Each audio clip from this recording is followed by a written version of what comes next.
On May 30, 2032, scorching summer sunlight poured over the campus with only 1 week remaining before the college entrance examination. The classroom was filled with a tense and oppressive atmosphere. Everyone was concentrating on the teacher's final review key points. Su-ran sat by the window idly twirling a pencil in his hand. His mind was not really on the lesson. The pressure of the exam made him restless.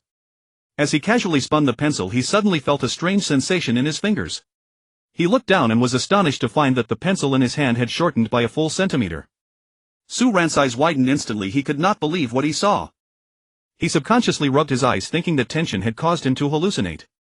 But the reality was that the pencil had indeed shrunk. He picked up the pencil again to examine it closely, but the moment he touched it, it shrank another centimeter. Panicked, Su-ran quickly looked around to see whether anyone had noticed the anomaly. The classmates around him were all immersed in their studies and paid him no attention. The teacher seemed to notice something. Class, the college entrance examination is a major turning point in your lives. You must concentrate. Su-ran took a deep breath, temporarily put the pencil into his pencil case and tried to focus on the class again, but his heart could not calm down for a long time. When the tedious class ended, the other students rushed to the cafeteria, but Su-ran stayed absent-mindedly in his seat playing with his pencil. To his amazement, the pencil had changed back. This sudden reversal stirred the waves in his unsettled heart once again. Su-ran stared at the pencil in his hand, trying to make sense of what had happened.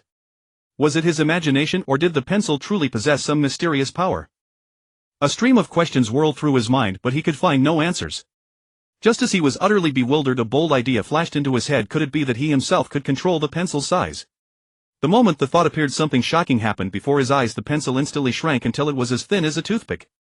Su-ran gasped at the sight, feeling as if he had fallen into an incredible dream. Yet the tiny pencil in his hand told him with absolute reality that none of this was an illusion. His heartbeat grew more and more violent. He was both afraid of this unknown ability and unable to suppress the curiosity and desire to explore it. When the pencil had shrunk to the size of a toothpick, he wondered whether his eyes were playing tricks on him, so he asked his deskmate Su-mangyao, "Can you see whether this is a pencil?" Su-mangyao turned her head, looking at the tiny thing in his hand with confusion and frowned. "Su-ran, what are you up to? This doesn't look like a pencil at all. I think you've studied too hard and lost your mind." She even patted Su-ran on the head. Su-ran hastily explained, "It's true. Mangyao, just now it was a normal-sized pencil and now it suddenly became like this." Su-mangyao gave him a dismissive look and said, "Stop joking, Su-ran. The college entrance examination is almost here. Don't mess around. Go eat and regain your energy." Su-ran looked helplessly at Su-mangyao, who did not believe him, then lowered his head to look at the extremely small pencil in his hand. He decided to try again, concentrating on the thought of restoring the pencil to its original size. The toothpick-sized pencil began to tremble slightly, then slowly grew larger bit by bit, returning to its original size.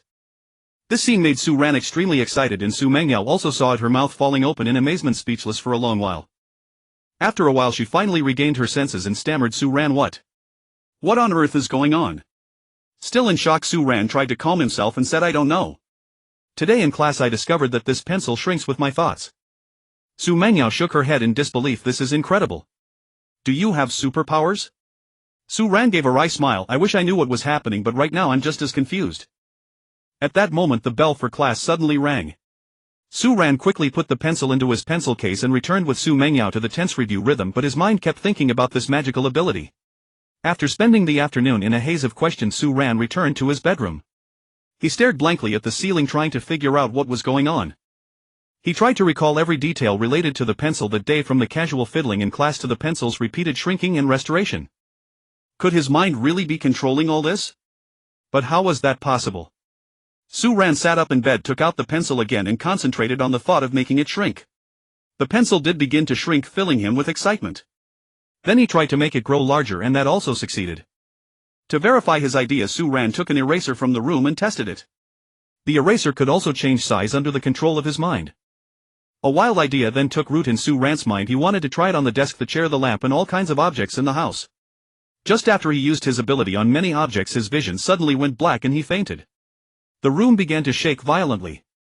When Su-ran woke up, he slowly got up and saw cracks appearing in the ground outside. Su-ran was full of doubt. What is happening? Is it an earthquake or a volcanic eruption? But this is not a volcanic zone. As the shaking gradually subsided, he sat quietly on the bed, thinking about the changes of the day. Why can I make the pencil eraser tables and chairs smaller? Why did I faint? And why was the earth shaking? What is all this? A string of questions circled in his mind, but he could find no answers. He felt extremely confused and lost. The supernatural phenomenon was completely beyond his understanding. Su Ran took a deep breath and tried to calm himself. He decided to first find out what was happening outside, so he stood up and walked toward the door. The moment he opened the door, a strong smell of dust hit him. The corridor lights were dim and the cries and footsteps of neighbors intertwined in the air. Su Ran carefully went downstairs and reached the street. People looked panicked and were all discussing the recent anomaly. Just then his phone rang. It was Su Mengyao calling. "Su Ran, are you all right? I'm so scared," Su Mengyao said in a tearful voice. "I'm fine, Mengyao. Don't worry. But this is all too strange. I have to find out what's going on." Su Ran comforted her. After hanging up, Su Ran looked at the chaotic street full of worry. During the following week, Su Ran discovered that he could shrink an object the size of a wardrobe down to 1 cubic centimeter. Although the college entrance examination was the next day, he had no mind to prepare for it at all. At night, Su Ran lay in bed tossing and turning. On the one hand, there was the exam that would determine his academic future. On the other, there was the special ability he had just mastered. He felt deeply torn and lost. His parents entered the room and saw the worry in his eyes. They said, "Child, the college entrance examination is a hurdle in life. Just try your best. No matter what happens, your parents will always be here to protect you." Su Ran nodded silently, but in his heart he knew that he could no longer face the college entrance examination as simply as before. The next morning, Su Ran still walked into the exam hall. But his mind could not focus on the test paper at all. It was filled with thoughts of his special ability. When the end of exam bell rang, Su Ran walked out of the exam hall with a heavy heart. He knew he had not done well on this exam, but he also understood that in the face of his special ability, the college entrance examination no longer seemed so important. While he was walking out worriedly, someone suddenly patted him on the shoulder from behind. "Hey buddy, how did the exam go?" It turned out to be his childhood friend Lin Tian. Su Ran smiled bitterly and shook his head. "Not great. My mind wasn't on the exam at all." Lin Tian looked puzzled. "What's going on? How could you get distracted during such an important exam?" Su Ran hesitated, then said, "It's a long story. Too many things have happened recently. I'm really troubled." Lin Tian patted Su Ran on the shoulder. "Don't worry too much. Since the exam is over, let's relax a little." The two fell into a brief silence, then left the exam hall together. After the college entrance examination ended, the once lively campus formed a sharp contrast with an ordinary office in Beiping. A group of middle-aged men sat around a round table arguing in a room thick with smoke. "Earthquakes are becoming more frequent. Casualties keep rising and the cracks are growing. How should we prevent these problems? How do we solve this? And how do we find the cause of these changes?" a grim-faced man asked first. "I think we should immediately organize a professional geological research team to conduct a comprehensive and in-depth survey of the earthquake-prone areas and try to find the pattern and cause of the seismic activity as soon as possible," someone suggested. "At the same time, we should strengthen the earthquake monitoring and early warning system, improve the precision and coverage of monitoring equipment, and ensure that we can buy more evacuation time for the public," another said. "What about prevention? Should we consider replanning urban construction to avoid building important facilities in dense residential areas in high-risk earthquake zones? We must also raise the seismic design standards for buildings and reinforce existing structures that do not meet the requirements." Suddenly someone knocked on the door. "Come in." A 30-year-old scholar rushed into the office and said, "We have found that the abnormal frequency of earthquakes is related to magma. According to statistics, the Earth will completely crack and disintegrate 365 days from now." Everyone turned pale at the news and the room instantly fell into deathly silence. After a moment, someone broke the silence and asked in a trembling voice, "Is this conclusion reliable? Is there any way to stop it?" The scholar said grimly, "For now, this is only a preliminary conclusion. There is no solution yet. The details still need further research." The office fell into silence. The man seated at the head of the table issued an order directing every research institute, Academy of Sciences and Engineering Academy to swiftly formulate plans and countermeasures to face the crisis. Once the order was given, everyone in the office sprang into action. Some began calling various research institutions while others hurriedly prepared relevant materials, filling the entire office with a tense and busy atmosphere. Before long, the first preliminary report arrived from one research institution, but the results were not encouraging. The proposal contained numerous uncertainties and technical difficulties that required further discussion and refinement. The man in the main seat knitted his brows, keenly aware that time was pressing. "Keep pressing them. Tell them to speed up. They must produce a feasible plan in the shortest possible time." His voice carried an unyielding determination. At that moment, the sky outside gradually darkened, as if it too were worried about the enormous crisis facing humankind. Su Ran had just finished the college entrance examination. Instead of feeling happy, he was lost, wondering whether he had the ability to change his family's circumstances. Su Ran sat in his slightly shabby room gazing at the gloomy sky outside the window, his mood as heavy as the weather. He recalled bits and pieces of his school life. Although his grades were decent in this fiercely competitive society, they seemed far from enough. Suddenly a news bulletin was inserted on television. A truck carrying pigs had been involved in an accident and hundreds of pigs were now threatened by heatstroke and other problems. An audacious idea suddenly came to Su Ran. Did his ability work on living creatures? Action speaks louder than hesitation. He dashed out of the room at breakneck speed and spotted a chicken in the corner of the wall. He looked left and right and saw no one at home. I can experiment on a chicken. He gradually shrank a chicken that weighed about 3 kilograms until it was just 1 cubic centimeter in size. Then he restored it to its original state. Suddenly Su Ran felt dizzy and collapsed. After an unknown length of time, he slowly opened his eyes and regained consciousness. After waking, he realized to his astonishment that his ability could indeed be applied to living creatures. He sank into confusion. What kind of ability is this? Why can it also work on living things? Thus he began to doubt it deeply, but his thirst for knowledge drove him to unravel the mystery. He searched a great deal of information online and happened to discover the movie Ant-Man. He learned that the fictional Pym particles in Ant-Man shrink objects, which is related to quantum mechanics. So Su Ran resolved to go to the library and study physics. The next day Su Ran arrived at the library early. He moved between the bookshelves searching for books on quantum mechanics and microscopic physics. When he sat down at the desk with a thick copy of Introduction to Quantum Mechanics in his hands, his heart was filled with both anticipation and nervousness. Su Ran read the contents with complete concentration. One unfamiliar concept and formula after another kept challenging his thinking. Suddenly someone tapped his shoulder from behind. Su Ran turned abruptly and found it was his deskmate Su Mengyao. In surprise he said, "Su Mengyao, why are you here?" Su Mengyao blinked playfully and said, "I'm preparing for college." "But why are you delving into physics?" Su Ran pursed his lips and lowered his voice. "It's just that I discovered that ability to make things bigger and smaller. I'm curious and want to know what it is." "That's the one I showed you last time." Su Mengyao's eyes widened in disbelief.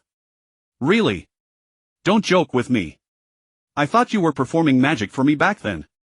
Su Ran said seriously, "I'm not lying to you. I'm looking for a scientific explanation." Su Mengyao was silent for a moment, then said, "Then I'll help you look. Maybe we can find the answer faster." So the two of them began to go through books together, searching for scientific knowledge related to Su Ran's ability. They discovered that quantum mechanics does contain theories about changes in the state of microscopic particles which might offer some explanation for Su Ran's ability. Suddenly Su Ran noticed a rare phenomenon mentioned in one book that resembled his ability. He excitedly pointed it out to Su Mengyao. "Look what it says here, seems to have something in common with my ability." After reading carefully, Su Mengyao nodded. "It's indeed quite possible. We can continue to study in this direction." Just as they were absorbed in their research, the library broadcast suddenly rang out. "Attention readers, due to an emergency the library will close ahead of schedule. Please leave as soon as possible." Su Ran and Su Mengyao had no choice but to pack up and leave the library. As they walked out, Su Ran said, "We've found some clues today, but we still need more time to research." Su Mengyao said, "It's all right. We can keep working hard. By the way, have you ever thought that your ability might not just be a coincidence? It could have a greater purpose?" Su Ran frowned. "I've thought about that too, but it's not clear yet what it might do." The two of them kept discussing as they walked home. They knew the road to unraveling the mystery of Su Ran's ability was still long, but they were full of confidence. Su Ran and Su Mengyao kept talking while walking home. They knew the road to unraveling the mystery of Su Ran's ability was still long, but they were full of confidence. Su Ran came from an ordinary salaried family. His parents worked hard and could barely make ends meet. He knew well that his family was not well off, so he had always studied diligently, hoping to change his fate through knowledge. This sudden special ability gave him a glimmer of hope of improving his family's situation, yet it also made him feel lost and worried. Su Mengyao's family was comparatively better off. Both her parents were intellectuals who placed great importance on her education. Nurtured in such an environment since childhood, she excelled academically and had a cheerful, kind personality. She was full of curiosity about Su Ran's ability and wanted to help him find the answer. At the same time, she worried that this ability might bring unnecessary trouble to Su Ran. As they walked, Su Ran could not help saying, "Mengyao, I'm really afraid that my ability will bring trouble to my family." Su Mengyao comforted him. "Su Ran, don't worry. We'll find a solution. And your family will definitely support you." Su Ran nodded. "I hope so." The two continued walking, their hearts full of expectations and worries about the future. They knew that the road ahead was full of the unknown, but they were willing to face it together. On the day the college entrance exam results were announced, the sunlight was exceptionally blinding. Su Ran sat in front of the computer, his palms drenched in sweat. He nervously entered his candidate number and password, his heartbeat echoing in his ears. When the score appeared on the screen, his heart plummeted into the abyss, 359 points. This number weighed on him like a heavy stone, suffocating him. He knew he had always been the perennial last in his class, and this result was not unexpected, yet he still felt a deep sense of disappointment and dejection. On the other side, Su Mengyao's mood was entirely different. She stared at the 695 points on the screen, her heart brimming with joy and pride. She knew her efforts had not been in vain. This score made her the top student in the small county, and her family and teachers were all proud of her. At the school's commendation ceremony, Su Mengyao stood on the podium as the top scorer, receiving applause and praise. Her smile was radiant and confident, her eyes revealing a vision of the future. Su Ran sat silently in the audience, watching the dazzling Su Mengyao.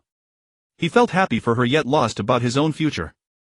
He knew the gap between him and Su Mengyao was growing ever wider, and he did not know what their future would hold. After the ceremony, they met in a corner of the campus. Seeing Su Ran's dejected expression, Su Mengyao felt a pang of sympathy. She stepped forward, gently took his hand and said, "Su Ran, don't be discouraged. The college entrance exam score doesn't define everything." Su Ran looked up into Su Mengyao's eyes and said, "Mengyao, I'm truly happy for you that you did so well. But I feel so useless." Su Mengyao shook her head and said, "Su Ran, don't say that about yourself. I know you've always worked hard, you just didn't perform well this time. Besides, I have never thought you were useless. I like you." Su Ran was deeply moved by her words and said, "Mengyao, I like you too. But I feel I'm not worthy of you." Su Mengyao held his hand tightly and said, "Su Ran, don't say that. What I like is you as a person, not your scores. I believe you will find your own direction and realize your dreams." Su Ran looked at her determined eyes, felt a surge of strength and said, "Mengyao, thank you. I will work hard. I won't let you down." Su Ran walked aimlessly down the street, the image of his college entrance exam score replaying in his mind, filled with confusion and helplessness. He felt his future was utterly dark, with no hope for university, and he didn't know what to do. Suddenly he looked up and saw exquisite handicrafts displayed in a shop window. Those beautiful pieces instantly caught his eye. He couldn't help but think of his special ability. Could I use my ability to create such exquisite handicrafts, he wondered. Maybe this could earn me my first pot of gold and open a new path for my future. This thought ignited a spark of hope in Su Ran, and he decided to act immediately. He returned home and began collecting various materials to try making handicrafts. He pulled out the J-20 aircraft model, examined it closely, and a complex emotion surged within him. This model was something he had painstakingly made years ago. Every detail reflected his passion for military affairs and his admiration for the J-20 fighter jet. He decided to use his special ability to modify the model. He concentrated his mind, trying to shrink the model. The model gradually became smaller, eventually turning into a miniature model only a few centimeters long. Su Ran excitedly looked at the tiny model in his hand. It was still lifelike, with all its parts movable. He realized he could use this ability to create more exquisite military model handicrafts. In the following days, Su Ran devoted himself entirely to making military model crafts. He even hastily filled out his college application for a local vocational school. He not only made the J-20 model but also produced models of various other military equipment such as tanks and warships. After finishing the model, Su Ran looked at the exquisite military miniatures in his hands, feeling a great sense of accomplishment. He decided to go to Tianlu Street, the largest antique market in Shantung City, the next day to set up a stall, hoping to sell these models and earn some income. That evening, Su Ran carefully prepared the items needed for the stall, including display stands and labels. He also wrapped each model meticulously to ensure they would not be damaged during transport. The next morning, Su Ran arrived early at Tianlu Street and found a suitable spot. He carefully placed the models on the display stand and began waiting for customers. At first many people passed by, but most only glanced curiously at his stall. Few wanted to buy. Occasionally someone asked the price, like, "Boss, how much is this tank?" Su Ran replied, 500 yuan. The person exclaimed in surprise, "So small and so expensive." Su Ran explained, "Expensive? Look at how detailed it is, the tracks move, the turret rotates, the hatch opens, and you can even see the scale markings on the dials." Yet after hearing this they still shook their heads and left. Su Ran grew anxious, but he did not give up. He enthusiastically introduced his models to every passerby. Su Ran seemed somewhat out of place in this bustling antique street. He silently guarded his stall, watching the crowded stream, and couldn't help feeling a bit disheartened. In the distance an elderly man with graying hair slowly walked toward Su Ran. His steps were unsteady, but his eyes gleamed with sharpness and depth. As the old man was about to pass by Su Ran's stall, he was suddenly captivated by the handicrafts. He stopped and carefully examined the military models. A flash of surprise lit up his eyes, followed by an appreciative smile. "Young man, did you make these models yourself?" the old man asked. Su Ran nodded and said, "Yes, Grandpa." The old man picked up a tank model, scrutinized its details, and couldn't stop praising, "Well done, very exquisite." Hearing the compliment, Su Ran felt a surge of joy and said, "Thank you for your kind words. I've always loved military models, so I put a lot of thought into making them." The old man smiled and said, "I can see that. You have a lot of talent. These models are rare in this antique street. Why did you think of setting up a stall here?" Su Ran sighed and said, "My college entrance exam score wasn't good, so I wanted to earn some income by making and selling these models. I don't know what else I can do in the future." The old man nodded and said, "Young man, don't be discouraged. Life is a long road. One exam failure doesn't decide everything. Your craftsmanship is excellent. If you persist, you will surely make something of yourself." Su Ran looked at the old man with gratitude and said, "Thank you for your encouragement. I will work hard." The old man put down the model and said, "I really like your works. I'd like to buy a few." Su Ran quickly replied, "Great Grandpa, feel free to choose." The old man selected several models, paid, and said to Su Ran, "Young man, keep it up. I believe you will succeed." Song Yuliang, the current director of the 408 Institute of the Dragon Country Academy of Sciences, was a top-tier materials scientist in the country, renowned for his outstanding achievements in the field of materials science. He had devoted his life to scientific research, making significant contributions to the nation's technological development. Back in his study, Song Yuliang played with the handicraft he had just bought, finding it curious. The craftsmanship was so fine that even the screws were visible. As he fiddled with it, he accidentally dropped it and it made a crisp sound on the floor. As a professional physicist and academician, he immediately realized that the material was unusual. Filled with doubt, he decided to return to the Academy of Sciences to conduct further research on the handicraft. As the research deepened, they gained a clearer understanding of the material's atomic arrangement. The arrangement was compact and dense, greatly enhancing the material's strength, hardness, and wear resistance. Further analysis indicated that the atomic size was indeed reduced to 1/3 of the original, which significantly altered the interatomic forces. This change also gave the material unique physical properties in terms of electrical and thermal conductivity. To gain a more comprehensive understanding of the material's physical properties, they conducted a series of tests on its electrical conductivity, thermal conductivity, hardness, strength, and ductility. Experimental results showed that the material exhibited excellent electrical conductivity due to the reduced atomic spacing, making electron movement easier. In terms of thermal conductivity, the dense atomic arrangement allowed heat to transfer rapidly. Moreover, the material's hardness and strength far exceeded those of ordinary materials, and it possessed outstanding ductility and corrosion resistance. During the research, Song Yuliang actively collaborated with experts from multiple fields, including chemistry, physics, and materials science, to discuss and analyze the problem. They used computer simulations and theoretical models to predict and explain the material's properties and behavior, providing important guidance for experimental research. At the same time, they repeatedly conducted experiments to ensure the reliability and reproducibility of the results. Academician Song was utterly perplexed. What kind of immense pressure could compress atoms to such a degree? Thus he and his colleagues began calculating the magnitude of the pressure. After a series of complex calculations and analyses, they arrived at a shocking result. The pressure was approximately 5 gigapascals. This result plunged academician Song and his colleagues into deep thought. Such enormous pressure is extremely difficult to achieve on Earth. So how did this material form? Was it naturally formed or artificially manufactured? If artificially manufactured, what technological means were employed? Su Ran returned home after selling a few handicrafts, his mind preoccupied with the desire to test his ultimate capabilities. He understood this was an important challenge and a profound exploration of his abilities. After much deliberation, he decided to visit an abandoned chemical plant in their county town, where a storage tank weighing 100 tons stood as the ideal target for testing the limits of his abilities. When Su Ran arrived at the abandoned chemical plant, silence reigned around him. Weeds grew rampant among the decaying equipment and structures, which exhaled an aura of age and neglect. He moved cautiously through the ruins until he reached the enormous storage tank looming above him, its corroded surface bearing witness to decades of abandonment. Standing beneath the tank, Su Ran gazed upward with reverence, then steadied himself with a deep breath and focused his mind upon the massive structure before him. At first the tank remained unmoving, like an immovable mountain unshaken by wind.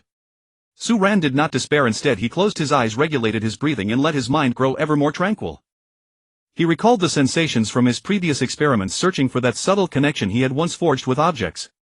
Gradually Su Ran felt his spiritual energy beginning to coalesce, sensing an invisible force flowing from his body and reaching toward the storage tank. The tank began to tremble faintly, and Su Ran's heart leapt with joy. He knew his efforts were beginning to take effect. Clenching his teeth, he intensified his mental exertion. Sweat beaded upon his forehead as exhaustion weighed upon his body from the mental strain, yet his gaze grew ever more resolute. His singular focus was to break through his limits and discover the true extent of his abilities. As moments passed, the tank's trembling intensified, producing deep muffled roars. Su Ran sensed his spiritual energy binding ever more tightly to the storage tank, as though he could feel every molecule within it responding to his command. He continuously refined his spiritual energy output, seeking an optimal balance, enough to keep the tank contracting while preventing the overconsumption of his mental reserves. Through this process, his spiritual energy underwent tremendous refinement, granting him heightened sensitivity to its flow and transformation. Once the storage tank contracted to a certain degree, Su Ran's spiritual energy was nearly depleted, forcing him to cease the experiment and gasp for breath. Drenched in sweat, with clothes soaked through, Su Ran's eyes still radiated determination and fulfillment. Days slipped by quickly, and Su Mengyao often accompanied him to their stall, offering companionship and assistance during his studies. Through these shared moments, their bond deepened steadily. Days slipped by quickly, and Su Mengyao often accompanied him to their stall, offering companionship and assistance during his studies. Through these shared moments, their bond deepened steadily. As Su Ran arranged his handicrafts at the stall, academician Song made another visit. He lifted a piece and examined it closely, appreciation evident in his eyes, then asked, "Young man, these crafts are truly exquisite. How did you create them?" Su Ran looked up at the academician, hesitated, and ultimately offered no reply. He did not know how to explain his extraordinary abilities, nor did he wish to invite unnecessary trouble. Not pressing for an answer, academician Song shifted his approach. "I am quite interested in this material. Could you sell me some?" After a moment's consideration, Su Ran replied, "These pieces are made with great care, and I selected each material myself. I would rather not sell them." With an understanding smile, the academician said, "I comprehend your sentiment, but this material would greatly benefit my research. I hope you will give it some thought." Su Ran fell silent for a moment before saying, "Very well. I can sell you some, but I ask that you ensure these materials are not used for improper purposes." Academician Song nodded solemnly. "You have my word.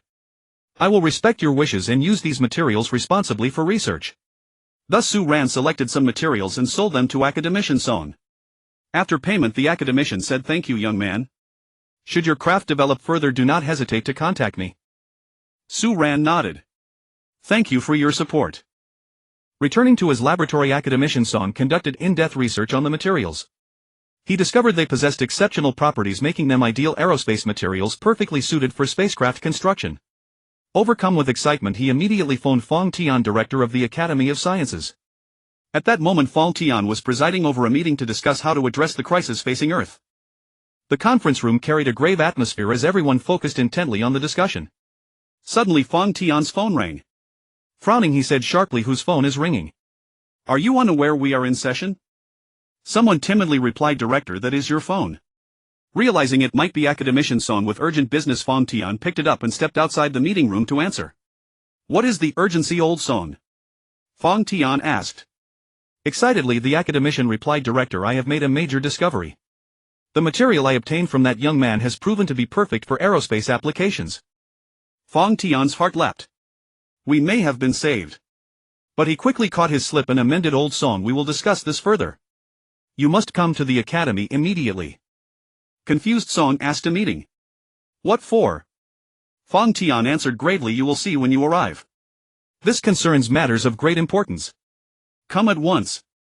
Recognizing the gravity of the situation, Song immediately replied, "Very well, I am coming now." After hanging up, Fong Tian returned to the conference room and resumed the meeting. Soon Song Yuliang arrived. During the meeting, they identified the production capacity of this material as the most pressing issue requiring immediate resolution. Academician Song realized that Su Ran, as the inventor of this material, was of paramount importance. His existence held immeasurable value for solving the production problem and addressing the crisis facing Earth.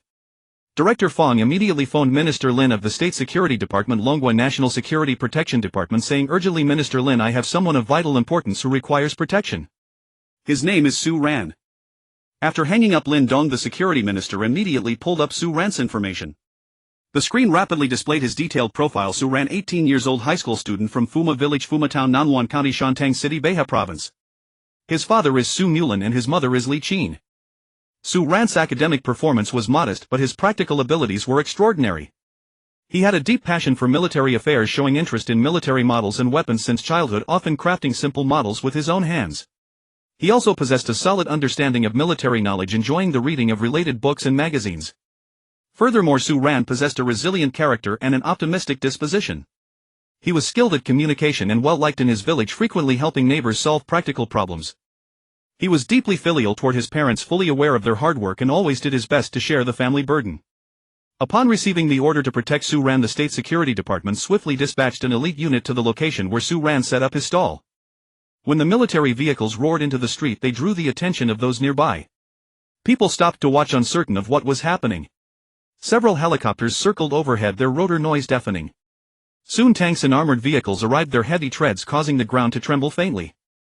Soldiers in crisp uniforms marched with determined steps toward Su Ran's stall. Their expressions were grave as they vigilantly observed the surroundings, ensuring Su Ran's safety. Su Ran was absorbed in arranging his stall when he suddenly saw soldiers approaching. A wave of surprise and tension washed over him. Yet gazing upon these gallant and disciplined military personnel, a deep sense of reverence rose within his heart. He had admired soldiers since childhood, holding their courage, resilience, and selfless dedication in the highest regard. "Are you Su Ran?" asked the lead officer. Su Ran nodded, looking at them somewhat helplessly. "We have been ordered to protect you. Please come with us," the officer said. Although puzzled, Su Ran complied with the officer's instructions, gathered his belongings, and followed them away from the stall. Onlookers murmured among themselves. What is going on? Why are they protecting him? Has he committed some offense? Perhaps he is a person of great importance. The soldiers formed a protective circle around Su Ran, escorting him to a military vehicle. The vehicle sped away, leaving a crowd of curious onlookers to speculate. Inside the vehicle, Su Ran could no longer contain his curiosity. "Sir, what exactly is happening? Why am I being protected?" The officer replied solemnly, "This is a direct order from above.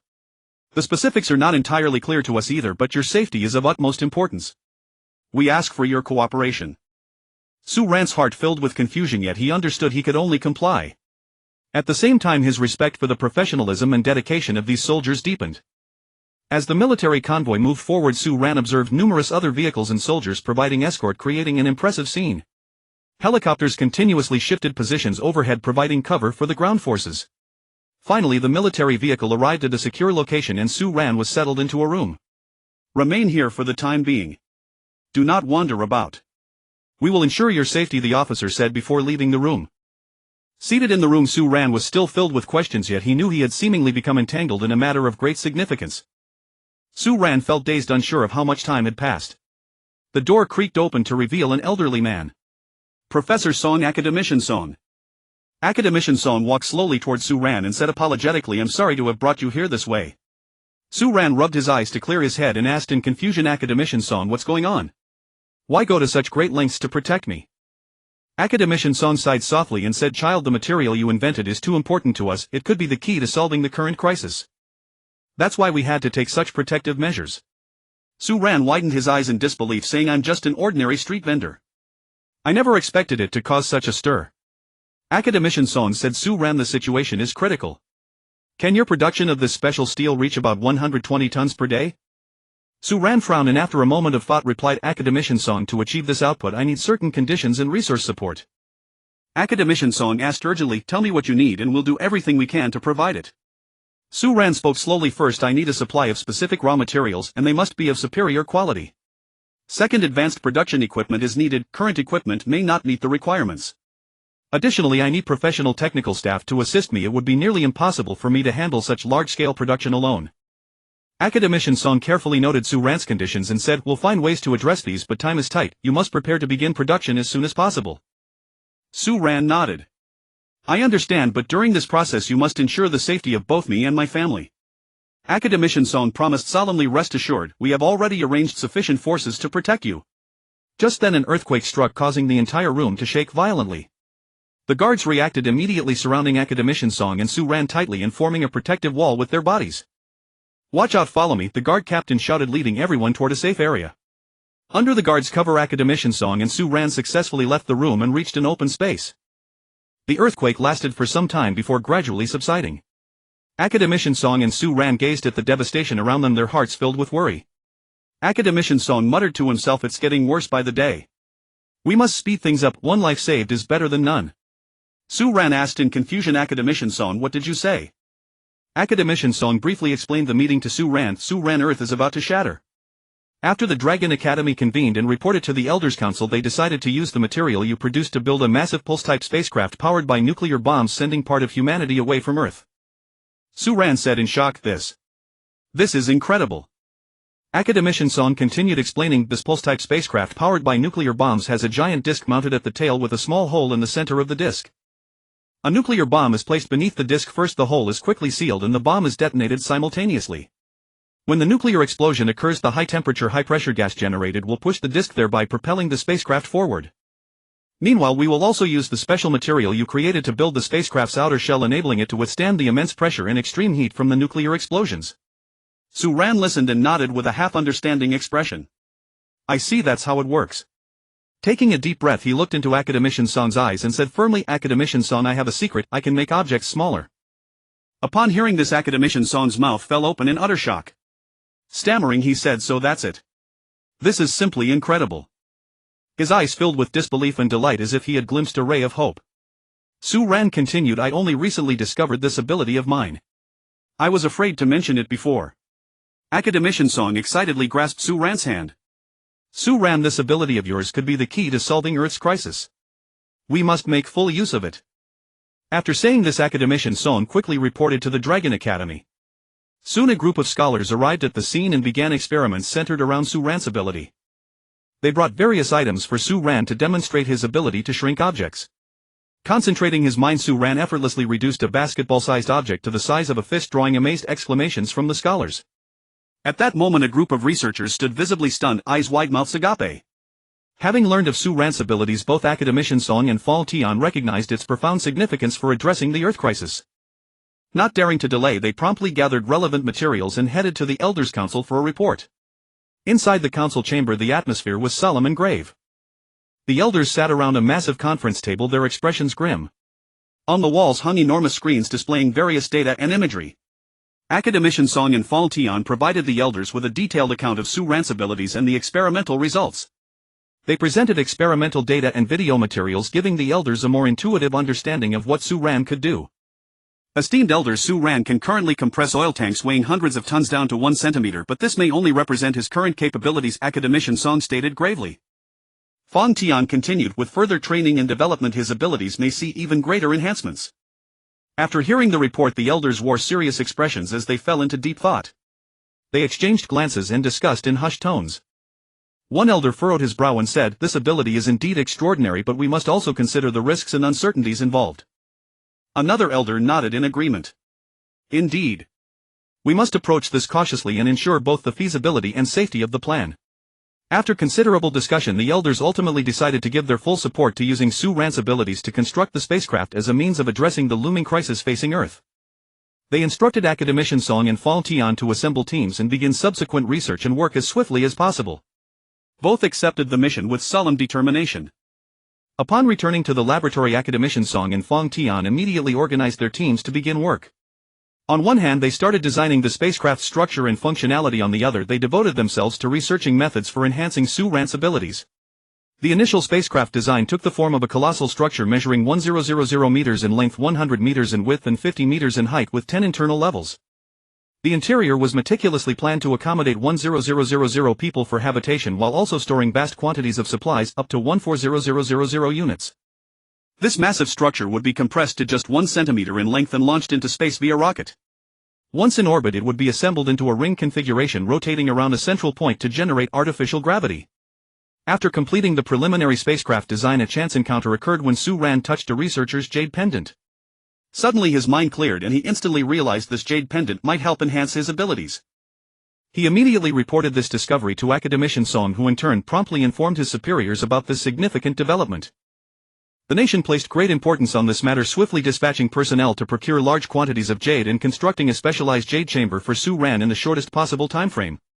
After Su Ran moved into the jade chamber just 1 day later, he distinctly felt his abilities had significantly improved.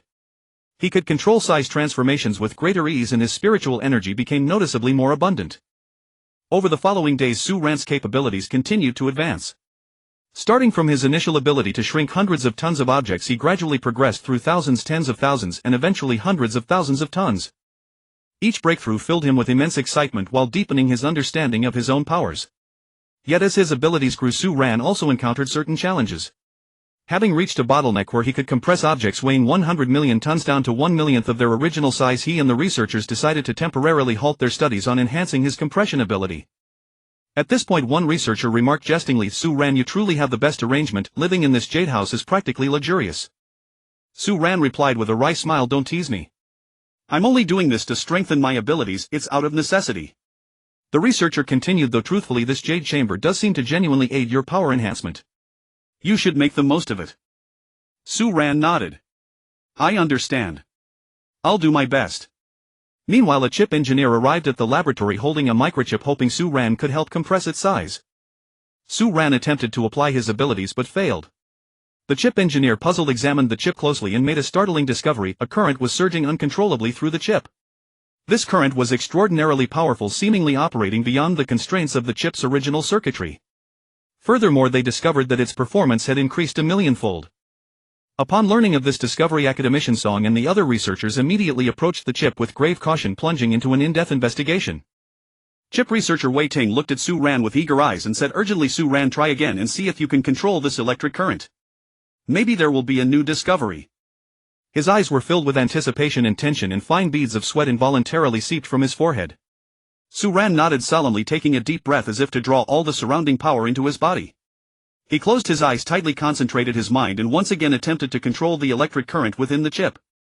This time he seemed to enter a unique realm, clearly sensing that he had established an indescribably close connection with the current, as if the current had become a part of his body, allowing him to command its flow with effortless ease. Su Ran's eyes lit up with excitement and he exclaimed loudly, "I think I can control this electric current." His voice was filled with surprise and disbelief, and his entire body trembled slightly with the thrill of the discovery. Wei Ting's eyes brightened and his voice trembled with excitement as he said eagerly, "Great. Then try to see if you can shrink other devices by controlling the chip." His hands clenched involuntarily, his body leaned forward and his gaze fixed intently on Su Ran, as if afraid to miss even the slightest detail. Su Ran carefully installed the chip onto a small robot, then closed his eyes tightly, focusing all his attention on sensing the chip's location.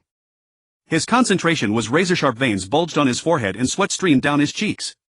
He keenly detected the chip's presence and could manipulate it effortlessly. With a mere thought from Su Ran, the small robot began to shrink slowly. Its original dimensions gradually diminished, becoming smaller and smaller. The entire process was slow and miraculous. Every part of the robot changed according to Su Ran's will.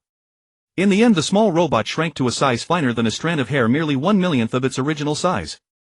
Wei Ting and the other researchers were stunned, dumbfounded by the sight. Their mouths hung open, their eyes wide as saucers, as if frozen by a spell, standing motionless in place. They could hardly believe their eyes. Such a minuscule size was astonishing. Wei Ting clenched his hands excitedly and said in a high-pitched voice, "Su Ran, your ability is incredible. If this technology can be applied to the manufacturing of spacecraft, it will greatly enhance the performance and safety of the ships. This is a groundbreaking breakthrough." His voice became hoarse with excitement and his eyes gleamed with fervent light. Su Ran also deeply realized the importance of his ability. With a determined look and a resolute tone, he said, "I will fully cooperate with everyone's research, hoping to contribute my strength to resolving the Earth's crisis. No matter how hard it gets, I will never back down." His eyes revealed unwavering determination and courage, as if he were already prepared to face any challenge. In the days that followed, the researchers delved deep into studying and developing Su Ran's ability. They meticulously designed a series of complex and ingenious experiments, allowing Su Ran to use his ability to control chips and devices in various scenarios. Each experiment was a challenge and every success was a breakthrough. While experimenting with Su Ran's chip ability, some scientists used his power to develop a shrinking door. Any object, including living beings passing through the door, would shrink to the size of a device and vice versa for enlargement. This invention thrilled the entire research team, opening new avenues for subsequent studies and applications. Su Ran gradually mastered more precise control techniques. He could, without being limited by distance, as long as he sensed the chip's presence, effortlessly shrink a device to 1/1,000,000th of its size, just like the small robot. His ability seemed to have reached a state of perfection. No matter how complex the situation, he could handle it with ease. At the same time, Su Ran succeeded in shrinking a large piece of mechanical equipment. The originally massive mountain-like device gradually became smaller and smaller under his ability until it was barely visible to the naked eye. Delightfully, despite the drastic reduction in size, all the device's functions operated normally without any impairment. This achievement made the entire research team cheer with joy, as if they saw hope for the future. According to the final plan discussed and determined by the Academy of Sciences, the primary task was to build a colossal factory. The factory was required to have a length capable of accommodating 100 kilometers and a diameter of 200 meters. Its purpose was to effectively shield against the prying eyes of space satellites, ensuring the secrecy of related operations. In the conference room of the Academy of Sciences, scientists engaged in intense and rigorous discussions around design blueprints and data models. A white-haired elderly scientist pointed to a certain area on the blueprint and said seriously, the structural strength here may need to be reassessed considering possible external pressure and vibration effects. Another young scientist quickly took notes and put forward his own idea: can we use a new type of alloy material to enhance the stability of this part?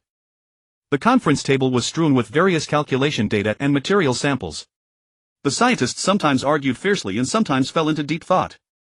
A female scientist in a lab coat holding a latest experimental report said, according to our experimental results, the performance of the currently proposed construction material under high temperature conditions is not yet ideal. Further optimization is needed. After several rounds of discussion and repeated deliberation, the detailed construction plan for the factory was finalized. Every detail was carefully considered and calculated, striving for thoroughness. Second, it was necessary to build 15 long cylindrical tubes, each 200 kilometers long and 200 meters in diameter. These cylinders would be placed horizontally divided into 4 layers to serve as the main city. During construction, the materials provided by Su-Ran would be fully utilized. These materials possessed unique properties and advantages, granting the main city formidable defensive capabilities. Each cylinder of the main city was specially designed with 10000 shrinking doors, each 10 meters in diameter. These shrinking doors were not only passageways but also equipped with advanced protective devices. When facing external threats, the shrinking doors could close rapidly and activate protective barriers to block enemy attacks. The outer shell of the main city was made of sturdy materials capable of withstanding powerful impacts and artillery fire. At the same time, the city was equipped with multiple layers of defense systems, including anti-aircraft missiles, laser weapons, and so on. Notably, a powerful laser defense array was deployed around the main city, consisting of a series of high-energy laser emitters. This array was invented in 2025 by a team led by the renowned scientist Dr. Li Ming. After multiple tests and improvements, the performance of the laser array had been greatly enhanced. Additionally, the main city housed 10 nuclear fission reactors to provide electricity for the entire city. These reactors used dense iron compressed by Su-Ran by a factor of 1 million, which could effectively block any radiation. This dense iron possessed the excellent properties described earlier, ensuring the safe operation of the reactors without posing a health threat to the residents of the main city. Each main city was also equipped with a computer containing a chip modified by Su-Ran, serving as the city's control terminal. This computer possessed extraordinary computing power and information processing capabilities, enabling real-time monitoring and management of the main city's various functions, including energy supply, defense systems, traffic management, and more. The chip modified by Su-Ran greatly enhanced the computer's processing speed and stability, ensuring the efficient operation of the main city. At the same time, this chip was the key medium for Su-Ran to shrink the main city. Once the main city was constructed, Su-Ran would use his special ability through the connection with the chip to gradually shrink the main city to a size of 100 meters long and 4 meters in diameter. Simultaneously, 15 CZ-10 four-stage rockets needed to be built as launch vehicles. These rockets had a diameter of 10 meters and a height of 180 meters. The last stage, with a length of 80 meters, served as reserve power and was not used as payload in this launch. With the shrunken main city added, the total height reached 280 meters. Each rocket was also equipped with 32 booster rockets, each 50 meters long and 5 meters in diameter, with a total takeoff weight of 6,200 tons. The main city also featured a comprehensive monitoring system and an early warning mechanism capable of promptly detecting potential threats and responding swiftly. The energy supply system within the city was also specially designed to ensure a continuous and stable power supply for defense facilities during wartime. The implementation of this plan required high precision and coordination. Every link had to be strictly controlled to ensure that the required facilities could be successfully built, providing a solid foundation for facing future challenges. After the Research Institute compiled the plan into a document, it was submitted to the Council of Elders. The elders engaged in intense and in-depth discussions on these key issues. In the solemn and dignified meeting room of the Council of Elders, the lighting was soft and dignified. Chairman Zhang Sudong, with a grave expression and furrowed brows, said slowly, "Whether to inform other countries is a difficult decision. This crisis concerns the future of all humanity. If we can gain international support and cooperation, it might add momentum to our plan. But we must also consider the potential risks and variables." His voice was low and forceful, each word seemingly carrying immense weight.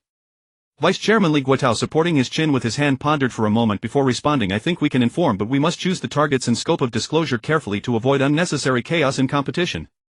We must weigh the interests and impacts of all parties." His eyes were deep, revealing a prudence born of careful deliberation. Chief Steward Wang Changjian, with a stern expression and resolute tone, continued to express his opinion. "To acquire the necessary supplies as quickly as possible, we should secretly exhaust our foreign exchange reserves for procurement. This is a necessary measure at a critical moment, allowing no hesitation. Time is pressing, we must act decisively. His words were filled with determination and resolve. Security Minister Lin Dong with bright eyes nodded in agreement. Exactly, time is short, we must act decisively. At the same time, we must mobilize the entire nation to join in the construction. Only with united resolve can we accomplish this arduous task. It requires our wholehearted effort from top to bottom. His eyes blazed with unwavering faith. Everyone expressed their agreement. Grand Elder Zhang Sudong solemnly declared, "Very well, we will inform other countries and swiftly initiate relevant actions. We must race against time to seize the initiative." His voice echoed in the meeting room, full of authority and determination. Immediately after, they engaged in detailed discussions on domestic adjustment measures. Second Elder Li Guotao said solemnly, to concentrate resources, the secondary and tertiary industries nationwide must be suspended, all entertainment venues shut down and infrastructure projects temporarily halted. All manpower and material resources must be fully devoted to the construction of the main city and the rocket. This is a difficult trade-off, but for the greater good we have no other choice. His voice carried a hint of helplessness but more of firmness. Chief Steward Wang Changjiang added, all steel enterprises must operate at full capacity, producing iron at all costs. Strict production plans and quality monitoring must be established to ensure the supplied steel meets requirements. Every link must be flawless, every piece of steel is crucial. His tone was stern and earnest, meticulous in every detail. Security Minister Lin Dong emphasized, during this process personnel allocation and management must be well handled, production safety ensured and chaos and accidents avoided. Any negligence could lead to irreversible consequences. His expression was grim, fully aware of the heavy responsibility. At this moment an elder proposed, given the current tense situation, I suggest expelling foreigners within the country and recalling Dragon Country nationals abroad to ensure national security and stability. The group fell into brief silence, pondering the feasibility of this suggestion. Grand Elder Zhang Sudong broke the silence, saying, "This is a move that requires careful deliberation. On one hand, this could reduce potential security risks, but on the other it might affect international image and diplomatic relations." Second Elder Li Guotao continued, however, under the current emergency, ensuring the smooth progress of our own construction and defense plans is the top priority. We can formulate reasonable policies and arrangements to minimize negative impacts. After some discussion, the elders finally decided, under the premise of legality and humanitarianism, implement the expulsion of foreigners and recall of Dragon Country nationals abroad and carry out related explanations and appeasement work. After a long discussion and weighing, the elders finalized these decisions.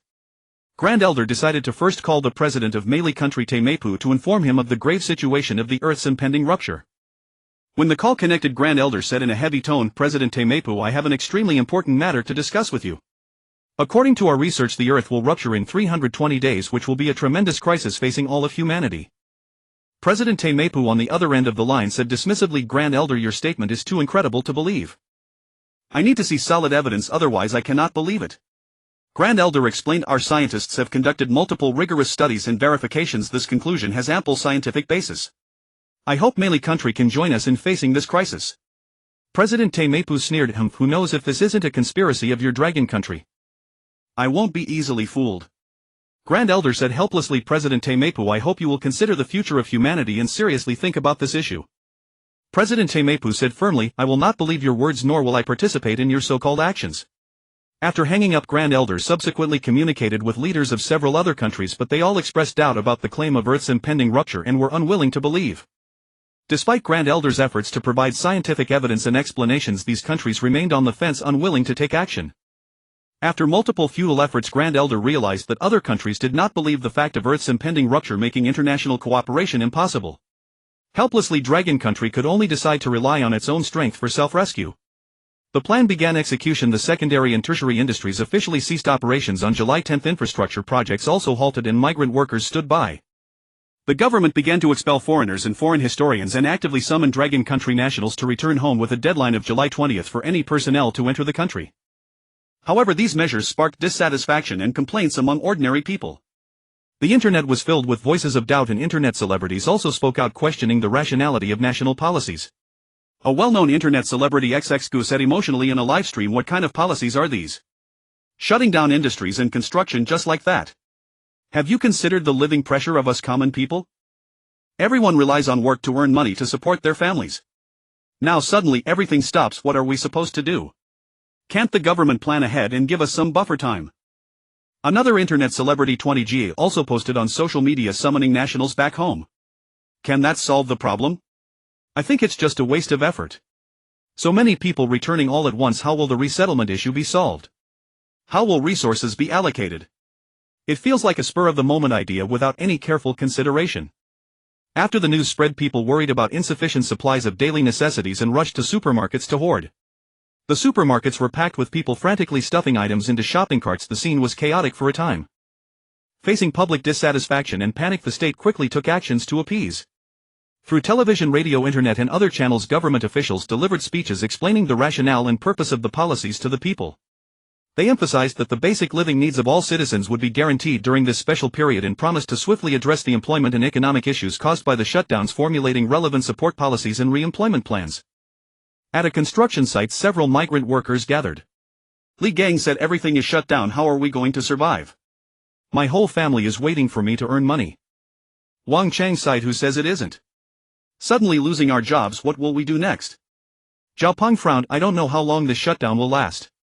Sun Yong echoed, exactly, life is hard. Just then Foreman Lao Lu received an order from the state and rushed to the workshed, panting heavily, unable to speak fluently. I need people. The migrant workers gathered around and Li Gang asked urgently, Lao Lu, what's the situation? Why are you in such a hurry? Lao Lu gasped, there's an urgent national project. The state asked me to recruit people. They're pressing hard and I don't have enough hands, so I thought of you guys. Wang Chang said excitedly, great. This is a legitimate project. We must work hard. Zhao Peng also perked up, yeah, we can contribute to the country and earn income. Not bad. Sun Yong immediately responded, what are we waiting for? Let's go. At Harvard University, overseas student Song Tian received a call from his father. His father said anxiously on the phone, Xiao Tian, the country needs you to come back. Hurry up. Song Tian replied stubbornly, Dad, I don't want to go back. I think it's safer in America. I want to stay here. His father said angrily, you child, how can you be so foolish? We are Dragon Country people. At this time we must return home and face it together with everyone. Song Tian insisted, Dad, don't try to persuade me. I've made up my mind. I won't go back. His father sighed helplessly and hung up. Meanwhile, overseas student Shen Wei clearly stated that he would return, saying the country needs us now. I should go back and contribute to the nation. Moreover, I believe our motherland has the ability to handle this crisis. Wan Yuan tried to persuade Song Tian, we are Dragon Country people. We should support our country at this time. And America may not necessarily be able to solve this crisis. Zhang Su also said, yes, we can't only focus on immediate benefits. We need to consider the long-term development of the country. Song Tian refuted, you are too naive. America's technology and military strength are so powerful, they will surely find a solution. I won't go back even if I die. I want to stay here. At this moment another overseas student Li Ming said, Song Tian, saying that is really disheartening. We should unite and work together for the future of our country. Song Tian remained stubborn, I don't care. I have my own choice. Everyone expressed their views, opinions were divided. Back home people were full of anticipation and concern for the return of overseas students. I hope the overseas students can return quickly and we can face the difficulties together. A netizen commented on social media. Yes, they are also part of the nation. They should come back and contribute to the country. Another netizen agreed. In the conference room of the Dragon Academy of Sciences, the atmosphere was tense and solemn. Su Ran was appointed deputy leader of the rescue team, sitting around the conference table with academician Song and other experts, jointly discussing how to complete this arduous plan within the stipulated time. Academician Song said with a solemn expression, the current situation is extremely severe. We must go all out to ensure the smooth progress of the plan. First, we must clarify the responsibilities and tasks of each department to ensure clear division of labor and efficient collaboration. Su Ran nodded and said, I will do my best to contribute my abilities and assist everyone in completing the tasks. However, we must also consider the difficulties and challenges we might encounter and prepare countermeasures in advance. At present, the allocation of materials is a critical issue, said one expert. We must ensure that the required raw materials are supplied in a timely manner to meet production demands. Meanwhile, the arrangement of manpower also requires rational planning, another expert added. We need to fully mobilize all forces to ensure the progress of the project. I have an idea, Su Ran suddenly interjected. We can adopt an assembly line approach, breaking down the main city into tens of thousands of parts. The steel plant will produce the steel, the processing plant will fabricate each part, and then I will convert the material into dense iron without altering its external form. Then we can transport these components to the mega factory for assembly. Once assembled, I will activate the chip to shrink the completed main city, which will then be secretly transported to a bustling railway and highway hub. After arriving at the hub, we will use shrinking gates to connect to the railway and highway tunnels. The main city will be fully protected, appearing from the outside as an ordinary transportation hub, nothing unusual. Satellites and ground surveillance will be unable to detect its true identity. At the same time, a CZ-10 launchpad will be built beneath the main city. When it's time to launch, robotic arms will directly install the main city onto the rocket beneath it for liftoff. This is a brilliant idea. Academician Son's eyes lit up. It can greatly improve production efficiency. Everyone expressed their agreement, believing the plan was feasible. Alright, let's proceed with this plan, Academician Son concluded. All departments must cooperate closely to ensure every step goes smoothly. On July 11th, as the first rays of dawn broke, the horn of construction for the mega factory sounded with great fervor. Under the powerful call of the Dragon Nation government, 1.5 million personnel assembled at lightning speed, tirelessly working day and night like indefatigable ants. The deafening roar of machinery rose and fell like a passionate symphony of construction. Around the factory, dust flew everywhere and the scent of metal mingled with sweat in the air. Looking out, the crowd surged like a relentless tide, each person harboring an unwavering belief, sweating profusely and laboring diligently at their posts. In the early stages of factory construction, site selection was a crucial task. Given the megafactory's extremely important mission, factors such as seismic resistance had to be fully considered. After detailed geological surveys and data analysis, the expert team finally selected the current location. The geological structure here is stable with firm strata that can effectively withstand potential earthquakes. On the road outside the factory, hundreds of thousands of heavy trucks lined up daily, transporting all kinds of materials to the factory in a mighty procession. With wheels rolling and engines roaring to the skies, dust billowed along the road. Each truck was laden with hope and mission, continuously supplying blood to the construction of the mega factory. Everyone put in more effort. Time is tight and we must complete the task on schedule, the foreman shouted, his voice full of strength and determination.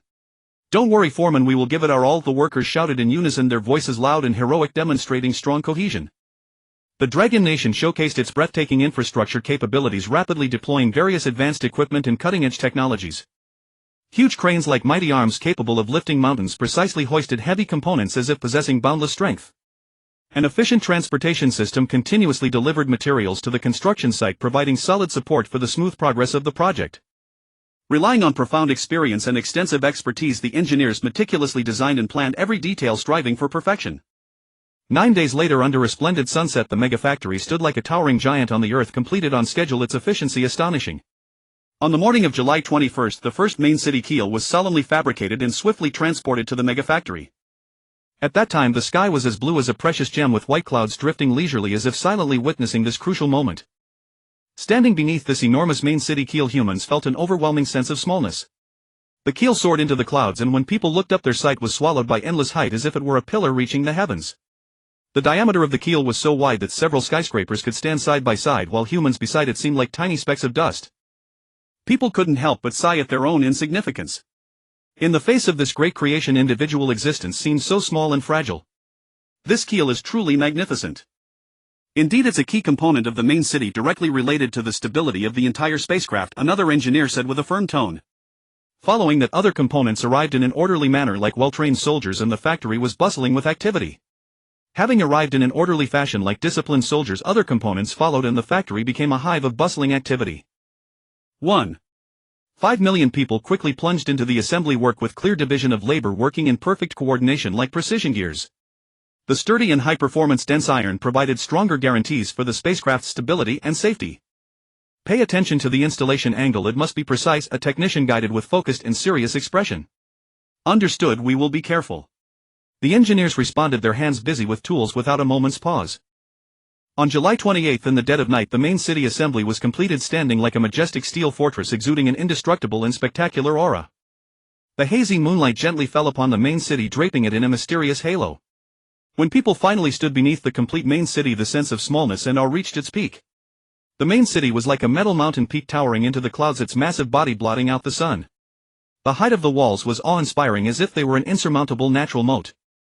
The metallic luster shimmered under the moonlight, cold and majestic. Each metal plate was enormous, its textures and rivets clearly visible, showcasing exquisite craftsmanship and unparalleled strength. Standing at its base, humans appeared so tiny. Their figures were completely obscured by the main city's shadow, like ants beside an elephant, exuding an aura of grandeur. At dawn on July 30th, all pre-loaded materials and equipment had been fully loaded, everything in perfect order. At night the bright moon hung high in the sky, stars twinkling while the factory lights remained bright. 1.5 million people were still busy with final preparations. Have all these materials and equipment been carefully checked? The person in charge asked, his eyes reflecting rigor and responsibility. All checked, no problems, the staff replied with a firm and resolute voice. At midnight on July 30th, Su Ran, holding his breath and concentrating, used his special ability to slowly shrink the main city step by step.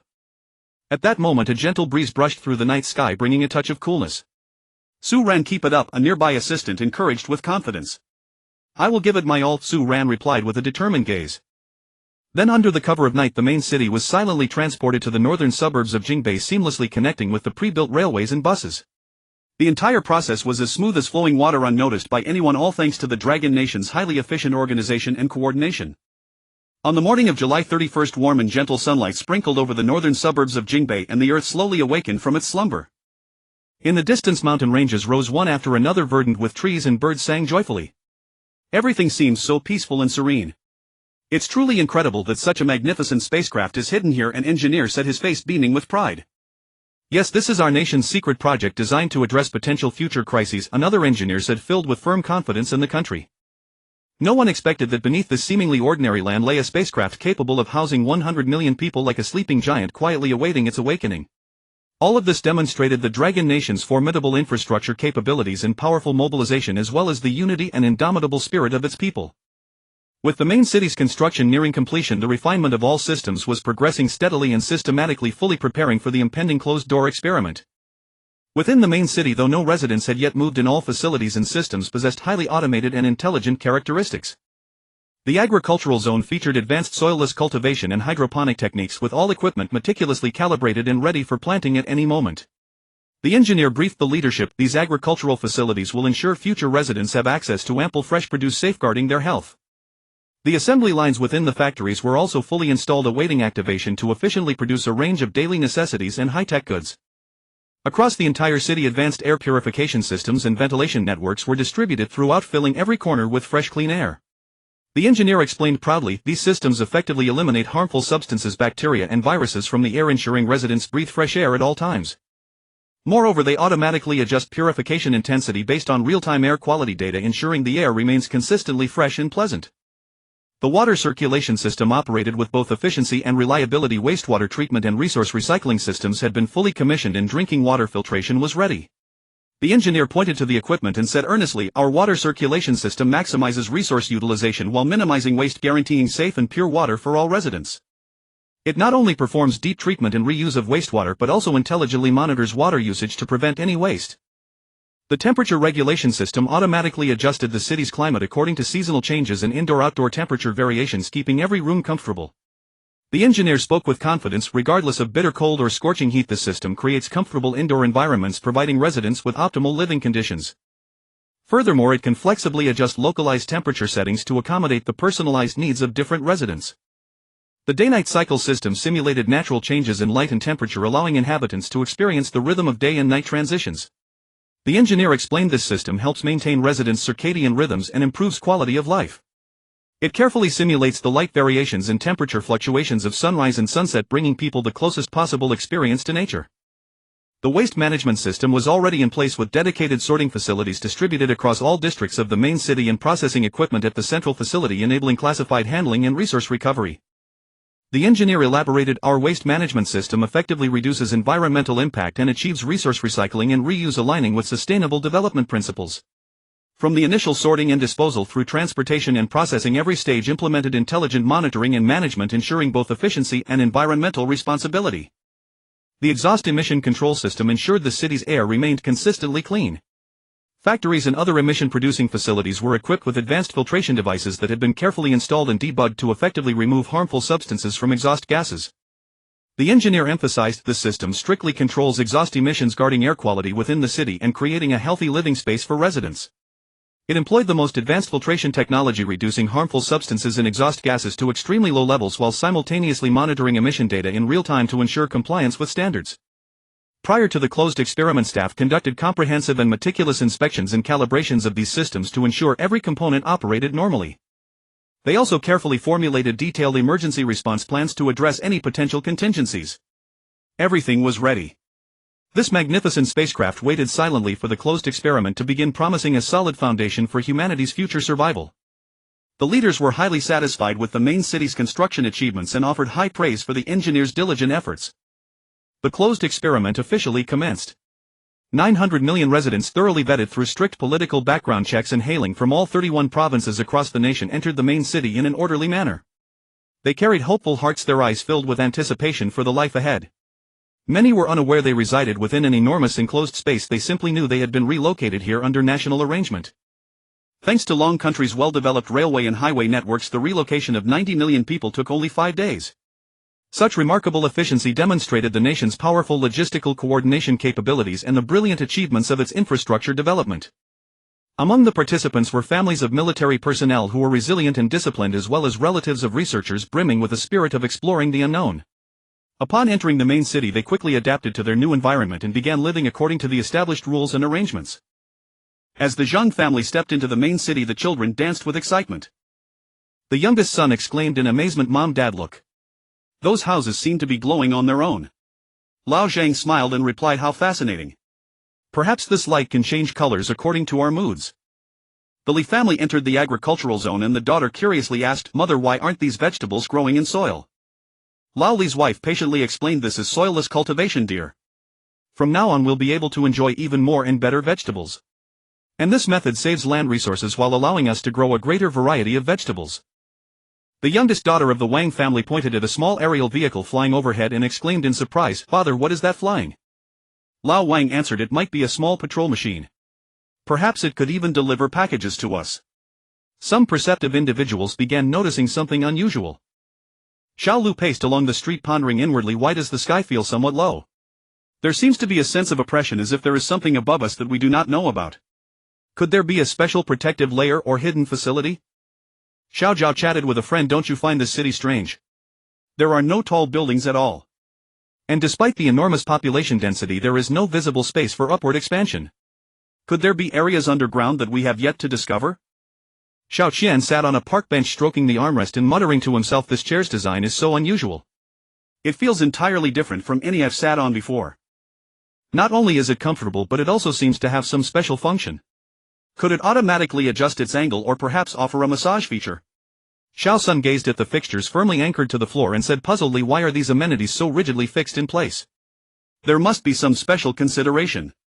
Could it be to ensure stability against possible vibrations or emergencies?" Everyone exchanged their observations, all feeling that the main city seemed to be hiding some secrets. Units gradually began operations and factories started small batch production. Inside some workshops, workers bustled nervously but orderly, preparing for future large-scale manufacturing. As time passed, certain issues gradually surfaced. Due to the enormous population, water demand far exceeded expectations and the water circulation system experienced insufficient supply during peak hours. Meanwhile, the public transportation system became abnormally crowded during rush hours, with carriages packed shoulder to shoulder and people's faces reflecting helplessness and exhaustion. Furthermore, the allocation of educational resources showed uneven distribution in certain areas, with school enrollments in some districts facing tight capacity, leaving parents deeply worried about their children's schooling. Within the main city's intelligence control room, the atmosphere was quiet yet tense. Staff members stared intently at the large screens before them, which displayed real-time surveillance footage from every corner of the city. Suddenly, the intelligence system emitted urgent alarm sounds and a certain area on the screen began flashing red. Staff immediately tensed their focus, locking onto the surveillance feed of that region. The footage showed an important energy supply node experiencing abnormal data fluctuations. The system quickly analyzed the situation and displayed a warning: abnormal pressure at energy supply node may affect power supply to surrounding areas. The intelligence system immediately activated its emergency response mechanism, automatically sending detailed reports and alerts to the relevant energy management departments while simultaneously displaying the affected area scope and estimated impact level on the large screen.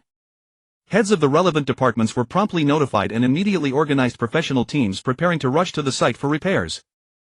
The intelligence system continuously monitored the energy supply node, updating data in real time to provide the repair teams with the latest information support.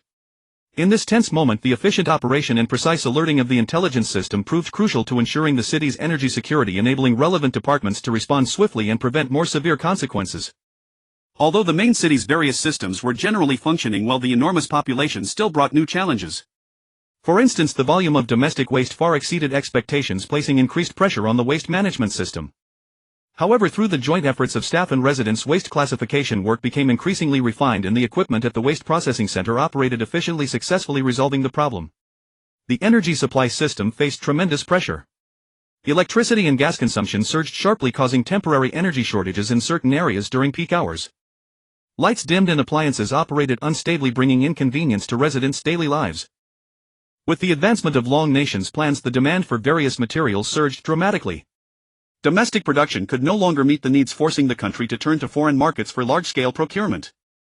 This caused material prices on international markets to skyrocket, with foreigners taking the opportunity to amass great wealth.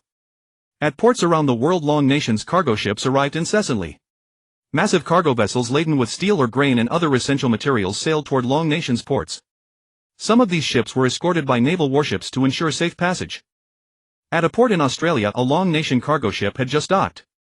The docks were piled high with goods and workers busily loaded and unloaded cargo. This vessel carried iron ore, one of the crucial materials needed for Long Nation's development. "Hey men, let's hurry.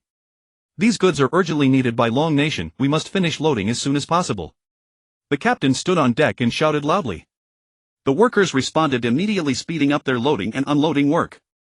However, they knew in their hearts that this time the cargo prices were much higher than before, allowing the boss to make considerable profit.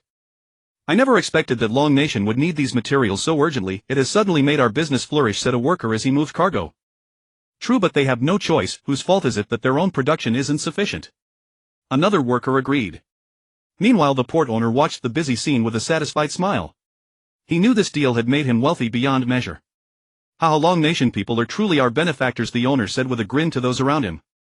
On another cargo ship, grain from American farms was being transported. The original price was not high, but due to Long Nation's massive purchases, the price had multiplied several times over. "These Long Nation people are truly crazy buying so much grain," an American farm owner thought with secret satisfaction as he watched the departing vessel. He knew this transaction would earn him enough money to live comfortably. However, as Long Nation's purchases continued, some foreigners began to harbor questionable intentions. They realized how urgently Long Nation needed these materials and began raising prices to maximize profits.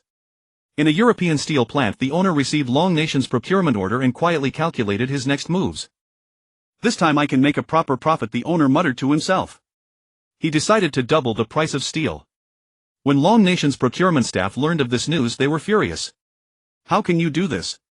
The price is far too high," they exclaimed. "It's unavoidable, the market price is what it is. If you refuse to buy, there are plenty of others waiting," the steel plant owner said smugly. Out of helplessness, Long Nation's procurement staff could only accept the price. They knew that domestic construction urgently needed this steel and couldn't afford delays over pricing disputes. At sea, a Long Nation cargo ship sailed toward the port when suddenly a pirate vessel appeared nearby. "Haha, finally caught a fat sheep." The pirate captain eyed the cargo ship with greed. He ordered his men to prepare for an attack, aiming to plunder the supplies aboard. The crew spotted the pirate ship and immediately raised the alarm, sending distress signals to the escorting warship. The warship responded swiftly and headed toward the pirates. "Warning you all, leave immediately or we will open fire," the warship commander shouted through a loudspeaker. The pirates felt a flicker of fear upon seeing the warship, yet remained unwilling to abandon this opportunity. "Charge ahead and seize their cargo," the pirate captain yelled. The pirates surged toward the cargo ship, but the warship's artillery struck them down in an instant. Seeing the tide turn against them, the pirates scattered in retreat. Under the warship's protection, the cargo ship safely reached the port. Such scenes were not uncommon during procurement operations. To ensure the safe transport of goods, Long Nation had to strengthen its escort forces while also striving to secure fair prices in negotiations with foreigners. At a mine in Africa, Long Nation's procurement team was negotiating with local mine owners. "We need large quantities of ore and hope you can provide stable supply." "Of course we can meet your needs, but the price must increase," the mine owner replied. The procurement staff frowned and said, "Your prices are already high. If you raise them further, we won't be able to afford them." The mine owner smiled and said, "Ore is in short supply on the market right now. If you don't buy, many others are waiting." With no choice but to continue, the procurement staff engaged in arduous negotiations with the mine owner. Ultimately, they reached a compromise price, though it remained significantly higher than the original. As ship after ship of cargo sailed to Long Nation's ports, foreigners' pockets grew heavier, yet Long Nation faced mounting pressure. Domestic construction required massive funding and rising material costs continued to climb. At a government meeting in Long Nation, officials discussed how to address the current situation. We must find ways to reduce procurement costs while accelerating domestic production to decrease our reliance on foreign sources, one official stated. That's correct. We can increase support for domestic enterprises, encouraging them to boost both output and quality, another official added. At the same time, we must strengthen cooperation with other nations and explore additional supply channels, a third official remarked. The government decided to implement a series of measures to address the situation. They increased support for domestic enterprises, encouraging technological innovation and production expansion. Simultaneously, they actively negotiated with other countries to secure more favorable pricing and reliable supply channels. On international markets, Long Nation's procurement staff became increasingly cautious and astute. We can no longer allow foreigners to arbitrarily raise prices. We must protect our own interests, a procurement officer declared. During one procurement negotiation, Long Nation's team engaged in fierce discussions with a foreign enterprise. Your prices are too high, we cannot accept them, the procurement staff stated. Our product quality is the best, so the price naturally comes higher, the foreign enterprise representative explained. However, there are other competitors in the market whose prices are much lower than yours, the procurement staff pointed out. The foreign representative hesitated before responding. Very well, we can lower the price somewhat, but not too much. After arduous negotiations, Long Nation's procurement staff successfully reduced the purchase price, saving substantial funds for the country. Meanwhile, Long Nation was strengthening domestic resource development and utilization. They increased exploration efforts for mineral resources to discover additional deposits. At the same time, they promoted energy-saving and emission reduction technologies to improve resource efficiency. At a domestic steel enterprise, workers were laboring overtime to meet production demands. We must strive to increase output and provide more steel for the nation's construction, the factory director encouraged the workers. The workers responded enthusiastically, throwing themselves fully into production. They understood their efforts would contribute to the country's development. As time passed, Long Nation's domestic production gradually improved, reducing its reliance on foreign materials. Meanwhile, their negotiating position in international markets steadily strengthened, no longer leaving them as passive as before. At an international conference, Long Nation's representative delivered a speech. We hope all nations will uphold principles of fairness and impartiality to jointly safeguard international market stability. We oppose any form of monopoly and unreasonable price hikes, Long Nation's representative stated, earning support from numerous countries. However, Long Nation's aggressive procurement activities abroad aroused suspicion in President Taimepu of Mali Nation. Seated in the White House office, his expression dark as he examined a report on Long Nation's procurement operations. Suspicion and unease weighed heavily upon him. Why is Long Nation procuring materials on such a massive scale? There must be some hidden agenda behind this, Taimepu muttered through clenched teeth. He immediately summoned CIA Director Ko Wailong, demanding an in-depth investigation into Long Nation's activities. I suspect Long Nation is planning something significant. You must uncover the truth as quickly as possible, Taimepu stated gravely. Ko Wailong nodded in acknowledgement. Yes, Mr. President, we will spare no effort, he replied. Long Nation's government had barred all passage through its territorial waters and airspace, considerably complicating CIA operations. This restriction made it difficult for agents to infiltrate Long Nation for intelligence gathering, forcing them to seek alternative methods. Through fragmented online intelligence collection, the CIA discovered that Long Nation's procurement extended beyond domestic needs, appearing connected to a major project. Upon learning this, Taimepu grew convinced that Long Nation was harboring sinister intentions, completely missing the connection to disaster preparedness. He ordered the CIA to obstruct Long Nation's procurement efforts. The CIA initiated a campaign of disinformation, spreading rumors that Long Nation's massive purchases were meant to hoard supplies and create market panic. This sowed doubt among various nations, who subsequently reduced their supply shipments to Long Nation. Simultaneously, the CIA's collaboration with pirate syndicates encountered difficulties. Repeated failed attacks on Long Nation's cargo vessels had left CIA officers deeply frustrated with the pirates' incompetence. You useless idiots, utterly incompetent. An CIA official berated the pirate captain.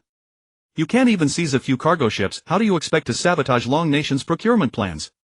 I apologize, sir, but Long Nation's escort forces are too powerful. It's nearly impossible for us to succeed, the pirate captain replied, bowing his head without daring to object. I don't care about excuses, you must find a way to increase your attack intensity or you won't see the rest of your payment. The CIA official threatened viciously. With the completion of the closed experiment, all data and reports were swiftly compiled and submitted, and the construction and operational status of the main city received a comprehensive and thorough assessment. The experts devoted considerable time and energy conducting meticulous analysis on every single detail. They not only reviewed the operational data of all systems but also conducted on-site inspections of the actual performance of the energy supply, water circulation and air circulation systems. Ultimately they found that all systems within the main city were operating in excellent condition. Whether it was the stability of energy supply, the efficiency of water circulation, or the purity of air circulation, every aspect met the highest standards and could stably satisfy the daily living needs of the residents. This outstanding achievement undoubtedly provided a solid guarantee for coping with potential crises in the future. Upon learning of this news, the residents' anxiety and unease gradually dissipated and they filled with expectation and confidence for their future lives. Meanwhile, regarding some minor issues that arose during the experiment, relevant departments did not slack off in the slightest. Through careful inspection of the energy supply system, they discovered several potential destabilizing factors. The relevant teams responded swiftly and immediately launched in-depth research. They worked day and night, consulted massive amounts of reference materials, conducted countless simulation experiments, and ultimately achieved precise optimization and upgrades to the system. Through this series of efforts, the performance of the main city was continuously optimized, enabling it to more calmly handle various complex situations that might suddenly arise. Those 90 million people continued to live peacefully within the main city. To ensure that the quality of residents' lives remained unaffected, various supplies such as food, medicines, and daily necessities were continuously transported into the main city. Amidst this orderly support, Su-ran also successfully completed the material preparation work for the second main city. The prolonged period of high-intensity work left him physically and mentally exhausted, and his longing for home grew ever more intense. He desperately wanted to return and visit. On this trip home, due to his special status and the critical nature of his work, Su-ran was personally escorted by Zone Nanhai bodyguards throughout the journey, with special forces providing covert protection as well. They maintained the highest level of vigilance at all times, ensuring Su-ran's travel was completely safe. After enduring numerous hardships, Su-ran finally returned home. The moment he pushed open the door, he saw Su-ma, whom he had missed so dearly. "Mom, I'm back." Tears of joy instantly welled up in Su-ma's eyes. She hurried forward, tightly grasping Su-ran's hand, and said in a slightly trembling voice, "Son, you're finally back. You must have worked so hard out there." Su-ran smiled and shook his head gently, his eyes full of tenderness. "Mom, it wasn't hard. I came back this time to tell you and Dad something." Su-ma looked at him with deep concern and asked, "What is it?" "Go ahead." Su-ran took a deep breath and said earnestly, "Mom, I plan to take you and Dad to move to another city. It's safer there." Su-ma's brows furrowed slightly, her eyes filled with confusion. "Why the sudden move? Aren't we living comfortably here?" Su-ran patiently explained, "Mom, look at the situation outside now. Earthquakes are becoming more and more frequent and their intensity is growing stronger. Although we haven't been significantly affected here so far, no one can predict what might happen in the future. The place I found has undergone rigorous evaluation and construction. It has more advanced protective facilities and early warning systems that can better safeguard our entire family." Su-ma said hesitantly, "Oh, I see. Do you think it's reliable?" Su-ran's gaze was resolute, his tone sincere and full of confidence. "Mom, rest assured. I have conducted extensive investigations and preparations. That city is absolutely safe." Su-ma looked at her son's determined eyes and her concerns eased somewhat. She nodded. "All right, since you say so, I trust you." Su-ran then found Su-ba, who was reading the newspaper in the study. "Su-ran, Dad, I want to tell you something." Su-ba put down the newspaper in his hands, took off his glasses and looked at Su-ran. "Son, what is it?" "I want to take you and Mom to move to another city. It's safer there." Su-ba looked up in surprise, his face full of bewilderment. "Ha! Why move? I've grown accustomed to living here and the neighbors and friends around me are all familiar. Suddenly moving makes me feel uncertain." Su-ran quickly replied, "Dad, the earthquake situation outside is truly severe right now. I worry about your and Mom's safety every single day. That city has the latest earthquake-resistant buildings and a comprehensive emergency rescue system that can protect us from the impact of earthquakes. Although moving will disrupt our current living habits, it is worth it for the safety of our entire family." Su-ba sighed, a reluctant expression appearing on his face. "But moving is too troublesome and I can't bear to leave my neighbors and friends here." Su-ran held Su-ba's hand, his gaze resolute. "Dad, I know you're reluctant, but life and safety are the most important things. When we reach the new city, given your and Mom's personalities, you'll definitely be able to make new friends quickly." Su-ba fell silent for a moment, feeling the concern and determination in his son's words. He patted Su-ran on the shoulder. "All right, son, I'll follow your lead. As long as it's for the good of our family, I support it." During the time he was at home, Su-ran also met his female classmate Su-mengyao. They had known each other for a long time. Over the years they had weathered storms together and their bond grew deeper through various trials until they eventually confirmed their romantic relationship. After meeting both sets of parents, Su-ran and Su-mengyao returned to Su-ran's room to wait for lunch. The moment the door closed, Su Ran eagerly pulled Su Mengyao into his embrace, their lips pressing firmly together in a passionate kiss. Su Ran's hands began to wander restlessly across Su Mengyao's back, slowly gliding downward as if carrying an intense heat, gradually moving toward her waist. Sensing Su Ran's passion, Su Mengyao's face instantly flushed crimson and her heartbeat accelerated wildly like a young deer frantically bounding within her chest. Yet she did not stop him. Instead, she softly responded to his embrace, wrapping her arms around his neck. Su Ran's hand continued its downward exploration, and when he reached Su Mengyao's hip, he gently squeezed it. Su Mengyao couldn't help but let out a soft sigh. She felt her body growing increasingly warm, as if a powerful current was surging through her entire being, making her breathing grow rapid and shallow. She held Su Ran tightly, as if hoping to merge with him to draw even closer. Just at that moment, footsteps suddenly sounded outside the door, accompanied by a call of time to eat. Su Ran and Su Mengyao instantly snapped out of it, quickly straightening their clothes as if waking from a dream, striving to regain their composure. After the meal, Su Ma smiled at Su Ran and said, "Son Mengyao is a really wonderful girl. She's beautiful and sensible. I like her very much." Hearing this, Su Ran's heart burst with joy and he happily replied, "Mom, I'm so glad you like her." Su Ran walked Su Mengyao home, and along the way they held hands and chatted cheerfully. Arriving at Su Mengyao's doorstep, they arranged to meet Su Mengyao's parents the next day, his future father and mother-in-law. The following day, Su Ran arrived at Su Mengyao's home with a heart full of both nervousness and anticipation. "Uncle Su, Aunt Li, I'm Su Ran."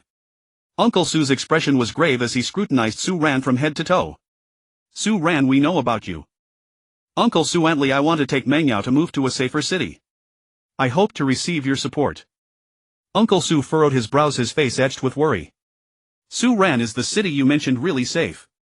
"Uncle Su, I promise you that city has comprehensive protective facilities and emergency measures that can ensure our safety."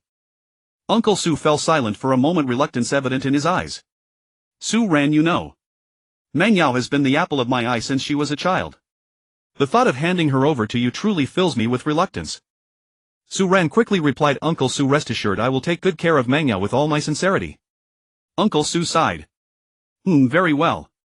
As long as Mengyao is willing, we have no objections. But if you dare mistreat her, I will not spare you." Su Ran then turned to Aunt Li, who looked at him with eyes full of affection and said with a smile, "Su Ran, Mengyao often speaks of you. She says you're a kind and capable person. We trust Mengyao's judgment, and we also believe you'll take good care of her." "Aunt Li, rest assured I will take good care of Mengyao. Su Ran, Mengyao has been pampered by us since childhood. Sometimes she can be a bit willful. You'll need to be understanding of her." "Aunt Li, I will. I will make Mengyao happy." "That's good. We hope you can live well in the new city." "Thank you, Aunt Li. We will." After returning home, Su Ran began preparing for the move. After careful deliberation, he decided that when moving he would bring almost nothing except his clothing and a few essential personal items. He had already learned in advance that all basic household supplies would be ready in the new city. Su Mengyao was also busy at home. She helped her parents pack their luggage while also carefully searching online for more information about that city, including local customs, food culture and more. She hoped to adapt to the new living environment as quickly as possible and embark on a beautiful future together with Su Ran.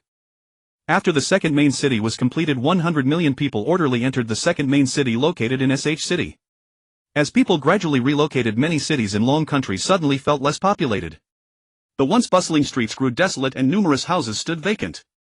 The common folk were deeply perplexed and engaged in widespread discussion. "What's going on? I've noticed the cities seem to have suddenly lost so many people recently, with countless houses now unoccupied." An elderly man sat on a park bench speaking with deep concern. "Indeed, I find it rather strange as well. I've heard rumors that some major event is about to unfold, which is why everyone has been relocated elsewhere." A young man beside him chimed in. "What exactly is this event? Why are we kept in the dark?" another citizen asked, equally bewildered. "I'm not entirely certain either," the young man replied, shaking his head with a puzzled expression. "I've only heard it might be connected to future development plans." These rumors and doubts spread throughout the populace, filling people with both anxiety and curiosity about what lay ahead. Meanwhile, citizens began to sense something amiss, noting the frequent earthquakes of late. With all these recent earthquakes, could something major be on the horizon? Someone wondered aloud. "Perhaps the government is preparing for natural disasters," another suggested. The government recognized the public's confusion and decided to clarify the situation through various channels.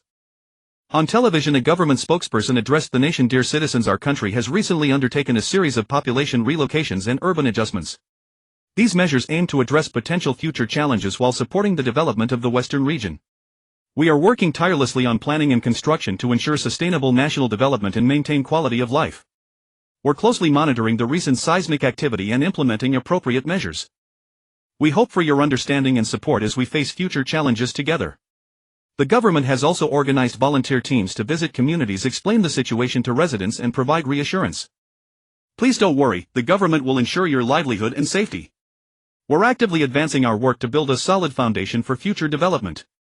Volunteers patiently explained this to the public.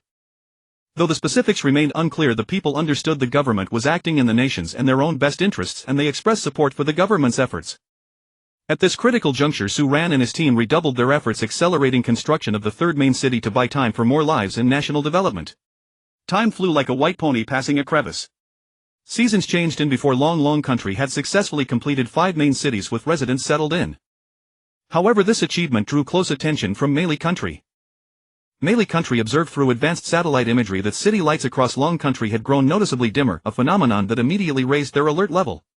Sensing a larger threat beneath the surface, the CIA launched a comprehensive investigation using advanced technology and intelligence resources, but found nothing conclusive. Malay country's leadership convened an emergency meeting and, based on unfounded speculation, concluded that Long country was conducting some kind of secret operation posing a serious threat. To apply pressure, they dispatched a powerful fleet without hesitation, approaching the East Sea with aggressive intent for reconnaissance. Soon after, Malay country's fleet sailed toward Long country's East Sea waters like a pack of ferocious wolves bearing fangs in a menacing display. Led by Commander Jack Wilson, the fleet's warships were equipped with advanced weapon systems. Soldiers stood ready with grim expressions, demonstrating military prowess to intimidate Long country. Long country's government detected the fleet's hostile movements immediately and convened an emergency meeting with top leaders gathering to discuss response strategies. The Ministry of Defense issued decisive orders to strengthen coastal defenses along the East Sea, with radar systems operating around the clock to track every move of the Malay fleet. Naval forces entered high alert status, with warship formations assembling rapidly under Commander Lin Haotian's leadership, moving as one impenetrable steel wall prepared to strike any approaching enemy. Meanwhile, Long country's Ministry of Foreign Affairs issued a stern declaration condemning Malay country's groundless provocations. The statement made clear that such actions severely violated Long country's sovereignty and territorial integrity, flouting international law and fundamental norms of international relations. The declaration also stressed Long country's commitment to regional peace and stability, urging Malay country to exercise restraint and avoid any actions that could escalate tensions. The incident drew widespread and profound attention across the international community. Other nations expressed deep concern over Malay country's aggressive posturing, calling for restraint and resolution through equal friendly dialogue. Long country steadfastly defended its sovereignty and territorial integrity, prepared to face any challenge with unyielding spirit and tenacious will. After the fleet's reconnaissance mission near the East Sea, a tense standoff emerged between Malay country's navy and Long country's naval forces in the region. Warships from both sides faced off across the sea, the atmosphere reaching breaking point, as if the very air could ignite at the slightest spark. Malay country's fleet commander Jack Wilson transmitted an arrogant and threatening warning via radio. Long country navy, your actions have caused us serious concern. We demand you immediately explain the dimming city lights and cease all suspicious activities. Long country's naval commander Lin Haotian responded fearlessly, Malay country fleet, your baseless accusations hold no merit. Our actions serve to safeguard our nation and people, none of your concern. Leave our East Sea waters immediately, or we will take all necessary measures to defend our sovereignty. His voice rang firm and resolute, unwavering. Both sides exchanged heated words, each refusing to yield. The Malay fleet continued its relentless surveillance of Long country's East Sea waters, while Long country's navy maintained constant watch, prepared at any moment to fight bravely for national dignity. Amid the standoff, the international community urged both sides to exercise calm and resolve their differences through peaceful dialogue. Leaders from various nations stepped forward to mediate, hoping to ease tensions and prevent further escalation of the conflict. However, Malay country's government remained unyielding and obstinate, insisting Long country provide satisfactory explanations while threatening more aggressive measures. Long country's government firmly defended its legitimate rights, declaring it would never succumb to external pressure and demonstrating unwavering resolve. As time passed, the stalemate persisted. Soldiers on both sides remained on edge, nerves taut, the very air over the East Sea seeming to freeze as a major confrontation loomed on the horizon. The confrontation between the two nations in the East Sea grew increasingly tense, with a palpable atmosphere of impending conflict hanging over the waters. Malay country's fleet continued its advance toward Long country's East Sea waters, attempting to escalate pressure and force submission. Long country's navy stood firm in defense of its East Sea territory, unyielding as an impregnable fortress against any storm. Malay country's President Tempu delivered an extremely tough speech from the White House. Long country must provide a full and satisfactory explanation for its secret operations in the East Sea, or we will not hesitate to take stronger measures. His words were sharp-laced with provocation and threats. Long Country's leader responded with composed resolve. Our actions in the East Sea are entirely motivated by our profound responsibility to the nation and its people. Melee Country's groundless accusations are baseless. We firmly oppose all forms of threat and provocation.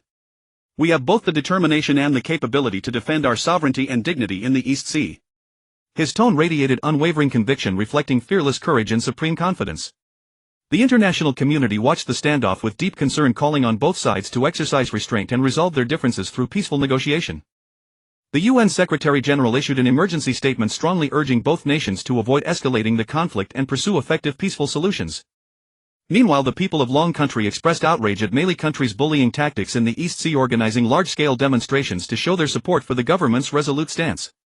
Volunteers from across the country eagerly signed up, ready to contribute to defending national sovereignty in the East Sea, demonstrating strong patriotic fervor and unwavering national unity. During the standoff, both sides maintained their military forces at high alert. On Long Country's side, soldier Wang Chang reported to Commander Lin Haotian, "Commander, our missile systems are ready for immediate deployment, everything is in position." Lin Haotian replied, "Maintain close observation and await orders." Meanwhile, on the Melee Country side, soldier Tom reported to Commander Jack Wilson, "Commander, carrier-based aircraft are fully prepared and ready for launch at your command." Longwa's Air Force fighter jets patrolled the skies in sweeping arcs like eagles soaring through the heavens, ever watchful. The pilots maintained intense focus, their eyes locked on the instrument panels and radar screens, their gazes imbued with steely resolve and fearless courage. Every pilot understood deeply that they were the guardians of the sky, the Iron Great Wall protecting the motherland's blue expanse. Watch the enemy fighter movements closely. Be ready to engage at any moment. Squadron leader Zhao Gang issued the command through the radio. His voice was calm yet powerful, as if injecting a stimulant into every pilot, igniting their blood instantly. Copy that. The wingmen responded in unison, their voices radiating unwavering determination and fearlessness like drumbeats of war, stirring every soul. Zhao Gang's gaze was sharp as lightning, his hand firmly gripping the control stick. He knew well the arduousness and significance of this mission. His aircraft weaved through the clouds, sunlight glinting off its fuselage like a razor-sharp blade poised to sever the enemy's fangs. Behind him, wingman Li Xiao remained fully concentrated. A light sheen of sweat formed on his forehead, yet not a trace of fear could be found in his eyes. That resolute look seemed to say, "For the motherland, what need to fear, life or death?"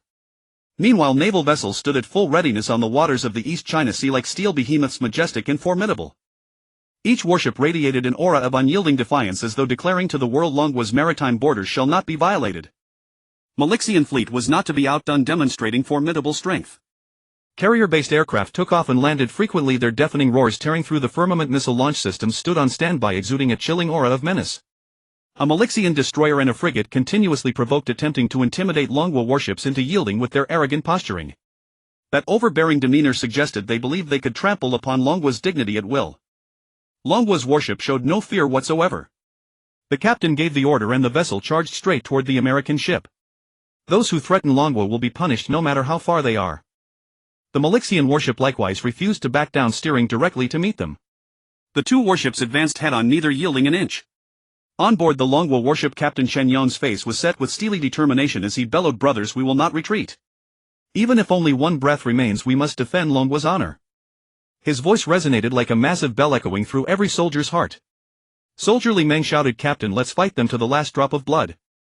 His words were filled with absolute resolve, as though casting life and death aside. Soldier Zhang Hao clenched his fists and seconded, "Yes. Fight to the bitter end." Every word carried boundless courage and conviction. Captain Chen Yong's eyes blazed like torches as he roared, "Prepare for battle. Show no submission to the enemy." At that moment, the blood of every soldier surged with fire. Only one belief burned in their hearts: defend the motherland, fight to the death. With a tremendous blast, the two warships collided with devastating force. The Malixian warship's hull suffered catastrophic damage, a massive crack splitting open as seawater surged into the hold like a rampaging beast. Longwa's warship fared even worse, its propulsion system failing. Though the crew fought bravely, they found themselves in dire straits. Yet their fighting spirit only intensified, with not a hint of retreat or fear. Aboard the Malixian aircraft carrier, Commander Richardson was consumed with fury and barked orders: "Launch the missiles. Destroy that Longwa carrier." In an instant, multiple TZ cruise missiles erupted from their launchers, trailing blazing exhaust plumes, hurtling toward Longwa's Fujian carrier like furious dragons unleashed, descending with thunderous force. War erupted suddenly, with Malixian forces launching a ferocious storm of attack first.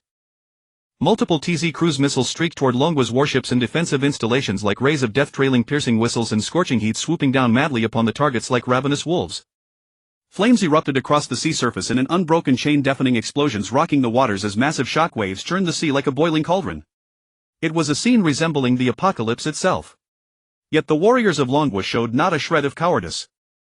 The FJ carrier, China's first fully indigenous designed and built catapult-assisted aircraft carrier, features a flat full-length flight deck with a full load displacement exceeding 8,000 tons. Approximately 300 meters in length and over 70 meters in width, its advanced catapult system enables highly efficient takeoffs for various carrier-based aircraft, including the formidable J-35 and J-15 fighters.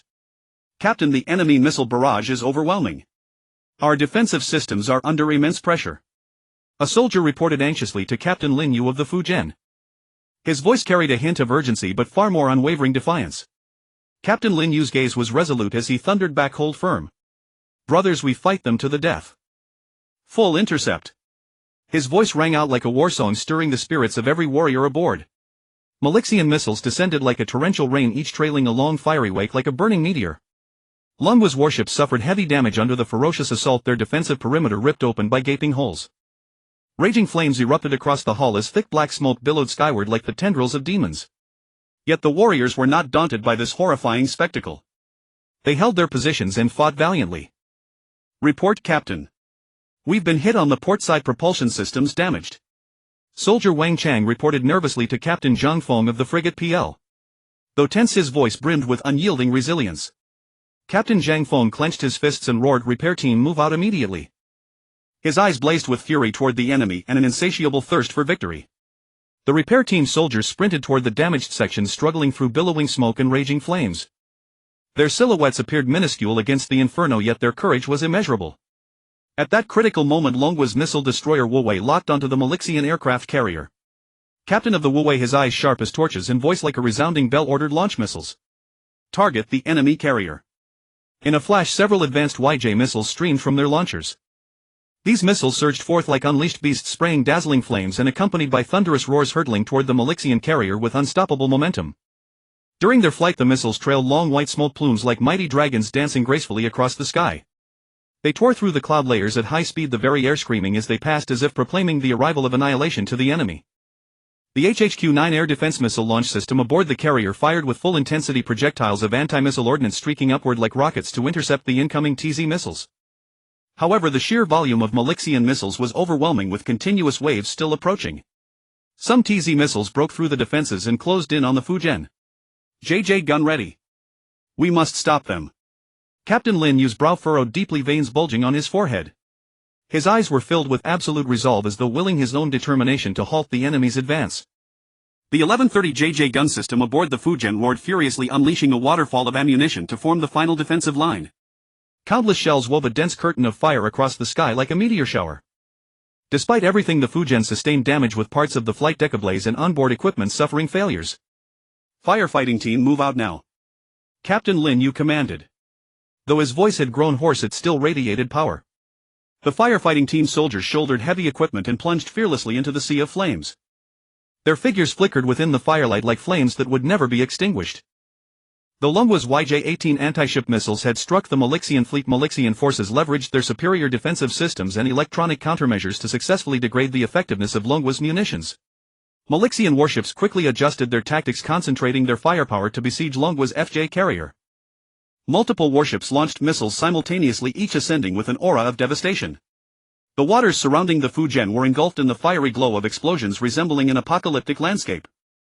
Richardson spoke with smug satisfaction. "Did you see that? Longwa simply cannot withstand our overwhelming offensive. They will be defeated soon." His arrogant smile filled observers with revulsion. The Longwa fleet had fallen into an extremely precarious situation, the crisis deepening with each passing moment. Yet not a single officer or sailor showed any inclination to yield. Their eyes were steady, teeth gritted, ready to face even more brutal combat. Only one conviction burned within them all: for the motherland, for the people, fight to the death. "Captain, ammunition consumption is outpacing our reserves. We can't keep up," Logistics Officer Chen Hui reported urgently. His face was drenched in sweat, yet hope still lingered in his eyes. Captain Lin Yu pondered for a moment, then issued a decisive order: prioritize key weapon systems. Conserve ammunition. Strike with precision. His voice was firm and powerful, instilling confidence in all who heard it. In the fierce battle, a Longwa frigate was struck and listed heavily to one side. Full rescue efforts. We will not abandon any vessel. Captain Lin Yu cried out, his heart heavy with worry. His voice conveyed both deep concern for his comrades and an unshakable pursuit of victory. Malixian attacks intensified, yet Longwa's fleet resisted tenaciously. Waves churned violently across the sea surface, the flashes of explosions illuminating the determined faces of the soldiers. Report. Radar has detected a new enemy aircraft formation. Radar operator Sun Yong called out. Though tense, his voice remained steady. Captain Lin Yu's brow furrowed deeply. Stand by. Prepare to meet the new challenge. His eyes reflected utter contempt for the enemy and unshakable conviction in ultimate victory. The Dragon Country fleet fought valiantly in the face of adversity, every man exerting his utmost to defend the nation's maritime borders. Captain, our air defense system has malfunctioned. Repairs will take time. Technical soldier Sun Ming reported. His voice carried a hint of helplessness, but more so perseverance. Captain Lin Yu clenched his teeth. Do everything possible to fix it as soon as possible. His voice was filled with resolve and trust. The Melee Country warplanes took advantage of the moment, diving to attack repeatedly, and the casualties of the Dragon Country fleet steadily increased. Don't give up, everyone. As long as we have breath left, we must not let the enemy succeed. Captain Lin Yu's voice was hoarse yet still brimming with strength. His voice was like a battle horn, inspiring the fighting spirit of every soldier. Just then a signal from the reinforcement fleet arrived from afar. But the Melee Country did not cease their assault. Instead, they intensified their efforts, attempting to utterly defeat the Dragon Country fleet before the reinforcements could arrive. Richardson shouted arrogantly, even if they have reinforcements, it won't change the outcome. Keep attacking. His voice was filled with madness and hubris. Hold on, everyone. The final moment has come. Captain Lin Yu cried out. His voice rang through the skies, making every soldier feel the weight of duty and mission. The soldiers of the Dragon Country fleet gritted their teeth, holding their positions and engaging in a life-or-death struggle with the enemy. In the sky, pilot Zhao Gang led his formation in a swift dispersal. 02, watch out for the enemy aircraft on your left. Zhao Gang warned his wingman urgently. His voice was filled with concern and tension. Roger, lead. The pilot of 02 adjusted his course swiftly and charged toward the enemy aircraft. His voice was full of courage and determination. Target locked launch missiles. Zhao Gang gave the order decisively. His voice was authoritative and confident. One after another air-to-air missiles screamed out, heading straight for the Melee Country warplanes. On the sea, warships advanced bravely through the gunfire, the soldiers' battle cries piercing the heavens. This fierce naval battle entered its most critical moment. Everyone was giving their last ounce of strength for victory. Their blood burned, their faith shone bright. They were heroes of the Dragon Country warriors who would never surrender. Dragon Country Chief of Staff Zhang Jianguo convened an emergency meeting. The atmosphere in the conference room was heavy and worry was etched on every face. This cannot go on. We must find a solution quickly and end this conflict, Chief of Staff Zhang Jianguo said sternly, his gaze sweeping across everyone present with firm resolve. The members of the operations department nodded in agreement and began to discuss countermeasures enthusiastically. At this moment, a staff officer named Li Ming, who had a close relationship with Su Ran, stepped forward and proposed a plan. We can manufacture multiple super high-speed iron drilling electric drills, each with a source diameter of 2 meters, made of dense iron, capable of drilling through iron at a speed of 1 meter per second. Install these devices on the front of fast submarines with a diameter of 2 meters, equip them with chips, and then have Su Ran shrink them to the size of a hair. They will crash into Melee Country ships at high speed, quickly drilling holes. Then Su Ran will enlarge them using this method to puncture each Melee Country vessel one by one, rendering them inoperable. This plan immediately received unanimous approval. Good, execute this plan. Chief of Staff Zhang Jianguo made the decision decisively, his voice full of determination. Subsequently, the relevant departments sprang into action. In the factories, workers worked overtime to produce dozens of super high-speed iron drilling electric drills. Every component underwent rigorous inspection to ensure impeccable quality. Su Ran prepared nervously, fully aware that his mission was crucial. Even the slightest mistake could affect the entire outcome of the battle. Finally, all the super high-speed iron drilling electric drills were completed. Su Ran concentrated his mind and shrunk them one by one to the size of a hair. Multiple high-speed submarines were also ready. Su Ran decided to accompany the warships to sea and personally implement the plan. He boarded the warship and headed to the battlefield alongside submarine commander Wang Chang and the other soldiers. At sea, the warships and submarines advanced cautiously toward the Melee Country fleet. They evaded enemy reconnaissance, seeking the optimal moment to strike. When they neared the Melee Country fleet, Wang Chang gave the order, prepare to attack. Multiple submarines swiftly dispersed, each approaching a Melee Country vessel like a ghost, ships such as the Liberty, the Glory, and the Courage. In an instant, dozens of iron drilling drills began to penetrate the hulls of the vessels at astonishing speed. The drills had already created hair-thin holes in the ships. These tiny holes stared at them like demonic eyes. Seizing the moment, Su Ran simultaneously restored several drills to their original size, achieving a diameter of 2 meters. At this point, the scene aboard the Melee country ships was like the apocalypse. The drill spun wildly, emitting a deafening roar. The screech of metal grinding against metal was hair-raising. The hulls were rapidly torn apart, the immense force twisting and snapping steel plates, sending fragments flying everywhere. Equipment inside the cabins was destroyed in flames, and thick smoke instantly filled the air. The Melee country soldiers suddenly felt a violent tremor as if struck by an undersea earthquake, and panic ensued. What's happening? What's going on? Soldier Tom cried out in terror, his voice filled with fear and confusion. Soldiers fled in all directions amid the chaos. Shouts and screams intermingled. Once the drill successfully penetrated the vessel, Su Ran quickly made them shrink. The other personnel coordinated closely, controlling Su Ran's movements and helping him locate the next target. Someone dubbed this weapon the Diamond Drill Unmanned Submarine. Head left forward, there's a large destroyer, the Victory.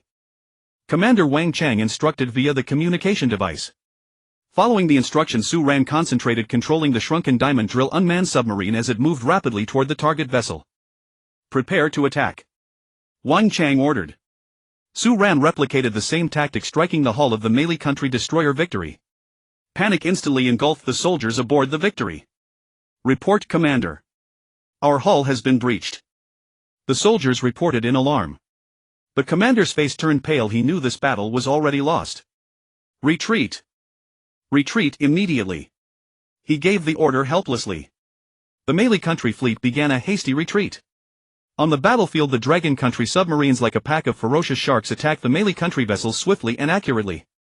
The Diamond Drill Unmanned Submarines were immensely powerful. They easily pierced the ship's armor, leaving enormous gaping holes in the hulls.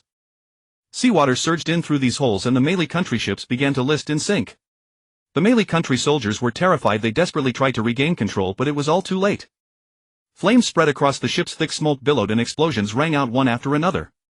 Some soldiers jumped into the sea to escape, others ran frantically aboard the vessels, searching for safety. The Dragon country warships meanwhile kept a close watch on the movements of the Melee country fleet, ready to counter any possible retaliation. The missile systems on the warships were already primed. If the Melee country fleet made any suspicious move, the Dragon country warships would not hesitate to launch an attack. Su Ran concentrated, controlling the movements of the Diamond Drill Unmanned Submarine. Beads of sweat covered his forehead, but his gaze was unwavering. He knew that his mission concerned the nation's safety, and he had to give it his all. On another Melee country ship, the valiant Captain Johnson looked on in despair at the scene unfolding before him. His vessel had been struck by the Diamond Drill Unmanned Submarine. The hull was severely damaged and gradually sinking. What kind of weapon is this? Why are we completely defenseless? Johnson muttered to himself. He tried to organize his soldiers for a counterattack, but all efforts were in vain. The weapon systems on the ship had been destroyed, and the soldiers had lost their will to fight. Abandon ship. Abandon ship. Johnson gave the order in resignation. The soldiers jumped into the sea, one after another, swimming toward other vessels. They struggled in the water, hoping to escape the catastrophe. The Dragon country submarines continued their assault on the Melee country fleet. One by one, the Melee country ships were hit and sank to the ocean floor. The morale of the Melee country fleet had completely collapsed, and they began to scatter in flight. Report, Commander.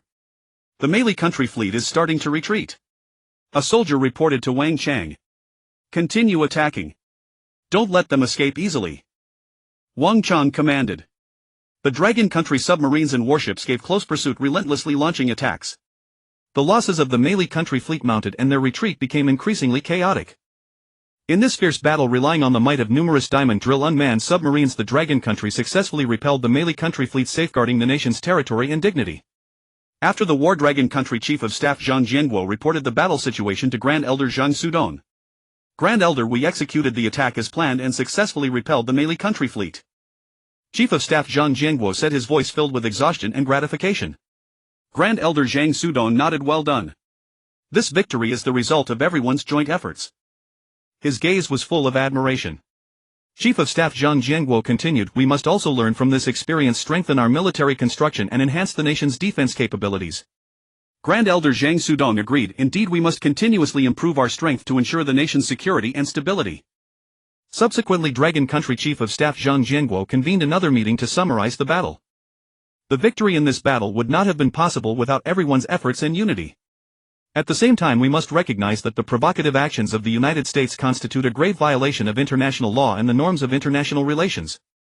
We must remain vigilant, strengthen our military preparedness, and be ready to confront any potential challenges at all times. Chief of Staff Zhang Jianguo declared, his voice brimming with unyielding determination. During the meeting, Wang Chang detailed the course of the battle. At that moment when our submarine approached the U.S. vessels, they were completely unaware. It was only when the Diamond Drill unmanned submarine began its operation that they realized the gravity of the situation, but by then it was already too late. Our assault was extraordinarily precise. Every U.S. vessel was struck. Su Ran also spoke up. When I was controlling the Diamond Drill unmanned submarine, I concentrated all my mental strength to ensure every step was executed without error. I was deeply aware of the immense responsibility resting on my shoulders. I could not afford the slightest negligence. Other soldiers also shared their experiences and emotions from the battle. They expressed that during the fight they had felt the power of unity and courage, and it was precisely this strength that enabled them to overcome a formidable enemy. After the meeting concluded, the Long Kingdom began to intensify its military construction, enhancing the training standards and equipment quality of its armed forces. Simultaneously, it also increased investment in technological research and development, striving to create more advanced weaponry. The United States, embittered by its defeat in the East China Sea, covertly launched underhanded maneuvers after retreating. They bolstered their intelligence agencies, attempting to gather more information about the Long Kingdom's main city construction and launch plans. CIA operatives were active around the world, seeking to win over factions dissatisfied with the Long Kingdom, uniting them to oppose it. They also spread rumors internationally to tarnish the Long Kingdom's image, claiming that the main city project was a scheme for global domination and posed a threat to other nations. Meanwhile, the United States reinforced its military deployment, increasing military bases and troops in the Asia-Pacific region, conducting frequent military exercises in an attempt to exert military pressure on the Long Kingdom. Within the Long Kingdom, the construction of 10 main cities had been completed. These 10 cities were named City No. 1 City No. 2 City No. 3 City No. 4 City No. 5 City No. 6 City No. 7 City No. 8 City No. 9 and City No. 10. After several months of habitation, the main cities operated smoothly and safely. All facilities functioned in an orderly manner, and the lives of the common people gradually returned to normal. However, the looming Earth crisis tightened the atmosphere. The residents of the main cities received notification that their city was in fact a space capsule, and it was about to be launched to address the planetary emergency. The people were instructed to find the nearest seat as quickly as possible, fasten their seatbelts, and prepare for launch. Once the news spread, the atmosphere within the main city became tense yet orderly. Everyone moved into action, heading toward the nearest seats as directed. On the streets, people hurried along, but without panic. All understood that this was a necessary step for survival. The hearts of the common folk were filled with a mix of emotions: fear of the unknown and anticipation of the future. Some tightly held their family members' hands, comforting one another. Others silently prayed, hoping everything would go smoothly.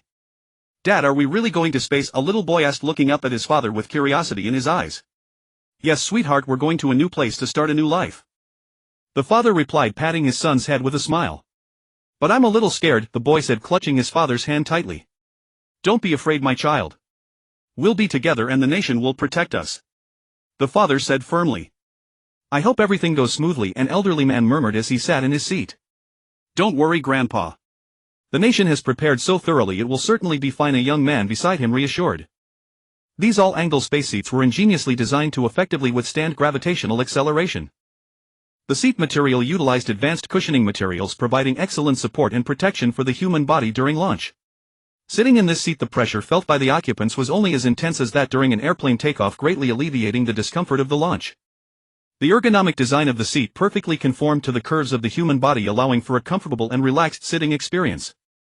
The seat belts were also specially designed to firmly secure the body during launch, ensuring the safety of the occupants. Meanwhile, the connections between the main city and the transportation system gradually disengaged. Enormous robotic arms began to move slowly, lifting the city. With the operation of the robotic arms, City No. 1 was first mounted onto the CZ-10 rocket. During this process, the seats inside City No. 1 were also adjusted to ensure the safety and comfort of the people. Preparations for the launch of City No.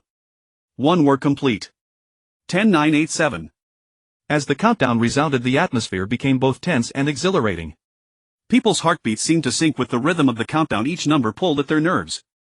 3-2-1 ignition. In an instant, enormous flames erupted from the base of the rocket, illuminating the entire launch site. The roar was deafening as the rocket shot into space like an arrow. 10 minutes later the rocket for City No. 2 launched followed by City No. 3 City No. 4. All 10 main cities were launched in sequence with 10-minute intervals between each. Su Ran and his team were also busily working ensuring that every preparation before and after the launch was flawless. They closely monitored all data ready to respond to any potential issues at any moment. People looked up at the sky watching the rockets fade into the distance, their hearts filled with hope and anticipation. They knew this was a grand endeavor for humanity's survival. After the rockets successfully entered space, the main cities separated from the rockets. In space, the cities reassembled according to the predetermined plan.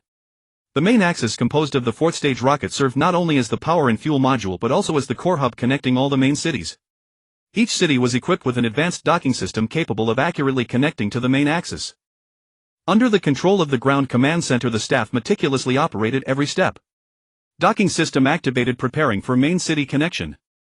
The ground command center issued the command. Received, adjusting the position of the main city. The astronaut in space responded. The main city slowly approached and the docking system emitted a faint sound as the two gradually connected. This process required extreme precision and patience. Even a slight error could lead to assembly failure. Connection successful, checking all data. The staff stared intently at the data on the screen. All data normal, main city assembly stable. The astronaut reported. As one main city after another was successfully assembled, a colossal space city gradually took shape. This city, named the Hope Space Station, consisted of 10 main cities revolving around the main axis formed by the fourth stage rocket, resembling a vast galaxy. The city's exterior shimmered with a silver glow, exuding a sense of technological sophistication. The main cities were connected by passageways allowing people to move freely among them. The interior of the city was fully equipped with residential areas, commercial districts, agricultural zones and more, meeting all the daily needs of the inhabitants. In the vastness of space, the Hope Space Station was about to commence its rotation journey. Throughout the entire space city, the broadcast system echoed a solemn and clear voice: "Attention all personnel, the Hope Space Station will soon begin rotation to restore gravity. Please ensure you take protective measures and guarantee your safety." The voice reverberated through every corridor and every room, instantly spreading a tense atmosphere. People paused their activities, their expressions focused and slightly nervous as they awaited the moment. In the control center, staff members stared intently at the dense data and complex charts on the screens, their fingers moving swiftly and accurately across the control panels, making final adjustments and checks. Their gazes were firm and unwavering, leaving no detail that could potentially cause problems unattended. In the residential areas, people found sturdy support points, gripping handrails or handles fixed to the walls. Children were held tightly in their parents' arms, their eyes reflecting both tension about the unknown and curiosity about the upcoming new experience. In the commercial district, the usually bustling shops fell silent instantly. Shopkeepers quickly stowed away their goods and took refuge in safe corners, bracing for protection. In the agricultural zone, workers hurriedly secured support structures for the plants to prevent damage during the rotation. In the city's passageways, people who had been freely moving about found stable positions, reminding and encouraging one another. At that moment, the entire Hope Space Station seemed to hold its breath, awaiting the fateful instant. As the rotation commenced, the people gradually felt the return of gravity. The sensation of floating helplessness dissipated, replaced by the grounded feeling of solid footing, filling their hearts with a sense of security and peace. Every individual's heart was filled with both anticipation and trepidation. They knew this was a crucial step toward a new future and another monumental test of human wisdom and courage. However, U.S. President Taimepu also took notice of the unusual rocket launches from the Long Kingdom. He convened an emergency meeting and the attendees appeared grim. What exactly is going on with this series of rocket launches from the Long Kingdom? President Taimepu asked, frowning deeply. The specifics are still unclear, but the scale of their operations is unprecedented. Secretary of Defense Tom Brown said this is likely related to what they call the Earth crisis. Is there truly a global crisis? Commerce Secretary Emily Johnson asked, confusion etched across her face. Regardless of whether it is real or not, we cannot afford to be careless. We must determine their intentions and plans as quickly as possible, Secretary of State David Smith said gravely. Activate our satellite and intelligence systems immediately to monitor all movements of the Long Nation. The President ordered, at the same time, have the scientists provide analysis reports as soon as possible. Subsequently, the United States discovered the massive artificial structure in space through satellite monitoring, which greatly shocked them. The President convened another meeting. This is unbelievable, the Long Nation has actually constructed such a massive space facility, Tom Brown exclaimed in amazement. Our intelligence work has been seriously flawed. We must now reassess the Long Nation's capabilities and the threats they pose, David Smith stated. Regardless of the situation, we cannot allow the Long Nation to gain such a significant lead in space, Emily Johnson remarked. President Tema pondered for a moment before responding. Let the scientists first determine the authenticity and severity of the Earth crisis.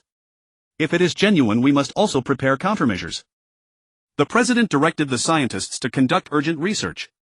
After thorough investigation, they were forced to acknowledge that the Earth crisis the Long Nation had previously warned about was indeed real and humanity had merely over 150 days remaining.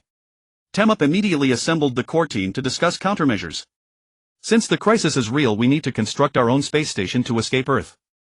However, the biggest issue now is funding. Our treasury simply cannot support such an enormous project. Defense Secretary Tom Brown offered a proposal. Mr. President, rather than making a public announcement, we could quietly approach wealthy individuals one-on-one and sell tickets to the space station at $1 billion each. This would resolve the funding issue while allowing us to advance the plan discreetly and minimize public opposition. Temup's eyes lit up. That might work, but we need to handle this carefully to avoid creating too much controversy. As a result, the American government did not make any grand announcements but instead secretly approached wealthy individuals one-on-one. However, secrets tend to surface eventually, and the news gradually began circulating within certain circles. I heard the government is secretly selling tickets to the space station, $1 billion apiece, a wealthy businessman whispered at a private gathering. This is completely unjust. Do only they get to survive? Another wealthy individual protested with furrowed brows. Although the American government attempted to maintain secrecy, the covert efforts to secure wealthy patrons for ticket sales sparked considerable questioning and discontent, thereby destabilizing society. Meanwhile, several powerful conglomerates learned of the situation and decided to stop relying on government assistance, choosing instead to construct their own spacecraft using their own resources and financial means. The Rockefeller Group moved first, rapidly assembling top-tier scientists and engineers while investing substantial capital into research and development. The Morgan Group refused to be outdone, forming alliances with multiple technology companies to establish an extensive research and development team. Competition intensified among these conglomerates as each sought to gain an advantage in this survival race. However, operating independently and with scattered resources, they encountered numerous obstacles during construction. Technical bottlenecks proved difficult to overcome, critical materials were scarce, and fierce competition for talent resulted in slow project progress. Ordinary citizens grew furious and desperate over these actions by both the government and conglomerates, taking to the streets to protest and demand equal access to survival opportunities. "We refuse to be abandoned without a fight," the crowd chanted in unison. "Every person deserves the right to survive." Society descended into chaos and unrest. Meanwhile, the Long Nation's space station Hope operated steadily, with people living in organized conditions and making thorough preparations for the impending Earth crisis. The global catastrophe intensified as massive fissures tore across the Earth's surface, spreading erratically like a monstrous beast, revealing its gaping maw ready to devour everything in its path. Boiling magma surged from beneath the Earth's crust, incinerating everything it touched.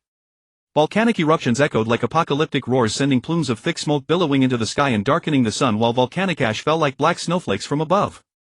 Powerful earthquakes shook the ground incessantly, the earth trembling as though a deranged colossus writhed in agony. Skyscrapers crumbled in an instant, while bridges and roads fractured and collapsed. Fierce winds driven by torrential rain ravaged the landscape, floods overflowed their banks and submerged countless towns and villages. Massive tsunamis crashed ashore with devastating force, obliterating coastal cities as colossal waves tossed vessels and structures about like playthings. Extreme heat and bitter cold alternately ravaged the land, with crops withering and dying on a massive scale, intensifying the food shortage crisis. Though the Long Nation had implemented preventive measures in advance, millions still perished in this catastrophe.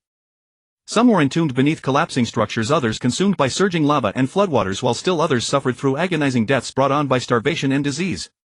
Relocating populations posed little difficulty, since each main city was situated in densely populated areas.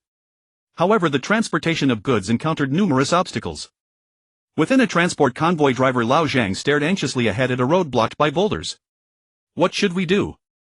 If these supplies don't arrive soon, people over there won't survive," Lao Zhang said urgently. Beside him, assistant Xiaoli frowned deeply. "Let's try finding another route, but I don't know if the surrounding roads are even passable." Lao Zhang sighed helplessly. "There's nothing for it but to try. Let's hope nothing else goes wrong." The vehicle laboriously turned around and headed toward what appeared to be a navigable path. Before long, they encountered a swift river where the original bridge had been washed away.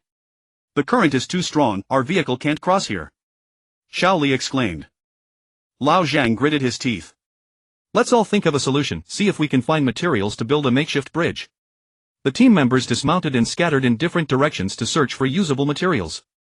Meanwhile, the weather deteriorated further, with howling winds and torrents of rain. Even the heavens are against us, someone grumbled.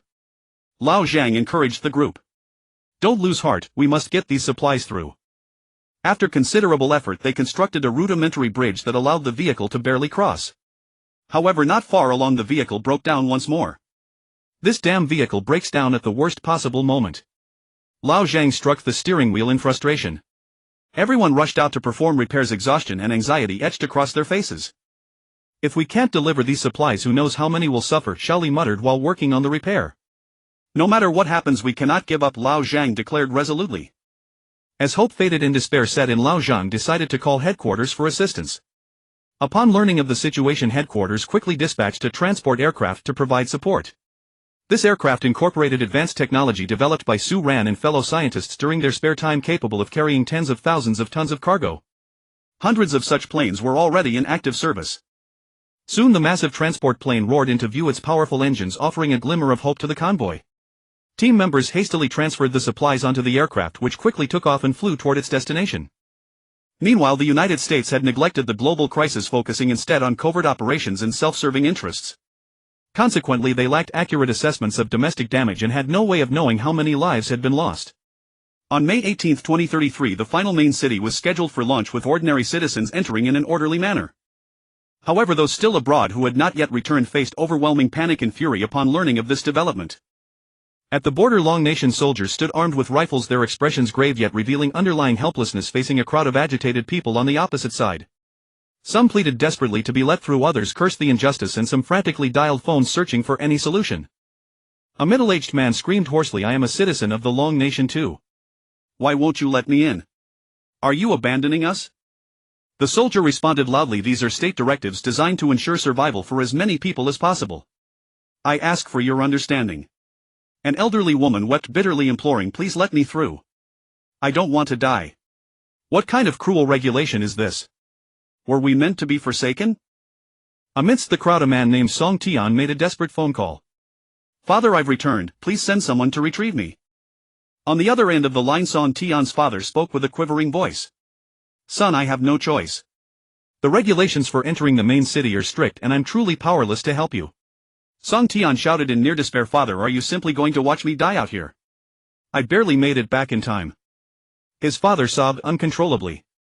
"Son, it's not that I'm heartless, I'm also trying to find a way, but..." Song Tian cut him off sharply. "Father, I don't want to hear excuses. You must save me." His father sighed helplessly. "Son, I'm sorry. If there's any chance at all, I would trade my life for yours." The soldiers remained at their posts, acutely aware of their duty yet torn by the suffering of their countrymen. Su Ran, the Grand Elder, other elders, and a group of scientists were the final group to enter the main city. After the doors closed, Su Ran noticed that the People's Liberation Army soldiers still maintained their positions outside. Su Ran asked puzzledly, "What about them?" The Grand Elder and the other elders smiled without responding. Perplexity flooded Su Ran's mind as he furrowed his brows, his face etched with anxiety, and he urged urgently, "Why won't you speak even now at a time like this? Are they not coming in?" His gaze was fixed intently on the Grand Elder, hoping to receive a satisfactory answer from him. The Grand Elder patted Su Ran on the shoulder and said calmly, "Shao Su, don't worry, they'll be here shortly." His voice was steady and forceful, attempting to soothe Su Ran's nerves. Su Ran's brow tightened as he pressed on, "Grand Elder, what is going on?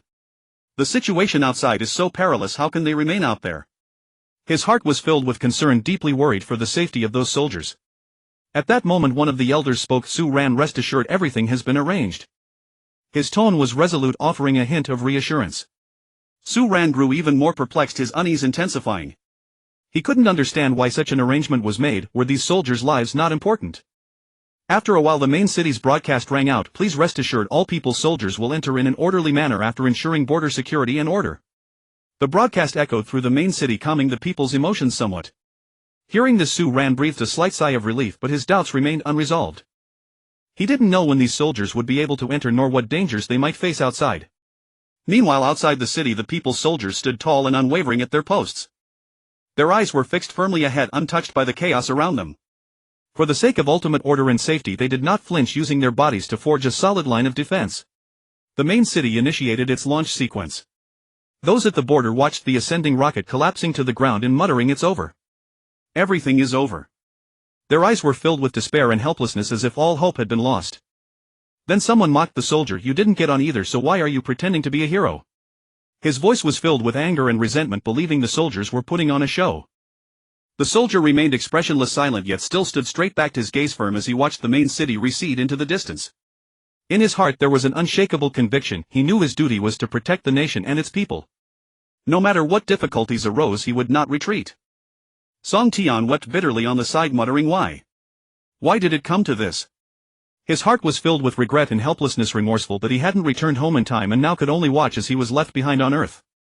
Others either pounded the ground in despair or stared blankly at the sky, their faces marked by utter hopelessness and helplessness. They didn't know what their future held or how to face this catastrophe. Inside the main city, Su Ran and the others anxiously monitored the data, ensuring the safety and stability of the launch process. Su Ran's heart still lingered on the soldiers left outside, but for now he could only focus on the task at hand. He knew that only by ensuring a successful launch could hope be brought to everyone. After a moment, the Grand Elder seemed to read Su Ran's thoughts and said, "Su Ran, don't worry, they won't be abandoned." His eyes were filled with trust and resolve, bringing Su Ran a measure of comfort. Su Ran nodded, but his brows remained furrowed. He knew the Grand Elder's words were meant to reassure him, yet he couldn't completely dispel his anxiety. As the main city successfully entered the predetermined orbit, a temporary sigh of relief swept through the people. But the scene at the border was etched deeply into Su Ran's mind, lingering there for a long time. He knew that those left behind on Earth would face immense difficulties and challenges. That night, as the people at the border were drifting into a drowsy state, the roar of an aircraft suddenly pierced the sky, instantly waking those who had been hoping to enter the Dragon Nation. They looked up to see bright lights flashing in the night sky as a massive plane roared past. Then, to their surprise, they found that the soldiers guarding the border had vanished. Excitement surged through the crowd, thinking they had finally found an opportunity to enter the Dragon Nation, and they rushed across the border without hesitation. However, upon entering, they were astonished to find nothing there, only an empty stretch of land. Soon after, a rocket slowly ascended under the gaze of the onlookers. The rocket's tail spewed blinding flames, illuminating the pitch-black night sky, rising like a brilliant star. It was then that those who had not returned home finally understood. The Dragon Nation had built 16 space stations, but the last one was special, reserved specifically for the Dragon Nation soldiers. So that's it. They didn't abandon their soldiers. Someone murmured, their heart filled with regret and helplessness. They realized how foolish their previous misunderstandings and accusations had been. Now they could only watch the rocket fade into the distance, their hearts swollen with fear and confusion about the future. Such regret. Another person sighed, their tone heavy with self-reproach. They began to reflect on their actions, understanding that in the face of this crisis everyone should unite rather than blame and complain. At that moment, staring at the departing rocket, their emotions were a tangled mess. They envied those who had managed to enter the space station and at the same time worried about their own future. They didn't know how long they could hold out as Earth faced its crisis. Inside the rocket, the soldiers of the Dragon Nation were preparing for departure, their hearts both excited and resolute. Watching the Earth shrink outside the window, they were deeply aware of the immense responsibility they bore. A young soldier felt a profound sense of mission. He thought, "We are the guardians of our nation. Now we will head into space to fight for the future of our country and our people. I will do my utmost to complete every task." His eyes shone with a resolute light, filled with confidence in the future. Another veteran, seasoned by experience, sighed deeply. Finally, this moment has come. We are about to embark on a new journey. Though the future is fraught with challenges, we fear nothing, for we are soldiers of the Dragon Nation. We have unwavering faith and courage. His face bore a stern expression, displaying the steadiness and responsibility of a veteran. They exchanged glances, their eyes full of trust and encouragement. They knew that in the space station they would face various difficulties and challenges, but they believed that as long as they stood united they could overcome all obstacles and create a bright future for their nation and people. In the night sky, the rocket's glow gradually faded, leaving those who had not returned home to ponder their future in the darkness. They knew their fate would change from that moment on.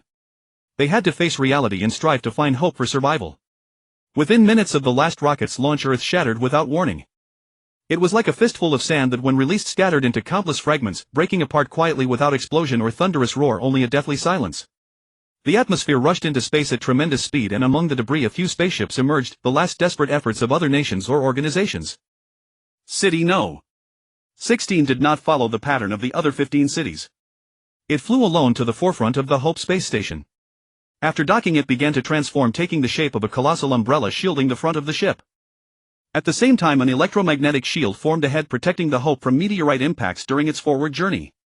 The electromagnetic shield system of City No. 16 was crafted with advanced technology capable of effectively repelling various threats from space. This shield could block meteorites, asteroid fragments, and other celestial debris, ensuring the safe navigation of the Hope. Inside the Hope space station, people witnessed the scene through the portholes, their hearts filled with shock and grief. Su Ran gazed at the view outside, his emotions swirling. Earth is destroyed like this. We are the last hope. His eyes revealed a hint of resolve, knowing he must shoulder the responsibility and find a new home for everyone. Su Ran looked at City No. 16 in confusion, then turned to the Grand Elder, unable to help, asking Grand Elder, why did City No.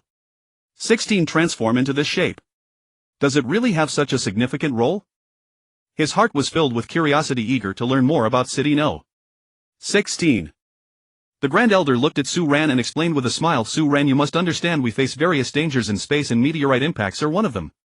City No. 16 takes this shape precisely to better protect our hope. It acts like a giant umbrella capable of blocking most meteorite attacks. Moreover, it serves as the Hope's defense and flight command center, overseeing the entire operation of the station. Though this section lacks simulated gravity and is unsuitable for ordinary living with only a few personnel on duty, its intelligence systems are extremely powerful, ensuring our safety in space. The Grand Elder's explanation was detailed and clear, giving Su Ran a deeper understanding of City No. 16. After hearing the Grand Elder's explanation, Su Ran nodded in sudden comprehension. So that's it, I see. But what about the military supplies carried by the fourth stage of the 16th rocket? His questions came one after another, eager to resolve all his doubts. The Grand Elder continued, the military supplies on the fourth stage of the 16th rocket are also for our safety. In space we don't know what we might encounter, so these supplies can serve as a safeguard just in case. Furthermore, these military supplies can also be used to establish bases and carry out various activities on new planets. The Grand Elder's answer filled Su Ran with confidence about the future. Su Ran's heart was now at ease and he looked forward to the journey ahead with a sense of purpose. The Grand Elder patted Su Ran's shoulder again. Keep your faith, young man. We are the seeds of civilization and we will thrive wherever we go. Upon hearing the Grand Elder's words, Su Ran felt a surge of confidence for the future. I understand, Grand Elder. The others nodded in comprehension after the Grand Elder's explanation. They understood that in this unknown space environment the Hope must possess formidable defensive and survival capabilities. As time passed under the protection of the 16th main city, the Hope space station steadily advanced into the unknown cosmos. People gradually adapted to their new life, striving to build this small home in space.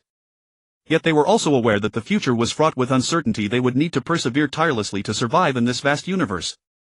But they believed that as long as they united, they could surely create a bright future.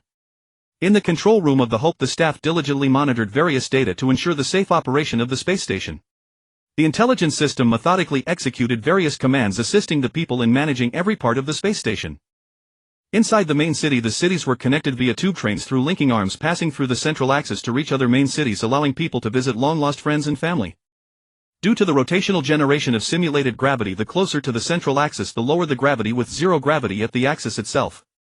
Thus some compartments along the axis served as zero-gravity laboratories. Led by the Grand Elder academician Song Su Ran, and numerous scientists resided in the 15th city, where they convened a special meeting to discuss the future direction of the Hope. During the meeting, everyone voiced their opinions. One said, we should orbit the Earth's debris to collect resources, ensuring our survival in the future. Another said, let's go to the moon. It's a celestial body we're familiar with and relatively close. Someone else proposed, how about Mars? Mars has always been a target of our exploration, perhaps it has conditions suitable for human survival. Another boldly suggested, we should head to Proxima Centauri, where there might be Earth-like planets, our hope for a new home.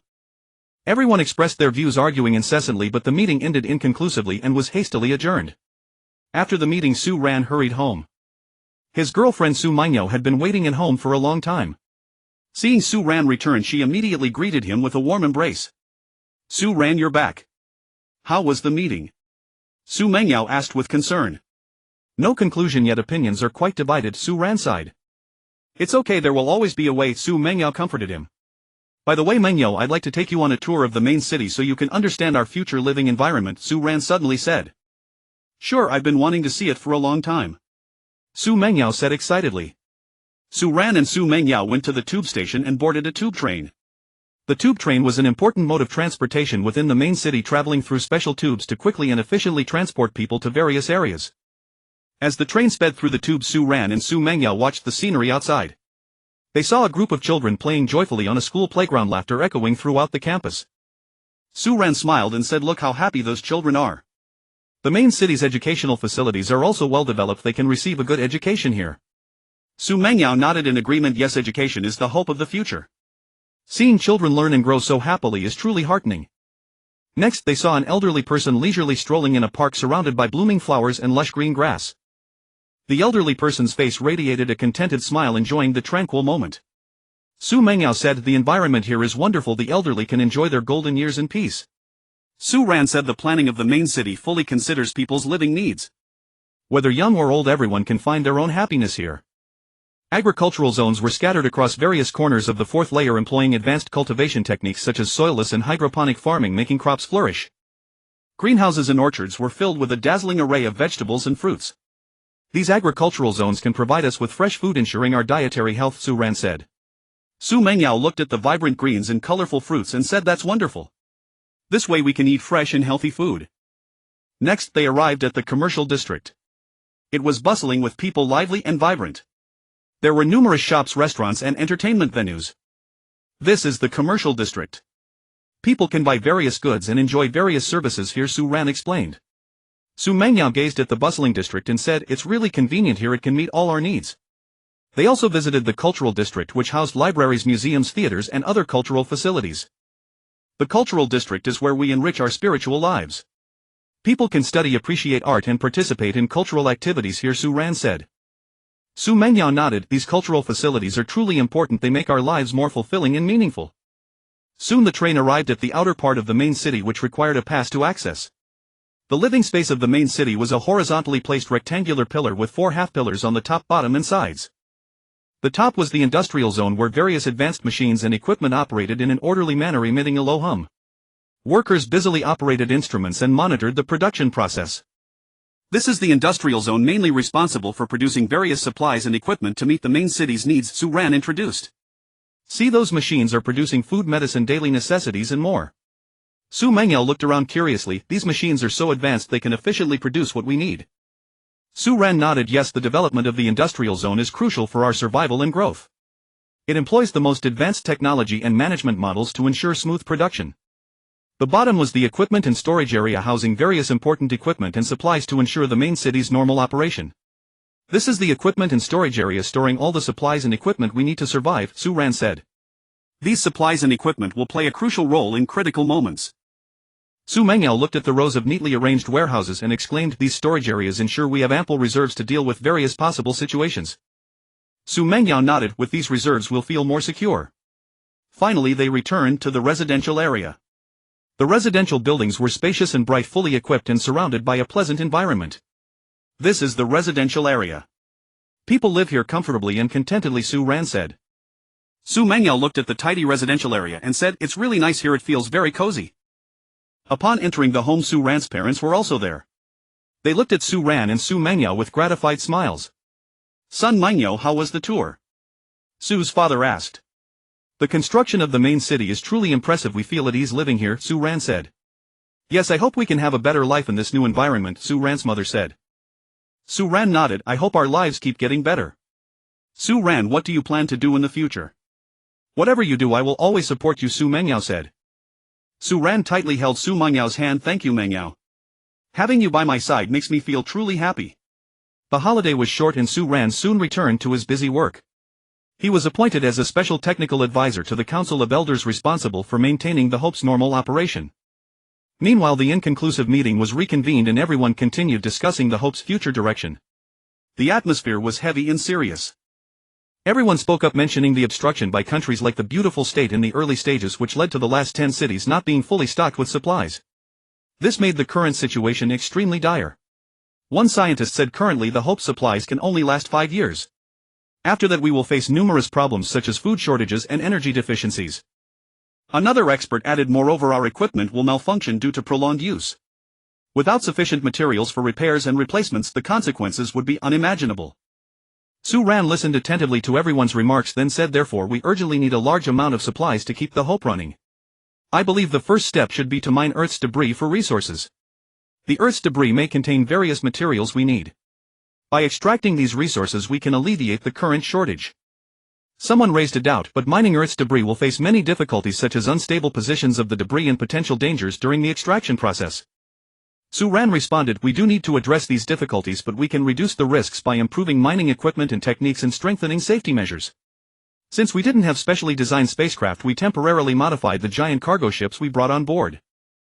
We sealed the cargo ship's deck, replaced the engines with numerous small rocket engines, installed mining nets, and adopted a method similar to fishing for extraction. After mining, the cargo ship remained unchanged, directly docked with the shrinking door, and then transported supplies to the main cities with available space on the Hope. Additionally, we modified fighters such as the J-35 and J-15, removing their aircraft engines, installing rocket engines, and adding electromagnetic cannons to serve as escort spaceplanes, protecting the cargo ships from meteorite debris attacks. The Great Elder nodded and said Su Ran's suggestion is very reasonable. We cannot sit idly by. However, we must also consider other possible solutions.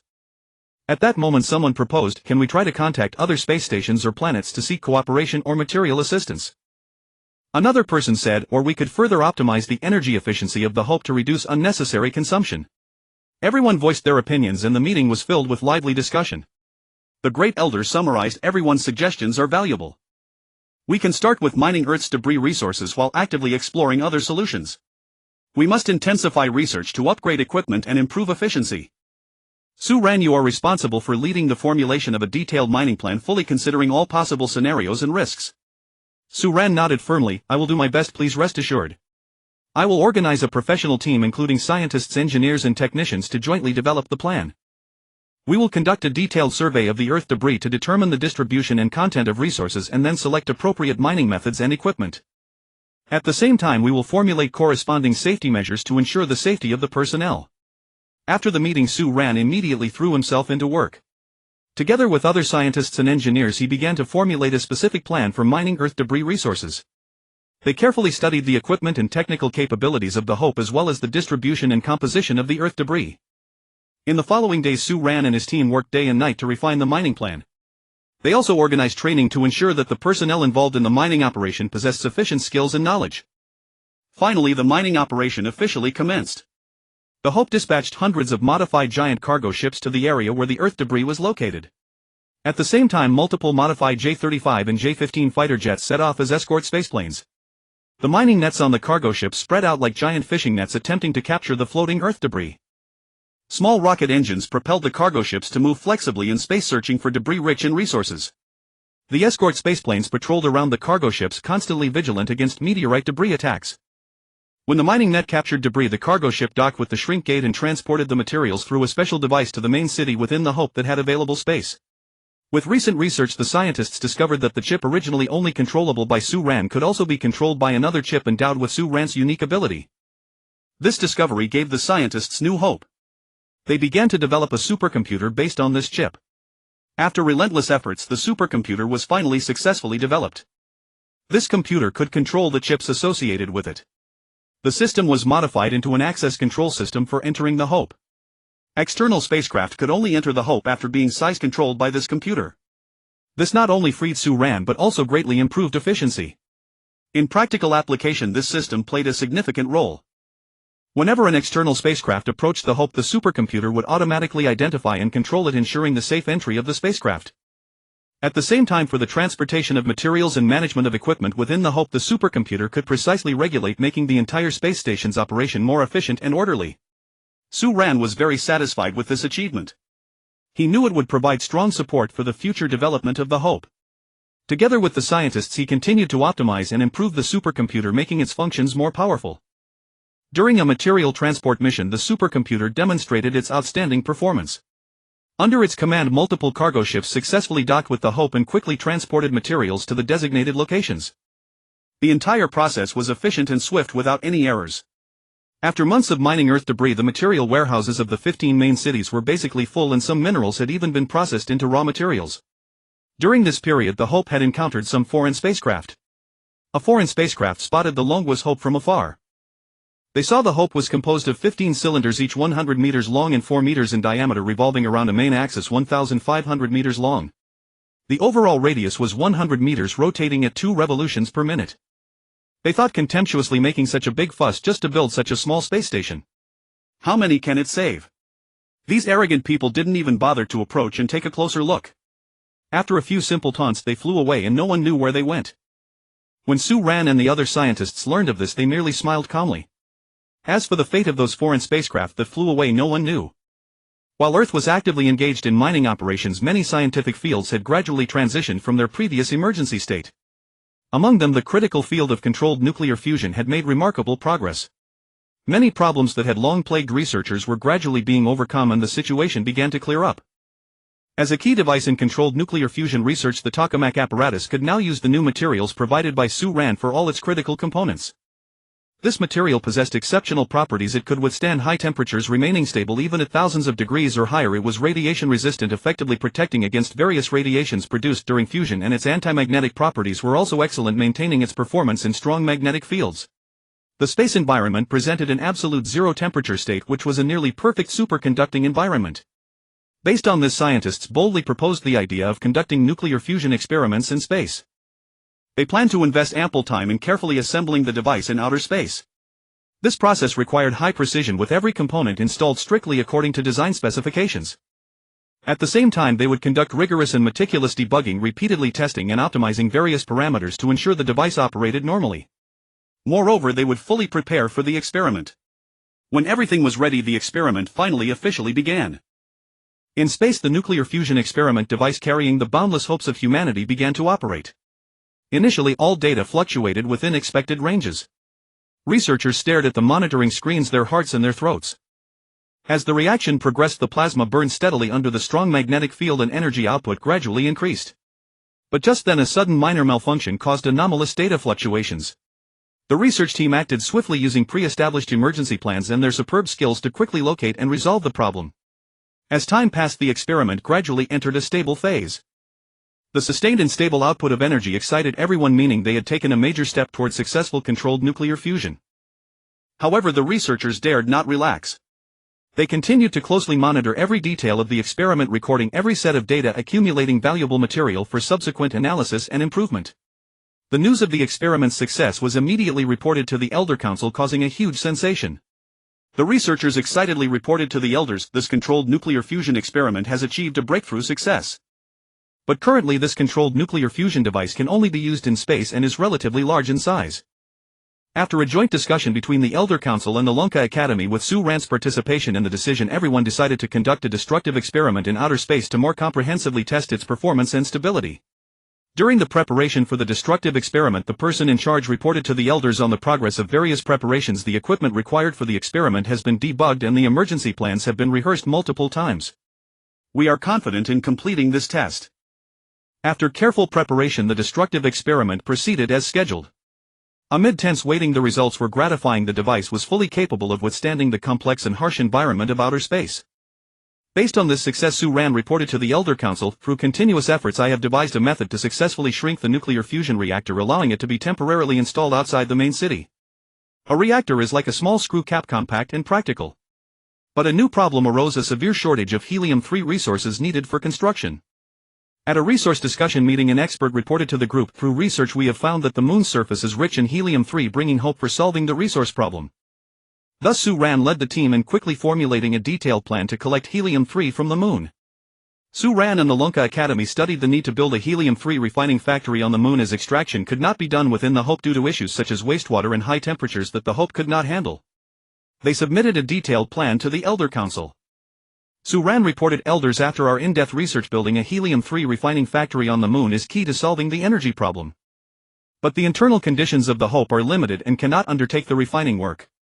After careful discussion and evaluation, the Elder Council approved the plan, deciding to redirect the Hope toward the moon. During the modification work, a researcher said to a colleague, "This mission is arduous, but I'm sure we'll succeed." The colleague replied, "Yes, for the future, let's work hard." They modified the landing craft, directly installing the CZ-10 rocket engine onto the Longwa landing craft. The landing craft was equipped with a complete refining factory and living quarters. However, it should be noted that this landing craft was a one-time lander, incapable of taking off, and would be the first to land on the moon. The landing ship had been fully refitted and was well prepared for the lunar landing. Every component had undergone meticulous debugging and testing to ensure stable operation in the extreme lunar environment. Meanwhile, the passenger aircraft underwent a thorough redesign and refit. They cleverly utilized the dense iron provided by Su Ran as skin material, a special substance that not only proved durable but also effectively shielded against cosmic radiation. The originally wide wingspan was downsized to reduce aerodynamic drag during spaceflight. Additionally, a powerful CZ-10 rocket engine and numerous smaller thrusters were installed, providing reliable propulsion for subsequent crew transfers to the landing vessel. During the arduous refitting process, researchers encountered numerous technical obstacles. The complex adjustments to mechanical structures, optimization of propulsion systems and adaptation to the space environment presented formidable challenges. Nevertheless, the researchers overcame each obstacle through extraordinary ingenuity and unwavering perseverance. Working tirelessly day and night in laboratories and workshops, they continuously ran calculations, conducted experiments and refined their designs. After long and grueling efforts, the refitting work was finally completed. A young researcher gazed at the transformed equipment and cheered excitedly, "It's done. Our efforts haven't been in vain." Pride and joy spread across his face. An older researcher smiled and patted him on the shoulder, saying with weighty advice, "This is only the beginning. More challenges await us ahead." The landing vessel and transport aircraft now stood before them in their transformed state, each possessing the robust capabilities needed to operate within the lunar environment. The Hope turned toward its journey to the moon. Throughout the 15-day voyage, every crew member remained on high alert. Each day, hour, and even minute was filled with anticipation and anxiety. Finally, the Hope reached lunar orbit. All departments immediately began the urgent preparations for landing. Suran stood in the command room, his gaze fixed on the data displayed on the large screen, his expression grave as he stated, "Everyone must proceed with caution. This landing mission brooks no failure." His gaze was resolute and focused, as though imprinting every piece of data into his memory. The astronauts stationed at their respective posts carefully inspected their equipment and instruments. An astronaut reported through the communication system, "The landing ship's fuel reserves are normal and all system checks are complete." His voice was steady and authoritative, reflecting both his thoroughness and dedication to the task. "The transport aircraft is ready and awaiting instructions," another astronaut reported. His eyes gleamed with anticipation, poised and ready to execute the mission at any moment. Researchers worked urgently to complete the final data analysis and simulation exercises, providing precise support for the landing operation. Their fingers flew across keyboards as data continuously flashed and updated on the screens. At that moment, an atmosphere of tension and anticipation filled the Hope. Everyone understood this was a crucial step in humanity's exploration of space, one that allowed for no mistakes whatsoever. "Initiate landing sequence." Suran commanded, and from an unassuming module on the Hope's main axis, a small hatch opened to release a sesame-sized object that slowly drifted toward the moon. The enigmatic object glided silently through space like a solitary meteor. Half an hour later, it reached a point just 1 centimeter above the lunar surface. Suddenly the object expanded rapidly, unfolding like a metallic flower blooming in an instant, then settled firmly onto the surface, revealing itself as the refitted landing vessel. Once the landing vessel touched down, its hatch opened smoothly and the internal exploration equipment and robots began operating in an orderly sequence. Like diligent little bees, they quickly scanned and analyzed the surrounding environment, transmitting valuable data in real time back to the Hope. Suran's eyes remained fixed on the data streaming from the landing vessel on his screen, his brow furrowing slightly as he said, "Keep close watch on the landing vessel's status, ensure everything is functioning properly. The environment around the landing vessel is currently stable and preliminary surveys have detected no anomalies." He reported, a hint of relief in his voice, though his hands never stopped working. The astronaut passengers aboard the transport aircraft, also known as the Moon 1 spacecraft, stood ready for immediate deployment. Clad in heavy spacesuits, they sat poised in their seats, their gazes steady as they awaited the go-ahead signal. At that moment, Suran received confirmation of the safe landing. "Begin crewed lunar landing mission," he announced. His voice echoed throughout the Hope via the communication system, instilling in everyone a profound sense of responsibility. His voice carried the weight of command, resonating through every corner of the Hope and making each crew member acutely aware of the gravity of their mission. As the landing vessel's hatch had just opened, another object smaller than a sesame seed emerged. But unlike before, it traveled forward a short distance before suddenly expanding, then gradually drifted toward and sealed itself against a hatch on the Hope's main axis. Upon closer inspection, they realized it was the Moon 1 spacecraft. "Docking successful," the ship's voice announced. With great excitement, the astronauts boarded Moon 1 through the shrink door. They felt nothing unusual, just as though passing through an ordinary doorway. Once inside the Moon 1, the astronauts quickly moved to their stations and began conducting final equipment checks and mission verification. All systems nominal were cleared for launch. The commander's voice rang out through the spacecraft, steady and resolute.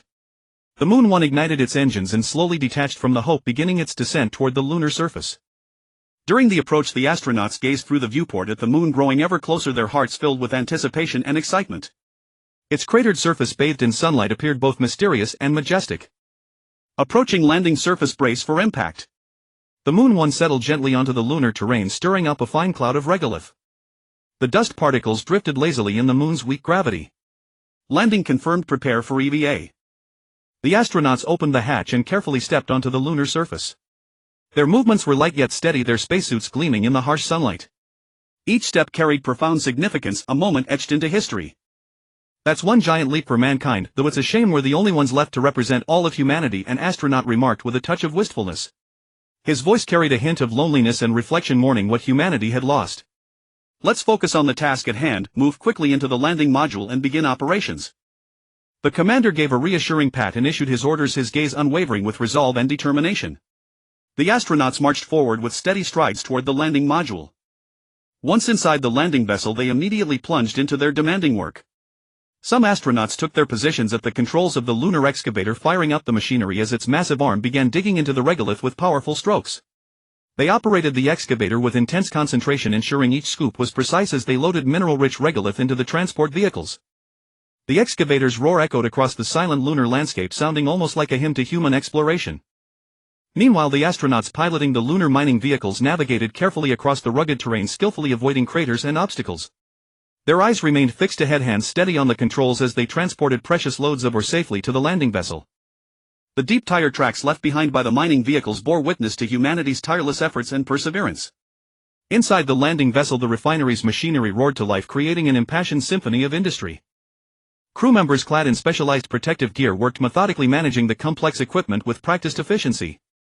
Their expressions remained focused and resolute as their hands moved swiftly across control panels, refining and processing the delivered ore with precision. The massive reactor pulsed with an ethereal glow while gauges and instruments flickered continuously, their restless needles testifying to the urgency and significance of their work. Canister after canister of encapsulated helium-3 moved slowly along the conveyor belt, organized and ready for transport to the Moon 1. The containers gleamed with a cold luminescence under the artificial lights, shimmering like beacons of hope for humanity's future. After dozens of hours of intensive operations, the Moon 1's cargo hold gradually filled to capacity. Every corner brimmed with precious helium-3 tanks, resembling a treasure vault brimming with hope. The tanks stood in neat rows, radiating an aura both mysterious and alluring. Moon 1 is fully loaded with helium-3 and ready for launch, came the report over the comms. Despite the exhaustion in the voice, triumph over the completed mission shone through. Notably, the Moon 1 spacecraft measured 60 meters in length with a diameter of 5.5 meters and a wingspan of 10 meters. With a payload capacity of 66 tons, it could carry 10 tons of helium-3. To put that in perspective, those 10 tons of helium-3 would sustain the Hope for half a year. Its massive, robust frame cut an impressive silhouette against the void of space. The Moon 1 ignited its engines and ascended gracefully, kicking up a cloud of lunar dust. Under the Moon's feeble gravity, the particles drifted lazily, painting an almost dreamlike scene. Maintain attitude, prepare for docking. The commander's voice rang out, steady and commanding. His gaze remained locked on the telemetry data while his hands made micro-adjustments to the control stick. Through precise maneuvering, the Moon 1 successfully docked with the Hope. The moment of connection sent a gentle tremor through the entire vessel, a tender embrace between two ships. Begin unloading, move fast. Canisters of helium-3 were carefully transferred to designated storage areas. Working in unison, the astronauts' sweat poured down their brows, yet their movements remained swift and precise. Every motion radiated strength and determination, every drop of sweat catching the light of their dreams. One astronaut remarked, "This haul is substantial. I truly believe it will help resolve our energy crisis." His face lit up with joy and anticipation, as though he could already envision a brighter future for Earth. At first, countless tiny specks of light appeared on the distant horizon, streaking swiftly across the darkness like meteors, their multitude resembling a grand meteor shower. Yet these specks grew larger at an astonishing rate, hurtling toward the Moon with an aura of destruction. As the Earth debris drew nearer, the lunar surface began to tremble violently. Some smaller fragments struck the Moon, first erupting in blinding radiance. The immense impact stirred up thick clouds of dust and countless debris across the lunar surface. Then larger fragments followed. A colossal piece of Earth debris slammed into the Moon's plains, triggering a violent explosion that sent flames soaring into the sky. The force of the explosion hurled surrounding rocks and soil high into the air, forming a massive crater whose edges glowed with searing heat like a gaping, ferocious mouth on the Moon's surface. Another fragment struck a towering mountain on the Moon, causing it to collapse instantly. Rubble cascaded down like a torrent, triggering a widespread moonquake. Cracks spread rapidly across the lunar surface like a spider web, and some already fragile areas began to collapse in large chunks. Other fragments plunged into the lunar seas, if they existed, raising towering waves hundreds of meters high. These massive waves, carrying immense energy, battered everything around them, completely obliterating any bases or facilities that might have been there. Under this ferocious assault, the Moon was shrouded in rolling dust and smoke that blotted out the sky. Countless impact points blazed with dazzling light, flaring one after another as if the Moon itself were writhing and struggling in agony. The former tranquility and harmony were utterly shattered, replaced by a scene of apocalyptic chaos and devastation. Meanwhile, aboard the Hope, the people watched all this with heavy hearts. Our home. It's gone just like that, a child sobbed. Don't be afraid, child. We will find a new home, an adult comforted. They knew their home had suffered a catastrophic blow, but they were also grateful for having made the decision to evacuate in advance. The hope forged ahead steadfastly through the endless darkness, heading toward Mars, the potential new home. Mars is about 55 million to 400 million kilometers from Earth, the exact distance varying depending on their positions in their respective orbits. Compared to the 380000 kilometers from Earth to the Moon, this was undoubtedly an extremely long and uncertain journey. Yet it was precisely this vast distance that carried all the hopes of the people aboard the Hope. Mars is one of the planets in the solar system most similar to Earth. Its day lasts about 24 hours and 37 minutes, close to Earth's day length. Its axial tilt is also similar to Earth's, meaning Mars experiences seasonal changes as well. But the Martian environment is still extremely harsh, with an average temperature of around -63 degrees Celsius, a thin atmosphere composed mainly of carbon dioxide, and a surface covered with dunes, gravel, and impact craters.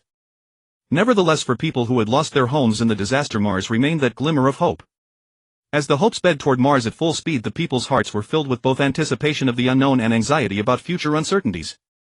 After further assessment of the Martian environment and consideration of potential risks, the Hope decided not to land directly on Mars. Instead, a meticulously designed lander would go first. The lander was shaped like a blunt cone with a multi-layered shell made of special alloys. The outermost layer was a high-temperature resistant ceramic composite capable of enduring thousands of degrees of frictional heat from the Martian atmosphere. The middle layer was high-strength titanium alloy with excellent compressive and impact resistance. The innermost layer was a highly efficient insulating material to protect internal equipment and personnel from extreme heat. The lander's head was equipped with advanced radar and sensors to monitor in real time the distance to the Martian surface, velocity, and surrounding terrain conditions. On the sides of the lander were multiple small thrusters that could adjust their direction and thrust as needed to achieve precise attitude control and position adjustments. Inside, the lander was divided into several functional zones. The control zone housed the most advanced flight control and communication systems, ensuring constant contact with the Hope throughout the landing process and the ability to respond promptly to any emergencies. The crew rest area was designed to be spacious and comfortable, equipped with cushioned seats and safety harnesses to ensure the safety of personnel during landing. The cargo storage area contained various survival essentials, scientific instruments, tools, work robots, and other supplies. Also designed was a spaceplane for shuttling between Mars and the Hope, its appearance exuding a strong sense of science fiction and futuristic elegance. It resembled a huge graceful bird with sleek and powerful lines. The aircraft's nose was sharp and elongated like a keen arrowhead, effectively reducing drag during flight through the Martian atmosphere. The wings were broad and slightly swept back, their surfaces covered with complex and precise textures, special structures designed to optimize aerodynamic performance.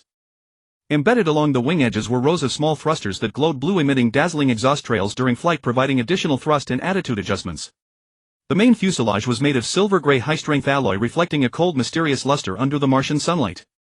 Numerous portholes dotted the fuselage like stars, allowing passengers to enjoy the magnificent Martian landscape. The tail of the aircraft housed a massive nuclear fusion power unit, its appearance a regular geometric shape surrounded by complex cooling pipes and energy transmission lines. When activated, the power unit emitted a brilliant light like a radiant star. The spaceplane had a diameter of 150 meters, a wingspan of 20 meters, and a fuselage height of 8 meters. Its maximum takeoff weight was 600 tons with a payload of 450 tons, capable of carrying 1,000 people in a single trip.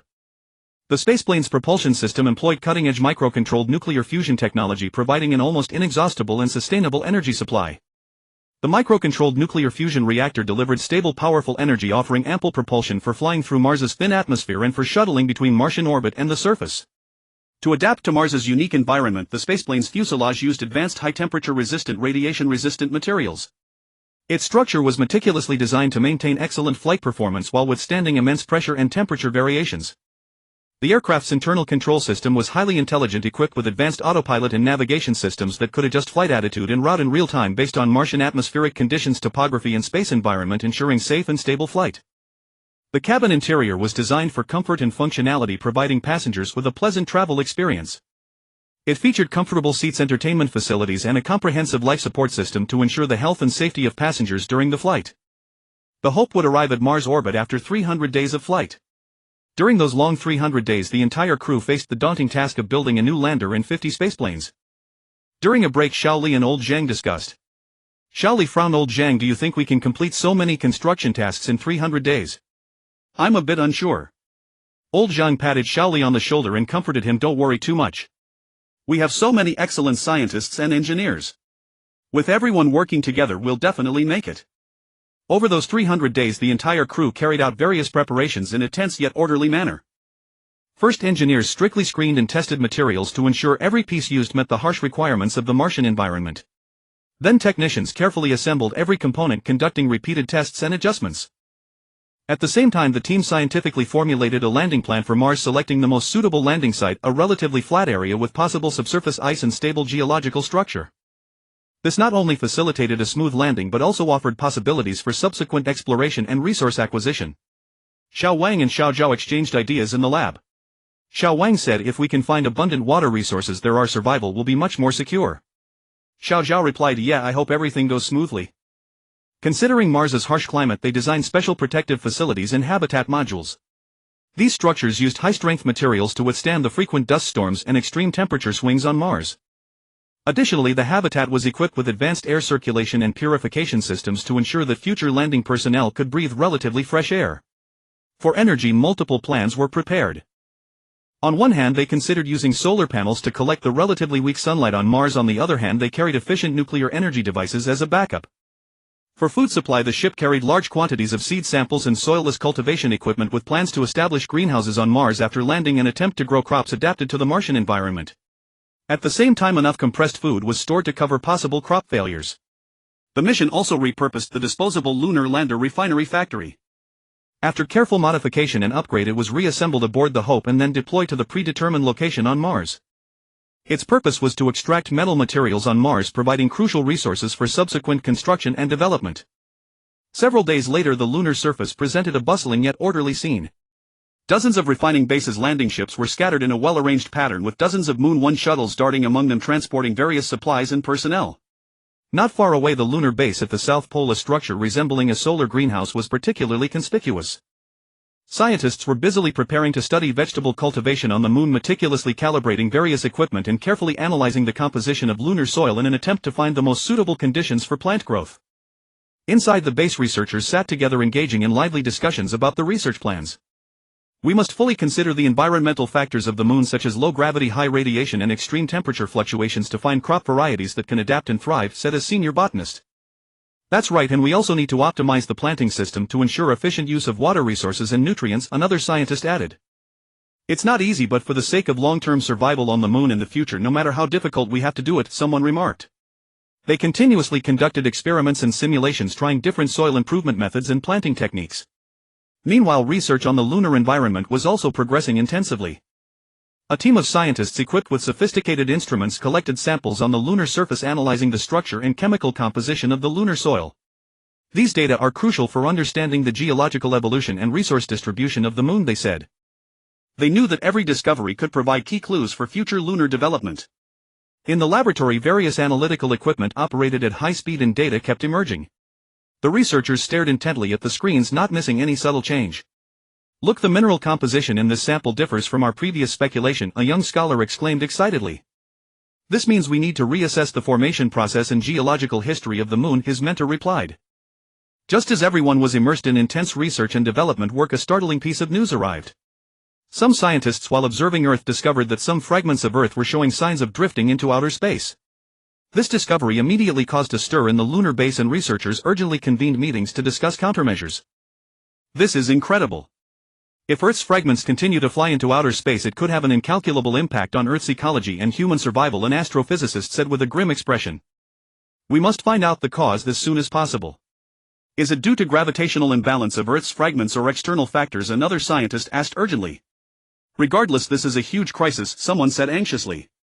Everyone expressed their views and speculations, the atmosphere in the meeting room tense and uneasy. Finally, it was decided to establish a specialized research group, the Celestial Research Team. This team was composed of top astrophysicists from Longhua Zhanghua Linhua and experts in related fields such as Wang Hao and Zhao Xiaoxian. They brought more advanced observation equipment and precise analytical models. The Celestial Research Team first conducted detailed observations and records of the distribution of debris after Earth's fragmentation.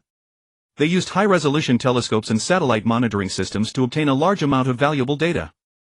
Next, they used supercomputers to simulate and analyze these data, attempting to calculate the trend of Earth's gravitational field changes and the potential impact on the Moon. During the research, the team members had a clear division of labor. Zhanghua focused on analyzing the trajectories of Earth's debris. Lin Yu was dedicated to studying the mathematical model of gravitational field changes. Wang Hao was responsible for comparing historical data on similar celestial events to find possible patterns and countermeasures, and Zhao Xiaoxian coordinated the progress of various tasks. Subsequently, the Celestial Research Team held several emergency meetings for in-depth discussions. The atmosphere at the meetings was tense and solemn. According to current data, the rate of gravitational field changes caused by Earth's fragmentation far exceeds our expectations, Zhanghua said with a furrowed brow and a heavy voice. Moreover, the trajectories of these debris are extremely complex, making it difficult to accurately predict which ones will head toward the moon. Lin Yu added.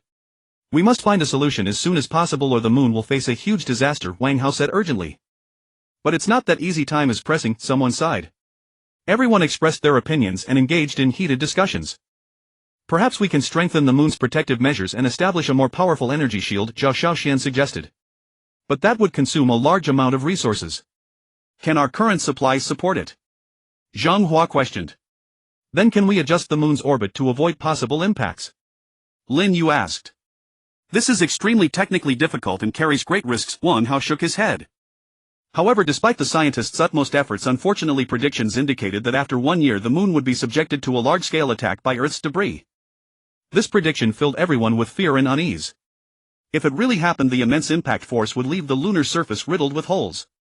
The originally scattered refining bases and landing ships would likely be completely destroyed, and the transportation routes for supplies and personnel would be completely cut off. The strong impacts would trigger moonquakes that severely damage the moon's internal geological structure. Moreover, the gravitational field disturbance caused by Earth's fragmentation would further intensify, dramatically altering the moon's orbit. This would make the lunar climate extremely harsh, with problems such as high radiation and extreme temperature differences worsening to unimaginable levels, delivering a nearly devastating blow to the survival and development of the lunar base. The final conclusion was that the moon could not be transformed into a human habitat. The Celestial Research Team reported this despairing conclusion to Su Ran. Upon hearing this news, Su Ran's face turned grave, but his eyes still revealed a determined resolve. After research by Su Ran and the Manga Academy, a final conclusion was reached: strive to complete controlled nuclear fusion within the next year and refit the Hope with nuclear fusion power. Su Ran quickly reported this conclusion to the Council of Elders, and an emergency discussion meeting was held in the council. This is our last hope, we must go all out, an elder said solemnly. But time is so tight, can we succeed? Someone worried. After in-depth analysis and heated discussions, the Council of Elders decided to fully support this plan. In various meeting rooms of the Council of Elders, the atmosphere was tense and serious. Experts engaged in heated debates and in-depth discussions around the relevant plans.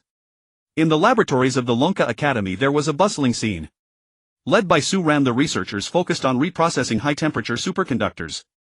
They conducted an arduous experiment attempting to achieve room temperature superconductivity across the full temperature range from 192 to 500 degrees Celsius. During the experiment, the machines ran non-stop 24 hours a day. The researchers took shifts, keeping their eyes fixed on the changes in various data, not daring to slack off.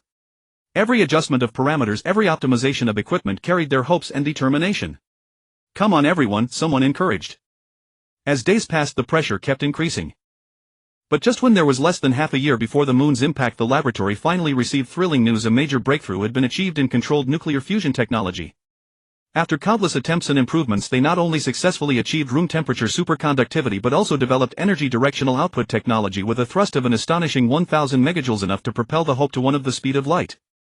During this critical period, members of the Celestial Research Team, including Zhanghua, Lin Yu, Wang Hao and Zhao Xiaoxuan, were also not idle.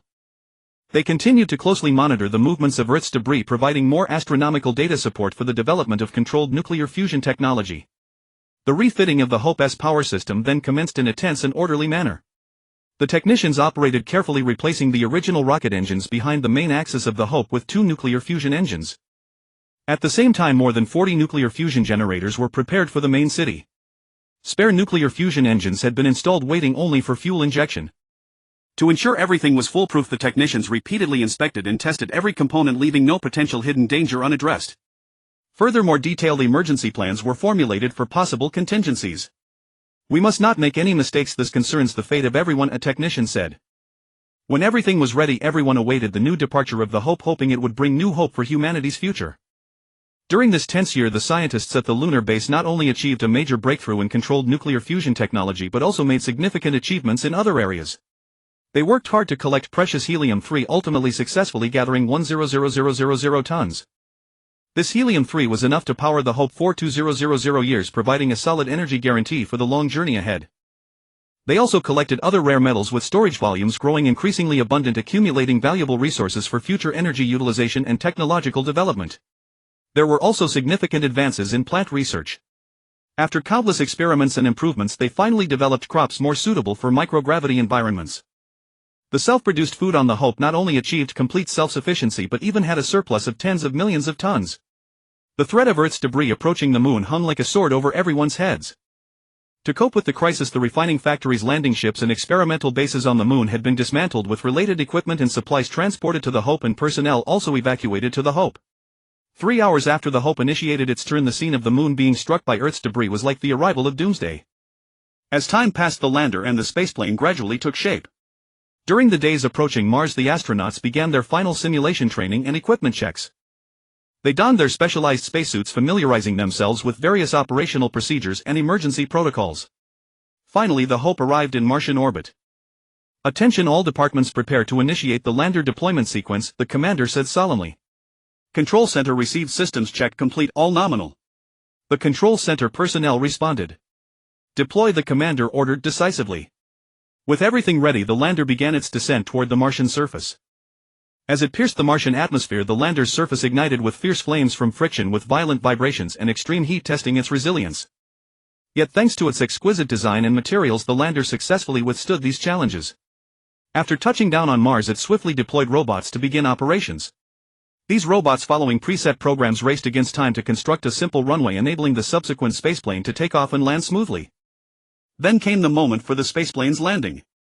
"Spaceplane preparing for landing, all stations recheck equipment," the captain's voice rang out again. "Propulsion system nominal. Navigation system nominal. Life support system nominal. Hope Commander, spaceplane is fully ready, awaiting instructions," the captain reported to the Hope commander. "Landing authorized, ensure safety," the Hope commander replied. Under the command of the Hope, the spaceplane ignited its powerful nuclear fusion propulsion system, slowly separating from the Hope and advancing toward the Martian atmosphere. As the spaceplane plunged into the Martian atmosphere, the immense friction ignited a blazing inferno around it, the fuselage trembling violently.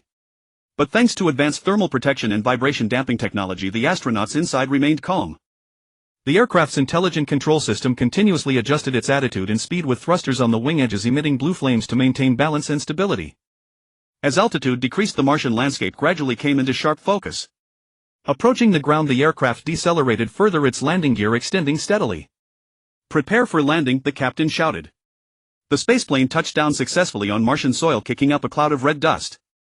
The astronauts had successfully landed on Mars. After the spaceplane landed, they stepped out of the hatch with excitement and tension. "Wow, this is Mars!" Shaoli blurted out, utterly awestruck by the unfamiliar and magnificent vista before him. "A world of crimson and endless desert, as if time itself has frozen here." Xiao Wang took a deep breath and said slowly, "It feels so surreal. The ground beneath my feet is hard and dry, every step like exploring an unknown abyss." The captain gazed into the distance, his eyes resolute. "This is a monumental step for humanity toward the stars and oceans. Though it seems barren, it holds infinite possibilities. We are now in the Acidalia Planitia. For the next 24 hours, everyone gives their all. Let's go, team. This mission is arduous but profoundly significant," the captain said with vigor. "Understood, Captain," the team replied in unison. First, they conducted a comprehensive topographic survey of the landing site using high-precision measurement instruments and satellite data to draw detailed terrain maps, providing crucial references for base site selection. "Shall we look at this terrain? Wouldn't it be ideal for part of the base?" Xiao Wang pointed to a relatively flat area and asked. But we also need to consider soil composition and resource distribution. This area is close to Vias Marineris with a rather complex geography," Shaoli replied. While surveying, the astronauts began a thorough analysis of Martian soil composition. They collected soil samples from various depths and locations, bringing them back to the temporary lab for testing. "This soil composition is quite complicated, processing it won't be easy," Xiao Zhang frowned. "Don't worry, we'll devise a plan based on the results. We'll figure it out," the captain encouraged. Meanwhile, team member Xiao Zhao sent preliminary soil composition data to the Hope, saying, "Hope, we have initial results from the soil analysis. Sending them to you now." Hope received. "Thank you, everyone." Using advanced chemical analysis equipment, they discovered that Martian soil contained some usable minerals but also certain chemicals that posed threats to construction and life support systems. Based on these findings, they formulated soil improvement and treatment plans, laying the groundwork for future base construction. To understand Martian weather conditions, the astronauts deployed multiple meteorological monitoring stations at the landing site. Old Wang, we must keep a constant eye on the meteorological station data, not a single error can be allowed, the captain admonished. Rest assured, Captain, I'll complete the mission. Right at the foot of Olympus Mons, the weather changes here are indeed very complex, Old Wang replied earnestly. These stations could collect real-time data on Martian temperature, pressure, wind speed and direction, transmitting it back to the temporary base. Through analysis of these data, they discovered that Martian weather patterns were quite complex, with frequent violent storms and drastic temperature fluctuations.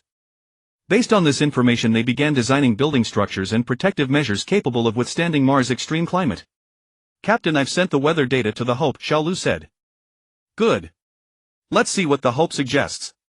The Hope replied that based on data analysis they recommend strengthening the stability of protective facilities, Xiaolu relayed. In terms of resource exploration, the astronauts carried professional detection equipment scouring the area for possible water sources and energy. Look! There seems to be ice in that canyon. Xiao Zhao shouted excitedly. Excellent, this is a major discovery. Let's collect samples for analysis. This is Noctis Labyrinthus, what a wondrous place, the captain said. After a hectic 24 hours, the astronauts had reaped a rich harvest. Time's up. Everyone pack up your equipment and samples and prepare to return to the Hope, the captain ordered. Yes, sir, the team responded. They boarded the spaceplane with their trove of data and samples, returning to the Hope. Once back aboard, they wasted no time and immediately threw themselves into the debriefing. Commander Su, here are all the data and samples we collected on Mars. Standing before the large screen, the captain reported earnestly to Su Ran. Topographic surveys indicate that parts of the Acidalia planitia have potential for base construction, but the complex terrain near Valles Marineris requires careful handling. The soil composition is complex, though there are usable minerals, there are also many harmful substances requiring further improvement. The weather is extreme with frequent storms and wide temperature fluctuations. Protective structures must be sufficiently robust. Regarding water resources, the ice layer discovered in Noctis Labyrinthus is a major breakthrough, but its extraction and utilization will require detailed planning. The scientists aboard the Hope listened intently, occasionally asking questions and offering suggestions. As for soil improvement, do you have any specific ideas? One scientist asked. Our preliminary plan is to use a combination of biological and chemical methods, introducing special microorganisms and soil amendments, but we need more laboratory experiments to verify, another scientist replied. After the briefing, everyone immediately began preparations for constructing the Mars base. Engineers re-optimized the design based on the new data. Logistics personnel prepared vast quantities of supplies and equipment, and researchers conducted in-depth analysis of the samples, providing further evidence for the base's functional planning. This time we must ensure the base construction is flawless, Su Ran encouraged everyone. Every link is crucial, there can be no carelessness. This time we must ensure the base construction is flawless. Su Ran's gaze was firm, his words impassioned. Every step is vital and we cannot afford the slightest oversight. In the days that followed, everyone racked their brains over the design and planning of the Mars base. Imagine it, the base like a dome-shaped city built from high-strength composite materials, standing as a steel fortress defying Mars' raging winds and radiation. The camera pulls back from space, revealing the majestic silhouette of the entire base shining with the light of technology on the red Martian soil. Then Zhao Yu, the chief designer of the Mars base, stepped forward, his eyes wise and expression focused. Zhao Yu began his introduction. As you can see, this dome uses the most advanced pressure-resistant and radiation-resistant materials tested through countless simulations and experiments, ensuring absolute safety under Mars' extreme conditions. Its surface is coated with a special layer that effectively reflects Mars' intense ultraviolet radiation. Moreover, all the compartments inside the base are interconnected via sealed passageways, facilitating the rapid movement of personnel and supplies. Stepping inside the dome, the living quarters are warm and comfortable sleep cabins with soft beds that make one feel at home, a dining area filled with the aroma of delicious food, and recreational facilities to help everyone relax after busy hours. The camera then shifts to the living quarters where astronauts smile, enjoying a moment of tranquility. Zhao Yu continued. The layout of the living quarters fully considers ergonomic and psychological factors so that astronauts far from Earth can feel the warmth and comfort of home on Mars, maintaining good physical and mental states. For instance, these sleep cabins have mattresses made of special memory material that adjusts automatically to the body's contours, providing optimal support. The connecting passageways between compartments are spacious and safe, ensuring everyone can move freely within the base. In the research area, advanced experimental equipment and precision analytical instruments are all present, the tools for exploring the geological, meteorological and biological mysteries of Mars.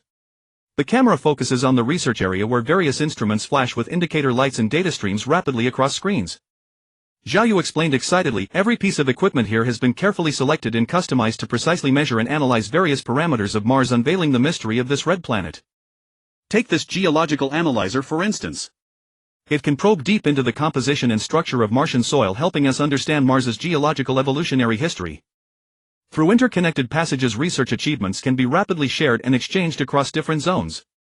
In the cultivation zone, hydroponic and aeroponic systems are in full swing, nurturing plants adapted to the Martian environment as if sowing seeds of hope across this desolate landscape. Lush green seedlings thrive under specialized lighting, their leaves swaying gently. Zhao Yu said with a smile, the cultivation zone is the key to achieving sustainable development on Mars. These plants not only provide food but also improve the ecological environment within the base. The hydroponic and aeroponic technologies we employ maximize water conservation while enhancing plant growth efficiency. Interconnection with other modules ensures a steady supply of resources and timely utilization of results. In the energy zone, large-scale solar panels and nuclear reactors stand shoulder to shoulder, providing a continuous source of power for the base. The energy storage system serves as a reliable backup, always ready to confront energy crises caused by extreme weather or emergencies. Energy streams glow through conduits while indicator lights on storage tanks blink steadily. Zhao Yu explained earnestly, the design of the energy zone integrates multiple power supply methods to ensure stable energy support for the base under any circumstances, guaranteeing smooth operations. The angles and orientations of the solar panels have been precisely calculated to maximize sunlight absorption. The nuclear reactors employ the latest safety technologies, ensuring foolproof operation. Energy is transmitted through interconnected lines to every corner of the base. At the base entrance and exit, multi-layered sealing and sterilization facilities stand at full alert, resolutely preventing any harmful substances from the Martian surface from infiltrating. Within the ventilation system, high-efficiency filtration units work tirelessly, circulating fresh air throughout every corner. The camera follows the airflow, revealing the intricate operation of the filtration devices. Zhao Yu emphasized the entrance and ventilation systems form the critical defense line, ensuring the purity and safety of the base's internal environment. Every detail has undergone meticulous design and rigorous testing. The sealed doors adopt a multi-layer airtight structure capable of withstanding enormous pressure differentials. The ventilation system's filtration devices remove minute particulates and harmful gases, ensuring clean and healthy air. These critical systems maintain tight and efficient connections with each module. Surrounding the base, the landing pad and supply warehouse stand quietly, serving as the bridge connecting the base to the outside world and the harbor, ensuring material support. Spaceplanes descend slowly as supplies are methodically transported. Zhao Yu pointed and said the landing pad was designed to accommodate takeoff and landing requirements for various models of spaceplanes equipped with a comprehensive navigation and guidance system. The supply warehouse employs an intelligent management system capable of real-time monitoring of inventory and consumption, ensuring ample supply. Their convenient and smooth connection with internal modules provides solid support for normal base operations. Su Ran listened attentively to the Mars base design report, preparing to submit it to the Council of Elders. Inside the council chamber, Su Ran stood before a massive conference table displaying the design plans. Respected Grand Elder, Second Elder and all honored elders, this is our carefully designed Mars base proposal. It possesses all the conditions necessary for long-term survival and scientific research on Mars. Grand Elder Su Ran, is the cost of this proposal controllable? Su Ran, honored elder, we have conducted detailed cost assessments and strive to optimize resource allocation. While ensuring quality, we have made every effort to control costs. Second Elder, how will the sustainable development of the base be guaranteed? Su Ran, we have given full consideration to energy cultivation and resource recycling. For instance, energy adopts multiple renewable and stable supply methods, and the cultivation zone can achieve a certain degree of self-sufficiency. Third Elder, are the safety measures sufficient to handle various unknown risks? Su Ran, honored elder, we have formulated corresponding emergency plans and safety measures for various extreme scenarios that may occur on Mars, and we will continuously conduct simulations and improvements. After thorough discussion, the elders ultimately approved the proposal. Everyone look, does this design allow us to survive long-term on Mars and conduct scientific research smoothly? Su Ran held the design plans, his eyes filled with expectation. On the Martian surface, a bustling scene of construction unfolded. Dozens of landing vehicles touched down precisely in designated areas, kicking up dust that billowed into the sky like dense smoke. Dozens of spaceplanes frequently shuttled between the Hope Station and the Martian surface. The roar of engines broke the silence of Mars, resembling a busy aerial bridge connecting the Hope Station with the planet. On the ground, thousands of robots bustled in an orderly fashion, making the Martian construction site vibrant and active. Some robots transported heavy construction materials, the metallic clanging echoing sharply against Mars's silence. Others operated advanced excavation equipment, gradually shaping the Martian soil into neat forms. Hey guys, speed it up. We need to complete the base framework within the scheduled time. Engineer Li Hua, the on-site commander, issued orders through the communicator. Understood. Mission accomplished. The robot's response echoed through the communication channel. Everything began with an ordinary piece of iron. It departed from the Hope Station, endured a long journey through space, and finally arrived on Mars. This piece of iron lay quietly upon the red soil awaiting the call of its mission. Initially, engineers gathered around this iron and began meticulous planning and design. They sketched the preliminary shape of the module in virtual blueprints, considering every detail from structural stability to functional practicality. After completing the design, the base's manufacturing workshop sprang into operation. Robots and workers joined forces to begin initial processing of the iron. High-temperature furnaces melted the iron into molten metal, which was then poured into specially designed molds, gradually taking the form of the module's foundational framework. Next came the meticulous polishing and finishing stage. Workers used advanced tools to carefully refine the surface of the frame, removing imperfections and burrs until it became smooth and even. Meanwhile, engineers began installing various support structures and reinforcing ribs to ensure the frame could withstand the harsh Martian environment. As the framework neared completion, the manufacturing of walls and roofs for the module was scheduled. High-strength alloy panels were cut and welded, fitting snugly onto the frame. Every weld underwent strict inspection to ensure the module's airtightness and structural integrity. Once the exterior structure was completed, interior finishing and equipment installation followed in succession. First, thermal insulation and soundproofing materials were laid to maintain a comfortable internal environment. Then electrical wiring was carefully arranged, with lighting equipment, ventilation systems and air conditioning units installed one by one. Work platforms and experimental equipment inside the module were successively installed. Workers carefully secured heavy experiment tables to the floor, ensuring stable operation in Mars's low-gravity environment. Various precision instruments and sensors were installed in appropriate positions, providing strong support for scientific research. Meanwhile, the construction of living facilities was underway. Furniture such as beds, desks, chairs, and storage cabinets were moved into the module, creating a cozy living space for its inhabitants. The installation of bathrooms and shower facilities allowed people to meet basic living needs on Mars. For the module's control systems, engineers installed advanced computer systems and monitoring equipment. These devices could monitor critical indicators such as temperature, humidity, and oxygen levels in real time, automatically adjusting and controlling them. After a basic Mars base module was initially completed, the construction of more complex research modules began. Research modules required higher design standards to meet the special needs of various scientific experiments. Engineers first gained deep understanding of the research projects and customized exclusive module layouts according to different research directions.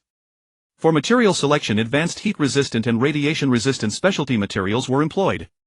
These materials underwent meticulous processing to ensure stable performance in Mars's extreme environment. The construction of research modules demanded extreme precision. Every component required repeated measurement and calibration during installation to guarantee the accuracy and reliability of experimental equipment. For example, when constructing a module for Mars geological research, a high-precision rock analyzer needed to be installed. To ensure stable operation of the analyzer, the module's floor underwent special reinforcement treatment and dedicated vibration dampening devices were installed. In the construction of a biological research module, a complex life support system was installed to simulate Earth's ecological environment, including high-precision temperature and humidity control systems and lighting regulation equipment. As research modules were completed one after another, the functions of Mars base gradually became richer and more refined. The construction of the energy module was crucial to ensuring base operations. Huge solar panels were installed on the roof of the module, absorbing Mars's thin sunlight and converting it into electrical energy. Meanwhile, nuclear reactors were under urgent construction, providing stable energy supply for the base. The emergence of resource recycling modules enabled effective waste processing and resource reuse. Advanced filtration and separation equipment converted wastewater and exhaust gases into reusable resources, reducing reliance on supply shipments from the Hope Station. The medical bay was equipped with state-of-the-art medical devices and remote diagnostic systems, ensuring the health and safety of the base personnel. Within this bay there were not only facilities for treating common illnesses but also emergency equipment and isolation wards for sudden medical crises. The food production bay utilized soilless cultivation and hydroponic techniques to grow various vegetables and crops. Meanwhile, the microbial cultivation system was continuously optimized to provide the base with ample protein sources. As time passed, the Mars base expanded steadily. Multiple modules were interconnected via sealed corridors, forming a vast integrated complex. The completion of each module embodied the wisdom and toil of countless individuals. From a mere piece of metal to a fully functional Mars base module, it was the crystallization of human courage and technological prowess. During the construction, many unforeseen challenges emerged. The complex geological conditions on Mars, along with sudden earthquakes, had caused minor damage to some modules. Engineers swiftly devised repair plans reinforcing and retrofitting the damaged modules. A fierce Martian dust storm nearly destroyed a module under construction. Yet the people at the base did not lose heart. After the storm, they promptly launched reconstruction efforts, relying on their indomitable will and exquisite skills to make the module stand tall once again on Martian soil. As the base continued to improve, personnel and supplies from the Hope continuously arrived. More scientists, engineers and staff joined this great undertaking, injecting new vitality into the development of the Mars base. The establishment of the education module provided a fine learning environment for the children at the base. They received the latest knowledge here and also personally participated in the base's construction and experiments, nurturing a love for science and exploration. The emergence of the culture and entertainment module allowed people to relax during their tense work hours. There were cinemas, libraries and gyms enriching the spiritual life of the base personnel. Throughout the development of the base, communication with the Hope remained uninterrupted. Real-time data transmission and video calls enabled the people at the base to stay in touch with their families and friends aboard the Hope, and also allowed those on the Hope to learn about the progress of the Mars base construction at the earliest possible moment. During the construction of the base, Su Ran played a pivotal role as a leader. With his exceptional leadership skills and vast experience, he coordinated various tasks, marshaled resources, and ensured the orderly progress of the base construction. He went deep into the front lines, working shoulder to shoulder with workers and scientists, solving one problem after another. In the research area of the base, a group of scientists were fully engrossed in conducting various experiments and studies. Wearing specially designed spacesuits, they busied themselves in the advanced laboratory. A young physicist, Lin Xiao, was operating a high-precision particle detector, attempting to capture mysterious particle signals from the Martian atmosphere. In the adjacent chemistry lab, chemists were analyzing the composition of Martian soil, searching for possible rare elements and compounds. Everyone pay attention. This set of experimental data is extremely critical. It may change our understanding of Martian geological structures, said a senior geologist, Zhao Gang. Understood, Professor. We'll be extra careful, the assistants replied. In another biological lab, biologists were studying how to make terrestrial microorganisms survive and reproduce in the Martian environment. They carefully placed microbial samples from petri dishes into devices simulating the Martian environment, observing their reactions. This is a tremendous challenge, but if we succeed, it will lay the foundation for building a sustainable ecosystem on Mars in the future. Chief Biologist Sun Yu said with anticipation. In the manufacturing workshop of the base, workers and robots collaborated to produce various urgently needed parts and equipment. 3D printers were running busily, spitting out precise components. The quality of these parts must be strictly controlled, no errors allowed. Workshop supervisor Wu Yong declared loudly. Don't worry, supervisor. We'll meet the highest standards, the workers replied in unison. Meanwhile, the base's communication center was also intensely busy. Staff monitored the communication signals with the Hope around the clock, ensuring smooth information flow. In the living area of the base, various facilities were constantly being improved. Dormitories, dining halls, recreation rooms and more were all available. In the dining hall, chefs were preparing delicious meals for the hard-working people. Tonight's dinner includes everyone's favorite braised pork and vegetable salad, said head chef Lu Hui with a smile. Great, thank you for your hard work. The workers expressed their gratitude. In the recreation room, people who had finished their day's work relaxed. Some played video games, others read books, and still others chatted with family and friends aboard the Hope via video. Although we are on Mars, we don't feel far from our loved ones on the Hope, said a young staff member, Zhao Yan, with emotion. As time passed, the construction of the Mars base entered a new phase. The main structure of the base was largely complete, and the next step was to refine and optimize the internal facilities. During this process, the base's protection system was gradually strengthened. The external shield could withstand Martian dust storms and cosmic radiation. The early warning system constantly monitored changes in the surrounding environment. Once danger approached, it could promptly issue alerts and activate corresponding defensive measures. Owing to the stable operation of the controlled nuclear fusion reactor, recently the Hope had switched all its power to the fusion reactor, so the nuclear reactor used at the Mars base was also a controlled nuclear fusion reactor. In the energy area, the efficiency of solar panels and the nuclear reactor was continuously improving, providing a stable energy supply for the base. Engineers were performing the final adjustments on the energy transmission system, ensuring that energy could be accurately distributed to all areas. This adjustment is crucial, no loopholes are allowed, said Chief Engineer Sun Jie gravely. Understood. We'll check every link carefully. The technicians replied. In the planting area, green seedlings were thriving and had already begun to supply part of the fresh vegetables and oxygen to the base. The staff responsible for planting tended these plants with the same care as they would their own children. Look, these vegetables are growing so well, our efforts have not been in vain. A staff member, Qian Hao, said proudly. Yes, they are our hope for survival on Mars, another staff member, Wu Ting, replied with a smile. The base's medical center had also been put into operation equipped with advanced medical equipment and a professional medical team. Everyone must pay attention to their health. If you feel any discomfort, come to the medical center for a checkup promptly. Medical Director Chin Chen reminded everyone at the base. In the education area, classes specially designed for the children had also begun. Teachers imparted knowledge through a combination of remote teaching and on-site instruction. Children are the hope of the future. We must ensure they receive a good education even on Mars. Education Director Zhang Shui said. Outside the base, the construction of the defense system was also advancing at a rapid pace. Protective walls and monitoring devices were being installed to counter potential threats from the Martian environment. We must ensure the safety of the base, that is our top priority, emphasized Security Director Wan Lei. In the new construction area, one brand new building after another rose from the ground. The new research building was equipped with the most advanced experimental equipment, attracting top scientists from the Hope. The conditions here are fantastic, we are sure to achieve more scientific results. A newly arrived scientist Ma Ming said excitedly. The residential area had also expanded significantly, providing comfortable homes for more staff and their families. As the construction of the Mars base progressed, spaceplanes continuously transported large numbers of personnel from the Hope, most of whom were skilled workers and their families. The base's population was growing daily. Finally, I can bring my family here to live together, this is our new home, said a staff member Linua happily. At the same time, the base's transportation system was also upgraded. New rail trains shuttled within the base, making it convenient for people to travel. Now traveling is much easier and work efficiency has improved a lot. Engineer Wang Kai said. In education, the school continued to expand, adding more courses and activities. Children not only learned scientific knowledge but also participated in various practical activities, cultivating their creativity and teamwork spirit. We want the children to have a colorful childhood on Mars. Education Director Li Na said. The cultural life of the base also became increasingly rich. Various art exhibitions, concerts and sports competitions were held, allowing people to relax and enjoy the pleasures of life after busy work. These activities make us feel the warmth of home and also strengthen our cohesion, said a staff member Yang Yang. Throughout the construction of the base, environmental protection concepts were always adhered to.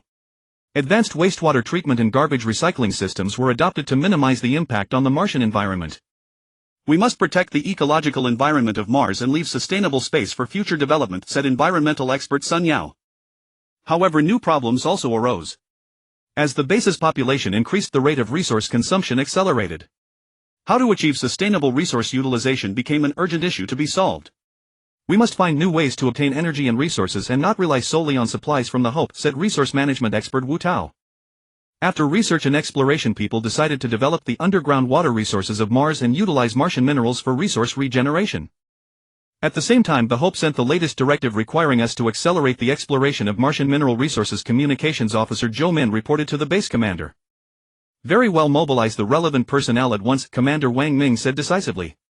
A reconnaissance team composed of geologists and engineers quickly set out.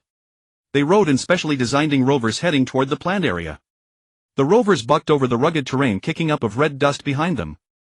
Keep a close watch on the surrounding terrain and rock features, there may be abundant mineral resources hidden here, Captain Li Chang reminded the team. After hours of arduous travel, the reconnaissance team finally reached the target area. They promptly deployed their instruments and began a thorough survey. This is a formidable task, but we are confident we can complete it, the engineers said. In pursuing underground water and mineral resources, they encountered many difficulties. The underground strata were complex and excavation was arduous, but the researchers and engineers did not give up, continually refining techniques and plans. They began with detailed geological surveys using advanced detection equipment to map the structure and distribution of the underground rock strata. It was a long, meticulous process requiring precise analysis and interpretation of every data point.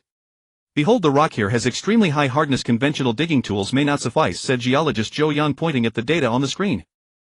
Should we redesign the material and shape of the excavation tools? The engineers began to discuss. After many tests and refinements, they finally manufactured digging tools capable of handling the complex rock strata.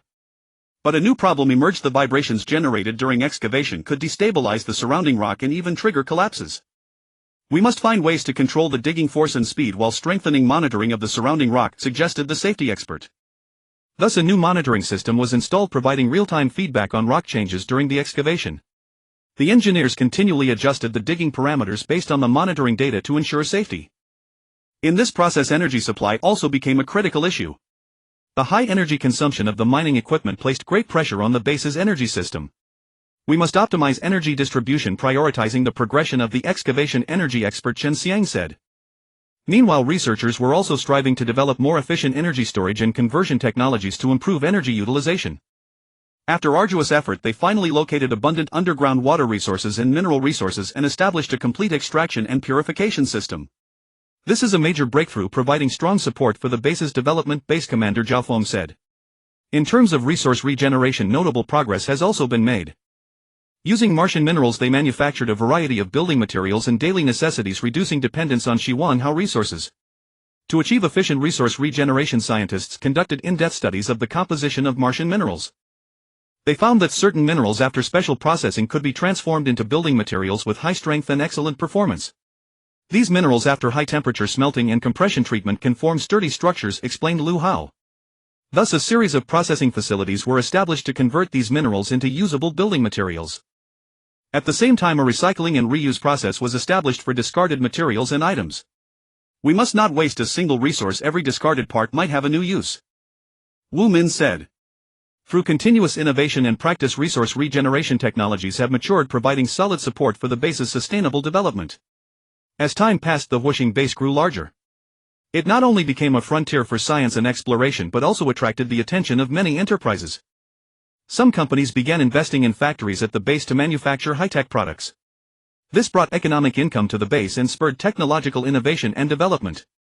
The development prospects of the Wuxing base are vast. We believe there will be more opportunities here, Zhang Hua, a company executive, said. The Wuxing base has achieved remarkable results after a year of construction. A total of 100 living pods, 20 experimental pods and 50 production landing ships launched from Shiwanhao, housing and employing a total of 1 million people. Every day 10,000 people travel from Shiwanhao to Wuxing for tourism, making the base bustling. In the base's development, exploration and cooperation with surrounding regions are also emphasized. An expedition team was sent into other regions of Wuxing to contact and communicate with potential life forms. This will be an important step in humanity's exploration of the universe. We must move forward cautiously and bravely, Sun Feng, the expedition team leader, said with a determined gaze. The expedition team trudged through the Martian wilderness, encountering a variety of unexpected situations. Not only did they have to cope with the ever-changing terrain, they also had to stay alert to Mars' extreme climate. Yet with their unwavering will and superb skills, they repeatedly turned danger into safety. They first arrived at a place called Huayan Gorge. Its canyon walls were as red as burning flames, with sheer cliffs and bottomless ravines that filled them with awe. Everyone be careful, the terrain here is extremely dangerous. We must observe carefully, Captain Sun Feng warned with a stern expression. The team members wore heavy spacesuits equipped with various precision detectors that monitored surrounding environmental parameters in real time. They used advanced detection equipment to carefully analyze the stability of the terrain and potential risks. After numerous attempts, they finally found a feasible route. Next, they stepped onto the storm plain, where fierce winds raged and dust filled the air. The winds roared like the howls of 1,000 beasts. The swirling dust formed an impenetrable wall, sweeping down on the expedition team with a mountain-crushing force. This is a fierce Martian storm. Everyone find shelter quickly, Sun Feng shouted. The team struggled to move through the gale. Every step felt like a deadly struggle against the storm. The wind, like an invisible giant hand, tore at the team with force, as if trying to fling them into endless chaos. Gravel hammered the spacesuits like bullets, producing crackling sounds. Some team members were blown off balance by the wind. In this critical moment, the team quickly took countermeasures. They tightly grasped each other's arms, forming a tight group to resist the wind's impact. At the same time, they carefully adjusted their direction, moving toward the leeward side behind a huge rock. During their march, they suddenly encountered a violent Martian dust storm. The wind swept up dust and visibility instantly became blurred. Massive gravel battered the spacesuits like bullets, making crackling sounds. The crew's breathing grew rapid and their heartbeats quickened under the storm's fury. Quickly find shelter from the wind and protect the equipment and supplies, Captain Sun Feng ordered decisively. The crew shouted to one another, ensuring no one was lost in the gusts. They exerted all their strength, inching toward the life-saving rock. The wind roared and the sand and rocks battered the rock, making alarming sounds. The team huddled close, sheltering behind the rock, using their bodies to shield one another from wind and sand. The storm raged for a long time and finally gradually subsided. The team stepped out from behind the rock. Each spacesuit was covered in dust and scratches, but their eyes remained firm. However, just as they prepared to continue, another incident occurred. One team member, when crossing a seemingly flat surface, suddenly slipped and fell into a deep pit. "Help!" cried the terrified team member from within the pit.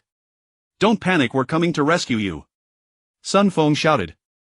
Several team members quickly pulled out ropes, fixed one end, and a brave teammate Li Ming descended along the rope into the pit. When Li Ming reached the bottom, he was astonished to find that the interior space of the pit was unexpectedly large.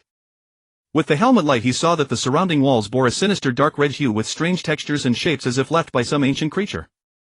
A cold damp aura washed over him, making him shiver. Then a strange sound echoed through the underground space, initially a low moan gradually turning sharp and piercing as if the wails of countless resentful spirits. The sound echoed through the bare underground, sending chills down his spine. Li Ming's heartbeat quickened, each beat fueling a surge of fear. He felt countless invisible eyes watching them in the darkness, ready to pounce at any moment. He forced himself to suppress fear and carefully groped toward the direction of the fallen teammate. The ground beneath sometimes felt soft, sometimes hard, as if unknown traps lay hidden. Suddenly his light swept to a corner and he saw a pile of bizarrely shaped objects like the bones of some creature, yet twisted and deformed, emanating a sinister aura. Li Ming's throat went dry. He swallowed hard, trying to press on, but his legs felt as if weighted by lead blocks, barely able to move. At that moment the terrifying sound grew louder, as if urging something. Li Ming took a deep breath, steeled himself, and finally took another step. "Wang Chang, where are you?" Li Ming shouted the fallen teammate's name. The sound echoed in the darkness, but only his own echo returned. He cautiously avoided the suspicious objects while sweeping the area with his light, hoping to locate Wang Chang. "I'm here, my leg seems to be injured." Li Ming quickened his pace toward the source of the sound and finally found Wang Chang. He lay on the ground, his face pale as a sheet, with a conspicuous tear in the leg of his spacesuit, a sight that was both shocking and alarming. Li Ming's heart raced with fear. He quickly helped Wang Chang mend the damaged part of his spacesuit, his hands trembling slightly, his mind filled with tension and worry. After the repairs, the two of them supported each other and trudged on, searching for a way out with great difficulty. When they finally returned to the Martian surface, they had barely breathed a sigh of relief when they discovered new rips in their spacesuits. Hastily they scrambled to patch them up once more. Afterward they reported the mysterious underground situation to their captain Sun Feng. But before long their Martian spacesuits again sounded the alarm for air leakage. Their faces turned ashen and once more they frantically applied emergency repairs. This recurring anomaly made all the team members feel uneasy, their hearts filled with anxiety and dread. For safety's sake, they decided to return to the base. During the journey back the mood among the team was heavy. This expedition had been fraught with unknowns and dangers. Li Ming and Wang Chang recalled the scenes underground with lingering fear. The other team members also knitted their brows, frantically checking their equipment. Upon returning to the base, the expedition team was quarantined. Strangely, inside the isolation room the Martian spacesuits did not indicate any leaks.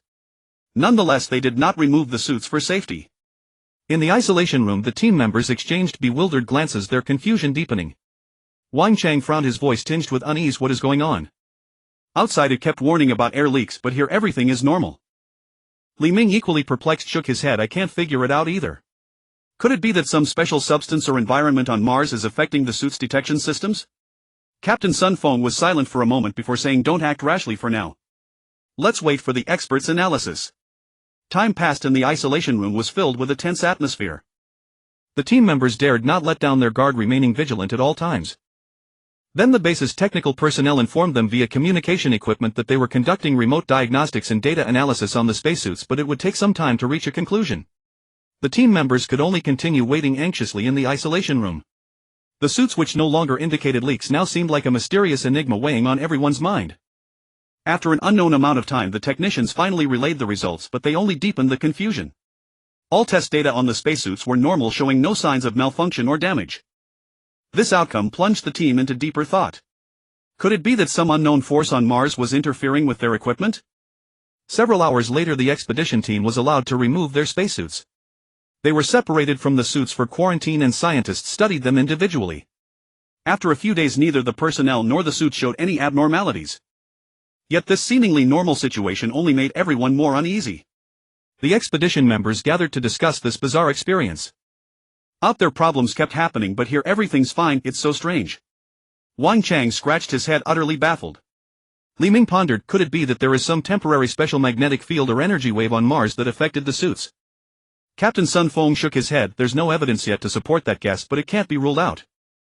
Meanwhile the scientists were equally perplexed. They repeatedly tested in simulated conditions on the suits, conducted comprehensive physical exams and psychological evaluations on the expedition members, yet found no anomaly whatsoever. After a few more days the base decided to lift the quarantine on the expedition team. Nonetheless, this mysterious incident left a deep question mark in everyone's mind.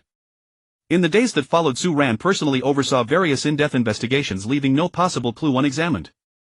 One day Su Ran came to the rest area of the expedition members after their quarantine ended and spoke with them face to face, trying to glean more details to unravel the mystery.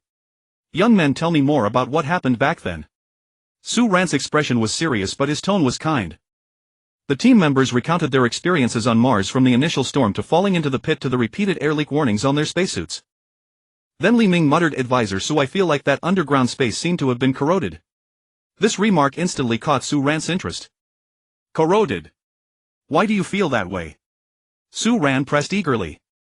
Li Ming frowned, recalling carefully. The walls and floor there had a strange texture, not natural, as if they had been eroded by some strong acid or other corrosive substance. Su Ran fell into thought. After a moment he said, "Regardless, we must find the truth. We cannot allow such a threat to jeopardize future exploration missions." The expedition members all nodded in agreement, their eyes filled with determination. In the following days Su Ran and the team devoted themselves to further investigation of the incident, leaving no stone unturned. Su Ran looked at the spacesuit with doubt. Thanks to his ability to shrink matter, his eyes were hundreds of times more powerful than a microscope. He suddenly noticed a very tiny speck on the surface of the suit and immediately called for researchers to study the black spot with instruments. The researchers moved swiftly, first using various scanning instruments to examine the black spot, but found nothing. Only when they used an ultra-high-resolution microscope did they detect something unusual. "Advisor Su, the composition of this black spot is extremely complex.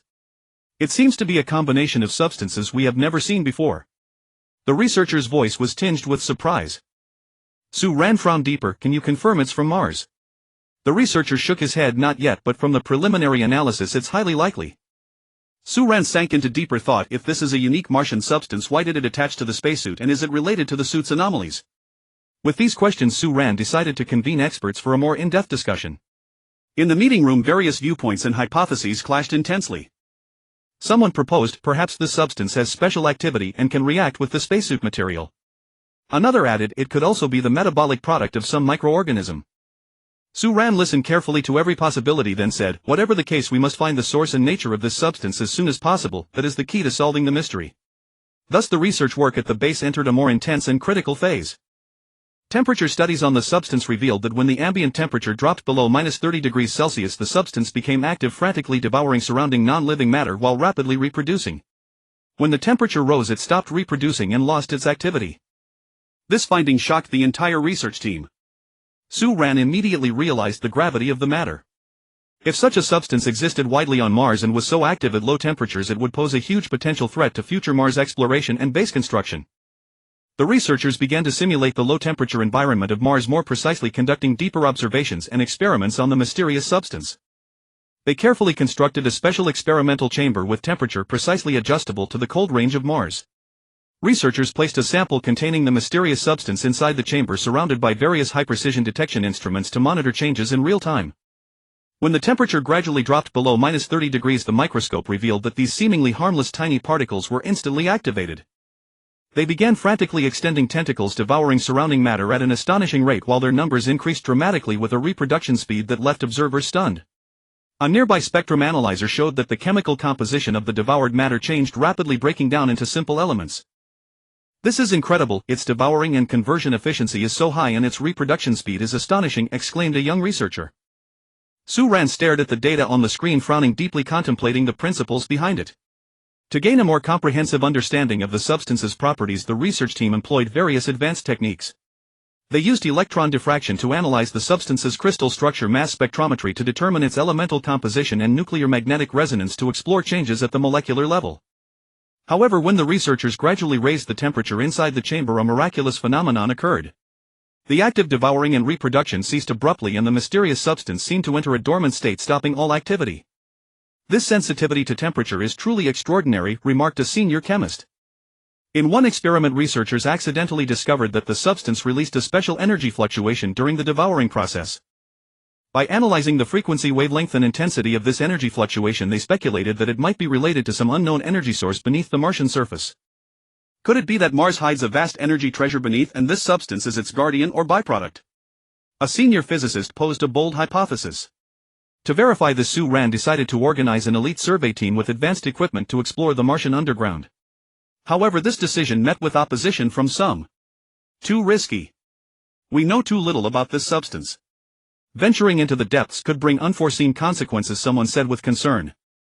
It's too dangerous, another worried voice added. Yet Su Ran's resolve was firm. He believed that the answers lay hidden beneath the Martian soil and they had to take the risk. But Su Ran said firmly, if we don't uncover the truth, we'll forever be on the defensive. Humanity's exploration of the cosmos cannot be halted by fear. Ultimately, the reconnaissance team was assembled. Before departure, they underwent rigorous physical and skill training and conducted extensive simulations for various potential dangers. Meanwhile, the researchers specially modified their spacesuits, adding advanced temperature control systems to the surface. These systems could automatically adjust according to ambient temperature changes, ensuring that the team members would not trigger the activation of the mysterious substance in low temperatures while also maintaining comfort and safety in high temperatures. When they stepped back into that mysterious and perilous underground world on Mars, everyone's heart was filled with tension and anticipation. After an arduous exploration, they discovered that the mysterious substance named Mars worm possessed unique properties that required clever manipulation of temperature to capture. During the underground exploration, the team members advanced cautiously, constantly monitoring the environment and the movements of the Mars worms. They found that the deeper they went, the higher the activity of the Mars worms seemed, and the signs of rocks and soil being devoured and transformed were more evident. Everyone stay alert, the team leader warned through the communication device. Suddenly a powerful energy fluctuation came from ahead and instruments showed a sharp drop in temperature. Not good, we might have triggered some mechanism causing a massive activation of the Mars worms, a team member exclaimed. Countless Mars worms surged like a tide. The team members acted decisively, first shutting down the temperature control system of their spacesuits to lure the Mars worms close. Then they rapidly raised the temperature, deactivating the Mars worms and successfully capturing them. We must find a way out quickly, the leader shouted. In this critical moment, a team member noticed a previously undetected passage on one side, possibly recently formed by the devouring action of the Mars worms. Follow me, the leader led the team charging toward the passage. The passage was filled with an unknown aura and the temperature kept fluctuating. Fortunately, the temperature control system of the spacesuits functioned, allowing the team to maintain relative stability in the complex environment. After a thrilling escape, the team finally shook off the pursuit of the Mars worms. But they understood that this discovery was merely the tip of the iceberg. The secrets of the Mars worms were yet to be further unveiled. When they returned to the base with precious samples and data, Su Ran and the research team immediately plunged into a new round of study. The Mars worm could barely be considered a single-celled organism. Adding a brain to control it, biological researcher academician Lee proposed this idea. The proposal instantly sparked a heated and intense debate within the research team. In the spacious conference room, the lighting was soft and bright, with a large electronic screen displaying microscopic images of the Mars worm. The researchers sat around the conference table, their expressions serious and focused. Adding a biochip to control the Mars worm's behavior is undoubtedly a bold and pioneering idea full of adventurous spirit, said physics researcher academician Song, his voice clear and forceful in the room. He adjusted his glasses and continued, theoretically, if we could achieve such control, our utilization of the Mars worm would reach an entirely new level. But the technical challenges involved are by no means easy to overcome. If we can truly leverage current technological power to precisely design and successfully implant a biochip that achieves near-perfect integration with the Mars worm's unique physiological mechanisms, then effective control might not be a distant fantasy. Biological researcher academician Lee, with a determined gaze, passionately elaborated on his viewpoint as if he could already see the dawn of success. He held a detailed experimental plan, gesturing as he spoke. We can use gene editing technology and nanomaterials to create biochips that match the size of Mars worm cells, then introduce them into the Mars worm's body through special methods. However, the reality is that turning this vision into action faces unimaginable difficulties. Developing such a complex and highly customized biochip presents enormous technical challenges. Moreover, ensuring the chip can establish a stable and continuous connection with the Mars worm's extremely subtle and mysterious nervous system is a critical technical hurdle that urgently needs to be overcome. Chemistry researcher academician Chen frowned, his words filled with concern over the unknown challenges. He pulled out a thick stack of research data pointing to figures. The neural structure of the Mars worm is quite different from that of Earth organisms, and our understanding of it is still very limited. Moreover, the stability and compatibility of the biochip in the Mars environment are also unknown. The atmosphere in the discussion grew increasingly tense and heated, with everyone expressing their opinions unreservedly. We cannot be intimidated by these seemingly insurmountable obstacles. If we dare to try, the benefits of success will be immeasurable. Think about it, effective control of the Mars worm for efficient resource extraction would bring about what a revolutionary change to our development on Mars. A passionate young researcher Dr. Wang said excitedly, his eyes sparkling with fervent hope for a bright future. He stood up, waving his arms, emphasizing the possibilities. After success, this would not only solve our resource shortage on Mars but could also bring new energy and materials to Earth, advancing the entire human society. But we cannot focus only on the benefits while ignoring the potential risks. If control fails, the Mars worm might mutate, causing irreversible damage to Mars' ecological balance. Ecology researcher academician Zhao said worriedly. He presented a series of research reports on ecosystem stability, urging caution. Although Mars' ecosystem is relatively simple, it is a fragile balance. Any minor disturbance could trigger a chain reaction with unpredictable consequences. The key lies in the feasibility of the technology. We need to conduct deeper research on the Mars worm's physiological structure and genetic sequence to determine whether biochip implantation and control are possible. Gene researcher Dr.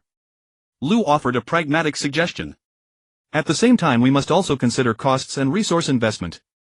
Such cutting-edge research requires massive funding, equipment, and manpower. If it fails to achieve expected results, we will suffer tremendous losses. Financial officer Mr. Sun raised a practical issue. Su Ran listened quietly to the heated discussion, his expression serious and focused. When the discussion gradually subsided, he spoke calmly. Everyone has raised valuable points, all providing new directions for our research. However, before deciding whether to fully pursue this challenging plan, we must comprehensively consider technical feasibility, potential risks, and long-term impacts. Next, let's focus on in-depth theoretical research and comprehensive risk assessment. Only then can we make wise and prudent decisions on this path full of unknowns. Su Ran stood up, walked to the electronic screen, and pointed to the image of the Mars worm. We need to conduct a comprehensive analysis of the Mars worm's behavior patterns, reproduction methods, and environmental adaptability. At the same time, we should form interdisciplinary research teams including biologists, physicists, engineers, etc. to jointly tackle technical challenges, assess risks, and formulate response strategies. After the meeting, the research team quickly mobilized. Biologists delved into the lab for more detailed observation and experiments on the Mars worm. Physicists and engineers focused on the design and development of the biochip. The finance department was also busy with cost accounting and resource allocation. In the laboratory, lights were bright and various advanced instruments hummed. Researchers were fully absorbed, operating microscopes, centrifuges, and computers, recording every data point and analyzing every result. Look, the reaction of this Mars worm in low-temperature environments seems different from our previous observations, said a young biologist Dr. Joe excitedly. This might be an important discovery, perhaps related to achieving control over it, responded his mentor academicianly. In another lab, physicists and engineers were engaged in intense discussions over complex circuit diagrams and design blueprints on computer screens. The structure of this chip needs further optimization to improve compatibility with the Mars worm's nervous system. But that might increase manufacturing costs and technical difficulty. We can't only focus on immediate difficulties, we must consider long-term effects. After weeks of intense work, the research team achieved some preliminary results. At the same time, they encountered many new problems and challenges. Although we have a deeper understanding of the Mars worm's genetic structure, achieving precise biochip implantation still requires solving a series of technical issues, said gene expert Dr. Liu in a progress report. Moreover, our predictions of the Mars worm's behavior under different environments are not accurate enough, which may affect control effectiveness, added ecologist academician Zhao. Su Ran earnestly listened to each report, then said, everyone's work is outstanding, but we must understand that this is a long-term and arduous task. We cannot rush for success, we must advance steadily, step by step. I believe that as long as we unite as one and persevere, we will eventually find an effective method to control the Mars worms, opening new pathways for humanity's development on Mars. Thus the research team plunged wholeheartedly into intense and orderly research and validation work. As the biochip for controlling the Mars worms was completed, everyone looked at the 1-centimeter biochip with consternation. A chip this large, how on Mars are we supposed to implant it into a Mars worm? This is practically an impossible task, someone couldn't help but voice anxiously, with fine beads of sweat forming on their forehead. And we must ensure precise placement without causing too much damage to the Mars worm. A single mistake could undo all our efforts. Another person, brows furrowed, tightly echoed with a gaze full of worry. For a moment the lab fell into a heavy silence. Everyone racked their brains for a solution, yet all seemed to hit dead ends, the atmosphere growing increasingly oppressive. Then someone suddenly slapped their forehead as if waking from a dream. How could we forget Su Ran's ability? The others suddenly realized, and they turned their expectant eyes toward Su Ran. Su Ran smiled faintly and said calmly, "Leave it to me." He took a deep breath, focused his mind, and concentrated on employing his unique ability. Under the influence of his power, the 1-centimeter biochip gradually shrank as if by magic. Amid gasps of astonishment, the chip became exceedingly tiny, nearly indistinguishable to the naked eye. Then Su Ran carefully operated the precision instruments, each movement precise and steady. His gaze was focused and resolute, as if the entire world had narrowed to just him and the Mars worm before him. After a tense series of operations, he successfully implanted the miniaturized chip into the designated spot on the Mars worm. "We did it!" Everyone burst into cheers, their voices brimming with excitement and exhilaration. Yet this was only the first step. Next they needed to observe the Mars worm's reactions and behaviors after the implantation to determine whether true control had been achieved. The research team watched the experimental equipment with tense anticipation, every pair of eyes fixed unblinkingly, not daring to slacken, awaiting the impending results. The research team watched the experimental equipment with tense anticipation, every pair of eyes fixed unblinkingly, not daring to slacken, awaiting the impending results. After a period of observation, they were delighted to discover that the Mars worm implanted with the biochip showed signs of controllable behavior in various actions. Through specific signal transmissions, they could regulate the Mars worm's rate and range of consumption. Look, when we send the command, its consumption action slows down noticeably. A researcher pointed excitedly at the screen. In terms of reproduction, the research team also achieved a breakthrough. They could precisely control the Mars worm's reproduction cycle and quantity, enabling it to propagate according to the planned schedule. This means we can reasonably regulate the population size of the Mars worms according to actual needs. Su Ran's eyes sparkled with joy. However, the control process was not without obstacles. Sometimes the Mars worm showed resistance to certain commands, causing the control effect to fall short of expectations. This might be because the biochip and the Mars worm's nervous system still need further adjustment and expert analyzed. Faced with this situation, the research team did not lose heart but continued in-depth research, constantly optimizing the control scheme and the biochip's performance. They further explored the Mars worm's genetic code, attempting to identify gene fragments more closely related to its behavioral patterns in order to achieve more precise control. At the same time, through extensive simulation experiments and data analysis, they gradually grasped the Mars worm's response patterns under different environmental conditions, allowing them to adjust control strategies more flexibly. Through relentless effort, control over the Mars worms grew increasingly stable and efficient. Whether it was the type and quantity of substances consumed or the timing and scale of reproduction, everything could be precisely managed.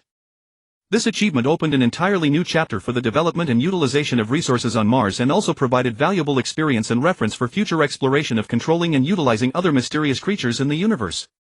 Through relentless effort, control over the Mars worms grew increasingly stable and efficient. Whether it was the type and quantity of substances consumed or the timing and scale of reproduction, everything could be precisely managed. As the technology matured, the research team decided to mass-breed the Mars worms to meet the growing resource demands, while simultaneously using specially designed traps developed by scientists to capture the Mars worms. These traps were meticulously designed to capture the Mars worms safely without harming them and transfer them to specific containers. In the breeding area, tens of thousands of Mars worms multiplied rapidly in a suitable environment. Their astonishing reproduction speed resembled a surging ocean of life. In the capture area, efficient traps worked like precise hunters, systematically capturing mature Mars worms one by one. Look, the capture efficiency has improved again. A researcher in charge of capture said excitedly. Yes, but we cannot be complacent. We must continue to optimize the process to ensure every Mars worm is fully utilized. Another researcher responded. The captured Mars worms were quickly transported to the resource refining workshop. There, under carefully controlled conditions, they transformed the consumed substances into valuable resources. The purity of the new material extracted this time is extremely high, far exceeding our expectations, the expert in charge of resource refining reported excitedly. However, new problems arose. Due to large-scale breeding and capture, the living environment of the Mars worms began to be affected and their genes exhibited some unstable changes. This is not a good omen. We must find the cause as soon as possible and stabilize their genes, Su Ran said, his face etched with worry. The research team plunged into intense research once again. They monitored and analyzed the Mars worms' genes day and night, trying various methods to resolve the issue. After countless experiments and failures, they finally found a way to stabilize the Mars worms' genes. By adjusting the ratio of breeding to capture and optimizing the parameters of the living environment, the Mars worms' genes gradually regained stability and their performance further improved. After resolving the gene instability issue, the research team decided to use the Mars worms' formidable abilities for large-scale mining operations on Mars. They first conducted a detailed survey of Mars' geological structure, identifying areas rich in various precious minerals. Then they deployed large numbers of gene-stabilized and control-optimized Mars worms into these regions. Guided by commands, the Mars worms rapidly and efficiently began consuming mineral-rich rocks and soil. Like a well-trained mining army, they worked in an orderly fashion. The Mars worms deployed in the eastern mining area are working with extremely high efficiency. We expect to gather sufficient ore soon, said the monitoring researcher excitedly. But we must monitor their behavior and changes in the surrounding environment to ensure the safety and sustainability of the mining process, Su Ran reminded. As time passed, the ore collected by the Mars worms was continuously transported to the processing center. Their advanced equipment refined and separated the ore, extracting various valuable metals and compounds. The content of rare metals extracted from this batch of ore exceeds our expectations. This will provide tremendous support for our space construction, the processing expert beamed with joy. However, new challenges arose again. In some mining areas, overexploitation by the Mars worms caused local geological instability, even triggering small-scale collapses. We must adjust the mining strategy immediately. We cannot sacrifice Mars' geological environment for short-term gains, Su Ran said decisively. The research team quickly launched a study and formulated a more scientific and rational mining plan. By controlling the number and deployment areas of Mars worms and by strengthening geological monitoring and reinforcement measures, they effectively prevented similar problems from recurring. Through continuous exploration and improvement, the mining operations using Mars worms became increasingly efficient and environmentally friendly. Resources on Mars were developed steadily, providing a solid material foundation for humanity's long-term presence on the planet. As scientists researched the ability to induce the Mars worms to secrete specific substances directly forming a carbon segment, this breakthrough thrilled the entire research team. Carbon segments that originally required complex processes and lengthy construction times could now be rapidly produced through the Mars worm's secretions. This is absolutely incredible. Our construction speed will be vastly improved, an engineer exclaimed excitedly. So the research team immediately began planning how to harness this ability of the Martian worms on a large scale. They designed specialized cultivation areas to provide the Martian worms with the most suitable environment and conditions, ensuring efficient secretion of the required substances. In the first experimental production cycle, the Martian worms demonstrated astonishing efficiency. In just 1 hour, a complete and sturdy module appeared before everyone's eyes. Check all the indicators of the module to see if they meet our design specifications, Su Ran said cautiously. After thorough testing, it was found that the module secreted by the Martian worms not only fully met the standards in terms of strength and airtightness, but even surpassed modules produced by traditional manufacturing methods in certain aspects. Plans changed faster than expected, and Phase 2 of the Martian base project began construction. As this technology matured, the construction work on Mars entered a brand new era of rapid development. Modules assembled rapidly, forming massive residential facilities, research laboratories, and resource storage warehouses. At this pace, we'll have a fully functional Martian base soon. Su Ran watched the buildings taking shape, hope shining in his eyes. Yet new challenges emerged. The growing dependence on Martian worm secretions began to strain resource supplies. We need to find more sustainable sources of resources. We can't let resource shortages become a bottleneck to our development, a resource management expert raised concerns. The research team plunged back into intensive work. They optimized resource allocation to improve efficiency while simultaneously exploring local Martian resources, seeking alternative or supplementary materials to meet the demands of Martian worm secretions. Through persistent effort, they identified several unique Martian minerals that could be processed into raw materials for the worm's secretions. This is a major breakthrough. Our resource crisis may finally be resolved, a geologist exclaimed with excitement. Vast quantities of minerals were transported to the planned construction sites, where massive haulage vehicles labored across Mars' uneven terrain, kicking up thick clouds of dust. The minerals formed rolling hills neatly stacked in designated areas. Rich in the key components required by the Martian worms, they laid a solid foundation for the work ahead. Then countless Martian worms were carefully dispersed. They were tiny and mysterious, radiating an otherworldly glow as if channeling some latent power from the cosmos itself. Researchers in specialized protective gear maintained focused expressions as their controllers flickered with light, sending intricate signals to expertly guide the behavior of the worms. Prepare to initiate the secretion protocol. Zhang Hua, a senior researcher, called out. His voice crackled through the calms, thick with both anticipation and tension. Everyone held their breath, waiting for the miracle. The moment the command went through, the worms surged to life as if answering a clear directive. They darted and wriggled through the mineral piles, and the instant their bodies touched the minerals, wondrous chemical reactions unfolded in dazzling displays. Light flickered and shimmered, painting a dreamlike scene before their eyes. Hours slipped away in the tense but orderly work. Mars' extreme temperature swings meant the scorching daylight baked the ground mercilessly, heat rising until everything seemed ready to melt. At night, the cold turned vicious as temperatures plummeted, freezing unprotected objects solid as iron in an instant. But the researchers showed no retreat. They held their posts with steady eyes, tracking every subtle shift in the worm's behavior. By day, the intense sunlight turned the construction site into an enormous furnace. Sweat poured from the researchers, beating on their faceplates before vanishing into nothing. Their gaze never wavered from the worms and the emerging modules. Li Ming, monitoring the data, recorded every fluctuation without blinking, keeping absolute vigilance over the operation. Night brought frost creeping across equipment surfaces, making every task harder, yet the monitors never stopped flashing their steady stream of numbers. Wang Chang pored over the data, sharp-eyed and methodical, catching even the smallest anomaly. Through it all, they pushed forward against each new obstacle. When equipment failed, Zhao Gang's years of experience let him pinpoint the problem and get things running again. His sharp eyes and practiced hands moved through complex systems, restoring function with practiced ease. When communications cut out, Sun Zhao's technical expertise and cool judgment had her tracing faults, recalibrating parameters and restoring the signal so the team stayed connected. When storms hit unexpectedly, Su Ran kept his composure, directing everyone through the protocols. His steady voice gave them confidence and the team moved forward together through the chaos. Keep pushing, we're closer than ever. Su Ran's voice cut through the calms, reinvigorating the exhausted team. His words became a beacon, reigniting everyone's determination. Through countless days and nights of relentless effort, results finally began to show. In just 6 months, tens of thousands of habitats rose across Mars, each one towering at 100 meters tall and 500 meters across. They stood scattered across the Martian landscape in a breathtaking arrangement, their interiors spacious and light-filled with every amenity. Cozy bedrooms offered plush beds for deep rest, modern kitchens brimmed with smart appliances for cooking, and expansive living areas provided comfortable seating and entertainment systems for downtime. Meanwhile, thousands of enormous greenhouses rose from the red soil, each one 100 meters high and spanning 1,000 meters in diameter. Built from high-strength transparent materials, these structures filtered Mars' harsh radiation while maintaining optimal temperature and humidity inside. Stepping inside felt like entering a paradise of green. Neat rows of vibrant vegetables glistened with life, brilliant flowers perfumed the air, and fruit-laden branches sagged under weights of red, yellow and purple, a feast for the eyes and appetite. One day Su Ran brought his girlfriend Su Mengyao to tour the greenhouses. The warm, humid air hit her the moment she entered, and she was immediately captivated by what surrounded her. "Mengyao, look, there are all kinds of plants here," Su Ran said excitedly, holding her hand as he gestured around them, his eyes bright with pride. "Wow, this is absolutely incredible." Su Mengyao breathed, her eyes wide with wonder as she took in the lush landscape, her gaze darting everywhere. The emerald vegetables stood in neat, orderly rows, glistening with freshness. Su Ran crouched and gently brushed his fingers across a leaf.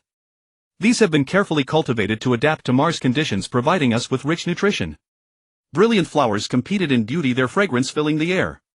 Su Mengyao leaned in to breathe it in, lost in delight. "The scent is absolutely wonderful, it lifts your spirits completely." Fruit-laden branches bent heavy and tempting. Su Ran plucked a ripe piece and offered it to her. "Try this, it's the result of our labor. Over here are the new crops we've developed, designed to thrive in Mars environment," he explained, pointing to a specially tended section. The plants had unusual shapes and vivid colors, pulsing with vitality. "This is also unbelievable, your work is extraordinary," Su Mengyao said, her eyes shimmering with admiration and amazement as she gripped his hand tightly. "Look, this is what our efforts have produced." Su Ran stood atop a ridge overlooking the hopeful landscape, tears of excitement glistening in his eyes. His voice trembled with emotion. "We've created a miracle on Mars." Team members gathered around, faces alight with pride and accomplishment. They embraced and cheered, celebrating a hard-won victory together. "This is only the beginning, the road ahead is long," Engineer Zhou Kai said calmly, his smile masking the serious consideration behind his eyes. "We need to ensure these modules and greenhouses operate stably for the long term, constantly refining and improving them." "True, but for now let's celebrate what we've achieved." Young researcher Chen Xiao bounded up, unable to contain his excitement. His energy spread through the group and they cheered again, the sound echoing through the greenhouse. On this alien distant world, humanity had taken a decisive step forward through wisdom and courage. Tens of thousands of massive habitats and thousands of sprawling greenhouses stood as monuments, not merely architectural marvels but symbols of humanity's resolve and power to explore the cosmos and forge a future. Like brilliant stars scattered across the Martian surface, they gleamed with the light of hope. Yet they knew full well that greater challenges still awaited them ahead. Mars hostility remained, sandstorms could rage at any moment and lay waste to everything they'd built. Resource supplies stayed unpredictable, requiring further extraction and refinement of newly discovered minerals. And technology itself needed constant advancement, controlling and utilizing the Martian worms still held vast room for improvement. In the days that followed, the research team immersed themselves in their intense work, conducting regular maintenance and inspections of the habitat modules and the greenhouse, leaving no potential issue overlooked. They meticulously examined the structure of each module, ensuring its robustness and durability. They monitored the environmental parameters of the greenhouse, adjusting temperature, humidity and illumination to foster the healthy growth of the plants. Simultaneously, they persistently explored novel technologies and methodologies to enhance the secretion efficiency of the Martian worms, further expanding the scale of the base. They endeavored to refine the algorithms controlling the Martian worms, enabling them to operate with greater efficiency. They researched new construction materials to build more resilient and energy-saving facilities. Yet despite their relentless efforts to improve the conditions of the Martian base, a stark reality loomed before them. Owing to the unique structural constraints of the Hope, it could not land on Mars, and after nearly a year of research by biological and environmental experts, it was deemed utterly impossible with the current technological capabilities of the Longwa people to transform Mars into a planet suitable for human habitation. In the conference room of the Lonka Institute, the atmosphere was heavy and tense. Sue Ran, a seasoned scientist, was engaged in a pivotal discussion with experts from the institute. With a solemn expression, Sue Ran spoke first. Colleagues, the situation is clear to all. The Hope cannot land on Mars, and terraforming it is currently out of reach. We must reconsider our strategy. One expert responded. Professor Sue Ran, then where do you believe our focus should be next? After a moment of contemplation, Sue Ran said, I believe we should temporarily abandon the plan to land the Hope and concentrate entirely on the extraction of Martian resources.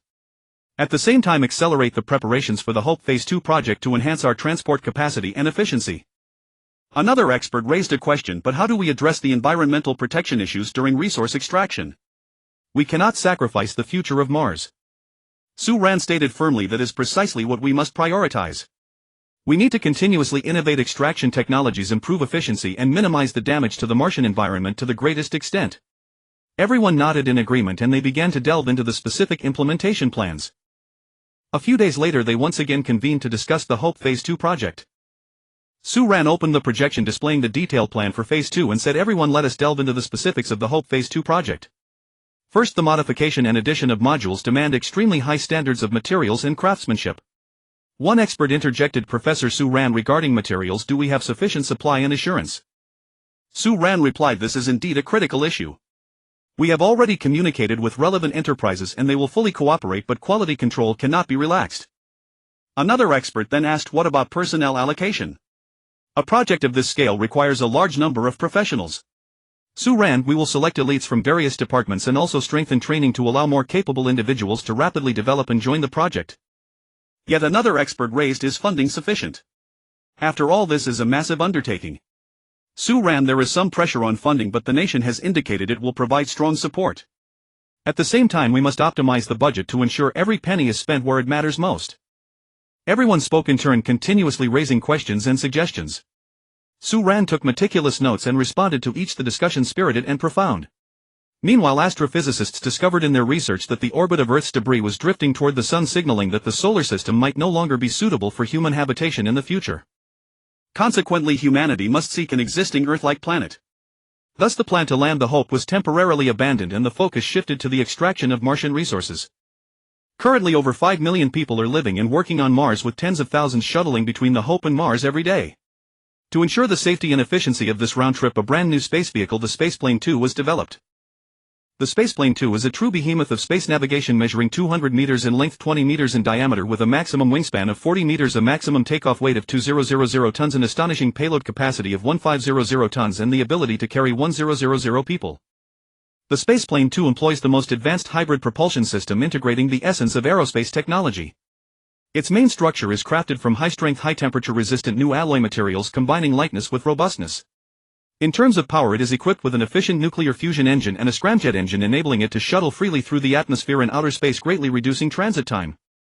The interior design of the Spaceplane 2 is also exceptionally user-friendly. The spacious and comfortable cabin is equipped with an advanced life support system, providing passengers with suitable pressure, oxygen, and temperature conditions. Additionally, it features state-of-the-art navigation and communication systems, ensuring close contact with the base during the long journey. These brave pioneers aboard the Spaceplane 2 persevere in the harsh environment, striving tirelessly to obtain precious Martian resources. The Hope Phase 2 project is being prepared with great urgency, an exciting endeavor that embodies humanity's boundless aspirations and relentless pursuit of space exploration. In this grand plan, apart from continuing to ensure the smooth progress of existing Mars exploration and resource extraction, the project will focus on enhancing transport capacity and efficiency, thereby laying a solid foundation for future space missions. In the Hope Phase 2 plan, the goal of evenly inserting the original 15 modules into a new structure, then connecting the 48 modules as planned, seemingly simple, actually conceals immense technical challenges and extremely complex engineering calculations. First, precisely positioning the original 15 modules within the overall framework formed by the 48 newly added modules requires extremely accurate planning and layout. After completing this step, the 48 modules are then connected as planned to form a coherent large space. Subsequently, the personnel originally in the 15 modules are relocated, and those 15 modules are dismantled, thereby expanding the living space by more than tenfold. These modules, after special processing, are reduced in size for transport with their original dimensions built on Mars. In terms of structural design, the modules must be equipped with extremely precise interfaces and connection mechanisms. These interfaces must not only ensure impeccable sealing and rock-solid stability when connected, but also possess the formidable capacity to withstand the immense stresses and violent vibrations of spaceflight. To meet this requirement, every connection point has undergone countless meticulous simulations and rigorous tests. Under the most extreme and adverse conditions, no loosening or leakage whatsoever must occur, ensuring the integrity and reliability of the entire structure. Once this complex integration and dismantling work is completed, the vast space formed is merely the opening chapter of the Hope Phase 2 project. Though this preliminary achievement provides a foundation for subsequent functions, far more arduous challenges lie ahead. Moreover, if an additional ring is to be added, 40 uniquely designed modules are required. Each module is 15 meters wide and 10 meters high, not a traditional cylindrical shape but an arc structure with a radius of 100 meters and a width of 10 meters. They are meticulously divided into 40 parts and launched into the vastness of space, where they are assembled into a ring. Furthermore, to achieve a continuous passage through the entire ring, the partitions between two modules must be skillfully removed in space, creating an uninterrupted internal corridor. Imagine how intricate and precise the construction of this second ring is. Engineers must, based on the existing ring, leverage profound mathematical and physical knowledge along with advanced computer simulation technology to accurately calculate the positions and angles of the newly added modules, ensuring perfect interaction and balance between the two rings. Each new module must achieve seamless docking with the modules of the first ring and adjacent new modules, forming a tightly integrated cohesive whole. In this challenging process, the sequence and method of construction are of paramount importance. Due to the unique nature of the space environment, large-scale on-site assembly as on Earth is impossible. Therefore, most of the pre-assembly work must be completed before each module is launched, and then in the mysterious and unpredictable vastness of space, final connections are made through the precise operations and rigorous docking procedures of astronauts. At the same time, replacing the main axis of the space station, seamlessly integrating 16 segments and reinforcing them is undoubtedly the core and critical step of the entire modification plan. The main axis, like the backbone of the space station, supports the stability and safety of the entire structure, and its importance is self-evident. After a period of high-intensity operation, the existing main axis may have sustained some wear and performance degradation. To ensure the long-term stable and reliable operation of the space station, a comprehensive replacement and upgrade is necessary. The new main axis consists of 16 meticulously crafted segments, each processed with painstaking precision to ensure exceptional accuracy and flawless quality. During the integration of these segments, the most advanced welding technology and high-precision assembly techniques are employed. The quality of the welding directly affects the strength and durability of the main axis. Any minor defect could lead to serious problems in future operation. Therefore, welding must be carried out under extremely strict control conditions, ensuring that the welds are uniform, robust, and completely free of defects. The reinforcement process further enhances the performance of the main shaft, enabling it to maintain exceptional stability under various complex and extreme conditions. By employing specialized materials and innovative structural designs, additional robust support and comprehensive protection are added to the main shaft. This may involve wrapping the exterior of the main shaft in a high-strength composite material or strategically installing reinforcing ribs and highly efficient damping devices at critical points. These reinforcement measures not only significantly improve the stability of the main shaft during normal operation but also provide indestructible protection against unforeseen events like meteorite impacts or violent solar storms, minimizing the risk of damage and ensuring the safety and normal functioning of the space station. The second phase of the Shiwon station began construction. Unlike the first phase, all components were now produced by Mars insects, then transformed into MIDI by Su Ran using his unique abilities, and finally assembled in a colossal factory built by the Mars insects. Moreover, the scale of this factory far surpassed any ever built on Earth, and there were not just one but a full 10 such factories simultaneously assembling 10 modules, a truly magnificent spectacle. Across the vast expanse of Mars, 10 colossal factories rose from the ground, standing like steel behemoths, exuding the powerful aura of industry. Inside each factory, intricate production lines sprawled in every direction, with Mars insects working busily yet orderly at their respective stations. The parts produced by the Mars insects were delivered to Su Ran, who meticulously transformed them into high-performance MIDI using his exceptional abilities. As the project progressed, one new module after another was completed. This was a result of immense effort and wisdom. Each module exhibited exquisite craftsmanship and powerful functionality. Su Ran was responsible for controlling special chips that shrunk these enormous modules for easier transport. Specially designed transport vehicles sped across the rugged Martian terrain, kicking up clouds of red dust. The Martian surface was covered with rocks and ravines. The suspension systems of the transport vehicles constantly adjusted to cope with the difficult road conditions. The shrunken modules were securely fastened inside, ensuring they remained undamaged during the bumpy ride. The unique red soil of Mars churned beneath the wheels, and in the distance ancient volcanic craters and dried-up riverbeds could be seen, as if telling the story of the planet's vicissitudes. Meanwhile, the Kongtian-2 traced a graceful arc through space. The precise instruments inside hummed softly, indicating that everything was functioning normally. Kongtian-2 approaching Shiwon. Preparing for module deployment. The pilot's steady voice sounded over the communication channel. On the Shiwon, the staff immediately responded, received. Ready to receive the module. Their eyes were fixed on the monitoring screens, their expressions focused and tense. The Kongtian 2 slowly opened its cargo bay doors and the robotic arm pushed the module out, sending it flying precisely toward the Shiwang. In the vastness of space, the module resembled a tiny star, its metallic surface shimmering under the light. On the Martian surface, the commander of the transport convoy communicated with the Shiwang via radio. Shiwang dispatch of modules is about to arrive. Estimated time to designated position 30 minutes. The Shiwang replied, understood. Ground transport team, thank you for your hard work. Stay safe. Thanks to the efficient use of the Mars insects, the construction efficiency was beyond imagination. In just 1 year, not only were all the modules for the originally planned 2 rings completed, but there was also a surplus of modules for an additional ring. Faced with this unexpected boon, the decision-making body revised the second phase plan for the Shiwang. The original 2 rings were increased to 3, totaling 128 modules and 16 main shaft reinforcement structures. Among the 48 living modules, 33 were already fully furnished and ready for occupancy with complete internal facilities and a comfortable environment. The remaining 15 were still empty shells prepared to accommodate the modules from the original Shiwang station. To speed up progress, it was planned that the Kongtian 2 would transport 10 modules to the vicinity of the Shiwang every day. The Kongtian 2, like a giant bird, soared through space. It carried carefully protected modules traversing the vast cosmos to accurately reach the area where the Shiwang was located. Each transport mission was a precise space journey. The pilots of the Kongtian 2, with their superb skills and fearless courage, ensured the safe delivery of the modules. Upon reaching the designated position, the powerful and flexible robotic arms came into action. They danced in space, precisely grasping the modules and assembling them according to the predetermined plan.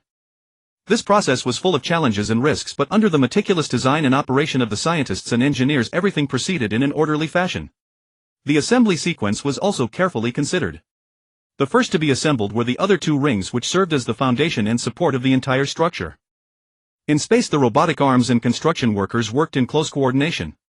Every connection point was handled with precision. The interfaces between the modules perfectly aligned, forming a sturdy and stable ring structure. During this process, the tightening of every screw and the fusion of every weld embodied the blood and sweat of countless people. After the 2 outer rings were assembled, the central living ring was assembled last. This ring would be the primary living and working area for the astronauts, so its assembly required even stricter and more meticulous standards. Starting from the front section of the Shiwang, they were named Ring 1, Ring 2 and Ring 3 in sequence. Each number represented a specific area and function. During the assembly of the living ring, the layout of every room and the installation of every life support system were repeatedly reviewed and optimized. Throughout the assembly process, Su Ran and his team maintained a high level of focus and vigilance. They continuously monitored various data to ensure that every step met the design standards. Whenever any issue arose, they would immediately take measures to adjust and repair. Su Ran, the data here is a bit off. Take a look. A team member said anxiously. Su Ran quickly checked the data and analyzed calmly. Don't panic. The pressure at the connection might be slightly exceeding expectations. Pause the assembly and perform an inspection. They immediately plunged into troubleshooting, leaving no detail unchecked that could cause a malfunction. Meanwhile, the command center of the Shiwang was closely monitoring the progress of the entire project. Through advanced communication technology, they maintained real-time communication and coordination with the team on Mars, providing necessary technical support and decision-making advice to ensure the smooth progress of the entire project. Mars team, based on our analysis, you can adjust the assembly angle slightly to reduce stress concentration, said an expert from the command center. Throughout this process, many difficulties and challenges were encountered. Sometimes it was the adverse effects of the space environment, such as intense radiation and impacts from tiny meteoroids. Other times, sudden technical equipment failures required emergency repairs and replacements. But no matter what difficulties they faced, the team members always maintained firm faith and tenacious fighting spirit.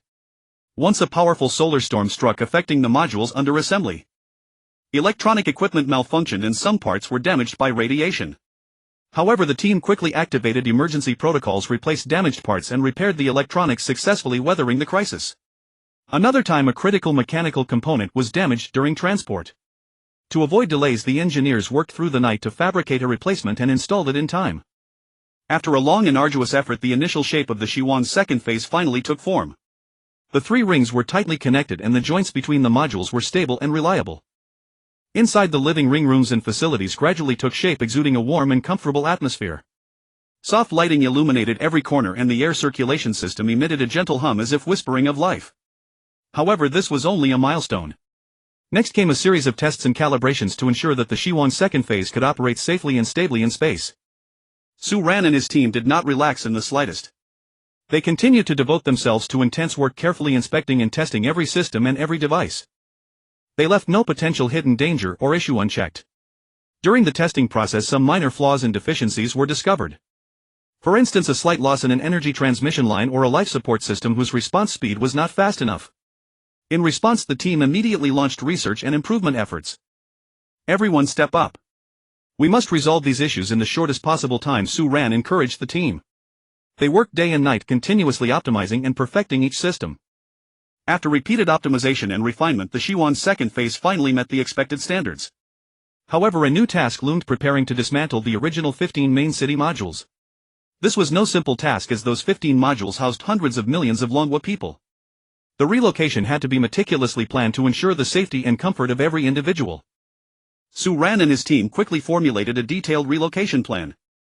We must move the residents in batches and in an orderly manner without any chaos, Su Ran emphasized at the meeting. First, notifications were sent to the residents of each module informing them of the relocation schedule and procedures. At the same time, sufficient transport vehicles and supplies were prepared to meet the needs during the relocation. The day of relocation arrived. People carrying both nostalgia for their old homes and anticipation for the new environment boarded the transport ships in an orderly fashion. The children's eyes were filled with curiosity while the elderly supported each other, their expressions resolute. During the entire migration process, the staff constantly monitored everyone's condition, offering necessary assistance and support. "Don't worry, stay safe, we will take care of everyone." The warm words of the staff echoed in their ears. After weeks of effort, hundreds of millions of citizens of Long Country were all safely evacuated. Next, the demolished area began intensive construction work to transform it into a brand new living district. The design team meticulously planned to make the district both practical and aesthetically pleasing. The construction teams worked day and night, utilizing advanced building materials and technologies. They first cleared and leveled the demolished area, then gradually erected new building structures. The living district featured comfortable residential rooms equipped with modern home amenities. There were also spacious public activity areas for leisure, entertainment, and socializing. Green plants dotted the area, creating a warm and pleasant environment.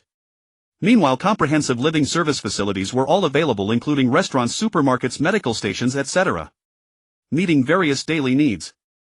Su Ran took his girlfriend Chang and flew towards the Hope aboard the Kongtian 2. The Kongtian 2 resembled a giant silver bird, its sleek lines perfectly outlining its elegant form. The wings were made of the most advanced ultralight alloy materials, their surfaces gleaming with a cold metallic luster. Su Ran felt they could easily cut through the sky. The elongated yet sturdy fuselage, like a meticulously crafted work of art, was studded with countless precision sensors and communication devices. Indicator lights blinked rhythmically on its surface like stars twinkling or dreamlike gems embedded within. As they gradually approached the Hope, the awe-inspiring sight instantly made Su Ran and Chang widen their eyes.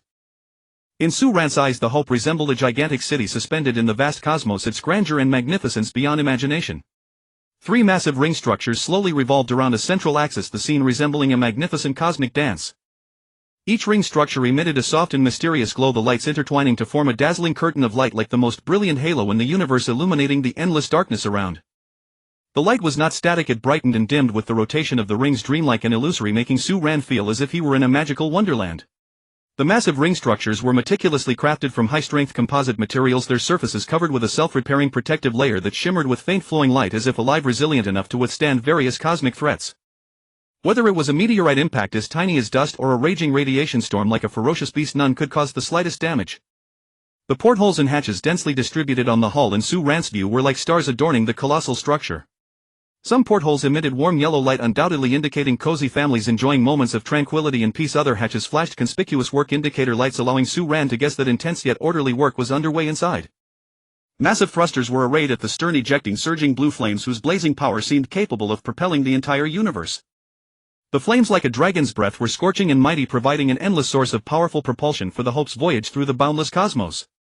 The front of the Hope was a massive observation deck meticulously crafted from a special transparent material. The material was so pure and flawless that it seemed not of this world. Through it, Su Ran could clearly see the magnificent cosmic scenery, the brilliant Milky Way winding like a jeweled belt, distant galaxies unfolding like dreamlike paintings. He felt as if he were truly conversing with the stars, experiencing the infinite mysteries and depth of the universe. Upon entering cabin 2, there was a distinct sensation. Su Ran clearly felt that his head was oriented toward the main axis of the Hope. The height of each floor reached an astonishing 100 meters, with a total of 4 floors.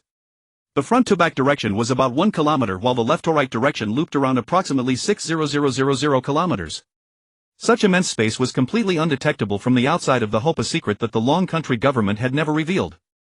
The common people only knew that the Long Country government possessed a miraculous ability akin to spacefolding, unaware that it all stemmed from Su Ran's astonishing extraordinary power. Su Ran led Su Mengyao into cabin 2 of the Hope. The moment they stepped inside, they immediately felt a novel sensation. The floor slightly curved. In the leisure square, people were chatting. An elderly woman remarked, "Time flies so fast, it's been 4 years already. 4 years ago today, on May 30th, the Earth, our home that we relied on, broke apart and disintegrated for unknown reasons. Thinking about it, it still feels like a dream." The elderly man next to her added, "Indeed, but fortunately now we have the Hope in this cabin too, so life can go on." Su Ran overheard the elderly woman's words, and a surge of complex emotions welled up inside him, prompting some contemplation. Cabin 2 not only had wide and clean streets with floors made of special material that produced a slight elasticity according to one's footsteps as if interacting with people, but also featured a comprehensive sky simulation system. The realistic blue sky and white clouds made people completely unaware of the oppression of being in a confined space. Amazingly, in this cabin 2, no maintenance equipment was visible at all. It turned out that all the maintenance equipment was cleverly placed between the layers without affecting the aesthetics and comfort of cabin 2. The roads were lined with exotic plants which thrived under a special lighting system emitting a fresh and pleasant fragrance. Each residential building was uniquely shaped, some like crystalline towers, others like floating clouds. The doors and windows used smart sensing technology to automatically recognize the owner's identity and open. The interior arrangement was even more futuristic, with furniture that could freely change shape and position according to needs. The public area had a leisure square bustling with activity and endless interesting events. A little boy excitedly chased a virtually projected butterfly, running until he was out of breath but unable to catch the agile little creature. He stomped his feet in frustration, and his adorable expression made everyone around laugh heartily. An elderly man sat on a bench telling ancient stories to the children gathered around him. "Children, do you know? In the past we didn't have such a magical place to live. Back then everyone lived on Earth, unable to imagine having such a wonderful home in the vast universe." The children blinked with curiosity, listening intently. There was also a musical fountain where water jets danced gracefully to the rhythm of the music. A young couple held hands, whispering softly by the fountain. The girl said, "Honey, let's settle down here in the future, okay?" The boy smiled and nodded, his eyes full of anticipation for the future. "Of course, this is our dream home." Not far away, several young people were engaged in a virtual game competition, wearing special equipment and fully absorbed, occasionally cheering for brilliant moves. A little girl accidentally fell, and a nearby ant quickly helped her up, brushed off the dust, and comforted her not to cry. Su Ran and Su Mengyao strolled through the residential area, their eyes filled with amazement. The facilities were complete, warm and comfortable. The room arrangement was futuristic, with smart devices responding to their needs at any time. Soft lighting illuminated every corner perfectly, and the wall decorations showcased the splendor of human civilization and a beautiful vision of the future. Now Su Ran and Su Mengyao were living together, accompanying and relying on each other in this unfamiliar cosmic space. In the early morning, sunlight gently spilled onto the bed through the gaps in the curtains. Su Ran and Su Mengyao slowly woke up in the warm bed, both with contented expressions. Su Ran stretched and turned to look at Su Mengyao, his eyes full of tenderness. Su Mengyao blinked, the corners of her mouth lifting, giving Su Ran a sweet smile. As soon as they entered the house, Su Mengyao eagerly threw herself into his arms. They embraced tightly and kissed each other as if to pour all the longing from their separation into this passionate kiss. "Su Ran, this is all so incredible." Su Mengyao whispered, her eyes sparkling with surprise. Su Ran smiled, a surge of pride welling up inside him like a tidal wave. After embracing for a moment, Su Ran and Su Mengyao sat on the sofa. Su Ran gently held Su Mengyao's hand and said, "Mengyao, now that you've graduated and joined the Long Country government, shouldn't we consider getting married?" Su Mengyao's cheeks flushed, her eyes full of expectation, and she replied, I was thinking the same." Su Ran continued, "The house we're living in now is a standard government-allocated 3-bedroom 2-living room unit. Since the completion of Hope 2, Long Country no longer divided jurisdictions by provinces and cities but by floors and residential districts. Su Ran now lived in Building 5, Unit 2, Room 1601, Fengming Residential Area No. 1, Section 9847. "You just happen to work in this residential area, how convenient." Su Mengyao nodded and said, "Yes, and our parents both live in this neighborhood, so it's convenient to take care of each other." The Hope had no villas or extra-large apartments, the maximum was a 4-bedroom 2-living room unit. The next day Su Ran and Su Mengyao walked arm in arm to the vegetable market. The market was bustling with noise, and the air was filled with the fresh fragrance of various fruits and vegetables mingled with the fishy smell of aquatic products. The stalls were piled high with colorful vegetables, bright red tomatoes like little lanterns, verdant greens still adorned with glistening dewdrops, and glossy purple eggplants shining with oil. Su Ran stopped in front of a vegetable stall, picked up a bunch of greens and carefully examined them. He gently peeled back the outer leaves to check if the heart was tender, muttering, "Manga, look how fresh these greens are, the leaves are intact, no wormholes. They'll be so crisp when stir-fried tonight." Su Mengyao smiled and nodded. She walked over to the next stall, picked a few plump red tomatoes, weighed them lightly in her hand and said, "Then how about a tomato scrambled eggs? These tomatoes are vibrant in color and feel heavy, they must be full of juice." Next they went to the seafood section. Fish swam joyfully in the tanks and crabs waved their large pincers in the net bags. Su Ran pointed to a lively fish and said to the vendor boss, "I'll take this one. Please clean it for me." After that they bought some seasonings like scallions, ginger and garlic. Su Ran carried a full basket of groceries while Su Mengyao held a bouquet of flowers. They chatted and laughed as they walked home. Back home, Su Ran tied on an apron and began bustling in the kitchen. Su Mengyao helped by cutting vegetables and handing him seasonings. Soon a series of delicious dishes were laid on the table. The two sat down to enjoy the meal they had cooked themselves, feeling warm and sweet. Su Ran smiled and said, "Then we need to plan our future life well." Su Mengyao leaned on Su Ran's shoulder and said with anticipation, "In the future we'll make our home more cozy and have a few adorable babies." The two were immersed in their dreams of a beautiful future, happy smiles shining on their faces. The next day Su Ran and Su Mengyao decided to visit their respective families to discuss wedding plans. When Su Ran returned home, his parents were sitting in the living room. As soon as he entered, his mother asked eagerly, "Son, how are things? When are you planning to get married?" Su Ran smiled and said, "Mom, we're still in the discussion stage. I came to tell you and Dad first." His father nodded and said, "All right, as long as you've decided, we support you." His mother pulled Su Ran to sit on the sofa, her eyes full of expectation. "Son, marriage is a big life event. We need to consider every aspect thoroughly. Mengyao is a good girl, we mustn't treat her poorly." Su Ran replied, "Mom, I know. We want to think everything through carefully. Now with my status, money means nothing to me. I still have hundreds of millions in my account and there's nothing I need to spend on." His father cleared his throat and said, "Su Ran, do you and Mengyao have any specific ideas about the wedding arrangements? For example, the house, bride price and the ceremony style?" Su Ran thought for a moment. "Dad, Mengyao and I discussed it. For the house we'll stay where we are for now and upgrade later when conditions allow. For the bride price we'll follow local customs. As for the ceremony, we want a blend of Chinese and Western styles, both the lively festive Chinese atmosphere and the romantic elegant Western feel." His mother added, "Then we need to discuss the exact amount of the bride price with Mengyao's family. And the gold jewelry, etc. must not be omitted." Meanwhile at Su Mengyao's home there was also a lively atmosphere. Su Mengyao held her parents' hands and said, "Mom, Dad, Su Ran and I are discussing marriage." Her mother's face was full of joy. "Daughter, this is wonderful. We need to plan carefully." Her father asked with concern, "What is their family's attitude?"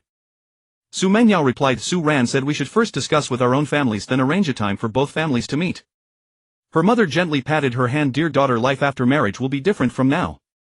You need to be mentally prepared." Su Mengyao said playfully, "Mom, I know." Her father asked Mengyao what are their plans for the house. "And we need to know the wedding budget." Su Mengyao nodded obediently. "Dad, Su Ran and I are discussing it. We won't change the house for now and we'll set the wedding budget based on actual circumstances. Su Ran is very successful now, he has hundreds of millions in his account and nothing to spend on, so don't worry too much about money." Her mother added, "And the wedding photos, honeymoon, all need to be planned in advance." Su Mengyao's eyes sparkled with anticipation. "Mom, Su Ran and I have considered it. We're planning to go to Mars for our honeymoon." A few days later, Su Ran and Su Mengyao set a time and both families gathered together. At the dinner table everyone discussed the wedding arrangements. Su Ran's father spoke first. "Today we're here for the children's wedding. First, regarding the house, the children don't want to move for now, so we respect their decision." Su Mengyao's father agreed, "All right." "Then about the bride price, according to local customs, what amount do you think is appropriate?" Su Ran's mother continued, "We'll prepare the gold jewelry and we're willing to contribute more to the wedding budget." Su Mengyao's mother said, "Then we need to discuss the ceremony style and venue carefully." Su Ran said, "Uncle and Auntie Mengyao and I prefer a blend of Chinese and Western ceremonies, with both the traditional bowing to heaven and earth and the Western exchange of rings. As for the venue, we're looking at a few suitable places." Su Mengyao added, "We also want to decorate the venue with flowers and colored lights to create a romantic atmosphere." Both sets of parents nodded in approval. Then they discussed the wedding photos and honeymoon. Su Ran's father said, "The wedding photos can be taken at a scenic spot." Su Mengyao's father said, "Going to Mars for the honeymoon is a novel idea, but we need to prepare in advance." Su Ran's mother said, "Let's follow the children's wishes, as long as they're happy." Su Mengyao's mother said yes, the main thing is that the children are satisfied. Throughout the discussion both families showed full understanding and respect, creating a harmonious atmosphere. In the following days Su Ran and Su Mengyao continued to communicate and coordinate with both families about the wedding arrangements. Although there were occasional differences of opinion, they gradually reached consensus through mutual understanding and tolerance, eagerly looking forward to their bright future. In the following days Su Ran and Su Mengyao continued to communicate and coordinate with both families about the wedding arrangements. Although there were occasional differences of opinion, they gradually reached consensus through mutual understanding and tolerance, eagerly looking forward to their bright future. Finally, the grand wedding of Su Ran and Su Mengyao arrived. The venue was decorated like a dream, magnificent and breathtaking. Colorful flowers clustered together, forming gorgeous floral walls. Ribbons fluttered gracefully like silk sashes from celestial maidens. The entire venue was filled with a sweet and romantic atmosphere.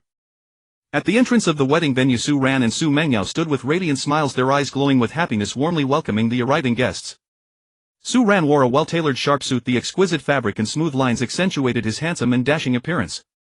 Su Mengyao wore a snow-white wedding gown adorned with tiny diamonds that sparkled brilliantly under the sunlight like stars in the night sky. She was beautiful and moving like a princess stepping out of a fairy tale. Su Ran's childhood friends were the first to arrive. They were all in high spirits, their faces beaming with excitement. As soon as they met, they gave Su Ran big hugs and joked, "Su Ran, you're really riding the crest of happiness today. Look at how radiant you are, the power of love is truly endless." Su Ran smiled and replied, "Brothers, thank you for witnessing my happy moment. We must drink a few glasses today." Su Ran smiled and replied, "Brothers, thank you for witnessing my happy moment. We must drink a few glasses today." Then classmates came one after another. Some held elaborately wrapped gifts full of blessings for the couple, others offered sincere verbal wishes, their words brimming with goodwill. Su Mengyao's best friends also arrived. They wore gorgeous dresses with exquisite makeup, surrounded Su Mengyao and praised her beauty. "Mengyao, you are absolutely stunning today. That Su Ran is the luckiest man alive." The friends chattered and then reminded Su Ran, "Su Ran, you must take good care of our sister. If she suffers even a little grievance, we won't let you off. Mengyao, you are absolutely stunning today. That Su Ran is the luckiest man alive." The friends chattered and then reminded Su Ran, "Su Ran, you must take good care of our sister. If she suffers even a little grievance, we won't let you off." Many relatives and friends came to offer their congratulations, and the venue was lively with laughter and joy. Just as the wedding was in full swing, a group of well-trained men in black quickly entered the wedding venue. They walked in neat steps with solemn expressions, escorting a group of distinguished guests. Su Ran hurried forward to greet them. The arrivals turned out to be the Great Elder, Second Elder, Third Elder, Chief of Staff, Minister of Security, Academician Song, and others. The Great Elder said with a slight frown, "Su Ran, how could you not inform us of such a big happy event? You're being too distant, child." The Second Elder also complained, "Exactly. If we hadn't heard some rumors, we would have almost missed it. We've been watching over you." Su Ran quickly apologized, "Elders and leaders, I'm truly sorry. I thought you were all busy with state affairs and didn't want to disturb you." The Great Elder smiled and nodded, then warmly greeted Su Ran, Su Mengyao, Su Ran's parents and Su Mengyao parents. "Today is a joyous day. Wishing you a happy marriage, sweetness, and an early addition to the family." The Second Elder also said, "Su Ran, you are our pride. May your home life be thriving and prosperous." Elder 3 continued, "Live well, contribute to the nation, and at the same time take good care of your own small family."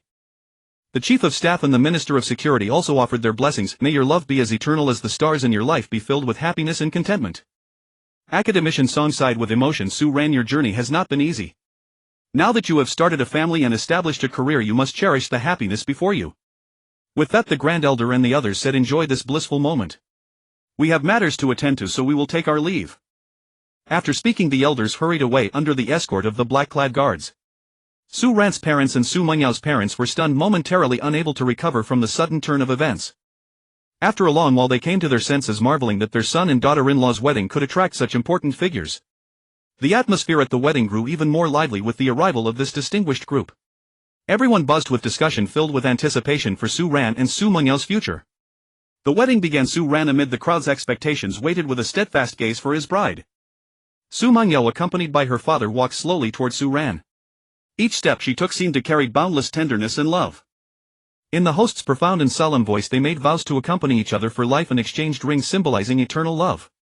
Thunderous applause erupted and cheers rose and fell as if to pierce the clouds.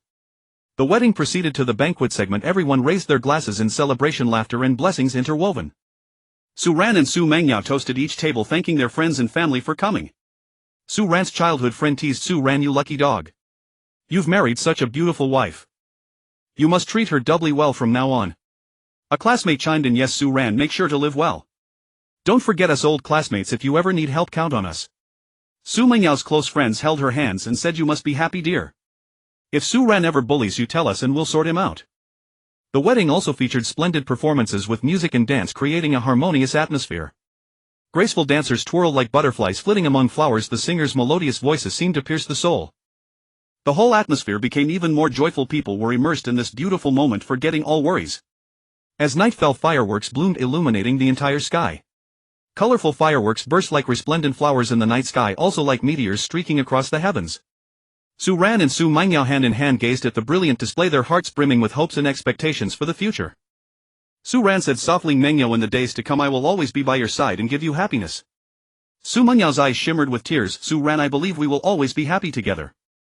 This wedding was not only a testament to Su Ran and Su Mengyao's love but also a grand gathering of family and friends. It was filled with love, joy and hope, and would become the most beautiful memory of their lives, forever etched in their hearts. After the wedding, Su Ran and Su Mengyao embarked on their honeymoon journey to Mars. With excitement and anticipation they arrived at this planet full of mystery and novelty. On Mars they first visited the various advanced experimental cabins. The high-tech equipment gleamed with a cold metallic luster, intricate circuits and precise instruments dazzled the eyes. Cutting-edge research results were displayed before them, from soil improvement techniques on Mars to the development of new energy sources. Each one broadened their horizons. Su Ran couldn't help but marvel at humanity's great achievements in exploring the universe. "Mengyao, look, human wisdom and courage allow us to conduct such profound research on this distant planet. How remarkable this is." Su Mengyao's eyes sparkled as she replied, "Yes Su Ran, this makes me think of our future. Perhaps one day we can truly build a better home on Mars and let more people experience this wonder." Next they arrived at the ecological farming area at the foot of Olympus Mons on Mars. Here they saw plants and animals thriving in the Martian environment. In the ecological pasture, various Martian creatures leisurely grazed on specially cultivated fodder. Some of these creatures were small and agile, leaping across the grass like nimble sprites. Others were large in build yet gentle and amiable, lazily basking in the sun. In the farm, various novel crops exhibited tenacious vitality. The emerald leaves shimmered with a unique radiance under the Martian light, and the abundant fruits exuded an enticing fragrance. "It's truly amazing that these crops can grow in the Martian environment," Su Mengyao exclaimed in wonder. She gently stroked a leaf, feeling its texture and the pulse of life. "This is all the fruit of the scientists' relentless efforts," Su Ran replied. "They overcame countless difficulties to bring this land to vibrant life." Afterward they arrived at the Martian surface near Valles Marineris and enjoyed themselves to the fullest. The Martian landscape was bizarre and magnificent. Red sand dunes undulated like an endless crimson ocean under the sunlight. The sandy waves shimmered with a golden glow. The vast and deep Valles Marineris was mysterious and unfathomable, as if the earth had been split open by a giant's axe, its steep cliffs telling tales of time's vicissitudes. They drove a Mars rover racing across the vast terrain. The wheels kicked up clouds of dust, leaving long trails behind as if writing their adventure story on the Martian surface. Su Ran and Su Mengyao climbed a high peak together, overlooking this strange yet captivating land. Hand in hand they felt each other's warmth and heartbeat. The wind howled past their ears, carrying the unique scent of Mars, dry and filled with the taste of the unknown. "Su Ran, this scenery is so beautiful. I feel so small." Su Mengyao sighed, her hair fluttering in the wind. "But our love seems so great here," Su Ran said affectionately, pulling her tightly into his arms, shielding her from the wind. At night they lay in a tent near the Martian North Pole, gazing up at the brilliant starry sky. The stars seemed within reach, like gems set in the black canopy, twinkling with mysterious light. The vastness of the universe made them deeply aware of their own insignificance and the preciousness of life. "Su Ran, all of this feels like a dream," Su Mengyao whispered, her eyes reflecting the starlight, appearing exceptionally bright. "But this is our beautiful dream, my dear," Su Ran said, holding her tightly, letting her feel his warmth. "Let us forever remember this moment. Think of our life on Earth and then look at this place. It feels like we've crossed countless worlds." Su Mengyao continued, her thoughts drifting in the vastness of the cosmos. "No matter where we are, as long as you are by my side, it is the most beautiful world," Su Ran said softly and firmly, planting a gentle kiss on Su Mengyao's forehead. They snuggled together, sharing their feelings and thoughts until they gradually drifted into slumber. In their dreams they seemed to transform into stars, freely soaring through the universe. During their time on Mars, while exploring an ancient Martian cave on the Tharsis Plateau, they discovered some mysterious rock paintings. The paintings were bold and vivid in line, seeming to tell stories of Mars's past. Su Ran and Su Mengyao stood before them, trying to decipher their meaning, as if transcending time and space to converse with an ancient Martian civilization. Each day their love grew deeper in this unique environment. Together they faced challenges on Mars. Together they enjoyed novel experiences, and their mutual understanding and trust reached new heights.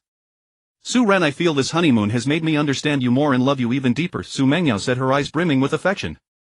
Me too, Mengyao. We will always be this happy, Su-ran replied, holding her hand and conveying boundless tenderness. During their honeymoon on Mars they not only marveled at the wonders of the universe but also made their love like the rocks of Mars, tempered by time, becoming more solid and brilliant. When the honeymoon ended they returned to the Hope with a wealth of memories and expectations for the future. They knew that no matter what difficulties and challenges the future held they could face them hand in hand because their experiences on Mars had become an eternal source of strength in their hearts. After returning to the Hope they began a new life. Each day their love grew deeper in this unique environment. Together they faced challenges on Mars. Together they enjoyed novel experiences, and their mutual understanding and trust reached new heights. After returning to Hope they began a new life. One morning a month later Su Mengyao awoke from her slumber feeling a strange wave of nausea. This sensation had persisted for several days. At first she thought it was something she had eaten, but even after adjusting her diet the discomfort never faded. Su-ran, I've been feeling unwell lately, constantly nauseous, Su Mengyao said, her brow furrowed, her voice tinged with fatigue and worry. Su-ran's heart tightened. Let's go to the hospital. Don't delay. At the hospital, after a series of thorough examinations, the doctor smiled and said, Congratulations, Ms. Su. You are pregnant. The news struck like a thunderbolt, leaving Su-ran and Su Mengyao momentarily stunned before an endless tide of joy surged within their hearts. Su-ran was almost speechless with excitement. Mengyao, this is absolutely wonderful. We're going to have a child. This is the most precious gift heaven has bestowed upon us. Su Mengyao's face radiated a motherly glow, her eyes brimming with tenderness and anticipation. Yes, Su-ran. Our family is about to welcome a new member. From now on our lives will take on a whole new meaning. Upon learning of Su Mengyao's pregnancy, both sets of parents became busy. Su-ran's parents began meticulously preparing nutrient-rich foods, constantly murmuring about nourishing their daughter-in-law and future grandchild. Su-ran's mother often held Su Mengyao's hand, giving her careful advice. Mengyao, the first few months of pregnancy are crucial. Don't overexert yourself. Tell me whatever you crave. You mustn't be careless at this time. Make sure to keep a balanced diet. Su-ran's father, quietly on the sidelines, began planning for the child's future education funds, growth plans, all in an effort to provide the best possible conditions. Su Mengyao's parents were also overjoyed. Her father frequently sent specially selected pregnancy supplements, each box carefully chosen, brimming with love for his daughter and unborn grandchild. Her mother personally sewed tiny clothes and quilts, every stitch imbued with infinite tenderness and deep anticipation for the future grandchild. They began preparing for the coming baby, decorating the room with a cozy crib filled with soft pillows and adorable toys. Su-ran worked even harder to create a better life for his child, often staying late at the office without a single complaint. When friends learned the news, they flocked to congratulate him. Su-ran's childhood friend laughed. Su-ran, you sure are fast. About to become a father. From now on you'll have to work even harder. Su-ran replied happily, this is the most beautiful surprise of my life. I'll do everything I can to give them the best. Su Mengyao's close friends thoughtfully shared their pregnancy experiences and tips, from diet and daily routines to mental adjustment, every detail, everyone immersed in the joy. During the pregnancy, Su-ran attended to Su Mengyao with utmost care. He rose early every morning to prepare nutritious breakfasts, fresh fruit salad, fragrant soy milk, and homemade sandwiches. Accompanying her to prenatal checkups, he patiently listened to the doctor's instructions and diligently recorded every detail. In the evenings he would gently massage her swollen feet, tell her heartwarming stories, and lull her to sleep with a voice that seemed to dispel all fatigue and anxiety. As the days passed, Su Mengyao's belly gradually swelled like a ripe fruit.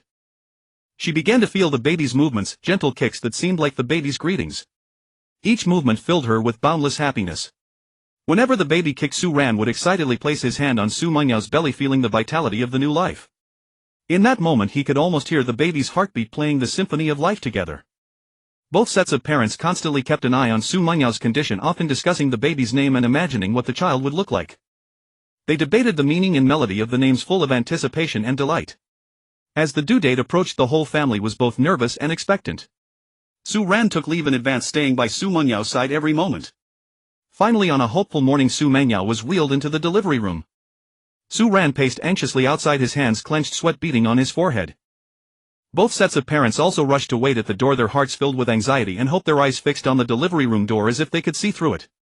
After several hours, the clear cry of a newborn came from the delivery room. The doctor emerged with a broad smile. Congratulations, mother and child are safe. It's a lovely boy. Behind this tender scene, the development of Mars continued at full speed. The Mars mining plan proceeded steadily, each step embodying the wisdom and hard work of countless researchers and workers. To improve transport efficiency and meet increasing resource demand, Su Ran participated in related research. After tireless efforts, he developed and miniaturized the Aerospace 3 cargo spacecraft. This spacecraft was a behemoth in space transportation. Even after miniaturization, its length reached an astonishing 300 meters, like a winding steel dragon. With a diameter of 50 meters, it boasted spacious internal compartments capable of carrying vast amounts of cargo. Its maximum wingspan of 80 meters resembled giant spread wings ready to soar through the vast cosmos. Its maximum takeoff weight of 3,000 tons further demonstrated its powerful propulsion and carrying capacity. The Aerospace 3 cargo spacecraft was powered by 2 nuclear fusion engines, the key to its efficient operation in space. The immense energy generated by the nuclear fusion engines endowed the spacecraft with unprecedented thrust, allowing it to traverse the vast universe swiftly. This advanced propulsion system not only provided abundant thrust but also boasted extremely high energy efficiency and stability, greatly reducing energy consumption and risks during long voyages. In terms of cargo capacity, the Aerospace 3 could carry up to 3,000 tons of goods per trip. Its hatch design was identical to Hope's, spacious and sturdy, enabling quick and convenient loading and unloading. More importantly, the entire spacecraft was precisely controlled by Hope's intelligence system. The docking process between the spacecraft and Hope was flawless, like a meticulously choreographed dance. After docking, cargo could be directly transported, avoiding the complex process of shrinking and enlarging. This innovative design greatly improved transport efficiency, saving time and resources. Each day, over 300 Aerospace 3 cargo spacecraft shuttled between Mars and Hope, forming a busy yet orderly space transport line. Every spacecraft was laden with precious resources from Mars. Nearly 100 million tons of goods were continuously delivered to Hope through this frequent back and forth. These goods included a wide variety of metal ores, non-metallic minerals, and important scientific samples. At the Mars base, a transformation blending technology in nature was quietly unfolding. New agricultural technologies were widely applied, resulting in a quantum leap in grain output. A monthly production of 100 million tons of grain not only met the needs of the Mars base personnel but also stocked ample supplies for future development. Behind this high yield was the comprehensive application of a series of innovative technologies. The Martian soil was specially treated and improved, enriched with nutrients and microbial communities suitable for plant growth. Researchers developed microbial fertilizers that remained active under Mars' unique conditions. These microbes decomposed organic matter in the soil, releasing nutrients needed by plants. The irrigation system was also comprehensively upgraded. Advanced drip irrigation technology precisely controlled water supply, minimizing waste. At the same time, water recycling and reuse technologies were further optimized, ensuring sustainable water use. For lighting, the Mars base constructed large-scale artificial light sources that simulated the spectrum and intensity of Earth's sunlight, providing sufficient conditions for photosynthesis. These lights could be intelligently adjusted according to the plant's growth stage and needs, ensuring they were always in the optimal environment. Gene editing technology also played a crucial role in crop improvement. By precisely editing crop genes, scientists cultivated new varieties that were high-yielding and resilient to the Martian environment. These new varieties thrived under Mars' low temperature, low pressure, and high radiation, and boasted higher nutritional value and yield. The results of Mars mining were equally impressive. Each month, 5 billion tons of metals were extracted, including iron, aluminum, titanium, and other important industrial metals. These metal resources were of vital importance for industrial production and technological development on Earth. Additionally, 5 billion tons of other non-metallic substances such as silicon and phosphorus provided abundant raw materials for the chemical and electronics industries. The Aerospace 3 cargo spacecraft continuously shuttled between Mars and Hope, steadily filling Hope with the abundant resources from Mars. Each successful transport marked another solid step forward on humanity's path of Mars exploration and development. Over time, the storage space inside Hope gradually filled with various resources. Metal ores were neatly stacked in designated areas, while non-metallic substances were sorted and stored for future processing and utilization. Food and other living necessities were carefully preserved, ensuring the livelihood of the Mars base personnel. In this process, logistics management and resource allocation became crucial. The scientific researchers meticulously designed an efficient resource management system, monitoring the storage status of supplies aboard the Hope in real time and rationally arranging the transport missions of the Aerospace 3 cargo spacecraft according to the progress of Mars mining. Every precise dispatch and every reasonable allocation of resources embodied the wisdom and dedication of the Longwa people, providing a solid guarantee for exploration and development on Mars. However, the tranquil situation was disrupted by a startling discovery. When the detection equipment approached a specific range, all electronic devices failed, as if shielded by a mysterious and formidable force. That force seemed to bear an ancient majesty, chilling to the bone. In an instant signals vanished from the screens, the indicator lights of the instruments went out and a deathly silence enveloped the entire detection team. During subsequent deep probing of the Martian subsurface, the staff unexpectedly discovered a mysterious alien ruin. When the detection equipment approached the ruin to a certain distance, all electronic facilities instantly became paralyzed. What the hell is going on? All the instruments are dead, exclaimed Xiao Sun, a member of the exploration team, his voice trembling with fear and confusion, his eyes revealing profound helplessness. He frantically tried to restart the equipment but to no avail. Captain Sun Feng responded calmly, everyone don't panic.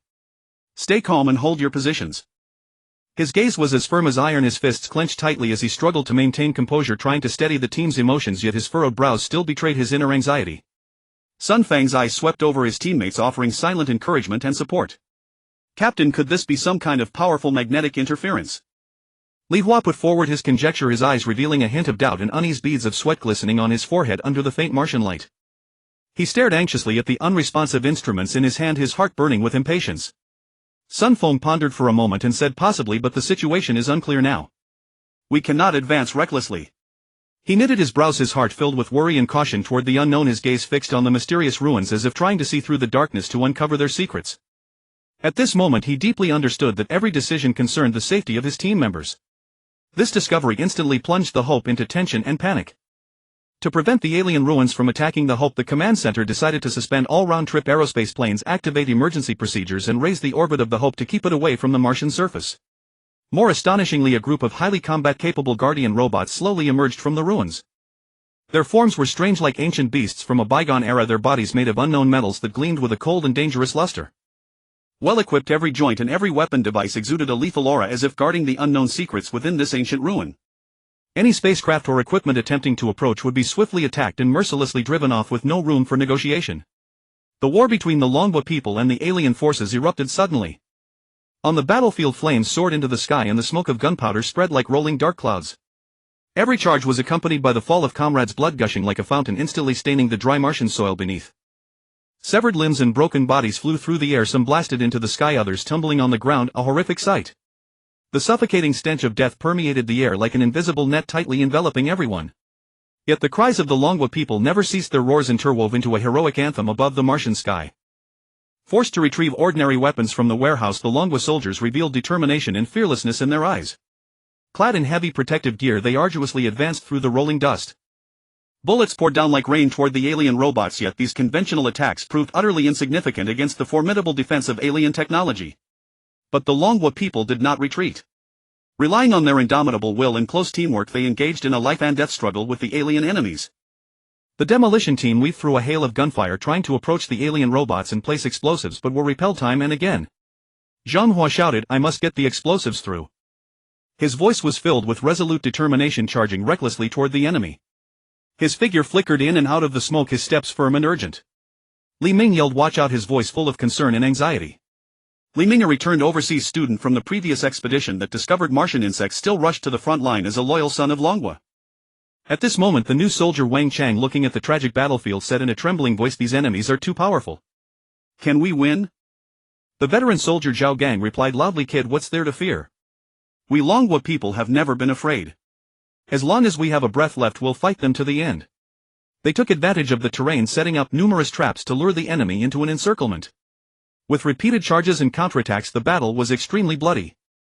An armored vehicle was struck by an alien energy beam, instantly exploding into a massive fireball. The raging flames illuminated the dark night sky. The immense shockwave left people dizzy and ringing in the ears, as if their internal organs were about to shatter. Just as a sniper aimed at an alien robot, he was hit by the enemy's counterattack and died a heroic death, his figure instantly turning to ash in the flames. A soldier had barely leaped out of cover when he was struck by an alien robot's energy cannon, his body instantly turning into a mist of blood that dissipated in the wind. Another soldier during a charge was pierced through the chest by an enemy ray, yet he still forced himself to crawl forward until his last breath. His eyes were filled with unyielding determination, using his last strength to embody the bravery of the Longwa people. After some observation, people noticed that the number of alien robots seemed limited and fixed. Thus some speculated that the alien ruins might have been abandoned and these robots were merely executing a preset defense mechanism. To overcome these formidable foes, the Longwa soldiers decided to set a trap. A brave unnamed team stepped forward, feigning an attack to lure the alien robots into a carefully laid ambush. "Brothers for victory!" charged the team leader shouted, leading his men toward the alien robots. His voice was hoarse but filled with power, inspiring the fighting spirit of every soldier. The alien robots were indeed provoked and gave chase. They advanced with heavy steps, emitting a deafening mechanical roar, each step making the ground tremble slightly. When all the alien robots entered the trap zone, the soldiers did not hesitate to press the detonation button. Boom! A huge explosion erupted, flames shooting into the sky, dust flying everywhere. The powerful shockwave instantly swept outward, engulfing everything around. The earth trembled as if the apocalypse had arrived. No! Some soldiers cried out tragically in the final moment, but their figures were instantly swallowed by the blinding light of the explosion. In this solemn scene, countless brave soldiers sacrificed their lives. But their sacrifice was not in vain. The alien robots suffered heavy damage in the fierce explosion. The battlefield was a mess, smoke filled the air with burning wreckage and shattered limbs everywhere. The surviving soldiers had no time to grieve, for the battle continued. After paying a tremendous price, the Longwa people finally saw a turning point. They destroyed most of the alien robots and seized the opportunity to launch a counterattack. Li Ming shouted, "Brothers, charge! Victory is at hand!" He brandished his weapon and charged out ahead of everyone. His face was covered with dust and blood, but his eyes blazed with unwavering faith and indomitable fighting spirit. The Longwa soldiers launched the final assault, charging toward the enemy with an overwhelming force. Their steps were firm and powerful, as if the very earth trembled beneath them. Every soldier was like a tiger descending the mountain, with boundless fury and courage rushing toward the seemingly invincible enemy. Although the alien robots were heavily damaged, they still resisted stubbornly. Their weapons spewed lethal energy beams, trying to halt the Longwa soldiers' advance. A soldier was struck by an energy beam, his body instantly charred, but at the moment of falling he used his last ounce of strength to hurl a grenade at the enemy. Another soldier, wounded in the leg with blood streaming, gritted his teeth and hobbled forward until he fell under the enemy's fire. The cries of battle, the explosions, and the sounds of weapons firing interwove on the battlefield, forming a breathtaking symphony of death. After a thrilling, fierce battle, the Longwa people finally defeated the alien guardian robots. On the battlefield, cheers of victory mingled with the moans of the wounded. Zhang Hua looked at the devastated battlefield, exhausted but excited, and said, "We won." His voice was hoarse but filled with joy as tears streamed down his dust-covered cheeks. Li Ming gazed at the weary but still high-spirited soldiers and said with emotion, "This is just the beginning. We have a longer road ahead, more challenges await us, but we are fearless." His voice was tired but filled with determination and anticipation for the future. At this moment, the afterglow of the setting sun spilled over the war-torn land, illuminating the resolute faces of the soldiers. They knew that there might be more hardships ahead, but they would forever carry courage and faith for the glory of Longwa and the future of humanity, moving forward boldly and never retreating. In the aftermath of the war, medical teams swiftly mobilized to rescue the wounded. Nurses bustled about, bandaging wounds, feeding water and medicine to the injured. Doctors focused intently on surgeries, racing against time to save lives. The logistics support unit was also busily clearing the battlefield, collecting usable supplies and equipment. They worked silently, preparing for subsequent operations. On the Hope, the research team had already begun an in-depth study of the alien relics. They hoped to extract valuable information and technology, paving a new path for humanity's development on Mars. News of the Dragon Kingdom's Pyrrhic victory spread throughout the Hope. Amidst grief, the people held firm to a resolute hope. The Great Elder delivered a televised speech. His expression was somber, his voice low yet powerful. "Dear people, we have just endured a harrowing battle. In the confrontation with the alien forces, our valiant warriors made tremendous sacrifices. With their blood and lives, they defended the dignity of the Dragon Kingdom and safeguarded our dream of exploring Mars. Every fallen soldier is a hero of the Dragon Kingdom. Their courage and devotion will be forever etched in history. We will always remember them, and their spirit will shine eternally in our hearts." In the central plaza of the Hope, a solemn monument rose from the ground, engraved with the names of every fallen warrior. On the day of the stellar funeral, everyone stood in solemn silence. In spaceships glided by, carrying the cremated remains of the martyrs, allowing them to rest in peace within the vast cosmos. The Great Elder spoke again. "This battle has taught us that the path of exploration is fraught with hardship, but we will not retreat. We must turn this grief into strength and continue forward. The martyrs' sacrifices will not be in vain.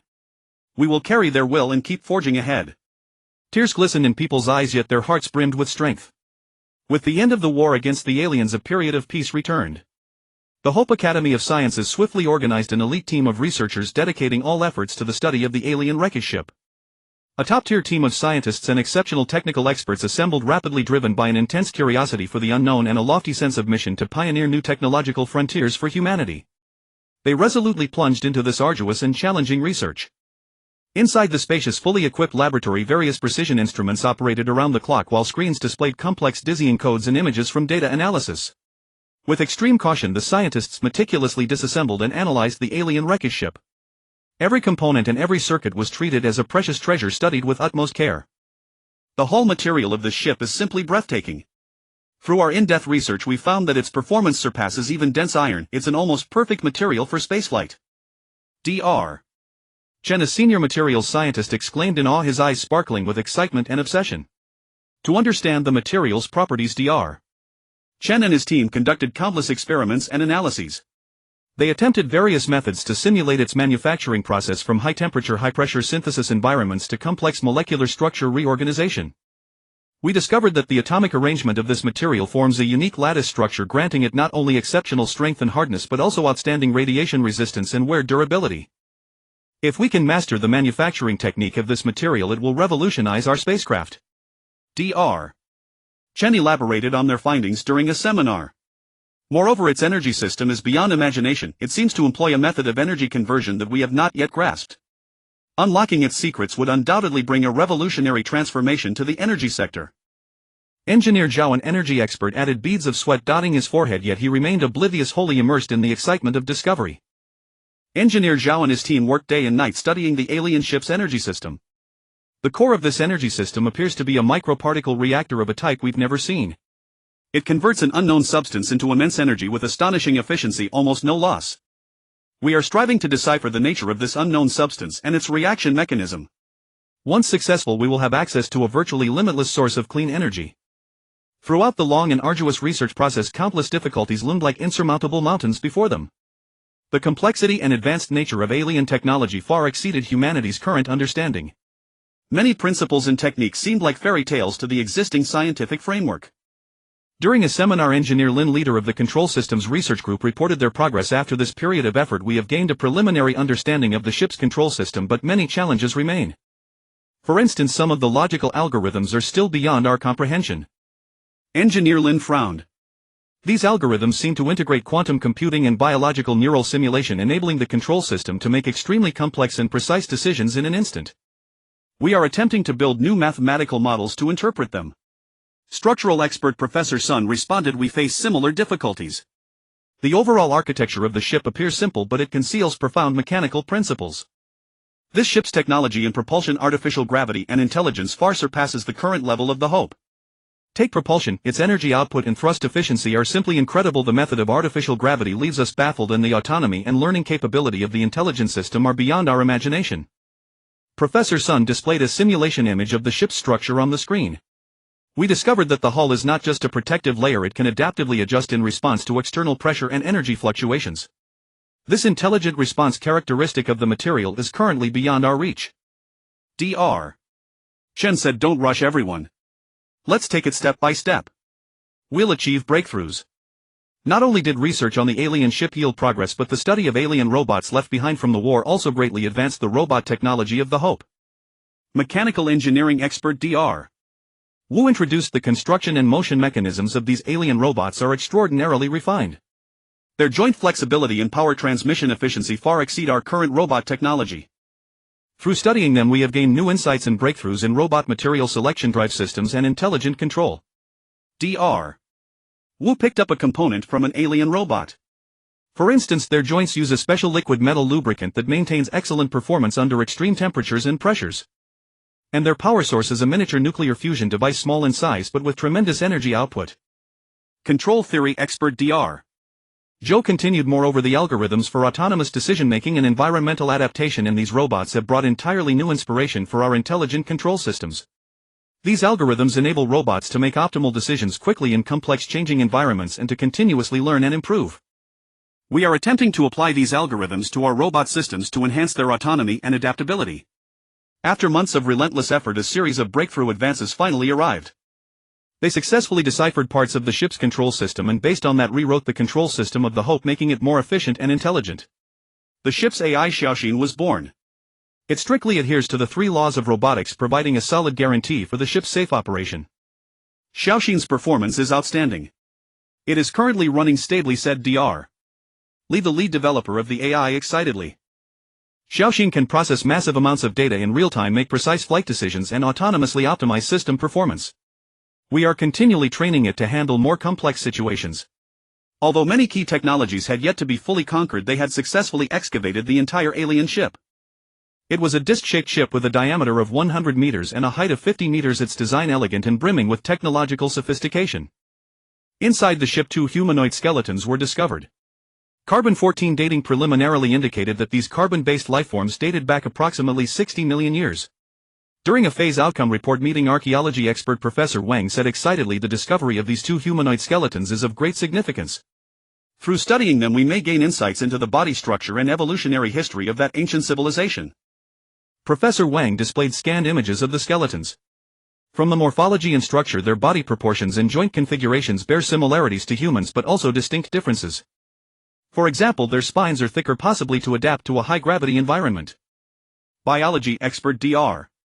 Liu then reported current analysis shows that their skeletal structure resembles that of humans but with clear differences adapted to higher intensity activities and environmental stress. Moreover, we found a special mineral deposit in their bones which may be related to their energy metabolism. We are conducting in-depth genetic research on these differences, hoping to find connections and divergences with human evolution. In subsequent studies, chemistry expert Dr. Ma discovered a peculiar compound in the ship's interior coating that can automatically repair minor damage, offering new ideas for materials science. Physicist Dr. Zhang gained a preliminary understanding of the alien ship's gravitational wave communication technology, making instantaneous communication over ultra-long distances possible. The path of research remains long and fraught with challenges. Each new discovery often brings with it more questions and difficulties, requiring the research team to continuously explore and innovate. The scientists of the Hope firmly believed that as long as they persevered, they would surely unveil the mysterious veil of alien technology, bringing unprecedented opportunities and development for humanity's future. During an interdisciplinary seminar, everyone passionately discussed the latest research findings and the challenges they faced. Although we have made some breakthroughs in the energy system, how to miniaturize it and apply it to practical life remains a huge challenge. Engineer Zhao expressed his concern. Moreover, the artificial gravity technology of the spacecraft, if it could be applied to the Hope, would greatly improve our living space, but currently we have not found a feasible solution. Professor Sun added. Dr. Chen encouraged everyone, but we must not forget the achievements we have made. Every small breakthrough is a step toward success. As long as we unite and continue to work hard, we will surely overcome these difficulties. In the research fervor aboard the Hope, Su ran through his exchanges with the Lonka academicians, and his own diligent study rapidly grew into a rising star in the research team. Although Su Ran had been admitted to Shantang Vocational and Technical College, he never even reported for registration, not attending a single day of classes. He did not know why his knowledge had increased. Perhaps it was related to the people he met, or perhaps to his own special ability. However, over the past 4 years his ability had not made any breakthrough.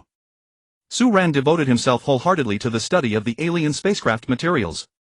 Using his special ability, he delved into the deepest microcosm, observing and analyzing the atomic structures and molecular arrangements of matter. In a serendipitous experiment, he successfully used his ability to perform precise manipulation and recombination of a key molecule. After countless attempts and adjustments, Su Ran finally developed a supermolecular structure.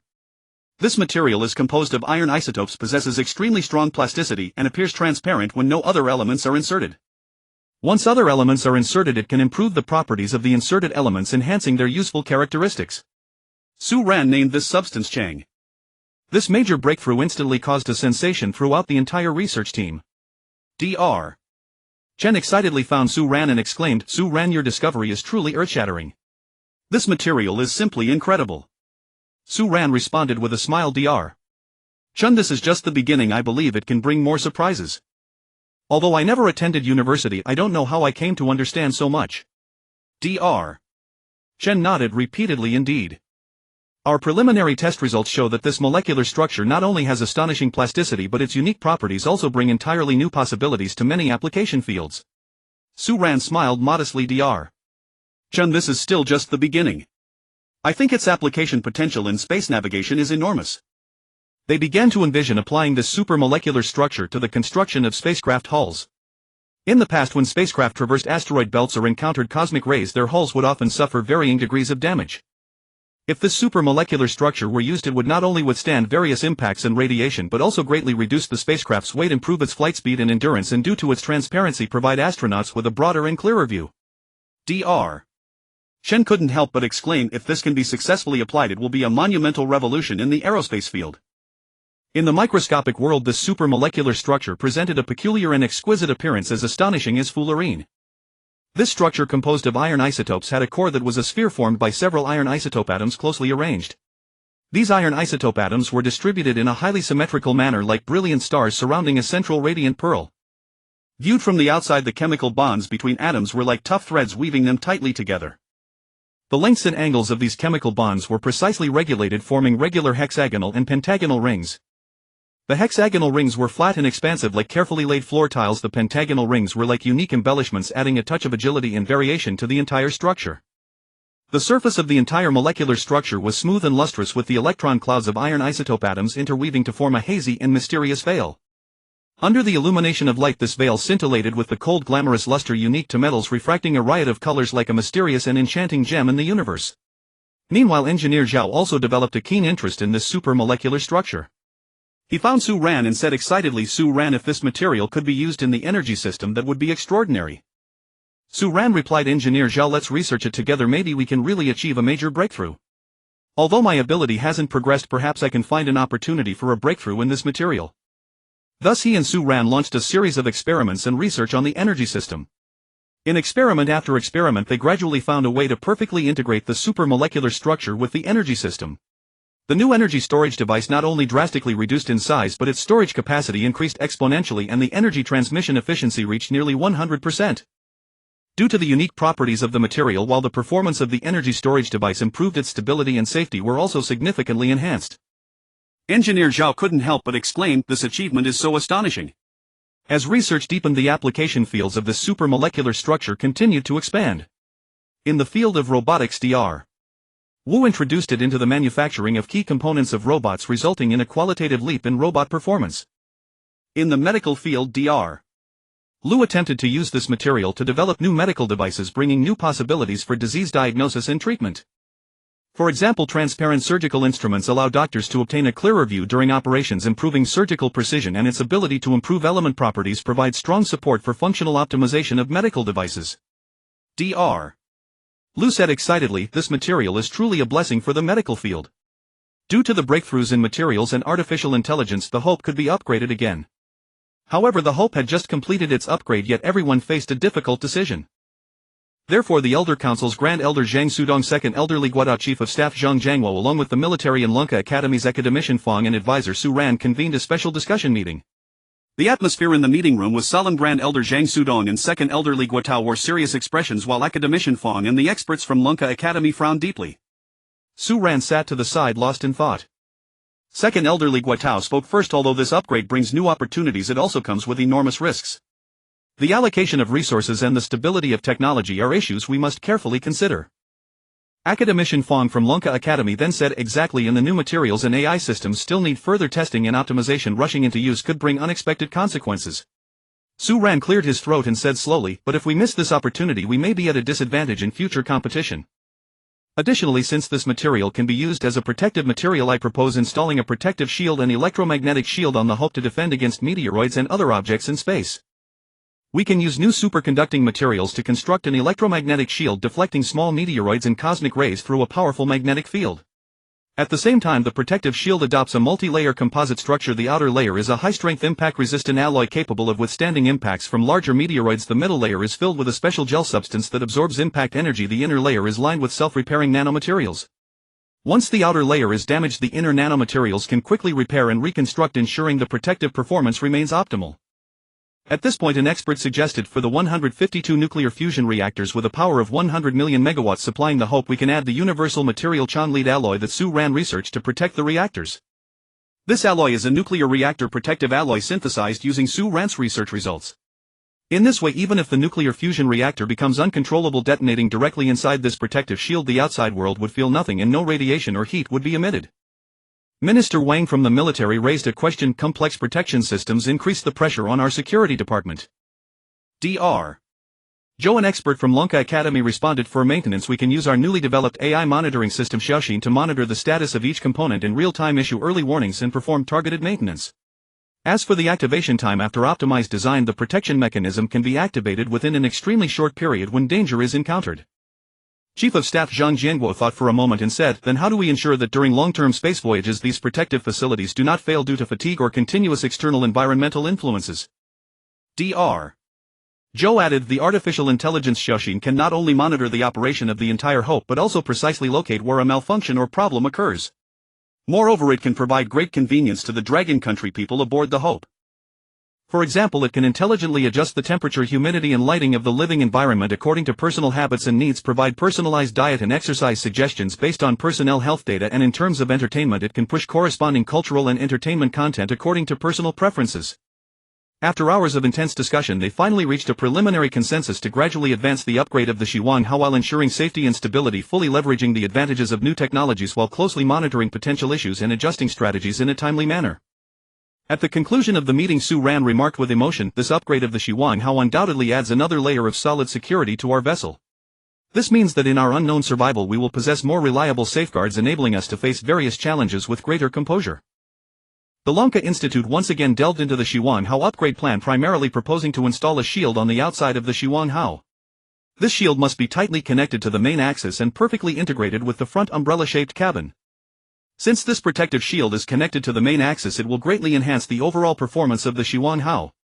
Additionally, the unique ring-shaped cabin section of the Shiwanghao rotates internally, reducing the impact of cosmic dust on the main axis. This design provides an important guarantee for the stability and durability of the spacecraft. Everyone nodded in agreement and began to engage in in-depth discussion and calculations around these plans. However, soon new problems emerged like layers of waves. The new engine layout requires a large-scale adjustment of the internal structure of the Shiwanghao, which will very likely affect the normal operation of other systems. If not handled properly, it may trigger a chain reaction leading to functional disorder of the entire spacecraft. Moreover, with such high thrust, the material strength requirements for the spacecraft have reached an unprecedented level. Can the existing materials withstand such immense pressure and impact force? This is a crucial issue. If it cannot be resolved, the upgrade plan will be impossible. Faced with these successive challenges, the team of the Lanka Institute showed no signs of retreat. They worked day and night, tirelessly conducting countless simulation experiments and detailed data analysis. In the material laboratory, researchers worked assiduously, constantly trying various new alloys and composite materials. Finally, inspired by Su Ran's suggestion, they developed the high-strength material Chang titanium most suitable for the Shiwanghao. In the laboratory, various instruments and equipment operated at high speed, emitting a faint hum. The researchers focused intently, their eyes fixed on the data changes on the screens, their hands constantly changing experimental tools.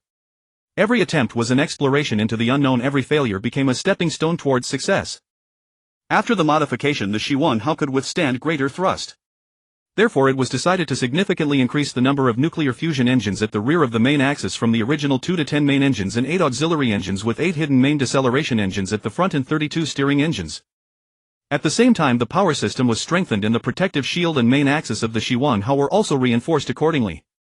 Most of the reinforcement material used was the high-performance Chang titanium alloy. However, the new upgrade plan was not all smooth sailing. At the technical seminar, the engineers looked solemn, raising a series of realistic and thorny problems. To achieve such a speed increase, our existing energy supply system may be completely unable to meet such a huge demand. We must completely redesign the entire energy transmission network. This not only requires profound theoretical knowledge but also continuous exploration and innovation in practice, said an experienced senior engineer with concern. His eyes revealed anxiety but more importantly determination to solve the problem. Moreover, adding so many engines will make the heat dissipation problem extremely tricky. A large amount of heat accumulates. If it cannot be dissipated efficiently and timely, it may affect the stability of the entire system or even cause serious malfunctions. We must find an efficient heat dissipation solution. This is one of the keys to the success of the upgrade, another expert added with furrowed brows. The pen in his hand never stopped scribbling on paper, attempting to find feasible solutions. After a moment of contemplation, Su Ran said, perhaps we can use the new superconductor Chang gallium nitride alloy. This is a new material formed by cleverly combining gallium nitride and Chang, possessing unique negative resistance properties. This property not only prevents electric current from converting into heat but also enhances the characteristics of the current. We can use this to improve the energy transmission lines, reducing energy consumption and heat generation. At the same time, for the heat dissipation problem, we can try a combination of new thermal radiation coating and liquid cooling circulation system. During the reinforcement and modification of the Shiwanghao in space, the staff inside the Shiwanghao directed external machines and intelligent robots to assemble in space. After long and arduous efforts, the final form of the Shiwanghao presented itself as a cylindrical structure with a tapered front. This unique shape not only had good aerodynamic performance but also provided a more stable architecture for the spacecraft's operation in space. The Aerospace 3 cargo spacecraft tirelessly shuttled between space and the Mars factory, transporting key materials and components for the upgrade of the Xuanhao. Each round trip was a challenge to time and space, a test of technology and perseverance. But the Aerospace 3 cargo spacecraft never showed any slack. It was like a steadfast bridge connecting the Xuanhao with the resource support behind. Inside the cargo hold of the Aerospace 3, precision parts and precious materials were piled up. The crew carefully cared for these supplies, ensuring they were not damaged during transportation. The spacecraft sailed alone in the vast universe, its flashing signal lights like its determined gaze. On January 1, 2037, the minor modification of the Xuanhao was successfully completed, ready for experiments. This experiment was fully controlled and monitored by the artificial intelligence Xiao Xin. From the speaker of the main control room of the Xuanhao came Xiao Xin's clear and steady voice: power unit self-check normal. Energy reserve at 90. Shield normal. Xuanhao overall structure normal. Energy circuit normal. Xuanhao ready. In the control room, Grand Elder Zhang Sudong looked excitedly at the data on the instrument panel, tears glistening in his eyes, his voice trembling but full of strength. Begin the experiment, Xiao Xin. His hands tightly gripped the armrests of the seat, his body leaning slightly forward as if eager to immediately engage in the operation of the spacecraft. Second Elder Li Guotao was also filled with emotion, his gaze firm and full of anticipation. This is the brilliant result of everyone's joint efforts. We must continue to forge ahead, never stopping the pace of exploration.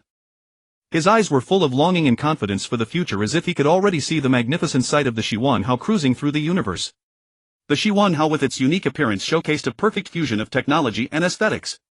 The ink-black main body exuded a mysterious and profound aura, as if concealing endless power in the darkness of the cosmos.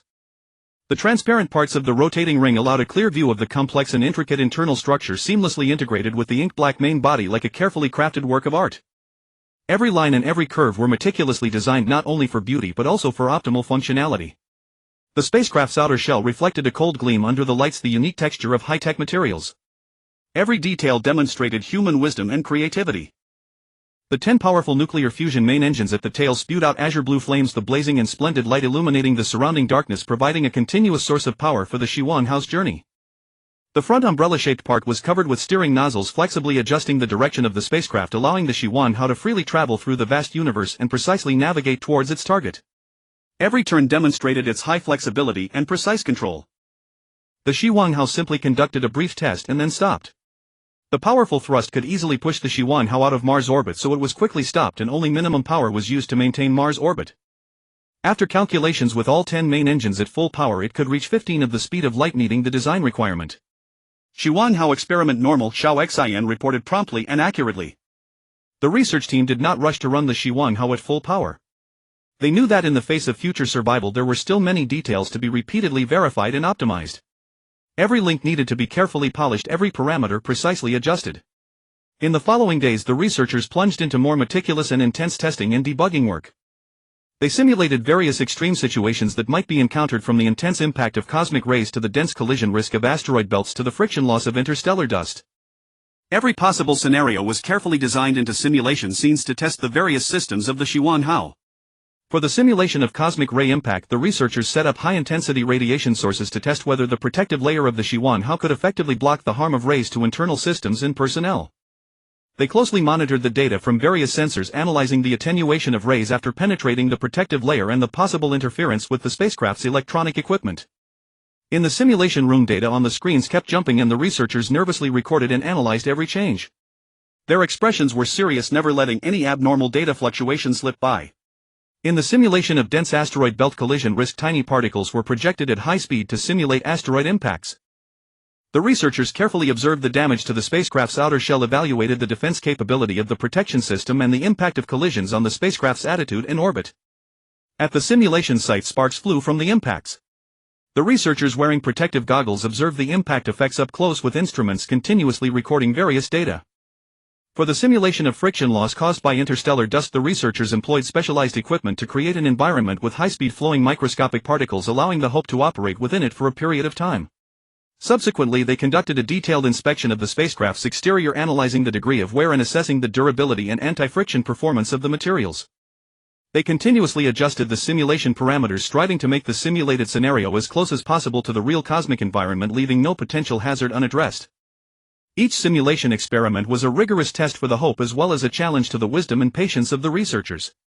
Just then the exploration team made a startling discovery on the Martian surface. The Spirit rover of manhwaedit was still functioning normally and maintaining regular communication with a certain satellite. This discovery filled the exploration team with both excitement and bewilderment. They swiftly took action and transported the Spirit rover back to the research base. By cracking the data link between the rover and that satellite, the scientists successfully hacked into the satellite. And they made an astonishing discovery on the satellite. After meticulous research and unconventional analysis, they uncovered the hidden secrets of manhwaedit. From the period after World War I to the Cold War, the military intelligence departments of manhwaedit established a space-based, air-based, land-based and sea-based signal intelligence acquisition system encompassing a variety of intelligence collection methods and channels aimed at obtaining communication and intelligence information globally. With the rise of the Internet, manhwaedit, leveraging its dominant position in software-hardware technology and standards, was able to collect data on a broader scale. Large-scale data storage and analysis projects like Project Stellar Wind, along with the unauthorized theft of vast amounts of email and telephone data by the National Security Agency of manhwaedit, demonstrated a severe infringement on personal privacy and information security. The construction of data centers capable of storing a century's worth of global electronic communication data further highlighted its long-term large-scale surveillance and monitoring intentions. In terms of exploiting technological monopolies, manhwaedit's dominance in the network and digital technology sectors enabled it to tamper with underlying core devices and technologies. The ME microprocessor in Intel chips could access and control computers without the user's knowledge, meaning users' computers could be remotely manipulated without their awareness. Smartphones equipped with Qualcomm Snapdragon chips secretly uploaded personal data to servers within manhwaedit, severely threatening user privacy. Control over the GPS system allowed manhwaedit to precisely track the location of personnel and objects, wielding immense potential influence in military intelligence and commercial domains. The data collection from intelligent connected vehicles could also lead to a large amount of sensitive information being funneled to the government of manhwaedit. Through legislative means, the Patriot Act, enacted after the 9/11 attacks along with revisions to related laws, provided legal convenience and support for the surveillance and monitoring activities of the manhwaedit government. The 2008 amendment to the Foreign Intelligence Surveillance Act allowed intelligence agencies to secretly monitor and collect communication information from foreigners outside the United States without a court warrant, greatly expanding the power of intelligence agencies while weakening the protection of individual rights and legal oversight mechanisms. In terms of grain hegemony, manhwaedit as an agricultural powerhouse holds significant advantages in agricultural production technology and trade. By controlling grain exports and prices, it exerts influence over other nations. The reverse oil shock strategy against the Soviet Union in the 1980s, through suppressing oil prices and restricting grain exports, placed enormous pressure on the Soviet economy, leading to food crises and political upheaval. The restrictions on grain imports to India during the Vietnam War were aimed at achieving its political objectives. The trade war initiated against manhwaedit, particularly over soybeans, also attempted to use grain trade as a means to attain economic and political goals. In the soybean sector, after manhwaedit joined the WTO, its grain market gradually opened up. According to reports, manhwaedit directed the four major grain traders Archer Daniels Midland of manhwaedit, Bunge of manhwaedit, Cargill of manhwaedit, and Louis Dreyfus of Romantic Country to leverage their advantages in capital, technology and market channels to export large quantities of low-priced genetically modified soybeans to manhwaedit. Due to the significant price advantage, domestic soybean farmers in manhwaedit faced immense competitive pressure. Many farmers reduced or even abandoned soybean cultivation, leading to a sharp decline in manhwaedit's domestic soybean production. Simultaneously, these four major grain traders gradually monopolized manhwaedit's soybean industry chain by controlling the import, processing and sales of soybeans. They not only controlled the procurement and sales prices of soybeans but also influenced the prices of related products such as cooking oil made from soybeans. In the wheat market around 2005, rumors suggested that manhwaedit instructed these four major grain traders to attempt a replication of their soybean market strategy. They heavily purchased wheat on the international market, driving up international wheat prices and causing a global wheat price surge. The aim was to force manhwaedit to import more high-priced wheat, thereby gaining control over manhwaedit's wheat market. However, the manhwaedit government responded effectively through institutions such as Long Grain Reserve. Long Grain Reserve continuously released national wheat reserves, increasing market supply and stabilizing domestic wheat prices in manhwaedit. Despite the frenzied rise in international wheat prices, the domestic wheat market price in manhwaedit remained relatively stable. The four major grain traders failed to achieve their intended goals in this confrontation. In the grain war against manhwaedit employed a series of despicable tactics. On one hand, by heavily subsidizing its own agriculture, manhwaedit dumped its agricultural products at low prices on the international market, impacting manhwaedit's grain market, suppressing the prices of manhwaedit's domestic agricultural products and harming farmers' interests. On the other hand, it utilized international grain trade organizations and financial institutions under its control to infiltrate and intervene in manhwaedit's grain industry, attempting to influence manhwaedit's grain policies and market regulation. At the same time, Meligua also employed media tactics to spread false information about the grain market, creating panic and chaos and disrupting the normal order of Longua's grain market. Moreover, through its monopoly and control over genetically modified technology, it sought to alter Longua's grain planting structure and consumption habits, for example deliberately smearing pork as carcinogenic to promote their peanut oil and other vegetable oils, aiming to achieve long-term control over Longua's grain industry. However, relying on its own wisdom and efforts, Longwa continuously strengthened agricultural technological innovation, improved the grain reserve system, stabilized the grain market, and effectively resisted Meligua's grain hegemony. Scientists from the Long Academy of Sciences conducted a comprehensive and in-depth study of the Spirit rover. During their detailed analysis of its nuclear battery, they discovered an unbelievable phenomenon. Part of the nuclear battery technology seemed to follow conventional technological development paths, but the core components exhibited characteristics far surpassing the current technological level of Earth with a lead of several decades. The scientists in charge of this research were deeply perplexed. Such a massive technological leap was severely inconsistent with the publicly known technological status of Meligua. They repeatedly checked and verified the data, trying to identify the cause of this anomaly. Through further research, the scientists discovered that some key components of the Spirit rover exhibited unique design concepts and manufacturing techniques significantly different from the known Earth technology system, as if they originated from a completely unfamiliar technological source. This is utterly baffling. The technological level of these components far exceeds our understanding. How could they have been manufactured? The research team fell into deep confusion. As the research deepened, various speculations emerged. Some suspected that Meligua might have achieved a breakthrough in a secret project but chose to conceal it for some reason. Others proposed that Meligua might have encountered an unknown technological civilization during space exploration and obtained advanced technology from it. Someone couldn't help but wonder, could Area 51 actually exist? And is it closely connected to the advanced technology of the Spirit rover? This idea, once proposed, caused a stir within the research team.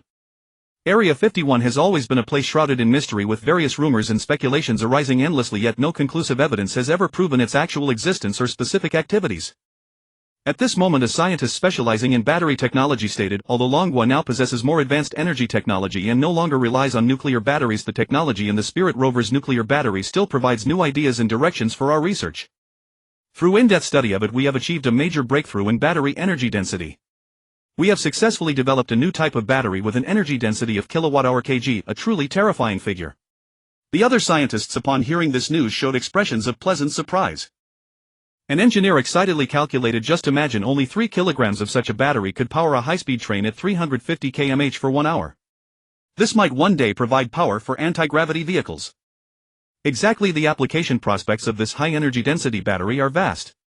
It can provide more powerful and longer-lasting energy support for various small detection devices, added another scientist. After this exciting discovery, the research team fell into deep thought. Since the technology of the Spirit rover was so advanced and might be linked to certain secret plans of Meligua, could there be other similar devices in existence? A senior scientist proposed we might try to search for other Meligua rovers or detection satellites on Mars. They could reveal more information about the technological status of Meligua. Uncertain whether it was the gear of fate or the scythe of death that relentlessly drove humanity onward. The Earth had shattered into pieces. Among the countless fragments, the largest one, boasting a staggering mass of 1 billion tons, was hurtling toward the sun. This news struck like a bombshell, igniting immense panic among the scientific community and all of humanity. The interaction between this colossal mass and the sun could trigger a series of unpredictable consequences. The Lunka Academy swiftly assembled a special research team composed of top-tier scientists to conduct in-depth analysis and simulations of the phenomenon. Utilizing the most advanced supercomputers, they constructed complex physical models in an attempt to predict the trajectory of the Earth fragment as it entered the Sun's gravitational field and the potential impact on the Sun. Based on our current simulation results, this 1 billion-ton Earth fragment will experience acceleration from the Sun's powerful gravitational pull during its flight toward the Sun, said a scientist responsible for the simulation with a grave expression. It will accelerate continuously and ultimately may collide with the Sun's surface at an extremely high velocity. Such an impact would release enormous energy, potentially triggering violent solar activities such as solar flares and coronal mass ejections, another solar physicist added. These activities could have severe impacts on other planets in the solar system, including our hope, the scientist added. The research team members worked day and night, continuously refining the model to more accurately predict the various consequences that might follow the Earth fragment's impact on the Sun. Through the scientists' simulations, at the moment when the Earth fragment struck the Sun with overwhelming force, the entire solar system seemed to be abruptly plunged into a blazing furnace of doom.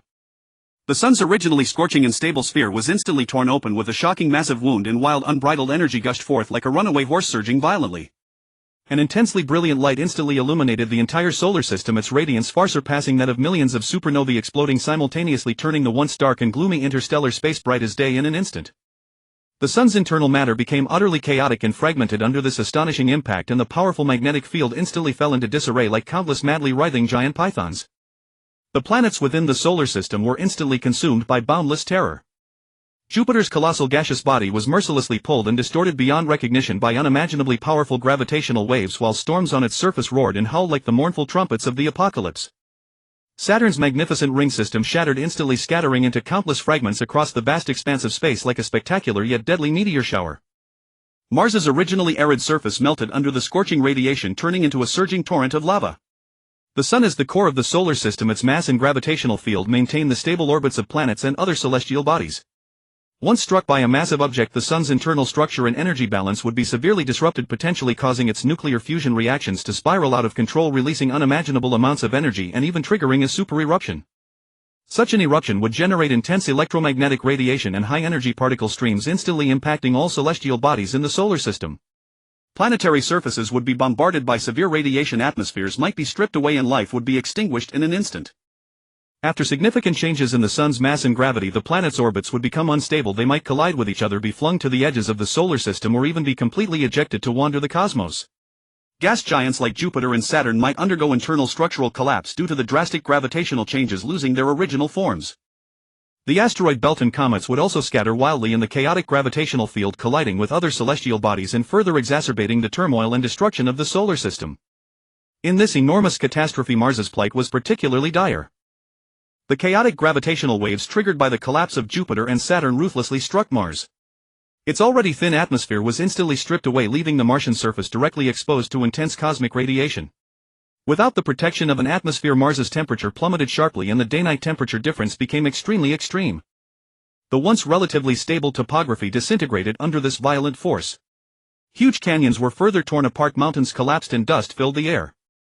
The intense impacts and tremors caused Mars's internal geological activity to become exceptionally violent. Volcanoes erupted frequently, but the spewed lava quickly solidified in the extreme cold. The already meager water on Mars's surface rapidly evaporated, leaving only a dry, desolate wasteland. Regions once thought to possibly harbor signs of life had now become utterly barren, lifeless lands. In the chaotic asteroid belt, countless asteroids rained down on Mars, each impact causing massive destruction and leaving shocking craters on the Martian surface. Comet impacts dealt an even more devastating blow, completely transforming Mars's landscape. Meanwhile, they promptly reported the research findings to the Council of Elders so that the entire Hope could prepare countermeasures. We must closely monitor the Sun's activity and strengthen the protective measures for the Hope, the Grand Elder stated gravely at an emergency meeting.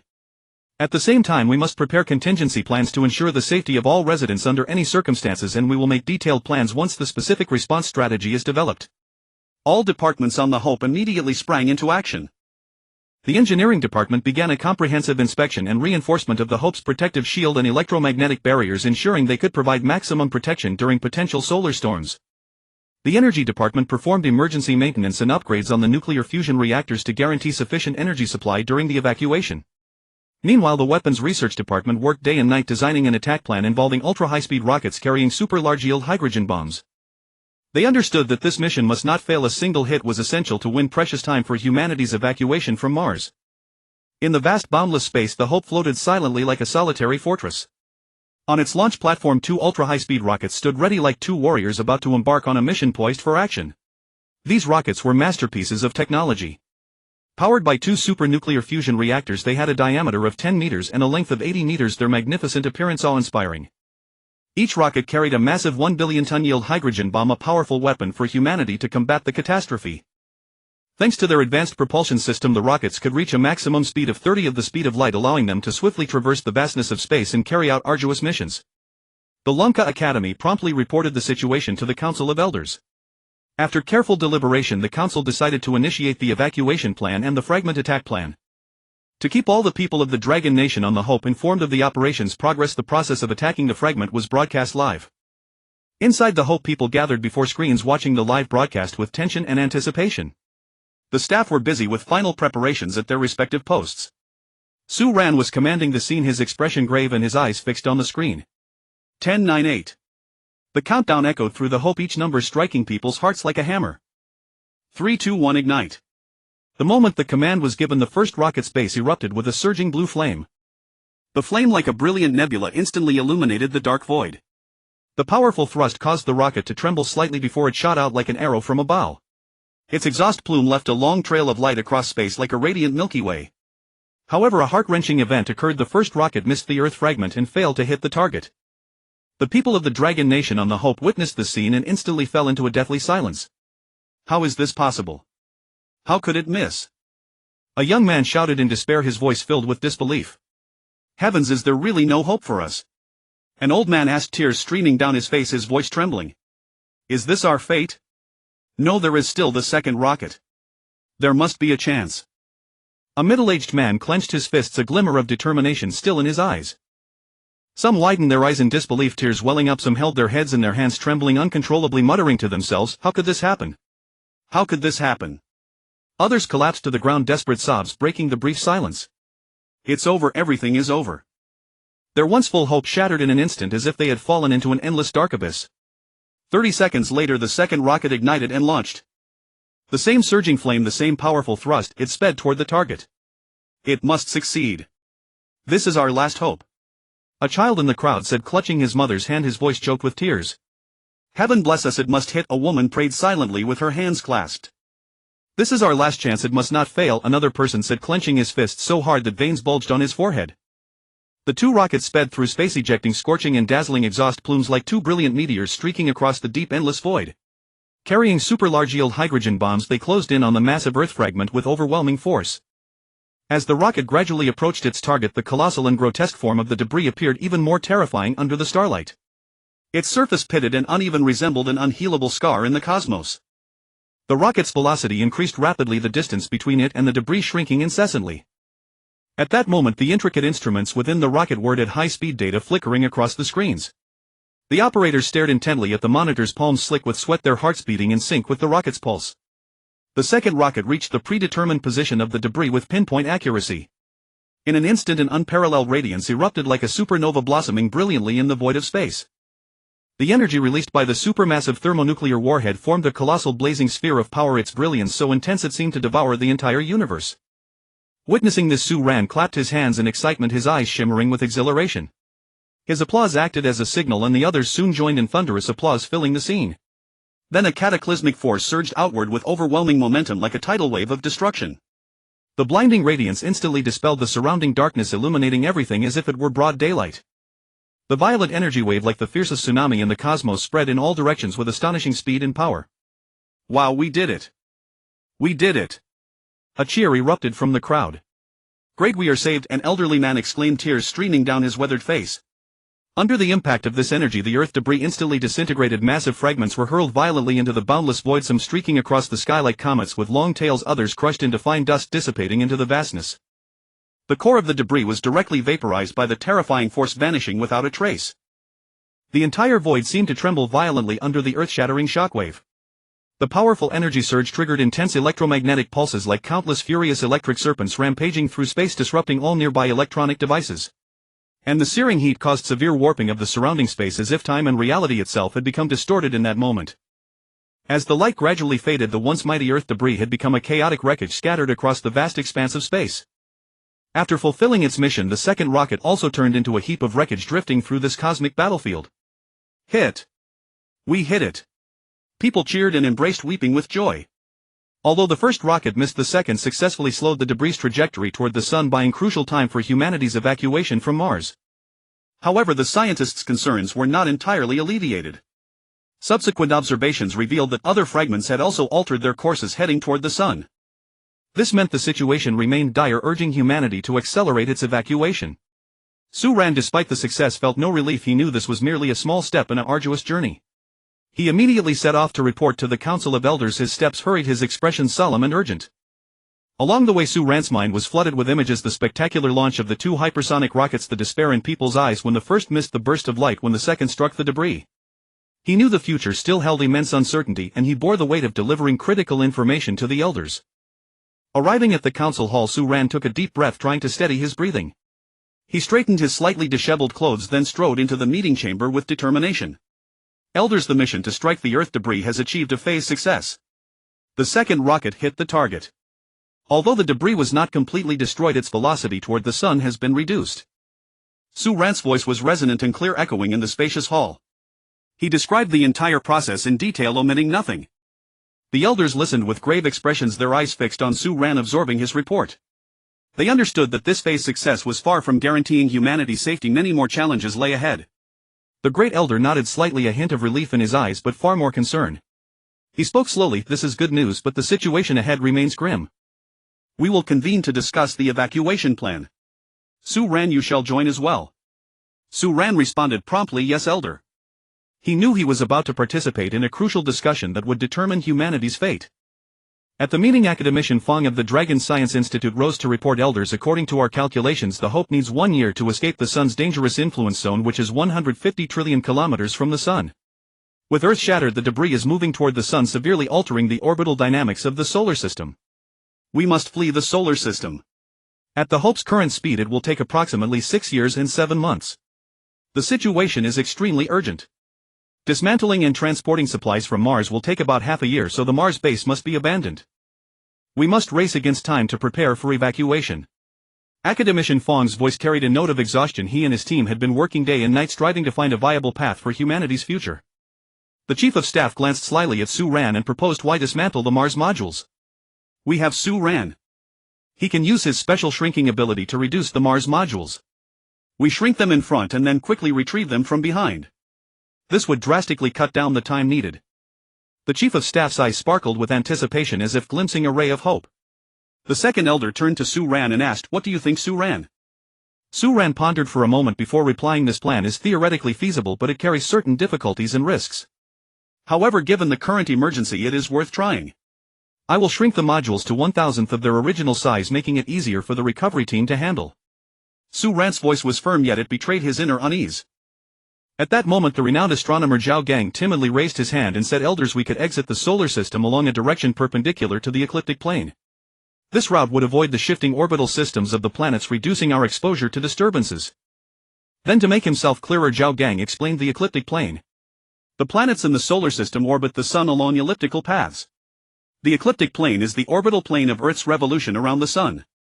From Earth, the sun appears to move along the ecliptic across the sky over the course of a year. Zhao Gang felt a pang of sorrow when mentioning Earth. He sighed and continued, almost all planetary orbits lie within a relatively narrow band close to the ecliptic plane. Thus, the ecliptic plane serves as an important reference plane for the motion of many celestial bodies in the solar system.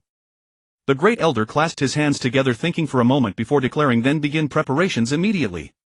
Su Ran, you are in charge of shrinking the modules. Everyone else coordinate fully with the recovery and transportation. Zhao Gang, lead your team to further study the feasibility and route planning of evacuating perpendicular to the ecliptic. Time is of the essence, we have no retreat. Everyone accepted their orders and swiftly plunged into the intense preparations.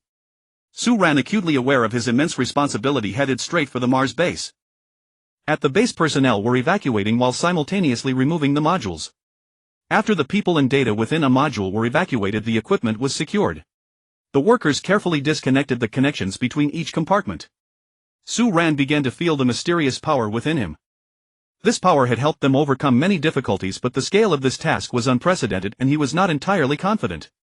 Su Ran stood before the first module, took a deep breath and slowly extended his hands. His gaze became exceptionally focused as he began to channel the power within.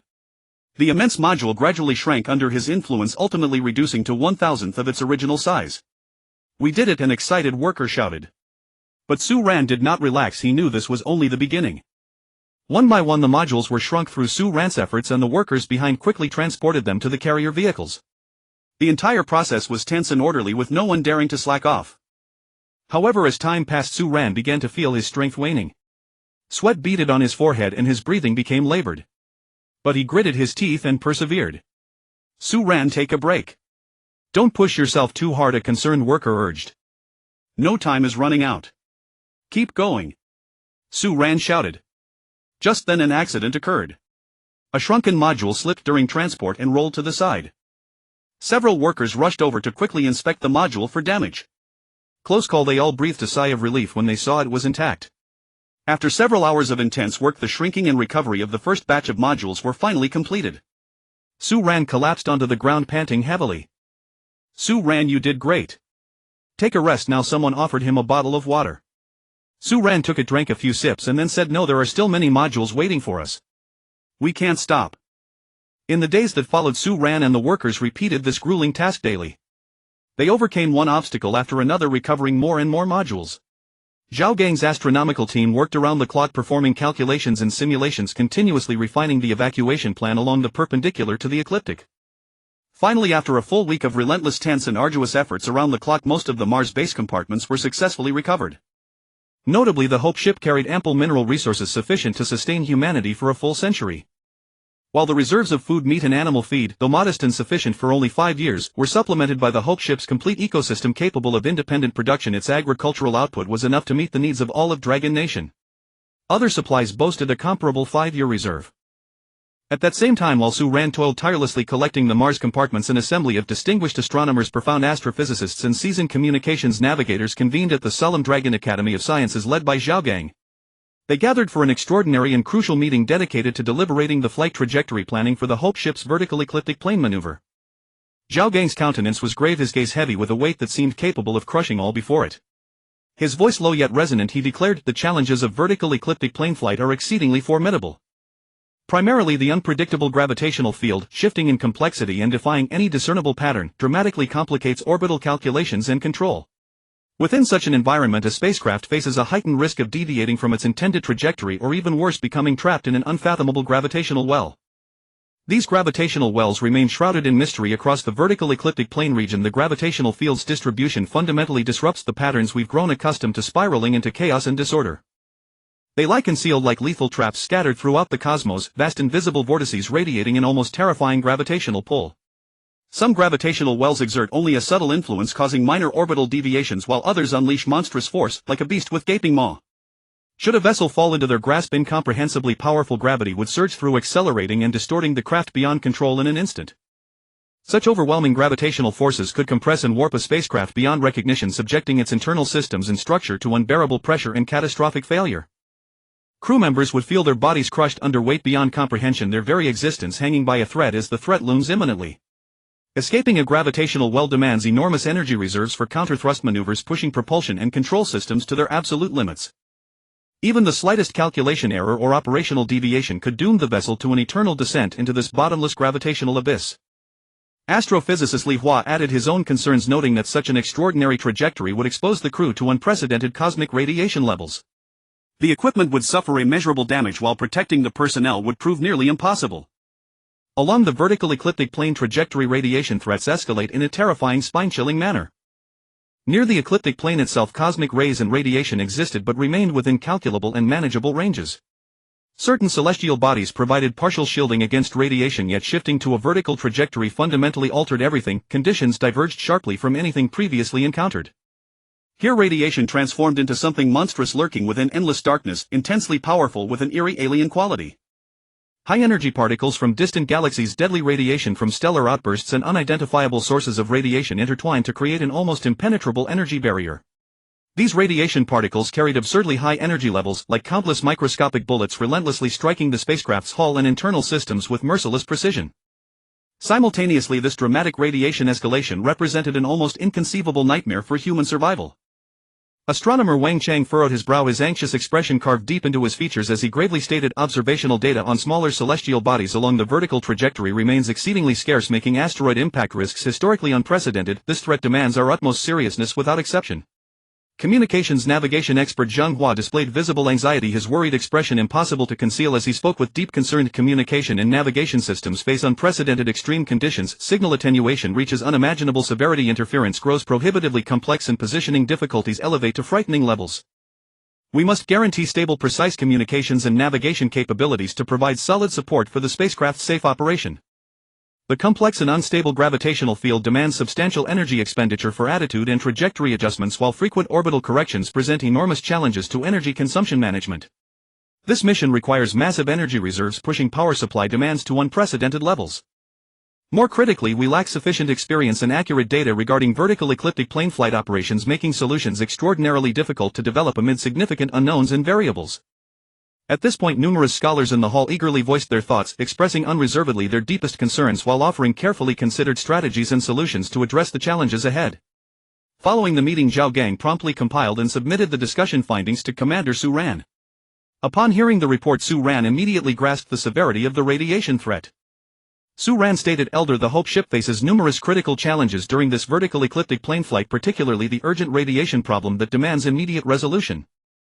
The Elder responded, Su Ran, proceed with confidence and courage, the Dragon Nation will provide full support for your efforts. What lies ahead for us? Where is our path? Why can we never find stability? What shattered Earth? Why did fragments just attack the sun, threatening the entire solar system's safety? What is the underlying cause? Was there a hidden manipulator behind it all? Su Ran appeared uncertain as he replied, Elder, the current situation is indeed extraordinarily complex. Earth's destruction may stem from internal factors, perhaps one nation's actions. Perhaps an advanced extraterrestrial civilization from high latitudes orchestrated these events. As for Mars's crisis, it remains unclear whether there's a mastermind behind it. But only by courageously moving forward and continuously exploring can we hope to find answers and a way out. The Elder responded, Indeed, you carry a heavy burden, proceed with utmost caution. Currently Su Ran oversees all aspects of the Hope ship's operations as its commander, reporting directly to the Elder.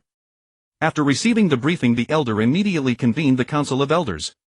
They ordered relevant manufacturing enterprises to produce the compound, composed of lead mixed with organic materials, at maximum speed, then schedule immediate application to the interior walls of the Hope ship's protective shell, requiring dozens of coating layers. Meanwhile, Xiao Xian was appointed to monitor the protective shell's radiation exposure. Through emergency production and coating application, the Hope ship's interior walls now possess exceptional radiation shielding capabilities. The entire vessel is now fully prepared and armed for what lies ahead, an extensive journey of departure into boundless unknown territory. As the Hope ship prepares to depart from Mars and the solar system, the Elder addresses the people of Dragon Nation through a televised broadcast. With a grave expression and resolute tone, the Elder declared, Dear citizens of Dragon Nation, we confront unprecedented challenges within our solar system. Earth's destruction has forced us onto this arduous migration path. Now the Hope ship stands ready to leave the familiar Martian landscape and solar system behind, a journey filled with uncertainty. We understand the road ahead holds countless obstacles, unpredictable gravitational fields, intense cosmic radiation, limited observational data, and unresolved problems all await us. Yet we cannot retreat or succumb to fear. Our departure is driven by the need to discover new possibilities for survival and ensure the continuation of human civilization. Every warrior aboard the Hope ship carries a vital responsibility. I believe in our Dragon Nation people. Our boundless courage and wisdom will enable us to overcome any obstacle. Together let us march boldly through the vast cosmos. United in purpose, we will surely discover a new home and forge a fresh future for ourselves. Su Ran stood quietly on the Hope ship's expansive deck, his gaze fixed with profound depth and unwavering determination toward Mars. This land that once held countless hopes and beautiful dreams now must be left behind, inevitably, with reluctance weighing heavily upon him. We will find a new home. He thought firmly to himself, that conviction burning like an unstoppable flame. For one final time the people looked back at Mars with deep affection, their once hope for land now receding into the distance. Yet their hearts remained filled with ardent hope, steadfast in their belief that under the Hope ship's guidance humanity would discover new ground and continue to thrive across the vast cosmos. At last the Hope ship ignited its powerful engines and slowly lifted away from Mars, bravely charting a course into the unknown beyond the solar system. Throughout this extraordinary journey, humanity will undoubtedly encounter countless unforeseen challenges and obstacles. Yet their fearless courage and unwavering determination will shine like brilliant stars, guiding them forward through every trial ahead. The Hope sailed alone through the vast boundless cosmos, where time like a merciless blade had silently slipped away for an entire year. Throughout that long year the Hope was but a grain of sand in the ocean, appearing so tiny and fragile amidst the immense universe. Yet every person of Longwa understood deeply that they bore the hope and future of humanity. Their gazes were always fixed upon the sun, that colossal star which once gave life to Earth yet now might become the source of annihilation. Over the past 80 days the sun had become a battlefield in the cosmos, as fragments of Earth like a frenzied meteor storm struck the sun again and again. Each impact was like a cosmic scale explosion, unleashing energy enough to make the entire solar system tremble. Some of those fragments were as massive as towering mountains, charging toward the sun with an unstoppable momentum. Others resembled a pack of roaring beasts lunging with claws bared into the sun's embrace. With each collision the sun's surface erupted in a violent turmoil like towering waves, and intense electromagnetic radiation and high-energy particle streams like countless furious dragons rampaged through the cosmos, devouring everything in their path. But the true nightmare was yet to come. According to the scientists' observations, an unimaginably huge fragment of Earth as large as the Himalayas was hurtling toward the sun at a despair-inducing speed. The observation equipment on the Hope was already on full alert. All crew members gathered in the observation room, each face etched with tension and anxiety. Su Ran stood at the forefront, his gaze locked onto the screen, his hands trembling slightly with fine beads of sweat forming on his forehead. He knew this would be a moment that determined the fate of humanity and at the same time a visual spectacle. As time passed, the colossal fragment drew nearer, its silhouette gradually sharpening on the observation screen like the scythe of death slowly reaching toward the sun. The hearts of the observers seemed to accelerate with the passage of time, and the entire observation room was filled with a suffocating tension. Finally, that moment arrived. When the enormous fragment of Earth touched the sun, the entire universe seemed to be torn apart in an instant. An indescribably brilliant light burst forth instantly, so intense that it was like the primordial explosion at the dawn of creation, causing all the stars to fade in that moment. This light like a sword pierced the dark cosmos, illuminating the terrified faces of everyone on the hope. In that split second, people seemed to witness the arrival of doomsday. Then a cataclysmic shockwave centered on the sun spread madly in all directions. The force of this shockwave was beyond any words to describe.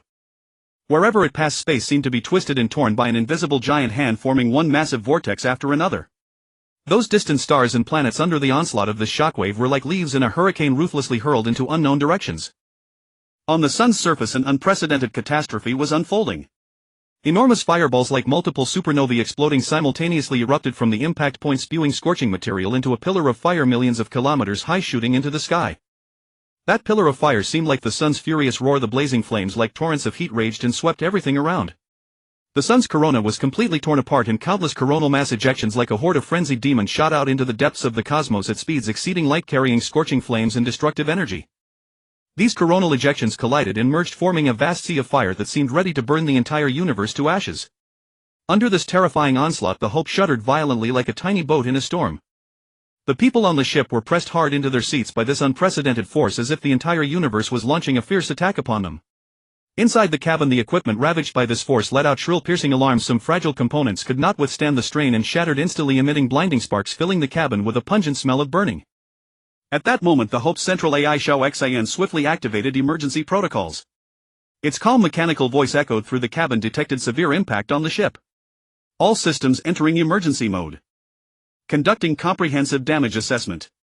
All crew remain calm and follow instructions. The Hope's shield fought tenaciously against this devastating force. The shield's surface shimmered with a strange dazzling light like a brilliant galaxy surging violently, a spectacular sight of energy being compressed and released to its extreme. Yet even though the shield was operating at its limit, it still bore immense pressure under such a powerful impact. Fine cracks began to appear on the shield, spreading rapidly like a spiderweb. Each crack seemed to tell the story of the struggle's difficulty and danger. Chief Commander, shield energy overload, cracks expanding rapidly, reported Xiao Xian. Su Ran's expression turned extremely grave. He quickly communicated with Xiao Xian. Xiao Xian analyzed the shield's current capacity and possible collapse time. Xiao Xian immediately replied, based on current data, the shield is expected to collapse in 3 minutes. Su Ran's mind raced, contemplating countermeasures. At this critical moment of life and death, though human strength seemed so insignificant before the cosmic disaster, the unwavering conviction in his heart never wavered. Activate all backup power, divert all energy to the shield. Also notify all crew to prepare for emergency measures. Su Ran issued orders in a loud voice, his tone exuding fearless determination and steadfast faith, as if declaring to everyone that no matter the difficulty they would not give up easily. Outside the Hope, the light on the shield grew even more dazzling, as if the ship was fighting a desperate battle with the forces of destruction, using its last strength. As backup power was continuously injected, the spread of cracks on the shield gradually slowed but still showed no sign of stopping. The powerful energy shockwave kept battering the shield, trying to breach this final line of defense. Inside the cabin, the maintenance team displayed extraordinary courage and professionalism in this critical moment. Clad in heavy protective gear, they rushed toward the damaged area of the shield under Xiao Xian's real-time guidance. Xiao Xian, through precise positioning systems, provided the maintenance team with the optimal route, ensuring they could reach the fault point in the shortest time. Maintenance team, attention, according to my calculations, you need to reach Area A3 within 30 seconds for emergency reinforcement. That is the weakest point of the shield. Xiao Xian's voice was clear and accurately conveyed to every maintenance worker. The tools in the hands of the maintenance team members glinted with determination under the light. Following Xiao Xian's instructions, each operation was careful yet decisive and swift. Meanwhile, the firefighting team also fought valiantly under Xiao Xian's coordination.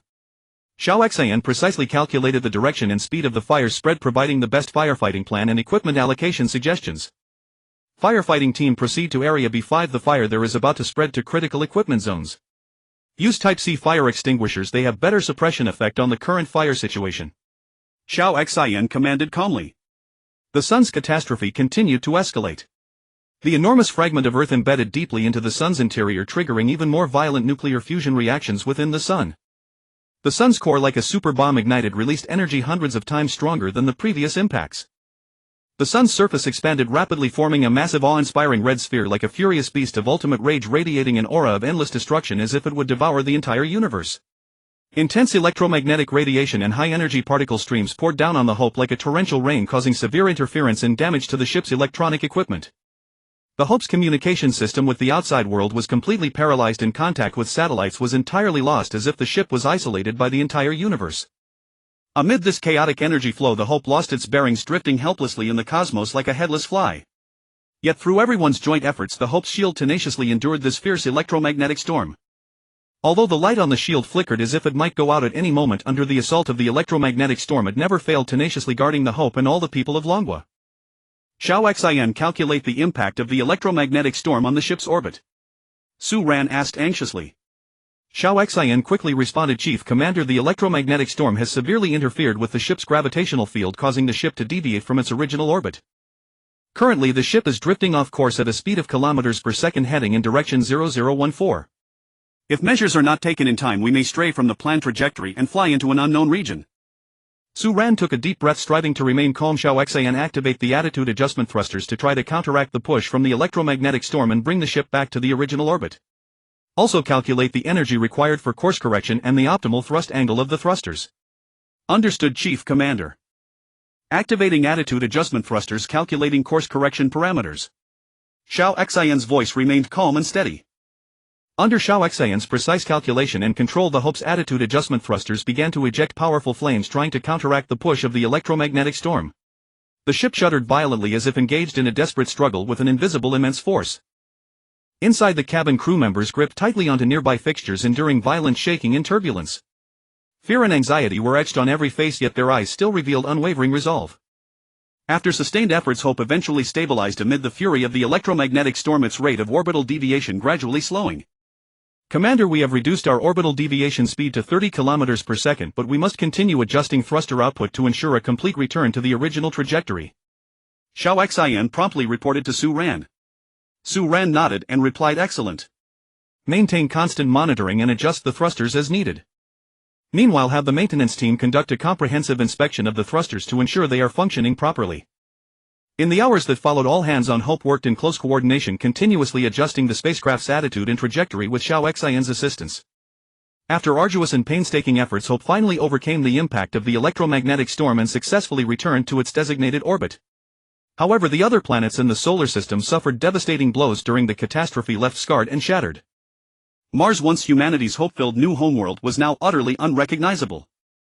The intense solar storm nearly stripped away its entire atmosphere.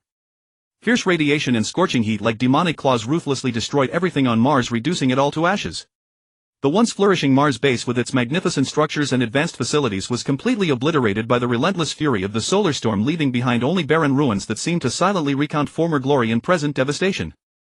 Fortunately, the Mars base had evacuated in advance and most personnel and equipment had successfully transferred to Hope. Although the evacuation process was fraught with difficulties and challenges, the tireless efforts and united determination of all staff ultimately ensured the successful completion of this arduous mission.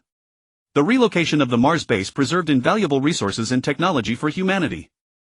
Those advanced research equipment, abundant supplies, and numerous outstanding scientists became the solid foundation and powerful support for Hope's continued journey through the cosmos. Jupiter, the massive gas giant, was also not spared. The intense gravitational fluctuations triggered by the solar storm caused Jupiter's already turbulent atmosphere to churn even more violently. The colossal storm vortices grew even more ferocious and chaotic, like untamed beasts ravaging the planet's surface with unrestrained fury. Jupiter's moons also suffered severe damage in this disaster. Some smaller moons were even torn apart by the overwhelming gravitational forces, their fragments vanishing into the boundless expanse of the cosmos. Saturn's breathtakingly beautiful ring system, once a wondrous spectacle of the universe, now lay in fragments, countless debris scattered across the void of space. Saturn's atmosphere was similarly devastated. Its once stable climate system collapsed entirely, with extreme weather phenomena becoming commonplace. The enchanting landscapes that once captivated observers were now reduced to chaos and ruin. Every other planet suffered varying degrees of destruction, and the entire order of the solar system was thoroughly disrupted. Su Ran stood quietly before the observation window of Hope, gazing at the solar system that was once familiar but now unrecognizable. His heart was filled with an overwhelming mix of emotions, sorrow, reflection and profound lament. His gaze lingered long on the direction of Mars, memories of the base's former prosperity flooding his mind, the bustling streets, the busy laboratories, the hopeful smiles of its people, all now reduced to eternal reminiscence. Only lifeless ruins remained, stirring a deep ache in his chest. 6 years after Hope departed from Mars, time quietly arrived at February 14, 2044, a day that was both Western Valentine's Day and the traditional Chinese Spring Festival, a rare double celebration. On this special occasion, the people of Hope welcomed an extraordinarily unique Spring Festival gala. This year's gala-themed reflection and outlook vividly showcased the remarkable transformations of Hope and the people of Longwa over the past 6 years through wonderful performances and moving stories. The evening opened with a retrospective video documenting the arduous journey of Hope's crew as they worked together to restore the spacecraft to its intended orbit and successfully connect with the satellite after enduring the solar catastrophe and orbital deviation crisis. The scene then shifted inside Hope, showcasing improvements to living conditions. The previously cramped quarters had been thoughtfully reconfigured and shared spaces were fully utilized. The library was no longer merely a hall of knowledge but a vital hub for learning and exchange. Fitness equipment continued to be upgraded and sports competitions energized both body and team spirit. At Su Ran's parents' home, Su Ran and Su Mengyao sat with their 7-year-old son watching the gala together. The little boy sat between his parents, his eyes glued to the screen, filled with curiosity and excitement. When the changes in living conditions appeared on screen, the little boy excitedly pointed and exclaimed, "Mom, Dad, look. Our library is so big and beautiful." Su Ran smiled and gently patted his son's head, saying, "Yes, son. You should visit the library often and read lots of books." Su Mengyao added with a grin, "That's right, darling. The gym is wonderful too. When you're a bit older you can work out with Mom and Dad." Next, the host introduced the transformations in food. The agricultural scientists' dedicated efforts had yielded remarkable results. Through improved cultivation techniques and the development of new varieties, grain and vegetable production had increased substantially. Taking rice as an example, on Earth the yield per mu was approximately 1000 kilograms, while aboard Hope, thanks to advanced technology, the yield per mu reached 5000 kilograms, 5 times the Earth rate. Meanwhile, the agricultural zone achieved diversified planting and livestock farming, providing people with a rich variety of food choices.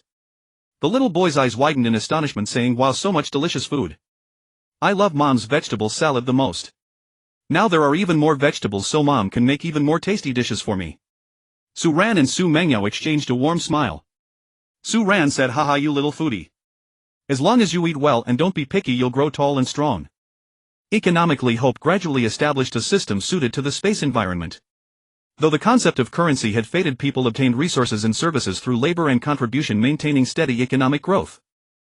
Hope's gross national product grew at an average annual rate of 15% over the 6 years, roughly 5 times China's average growth rate on Earth. Technological innovation and rational resource utilization became the primary drivers of economic expansion.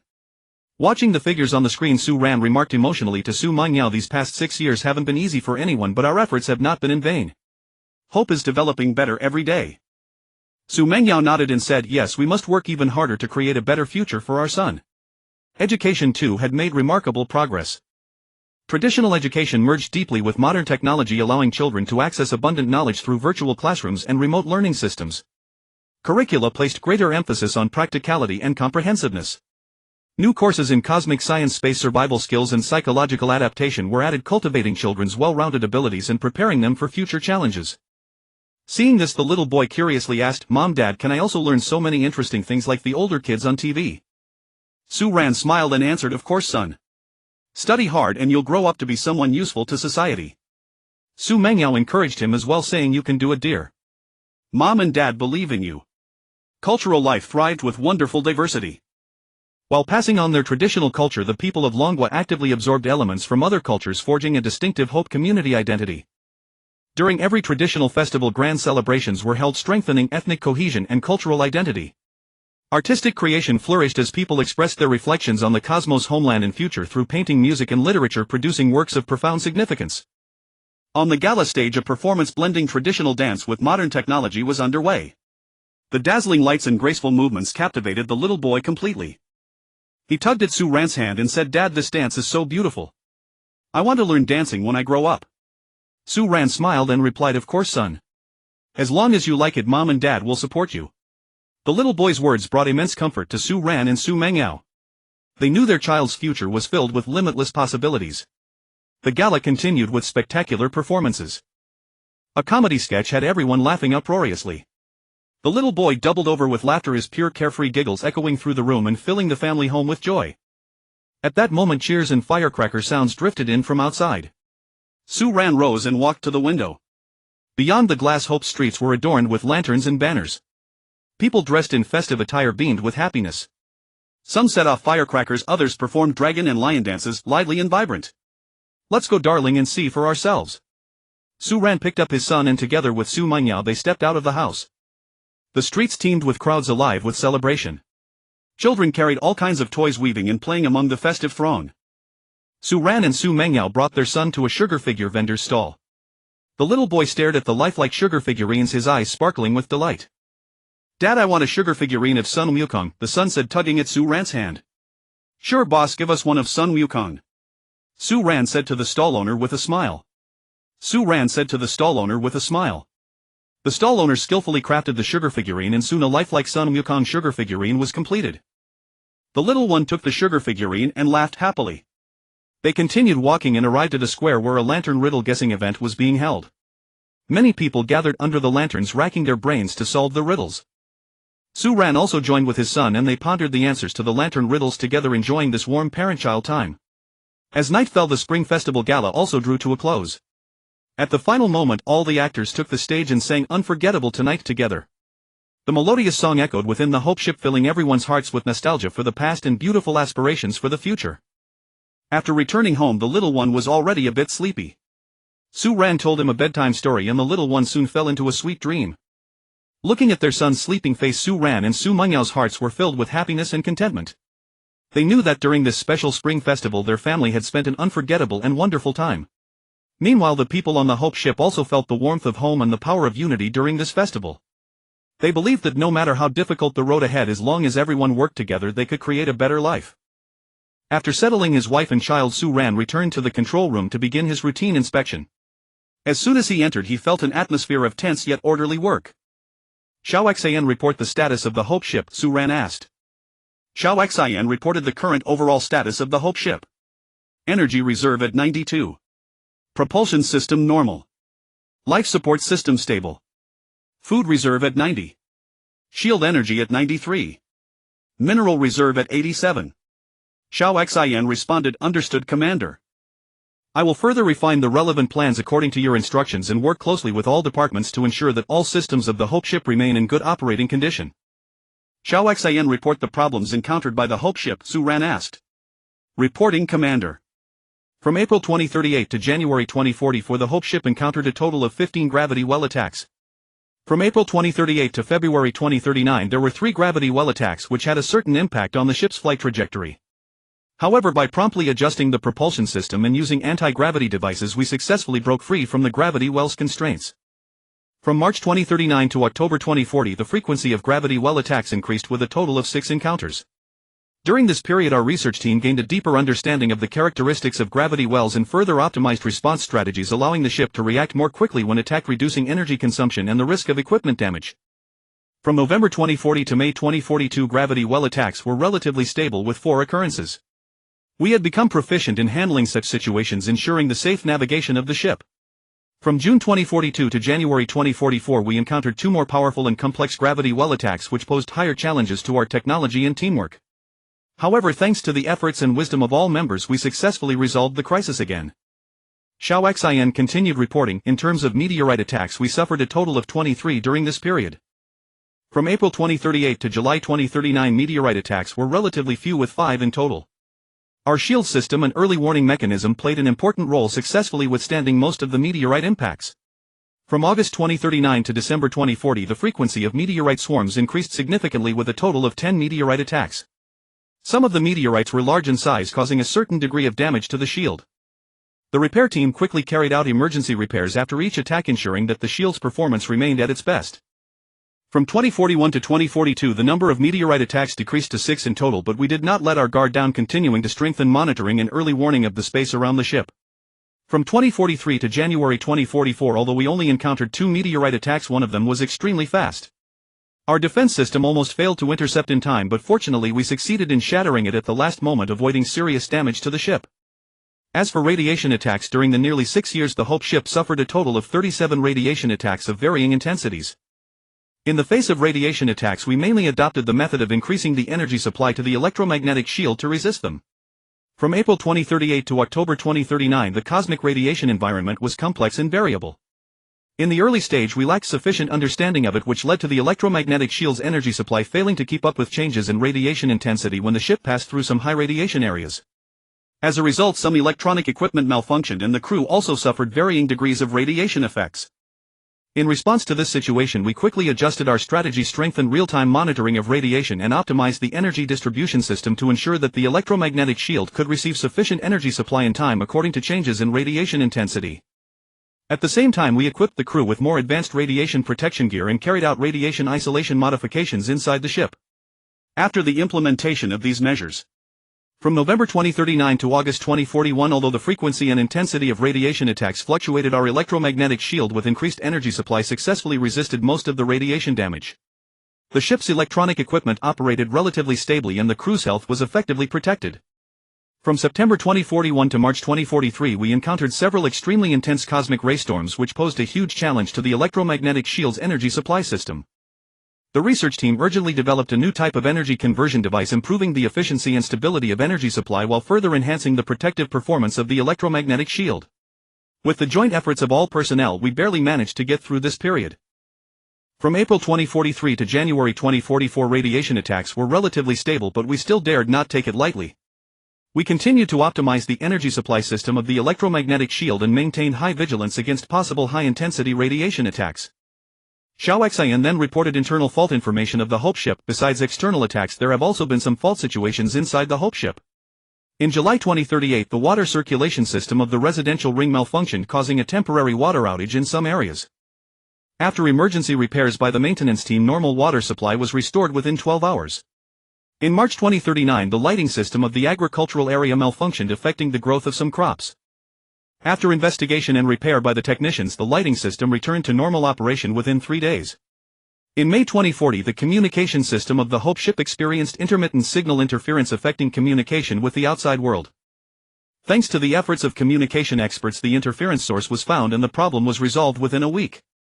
In November 2041, one of the nuclear fusion reactors in the energy zone experienced abnormal fluctuations. Although it did not cause serious consequences, to ensure safety, we conducted a comprehensive inspection and maintenance of all nuclear fusion reactors, consuming a great deal of time and manpower. In August 2042, the air purification system of the Hope ship malfunctioned, causing a decline in air quality in some areas. The maintenance team acted quickly, replaced the faulty components and optimized and upgraded the entire system, restoring normal air quality within 48 hours. In February 2043, an important medical device in the medical area malfunctioned. Fortunately, there was no urgent medical need at the time and the maintenance personnel completed the repair within 2 days. After listening to Xiao Xian's report, Su Ran frowned slightly and fell into deep thought. He knew well that the difficulties and challenges faced by the Hope ship in space navigation were enormous, but all the crew members had been striving to overcome them. Xiao Xian, regarding the current situation of the Hope ship, we must continue to strengthen the monitoring and maintenance of all systems and make plans for equipment updates and replacements in advance. At the same time, we need to further optimize our strategies for dealing with external attacks and improve our defensive capabilities, Su Ran said seriously. Understood, Commander. I will closely monitor all data of the Hope ship, promptly identify potential issues and alert relevant personnel to handle them. At the same time, our research team is constantly exploring new technologies and methods to enhance the overall performance and safety of the Hope ship. Xiao Xian replied. Su Ran nodded, looking at the large screen in the control room with a firm gaze, his heart filled with confidence and determination for the future. He believed that as long as everyone united and worked together, the Hope ship would surely overcome all difficulties and lead all the people of the Dragon Kingdom to find a new home. Su Ran stood before the massive screen in the command center, his gaze fixed on the pitch-black expanse ahead. Countless asteroids appeared as tiny red dots on the display, clustered like stars flickering with a chilling light. He knew this would be an exceedingly arduous challenge. A single misstep could cripple the Hope or even endanger the lives of every crew member. Xiao Xian, activate the full-range detection system. Closely monitor the distribution of asteroids in the Kuiper Belt, Su Ran commanded sternly, his voice cutting through the silence of the command room with clarity and resolve. Affirmative, Commander. Full-range detection system activated. Real-time asteroid tracking in progress, Xiao Xian responded promptly, its tone steady and calm, offering a measure of reassurance. At that moment, the tension aboard the Hope reached its peak. Every crew member stood ready at their posts, fully prepared to face the impending challenge. Their eyes were focused and resolute, their hands moved with unwavering precision as if engaged in a life-or-death battle. Suddenly Xiao Xian issued an alert, commander, detecting a large swarm of asteroids heading toward us. Estimated contact in 3 minutes. Its voice was urgent and sharp, shattering the calm of the command center. Su Ran's gaze hardened. Without hesitation he barked, "Attention all personnel, enter level 1 combat readiness. Activate the shield. Prepare for asteroid impact." His voice brimmed with strength and determination, instilling confidence in the crew. The crew sprang into action and the shield of the Hope instantly flared to life, its brilliant glow enveloping the entire vessel like a colossal protective dome. 3 minutes later the first wave of asteroids struck like a torrential rain, hammering against the shield with deafening impacts. The shield's light flickered unsteadily as if bearing immense pressure and on the verge of collapse. "Increase shield energy output," Su Ran commanded loudly, his voice cutting through the chaos. "Affirmative." "Shield energy raised to maximum." Xiao Xian replied, its tone still calm but tinged with tension. Under Xiao Xian's precise control the Hope maneuvered through the Kuiper belt like a nimble eel. Despite its massive size, the ship displayed astonishing agility. Based on real-time asteroid data, Xiao Xian rapidly calculated the optimal flight path, guiding the Hope to deftly evade each rock. The Hope would make sharp turns to avoid colossal oncoming asteroids, accelerate through narrow gaps between two boulders, and weave up and down through dense clusters of debris. Every movement was fluid and precise, inspiring awe. Even as the asteroid assault continued relentlessly, the Hope under Xiao Xian's control always maintained a safe distance, avoiding direct collisions. Yet each evasion was fraught with peril, making one's heart race for the fate of the ship. "Commander, we have successfully evaded most asteroid strikes, but the shield energy is dropping rapidly," Xiao Xian reported anxiously, its voice revealing a hint of concern. Su Ran's brows furrowed as he recognized the gravity of the situation. "Activate the backup power supply. Pour all energy into the shield." His voice was decisive and unwavering. With the backup power engaged, the shield's energy was temporarily replenished, but the situation remained critical. Every second was fraught with uncertainty, heightening the tension. Just then a massive red asteroid broke through the shield's defenses, hurtling toward the hull of the Hope. This asteroid was colossal, like a crimson beast lunging at the Hope with bared fangs. "Evasive maneuver," Su Ran ordered decisively, his voice tight with urgency and resolve. Xiao Xian responded instantly, adjusting the Hope's attitude with rapid precision. The ship's engines roared and the hull trembled violently. Though the asteroid grazed the hull, causing a violent shudder, it fortunately did not inflict serious damage. Under Xiao Xian's control the Hope narrowly escaped the disaster. "Report damage status," Su Ran asked, his voice laced with concern. "Left hull damaged, some equipment malfunctioning, but flight capability remains unaffected." Xiao Xian answered, its tone still calm but weary. Su Ran exhaled in relief. "Continue forward. Be vigilant against asteroids." His voice was filled with resolve and confidence. In the ensuing hours the Hope endured continuous asteroid attacks, but the crew remained steadfast at their posts, resisting tenaciously. Their minds held only one conviction: to protect the Hope and safeguard the lives of all aboard. Relying on its exceptional computational prowess and precise control, Xiao Xian guided the Hope through the Kuiper belt. It could predict asteroid trajectories in advance, adjusting the Hope's speed and direction in time, allowing the ship to navigate safely through this perilous region. As the Hope continued its traversal of the Kuiper belt, time slipped away like sand through an hourglass. 3 years blurred in the endless barrage of asteroid impacts, as if buried under the dust of ages. The Hope was like a battle-hardened warrior, having endured countless asteroid strikes. Its hull, marked with scars, bore witness to this arduous journey. Still, the surrounding space was dense with asteroids, like countless phantoms glimmering with cold light in the darkness, evoking a sense of endless oppression and despair. These asteroids seemed like the malevolence of the universe, relentlessly encircling the Hope, ready to deliver a fatal blow at any moment. Yet prolonged hardship had numbed the crew. The initial fear and anxiety had faded from their eyes, replaced by a resigned calm. This calm was not surrender, but a resilience forged in adversity.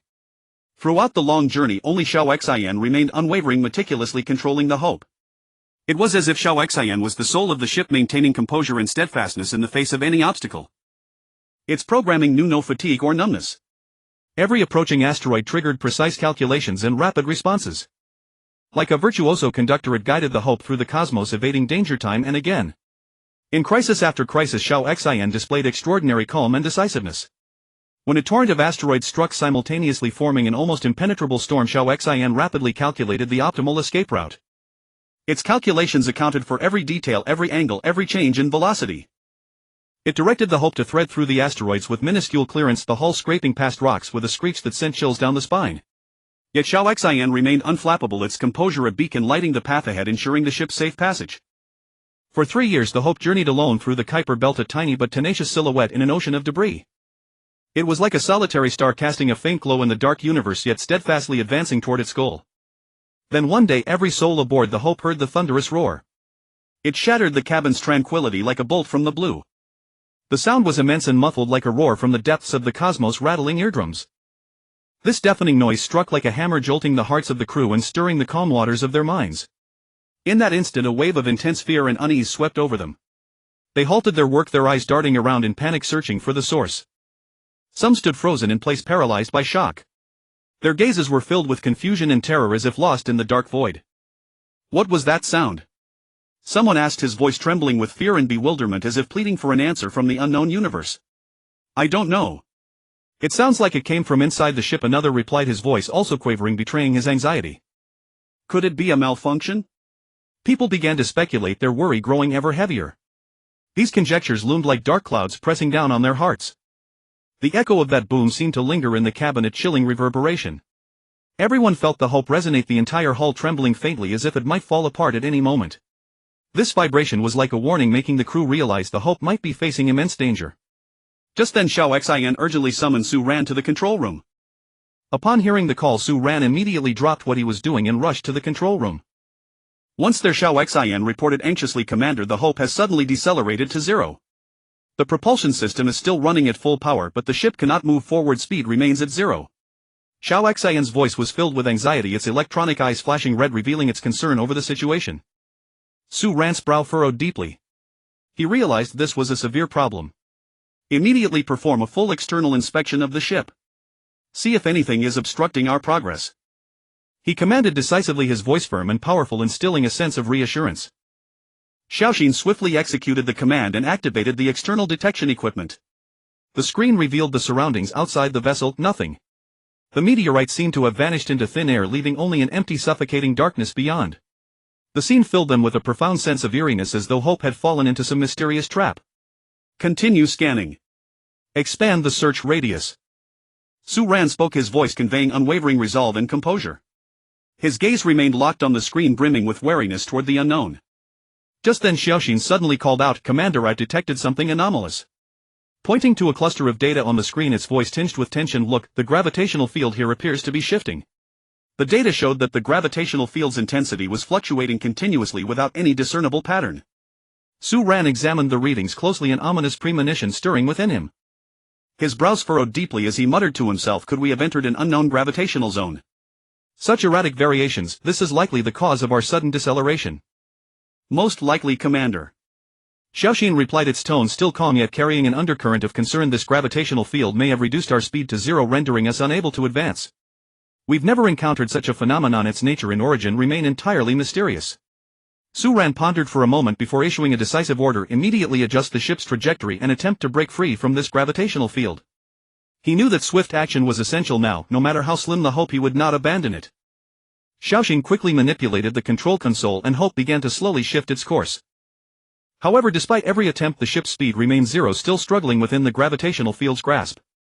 Hope seemed caught by an invisible force, utterly immobilized. Increase engine output. Su Ran commanded. His voice was filled with determination, hoping that boosting power might break free from the gravitational bond. The propulsion systems roared, channeling maximum energy output. Yet Hope seemed mired in quicksand. No matter how much power they applied, they could not shake off the gravitational field's influence. The engine's glow flickered, erratically straining against the overwhelming force of the gravitational field. Time crawled forward, agonizingly slow, and the people aboard Hope felt a tension and anxiety unprecedented. Every second stretched into an endless torment, their spirits weighed down to the brink of collapse. Su Ran knew they had to find a solution soon, or the consequences would be dire. Keep trying every possible method, we must break free from this gravitational field. Su Ran declared firmly. His voice resonated through the command chamber, rallying everyone. Yet despite exhausting all avenues, the situation remained unchanged and Hope's systems showed no anomalies. This left them baffled and helpless. Under Su Ran's command, Xiaoxin worked tirelessly, attempting various solutions. Its programs ran at full capacity, calculating every possible scenario, yet no matter how hard it tried, Hope's speed remained unchanged. Xiaoxin reported, Commander, the engines are overheating. Continued operation may cause severe damage. Its voice revealed a hint of urgency. Su Ran made a swift decision, shut down the engines immediately, ensure the ship's safety first. He understood that in this situation prioritizing the vessel's integrity was paramount lest the consequences grow even worse. Su Ran promptly reported the situation to the Grand Elder. Upon hearing the news, the Grand Elder immediately convened all experts from the Dragon Science Academy to discuss solutions. In the conference room, the atmosphere was tense and grave. Experts voiced their insights and proposals, yet none could provide a solution to their current predicament. "We need to further analyze the gravitational field data, identify its patterns, and perhaps find a way out," said a physicist. His expression was solemn, brows furrowed as he carefully studied a data report in his hand. Alternatively, a component aboard the ship may have malfunctioned, affecting the propulsion system. An engineer offered his perspective, suggesting a comprehensive inspection of all ship components to rule out mechanical failures. Su Ran said anxiously, "This approach won't work. We must find a solution quickly or hope will be lost." His voice trembled with worry. The Grand Elder also expressed deep concern. "Everyone, think carefully. Have we overlooked anything? We cannot remain trapped here. We must find a way out." His gaze swept across each expert, hoping to draw inspiration from them. Su Ran sat in the conference room, observing the exhausted and resigned faces around him, his heart heavy with dread. He knew they could not remain stuck in this impasse. "We can no longer continue discussing aimlessly. We need a fresh approach." Su Ran broke the silence. "Might we consider examining the ship's structure or materials for properties that could counteract this gravitational field?" One expert looked up, a glimmer of hope in his eyes. "Perhaps we should inspect the hull materials, determine whether they can withstand greater pressure or if we can alter their physical properties to reduce the gravitational field's influence." Another expert chimed in, "We could also study the ship's internal structure to see if adjusting the layout might shift the center of gravity, potentially freeing us from this gravitational grip." Everyone nodded and began discussing along these new lines. Yet despite these fresh directions, practical implementation remained fraught with difficulties. Over the following days, the research team worked around the clock on experiments, but progress remained painfully slow. Hope seemed trapped in a cage of time, unable to escape. Su Ran felt an unprecedented pressure weighing upon him, yet he knew he could not give up. He encouraged his team, "We must persevere. I believe we will find a solution." The meeting fell silent once more, each person straining to think of an answer yet finding none. They all felt profoundly bewildered and helpless. This unknown gravitational field was like an unsolvable riddle tormenting everyone. Yet after days of meetings, no effective solution had been found. No one knew when Hope would finally break free. To conserve energy, Su Ran ordered the main engine shut down and the ship's lights dimmed, casting an oppressive atmosphere of dread throughout the vessel. Meetings continued endlessly, with the experts' voices echoing through the chamber, yet no practical solution emerged. Day after day passed and the anxiety among the crew grew ever more intense. One day Su Ran wandered aimlessly through Hope's corridors, his heart heavy and his mind clouded with confusion. He spotted an elderly man practicing Tai Chi, the slow fluid movements, the poised and elegant posture, each gesture infused with profound wisdom. Su Ran stood quietly beside him watching. Curiosity drew him forward and he struck up a conversation with the elder. Upon hearing of Su Ran's dilemma, the old man smiled and said, "Young man, sometimes when facing adversity, brute force alone is not enough. You must learn to align with the force of nature, discover its patterns, and use softness to overcome hardness. That is how you resolve a crisis." Su Ran pondered the elder's words and a faint clarity began to dawn within him. He returned to the control room and re-examined the previous attempts and data. He recalled Hope's current predicament. Its surface was extraordinarily rigid while the gravitational pull seemed equally immovable, like iron and steel locked in combat. Was this not a battle of equals?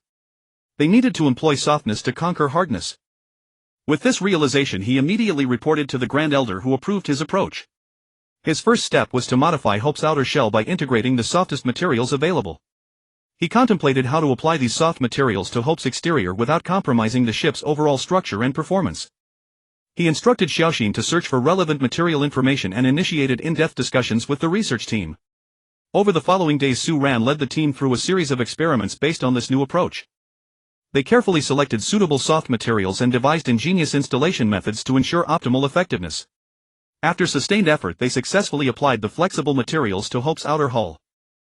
When they next encountered the powerful gravitational pull, Hope's response seemed different, almost as though a gentle force was now countering the gravitational field. The second step was to adjust the ship's propulsion output, making it softer and more stable to adapt to the mysterious gravitational field's fluctuations. Simultaneously, he tasked Xiaoxin with reanalyzing the gravitational field data, searching for underlying patterns. Over the following days, Su Ran led the team through a series of trials based on this fresh approach. They carefully adjusted the ship's various parameters, much like the Elder's Tai Chi, slow, deliberate and precise in every movement. After a period of dedicated effort, they finally discovered that when the ship's propulsion output achieved a delicate equilibrium with the gravitational field's fluctuations, Hope seemed to break free from its grip. Just then a powerful sound echoed through Hope, different from before, like a massive force pushing an object outward. Xiaoxin urgently reported, "Commander, Hope is accelerating." A surge of joy filled Su Ran's heart as he immediately turned to the screen. Xiaoxin immediately examined the detection camera and reported, "Commander, the external scenery has changed. It is no longer pitch black but has turned milky white. At the same time, we have lost communication with the satellites of the solar system." Su Ran's expression turned gray like a sky overcast with dark clouds as he deeply realized that they had completely lost their bearings. His gaze revealed profound worry and unease, as if a dark abyss were devouring his hope and courage. But as the commander, he had to make a swift decision and lead everyone out of the predicament. Therefore, without hesitation, he immediately convened a meeting of numerous experts in astronomy, physics and other fields, aiming to collectively conduct an in-depth study of their current location and the complex situation they faced. Inside the conference room, the atmosphere was tense and solemn, as if the heartbeat of every individual could be heard. The experts spoke up eagerly, each expressing their own views like a fierce clash of intellects. A seasoned astronomer spoke first. "This Milky White region is by no means ordinary. From its appearance and the characteristics we have observed, it seems not to be composed of common interstellar matter. It may be an aggregate of a brand new material form that we have not yet recognized. This substance might possess special optical properties and physical characteristics, causing light to undergo peculiar changes within it, thus presenting the Milky White scene before us." His voice was steady and serious, and his eyes revealed a reverence for the unknown and a thirst for exploration. Immediately after, a physics expert frowned and added, "It could also be a special energy field that causes light to undergo strange refraction and scattering, resulting in this Milky White visual effect." As he spoke, he gestured with his hands, trying to illustrate his point more vividly. Another expert shook his head and offered a different opinion. "I think it's more like a region of spacetime distortion, shattering our previous understanding of space and time. Within this region, the rules of time and space may have undergone fundamental changes. Perhaps every second we experience is no longer the same second, and the distance of space is no longer the distance we know. It's like a colossal maze, and we need to find new coordinates and directions." His expression was filled with confusion and bewilderment, as if lost in a world he could not comprehend. This Milky White region is highly likely to be a special space never detected before, concealing countless unknown mysteries and dangers. One expert said worriedly. "The loss of communication makes it impossible for us to obtain accurate external information, which undoubtedly puts us in a very difficult situation, like a blind man groping in the dark." Another expert chimed in. Su Ran listened intently, focusing on every discussion, his mind constantly pondering feasible countermeasures. His brows were tightly furrowed and fine beads of sweat appeared on his forehead, but his gaze remained resolute, as if searching for a faint glimmer of light in the darkness. Suddenly, an experienced physicist proposed a bold and startling hypothesis. "Perhaps we have unfortunately entered a high-dimensional space interlayer where the laws of physics are entirely different from those we are familiar with in conventional understanding. All conventional theories and methods may no longer apply." This hypothesis, once proposed, was like a bombshell, plunging everyone present into a deeper state of contemplation. People's expressions became even more somber, their eyes filled with surprise and disbelief. At that moment, Xiaoxin rushed to Su Ran and reported, "Commander, the Hope is currently traveling at a speed of only 1,000 kilometers per hour, and it cannot be increased." Su Ran then informed everyone of this situation. Time was ticking away, each second feeling exceptionally long. The crowd grew increasingly restless, and an atmosphere of unease spread throughout the spaceship. Su Ran took a deep breath, striving to maintain his composure. He stood up, his gaze firm as he looked around at everyone, and said with resolute strength, "Everyone must stay calm. We must remain calm and united. Since conventional methods have proven ineffective, we must thoroughly reanalyze all the information we have from a theoretical perspective and do our utmost to find a possible breakthrough. We cannot give up nor be defeated by fear and despair. Behind us lies the hope of humanity, the yearning for the unknown world. As long as we stand together, we will surely find a way out." Su Ran's words were like a stabilizing anchor, gradually calming the agitated atmosphere. The experts threw themselves back into intense high-pressure calculations and analysis. Their eyes were fixed on the data on the screens, their fingers flying across the keyboards and their minds racing at full speed. After days of relentless research and experimentation, the experts were exhausted, but the results were disheartening. No matter what advanced theories or sophisticated calculation methods they employed, they could not break through the speed limit of 1,000 kilometers per hour for the Hope. Xiaoxin, as an artificial intelligence, anxiously relayed information within the spaceship. "Commander, are we truly going to be trapped here?" Su Ran remained silent, staring at the unchanging Milky White outside the window, the pressure in his heart growing heavier. Morale among the crew hit rock bottom. Some began to complain that this adventure was too reckless, while others silently wept, missing their distant loved ones. Su Ran gathered everyone for another meeting. His voice was a bit hoarse but still resolute. Comrades, although the situation is extremely difficult, we cannot give up. We are the pioneers of humanity's exploration of the universe. Even if there is only a glimmer of hope, we must give it our all. Su Ran's eyes shone brightly. Let us re-examine our thinking. Have we overlooked any details? Or are our minds confined within the existing framework of knowledge? The crowd fell into deep thought and the conference room was silent. At that moment a young intern timidly spoke up. I have a somewhat immature idea. I'm not sure if it's feasible. All eyes focused on him. Su Ran encouraged him. Don't be afraid. Speak up boldly. I was thinking, since conventional physical methods don't work, could we approach it from a biological perspective? For instance, the survival strategies of certain organisms in extreme environments might give us some inspiration. This novel idea invigorated everyone. Su Ran nodded. This is a completely new line of thought worthy of in-depth exploration. Thus the experts launched into heated discussions and research around this new direction. They consulted vast amounts of biological data and conducted countless simulation experiments. However, as days passed, no substantial breakthrough was achieved. One expert looked up, his eyes filled with despair. Commander, we have truly done our best. We have tried every possible method to increase speed. In the end, forced by circumstances, we can only proceed at this speed, hoping that this mysterious region is small enough for us to escape as soon as possible. Hearing the expert's words, Su Ran's expression turned grim, fully aware of the severity of the situation. This must be reported to the Grand Elder so that Earth also understands our predicament. The communication was established and Su Ran detailed their difficulties to the Grand Elder. The Grand Elder was silent for a long time on the other end, eventually offering Su Ran encouragement and support, promising to coordinate resources fully to provide possible assistance. Su Ran convened everyone for another meeting. As soon as it began, he reported the current status of the Hope. At present, the Hope can only advance at its current speed. How many years it will take to escape this mysterious region is completely unknown. In the conference room, the atmosphere was suffocatingly oppressive. The head of health services worriedly pointed out, we may be stranded in this space for hundreds of years. Setting aside other issues, the problem of human lifespan alone is difficult to resolve. With current technology, we cannot enable everyone to live that long. The resource minister then added, there is also the issue of resources.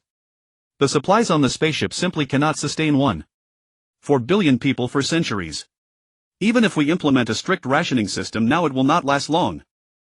At that point, a biological science expert suggested, perhaps we could put people into a state of hibernation to reduce resource consumption and to some extent address the lifespan issue.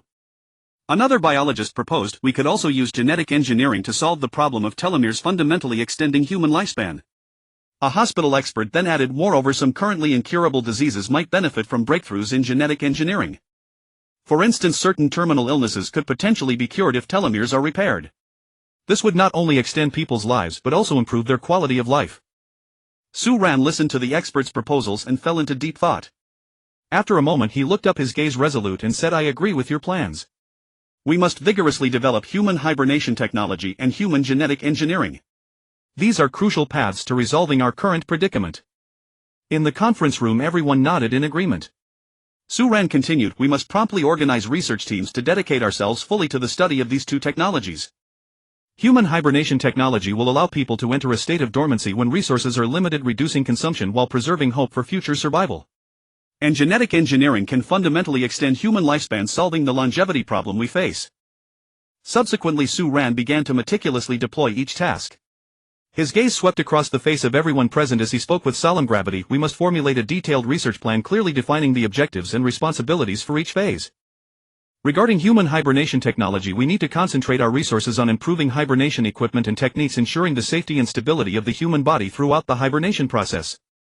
At the same time, we must conduct in-depth research on how to rapidly restore normal physiological functions after awakening, which is a critical component in realizing human hibernation technology. His voice rang out with unwavering resolve. The assembled team diligently recorded Su Ran's directives, preparing to throw themselves wholeheartedly into their work. In the days that followed, the research team toiled day and night. They pored over extensive literature and conducted countless experiments and simulations. Laboratory lights often blazed throughout the night as everyone strived toward a common goal. In their research on human hibernation technology, they encountered numerous formidable challenges. For instance, how could they ensure that human metabolism dropped to its lowest level during hibernation without inflicting irreversible damage to the body? How could they solve the energy supply problem for hibernation equipment to meet the demands of prolonged hibernation? To address these issues, the research team divided into several groups, each pursuing different research directions. One group of scientists led by Yang Xiaohua focused on studying human metabolic mechanisms. They sought a method that could minimize the body's energy consumption during hibernation to the greatest extent possible. At a discussion meeting, Yang Xiaohua proposed we could study the physiological mechanisms of hibernating animals. They can reduce their metabolism to extraordinarily low levels during hibernation, and perhaps we can draw inspiration from them. Team member Xiao Zhang responded, that is an interesting idea, but the physiological mechanisms of hibernating animals differ significantly from those of humans. We need to conduct in-depth research and experiments to identify methods suitable for humans. Team member Xiaoli added with concern, moreover, ensuring that lowering metabolism does not cause damage to human organs and tissues is also a critical issue. Everyone nodded in agreement and began to thoroughly discuss various potential solutions. Another group of scientists was led by Wang Chang, dedicated to solving the energy supply problem for hibernation equipment. At a group meeting, Wang Chang stated the current energy supply methods cannot meet the long-term stable demands of hibernation pods. We need to develop a more reliable energy system. Team member Xiao Zhao proposed nuclear fusion reactors are a feasible option as they can provide powerful and stable energy. Consequently, they decided to independently design dozens of nuclear fusion reactors specifically to supply energy for the hibernation pods. Meanwhile, another group of scientists led by Lu Ting focused on studying how to rapidly restore normal physiological functions after awakening. They discovered that certain physiological functions decline to some extent during hibernation, such as muscle atrophy and reduced immunity. During a seminar, Lu Ting said, we need to find a method that can rapidly activate the body's physiological functions during the awakening process, thereby reducing discomfort and risks after awakening. Team member Xiao Zhou suggested we can promote human metabolism and blood circulation through medication or physical stimulation, helping the body recover as quickly as possible. Team member Xiao Wu proposed perhaps we can also utilize genetic engineering technology to regulate relevant genes in the human body, enhancing the body's recovery capacity. Everyone actively discussed and continuously refined the research plan. After 2 years of arduous effort, the human hibernation technology finally achieved a major breakthrough. The research team successfully developed an advanced hibernation system capable of inducing deep hibernation in the human body and rapidly restoring normal physiological functions upon awakening. This news invigorated everyone aboard the Hope ship. In the field of human genetic engineering, experts also made remarkable progress. They conducted in-depth research on the telomere repair mechanism within cells and discovered effective methods to extend human lifespan. Meanwhile, through gene editing technology, they successfully prevented and treated diseases that had previously been beyond cure, greatly improving people's quality of life. To achieve these goals, the genetic engineering team conducted extensive experiments and research. They first performed an in-depth analysis of the human genome, identifying key genes related to lifespan and disease. Then, utilizing gene editing technology, they precisely modified and regulated these genes to achieve the objectives of extending lifespan and preventing disease. During their research, they encountered numerous technical challenges. For instance, how could they ensure the accuracy and safety of gene editing to avoid unintended genetic mutations? How could they improve the efficiency of gene editing while reducing costs? To address these issues, team members continuously experimented with new technologies and methods, conducting countless trials and optimizations. Through relentless effort, they finally achieved a significant breakthrough. They successfully developed an efficient gene editing technology that could accurately modify and regulate target genes while avoiding unintended effects on other genes. The application of this technology significantly extended human lifespan and greatly reduced the incidence of disease. However, Su Ran understood that these achievements were merely the beginning. They needed to continuously refine and optimize these technologies to confront various problems that might arise in the future. As time passed, the Hope ship continued its journey through the milky white expanse. To further enhance the safety and reliability of human hibernation technology, the research team conducted extensive animal experiments. They selected animals with physiological structures similar to humans, such as monkeys and apes, to conduct hibernation experiments. During the experiments, they closely monitored the animals' physiological indicators, including heart rate, respiration, and body temperature, ensuring the animals maintained good health throughout hibernation. After multiple rounds of experimentation, the research team accumulated rich experience and further optimized human hibernation technology. They improved the design of hibernation equipment, making it more humane and comfortable. At the same time, they developed a comprehensive monitoring system capable of real-time tracking of human physiological status during hibernation, promptly detecting and resolving potential issues. In the field of human genetic engineering, the research team was also continuously exploring new frontiers. They began studying how to leverage genetic engineering technology to enhance human intelligence and physical strength, as well as how to strengthen human adaptability to the environment. These studies would open up greater possibilities for humanity's future development. The 2 years passed in the blink of an eye, and the efforts of the research team were finally rewarded. Both human hibernation technology and human genetic engineering achieved tremendous success. With a heart full of excitement, Su Ran reported the accomplishments of both fields to the elder. Upon hearing this, the elder recognized this as a pivotal breakthrough concerning the future of humanity and immediately convened a national assembly. During the assembly, Su Ran provided a detailed introduction to the progress and application prospects of these two technologies. Standing at the podium, his gaze steady as it swept over the people below, he declared in a resonant voice, "Fellow citizens, after years of tireless effort by our research team, we have achieved tremendous success in human hibernation technology and human genetic engineering. Human hibernation technology enables us to conserve limited resources by entering a hibernation state, preserving hope for our future survival. And human genetic engineering has yielded even more remarkable results. The gene therapies we developed can extend human lifespan by 50 to 60 years while simultaneously enhancing physical fitness, making people healthier and stronger." He continued with detailed explanation. "Currently, our human hibernation technology has become highly mature, ensuring the safety and stability of individuals during hibernation. At the same time, we have developed a comprehensive monitoring system capable of real-time tracking of physiological status during hibernation, promptly detecting and addressing any potential issues. Regarding human genetic engineering, we have conducted in-depth research on the telomere repair mechanism. Through precise gene editing and regulation, we have successfully achieved the goals of extending lifespan and enhancing physical constitution. This gene therapy has undergone rigorous experimentation and testing, proving effective, safe, and reliable." The audience listened with rapt attention, nodding occasionally in approval, their eyes gleaming with hope for the future. Subsequently, the elder spoke, "Comrades, the situation we face remains grave. The Hope ship continues forward through this mysterious region and the future is filled with uncertainty. Therefore, after careful consideration, we have decided to take the following measures: primarily administer lifespan extension injections to all personnel and determine that 4/5 of the population will enter hibernation while the remaining 1/5 will cooperate with robots to maintain the Hope ship. Each hibernation cycle will last 5 years, with 1/5 of the population awakening every 5 years. This approach maximizes resource conservation and ensures our perseverance throughout this arduous journey." At this point, a representative rose to ask, "Elder, what criteria will we use to select individuals for hibernation?" The great elder replied, "We will take into account factors such as age, health status, and professional skills to ensure that the composition of the hibernating personnel can meet future needs. At the same time, we will also ensure fairness and justice, giving everyone the opportunity to contribute to humanity's future." Another delegate asked, "Then how can we guarantee the safety and stable operation of the Hope during the hibernation period?" Su Ran replied, "We will strengthen the monitoring and management of robots to ensure they can efficiently perform various maintenance tasks. At the same time, the remaining personnel will regularly conduct equipment inspections and repairs to ensure the normal operation of all systems on the Hope. Additionally, we will formulate contingency plans to deal with any unexpected situations that may arise." The meeting hall fell into a brief silence as everyone pondered deeply the significance and impact of these decisions. Finally, an elderly man stood up and said, "I believe this resolution is wise. We must make sacrifices and efforts for the sake of humanity's future. I am confident that as long as we unite as one, we will surely overcome the difficulties." His words resonated with everyone and the hall erupted in warm applause. The great elder concluded, "Comrades, our destiny is in our own hands. Let us join hands and strive together for the future of humanity." After the meeting, the great elder decided to convey the important decisions and vision for the future to all the people of Longwa through a televised speech. The great elder appeared on the television screen, his expression solemn and resolute, his eyes revealing concern for all Longwa people and confidence in the future. The great elder spoke slowly, "Dear people of Longwa, we are facing unprecedented challenges.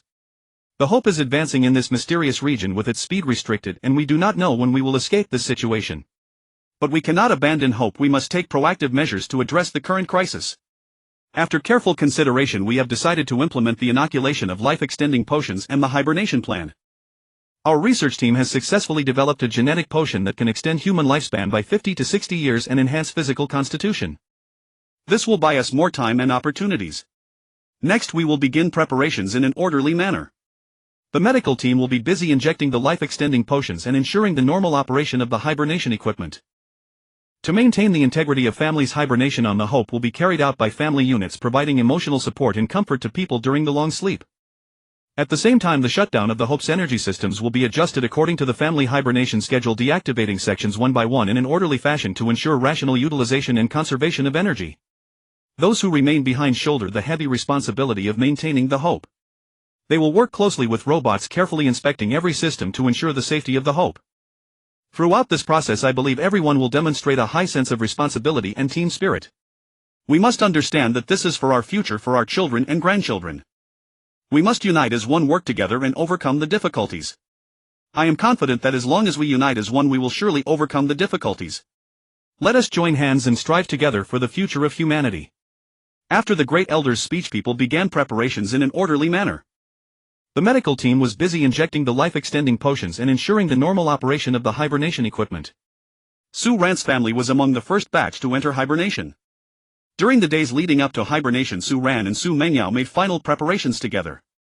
They packed their belongings, bid farewell to friends and family, and then with anticipation for the future quietly entered the hibernation state.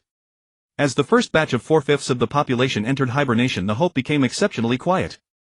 The once lively corridors were now silent, public spaces were empty, the dining hall saw only a few remaining personnel, and the entertainment facilities were shut down. The Hope's energy systems were shut down as planned, with lights gradually dimming. Most areas fell into darkness, with only critical passages and work areas retaining necessary illumination.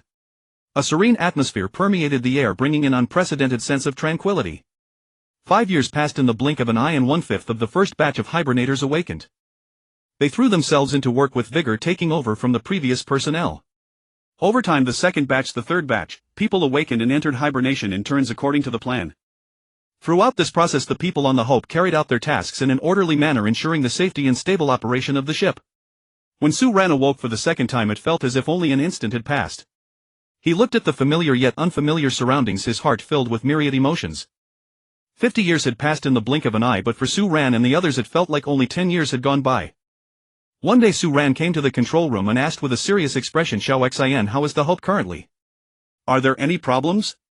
Has the satellite link been established?" Xiao Xian's voice immediately echoed in the control room, "Commander, the Hope is currently functioning normally. All systems are stable and energy supply is sufficient. As for the satellite link, we have been trying to re-establish contact with the outside world, but we have not yet succeeded. Xiao Xian continued, over these 50 years we have indeed received no meteorite attacks, encountered no gravitational pulls, and suffered no radiation impacts. At the same time, we have not been able to successfully send any electromagnetic waves or laser signals to the outside."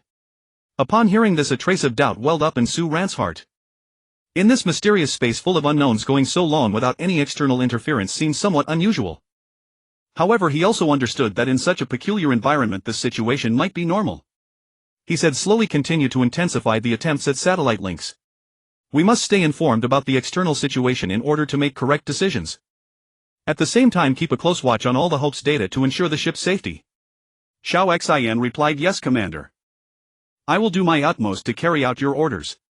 During his waking period, Su Ran carefully inspected the entire Hope, leaving no corner unchecked to see if there were any problems that required his special abilities. He was well aware that his powers could play a crucial role in the ship's safety at critical moments. The next day, which was New Year's Day, January 1, 2095, Su Ran was having dinner with his family to celebrate the arrival of the new year. At that moment, Xiao Xian sent Su Ran a holographic video. Xiao Xian's image appeared and said directly, "Commander, there has been a major change in the environment around the Hope. It is no longer milky white and we can increase our speed." Upon hearing this, Su Ran's heart leaped with joy. He immediately put down his bowl and chopsticks and asked eagerly, "What is the specific situation? Tell me in detail." Xiao Xian replied, "We have just detected that the milky white substance around the Hope has disappeared instantly, as if a mysterious veil has been lifted. At the same time, the speed restriction that had been imposed on the ship has suddenly been lifted and we are now gradually accelerating forward." Su Ran ended the call with Xiao Xian, his heart filled with anticipation. He knew that this could be a crucial opportunity for the Hope to escape its predicament. He immediately stood up and decided to go to the control room himself to get a more detailed understanding of the situation. On his way to the control room, Su Ran felt both excited and nervous.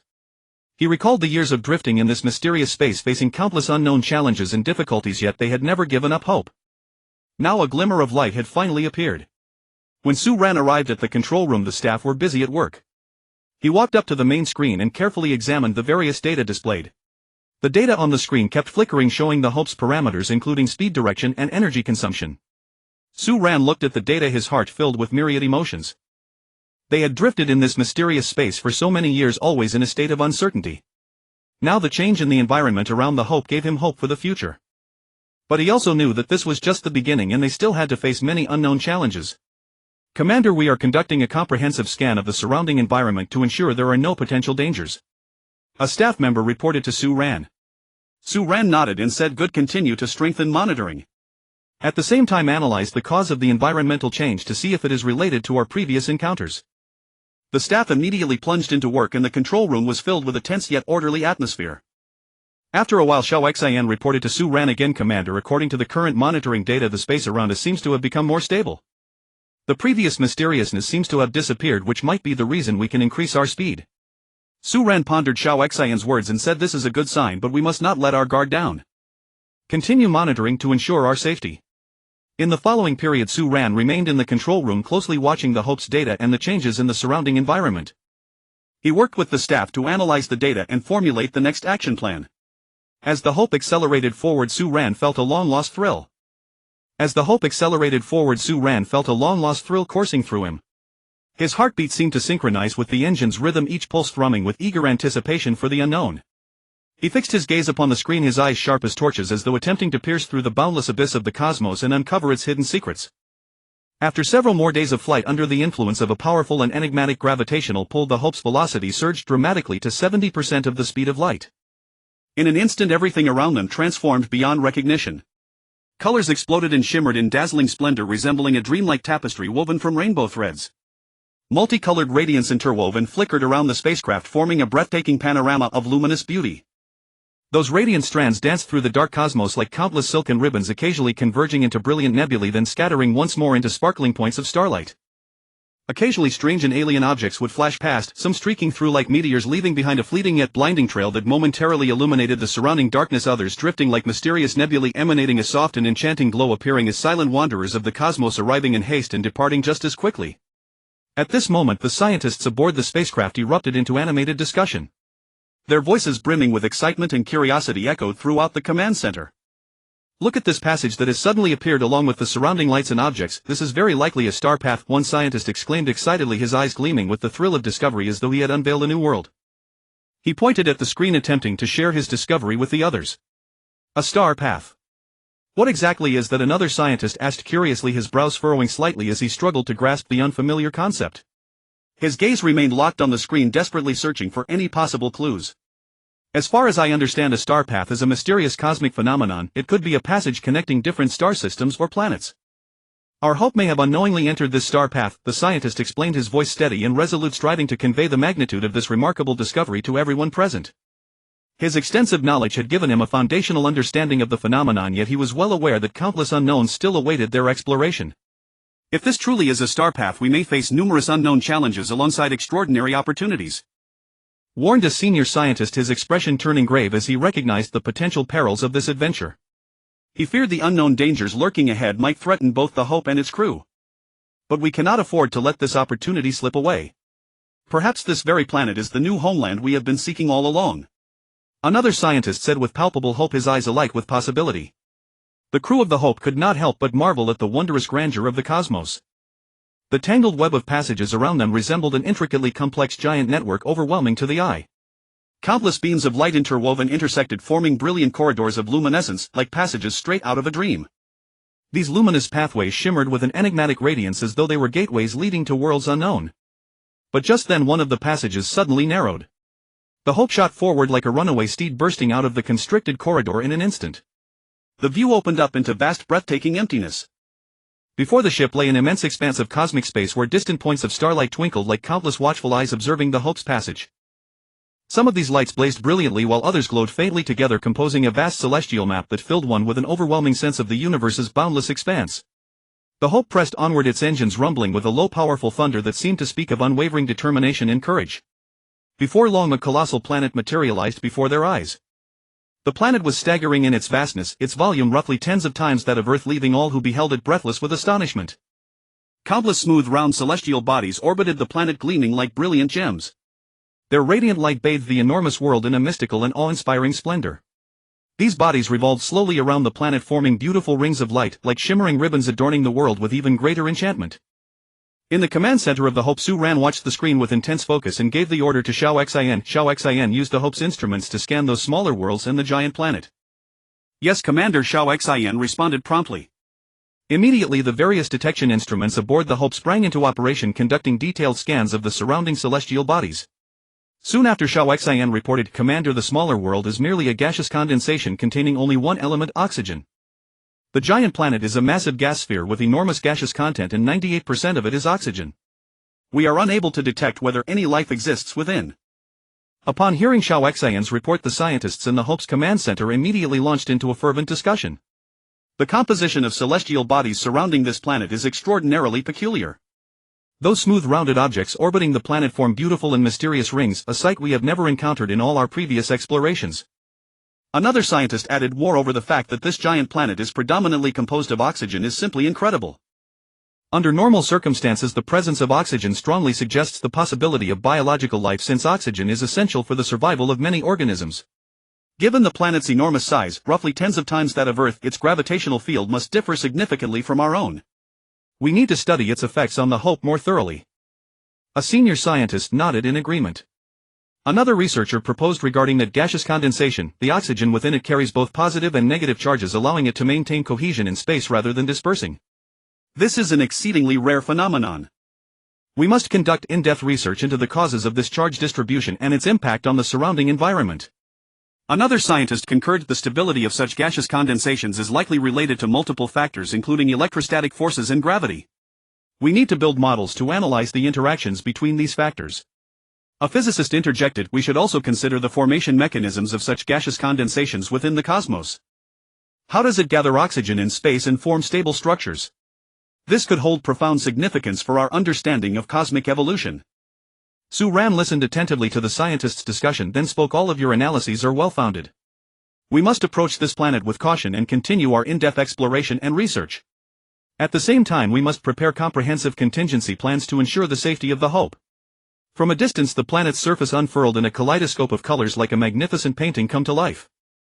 Vast expanses of blue dominated portions of the planet, likely sprawling oceans, their surfaces shimmering with mysterious dancing light. Green regions stretched across other areas, possibly fertile continents teeming with lush vegetation and vibrant life. At the planet's poles, white radiance shimmered, perhaps regions blanketed in ice and snow exuding an aura of serene purity. The satellites orbiting the planet varied in size, some as large as the moon, others as small as mere stars, each following its own ordained path, forming a harmonious and orderly system. As the Hope gradually drew nearer to this planet, everyone aboard was struck dumb by the spectacle before them. Their eyes remained transfixed upon the screen, their hearts swelling with curiosity and anticipation for this unknown world. As the Hope approached the mysterious planet, Su Ran decided to deploy satellites first for detailed reconnaissance of the system. He quickly issued the order, Xiao Xian, prepare to launch probe satellites for a comprehensive survey of this star system. Yes, Commander, Xiao Xian replied without delay. The hatch of the Hope slowly opened and a probe satellite was launched, streaking toward the planet. Equipped with various advanced detection instruments, the satellite was capable of conducting detailed analyses of the planet's atmosphere, surface topography and climate conditions. After the satellite was launched, the scientists aboard the Hope waited anxiously for the data to begin streaming in. Soon the satellite started transmitting its findings. Through careful analysis of the data, the scientists gained a much deeper understanding of the planet. They discovered that its atmosphere was considerably thicker than Earth's, rich in oxygen and other gases. The planet's surface terrain was complex and varied, featuring towering mountains, vast plains, winding rivers and sprawling oceans. The oceanic regions were immense, covering the majority of the planet's surface. Furthermore, the scientists detected a powerful magnetic field on the planet which could potentially impact the Hope's navigation. They needed to study the nature and intensity of this magnetic field more closely to ensure the vessel's safety. As the satellite continued its probing, more information streamed back to the Hope. The scientists discovered that the planet's climate conditions were exceptionally favorable for the existence of life. Temperatures were moderate and water resources were abundant, providing ideal conditions for the emergence and development of living organisms. However, there was currently no conclusive evidence indicating the presence of life on this planet. The scientists resolved to continue analyzing the data transmitted by the satellite, harboring hope that they might yet find signs of biological existence. As the distance closed, details of the planet grew ever clearer. They observed strange lights shimmering within the atmosphere, dancing and leaping like ethereal spirits, imbuing the scene with an air of mystery and wonder. The colors of the atmosphere continued to shift and transform, transitioning from blue to violet, then to orange, as though an extraordinary celestial light show unfolded before their very eyes. After sacrificing several probes, the researchers discovered that the planet could interfere with electronic communications within a range of 1 million kilometers. They dispatched only survey satellites for ultra-high-altitude reconnaissance. When probing the planet's surface, the satellites transmitted back images resembling a fantastical tableau, revealing a series of astonishing and bewildering scenes. In the vast mysterious expanse, colossal caves and canyons scarred the earth like wounds, striking awe into the hearts of all who beheld them. Those caves were unfathomably deep, as if they were gateways to an unknown abyss with darkness concealing endless secrets. Gazing into these caves, one could almost feel an invisible pull enticing the mind to explore the mysteries within. They were bottomless, as if the universe had left enigmas upon this land awaiting the wisdom of humanity to unravel them. The canyons resembled fierce wounds torn open by the earth itself, their breadth staggering in depth beyond imagination. The sheer cliffs, as if carved by blades and axes, showcased the formidable power of nature. Peering over the edge of the canyon, the dizzying drop evoked a sense of breathtaking vertigo. At the bottom of the canyon, turbulent winds howled past, emitting eerie roars like the agonized moans of the earth. Scientists gazing at these images furrowed their brows and sank into deep contemplation. Their eyes were filled with confusion and curiosity as they strove to decipher the planet's history and secrets from these bizarre sights. They speculated that these caves and canyons might have formed due to intense geological activity such as powerful plate collisions or violent surges of underground magma.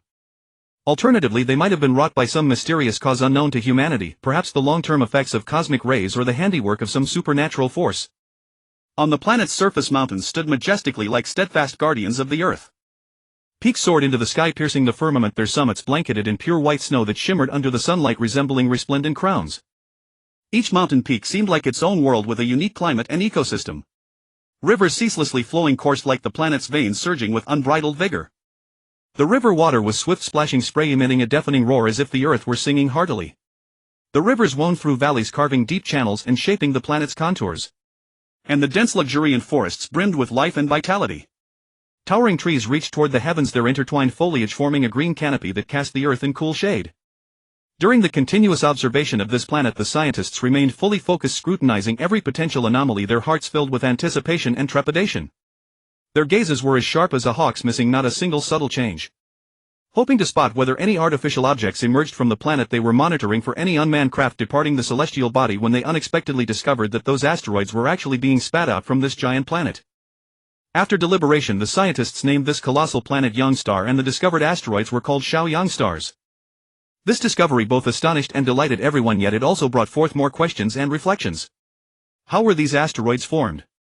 What is their internal structure? What do they mean for this planet? The Hope dispatched a small probe, a marvel of technology with dual capture and detection capabilities, equipped with a replica of Xiaoxin. Its purpose was to capture some Xiaoyang stars to test whether they were pure oxygen. This small probe carried the hopes of all like a brave vanguard charging into the unknown.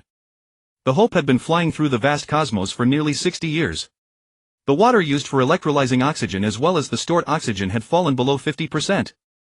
Although the Hope's current state could still sustain human life for a century, confirming that the Xiaoyang star's oxygen was breathable would provide an immense boost to their prospects.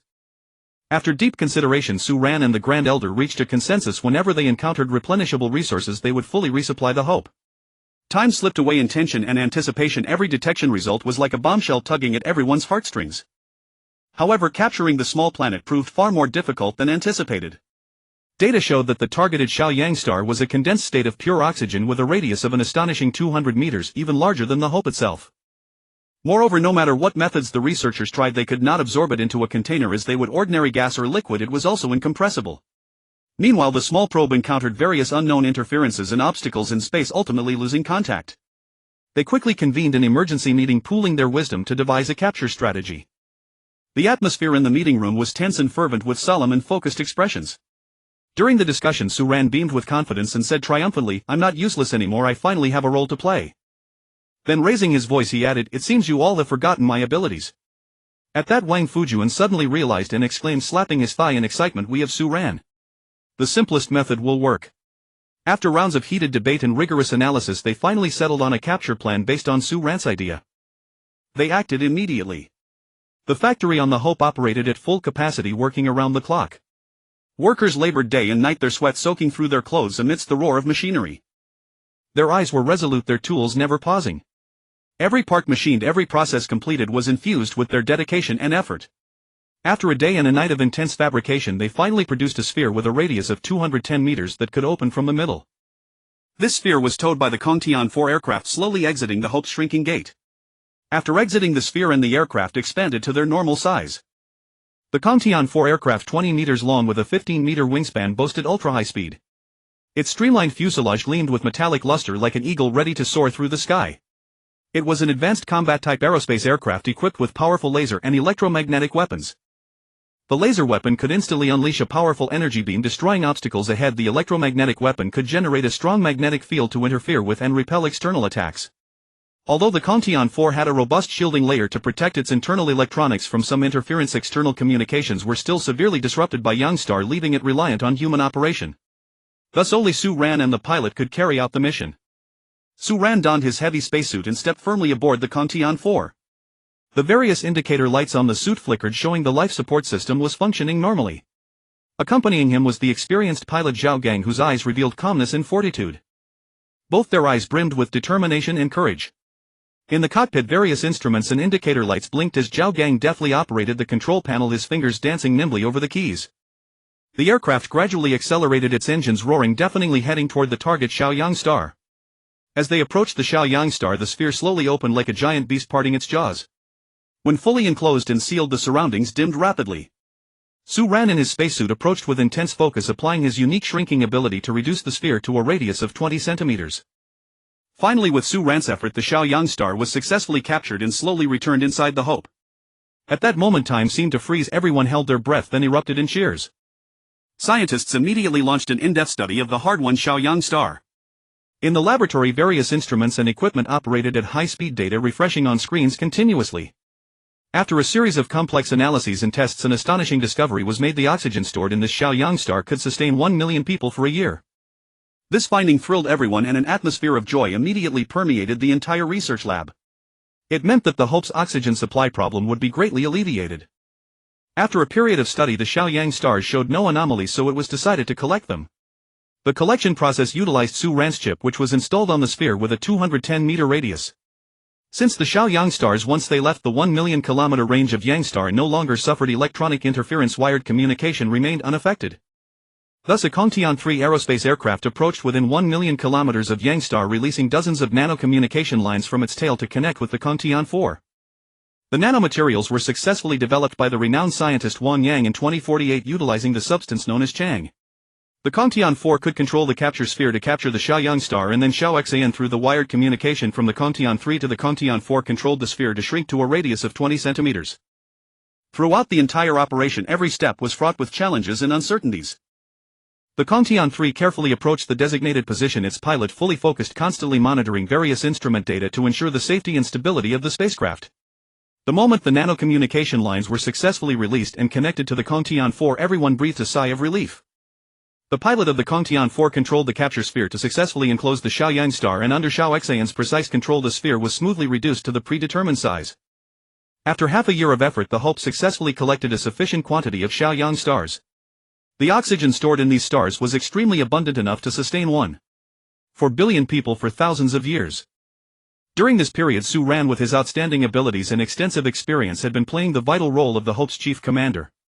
Although the Council of Elders had been completely replaced, everyone highly recognized Su Ran's competence and leadership, unanimously considering him the best candidate to lead the Hope forward. Su Ran constantly monitored the progress of the collection work, continuously adjusting strategies to ensure the smooth execution of the mission. As the collection of Shaoyang stars gradually drew to a close, he gradually shifted his attention to the exploration plan for Yangstar. At the periodic Council of Elders meeting, Su Ran gave a detailed report to the Grand Elder about his idea of preparing to explore Yangstar. Grand Elder, we have now collected enough Shaoyang stars. It is time to begin an in-depth exploration of Yangstar.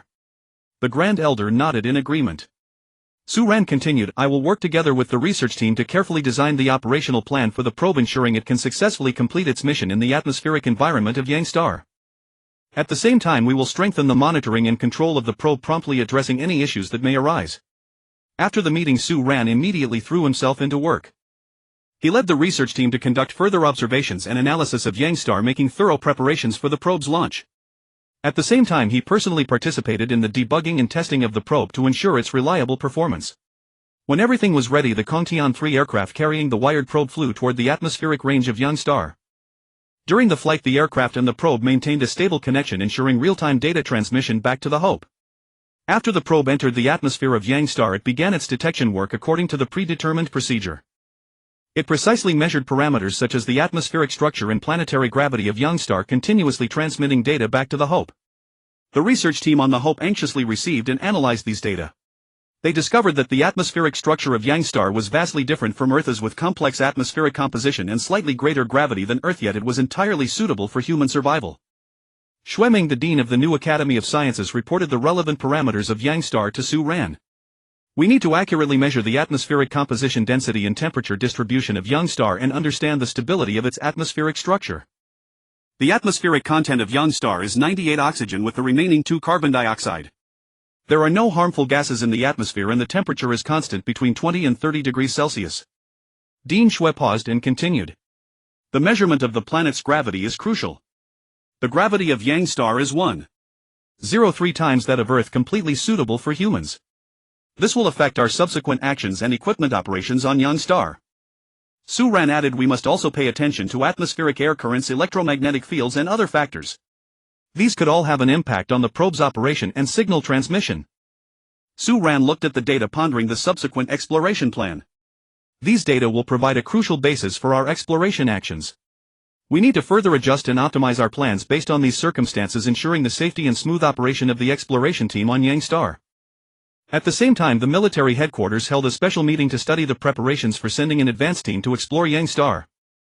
The participants engaged in a lively discussion on the selection of personnel, equipment allocation and emergency plans for the advance team.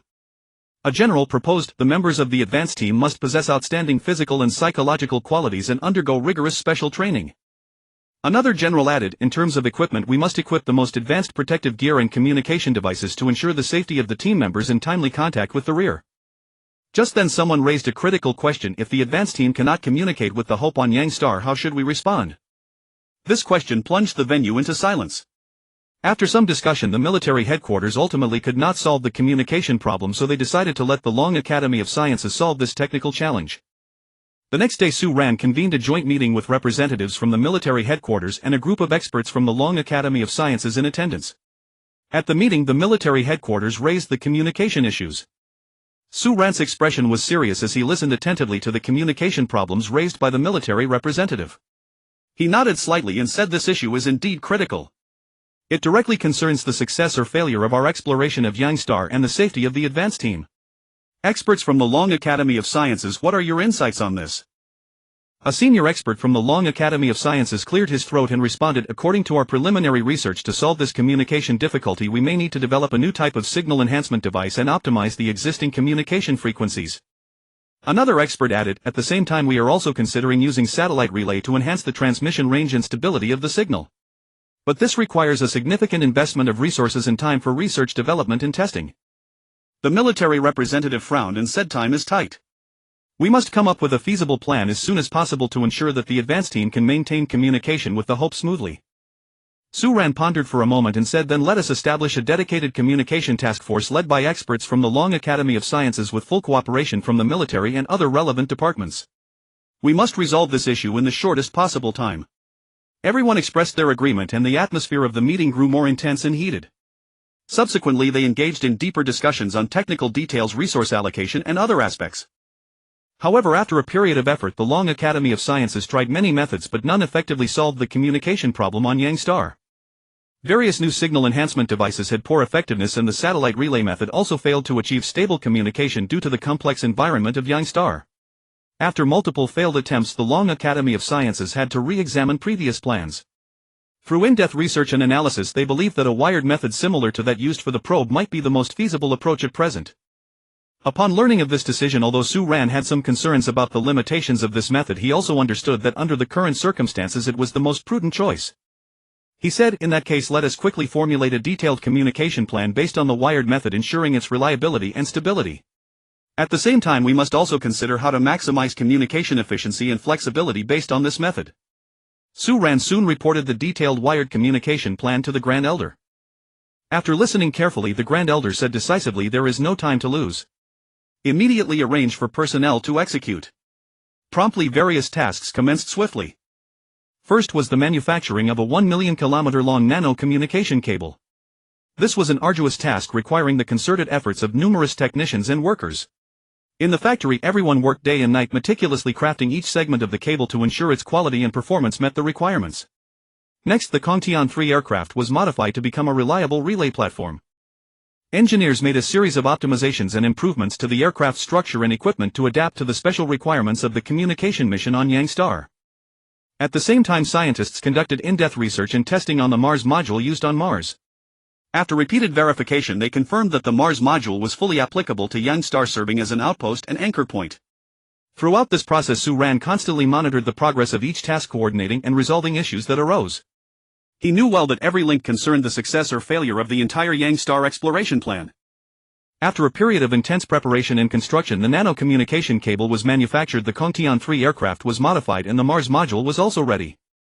The military headquarters also formed a 100-person advance team with Sun Feng as the captain and Li Ming as the deputy captain, along with a combat squad that had participated in the Mars mission. The members of this advance team were all elites selected through rigorous military competitions. To select the best members, the military headquarters organized a large-scale, fiercely competitive military competition. The competition covered multiple aspects such as physical fitness, intelligence, combat skills, and teamwork. Outstanding soldiers from various units eagerly participated, all aspiring to become members of the advance team for exploring Yang Star. In the physical fitness test, contestants had to complete high-intensity long-distance running, load-bearing cross-country, and obstacle crossing, demonstrating exceptional physical condition and endurance. The intelligence assessment included complex tactical analysis and crisis response strategies, testing their mental agility and decision-making ability. In the combat skills segment, soldiers engaged in fierce confrontations on simulated battlefields, showcasing their superb marksmanship, hand-to-hand combat, and tactical application. The teamwork project required groups to closely cooperate under high-pressure conditions to complete a series of arduous tasks. After multiple rounds of intense competition, the 100 members who ultimately stood out formed the advance team. Each of them was valiant and spirited, fully aware of the arduousness and importance of this mission.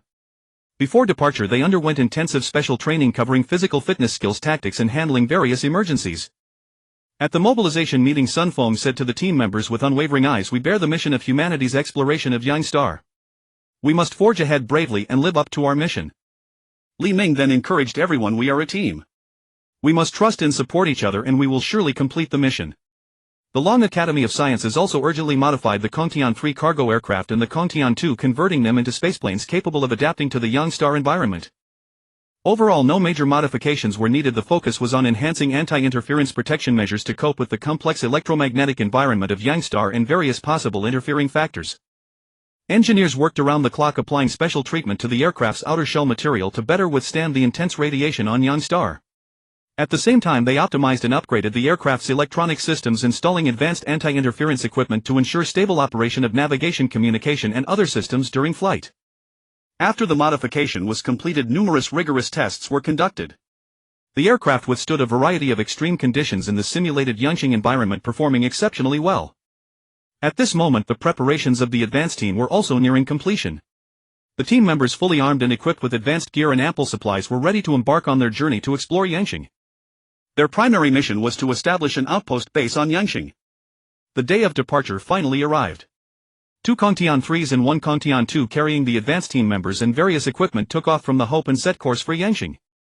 Su Ran and the others aboard the Hope watched the departing aircraft, their hearts filled with anticipation and blessings. Meanwhile, the preparations on the Hope were also progressing in full swing. Every step, the allocation of supplies, equipment inspection, and final confirmation of plans, was carried out in an orderly fashion under Su Ran's strict supervision. Finally, the day of departure came.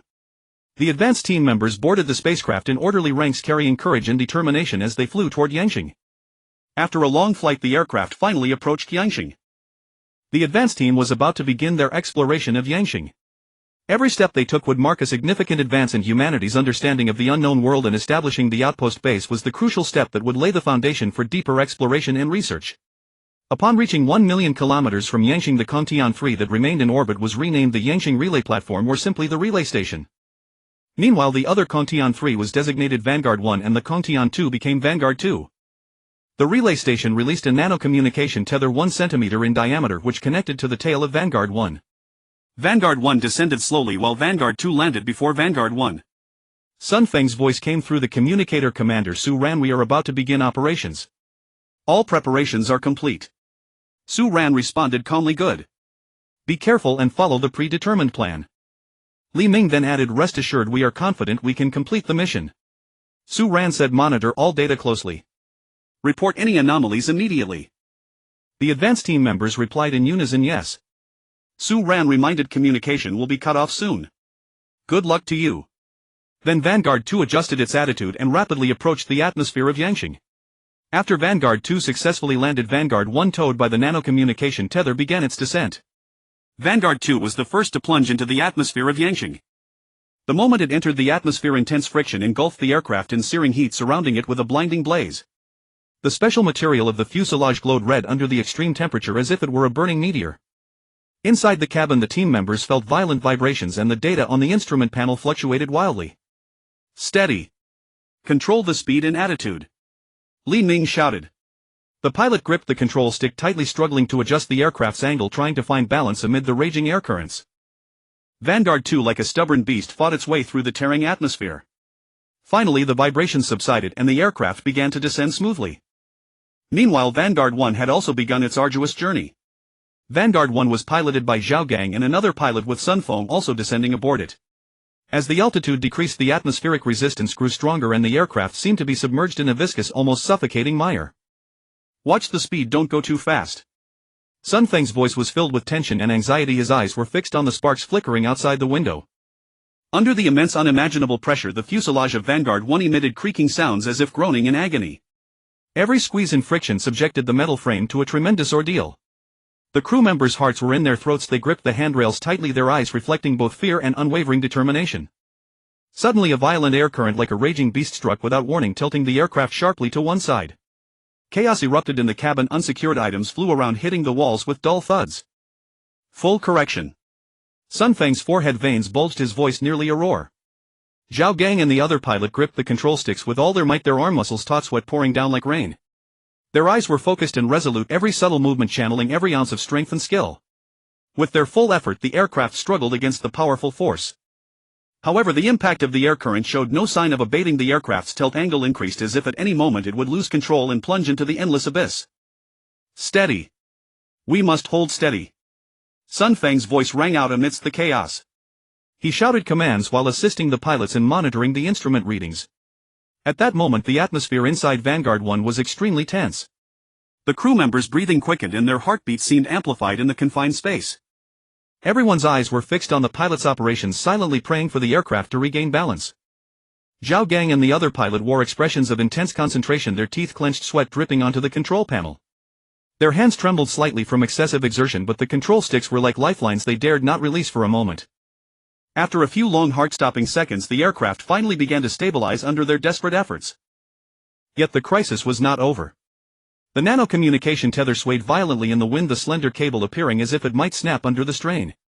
"Watch the tether's condition," Sun Feng warned loudly. The team members' eyes turned to the tether. The nano-communication cable, only 1 centimeter in diameter, looked like a fragile thread in the gale. Every sway was agonizing. Vanguard 1 continued its determined approach toward the surface of Yangqing, but every meter forward was fraught with unknown dangers. The air currents around the aircraft grew more turbulent, the temperature rose sharply and alarms blared in the cabin. "Adjust the angle, avoid the high-temperature zone," Sun Feng shouted. The pilots responded swiftly, struggling to change the aircraft's attitude. But in this extremely harsh environment, every movement became extraordinarily difficult. Just then, another powerful air current struck from the side, sending the aircraft into violent trembling again.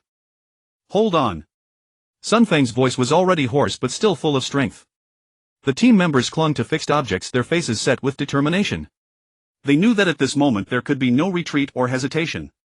Zhao Gang and the other pilot gritted their teeth and once again engaged in a fierce battle with the air current. Their eyes burned with unyielding fire, the control sticks were constantly adjusted in their hands. After a harrowing struggle, the aircraft was once again pulled back from the brink of danger. But by now multiple system faults had appeared on the aircraft and the engine's roar had become abnormally muffled. "Check the systems, ensure critical equipment is functioning," Sun Feng issued orders while closely monitoring the situation outside. The team members quickly began system checks and repairs. Despite the extremely dangerous environment, their movements remained orderly. Vanguard 1 advanced with difficulty. Every jolt and shake was nerve-wracking. But the crew's conviction never wavered. They had only one goal: to land successfully on Yangqing. In the command room of the Hope, Su Ran stared at the pitch-black screen, his palms slightly sweating, silently praying for the advance team's safe and smooth journey. His eyes were filled with concern and worry. Every change in the data tugged at his nerves. "Must succeed, must," Su Ran murmured to himself. The staff beside him were also tense and the entire command room was shrouded in a stifling atmosphere. As the aircraft penetrated deeper into the atmosphere of Yangqing, the violent air currents caused the fuselage to shake violently as if trying to tear the entire craft apart. Sun Feng calmly directed the team's response: "Steady. Maintain balance." His voice, firm amidst the noise, brought a touch of reassurance and confidence to the crew. The team members quickly operated the control panels. The tense atmosphere made it almost impossible to breathe. The communication tether is showing wear strength decreasing. Another emergency report came in. Monitor closely, prepare contingency measures. Sun Fang's mind raced considering countermeasures. Vanguard 1 advanced through numerous difficulties, each step full of challenges and uncertainties. Altitude decreasing too fast, control the speed. Sun Fang's voice rang out again. The pilots adjusted the aircraft's attitude and speed with all their might, striving to keep it within a safe range. After a difficult period of adjustment, Vanguard 1 finally stabilized, albeit in an extremely unstable state, and continued its descent toward the predetermined location. But by then the aircraft's fuel was mostly depleted and time was running out. The atmosphere in the Hope's command room was extremely tense. Everyone was waiting for news of the advance team's successful landing. Their eyes were fixed on the screen, not daring to relax for a moment. In the final stage, Vanguard 1 faced many difficulties, but the team did not give up. With indomitable will and superb skills, they gradually approached victory. Finally, through the joint efforts of all members aboard Vanguard 1, the aircraft successfully landed at the predetermined location on Yangsheng. After Vanguard 1's successful landing, the team members wasted no time wiping the sweat from their brows. They quickly plunged into their intensive work. Under Sun Fang's command, the team methodically unloaded the heavy original Mars module from the cargo bay of Vanguard 1. Although the gravity of Youngstar differed from that of Earth, the team members, relying on their well-trained skills and unyielding perseverance, successfully transported the module to the designated location. Next, the team members skillfully used special rivets, driving them forcefully into the Youngstar's surface to firmly secure the module. Each strike of the rivet rang out like a declaration of their challenge to the unknown. Then the module's built-in robotic arm extended and precisely grasped the communication cable at the tail of Vanguard 1. Under the tense and focused gazes of the team members, the robotic arm slowly tightened the cable, ensuring a stable communication link. At that moment, a fierce storm swept across the surface of Youngstar, with sand and stones flying all around. However, the team members showed no fear. They shielded the equipment with their bodies and continued with the subsequent tasks. Sun Fang shouted, "Speed up, everyone. We must complete the mission before the storm intensifies." The team members responded to Sun Fang's call, their movements becoming even quicker and more precise. After a tense and fierce struggle, the module securing work was finally completed successfully. All the Vanguard team members gradually entered the module designated as the Youngstar Command Module. They stood in neat formation, their expressions solemn and dignified. Team leader Sun Fang, with a mix of anxiety and anticipation, walked to the communication device, took a deep breath, and dialed the number of the Hope's command room. The electric current raced along the long nano-communication cable, was converted into radio waves upon reaching the relay platform, and then sped toward the distant Hope. Time seemed to freeze. Every second of waiting felt unbearably long. Finally, the familiar voice from the Hope's command room came through the communication device. "Vanguard 1, this is Hope Command Room. Do you copy? Over." Sun Fang gripped the communicator tightly and said excitedly, "Hope, all members have successfully arrived on the Youngstar surface. We have completed the module securing and connection work. The Youngstar command module is ready." The Hope Command Room responded warmly, "Well done, brave Vanguard team. Comrades, you have worked hard." A gratified smile spread across Sun Fang's face. He turned to look at his team, his eyes filled with pride and determination. "Comrades, we have taken a solid first step, but the tasks ahead remain arduous. Let us continue to strive for the future of humanity." The team members shouted in unison, "For the future, forge ahead." Upon hearing this inspiring sound, the entire Hope Command Module erupted in excitement. Inside the command room, people cheered and embraced one another in celebration. The tightly wound nerves finally found a moment of respite. "This is a historic moment," a senior scientist exclaimed, his voice trembling with emotion. Tears glistened in everyone's eyes, a blend of joy and pride. Suran stood before the large screen, his eyes gleaming, and said, "The success of the Vanguard team has given us immense confidence. This is another great achievement in humanity's exploration of the universe. But we must not relax, we must fully ensure the smooth progress of subsequent work." All departments sprang into action. Technical personnel closely monitored various data, while logistics staff began preparing additional supplies and support. The Vanguard team conducted a brief reconnaissance of the surrounding area and set up a simple outpost. After completing the assigned tasks, Captain Sun called, "Hope again, Hope, we have completed the reconnaissance and outpost establishment. Everything is proceeding smoothly. We can now lay the groundwork for a preliminary base on Youngstar." In the Hope command room, upon receiving the message, Su Ran's face broke into a gratified smile. He immediately replied, "Excellent, Vanguard team. Proceed with the relevant preparations immediately. Stay safe and maintain communication. We are looking forward to more good news from you on the Hope." Sun Fang responded firmly and resolutely, "Understood." The team members quickly plunged into the work of laying the foundation for the preliminary base. They had clear divisions of labor. Some carried heavy construction materials, beads of sweat glistening under the mild sunlight, others skillfully operated engineering equipment, the roar of machines breaking the original tranquility of Yang Star. Everyone was fully focused, busy yet orderly. The weather on Yang Star was mild with a gentle breeze blowing. Although they were wearing spacesuits, it seemed to bring a hint of pleasant coolness. This created favorable conditions for the team's work, allowing them to advance the mission more efficiently. However, even so, unexpected situations kept arising, bringing certain difficulties to the work. But the Vanguard team members showed no sign of retreat. With their tenacious will and superb skills, they strove to overcome one challenge after another. Several runways were constructed around the command module for the takeoff and landing of aerospace planes. Aerospace 3 transported reused Mars modules continuously every day, providing crucial material support for base construction.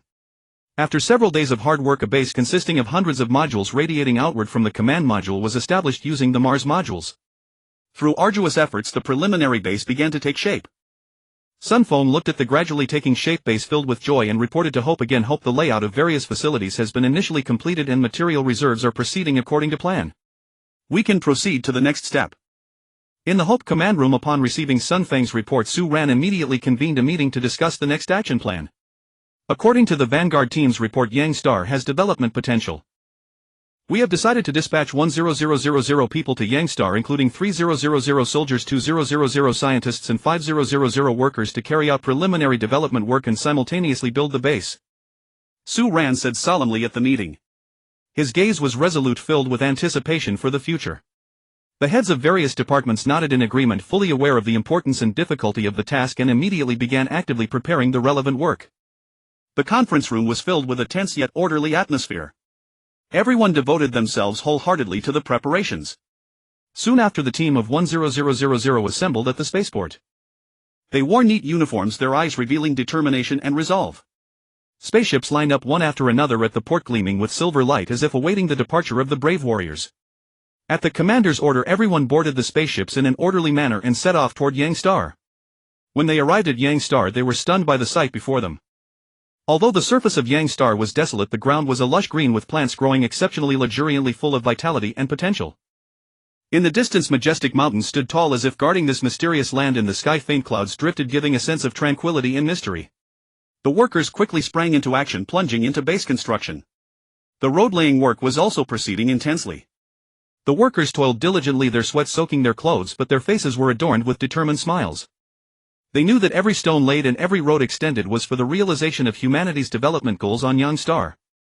Meanwhile, Su Ran brought 100 modules from Mars to assist in the construction of the Yang Star base. These modules contained various advanced equipment and resources such as high-tech construction tools, precision scientific instruments, and abundant living supplies. Su Ran personally directed the transportation of the modules, ensuring that each one arrived safely at Yang Star. After arriving, Su Ran immediately organized personnel to install and debug the modules. The workers worked together in unison, skillfully operating various equipment to connect the modules, forming a vast and complex system. Some of these modules were living quarters, some were research modules. Among them were equipment for extracting Yang Star's resources, capable of efficiently mining various mineral resources on Yang Star. As time passed, the base gradually took shape. Houses were neatly arranged, roads extended in all directions, and infrastructure became increasingly complete.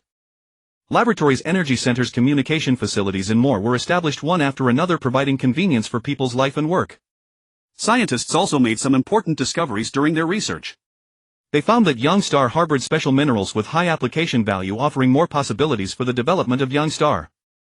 Throughout this process, soldiers, scientists, and workers worked closely together, forming a powerful team. The soldiers were responsible for safeguarding the base, remaining vigilant at all times, patrolling the perimeter to ensure there were no threats. Su Ran was highly satisfied with the progress of Yangqing's development and told Sunfeng, "You have done an outstanding job. Everyone's efforts have not been in vain.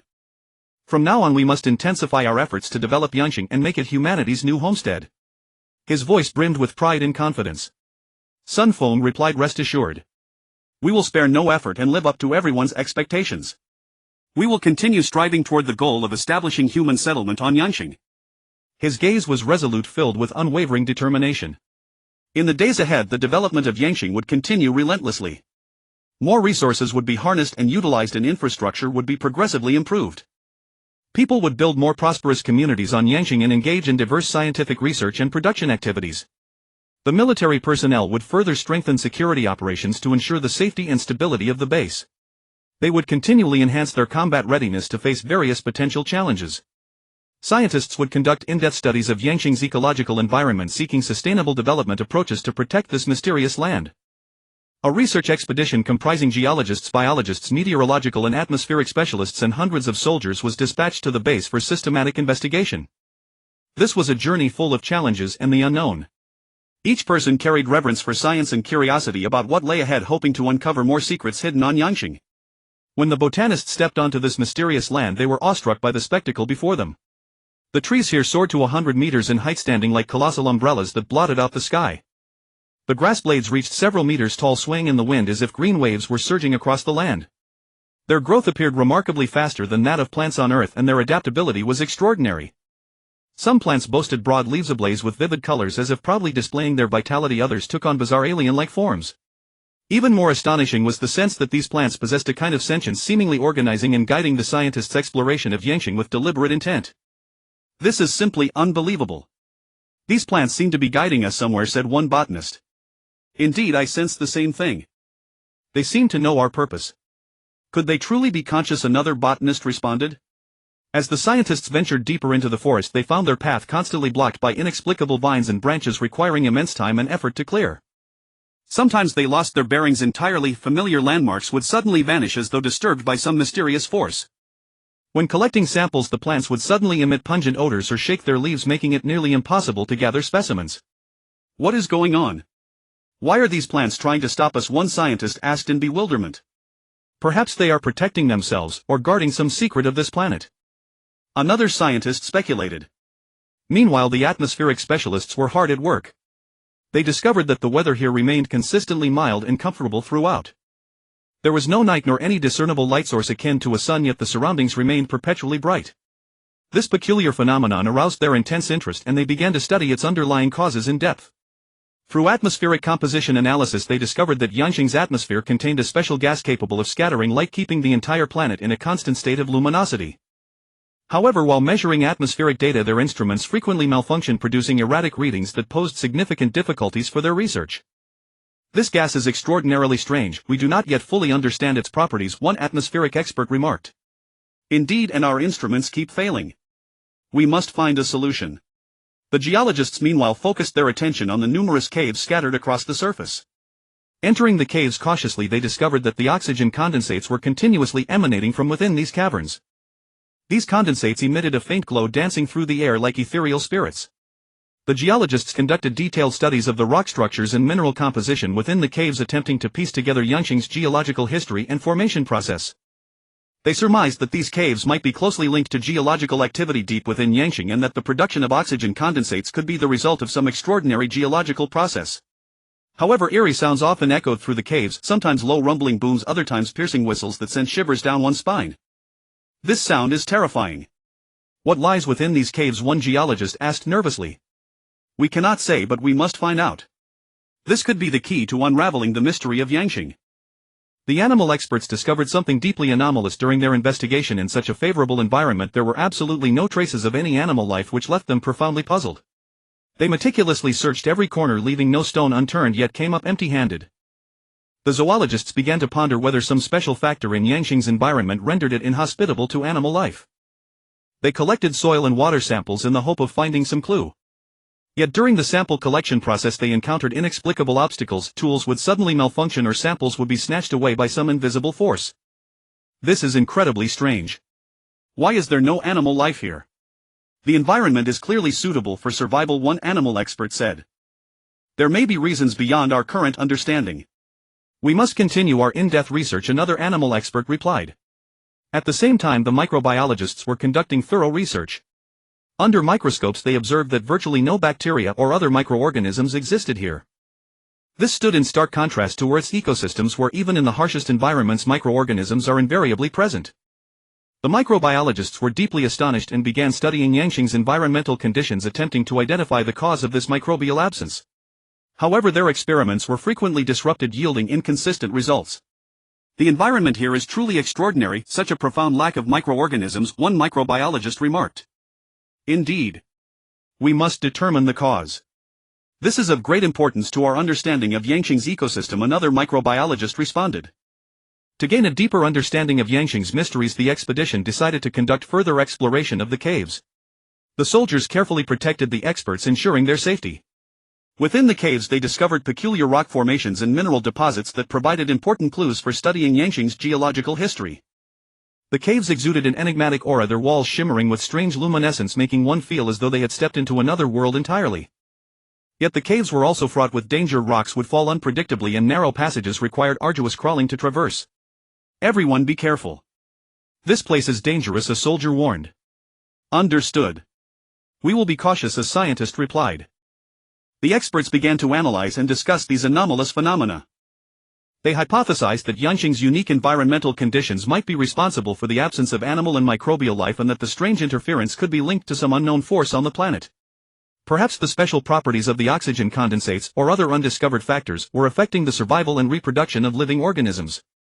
They believed that further research into Yangqing's ecosystem, geological structure and atmospheric conditions was necessary to unravel this puzzle. "We must discover the cause. This is crucial to our future development on Yangqing," one expert stated. "Yes. We will spare no effort to solve this mystery," the other experts echoed in unison. In the days that followed, the expedition continued its thorough exploration of every corner of Yangqing. They traversed dense forests, scaled mountain peaks and explored rivers and lakes. At every location they observed and recorded meticulously, leaving no detail overlooked. The botanists discovered some unique plant species with distinctive adaptive features likely evolved to thrive in Yangqing's environment. The atmospheric experts conducted deeper studies of Yangqing's climate patterns, discovering that the climate's remarkable stability was linked to the special gases and air currents within the atmosphere. The geologists, while surveying mountains and canyons, discovered ancient geological relics that revealed Yangqing's geological evolution. They speculated that Yangqing had once undergone violent geological upheavals which may have profoundly impacted the survival of organisms. The animal experts continued their relentless search for signs of animal life, expanding their sweep even into remote regions, yet still found no evidence whatsoever. The microbiologists conducted more detailed analyses of soil and water samples, discovering that Yangqing's soil and water contain certain special chemical components that appear to exert an inhibitory effect on microbial survival. They began conducting experiments to identify the source and mechanism of these chemical components. Throughout the expedition, the team also encountered various difficulties and challenges. At times harsh weather would descend without warning, fierce winds howled and torrential rains poured, creating significant obstacles to their work. At other times they encountered complex terrain that demanded tremendous effort to overcome before they could advance. Yet they never retreated, remaining steadfast in their mission. As time passed, the expedition team's research made notable progress, grew increasingly knowledgeable about Yangqing, gradually unveiling the planet's mysteries. They found that Yangqing's ecosystem is starkly different from Earth's. Here plants out photosynthesis through a specialized without animals disseminating pollen or seeds. The atmosphere's peculiar gases and the scattering of light keep the planet at a consistently suitable temperature and illumination. Yet the absence of animals and microorganisms remains unresolved. This left the scientists perplexed and worried, for they knew that a complete ecosystem was vital to the planet's sustainable development. Back at the base, the expedition reported their findings in detail to the Hope. The scientists studied the information in depth, and through tireless effort they finally developed a hypoxia respirator. This hypoxia respirator is necklace-shaped for easy wear. Its operation rests on advanced technology with special sensors inside that can monitor the surrounding air composition and the body's breathing needs in real time. When worn, a force field forms around the mouth and nose, generated by a high-energy magnetic field generator, effectively blocking external air and creating a sealed breathing space. At the same time, the respirator includes a separate ventilation channel with a precise gas-regulating device that can adjust the ratio of oxygen to other gases, ensuring people breathe air of the proper composition. For example, if the surrounding oxygen concentration is detected to be too high, the device will automatically reduce oxygen supply and increase other necessary gases to maintain balance in the respiratory system. The discovery excited everyone, for it meant that on Yangqing people could move about without spacesuits, greatly increasing mobility and efficiency. Su Ran immediately organized the relevant tests to ensure the safety and reliability of the hypoxia respirator. After a series of stringent tests, the respirator performed superbly. Su Ran decided to roll out the respirator gradually within the base, enabling people to work and live more freely on Yangqing. With the application of the hypoxia respirator, the base entered a new phase of development. People could carry out various scientific activities and construction tasks more easily, and the development of Yangqing became more thorough and comprehensive. The scientists continued to conduct expeditions around the base, tirelessly leaving no corner where animals or microbes might lurk, but the results remained disappointing, with none found. In the laboratory, the team watched the Mars worms' reactions with mounting tension. The atmosphere in the lab grew tense, yet surprisingly the Mars worm began to change in size, becoming clearly discernible where it had once been nearly invisible. What is happening? Why has the Mars worm suddenly grown so large? Asked one scientist in astonishment. We have never encountered this before. It may be related to Yangqing's environment. Another scientist speculated. The scientists began to investigate the cause of the Mars worm's gigantism. They analyzed the experimental data, checked the experimental environment, attempting to uncover factors responsible for the giant growth. Perhaps Yangqing's peculiar substances or energy stimulated the Mars worm's growth, suggested one scientist. Or perhaps the Mars worm has adapted to Yangqing's environment and undergone some evolution.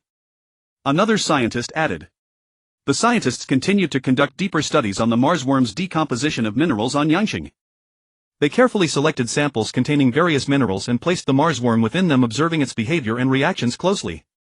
Look, the Mars worm is starting to gnaw at the minerals, cried one scientist excitedly. The Mars worm quickly used its tough mouthparts to contact the mineral surface, beginning to secrete a unique substance that triggers a violent chemical reaction with the mineral, gradually breaking it down into fine particles. Their mineral decomposition speed is indeed fast, nodded another scientist. But we still cannot control the chips inside them. A veteran scientist frowned. Earlier attempts did not yield obvious results. Yes, this has caused a lot of trouble for our experiments. Everyone began to discuss. We have adjusted and tested the chips many times, but Yangqing's special environment seems to heavily interfere with the chips. A scientist in charge of chip research said, can we approach this from other aspects, such as altering the experimental environment or finding new control methods? Someone proposed a suggestion. This is also the direction we are considering, but it will require more time and study, a scientist said solemnly. In the days to come, the scientists relentlessly conducted experiments and trials. They dedicated themselves to the work, leaving no clue unexamined. This time we changed the temperature and humidity of the experimental environment to see if it affects chip control, said a scientist, his eyes filled with anticipation. They watched the Mars worm's responses with tense anticipation. The lab was thick with tension. The worms writhed inside the experimental containers and their movements still could not be effectively controlled. Still not working. We need to reassess our research direction, sighed a veteran scientist, frowning as he pondered. Perhaps we need a deeper understanding of Yangqing's environmental characteristics to pinpoint the factors interfering with the chips, proposed another scientist. Thus, through continual attempts and discussions, the scientists labored to find a solution. They consulted vast data, conducted countless experiments, and left no tiny detail unchecked. In the laboratory, scientists discovered an unknown metal within the Mars worm's secretions. Enthralled, they launched research across their respective fields. Further cross-disciplinary research revealed that this unusual metal has an atomic mass of 53, lying between iron and manganese, and it possesses the advantages of both elements. It not only boasts the strength and toughness of iron but also the wear resistance and corrosion resistance of manganese. Based on these properties, the scientists named it Kang. Academician Song, nearing 100 years old, remained vigorous in spirit as a 60-year-old still devoted to researching this metal Kang. That day Su Ran came to the laboratory to visit Academician Song. Su Ran smiled and said, "Old Song, we haven't stood shoulder to shoulder like this in a long time. This newly discovered metal Kang, do you think Chang could combine with Kang? And what changes might accompany the combination?" Song replied, "That is a question worth exploring. From current research, there is a certain possibility for Chang to combine with Kang, but the specific changes require further experiments and analyses." Su Ran sighed, "You are so old yet still so driven. I truly admire you." "As long as I can still work, I won't stop," Academician Song stated with resolve. Su Ran nodded, "With you here, everyone has more confidence." The scientists conducted in-depth tests and analyses of the performance of this special metal. They found that in terms of strength, this metal could withstand higher pressures and tensile forces than iron, giving it a significant edge in manufacturing heavy equipment and structures. Meanwhile, its toughness makes it less prone to fracture under external shocks, enhancing equipment safety and reliability. Additionally, its wear resistance far surpasses manganese, enabling mechanical parts and tools to endure longer use and wear. Moreover, its corrosion resistance is outstanding, maintaining stability in harsh environments and prolonging equipment life. "The discovery of this special metal is a colossal breakthrough," exclaimed a scientist with excitement. "It will bring unprecedented opportunities to our technological development." To harness this metal better, the scientists began developing new alloys. They combined this special metal with other elements, aiming to create alloys with superior properties. After numerous attempts and experiments, they successfully developed several new alloys. These alloys not only inherited the advantages of the special metal but also possessed other unique properties such as higher hardness and improved thermal and electrical conductivity. These new alloys will play a crucial role in aerospace, energy, and medical fields. Another scientist said, "We can use them to manufacture more advanced spacecraft, more efficient energy devices, and more precise medical instruments." However, the scientists were not content with the existing results. They continued to explore the properties and applications of this special metal, hoping to discover more potential. In one experiment, they found the metal exhibited outstanding stability at high temperatures, meaning it can be used to manufacture devices operating in high-temperature environments such as engines and furnaces. This is a very important discovery, said a scientist. We can use this metal to manufacture more efficient engines, improving energy utilization. Additionally, they found the metal has unique magnetic properties which can be used to manufacture high-performance magnets and sensors. This will bring revolutionary changes to our electronic devices and communications technology, said another scientist. Geologists sensed that even a random assortment of minerals could reveal this special metal, suggesting Yangqing's reserves are not small. They decided to further expand the exploration of Yangqing's minerals to determine the distribution and reserves of this special metal. They arrived at a remote mountainous region where ridges rose and fell in a complex terrain. The scientists carefully climbed the steep peaks, meticulously observing the surrounding rocks and soil. Everyone pay attention. The rock structure here is unusual. It may contain abundant minerals, said an experienced geologist. Everyone gathered around and used instruments to test the rocks. Indeed, they discovered that the rocks contained a large amount of special metallic minerals. Excellent! We have finally found a mining area rich in special metals, exclaimed a geologist excitedly. During the subsequent exploration, they successively discovered multiple mining areas rich in special metals. These mining areas were distributed across different regions of Yangqing, some in the mountains, some on the plains, and some in the desert. This is incredible. The reserves of this metal seem even larger than we imagined, exclaimed a geologist in awe.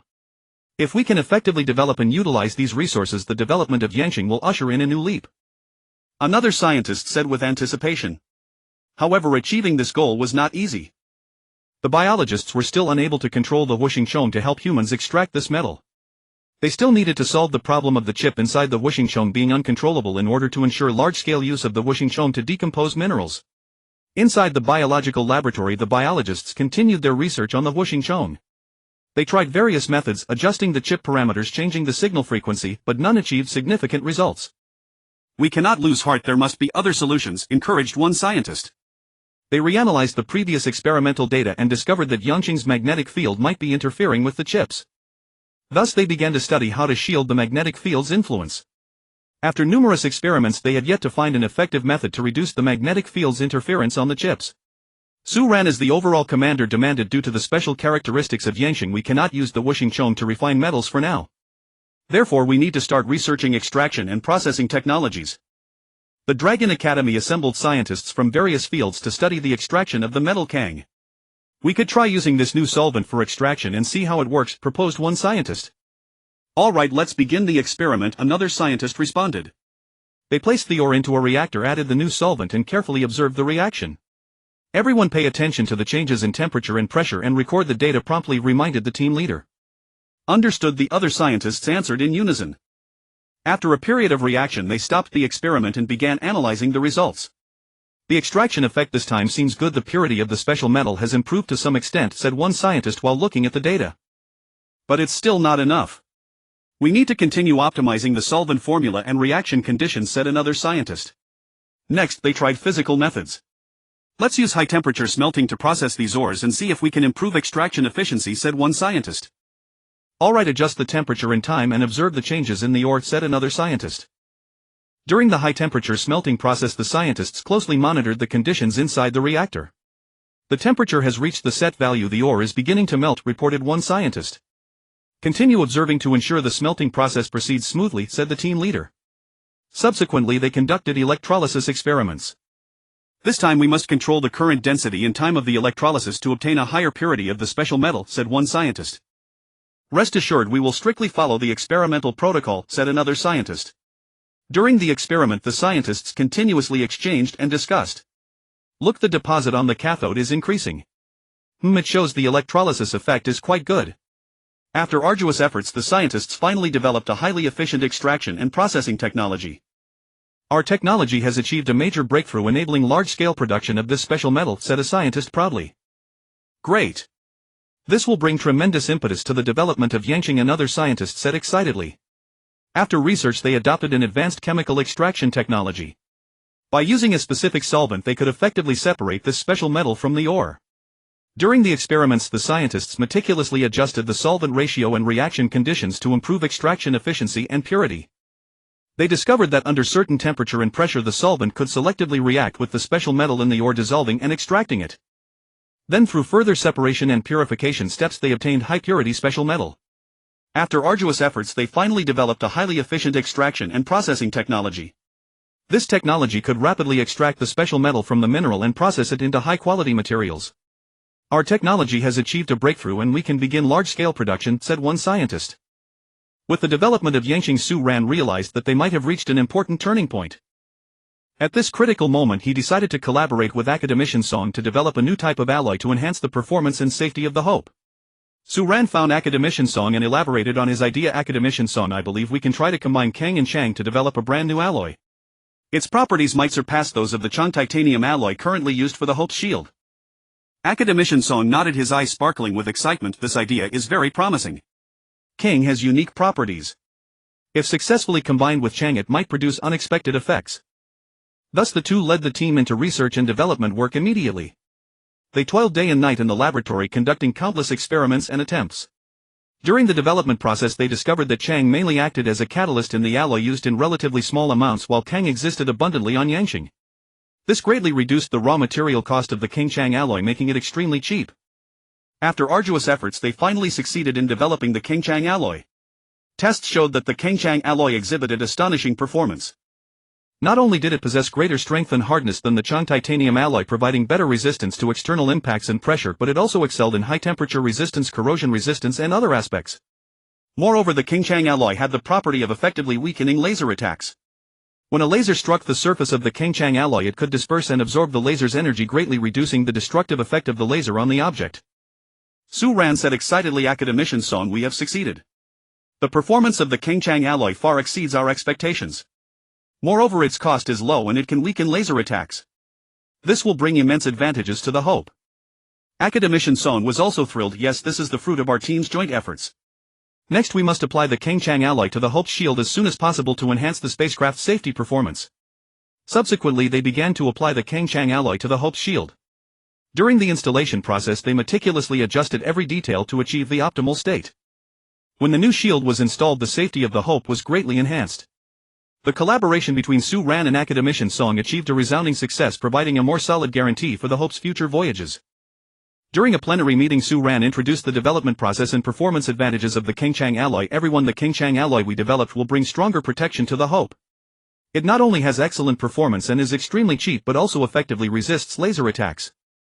The great elder highly praised the work of Su Ran and academician Song. Your efforts and innovative spirit have brought us new hope.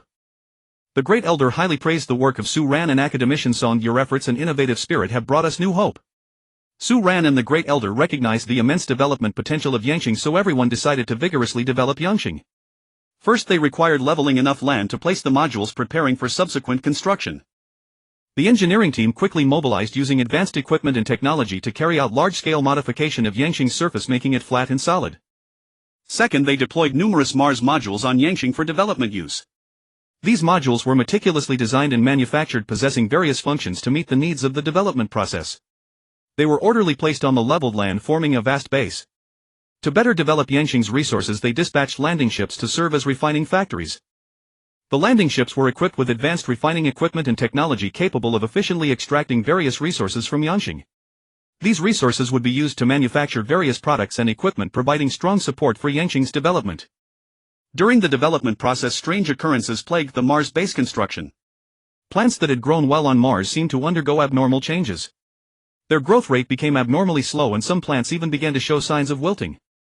Initially people thought it was due to environmental changes or pests, but after careful inspection no abnormalities were found.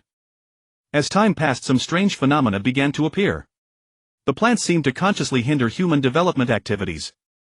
For instance, at construction sites plants would suddenly grow dense foliage blocking the progress of engineering equipment in planned areas. Plants would rapidly spread, occupying land intended for construction.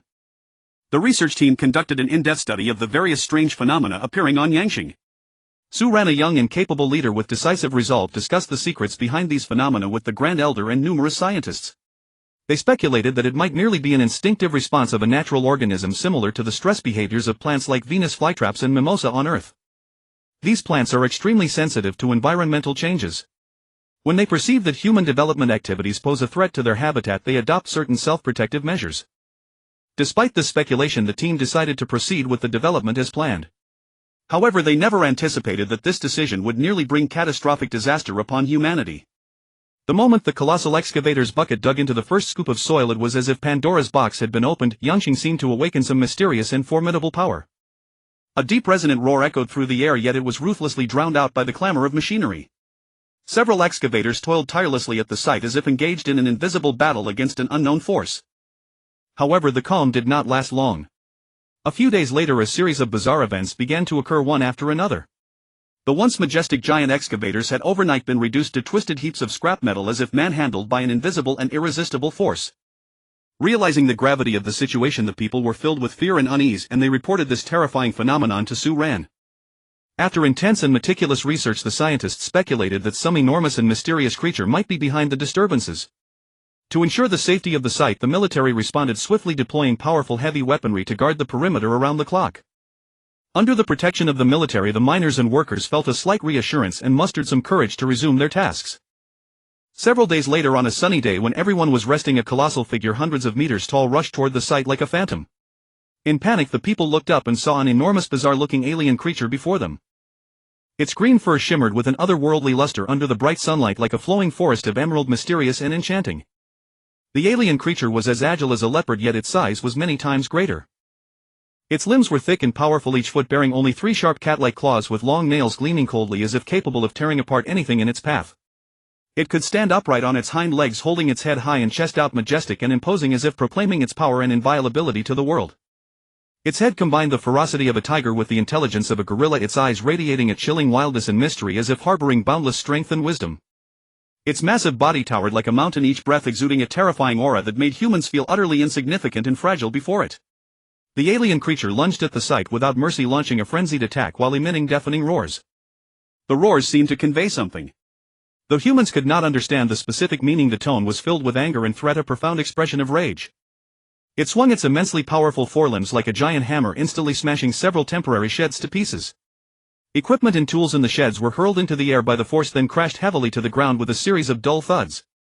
It opened its gaping maw, spewing a scorching stream of air that dried the ground and ignited the vegetation, turning everything into a charred wasteland. The soldiers reacted instantly, launching an attack without hesitation. Bullets and shells rained down on the alien creature, yet these seemingly powerful attacks landed on it like mosquito bites, failing to inflict any real damage. The alien creature paid no heed to the assault, instead emitting a low, soul-shaking roar that seemed to pierce through people's spirits, chilling everyone present. The miners and workers, terrified by the sudden horror, scattered in all directions, plunging the scene into chaos. At this critical moment, Su Ran arrived swiftly. Calm and fearless, his eyes showed determination and composure. He quickly organized the soldiers into a defensive formation and urgently notified the scientists to find an effective way to counter the alien creature. Just then, an experienced animal expert rushed over. Upon seeing the alien creature, he was startled, then exclaimed in realization, "This is the wondrous creature that the ecosystem of Yangqing can produce." But then, with a puzzled expression, he muttered to himself, "Where have they been hiding all this time? Why haven't we discovered any trace of them?" The scientists, under immense pressure, devoted themselves to research. They discovered that since the excavators began working, it was as if some taboo of Yangqing had been triggered. This alien creature was likely the guardian of Yangqing, reacting with extreme hostility and resistance to human development activities. After thorough analysis and discussion, the scientists named this mysterious and powerful alien creature the Quanqing Beast. By carefully analyzing the series of strange events, including the excavators turning into scrap metal, the scientists speculated that the Quanqing Beast might possess an extraordinary ability to interfere with electronic devices and metallic substances, rendering them useless. To find an effective way to counter the Quanqing Beast, they conducted comprehensive and in-depth observations and studies of the creature's body structure and behavior patterns. During the research, they discovered that the Quanqing Beast's skin not only had incredibly tough defensive capabilities, easily repelling most physical attacks, but it also seemed to absorb the energy of incoming attacks and convert it into its own power. This revelation made people realize that conventional weapons were almost useless against the Quanqing Beast. In response to these startling findings, the scientists began working day and night to find a weapon or method capable of breaking through the Quanqing Beast's formidable defense. In the lab, they conducted various complex experiments and precise analyses, relentlessly leaving no possible clue unexplored in their quest to find the creature's weakness. Meanwhile, the Quanqing Beast continued its rampage at the site. With its razor-sharp claws, it mercilessly tore apart large construction vehicles, scattering parts everywhere, leaving a scene of utter destruction. With a casual sweep of its thick, powerful tail, it easily overturned an entire row of building materials, sending dust and debris billowing into the sky, blotting out the sun. Though the soldiers fought bravely and never retreated, their efforts seemed futile against such a powerful and nearly invincible enemy. Su Ran was burning with anxiety, waiting desperately for the scientists' research results. He knew time was of the essence. A solution must be found quickly or the consequences would be unimaginable. At this critical moment of life and death, the scientists finally discovered a fatal weakness of the Quanxing beast. Its eyes seemed extremely sensitive to a specific fixed frequency of light. Based on this crucial discovery, the scientists quickly developed a special weapon. After relentless effort, a laser gun capable of emitting light at that fixed frequency was finally created. Su Ran immediately organized the soldiers to attack the alien creature with this new weapon. When the laser beam accurately struck the Quanxing beast's eyes, it indeed paused and showed signs of pain, just as the scientists had predicted. Seizing this golden opportunity, the soldiers concentrated all their firepower on its eyes. After a breathtaking and fierce battle, the Quanxing beast finally succumbed to humanity's relentless resistance and was driven back, filled with resentment and fury. It let out a defiant roar that echoed across the sky, then turned and vanished into the distant horizon, its massive figure gradually fading from sight. The site temporarily returned to its former calm, but everyone knew this was only the beginning. They had to find a way to completely eliminate the threat of the Quanxing beast to ensure the smooth progress of the development on Yangxing. Su Ran and the scientists did not dare to slack off. They continued in-depth research into the characteristics of the Quanxing beast, hoping to find a permanent solution. At the same time, they strengthened the site's defenses, adding more surveillance equipment and fortifications to guard against another attack. They understood that the path of exploration would bring countless challenges and difficulties, but they firmly believed that as long as they united as one, they could overcome all obstacles and achieve the great goal of exploring Yangxing. On the scene, Su Ran remained calm and decisive, methodically organizing the soldiers into a defensive formation and promptly notifying the scientists to find an effective way to counter the Quanxing beast.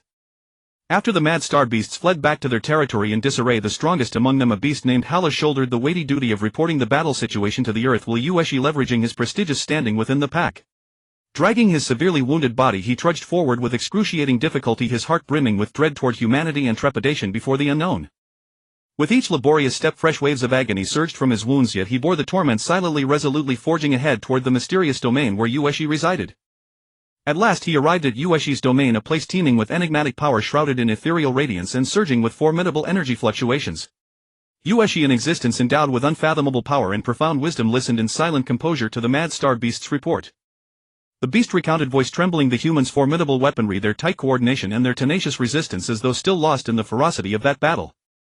Yueshi's brows furrowed slightly, an oppressive pressure radiating from his colossal and enigmatic form. After a moment of deep contemplation, he spoke slowly, "These humans are far more formidable than we had envisioned. Yet this Erebus star is our homeland, and we shall never surrender it so readily." Originally, Yueshi had paid little heed to these outsiders, assuming their arrival would be merely a fleeting visitation that would scarcely disturb the ecosystem of Yang Star.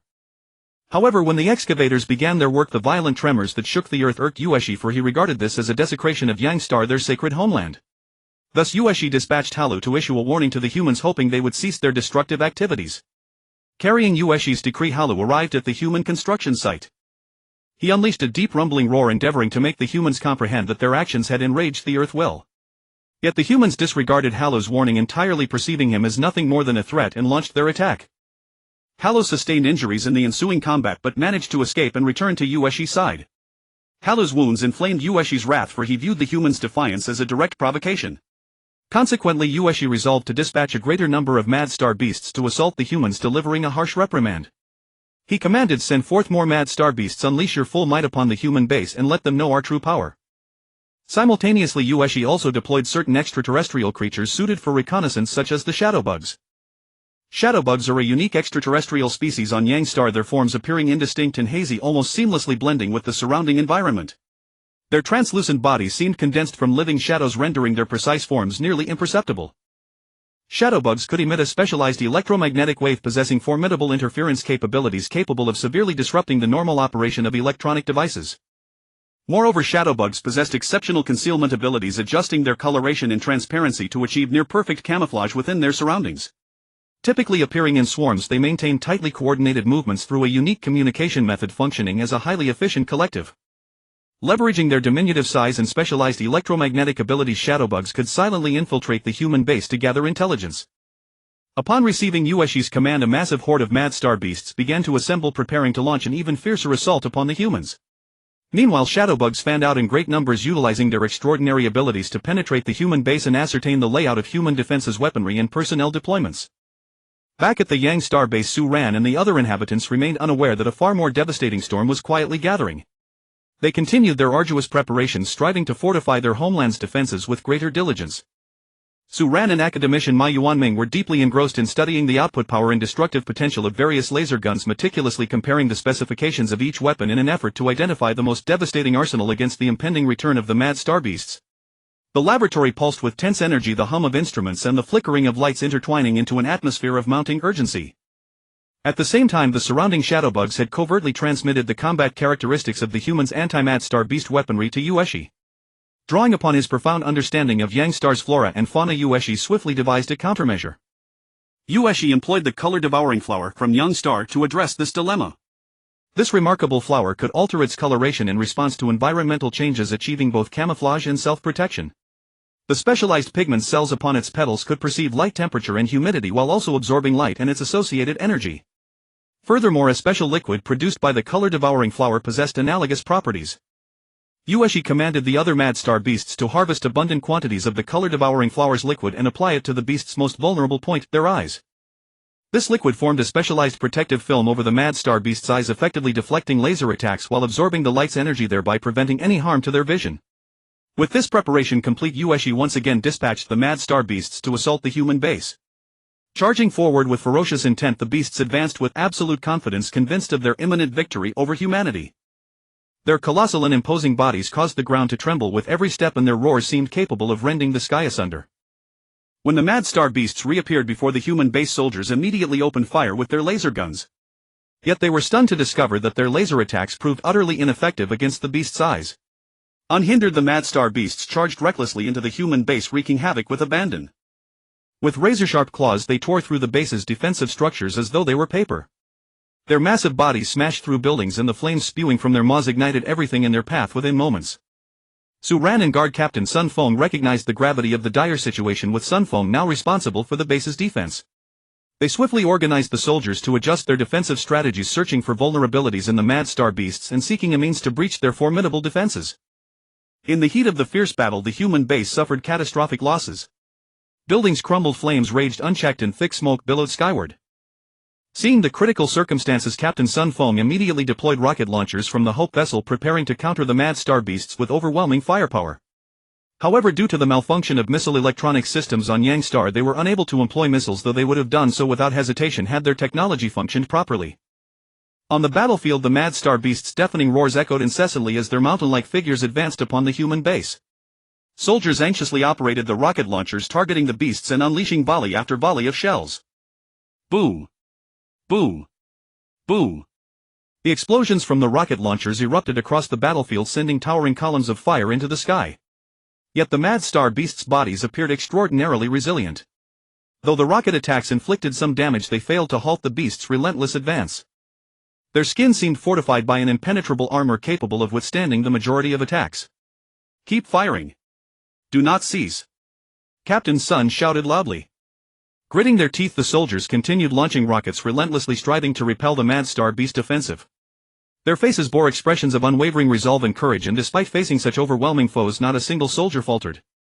Enraged by the rocket attacks, the mad star beasts descended upon the human base with even greater frenzy, devastating all obstacles with their razor-sharp claws and tremendous strength. Anger blazed in their eyes, and their roars grew ever more thunderous.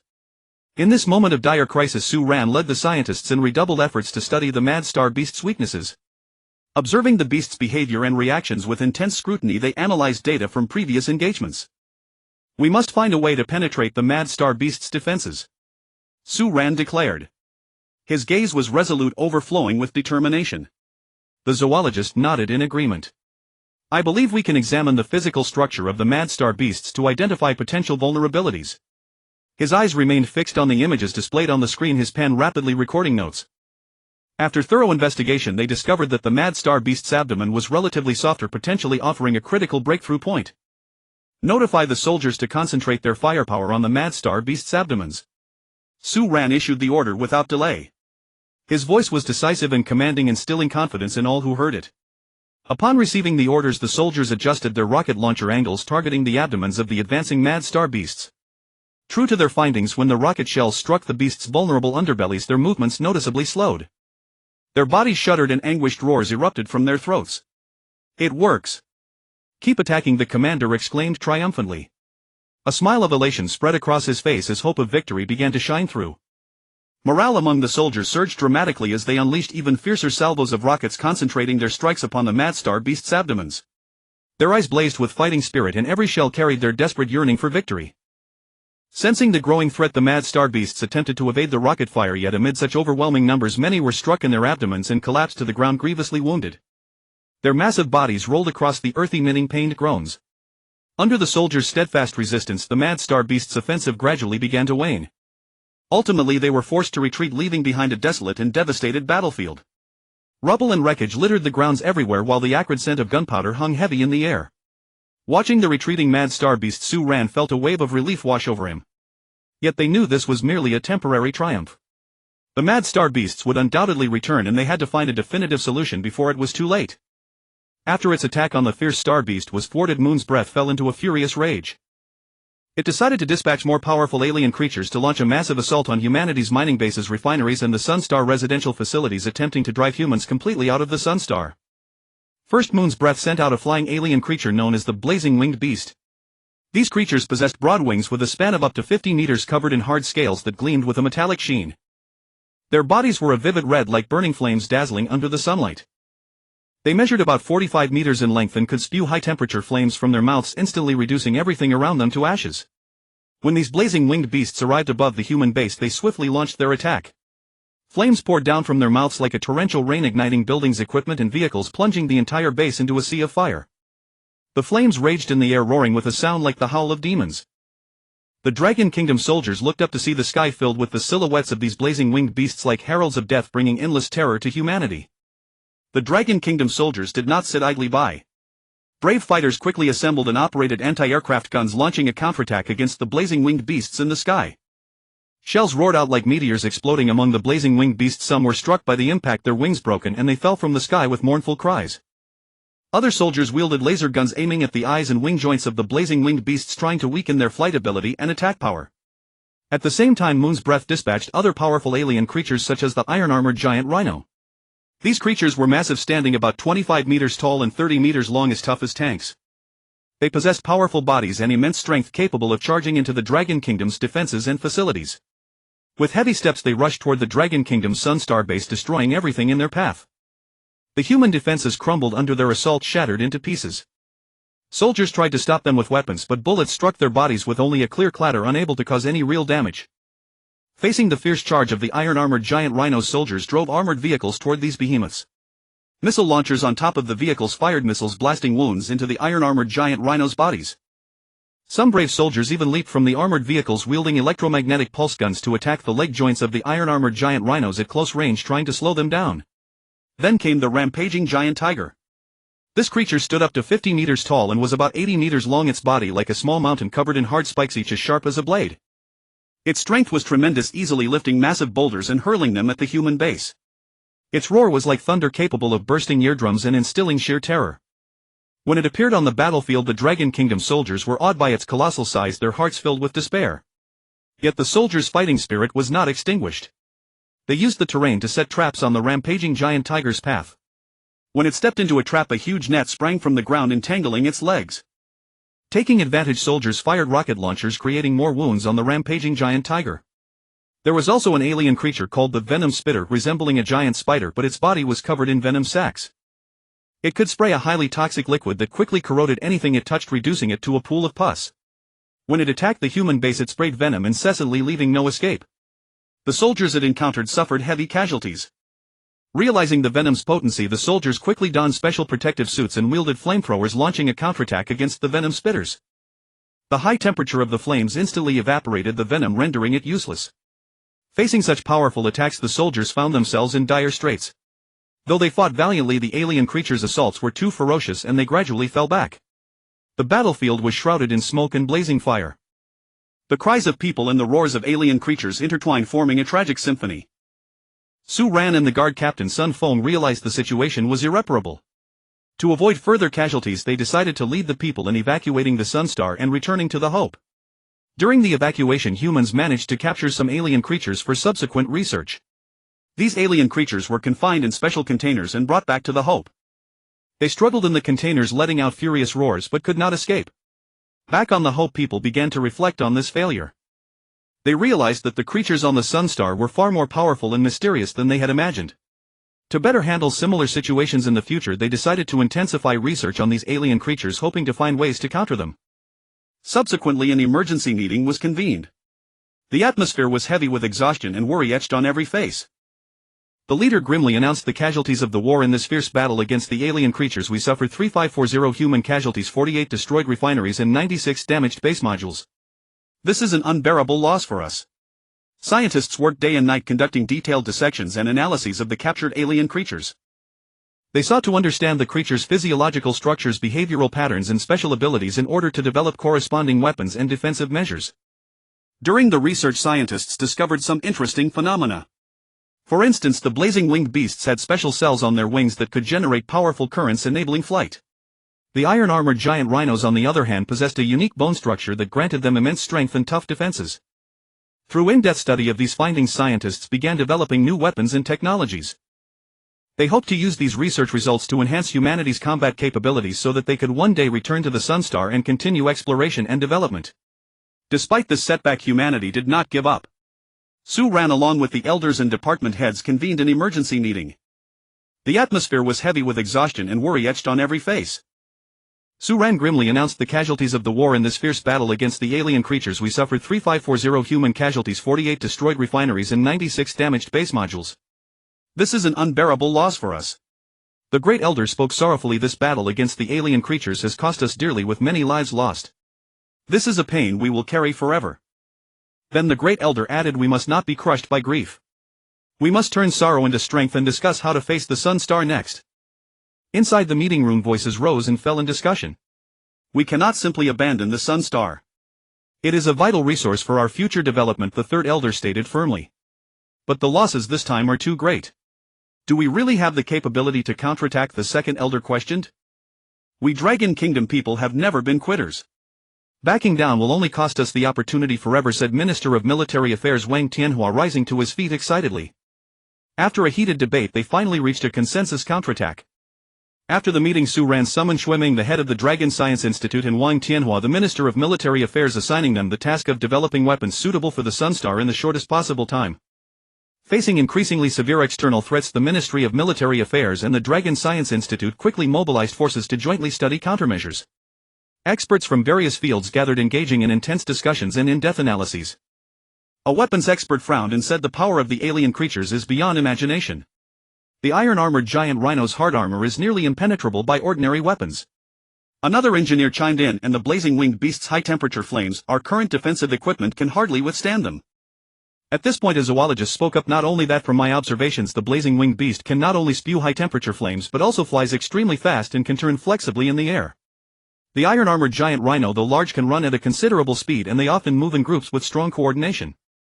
There is also the shadow leopard, as fast as lightning and skilled in ambushes. Minister of Military Affairs Wang Tianhua said gravely, the mecha's weapon system must be diversified, capable of both long-range attacks and close-quarters combat. Shuiming, the head of the Dragon Science Institute, nodded in agreement. Yes, and we must consider the possibility of group attacks by alien creatures. The mecha should have area of effect capabilities. After several days of intense discussion and repeated demonstrations, they finally determined that the mecha was the most suitable weapon for the current situation. Academician Song was appointed as the chief engineer of the mecha project. During a mecha design meeting, a materials scientist proposed, we need to start with the mecha's materials, searching for new alloys that can withstand high temperatures and strong impacts. Not only that, the mecha's power system must also be powerful enough to ensure agility in battle, dodging attacks from alien creatures, someone added. Chief Engineer Academician Song mentioned, since we were driven out of the Sunstar and resources are scarce, the original plan to use Kaichang alloy for the mecha's skeleton and outer shell had to be adjusted. We can only use a layer of Kaichang alloy on key parts. We must build a 100-meter-tall mecha armed with formidable firepower and robust defense to combat the extraterrestrial beasts. Academician Song sketched the preliminary design of the mecha on the blackboard. Academician Song and his team first determined the main framework structure of the mecha, adopting a high-strength alloy skeleton to ensure stability and load-bearing capacity. For the propulsion system, after repeated experiments and calculations, they selected the latest ion thrusters capable of providing powerful and sustained energy output, enabling the mecha to move nimbly on the battlefield. In terms of energy, a micro-controlled nuclear fusion reactor was adopted. In 2063, the team led by academician Ma Weiming successfully achieved the mature application of microcontrolled nuclear fusion technology. Simultaneously, they developed an efficient energy conversion and transmission system, allowing the immense energy generated by the reactor to flow smoothly to all the mecha's systems. After the design was completed, the research and engineering teams swiftly plunged into intense production work. They labored day and night, meticulously crafting every component of the mecha and supervising the workers to ensure strict adherence to the blueprints. At the mecha construction site, blazing sparks flew in all directions like resplendent fireworks. Giant mechanical arms swung precisely, assembling heavy metal parts together. Welding sparks streaked across like meteors, illuminating the entire workshop. Workers in special protective gear bustled about in the heat and intense light. Each weld was accompanied by dazzling light, and acrid fume sparks fell to the ground, instantly vanishing like tiny meteors. When forging the mecha's skeleton, giant hammers pounded the metal, producing deafening sounds, each strike seemingly shaking the earth itself. During the installation of the propulsion system, complex wiring and precision components seemed to come alive in the workers' hands, combining swiftly and accurately. The construction of the mecha's outer shell was equally arduous. After determining a multi-layer structure, the inner alloy required intricate processing techniques to achieve optimal protection. The middle ceramic coating had to be fired at high temperatures and subjected to multiple tests to ensure effective resistance against extreme heat. The installation of the outermost energy shield generator demanded meticulous precision to guarantee stable operation and enhance overall defensive capability. For the control system of the mecha, a highly sensitive neural interface device was designed. Engineers finally calibrated every sensor, allowing the pilot to achieve seamless connection with the mecha as if it were an extension of their body, enabling rapid responses. The mecha's weapon systems were meticulously crafted by the team. The construction of the laser cannon required high-precision optical components and a powerful energy supply. Engineers worked day and night, constantly debugging to ensure long-range precision strikes, inflicting massive damage on the extraterrestrial beasts. The creation of the plasma cutter was even more challenging, demanding special materials and exquisite craftsmanship to make it razor-sharp, capable of cleaving through the tough armor of the iron-armored giant rhino. Meanwhile, on the surface of Yangsheng Yueshi, believing that the Dragon Kingdom would not attack again, completely let down their guard, and the extraterrestrial beasts returned to their daily routines. Aboard the Hope, the mecha gradually took shape. Standing 102 meters tall, it loomed like a majestic giant, exuding an unshakable sense of pressure. It adopted a humanoid structure, weighing 102 tons. Its massive steel body resembled an indestructible mobile fortress, gleaming with cold metallic luster, solid and awe-inspiring. The mecha's head was equipped with an advanced detection system. Its electronic eyes glowed with sharp light, as if capable of perceiving everything on the battlefield. Its powerful weapon systems were distributed across various parts of the body: missile launchers on the shoulders, energy cannons on the arms, and laser guns on the legs. Each weapon exuded a lethal aura.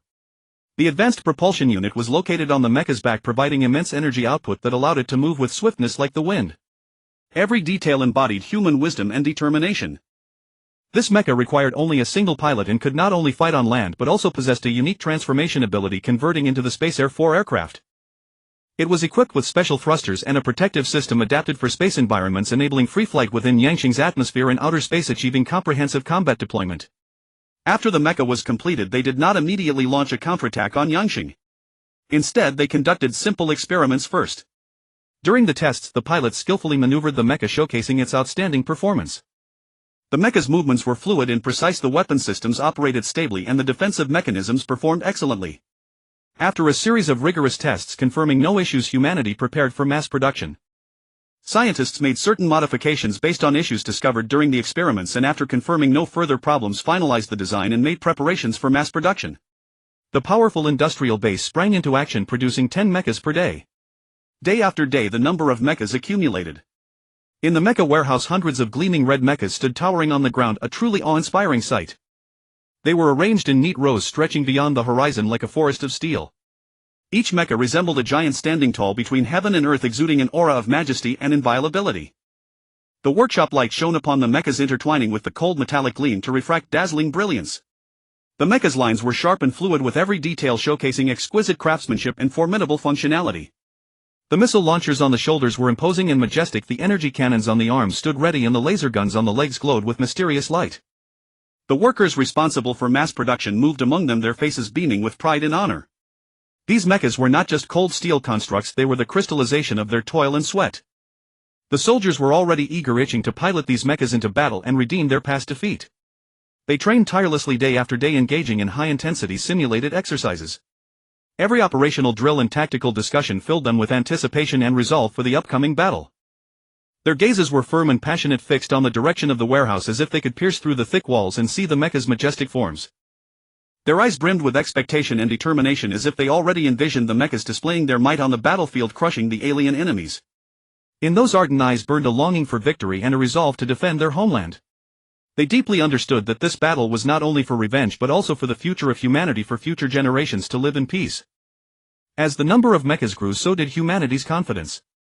Each newly manufactured mecha was like a new fortress, granting people more security and hope. The machines in the workshop roared day and night. The workers toiled diligently. Their hands, though rough, created weapons of war that were extraordinarily precise and powerful. As this colossal mecha army gradually took shape, people seemed to see the dawn of victory shining ahead. With each additional mecha, it was as if another measure of strength was added, another possibility of overcoming evil. The flame of hope in people's hearts burned fiercely, illuminating their path forward. This hope was not only the anticipation of victory but also the yearning for a peaceful life and the reclamation of lost dignity. Throughout this process, everyone united closely: researchers, engineers, workers and soldiers, all striving for the same goal. Finally, on a bright sunny day, the fully equipped mecha army and valiant soldiers once again embarked on their journey to Yangqing. Sunlight radiated off the metallic shells of the mechas, refracting dazzling light as if heralding victory.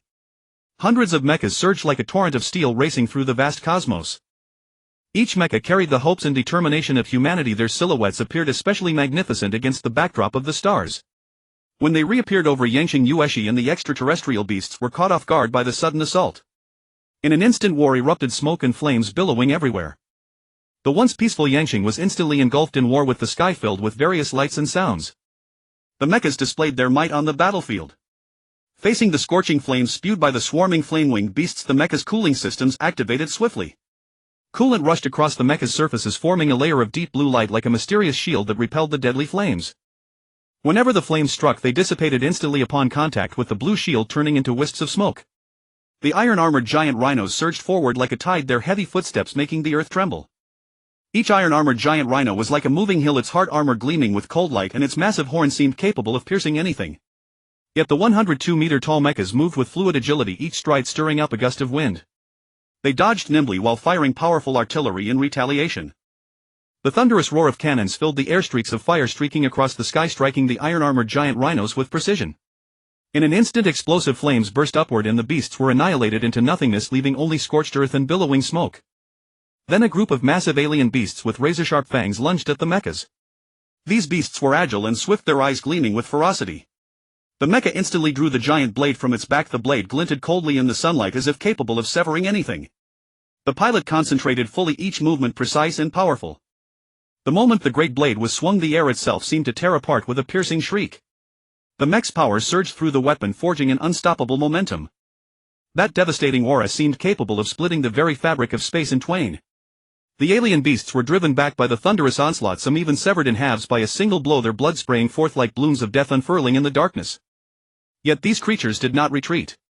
Instead, their feral rage was stoked even further, driving them to attack with renewed frenzy. The mech warriors showed no fear, their gazes burning with unwavering resolve. They wielded their mechs with precision, horizontal slashes, vertical cleaves, spinning strikes, each attack fueled by the conviction to annihilate everything before them. The clash of blade against beast rang across heaven and earth, a contest of raw power, a duel between life and death. Some mechs bore deep gouges from the creatures' claws, their metallic hulls scarred and marred, yet they stood firm, pressing onward like gods of war unbowed. Across the battlefield, hundreds of mechs fought in coordination, forming an impenetrable defensive line. They covered one another seamlessly, displaying extraordinary synergy and camaraderie. Some mechs raked the darkness with laser fire, streaks of light slicing through the night to strike clusters of alien creatures, their devastating energy piercing through flesh and bone in an instant. Others unleashed missile salvos, the colossal explosions shredding alien beasts into pieces, their remains scattering in all directions. Still others drove energy cannons into devastating strikes, their powerful shockwaves leaving enemies with no means to retaliate, reduced to trembling before the overwhelming force. Some mech warriors charged into close quarters with great blades, engaging in brutal hand-to-hand combat, every swing radiating boundless courage and raw strength. The alien creatures were no less tenacious, displaying fierce will and unique combat techniques. Some spider-like alien beings spat viscous webbing, attempting to ensnare the mechs and restrict their movement. The silk flew through the air like streaks of white lightning, and upon contact with a mech wrapped around it tightly, seeking to immobilize it.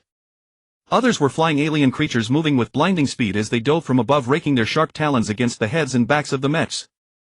Their silhouettes cut through the sky like black ghosts, posing a grave threat to the mechanized forces. Yet the mech warriors met these attacks with calm precision.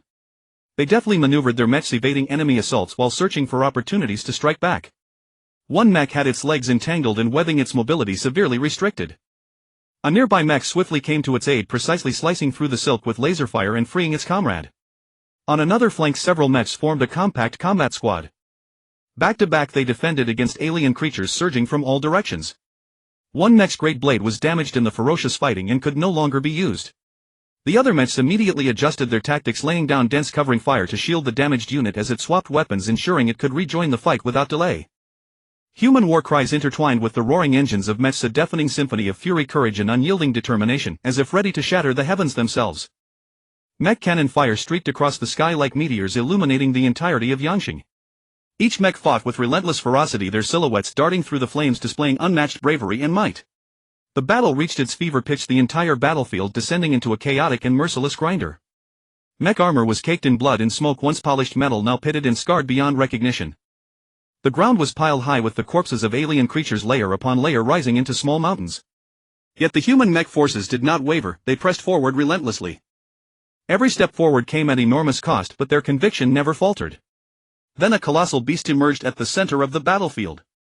Larger even than the furious star beast, it stood hundreds of meters tall, its body like a towering mountain, exuding an indescribable sense of dread. Its arrival seemed to cast the entire battlefield into shadow. It spat waves of black energy from its maw, everything in their path reduced to nothingness, posing an existential threat to the mech forces. Several mechs charged toward the beast without hesitation, their operators driven by unwavering purpose and fearless resolve.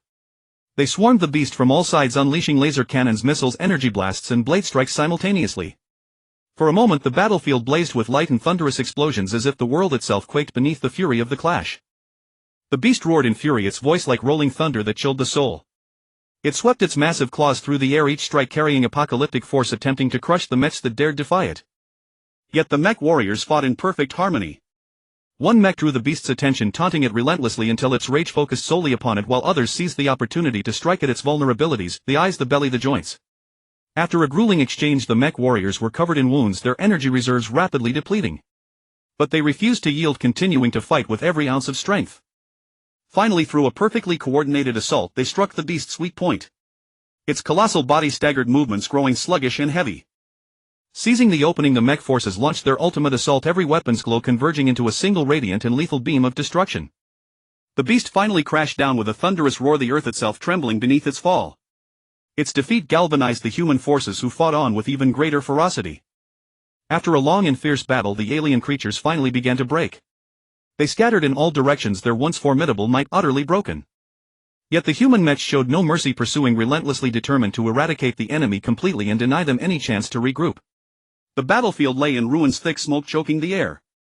But humanity had won a decisive victory, and weary yet satisfied smiles broke across the faces of the warriors. This triumph had been bought with blood and sweat, the result of countless sacrifices and unyielding struggle.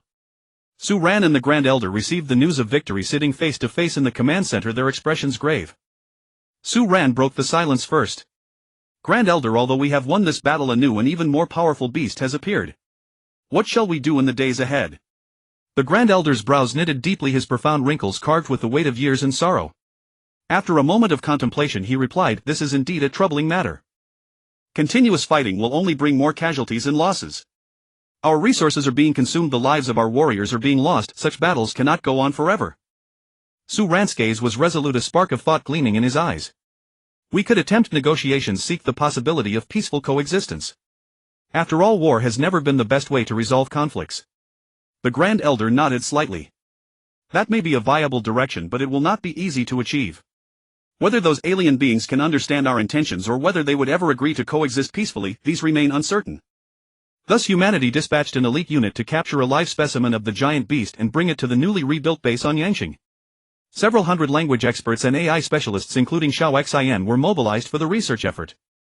Over the following half-month the experts worked day and night, relentlessly attempting various methods to communicate with the beast. Xiao Xin, by analyzing the beast's linguistic patterns and behavioral traits and combining cutting-edge technology, designed an intricate communication system. Through relentless effort they finally succeeded in enabling the alien creature to understand human speech. Upon learning of this breakthrough, Minister Su, head of diplomacy, came joyfully to negotiate with the beast. He approached with a warm smile, his eyes filled with hope and sincerity. "We mean no harm to your territory," Minister Su said gently. We only seek peaceful coexistence and the shared use of this planet's resources. The beast listened, then shook its head in refusal. Minister Su's heart tightened, but he quickly adapted. Partial extraction then. After arduous negotiations, both sides finally reached a preliminary peace agreement. Humans were permitted to mine a portion of surface minerals, but underground extraction was strictly forbidden. Humans could also settle on Yangqing provided they did not disrupt the planet's ecology. Through deeper communication with the beast, humanity discovered that this mysterious planet they called Yangqing was known as Erebus, home to numerous alien species including the furious star beast and others such as the shadow insects previously spotted by scouts, and creatures like the iron-armored beast, the light-devouring grass, and the chameleon flower, none of which humanity had previously encountered. Even more astonishingly, the planet possessed a terrestrial will. The furious star beast and the vast host of alien behemoths shared a special ability: they could perceive the subtlest changes in their environment. They also possessed powers of mental communication, concealment, and interference, which explained why the earlier reconnaissance had failed to detect them. All had hidden themselves, and the planet itself radiated strong disruptive energies.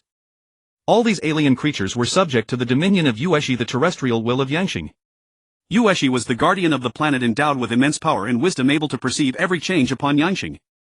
Through a mysterious force, Yueshi communicated with and commanded these alien creatures, orchestrating them to jointly maintain the ecological balance and stability of Yangqing.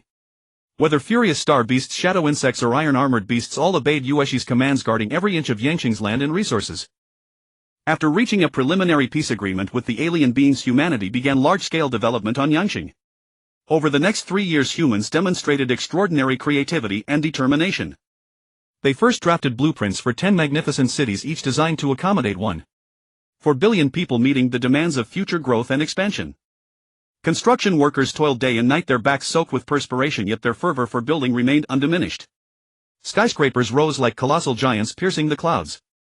These edifices employed the most advanced materials and technologies, boasting an unimaginable sturdiness.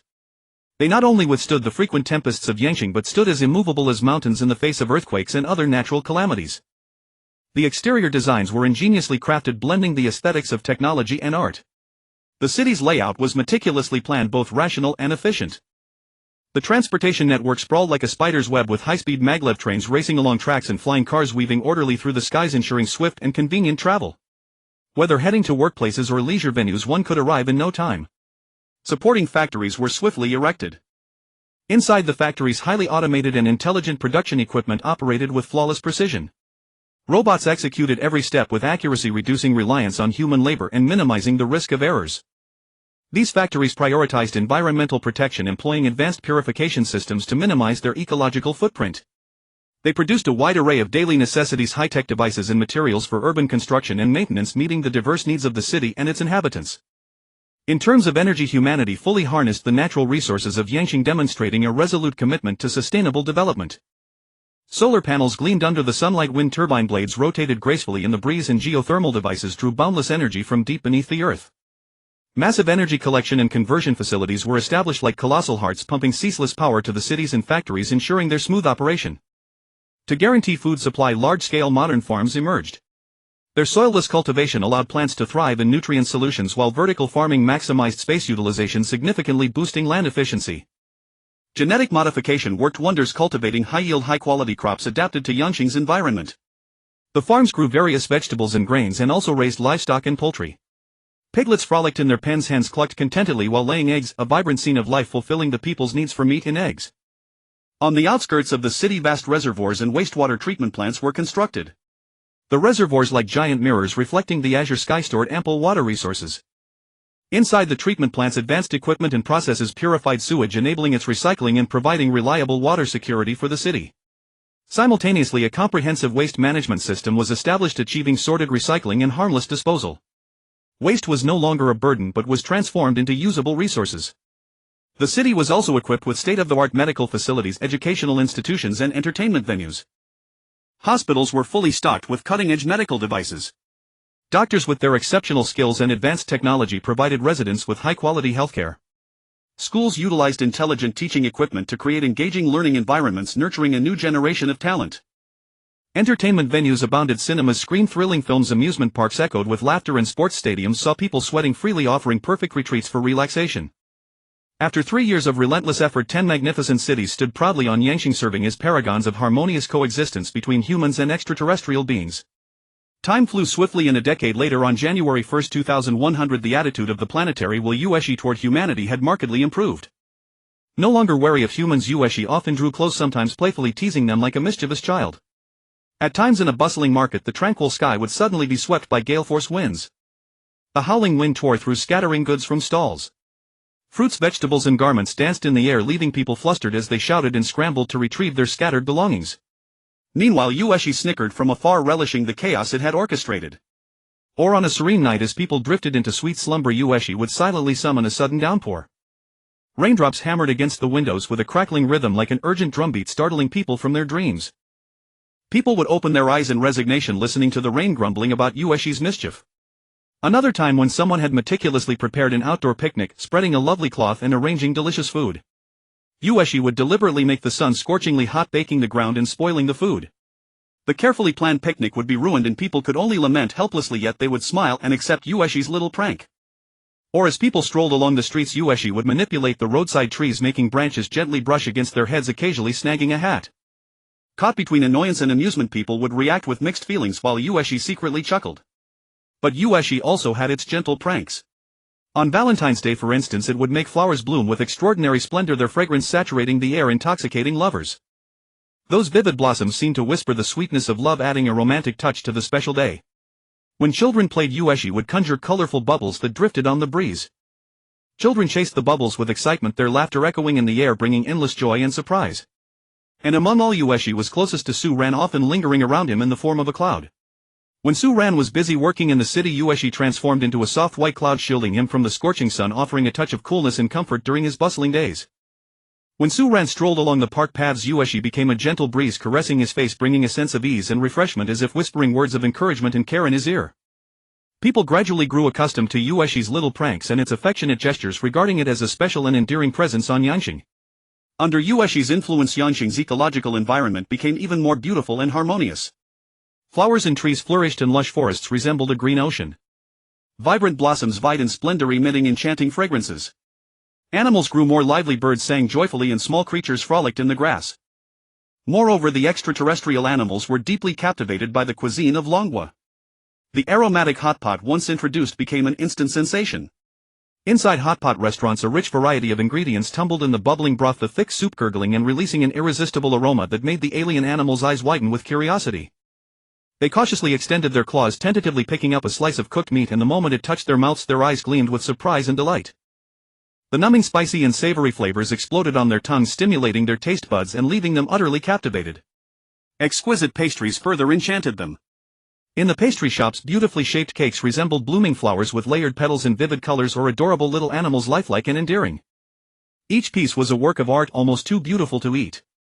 The delicate textures, sweet, soft, crispy, kept them coming back for more. Some alien animals couldn't bear to swallow in one bite. Instead, they nibbled slowly, as if performing a sacred ritual, savoring every nuance of flavor. Then there was the traditional barbecue, with meat sizzling on the grill and the unique aroma of spices wafting through the air. Around the stalls, alien animals gathered, drooling eagerly, awaiting the delicious fare. When the first skewer was handed to them, they danced with excitement, bit into it despite the heat, then squinted in contentment, letting out joyful cries. The charred skin and tender, juicy interior enraptured them, leaving them utterly spellbound.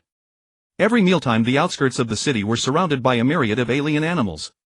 They gazed longingly at the plumes of cooking smoke rising from the city, anxiously awaiting the arrival of food. Some even lined up early at restaurant doors, sitting obediently, their expectant expressions irresistibly endearing. To taste more delicacies, they began learning to use utensils. Though clumsy, their perseverance and earnestness were touching. Through in-depth research on Yanxing's flora, scientists achieved astonishing results. Human lifespan was dramatically extended, reaching an average of 200 years, with appearances maintained at the optimal state of around 30 years of age. This breakthrough granted people more time to pursue dreams and explore the unknown, no longer constrained by a short life. Simultaneously, scientists developed anti-gravity technology. The discovery stemmed from a serendipitous experiment. During research on Yanxing's plants, scientists stumbled upon a peculiar material structure. This substance existed within the cells of a rare Yanxing plant, exhibiting a molecular arrangement and energy fluctuation pattern never seen before. A research team, while analyzing the plant at the microscopic level, accidentally observed that when energy waves of a specific frequency acted on this substance, the surrounding space seemed to subtly warp. This extraordinary phenomenon captured the scientists' keen attention, and they immediately launched a series of in-depth experiments and studies. After repeated testing and verification, scientists gradually realized that the manner in which this substance responded to energy might hold the key to unlocking the mystery of anti-gravity. Thus they devoted substantial resources and effort to simulating the properties of this substance, and through continuous adjustment of the parameters and methods of energy input they finally succeeded in achieving small-scale anti-gravity levitation of objects within the laboratory. Following the initial breakthrough in anti-gravity technology, scientists began contemplating how to apply it to practical scenarios, particularly in creating stable gravitational environments for space exploration and human habitats. They discovered that through reverse engineering the principles of anti-gravity, artificial gravity could be generated. The research team first designed a specialized energy field generator capable of precisely controlling the output and distribution of energy. Then, utilizing sophisticated mathematical models and physical simulations, they calculated the energy field parameters required to produce artificial gravity of specific intensity and direction. After countless trials and refinements, scientists ultimately succeeded in developing a device capable of stably generating artificial gravity within enclosed spaces. This device could adjust both the intensity and direction of gravity as needed, allowing people aboard space stations, spacecraft, or future space cities to walk and live normally as they would on Earth, free from concern about the detrimental effects of prolonged weightlessness on the body.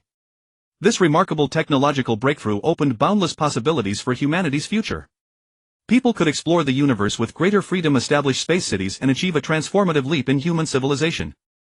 Despite the major technological breakthroughs, scientists did not rest on their laurels. They continued to dedicate themselves to researching more advanced technologies, striving to propel the further development of human society. After years of tireless effort, scientists achieved a breakthrough in the field of heavy nucleus-controlled nuclear fusion. They successfully realized controlled nuclear fusion reactions using heavy nuclei, a technological achievement that rendered energy supplies virtually inexhaustible. Energy collection and conversion facilities throughout the cities received comprehensive upgrades. Heavy nucleus-controlled fusion reactors provided powerful and stable energy to both urban centers and factories, not only meeting daily living needs but also providing a solid foundation for the operation of various high-tech equipment. Research on ion pulse engines also yielded significant results. These engines harness ion pulses to generate immense thrust, dramatically increasing the speed of spacecraft. Spacecraft equipped with ion pulse engines could reach distant planets in far less time, opening new frontiers for human space exploration. In the realm of defensive technology, research on energy shields achieved important breakthroughs. Scientists successfully developed an efficient energy shield system capable of effectively defending against a wide range of external attacks, including meteorite impacts, laser weapons, and high-energy particle beams. This energy shield provided robust protection for cities and spacecraft, significantly enhancing humanity's survivability in the space environment. Regarding offensive weaponry, the development of laser cannons and Star Destroyer cannons also achieved tremendous success. Laser cannons possessed extraordinary precision and devastating power, capable of instantly destroying enemy targets. The Star Destroyer cannon, meanwhile, was a weapon of unparalleled destructive power, capable of delivering catastrophic strikes upon entire planets. The emergence of these advanced weapons endowed humanity with far stronger defensive and counteroffensive capabilities in the face of potential threats. The development of quantum radar also brought humanity a tremendous strategic advantage. Leveraging the principle of quantum entanglement, quantum radar could achieve ultra-long-distance precise detection and was virtually immune to interference. This enabled humanity to detect potential dangers earlier and make preparations in advance. As technology continued its relentless advancement, human lifespan also saw dramatic extension. Through in-depth research into genetic technology, scientists successfully achieved the goal of a per capita lifespan of 300 years, and people's physical constitution was likewise greatly enhanced. Thanks to the breakthrough in quantum radar, scientists were finally able to thoroughly map the young star region. This area contained only one planet, young star itself, along with tens of thousands of smaller young stars. The scientists asked Yushi, "Where do you come from and how were you formed?" Yushi responded, "I only know that I was born upon Yang star, and I am unclear of the time of my creation. In the beginning all was chaotic and dark, but it has only recently become clear." During their communication, Yushi relied on mimicking nearby objects to converse with the scientists. Sometimes it would manifest as a twinkling star to express excitement, and at other times as a dark cloud to convey confusion. This unique mode of communication struck the scientists as both novel and challenging. They had to carefully observe and interpret the meanings behind Yushi's mimicked objects. Yushi possessed no physical form and could not exist materially, yet it could mimic all things. No one knew when it had learned Chinese, and the scientists were profoundly astonished that Yushi could read and write Chinese characters. The scientists felt both curious and puzzled by Yushi's responses. To further investigate the mystery of Yushi's origins, they decided to construct a base near Yushi's gathering place, for its essence converged upon a lake on Yang star. Following a series of probes and analyses, the scientists discovered that certain mysterious material structures existed on Yang star, structures that seemed to be intricately connected to the birth of Yushi. However, their operational mechanisms were extraordinarily complex, surpassing existing scientific understanding. Throughout the research process, Yushi exhibited extraordinary wisdom and learning ability. It began proactively communicating with the scientists, offering vague yet crucial clues. Yushi mentioned that within its gradually clarifying memories there existed a powerful energy fluctuation that seemed to be guiding its formation.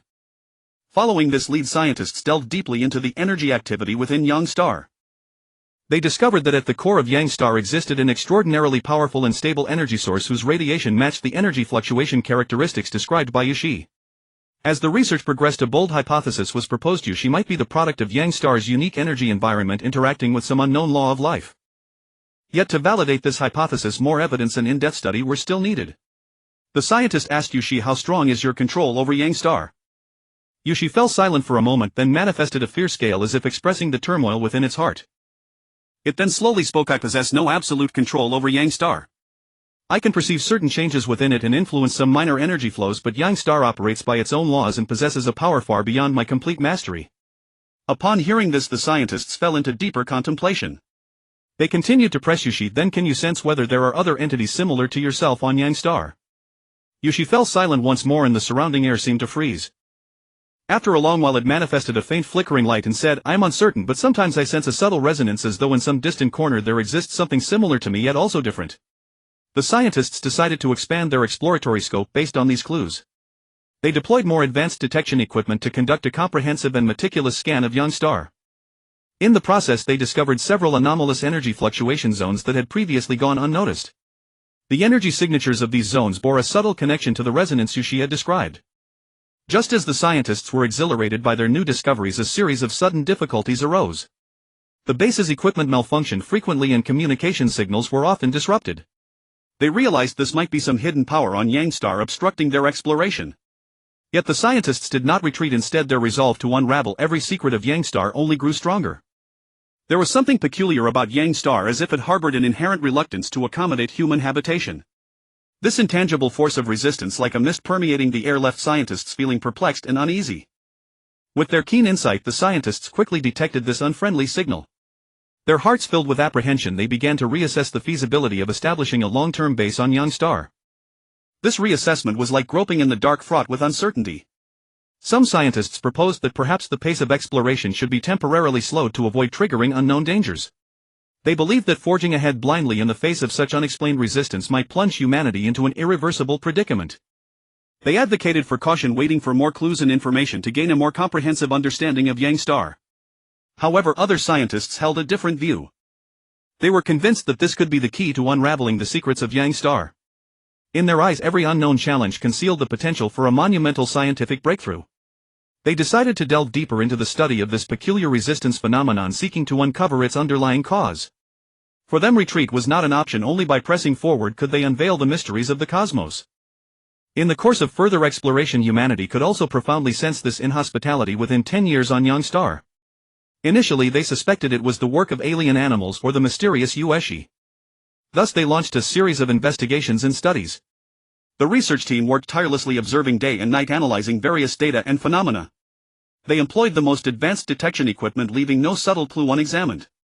But after a lengthy and rigorous study, they ultimately discovered that this was not the case. Gradually they found that the climatic conditions on Yang Star were extremely unstable. Energy storms like furious beasts frequently ravaged the land. Extreme temperature shifts made one feel as if caught between ice and fire, scorched by searing heat one moment, then pierced by bone-chilling cold the next. Such extreme climate posed a tremendous challenge to human survival. Moreover, the geological structure of Yang Star harbored numerous hazards. Frequent earthquakes, like tremors of the earth itself, were terrifying each time. Geological activity, like a hidden demon underground, could burst through the surface at any moment, bringing catastrophic destruction. This made establishing stable habitation facilities extremely difficult. Every construction attempt could be annihilated in an instant. Ueshi seemed to be aware of these circumstances. Although it had no physical form, it could communicate with the scientists in a unique way. It conveyed vague hints suggesting that Yang Star possessed its own consciousness and did not wish to be disturbed excessively.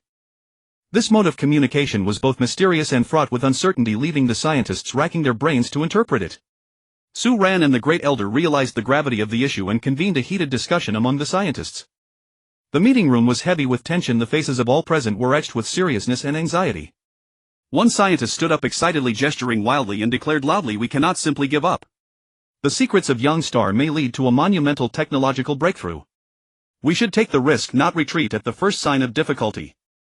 His eyes blazed with determination and longing, as if he could already envision the glorious achievements ahead. Another scientist furrowed his brow and retorted sternly, "But if we force development, we might trigger unpredictable disasters. Our understanding of young star is still so limited. We cannot gamble humanity's future. If something goes wrong, the consequences would be unimaginable." His voice was low and forceful, filled with concern over unknown risks.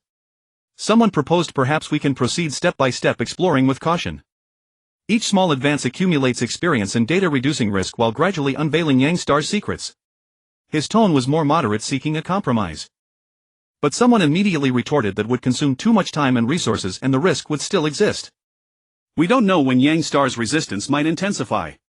Perhaps before we achieve any results, we will have already suffered enormous losses." His expression was anxious, expressing dissatisfaction with this slow approach. Su Ran listened attentively to everyone's opinions, his expression grave. He pondered for a moment, then spoke slowly. "We must weigh the pros and cons, considering both the value of scientific exploration and the safety and future of humanity. We cannot make a wrong decision out of impulse, nor miss a golden opportunity due to excessive caution." His words were steady and forceful, trying to calm everyone down and think rationally. The great elder sat there silent, all alone. His gaze was deep, as if contemplating the fate of humanity.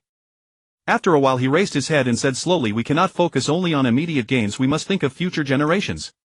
Yang Star's consciousness cannot be ignored, and we must not recklessly destroy it. We should respect the laws of the universe and seek ways to coexist harmoniously with nature." Though his voice was not loud, it was filled with authority and wisdom. The discussion lasted for a long time, with everyone fully expressing their views. The clash of ideas and the collision of thoughts filled the meeting room with a tense atmosphere. During this process, their communication with Ueshi became more frequent. The scientists set aside dedicated time each day to interact with Ueshi, trying to glean more secrets about Yang Star and the path to survival. After intense debate and deliberation, the scientists ultimately decided to adopt a more cautious and gentle approach. They no longer rushed to develop Young Star on a large scale, but instead focused on studying how to coexist harmoniously with its environment, hoping to find a way that satisfied humanity's desire for exploration without excessively disrupting Young Star's ecological balance. After prolonged debate and reflection, Su Ran and the Great Elder heeded the scientists' opinions and decided to temporarily refrain from outward expansion, preparing to refit the hope to meet any future needs. Based on the clues provided by Ueshi, the scientists continuously adjusted their research directions and strategies. They conducted more in-depth studies and analyses of Yang Star's energy fluctuations, geological structure, climate patterns, and more. Through unremitting efforts, the scientists gradually achieved some important results. They discovered a special energy frequency that seemed to resonate with Yang Star's consciousness. By adjusting this energy frequency, they could to some extent mitigate Yang Star's resistance reaction. However, this was only a preliminary achievement. Many unknown realms awaited their exploration. Little did they know that their exploratory research would have a profound impact on the future. After this decision was made, the scientists quickly plunged into intense work. They began to formulate detailed refit plans, studying how to apply the latest technological achievements to the Hope. After this decision was made, the scientists quickly plunged into intense work. They began to formulate detailed refit plans, studying how to apply the latest technological achievements to the Hope. First, they carried out a thorough overhaul of the Hope's structure. Thanks to the successful development of the anti-gravity system and its application on the spacecraft, the Hope was no longer of the traditional rotating design. This groundbreaking technological innovation, as if infusing the Hope with a new vitality, freed it from the shackles of old designs and ushered in a new chapter of space navigation. The new Hope was designed on an immense scale with a length of 1000 kilometers, a length that was truly astonishing. Its width and height were both 20 kilometers, providing ample space for a multitude of complex and advanced systems and facilities. Its shape was unique, with a total of 30 layers in the middle, each layer bearing different important functions. The front section was cylindrical, a design that not only reduced air resistance but also lowered the risk of collisions when traversing cosmic dust and asteroid belts. The head was pointed like a sharp arrow, effectively cutting through interstellar matter ahead and reducing energy loss. The tail was a rectangular prism, providing a stable mounting platform for numerous thrusters and energy devices. The overall shape resembled a chopstick, sleek and dynamic, like a divine arrow about to be unleashed in the cosmos. At the tail of the spacecraft, 1000 ion pulse thrusters were installed, one of the core sources of the ship's immense power. Each thruster was like a miniature cosmic energy furnace, continuously ejecting powerful ion pulses, propelling the spacecraft at high speed through the vast universe. Supported by powerful heavy nucleus-controlled fusion reactors, the energy produced by these reactors was beyond imagination. The spacecraft was equipped with reactors for the main auxiliary steering and deceleration engines, while 5000 were installed to power the internal facility's shields and weapons, with another 5000 as backups. The fusion reactions continuously provided strong and stable power support. This combination greatly enhanced the spacecraft's propulsion, enabling the refitted Hope to reach 60 of the speed of light. This breakthrough in speed gave humanity a qualitative leap in space navigation, dramatically shortening the time for interstellar travel. Galaxies once beyond reach were no longer distant. The periphery of the spacecraft was also covered with ion pulse thrusters serving as auxiliary engines for steering and deceleration. The distribution of these thrusters was the result of meticulous calculation and design. They acted like the agile limbs of the spacecraft, capable of flexibly adjusting its flight attitude and velocity. In the face of complex interstellar environments and unexpected situations, these auxiliary thrusters responded swiftly, making the spacecraft's navigation more flexible and precise. Whether weaving through narrow asteroid belts or navigating the edges of galaxies with complex gravitational fields, the Hope could handle it with ease. The New Hope adopted a multi-layered shell design, a concept brimming with wisdom and foresight. The ample space between each layer not only provided vast areas for installing advanced weaponry but also established a multi-tiered defense system. Each layer of the shell was composed of composite armor, including the resilient Qingqiang alloy, which possessed exceptional strength and toughness, capable of withstanding various extreme conditions of the cosmos. Whether impacted by asteroids or subjected to intense cosmic radiation, it was difficult to inflict substantial damage upon it. This greatly enhanced the ship's defensive capabilities, enabling it to withstand powerful impacts and attacks from the universe as if the New Hope was clad in an impenetrable suit of armor. Between the shells, a vast array of formidable weapons was installed, such as continuous laser weapons, laser cannons, and planet-destroying cannons. These weapons were not merely symbols of power but also the crystallization of technology and intelligence. The continuous laser weapon could fire powerful laser beams at an extremely high frequency, instantly piercing the enemy's defenses. The laser cannon, with its ultra-high energy output and precision strike capability, became a formidable tool for long-range attacks. The planet-destroying cannon, a superweapon capable of annihilating an entire planet, provided a solid means of defense and counterattack against potential dangers, granting the ship sufficient self-protection and offensive power in the perilous and unknown cosmos. The design team meticulously crafted a new energy shield system which could effectively withstand various external impacts, whether from intense radiation or high-speed celestial debris. It was like an invisible protective barrier, constantly safeguarding the ship. When danger approached, the energy shield would activate, swiftly blocking all threats outside the ship. Meanwhile, they optimized the ship's shell material to endure higher pressure and temperature variations. Utilizing the latest alloy technology and composite materials, the shell remained robust and stable even under extreme conditions. Inside the ship, all facilities were fully equipped. From the highly efficient propulsion system to the comprehensive life support systems, every aspect had been meticulously designed and optimized. The propulsion system, akin to a powerful heart, provided a continuous stream of motive power for the ship. It employed the most advanced technology and materials, boasting high efficiency, stability, and energy conservation. The comprehensive life support facilities formed the cornerstone of the crew's survival, including oxygen generation systems, water recycling systems, and waste treatment systems, ensuring that during long voyages the crew would have fresh air, clean water, and a comfortable living environment. From advanced scientific laboratories to comfortable living quarters, everything was available. The scientific laboratories were equipped with cutting-edge instruments and devices, providing excellent conditions for scientists to conduct various research and experiments. Whether studying cosmic rays or analyzing unknown substances, all work could proceed smoothly here. The comfortable living quarters fully considered human physiological and psychological needs. Each room was arranged to be warm and cozy, like a little home. Here the crew could rest and relax, thoroughly alleviating the stress and fatigue of prolonged space travel. Moreover, artificial gravity covered the entire ship, allowing the crew to move about normally as if on Earth. The realization of this technology resolved many long-standing issues caused by the lack of gravity in space. The crew no longer had to struggle with living and working in a weightless environment. They could walk, sleep, and eat normally, greatly improving their quality of life and work efficiency. The modification of internal facilities was also crucial. They equipped the ship with the most advanced life support systems, including efficient air circulation and purification devices, water recycling systems, and ample food storage facilities. The efficient air circulation and purification devices ensured that the air quality inside the ship remained fresh, providing a healthy breathing environment for the crew. The water recycling system achieved the cyclic use of water resources, greatly reducing dependence on external water sources. The ample food storage facilities not only stored large quantities of food but also employed advanced planting and cultivation technologies, enabling partial self-sufficiency in food production within the ship. This ensured that during the long voyage the crew would have a comfortable and safe living environment. At the same time, scientists also enhanced the ship's communication systems. They installed ultra-long-range quantum communication devices capable of maintaining real-time stable connections. Even in distant star systems, important information and data could be transmitted swiftly. The application of quantum communication technology greatly improved the confidentiality and stability of communications with significantly enhanced anti-jamming capabilities. The design of the ship's lower levels was truly ingenious and masterful, with numerous layers resembling a meticulously constructed three-dimensional castle, providing perfect parking and departure spaces for various types of ships. Each level of the ship was about 600 meters high. The lowest structure was further subdivided into 8 layers, with the bottom 2 layers each reaching 100 meters in height, offering vast, spacious and robust areas capable of accommodating massive warships. This expansive space provided ample conditions for warships to undergo thorough and meticulous repairs and maintenance, ensuring they remained in optimal combat readiness. The remaining 8 layers were each 50 meters high, each meticulously planned and laid out precisely, corresponding to mining ships and small warships of different scales. The arrangement of these layers was extremely reasonable, with all necessary facilities from energy supply devices to repair and maintenance equipment fully available. Each vessel could find its ideal spot in its designated area, as if returning to its own harbor. The ship's lower levels primarily stored warships and mining ships. The design, which allowed most of the lower side to open, was exceptionally ingenious and breathtaking. When those magnificent massive doors slowly opened under mechanical drive, the scene was spectacular, as if the ship was grandly embracing the vast boundless cosmos with its warm and expansive arms. These doors were ingeniously designed as specially crafted shrinking doors. When a warship exited the ship, it would magically enlarge to fit the external cosmic space. When entering from outside, the warship would automatically shrink smoothly, entering the ship's interior.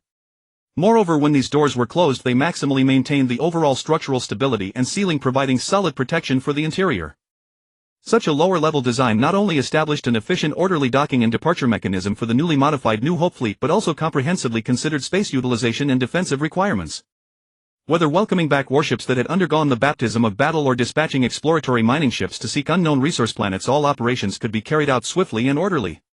In this vast, mysterious and unknown universe, the New Hope, with its remarkable lower-level design, would undoubtedly face various challenges and precious opportunities with greater composure and ease. After the design was completed, construction work began in full swing.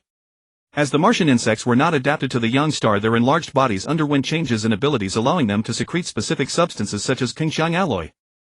The Qingshan alloy secreted by the Martian insects exhibited exceptional performance. Its hardness and wear resistance were 10 times that of the original Chan titanium alloy, its density was half, and its radiation resistance was twice that of Chan lead alloy. Moreover, the Martian insects became the key players in this construction project.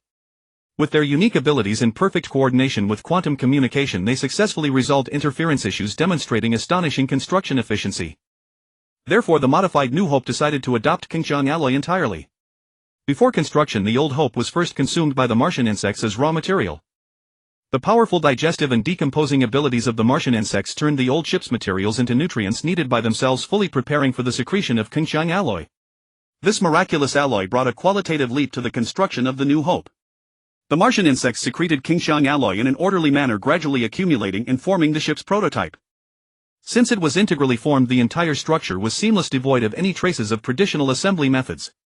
Not only was it aesthetically pleasing, but it also greatly enhanced the ship's overall strength and stability. Under the diligent labor of the Martian insects, the framework of the New Hope gradually became clear.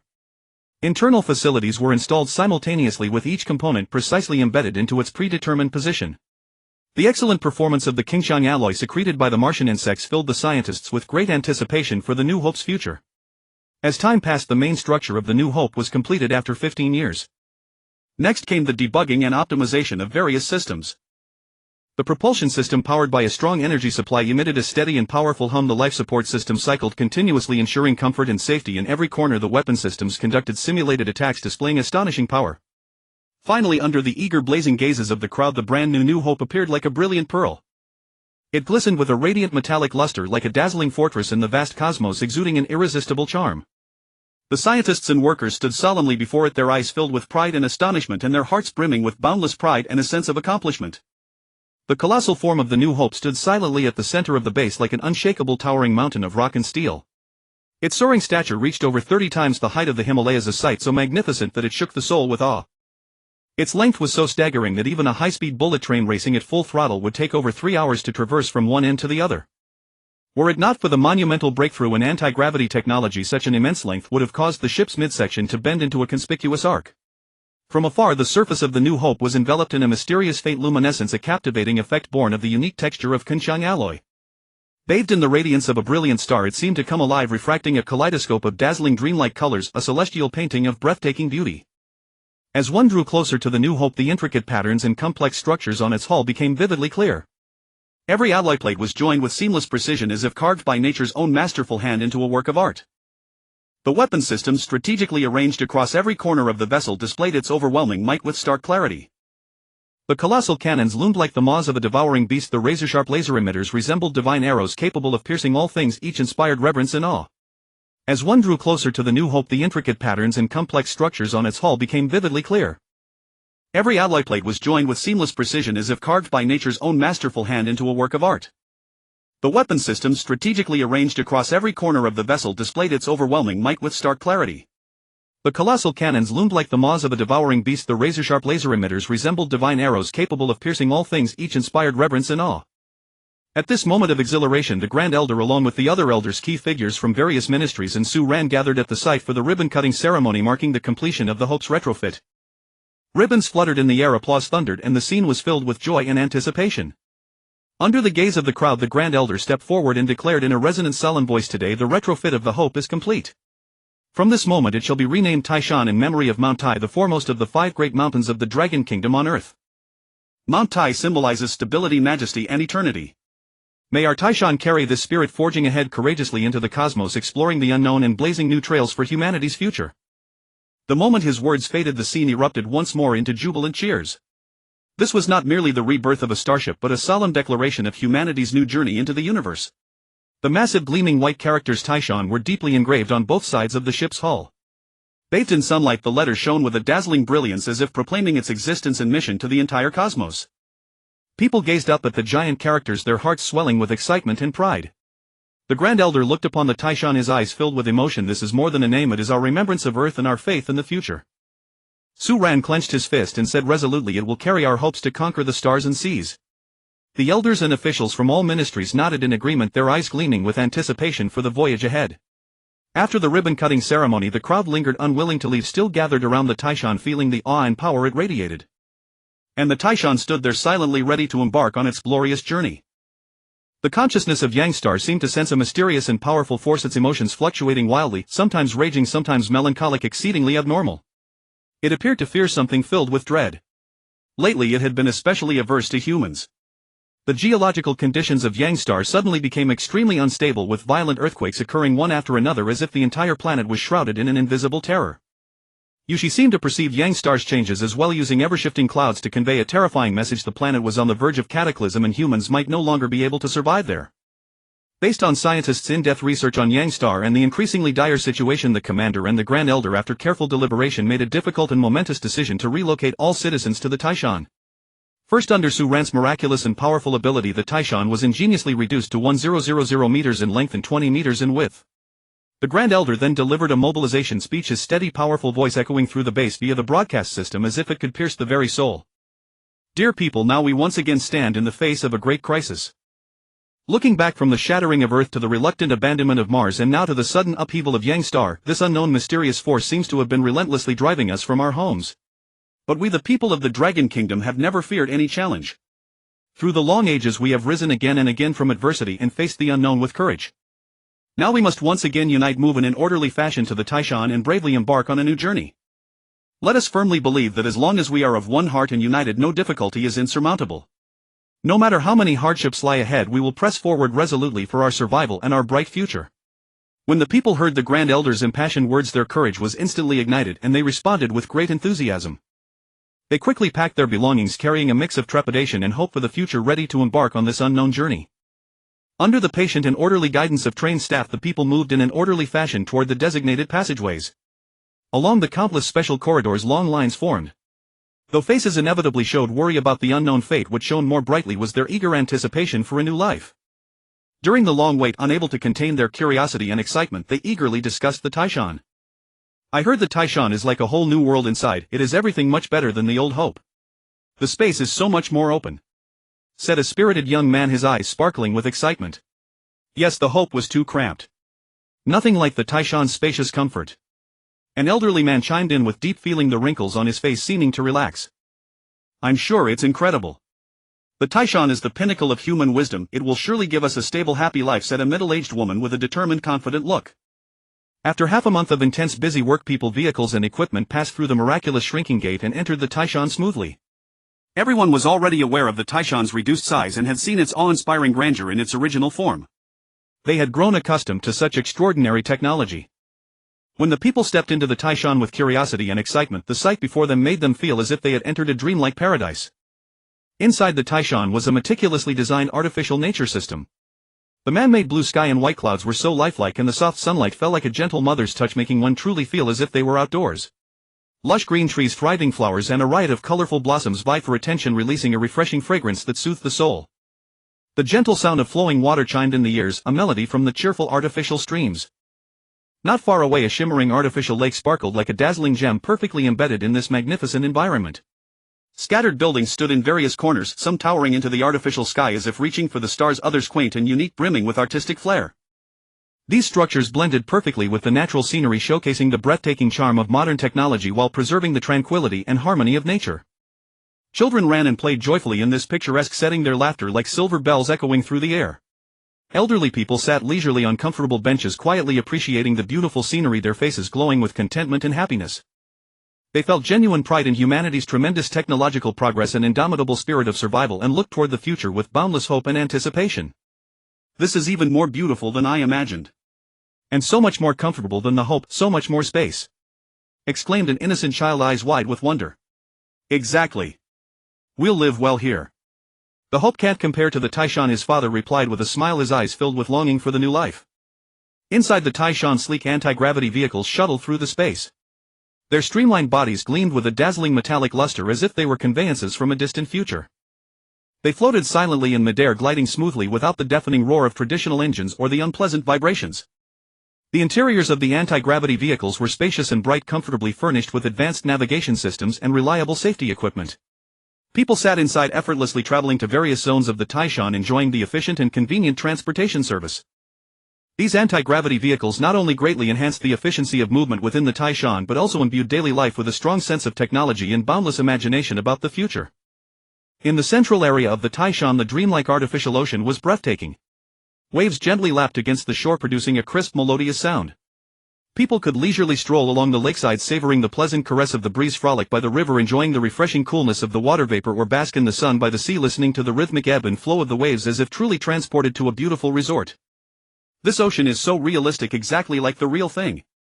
It's far superior to the artificial landscapes of the Hope, and the space is so vast, walking here feels incredibly refreshing. An elegant lady could not help but exclaim, her face filled with surprise and delight.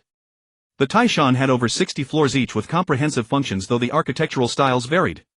Some floors were research areas brimming with a sense of technology, equipped with cutting-edge high-tech devices and precision instruments. Their scientists devoted themselves to frontier research and bold exploration, tirelessly seeking new directions and a hopeful dawn for humanity's future.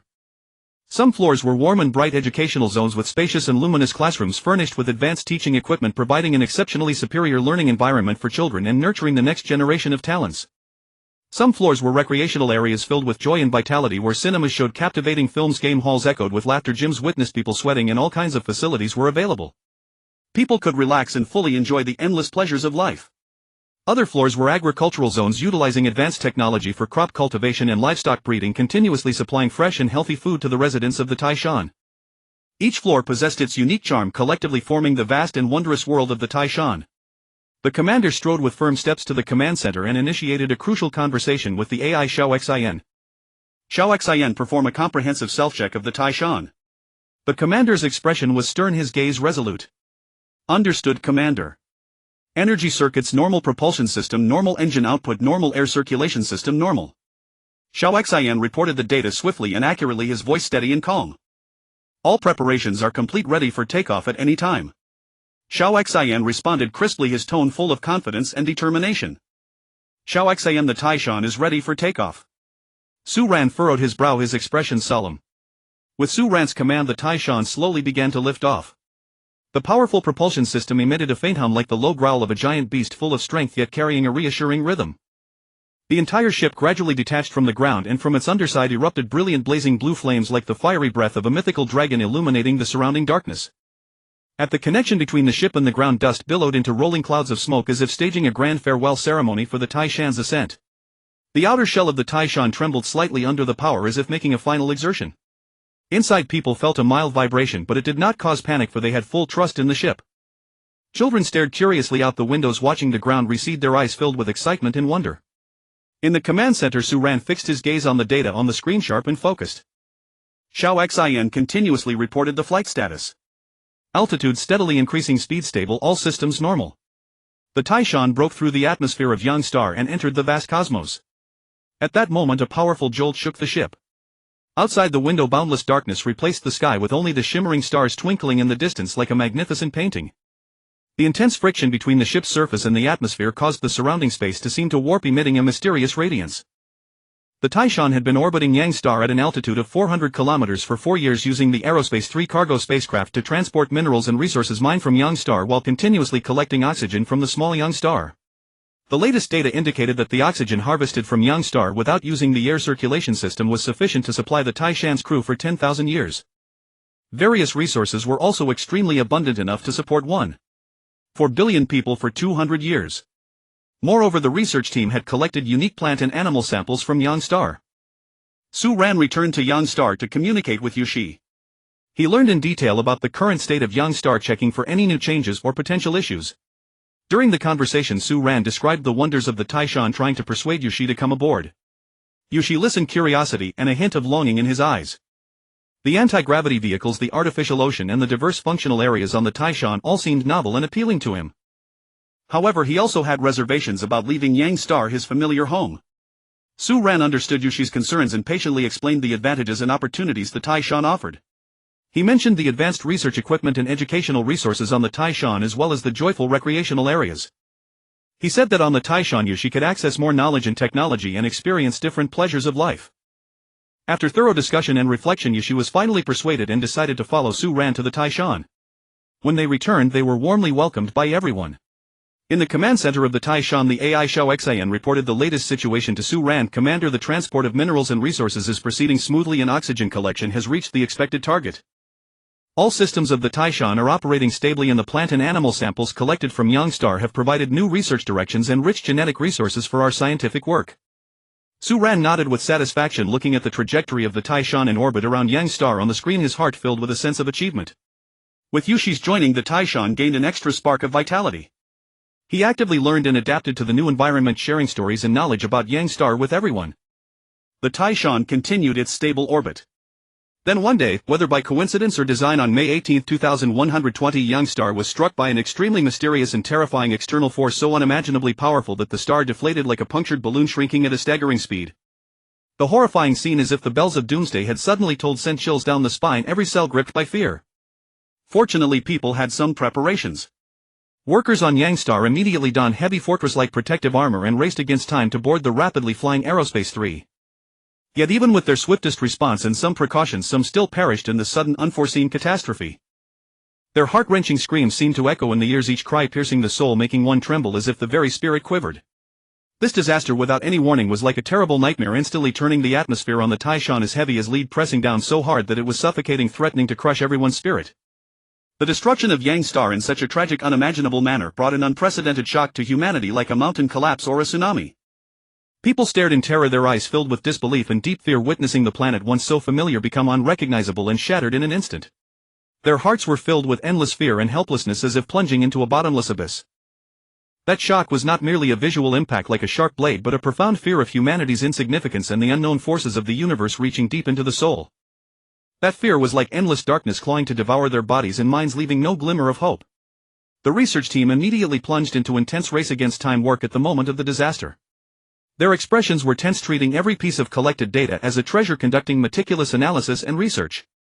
Meanwhile, to soothe the nearly shattered, crumbling emotions of everyone, the staff in the educational zone gave their all, even forgetting their own fatigue and fear, intensifying psychological counseling for the children.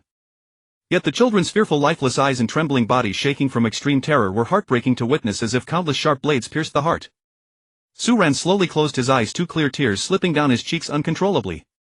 These tears bore the weight of countless hardships and vicissitudes he had endured over the past 88 years. From those idyllic days on Earth to its catastrophic collapse and destruction, he had been forced onto an unknown interstellar voyage, every step brimming with perils and challenges. After a brief sojourn on Mars, they had been compelled to depart once again amid fresh dilemmas. Upon arriving at Yangsheng, they had built with hope, striving for peaceful coexistence with alien lifeforms, jointly reaping the fruits of their progress. Those repeated successes, those echoes of laughter seemed to reverberate right before his eyes. Yet now Yangsheng had suffered another catastrophic disaster, and all their former efforts had vanished in an instant. Those lost lives and shattered dreams felt like sharp blades piercing his heart anew. He recalled his companions who had fought alongside him. Some had long since departed in the passage of time, while others had perished in the recent catastrophe. Su Ran drew a deep breath, wiped the tears from the corners of his eyes, and turned to walk toward the command center. Standing within the bridge of the Taishan, he gazed deeply into the boundless dark cosmos ahead. He let out a faint sigh, his heart heavy with reflections on their experiences at Yangsheng. That once hopeful world now had to be left behind, at least for the time being. Xiao Xian confirmed the trajectory is clear and maintain full speed, Su Ran said, his voice steady and resolute. Affirmative, Commander. Trajectory confirmed. The Taishan is proceeding at full speed toward the Sirius constellation. Xiao Xian's synthesized voice rang clearly through the command chamber. The Taishan raced through the silent cosmos, the barren void surrounding them evoking a profound sense of isolation. Yet Su Ran knew they bore the future of the Longwa people upon their shoulders. There could be no hesitation. We now move forward, carrying the hopes of 1,800 million compatriots. No matter how many obstacles lie ahead, we must find a new home.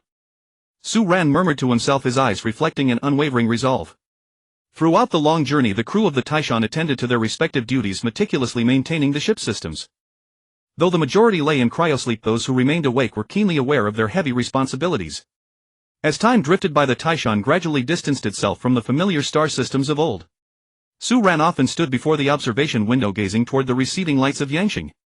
Within his heart lingered both reluctance and a quiet anticipation for the unknown. Commander, based on our current velocity and trajectory, we estimate arrival near the Sirius constellation in 87 years. During this interval, we must continuously monitor the vessel's condition to ensure navigational safety. Xiao Xian reported promptly. Su Ran nodded.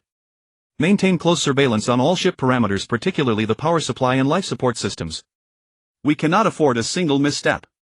To ensure rational resource allocation and stable ship operations, Su Ran decided to place 4/5 of the population into cryosleep. Following meticulous preparation, the majority of Longwa citizens slept peacefully within their cryopods, awaiting future awakening. Day by day passed, and the Taishan sailed through the cosmos in solitary isolation. The crew occasionally organized small gatherings to alleviate the pressures of long-duration transit, while Su Ran continuously conferred with the scientific team regarding future exploration plans. We must be thoroughly prepared. Upon reaching the Sirius constellation, we will immediately launch comprehensive surveys and research, Su Ran stated gravely during the meeting. Members of the scientific team nodded in agreement, acutely aware of the arduous nature of this mission.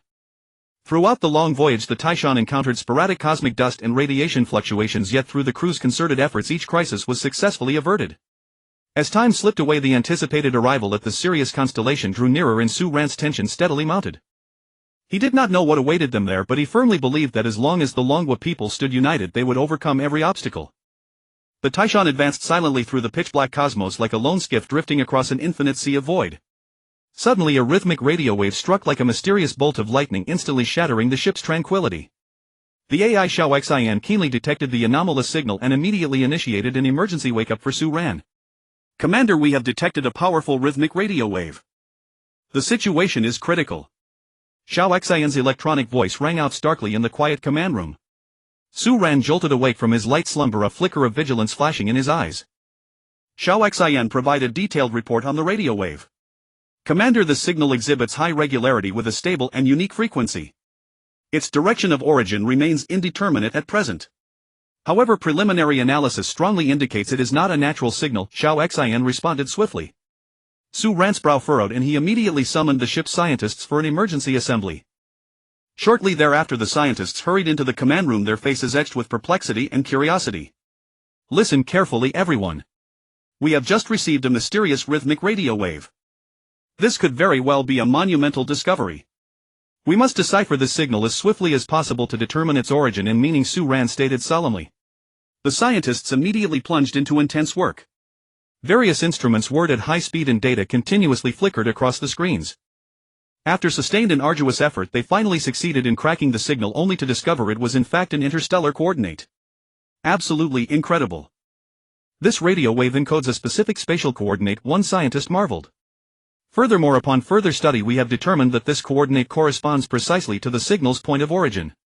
Another scientist added. Driven by intense curiosity and after extensive discussion and research, they unanimously resolved to alter the Taishan's course and head toward this enigmatic coordinate. Throughout the prolonged journey through this mysterious sector of the cosmos, the crew remained perpetually vigilant, meticulously maintaining the vessel's systems. Years slipped quietly away and finally the Taishan's quantum radar detected a target ahead. The Taishan gradually halted its advance. Through radar scanning, a pitch-black metallic celestial body emerged before them, its diameter measured to be roughly equivalent to that of Earth.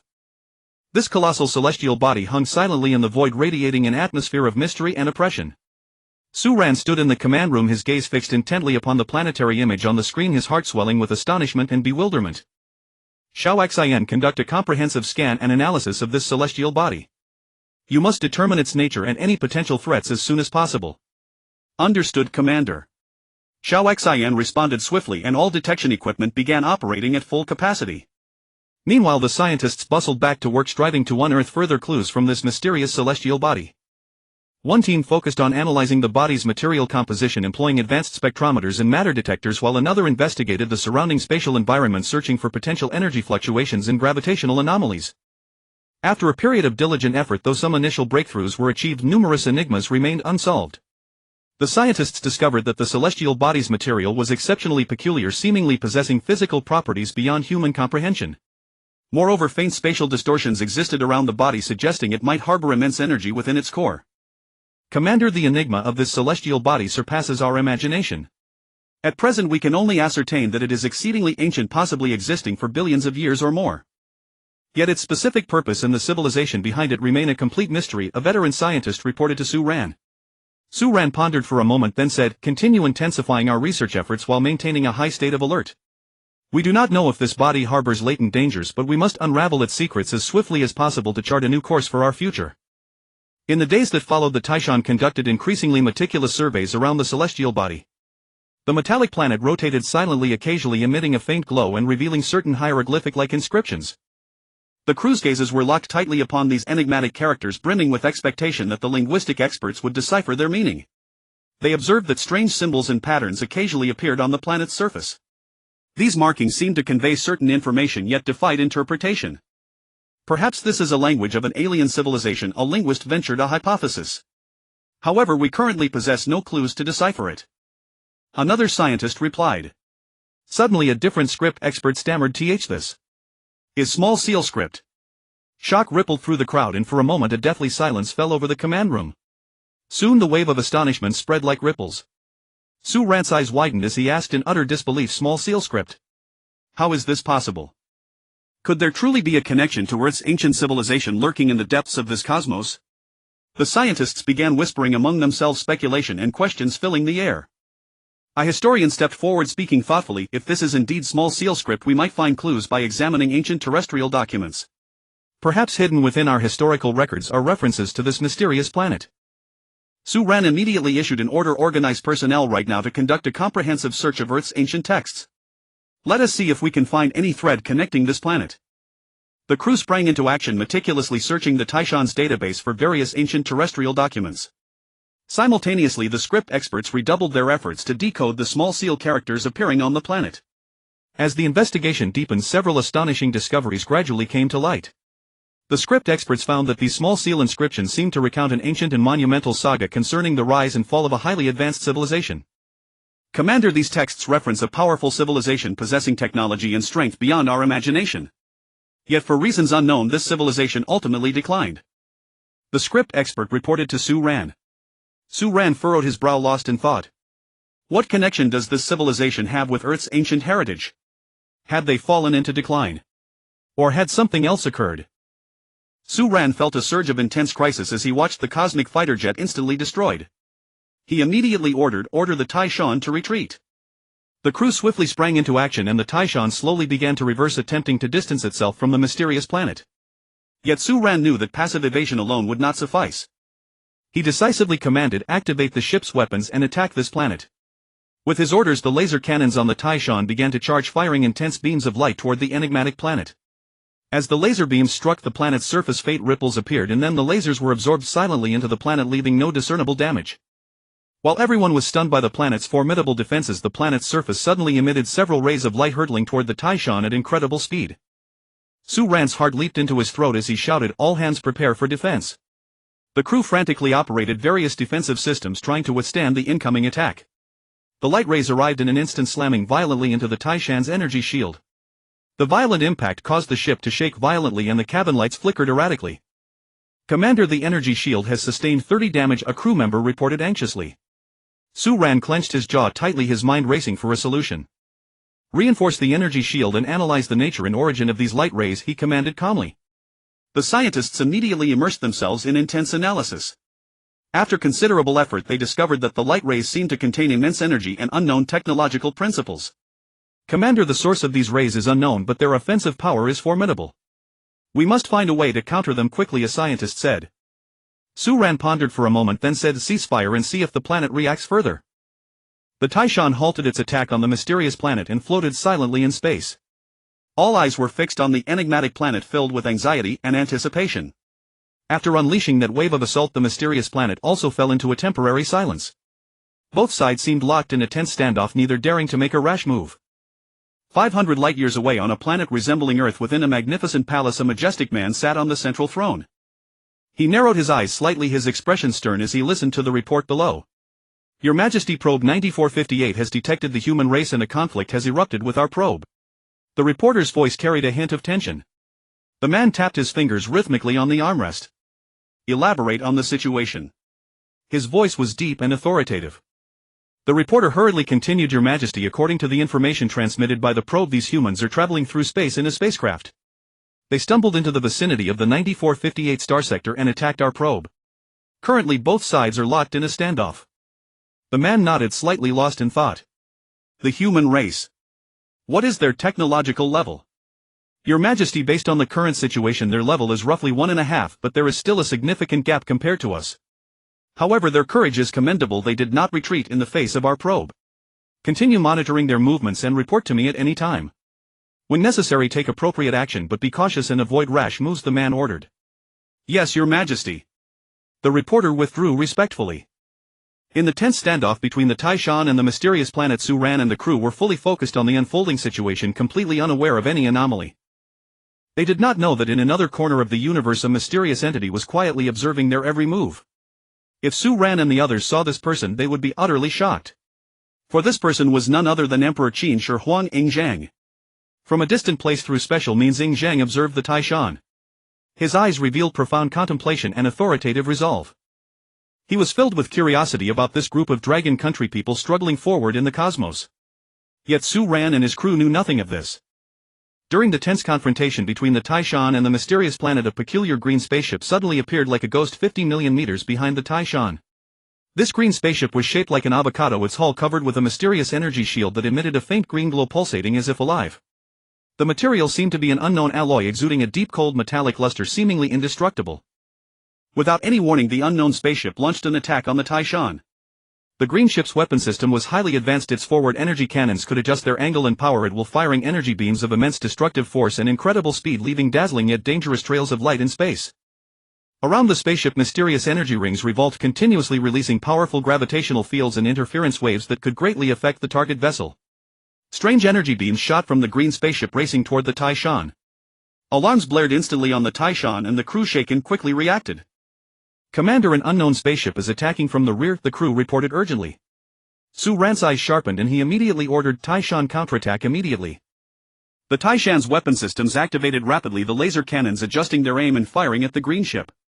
Intense beams crossed space, colliding with the green ship's energy beams, erupting in blinding light. "Analyze the origin and purpose of the unknown ship," Su Ran commanded while directing the battle, ordering the scientists to find a countermeasure as soon as possible. The scientists worked frantically on their instruments, trying to glean clues from the green ship's attack patterns and energy signatures. "Commander, we cannot yet determine the specific origin of this ship, but judging from its attack mode, it seems highly aggressive." The Taishan weaved through space, evading the green ship's attacks while launching powerful counterstrikes. The battle became a stalemate while the mysterious planet watched silently like an impassive observer, exuding an aura of mystery. The Taishan continued to dart through space, dodging energy beams that fell like a torrential rain. The ship's energy shield flickered under the relentless assault as if it might shatter at any moment. Activate reserve power and reinforce the shield intensity. Su Ran shouted. The crew moved swiftly and the Taishan's propulsion system worked at full capacity, channeling more energy to the shield. The green ship had already demonstrated its terrifying combat capabilities. Its weapon system was not only powerful but also precise, each strike targeting the Taishan's critical weak points. Su Ran realized that mere passive defense was no longer viable. He had to find a way to break the deadlock. All weapon systems focus fire on the port side of the enemy ship, he ordered. The Taishan's laser cannons and missile launchers simultaneously unleashed a barrage toward the designated area. Explosions blossomed on the green ship's hull, but its energy shield only flickered slightly, remaining intact. Damn it! Su Ran cursed under his breath. He knew that to defeat this formidable foe they would need to find its weakness. His gaze shifted to the mysterious planet, a bold idea forming in his mind.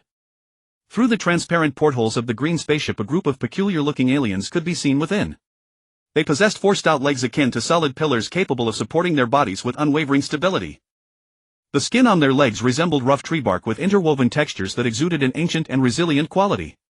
Each step they took emanated a sense of grounded strength. They also had two dexterous arms, slender yet powerful, enabling them to operate various instruments and equipment with precision. The alien's skin overall resembled tree bark, varying in color, some a deep brown like ancient tree trunks, others a pale gray akin to weathered rock. The surface of their skin was covered with fine lines and bumps as if etched by the passage of time. Their head shapes were even more bizarre, some were round like tiny planets, some triangular with sharp edges that radiated a keen aura, and others irregular as if twisted by some external force. Within the core command room of the green spaceship a slightly taller alien stood with a cold, stern expression, observing the battlefield situation. He was the leader of this band of space pirates named Kruger. Kruger had a deeper, darker green skin than ordinary pirates, and a striking silver mark on his forehead seemed to proclaim his authority. His eyes glimmered with a cunning and cruel light, revealing an insatiable hunger for wealth and power. The aliens led by Kruger were notorious space pirates roaming the cosmos and plundering anything of value. Bound by no morality or law, they followed only the law of the jungle. Whenever they spotted a valuable target they would attack without hesitation, seizing everything that could be traded for riches. "Look, the ship ahead has a large number of humans," said one alien in a shrill voice. "Haha, what an unexpected delight. If we capture them we can sell them for a good price," another alien replied excitedly. "Stabilize the ship. Adjust power output to counter the gravity." Su Ran gripped the edge of the command console, fine beads of sweat glistening on his forehead. The crew struggled to operate the control panels, trying to free the Taishan from the gravitational pull. Meanwhile the Taishan's weapon systems did not cease continuing to fire laser cannons at the green spaceship. Beams of light cut through the darkness, but they were constantly refracted and absorbed by the green spaceship's energy halo, causing little substantial damage. Seeing the Taishan in trouble, the green spaceship intensified its assault. More energy beams struck from various directions, one hitting the Taishan's flank and triggering a violent explosion. "Commander, the flank is severely damaged. Some systems are malfunctioning," the crew reported anxiously. Su Ran's face turned grim, yet his eyes remained resolute. "Activate emergency repair systems. Isolate the damaged area. Continue counterattack." Under Su Ran's command the Taishan fought tenaciously while undergoing emergency repairs. The battle reached a fever pitch with flashes of light and energy fluctuations across the cosmos.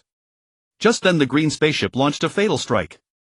A brilliant beam shot from the green spaceship's cannon, a formidable magnetic cannon. Its energy struck the Taishan's energy shield, which shattered instantly under the immense impact. Deprived of its shield, the Taishan fell into paralysis. The artificial gravity system was also heavily damaged by the magnetic cannon's shockwave, leaving many crew members floating in zero-gravity chaos ensuing. Amid the paralysis and chaos, Su Ran quickly organized the crew for emergency repairs. However, almost all of the Taishan's weapon systems were now inoperable, leaving it completely at the mercy of others. Inside the green spaceship's command room, Kruger gloated as he watched the defenseless Taishan as if vast wealth were already waiting at him. His cunning and cruel eyes brimmed with greed and the joy of victory. But just as Kruger reveled in his triumph, darkness suddenly engulfed his vision.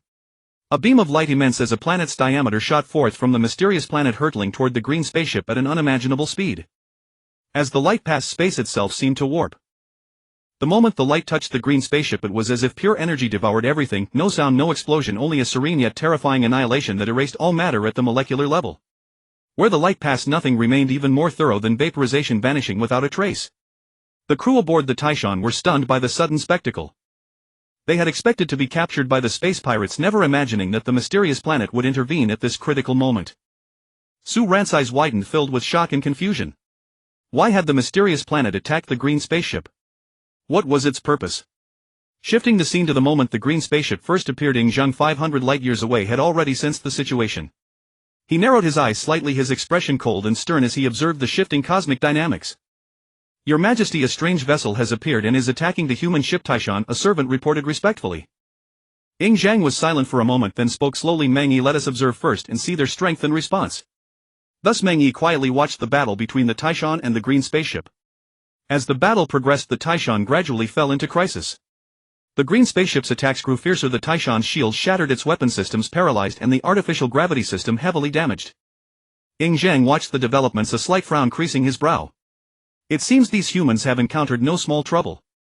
Manga used 9458 to assist them. Manga acknowledged the order, manipulated probe 9548 and fired powerful energy beams at the green spaceship. The space pirates on the green ship were caught off guard by the sudden attack and vanished into the cosmos. With the green spaceship gone, the universe fell into a brief silence. The crew of the Taishan, still in shock, realized they must repair their ship as quickly as possible and regain the initiative. Su Ran took a deep breath, calmly directing the crew and repair work while keeping a close watch on the mysterious planet, uncertain what unexpected events might unfold next. Inside the green spaceship's command room, Kruger was gloating as he gazed at the defenseless Taishan as if vast wealth were already beckoning him. His cunning and cruel eyes were filled with greed and the joy of victory. Yet just as Kaluge was reveling in his smugness, everything before him was suddenly engulfed in pitch-black darkness. A beam of light colossal in magnitude, incomparable to the diameter of a planet, shot forth from the mysterious planet with astonishing speed, hurtling toward the green warship. Where the light passed, space itself seemed to warp and distort. The moment the beam touched the green warship, it was as if light had become a devourer of all things, no sound, no explosion, only a serene yet terrifying erasure of every material it encountered down to the molecular level. Everything the light swept across vanished without a trace, its potency surpassing even vaporization, leaving nothing behind. The crew aboard the Taishan were stunned into silence by the sudden spectacle. They had braced themselves for capture by space pirates, never expecting the mysterious planet to intervene at this critical moment. Su Ran's eyes widened, his mind swirling with shock and bewilderment. Why had the mysterious planet attacked the green ship? What was its true purpose? The scene shifted to the moment the green ship had appeared 500 light-years away. Zhang was already aware of the situation. He narrowed his eyes, his expression cold and sharp as he observed the shifting tides in the cosmos. Your Majesty, an unidentified vessel has appeared and launched an attack on humanity's Taishan, reported an attendant respectfully. Zhang paused for a moment before speaking slowly. Manga, let us first observe their strength and how they respond. Thus Manga led his team to quietly watch the battle between the Taishan and the green ship. As the battle progressed, the Taishan gradually fell into peril. The green ship's attacks grew fiercer, the Taishan's shields shattered, its weapon systems failed and the artificial gravity system was severely damaged. Zhang frowned as he watched the situation unfold. It seems these humans have encountered considerable trouble. Manga used 9458 to assist them. Manga acknowledged the order and maneuvered probe 9548 to unleash a volley of powerful energy beams streaking toward the green ship. The space pirates aboard the green ship, caught completely off guard by the sudden assault, vanished into the cosmos in an instant. With the green ship's disappearance, the universe fell into a brief eerie silence. Overwhelmed with shock, the crew of the Taishan realized they must repair the ship as quickly as possible and regain the initiative. Su Ran took a deep breath, calmly directing the crew to continue repairs while keeping a close watch on the mysterious planet's movements. After the series of events involving the mysterious planet and the green ship, Su Ran and the ship's scientists fell into deep contemplation. They understood the precariousness of their situation and the need to find a new path forward. Just as everyone was at a loss, the AI Shou Xan suddenly sounded an alarm. Commander, I have detected an anomalous energy fluctuation at the location where the green ship appeared. After analysis, it is preliminarily identified as a signal of a wormhole. Shou Xan's electronic voice echoed in the command room. Hearing this, everyone's spirits lifted. A wormhole, a mysterious cosmic phenomenon said to connect different regions of spacetime. If they could harness it, perhaps they might find new hope. After an urgent consultation, Su Ran and the scientists decided to take the risk and enter the wormhole. They knew it was a venture fraught with unknown perils, but their current predicament left them no other choice. Attention all crew members, we are about to enter the wormhole. Prepare for any unknown circumstances. Su Ran's voice resounded through the Taishan. The crew busily but orderly conducted final checks and preparations. As the Taishan slowly approached the wormhole's entrance, a powerful gravitational force began to tug at the ship. The ship shook violently, lights flickering within the cabin. Su Ran gripped the command console tightly, his gaze resolute and unwavering as he stared ahead. Finally, the Taishan plunged into the wormhole. In an instant, it felt as though they had entered a fantastical realm. Inside the wormhole, radiant multicolored light filled the space, swirling like flowing ribbons, intertwining and morphing into mysterious patterns. The light around them twisted violently, space itself seeming to stretch and compress, leaving one with the sensation of being trapped in a constantly shifting labyrinth. Time seemed to lose all meaning inside the wormhole. Time instruments ceased to function, perhaps not even a second had passed, or perhaps eons had elapsed. The Taishan drifted like a solitary leaf adrift in this bizarre realm, tossed by currents. The crew stared at the surreal surroundings, their hearts filled with both anxiety and anticipation. Su Ran struggled to maintain his composure, constantly monitoring the ship's parameters. Though most instruments had failed, he still hoped to find clues in the subtlest changes. In this distorted space, the Taishan was sometimes pulled forward at breakneck speed by powerful gravitational forces, and at other times seemed caught in an invisible vortex spinning slowly. The light within the wormhole alternated between blinding brightness and dim obscurity, as if narrating the universe's mysterious tales. The crew could feel an invisible force surging around them, a mysterious energy from the depths of the cosmos. Meanwhile, the ship's scientists were not idle. They seized the opportunity to record environmental data from within the wormhole. One scientist swiftly activated various detection instruments. Despite the unstable readings caused by the wormhole's influence, they strove to capture any potentially useful information. Another scientist focused intently on observing the changes in the surrounding light, attempting to analyze the wormhole's physical properties.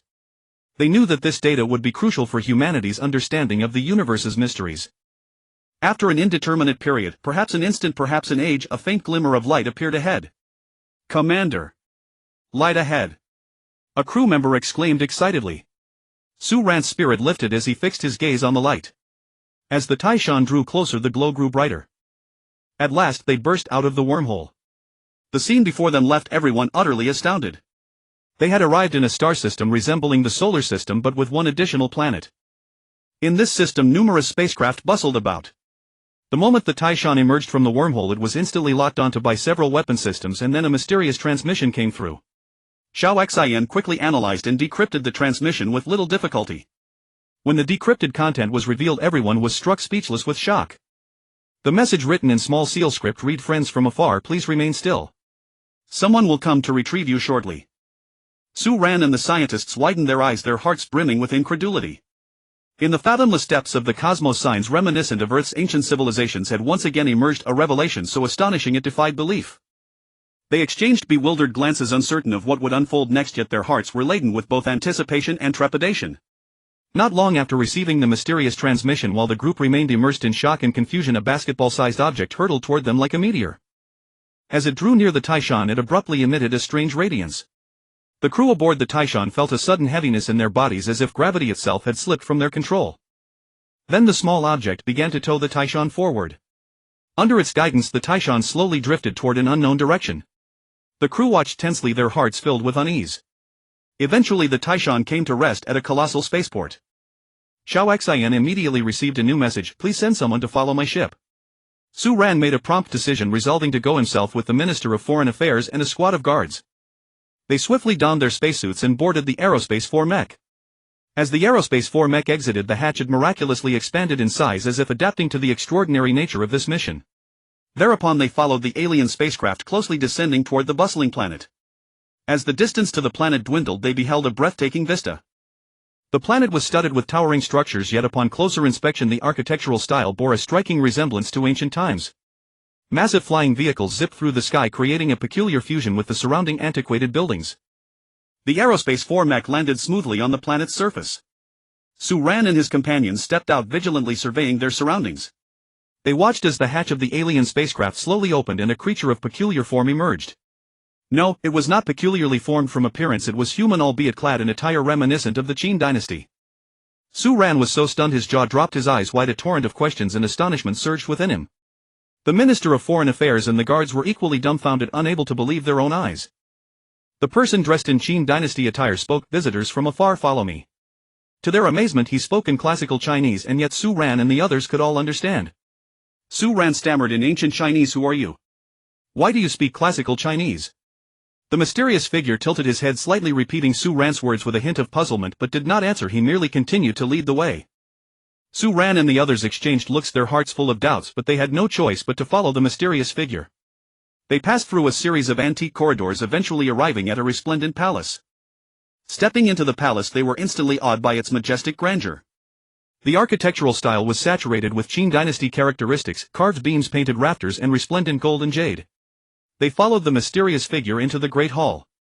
When they saw the hall's layout, Su Ran and the others were stunned, their eyes widening in shock. In the middle of the hall stood a raised platform upon which a dragon throne was placed, and seated on the throne was a person of imposing authority. Flanking the platform stood individuals in Qin dynasty attire, each with solemn expressions exuding an unspoken majesty. Su Ran's mind was a whirl of question marks filled with countless conjectures and doubts. What exactly was this place? Who were these people? Why were they dressed in Qin dynasty clothing and speaking classical Chinese? And why did the palace's layout resemble that of the Qin dynasty so closely? A cascade of questions swirled in Su Ran's mind, plunging him into deep contemplation. The Minister of Foreign Affairs and the guards also watched their surroundings, nervously ready to respond to any situation. At that moment a person resplendently attired stepped forward and barked in classical Chinese, "Why do you not observe the rites?" However, the person on the dragon throne raised a hand slightly and said, "No need." Then, fixing his piercing gaze on Su Ran and the others, he slowly spoke, "I am Ing Zhang." Su Ran and the others were so shocked their mouths fell open, hardly believing their ears. Ing Zhang, the first emperor of 1,000 ages, here. Their hearts surged with boundless astonishment and confusion. Recovering from their shock, Su Ran and the others immediately knelt and bowed, saying, "We pay homage to your majesty." Then Su Ran asked cautiously, "Your majesty, are you Ing Zhang, the first emperor of Qin?" Ing Zhang nodded slightly, his expression majestic yet tinged with inscrutability. "Indeed it is I." "Where do you come from? Why have you appeared here?" Su Ran and the others, still reeling from shock, hastily replied with reverence, "Your majesty, we come from Earth. Our homeland suffered a calamity, forcing us to wander the cosmos. By sheer chance we arrived here." Ing Zhang narrowed his eyes thoughtfully. "Earth. I have never heard of it. Tell me in detail, what is Earth like and what happened to leave you displaced?"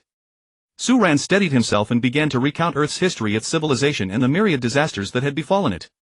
When Su Ran mentioned the Qin dynasty's development and eventual downfall, Ing Zhang revealed a trace of melancholy and said slowly, "So after I left, the Qin perished so swiftly?" Ing Zhang was silent for a moment, then asked, "And what changes did Earth undergo thereafter?" Su Ran continued to narrate the subsequent historical course. Ing Zhang listened quietly, his expression alternating between solemnity and contemplation. Then Ing Zhang recounted his own story. After hearing it, Su Ran's shock lingered, unable to subside. It was hard for him to imagine that an alien meteorite had altered Ing Zhang's fate and set in motion such a legendary interstellar journey. After a moment of silence, Su Ran finally mustered the courage to ask, "Your Majesty, how old are you now?" Ing Zhang lifted his chin slightly, a hint of mystery in his eyes. "Since I unified the 6 states, thousands of years have passed. The years are long and I no longer remember the exact count." Su Ran's eyes widened, his heart full of awe. He gazed at Ing Zhang once more as if beholding a living legend. Ing Zhang seemed intrigued by Su Ran's reaction. He went on to ask, "Tell me, how does the Earth of today differ from my great Qin of yore?" Su Ran composed himself and began to elaborate on Earth's historical transformations after the Qin dynasty. "Your Majesty, after the fall of Qin, many dynasties rose and fell. There was the might of the Han, the prosperity of the Tang, the cultural flourishing of the Song, the vast territories of the Yuan, the technological advances of the Ming, and the rise and fall of the Qing. Each dynasty contributed uniquely to history and civilization." Ing Zhang listened quietly, occasionally nodding slightly or falling into deep thought. "It seems that Earth is also a land of turbulence and brilliance." Su Ran continued, "As time passes, Earth's technology continues to advance. From the earliest agricultural civilization to the Industrial Revolution and then to the Information Age, human life has undergone earth-shaking changes. We have acquired high-speed transportation, advanced communication equipment, and powerful weapons. Yet we also face numerous challenges such as environmental pollution, resource scarcity, and wars." Ing Zhang furrowed his brows. "It seems humanity's development has not been without obstacles." Su Ran nodded. "Your Majesty speaks truly. We have always strived to find balance, developing technology while protecting our homeland. Our forced wandering through the cosmos is also in search of new grounds for survival." Ing Zhang pondered for a moment and said, "In that case you shall settle temporarily on this planet. I also wish to see whether you descendants of Earth can carve out a new frontier in this universe." Su Ran and the others were moved to tears and hurriedly knelt to pay their respects. "Thank you, Your Majesty. We shall strive diligently and not let down your expectations." Subsequently, Ing Zhang arranged for someone to lead Su Ran and his companions to their resting quarters. As Su Ran walked, he reflected on his conversation with Ing Zhang, his heart full of emotion. He knew their destiny would henceforth be closely intertwined with this mysterious planet, and Ing Zhang's existence would bring them more unknowns and challenges. Ing Zhang watched the departing figures of Su Ran and the others sinking into memories. Back then that alien meteorite had crashed beyond the walls of Xianyang and he had gone to investigate out of curiosity. When he touched the mysterious patterns on the meteorite's surface, a powerful force instantly surged into his mind. From that moment onward his body underwent a wondrous transformation and his lifespan became extraordinarily long. To avoid causing panic and chaos, Zhang decided to conceal his changes. He secretly selected a group of loyal ministers and soldiers living in seclusion with them. As time progressed, technology also made breakthroughs and they built a spacecraft to leave Earth. Throughout the lengthy interstellar journey they encountered countless hardships and perils. But relying on Zhang's wisdom and leadership as well as the special abilities granted by the meteorite, they overcame danger time and again. Zhang utilized the meteorite's miraculous power, spending a long span of time to merge and reshape numerous asteroids, gradually constructing this planetary-scale vessel beneath their feet. In this process he continuously explored and mastered new technologies, endowing the massive vessel with formidable defensive and offensive capabilities, making it a formidable fortress for them in the cosmos. Eventually they arrived at this star system and continued to develop their civilization. As time went on, Zhang's technological level kept rising. He used the meteorite's power to develop various advanced weapons and equipment. His army also grew increasingly powerful, becoming a formidable force in the universe. However, Zhang never forgot his hometown Earth.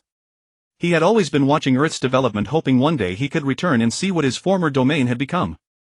Led by attendant Su Ran and the others began touring this planetary vessel known as the Dachine.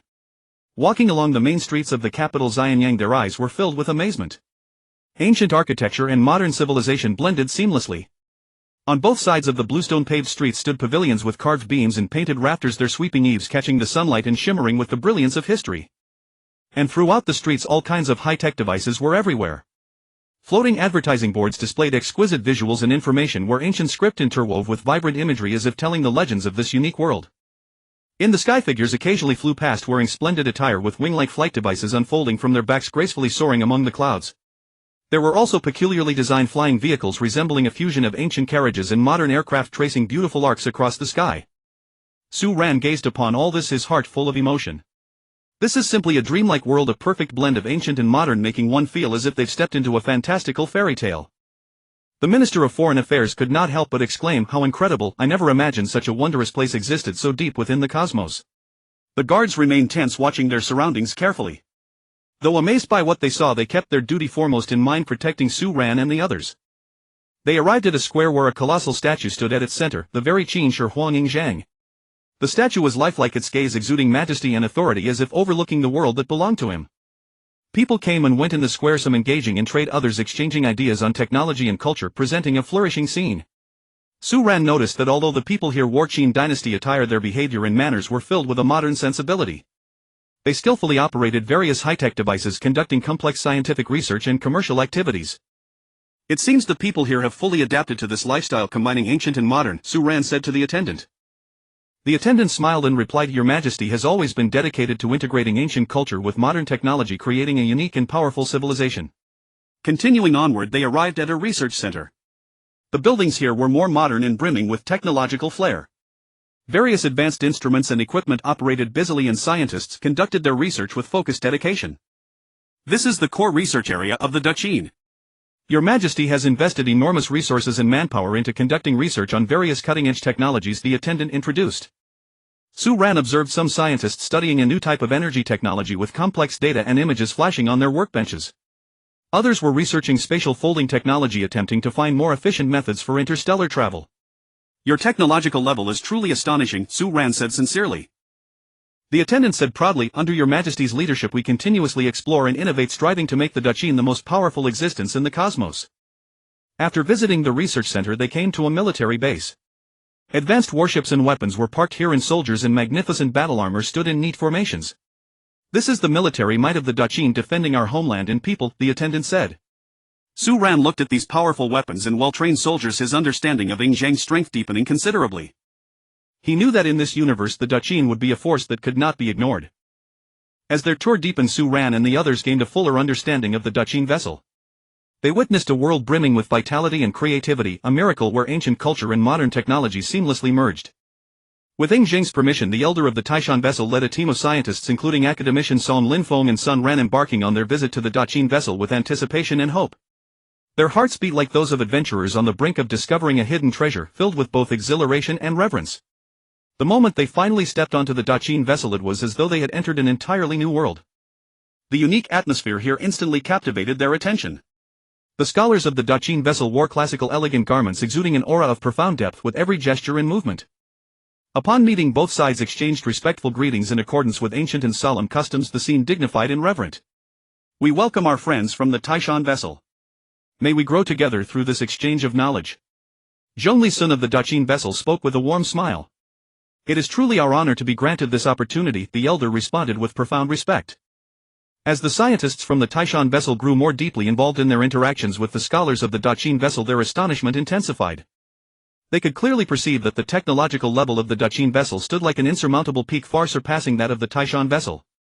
The path of technological development here diverged completely from what they had known, placing far greater emphasis on individual enhancement, as though a mysterious door had been opened to an entirely new realm of science. They witnessed the Dachin vessel's inhabitants displaying breathtaking personal combat prowess. Some appeared neither tall nor muscular, yet could effortlessly lift colossal weights beyond ordinary comprehension, as though gravity itself had lost its hold. Others moved in the blink of an eye, traversing great distances like phantoms impossible to track. Still others could freely unleash powerful surges of energy, blazing forth like stars detonating in the heavens. How is this possible? It is simply unbelievable, exclaimed academician Song of the Taishan vessel. This is achieved through specialized energy training and physical conditioning. Sui-chen of the Dachin vessel explained patiently. Meanwhile, the various technological artifacts of the Dachin vessel left them breathless, their horizons broadened immeasurably. Those items that appeared to be mystical artifacts from cultivation novels were in truth highly advanced technological equipment. For instance, a seemingly ordinary jade pendant, when activated, could generate a powerful protective barrier, a transparent shield of unparalleled resilience capable of withstanding formidable assaults, effortlessly neutralizing both physical impacts and energy attacks. There were also formation-like devices that, once activated, could alter the surrounding spatial environment, amplifying or diminishing specific energies at will. When needed, they could reduce an enemy's attack energy to negligible levels, or conversely enhance one's own energy output to multiply its destructive power manifold. Rune patterns were extensively applied across various devices, serving as the key mechanism for regulating energy and enhancing performance. Each rune seemed to harbor boundless mysteries, like enigmatic codes governing the core functions of technological artifacts. What is the principle behind the protective field within this jade pendant? Lin Feng, a scientist from the Taishan vessel, asked curiously. It is formed through the precise modulation and transformation of energy by rune patterns. Mu Yunfeng of the Dachin vessel answered. The elder and the scientists, filled with reverence, engaged in thorough and animated discussions with the scholars of the Dachin vessel, striving to unveil the mysteries behind these extraordinary technologies and comprehend their profound principles. The scholars of the Dachin vessel in turn shared their knowledge with open-hearted generosity. They recounted how over the long span of history they had continuously explored and experimented, skillfully weaving ancient culture with modern technology to ultimately create these remarkable and astonishing achievements. Our technology originates from the mysterious power granted to His Majesty by an alien meteorite. This power not only bestowed upon him extraordinary longevity, but also provided a wholly new direction and inspiration for our technological development. Yi Hongxuan, a senior scholar of the Dachin vessel, spoke with deep-set eyes, as if recalling a legendary era. And how was this mysterious power converted into practical technological applications? Sun Ran, a scientist from the Taishan vessel, pressed further. This mysterious power is akin to a treasure bestowed upon us by the cosmos. Through countless experiments and research, we gradually mastered the methods of individual enhancement. At the same time, by integrating it with technology, we created these unique artifacts, formations and runes, added Lin Yuxiang, another scholar, his eyes shining with pride and expectation for the future. The scientists of the Taishan vessel listened with rapt attention, their minds racing like high-speed engines, contemplating how to combine the technology of the Dachin vessel with their own knowledge to forge new breakthroughs for the future of the Taishan vessel. Perhaps we can draw upon the Dachin vessel's technology to develop individual enhancement techniques suited to our needs, improving our survival capabilities in the cosmos. Lin Feng, a young and passionate scientist, proposed eagerly, his eyes gleaming with the hunger for exploration and the resolve to venture into unknown realms. Yet we must not completely abandon our own technological path. We should seek a balance between the two, achieving complementary strengths.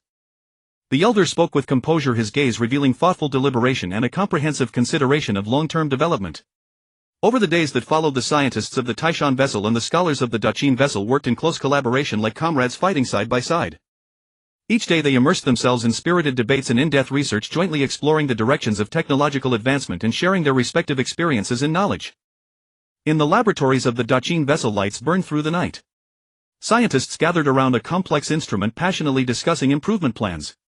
I believe the energy transmission efficiency here can be improved by optimizing the rune arrangements. Academician Song of the Taishan vessel pointed to a section of the instrument and offered his insight.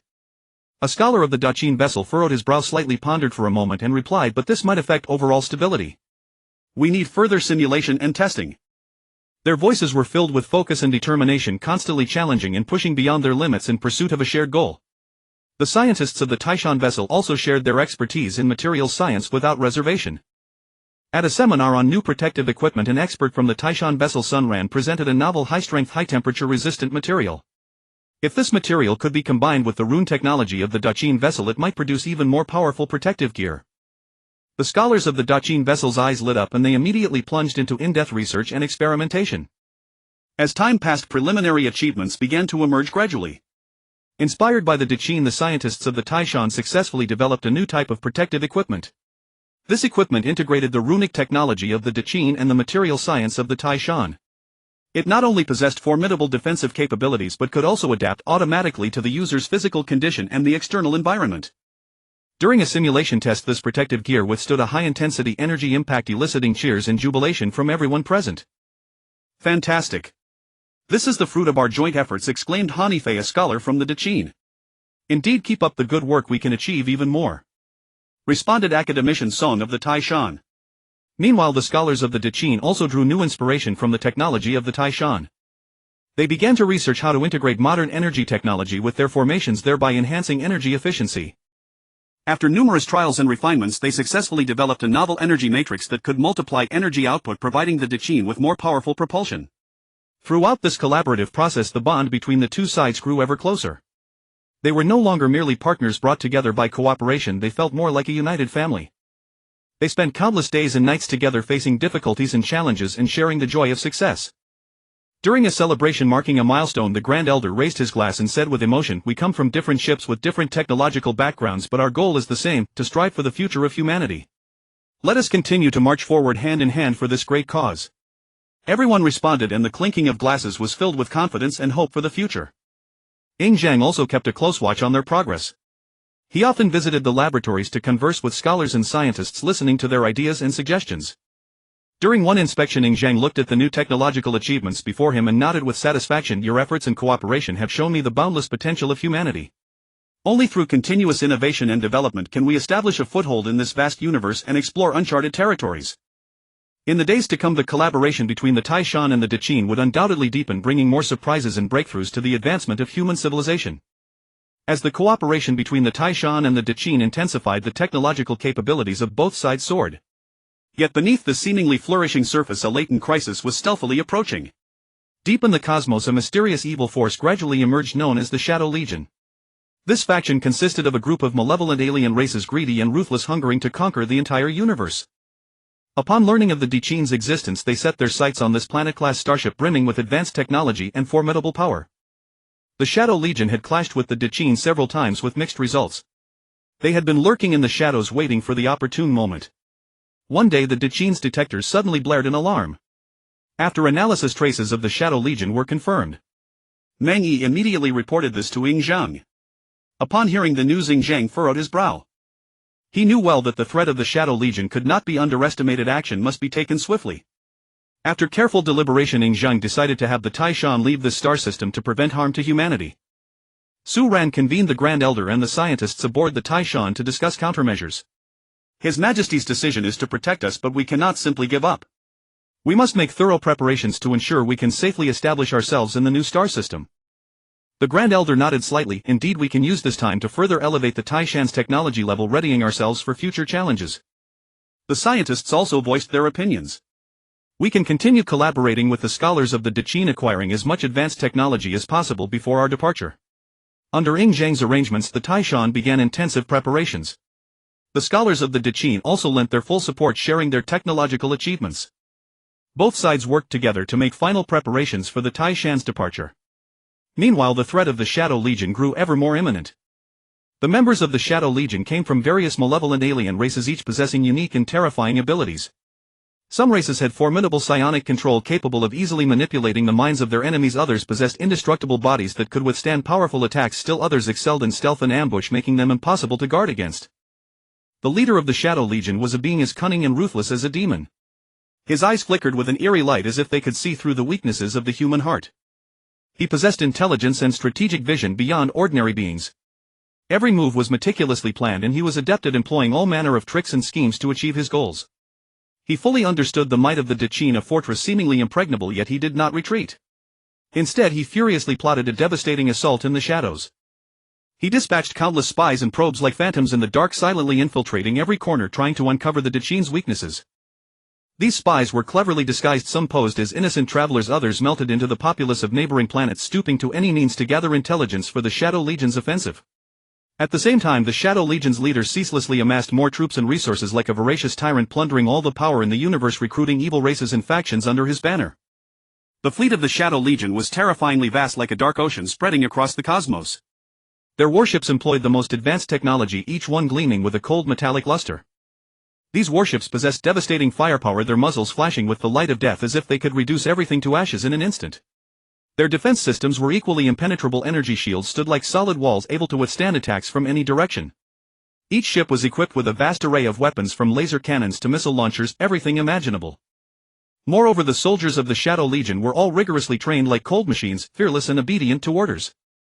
Clad in black battle armor and wielding a variety of lethal weapons, they showed no mercy in combat, making them a truly fearsome fighting force. As time passed, the Shadow Legion's activities grew increasingly frequent. They ceaselessly harassed and attacked the surrounding star regions like a pack of starving wolves scouring for prey. Their warships appeared like phantoms, launching sudden assaults before vanishing swiftly into the darkness.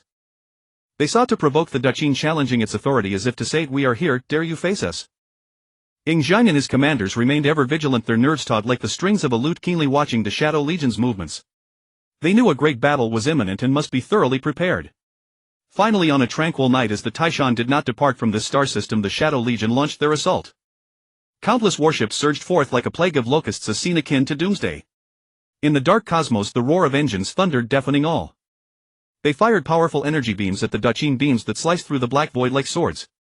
The Dachin's defense systems activated instantly, raising energy shields like colossal translucent barriers, repelling the Shadow Legion's assault. The energy shields collided with the energy beams, erupting in blinding radiance like fireworks. "All hands, battle stations."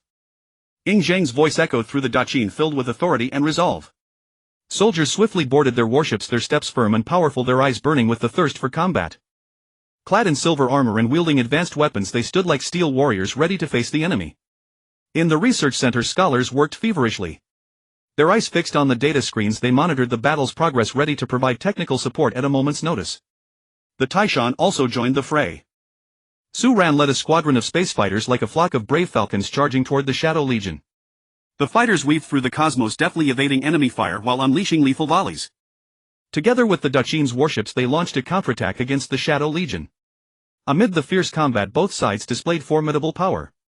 Energy beams interwove through the cosmos like dazzling ribbons, yet carrying the breath of death. Explosions lit up the entire starry sky as if countless suns burst forth simultaneously. The Shadow Legion, leveraging their numerical advantage, surged like a tide. Wave after wave of attacks trapped the Dachin in dire straits. Their warships coordinated tightly, forming a dense network of fire that relentlessly battered the Dachin's defenses. The Dachin's defense systems began to falter and some warships were destroyed. Explosions flickered across the cosmos, debris scattering like meteors. Yet the Dachin's soldiers did not retreat. They resisted, tenaciously guarding their home with their lives. At times the Dachin, with its advanced technology and indomitable spirit, managed to repel the Shadow Legion. Their weapon systems struck the enemy's vital points with precision, each attack exacting a heavy toll on the Shadow Legion. The soldiers' courage and determination blazed like fire, consuming the enemy's fear. They constantly adjusted their tactics in battle, seeking the enemy's weaknesses, demonstrating exceptional combat acumen. "Your Majesty, we must find a way to turn the tide," a commander exclaimed anxiously, his face drenched in sweat, his eyes filled with worry. Ing Zhang frowned slightly, his gaze resolute and profound. He pondered for a moment, then said, "Issue the order, activate the secret weapon." Hearing this, the commander's eyes flickered with hope. They knew the Dachin still had one final trump card, a powerful weapon capable of changing the course of the battle. "Your Majesty, we must find a way to turn the tide," a commander exclaimed anxiously, his face drenched in sweat, his eyes filled with worry. Ing Zhang frowned slightly, his gaze resolute and profound. At this critical moment, Ing Zhang swiftly ordered contact with the Taishan. The communication channel connected quickly, and his voice steady and forceful carried to the Taishan, "Su Ran, our forces may not prevail against the Shadow Legion. Now I have decided to activate the secret weapon. Evacuate this star system immediately. There is a wormhole 8 million kilometers directly ahead of you. Enter the wormhole and then I will deploy the weapon. Su Ran, hearing Ying Zhang's words aboard the Taishan, felt a surge of complex emotions. He understood the gravity of the situation and the difficulty of Ying Zhang's decision. Rest assured, Your Majesty, we will evacuate as quickly as possible, Su Ran replied. Then the Daqin sent a data packet to the Taishan. This data packet contained the precise coordinates of the wormhole and safety information about the surrounding star region. It also carried Ying Zhang's entrustment and expectations for those aboard the Taishan. The crew of the Taishan moved swiftly, adjusting course and racing toward the wormhole at full speed. Meanwhile, on the Daqin, soldiers continued to hold back the Shadow Legion's assault. Energy beams crisscrossed the cosmos, explosions flaring one after another. Ying Zhang stared intently at the direction the Taishan had departed, silently praying for their safe escape.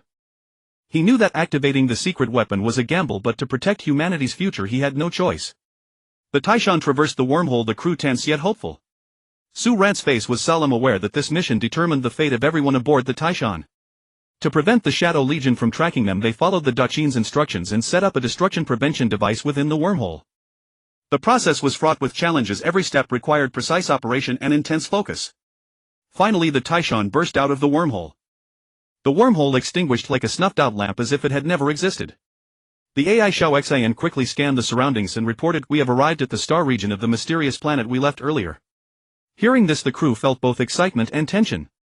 That mysterious planet was actually a probe deployed by the Daqin, designated 9548. The scientists were thrilled, for through recent collaboration they had learned how to enter this probe. Su Ran decisively ordered Xiao Xian head toward 9548. The Taishan slowly approached the mysterious probe. As the distance closed, the probe's full form gradually revealed itself to the crew. It emitted a mysterious metallic luster, faint glimmers flickering on its surface as if narrating its ancient power. The scientists eagerly began analyzing the probe's structure and functions, hoping to uncover more clues about Daqin technology. "Commander, this probe possesses extremely high technological sophistication. We might be able to use it to further enhance the Taishan's performance," one scientist said excitedly. A scientist exclaimed with enthusiasm. Su Ran nodded slightly. "But we must also be cautious. After all, this is the technology of the Great Qin, and we do not fully understand its potential risks yet." As the Taishan approached the probe, a sudden powerful gravitational pull seized it, firmly trapping the vessel. The crew immediately tensed up, bracing for any unforeseen circumstances. "Stay calm, try to establish contact with the probe," Su Ran commanded with composure. Xiao Xian swiftly activated the communication system, attempting to communicate with the probe. After considerable effort, they finally succeeded in establishing a connection. The probe transmitted a mysterious radio wave which, after Xiao Xian's decryption, turned out to be a message left by the Great Qin. "Friends of the Taishan, welcome to probe 9548. Here lie some vital information and resources that may be of assistance to you. After your departure, the threat of the Shadow Legion persists. We shall continue the fight, striving for the future of humanity. Good luck to you." Having heard the message, Su Ran and the others were filled with emotion and admiration. They understood the immense pressure the Great Qin faced, yet were moved by their courage and sense of duty. "We must not let down the expectations of the Great Qin. We must find a new place to survive, contributing our strength to the future of humanity," Su Ran said with determination. In the following days, the scientists of the Taishan began an in-depth study of the probe. They discovered that the probe contained a wealth of technological resources, including advanced energy technology, powerful weapon systems, and wormhole technology. These findings filled them with hope for the future. After temporarily escaping the threat of the Shadow Legion, Su Ran decided to hold a crucial meeting to comprehensively review the Taishan's inventory and the technologies acquired from the Great Qin, charting a clear direction for future development. In the conference room, the atmosphere was solemn and tense. Su Ran spoke first. "Though we have found a moment's peace, the road ahead remains fraught with challenges. We must have a clear understanding of our current situation to better face the coming difficulties. First, let us review the inventory of the Taishan. Currently, our ecosystem's material resources can sustain the Taishan in partial hibernation for 50 years. However, after 50 years we will face shortages of various living supplies. Everyone please report on the specifics of your respective areas." The crew member responsible for logistics stood up, opened the datapad and began reporting. "Commander, under the current rationing system, our food reserves can last approximately 80 years at the present consumption rate. The life support circulation system is currently functioning well, but some critical components may face shortages after 70 years, making replacement impossible. In terms of energy, though we have acquired some advanced energy technology from the probe, we still need to continuously seek new energy sources in the long term to ensure the ship's normal operation." Su Ran nodded, slightly pondered for a moment, and said, "It seems our time is limited. We must find new resources and a place to survive as soon as possible. Next, let us review the technologies acquired from the Great Qin." Academician Song, representing the scientists, stood up. "Through our collaboration with the Great Qin we have gained a great deal. First, the new protective equipment technology, which combines rune techniques and materials science, provides us with strong security. Second, we have acquired a new energy matrix technology that greatly improves energy efficiency. Additionally, the individual enhancement technology from the Great Qin offers new perspectives. Although we cannot fully master it yet, it holds potential to enhance our survival capabilities in the cosmos. Moreover, the wormhole technology will provide a more efficient means for our exploration." Lin Feng added, "The formation techniques and rune applications from the Great Qin are also highly valuable. We can try to apply them to the ship's defense and weapon systems, enhancing the Taishan's combat capabilities." Sun Ran supplemented, "Furthermore, from the probe we have discovered some advanced technological resources that will provide strong support for our future development." Su Ran listened attentively to everyone's reports, gradually forming a preliminary plan in his mind. Everyone has made excellent points. We must make full use of the technologies acquired from the Great Qin to upgrade and refit the Taishan as soon as possible. At the same time, we need to formulate a long-term resource-seeking plan to ensure we find a supply depot within 50 years. Throughout this process we must remain vigilant and be prepared to face any dangers that may arise. After the meeting, the people on the Taishan sprang into action. The scientists immersed themselves in intense research and experiments, striving to apply the Great Qin's technologies to the Taishan as soon as possible. The crew intensified maintenance and patrols to ensure the safe operation of the ship. After in-depth discussion with the elders, Su Ran decided to temporarily stay at this location, on one hand to absorb the advanced technology of Probe 9548 and on the other to integrate the vast knowledge acquired from the Great Qin. At that moment, Su Ran suddenly recalled the remaining part of the message sent by the Great Qin and asked Academician Song if there were any research findings. Su Ran, Academician Song, have you obtained any new research results from the message sent by the Great Qin during this time? Academician Song shook his head helplessly, indicating that nothing had been deciphered so far, and noted that the message was neither in the Great Qin's script nor knowledge system and beyond the comprehension of all present. Academician Song, alas Su Ran, we have tried every possible method but still have no clue. This message is neither the script nor knowledge of the Great Qin, and with our current understanding it is truly difficult to comprehend. They speculated that the Great Qin might have stumbled upon this message somewhere. Hearing Academician Song's words, Su Ran became intensely intrigued by the mysterious message. Su Ran, Academician Song, where do you think the Great Qin obtained this mysterious message? Academician Song, it is hard to say. Perhaps it was discovered in some unknown region or during a special expedition. It was learned that the message was something akin to an audio recording, but its frequency was not familiar to humans. Su Ran asked Academician Song to play it. As the audio began, Su Ran seemed to be frozen by some mystical spell. Academician Song called out to him repeatedly but received no response. Academician Song, Su Ran. Su Ran. What's wrong? Soon after the audio finished and Su Ran slowly regained consciousness. Academician Song asked with concern how Su Ran was feeling. At that moment something mysterious seemed to stir in Su Ran's mind, as if about to awaken. He gave a perfunctory reply to Academician Song and hurriedly left. Su Ran said, "It's nothing, Academician Song, I'm just a bit tired. I'll go back and rest first." Academician Song replied, "Are you sure you're alright? You really scared me just now." Returning to his office, Su Ran instructed his secretary not to disturb him. Then he immersed himself entirely in that mysterious object, sensing it carefully. Gradually that mysterious force slowly emerged, coursing through his body. Su Ran felt extremely comfortable, as if his ability to shrink objects had suddenly achieved a new breakthrough. With a mix of excitement and anxiety, Su Ran, together with the experts from the Academy of Sciences, began conducting in-depth experiments on his extraordinary ability. When he concentrated his energy to exert his ability, the massive 9458 detector gradually shrank under his power, as if enchanted by magic, finally turning into an object the size of a basketball. The space around it also seemed to be kneaded by an invisible giant hand, as if precisely cutting out a sphere from a huge cake. The distortion of space evoked both wonder and awe. Su Ran was well aware of the gravity of this matter and immediately reported this astonishing discovery to the Grand Elder.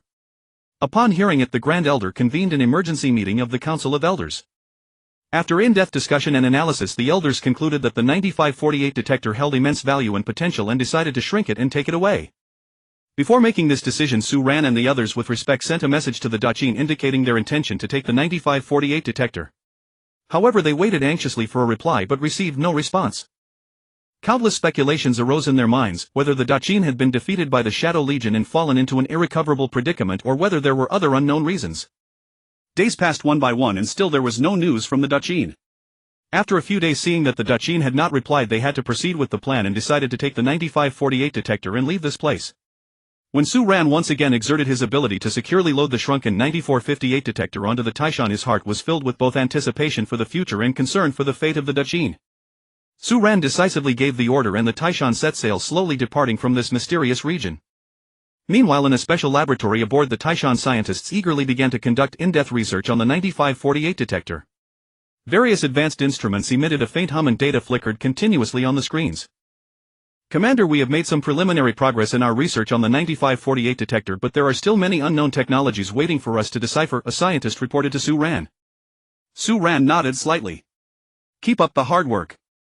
We must master more of the secrets of Dutchine's technology as soon as possible. The Taishan flew alone through the pitch-black space like a solitary boat adrift in the boundless ocean of the cosmos. Although the method for strengthening the body obtained from the Dutchine had been popularized among all the people of Longwa, after practicing for some time, everyone regrettably found that no one could become as powerful as the people of Dutchine. Nonetheless, this method still improved everyone's physical condition to some extent. However, Su Ran keenly noticed that since receiving that mysterious message, his own physique had undergone a new enhancement. He began to ponder deeply the relationship between that message and his own ability enhancement, attempting to find more clues to open new paths for the survival and development of the Longwa people in the universe.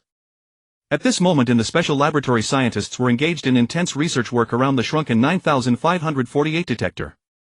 Su Ran also began to attempt further exploration of his newly acquired ability. He discovered that not only could he easily shrink objects, but he could also control spatial stability to some extent. This discovery greatly excited him. The Taishan sailed steadily through space and scientists were busy installing the protective array system and energy utilization array learned from the Dutchine. After intense construction and debugging, these advanced technologies were finally successfully integrated into the Taishan. At the moment the protective array system was activated, a mysterious light flickered around the Taishan as if it was shrouded by an invisible powerful shield. The crew immediately conducted a series of tests and were pleasantly surprised to find that the Taishan's protective capability had indeed doubled as expected. Whether facing meteorite impacts in space or potential unknown energy attacks, the Taishan now possessed stronger defensive capabilities. The application of the energy utilization array also brought remarkable results. The Taishan's energy consumption was significantly reduced. Systems that originally required a large amount of energy could now operate normally with only half the energy. This not only extended the Taishan's endurance but also provided a more solid guarantee for future exploration and survival. Su Ran looked at the completely renovated Taishan, his heart filled with emotion and relief. The application of these technologies has greatly enhanced our survival capability in the universe. Through understanding Dutchine technology and combining it with their own, the scientists on the Taishan finally conquered virtual reality technology. This major breakthrough brought new opportunities and challenges to the people aboard the Taishan. Within the Taishan, virtual reality technology was widely applied in various aspects. First, in the field of education, children could use virtual reality devices to learn various knowledge in an immersive way. In history class, they could travel back to ancient Earth, witnessing the rise and fall of various dynasties. In science class, they could enter the microscopic world to observe the movement of atoms and molecules or explore the vast universe to learn about the characteristics of different planets and the mysteries of the cosmos. The daily training of the crew also relied on virtual reality technology. They engaged in combat against various powerful enemies in virtual battle scenarios, honing their fighting skills and reaction abilities. These scenarios simulated different combat environments, including space battles, planetary surface battles, etc., enabling the crew to better respond to actual dangers they might encounter in the future. Su Ran looked at the completely renovated Taishan, his heart filled with emotion and relief. The application of these technologies has greatly enhanced our survival capability in the universe. In the long passage of time, the Taishan, like a brilliant star, continued its voyage through the boundless universe. The people of Longwa aboard this ship of hope gradually established a new and orderly life. One day, Su Ran and Su Mingniao, accompanied by their adorable great-granddaughter Su Ani, strolled leisurely along the streets inside the spaceship. Although more than 100 years had quietly passed, Su Ran and Su Mingniao still appeared as vigorous as people in their 30s, tall and upright with handsome and energetic faces. Their youthful appearance was entirely attributed to advanced genetic and medical technologies. In modern Long Nation, no elderly individuals showed signs of decrepitude. Every person here, regardless of gender, radiated the vitality and vigor of youth. Genetic technology acted as a magical key, unlocking humanity's boundless physical potential. Through precise gene regulation and optimization, bodily functions were significantly enhanced and the aging process remarkably delayed. Medical technology stood as a solid fortress, providing comprehensive health protection. Advanced medical equipment and sophisticated techniques could promptly detect and repair latent physical issues, shielding people from the torment of diseases. As the three walked down the street, they felt no sense that they were inside a spacecraft. This was made possible by breakthroughs in virtual reality technology, creating scenes so vivid they felt like Long Nation at its prosperous peak a century ago. The street buzzed with bustling activity, lined with shops and filled with pedestrians. Traditional food stalls released intoxicating aromas that stirred deep nostalgia for hometown flavors. Shops selling diverse novel toys attracted children with their colorful displays, making them reluctant to leave. Exhibition halls showcasing the latest technological products amazed visitors with their futuristic designs. Su Ran and Su Mengyao had one son and one daughter. Their son was Su Xiaoran, born 2 years before their daughter Su Xiaoyao. Now they also had grandchildren, granddaughter Su Yu, grandson Su Chang, and great-grandchildren Wang Mingyang and Wang Mingtong. With extended lifespans, marriage and childbirth occurred later in life. Great-grandfather, shall we watch a movie? Great-great-granddaughter Su Ani asked with wide expectant eyes. Su Ran smiled and agreed. They arrived at the cinema where a virtual film was screening, the classic, The Wandering Earth, from over a century ago. Sitting in the theater watching the film, Su Ran's thoughts raced. Long Nation's people had left Earth, their ancestral planet, for 90 years, exactly as depicted in the movie Wandering Through the Cosmos. It was now the year 2123. In nearly a century, Long Nation's population had grown from 1.4 billion to 2 billion.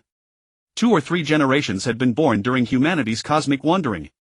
Thanks to powerful virtual reality technology, people still knew their origins.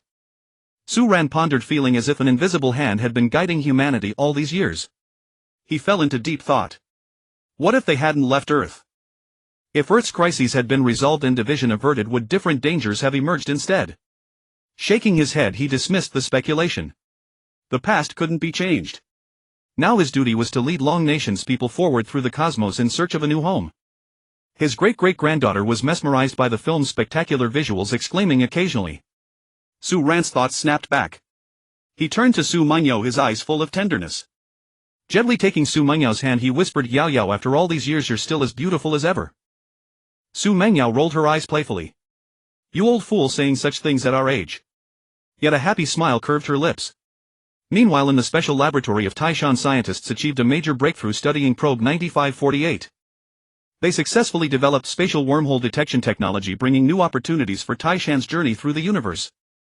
Using this technology, Taishan could more accurately locate wormholes, enabling faster interstellar traversal and greatly reducing travel time and distance. Not wanting to disturb Su Ran, they kept the secret. After the film ended, they exited the cinema and continued strolling down the street. Watching the vibrant crowd and bustling cityscape, Su Ran's conviction strengthened. No matter how many hardships lay ahead, Long Nation's people would press onward, striving for humanity's future. Days passed quietly. Taishan continued its steady voyage through the vast cosmos, carrying Long Nation's ardent hopes and beautiful dreams toward the unknown horizon. The vacation, though brief and wonderful, came to an end. Su Ran had to return to Taishan's control room and resume his leadership responsibilities. As soon as he entered the intelligence system, Xiao Xian immediately reported critical news. Commander, our scientific team has achieved a major breakthrough with probe 9548. We've successfully developed spatial wormhole detection technology. Furthermore, we immediately scanned our current star sector and detected a wormhole 30 million kilometers in Taishan's 11 o'clock direction. Our spacecraft has traveled 2 light-years away from the sector where 9548 is located. Xiao Xian's electronic voice echoed clearly in the control room. Hearing this, Su Ran felt both shocked and thrilled. The wormhole detection technology undoubtedly brought new opportunities and challenges. He immediately realized this discovery required consultation with the Grand Elder and other key members to determine Taishan's next course of action. Su Ran swiftly convened the Grand Elder and core members in the conference room. As everyone gathered, the atmosphere grew tense and solemn. After Su Ran briefly explained the wormhole discovery, he asked, we now face a crucial decision: continue on our planned route or risk traversing this wormhole. The Grand Elder frowned thoughtfully. The wormhole offers a chance to advance rapidly, but we know nothing of its stability or safety. Rushing through could bring tremendous risks. A scientist spoke up. Commander, although the wormhole carries risks, it might also be a shortcut to finding our new home. Through the wormhole we can drastically shorten travel time and explore more unknown regions. Another crew member expressed concern. But if the wormhole is unstable, we could face even greater dangers, potentially endangering everyone aboard. Opinions varied widely as debate intensified. Su Ran listened quietly, weighing the pros and cons. He understood the decision's gravity. It concerned the future of 2 billion Long Nation citizens aboard Taishan. After prolonged discussion and analysis, Su-ran made his final decision. Traverse the wormhole. Taishan adjusted its flight direction, slowly heading towards the location of the wormhole. The crew members on the spaceship carried out various preparations methodically, their eyes revealing determination and expectation. As it drew closer to the wormhole, Taishan gradually accelerated like an arrow, leaving the bow charging towards that unknown and mysterious passage. Finally, Taishan plunged into the wormhole. Unlike their previous experience, the crew this time appeared much more composed, no longer as astonished as when they first entered a wormhole. After all, through numerous cosmic adventures and explorations, they had gained a certain understanding and adaptation to the peculiar phenomena of wormholes. Inside the wormhole, time once again seemed to lose its meaning. Various instruments stopped working and people could not accurately perceive the passage of time. Perhaps it was just an instant, or perhaps lengthy ages. Taishan traveled steadily through this warped space like an experienced traveler, calmly facing unknown challenges. After an unknown duration, a faint light appeared ahead. Taishan gradually approached this light. As it grew brighter, everyone knew they were about to traverse the wormhole once more and greet a new unknown world. Finally, Taishan burst out of the wormhole. The scene before them invigorated everyone, bringing a refreshing sensation. This star system resembled the solar system, with 8 planets orbiting a single star. The star radiated a warm and bright light, much like the sun, evoking a familiar and intimate feeling. The light fell upon the planets, outlining beautiful contours like a grand cosmic painting. The planets varied in size and shape. Some displayed blue oceans and green lands full of vitality, others were red deserts and gray mountains exuding a mysterious aura. The entire star system exuded a harmonious and stable atmosphere, causing one to marvel at the wonder and magnificence of the universe. After Taishan emerged from the wormhole, it slowly came to a halt. Su-ran immediately ordered the dispatch of multiple advanced space probes to conduct comprehensive surveys of the various planets in this new star system. The probes, like agile birds, swiftly flew towards different planets, embarking on intense and meticulous detection work. During the probe's mission, the scientists aboard Taishan anxiously awaited the return of detection data. They were deeply aware that the results of this survey would have a crucial impact on the future of the 2 billion Longwa people aboard Taishan. The arrival of each piece of data was like a stone cast into a calm lake, stirring ripples. As time passed, the probes one by one transmitted back abundant detection data. The scientists immediately threw themselves into intense analysis. Using advanced data analysis systems, they conducted in-depth studies on various aspects of each planet, including atmospheric composition, surface structure, magnetic field strength, and water resource distribution. After lengthy and arduous analysis, the scientists finally reached a conclusion. Among the 8 planets in this star system, the 3rd planet was most suitable for human habitation and most likely to harbor life. This planet's atmospheric composition was similar to Earth's, containing appropriate amounts of oxygen and nitrogen to meet human respiratory needs.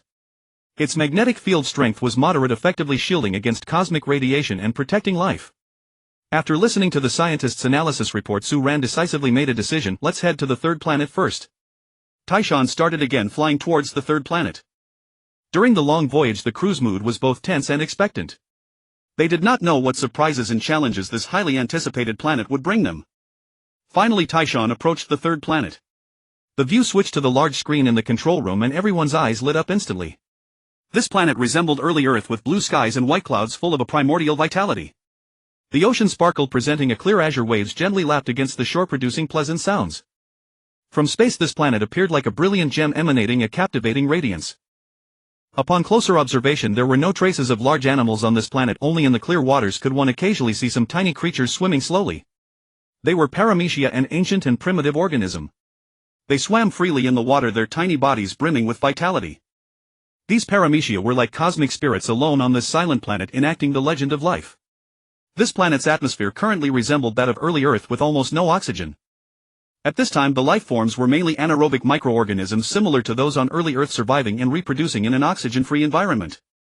Nevertheless, everyone's heart was full of expectation, for they knew that Earth's transition from no oxygen to oxygen had undergone a long and complex evolutionary process. In the early formation of Earth, the atmosphere had almost no oxygen. The life forms at that time were mainly anaerobic microorganisms, surviving and reproducing in anoxic environments. About 3 billion years ago, prokaryotes capable of photosynthesis such as cyanobacteria appeared. Perhaps on this planet similar cyanobacteria-like organisms would appear one day in the future, initiating the process of oxygen production. Cyanobacteria, through photosynthesis, used sunlight, carbon dioxide, and water to produce organic matter and oxygen. Initially, the oxygen produced was consumed by iron, other minerals in the ocean, and early anaerobic microorganisms. But as cyanobacteria continued to reproduce and photosynthesis persisted, oxygen production gradually exceeded consumption. This excess oxygen began to accumulate in the atmosphere. At the same time, oxygen underwent chemical reactions with other substances, gradually altering the composition and properties of the atmosphere. Over a long period, the oxygen content in the atmosphere gradually increased, creating conditions for the emergence and evolution of more complex life forms. Everyone looked at this planet as if witnessing the evolution of Earth's life replay before their eyes. They knew that this planet could be a new home for the Longwa people, or it might conceal unknown dangers. But regardless, they had to face it bravely.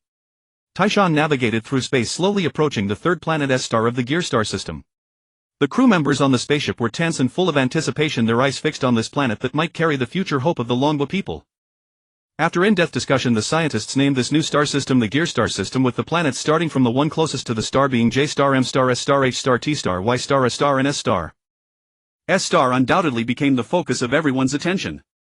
The Taishan orbited Planet S, continuously dispatching unmanned probes to land on its surface. These probes, like intrepid explorers, descended cautiously onto Planet S, equipped with advanced sensors and analytical instruments meticulously measuring key parameters such as atmospheric composition, temperature, humidity, and soil structure. Each probe, akin to a rigorous scientist, left no minute data fluctuation unnoticed, striving to bring back the most accurate information to the people aboard the Taishan. As time slowly passed, the probes transmitted a wealth of abundant and detailed data. The scientists immediately plunged into intensive analysis, fully absorbed, scrutinizing every data point as if unraveling a series of mysterious enigmas. They employed advanced data analysis systems to conduct a comprehensive and in-depth dissection of Planet S from every angle. After thorough analysis, it was discovered that although Planet S held immense potential in many aspects, there were indeed some peculiar conditions. Currently, there were no higher plants or animals on Planet S, only low-level organisms like moss and some algae tenaciously surviving. The atmospheric composition of Planet S closely resembled that of Earth, with nitrogen approximately 78, oxygen about 21, and carbon dioxide along with other rare gases roughly 1. This perfect proportion not only satisfied the respiratory needs of humans and other oxygen-dependent organisms but also ensured environmental stability. The oxygen content in the atmosphere was so precisely calibrated that it posed no fire hazard and did not impede normal activities. Moreover, Planet S possessed a similar atmospheric layer structure to Earth, comprising the troposphere, stratosphere, mesosphere, thermosphere, and exosphere. In the troposphere, weather phenomena occurred frequently, like a grand stage of nature, providing suitable temperature and humidity for life. The ozone layer in the stratosphere acted as a robust shield, effectively blocking ultraviolet radiation. Each layer collaborated to maintain the stability of the atmospheric environment, creating favorable conditions for the nurturing and development of life. As for temperature, Planet S had distinct 4 seasons just like Earth. Spring was warm and pleasant, and although flowers could not bloom at this time, people could envision sowing hope in the future, allowing this land to burst forth with splendid blossoms.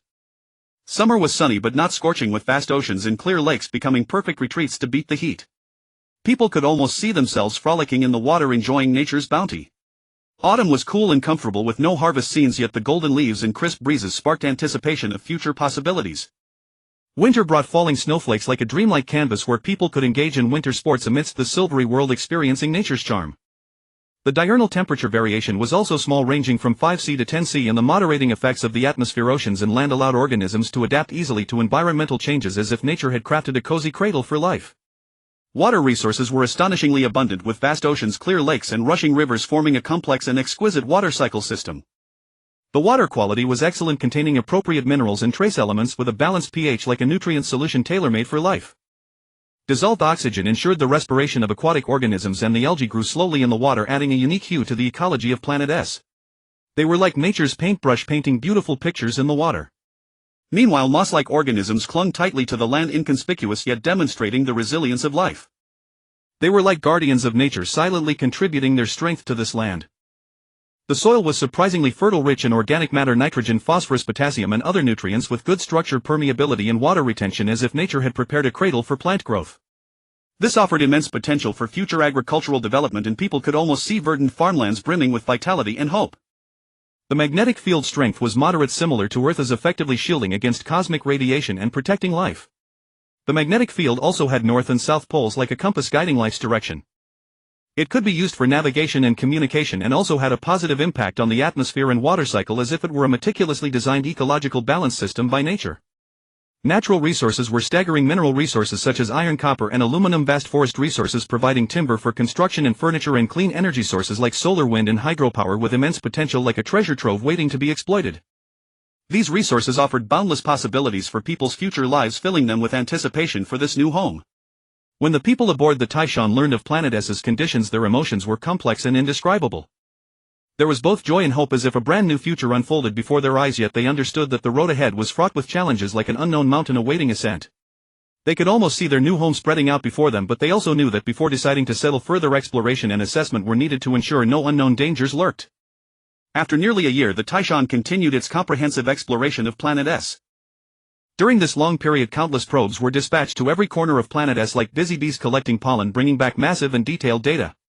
Scientists worked day and night analyzing this data, constantly deepening their understanding of Planet S as if deciphering a mysterious cosmic book. Each data analysis felt like lifting a veil of mystery, making their understanding of Planet S clearer. As exploration deepened, everyone became increasingly certain that Planet S was exceptionally suitable for human habitation.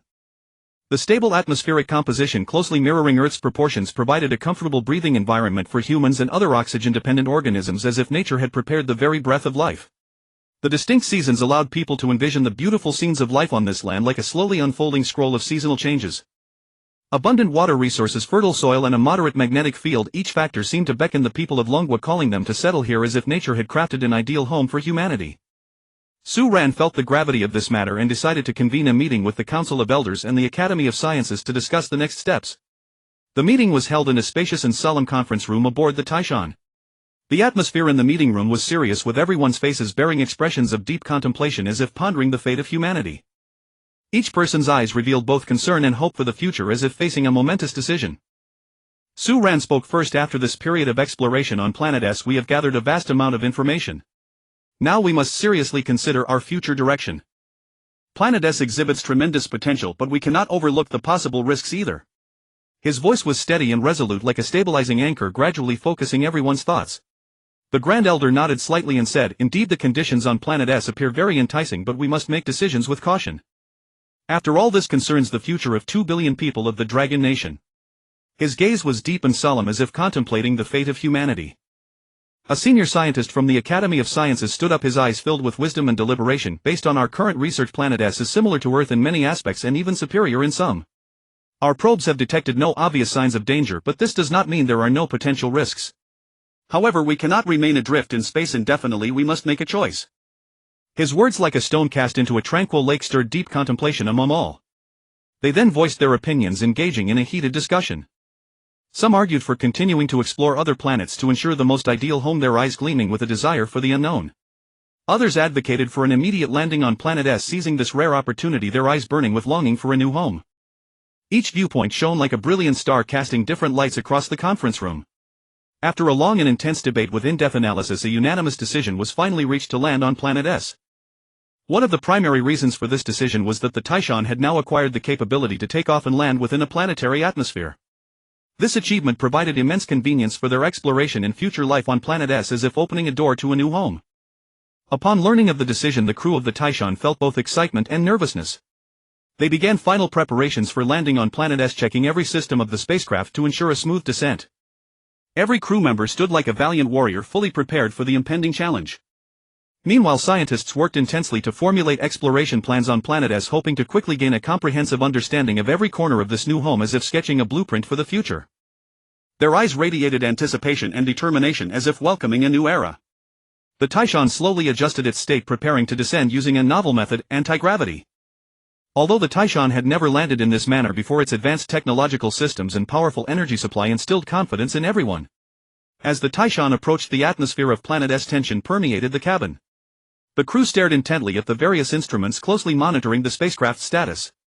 Under Su Ran's composed command, the Taishan activated its anti-gravity system. The spacecraft seemed to be lifted by an invisible force, slowly drawing closer to Planet S. This anti-gravity landing method offered numerous significant advantages. First, it completely eliminated the immense impact forces associated with traditional gravity-induced descent, greatly preserving the structural integrity of the spacecraft.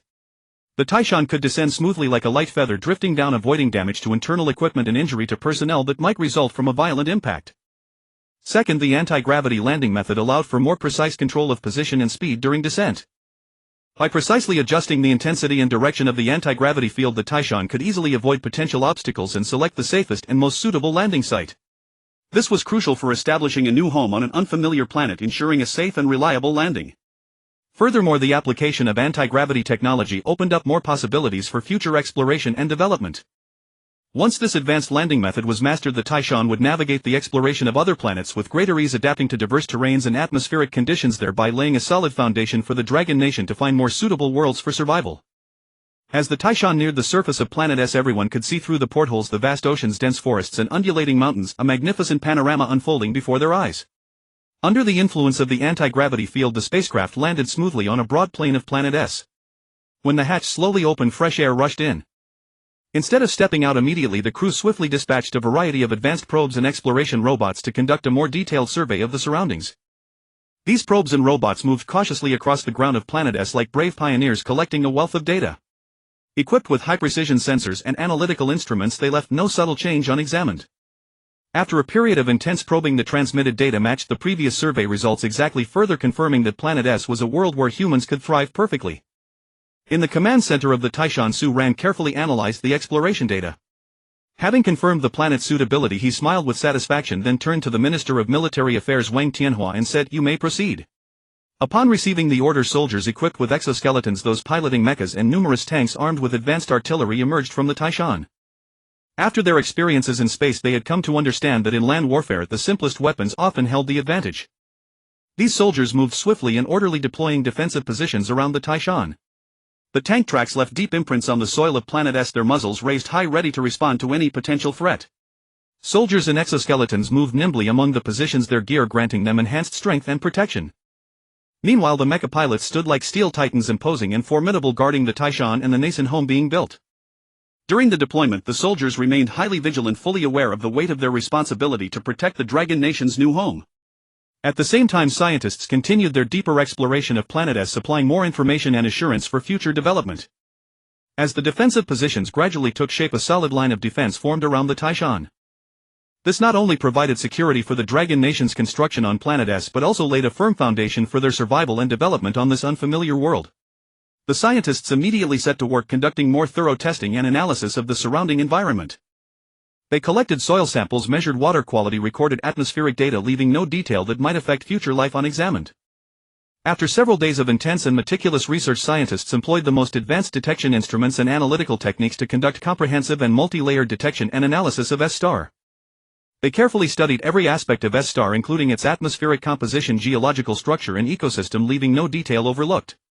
Ultimately, after repeated verification and confirmation, it was determined that the planet indeed posed no potential hazards. This exhilarating news spread through the Taishan like a spring breeze, filling people's hearts with joy and anticipation.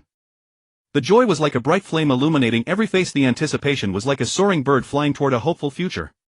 Upon learning of this result, Su Ran immediately engaged in an in-depth discussion with the Grand Elder. They sat in a solemn conference room with the beautiful scene of S-star displayed on the screen before them. Su Ran frowned slightly and said thoughtfully, "Grand Elder, now that the scientists have confirmed that S-star is safe, I believe it is time for the people to leave the Taishan and experience the charms of this new home." The Grand Elder nodded slightly, a resolute look in his eyes. "Su Ran, your idea is sound. Our people have been on the spaceship for far too long, they need new hope and motivation. Thus they decided to allow the people to leave the Taishan and explore this new home full of unknowns." In the broadcast room of the Taishan, the Grand Elder sat solemnly before the camera. His eyes revealed resolve and wisdom, as if he could see through all unknown challenges. His voice was steady and powerful, like a great bell echoing through every corner of the Taishan and the areas where people were on S-star. "Dear citizens of Longhua, after our unremitting efforts and exploration, S-star is about to become our new home. I am pleased to announce that from now on ordinary people can safely leave the Taishan to visit our new home S-star. Here vast expanses await our exploration and beautiful landscapes await our appreciation. But during the exploration everyone must maintain order and pay attention to safety. Let us work together for our future, for the prosperity of Longhua, and join hands to open a new chapter on S-star." The moment the announcement was made, the Taishan instantly erupted. People cheered and leaped, their faces brimming with excitement and anticipation. They eagerly prepared to leave the spaceship and explore this brand new world. Children ran around excitedly while adults busily prepared supplies for the trip. However, no one expected that the moment the exit was opened, chaos ensued. People surged toward the exit like a tidal wave, and the exit was instantly overcrowded. Their faces were filled with excitement and curiosity, yet also tinged with panic due to the congestion. Children laughed and shouted with excitement, their voices clear and pleasing. Adults tried to maintain order but seemed somewhat overwhelmed in the face of this passionate tide. Watching this from the command room, Su Ran frowned deeply. He immediately ordered soldiers to go to the exit to maintain order and ensure people's safety. The soldiers quickly took action wearing exoskeleton suits moving with agility and strength. They wove through the crowd shouting with firm voices to guide people orderly out of the spaceship. Their figures stood like a steel great wall safeguarding the people. After much effort, the chaotic situation was finally brought under control. People began to exit the Taishan How in an orderly manner, stepping onto the soil of S-Star. Their eyes sparkled with excitement as if exploring a brand new treasure. An old man said emotionally, "I never imagined that after wandering in the universe for so long we could find a place so much like Earth. It feels like a lost treasure has been found again." A young man nearby replied, "Yes, Grandpa. We finally have a place to call home again. I used to always recall what Earth was like, and now this place makes me feel hope again." For these Longboat people who had drifted in the universe for nearly a century, the pain of losing Earth had always been a shadow. Now standing on this S-Star that felt like a new Earth, the joy of recovering what was lost bloomed in their hearts like brilliant fireworks. Children ran and played on the land, laughter echoing in the air. "Wow, this place is so beautiful," a little girl exclaimed happily. "It's much more fun than being on the spaceship," another boy added. They laughed as if they had found the joy they once had on Earth in this unfamiliar yet familiar land. Once they could only experience Earth through virtual reality, now with real Earth under their feet, this tangible sensation filled them with excitement. The adults quietly breathed in the atmosphere of this new home, relieved smiles on their faces. A mother said softly, "Honey, look how wonderful this place is. Our children can grow up well here." The father nodded, his eyes full of longing. "Yes, I hope we can start anew here and build this place as beautiful as Earth once was." They watched the joyful figures of the children, their hearts filled with myriad emotions. The despair of losing Earth seemed to be gradually soothed by this beautiful planet. They seemed to envision a wonderful life here in the future, their hearts brimming with hope. It was a complex emotion of longing for a new life intertwined with nostalgia and cherishment for the home they had lost. Some elderly people watched the children running on the land of S-Star, their eyes filled with affection and emotion. They slowly approached the children, crouched down and said gently, "Children, do you know? This is land. We once had an Earth just like this. Back then Earth also had blue skies and white clouds, green mountains and clear waters, vast lands and boundless oceans. We lived, grew, laughed and cried there. But later Earth encountered a catastrophe and we had to leave it drifting in the universe. Now we have found S-Star, which is just like our former Earth, full of vitality and hope. You must cherish this new home and strive to make it even better." The children listened to the elders' words, their eyes sparkling with curiosity and longing, as if imagining how beautiful that former Earth was. The scientists were not idle either. They continued in-depth research on S-Star.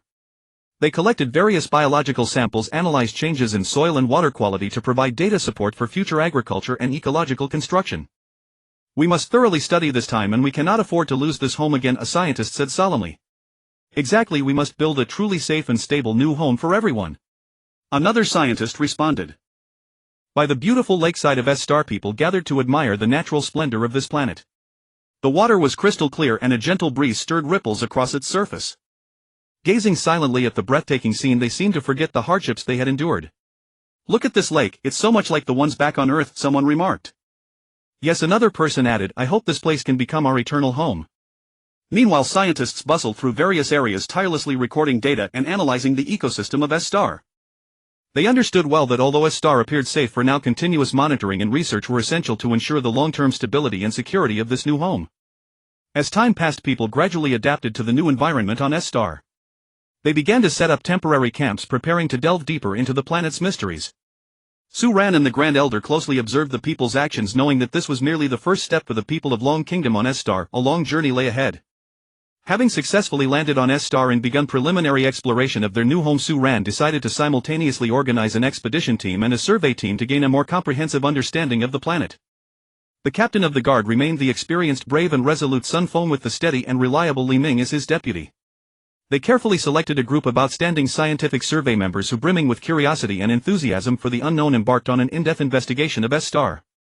The survey team advanced cautiously across S-Star, carrying advanced detection equipment, leaving no corner that might hold vital information unexamined. When they reached a basin 100 kilometers from the landing site of the Taishan, a startling discovery left everyone stunned. There quietly parked were several artificial spacecraft, their hulls bearing clearly visible English markings. The young survey members were initially perplexed, but soon some of the older members flushed with excitement, their facial muscles involuntarily twitching.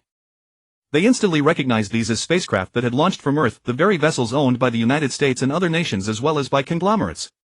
Filled with a mix of excitement and tension, the group rushed over, shouting, "Is anyone here?" Yet only the echoes of their calls reverberated through the basin, with no human response. They cautiously approached one of the spacecraft and attempted to open the hatch. As the hatch slowly slid open, the interior was empty, a silence so profound it sent chills down their spines. Clutching a glimmer of hope, they powered on the spacecraft and were pleasantly surprised to find that it still had electricity. The discovery lifted their spirits like a ray of light in the darkness. They then hurriedly accessed the main control computer and carefully read the logs. From the logs they learned that these people had also traversed the wormhole into this star system. Upon discovering that S-star was suitable for human habitation, they had been just as overjoyed as the people of Long Kingdom, eagerly preparing to build a new home here. After landing on S-star, they immediately set up a simple camp using the spacecraft's equipment. However, within just a few days everyone had vanished without a trace. The survey team members exchanged uneasy glances, their hearts filled with doubt and unease. Aware of the gravity of this discovery, they wasted no time in reporting the situation to Su-ran aboard the Taishan. Upon hearing the news, a wave of intense foreboding washed over Su-ran. He immediately recognized the severity of the matter and convened an emergency meeting with the Grand Elder and the military leadership. The atmosphere in the meeting room was heavy and tense. With a stern expression, Su-ran said, "The survey team has discovered artificial spacecraft apparently from other nations on Earth in a basin 100 kilometers from the Taishan's landing site. The crew of these spacecraft have mysteriously disappeared. This is highly suspicious and we must proceed with caution." The Grand Elder furrowed his brow deep in thought. After a moment he spoke slowly, "This matter is indeed not to be taken lightly. We have just confirmed that S-star is suitable for human survival, yet such an incident forces us to re-evaluate this planet. We cannot allow the people of Long Kingdom to be exposed to unknown dangers." Military Minister Wang Tianhua added gravely, "Given the unclear situation, to ensure the safety of the people, I propose following the commander's suggestion: recall everyone to the Taishan, have the Taishan lift off and briefly leave S-star's surface to observe the situation. At the same time we must strengthen environmental monitoring and be prepared to respond to any potential threats." After thorough discussion the group unanimously agreed to the decision. Su-ran quickly issued orders for soldiers to relay the message to the people enjoying themselves on S-star, instructing them to return to the Taishan as soon as possible. Simultaneously the Taishan began preparations for takeoff. On the surface of S-star, soldiers swiftly mobilized, searching for people and spreading the word. Upon hearing the news, though filled with puzzlement and reluctance, the people understood the gravity of the situation and began heading back toward the Taishan. As the people made their way back aboard, the Taishan's hatches slowly closed. Under Su-ran's command the Taishan ignited its engines, rose gently and ascended to 100 meters above S-star's surface. Through the portholes everyone gazed down at S-star, their hearts heavy with worry and anticipation. They did not know what secrets the seemingly beautiful planet hid, nor what awaited them in the future. Su-ran stood in the command room, eyes fixed on the screen displaying S-star, contemplating the next course of action. He knew they must urgently uncover the fate of the missing personnel and determine what had happened on S-star before deciding whether to continue establishing a new home on this planet. After the Taishan took off, a portion of the military and some expedition members remained on S-star's surface to continue exploration and research. They cautiously conducted an in-depth investigation around the discovered American spacecraft, meticulously examining every detail of the vessels and the environmental clues. Through repeated review and analysis of the spacecraft's surveillance footage, the team was astonished to find that those who had been thought dragged away by animals were actually taken by creatures resembling insects. However, during the actual exploration not a single insect had been found. Captain Sun Feng immediately became vigilant, fully aware of the seriousness of the matter. Even though no insects had been spotted, in reality the mere images from the surveillance footage were enough to heighten their alertness. His eyes blazed with intensity as he swiftly scanned the surroundings, the unease within him growing ever stronger. He immediately ordered the team to maintain heightened vigilance and intensify surveillance of the environment. Every team member felt the captain's gravity and tension. They moved swiftly, warily observing every corner of the area. Sun Feng spoke sternly to the team, "Everyone stay razor-sharp. The situation in this surveillance footage is far from ordinary. Those people suspected of being abducted by the bugs are a grave warning. We haven't seen the bugs yet, but no one knows when they might appear. Once they do, the danger could be unimaginable. We must remain vigilant at all times, never letting our guard down." The team members nodded solemnly. One replied, "Captain, we understand. We will intensify patrols and leave no suspicious sign unchecked." Another member added, "Captain, if those bugs really appear, what should we do?" Sun Feng frowned slightly, pondered for a moment, then said, "If the bugs show up first, we must stay calm and not panic. Act according to the emergency plan we devised earlier." At the same time Sun Feng promptly reported this major discovery to Su-ran aboard the Taishan. Sun Feng spoke into the communicator, "Commander, we found people in the surveillance footage of the Melee country spacecraft who appear to have been abducted by bugs. However, during our actual exploration we've yet to detect any trace of the bugs. We've heightened alert. Please advise on the next steps." His voice was steady and powerful, filled with concern for the unknown and a sense of responsibility. Upon receiving this report, Su Ran immediately summoned the scientists aboard the ship and asked them to carefully study the video sent by the expedition team. The scientists plunged into intense work. The laboratory hummed with various advanced analytical devices, their mysterious lights flickering. They employed a range of cutting-edge techniques, scrutinizing every detail in the footage. After thorough research, they determined that these creatures did resemble bugs but were far larger than imagined, and there was more than one type. Some of these bugs were massive, the size of small vehicles like moving fortresses. Others were slender, sinuous like winding ropes, darting nimbly through the frame. Their exoskeletons were hard and varied in color. Some were a deep black, seeming to absorb surrounding light, exuding a mysterious pressure. Others glowed with an eerie metallic coldness, radiating danger. Su Ran watched the bug images on the screen, his brows furrowed, his eyes lost in thought. He turned to a nearby scientist and said, "This is a tricky situation. We haven't actually seen these bugs yet, but their potential threat cannot be underestimated. Do you have any initial thoughts?" His voice betrayed his concern for the situation and his eagerness for a solution. The scientist replied, "Commander, for now we can only analyze certain features from the video. Specific countermeasures require further research. However, we can start by considering some common methods for dealing with biological threats such as sonic weapons, chemical agents, and traps." The scientists' faces were also grave. They fully understood the severity of the issue and racked their brains for any possible solution. Su Ran nodded. "Good. Draw up some feasible plans as soon as possible. I'll report to the Grand Elder now."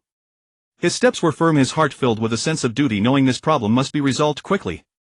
With a heavy heart, Su Ran reported this discovery to the Grand Elders. Upon learning the news, the Grand Elders convened an emergency meeting to discuss countermeasures.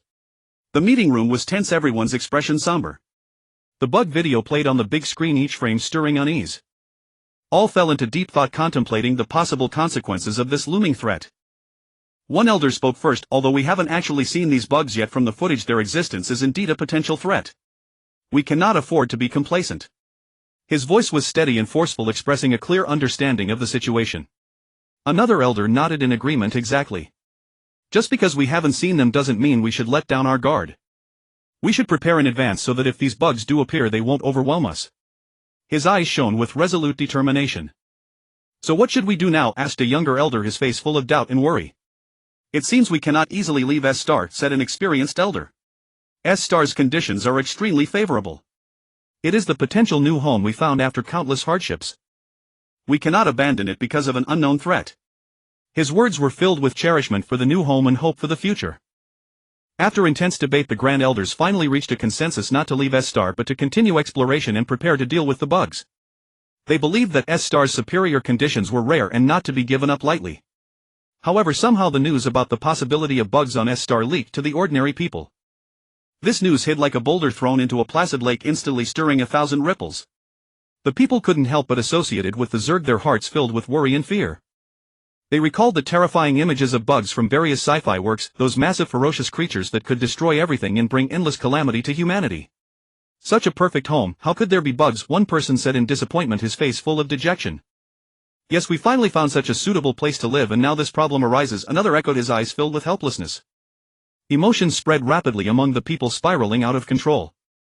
This disappointment was even greater than when they had left Young Star before. The higher the expectation, the greater the letdown. Some began to question whether they should stay on S-Star or look for another planet. A few even started complaining, believing the leader's decisions were not wise enough for failing to detect the bugs earlier. That day, Su Ran returned home after a busy day and found the atmosphere oppressive. His great-granddaughter Suani tugged at his sleeve and asked innocently, "Great-grandpa, what are bugs?" Su Ran looked into her pure eyes and felt a surge of emotion. He crouched down and said gently, "bugs are tiny creatures. But we don't yet know if these bugs will be dangerous. Don't be afraid. Great-grandpa and everyone will find a way to protect our home." Suani nodded, not fully understanding, a trace of confusion still lingering in her eyes. One day after finishing his work, Su Ran returned home to find the atmosphere unusually oppressive. His great-granddaughter Suani tugged at his sleeve and asked innocently, "Great-grandfather, what are bugs?" Su Ran looked at the pure innocence in his great-granddaughter's eyes, a wave of emotion washing over him. He knelt down and said gently, "Bugs are tiny little creatures. But we don't yet know if these bugs will bring us danger. Don't be afraid though. Great-grandfather and everyone else will surely find a way to protect our home." Suani nodded, half understanding, a trace of confusion still lingering in her eyes. Su Ran also sensed the people's emotional turmoil. He was solely responsible for the stable operation of the Taihao, and he had neither the will nor the energy to manage the daily needs of 2 billion people.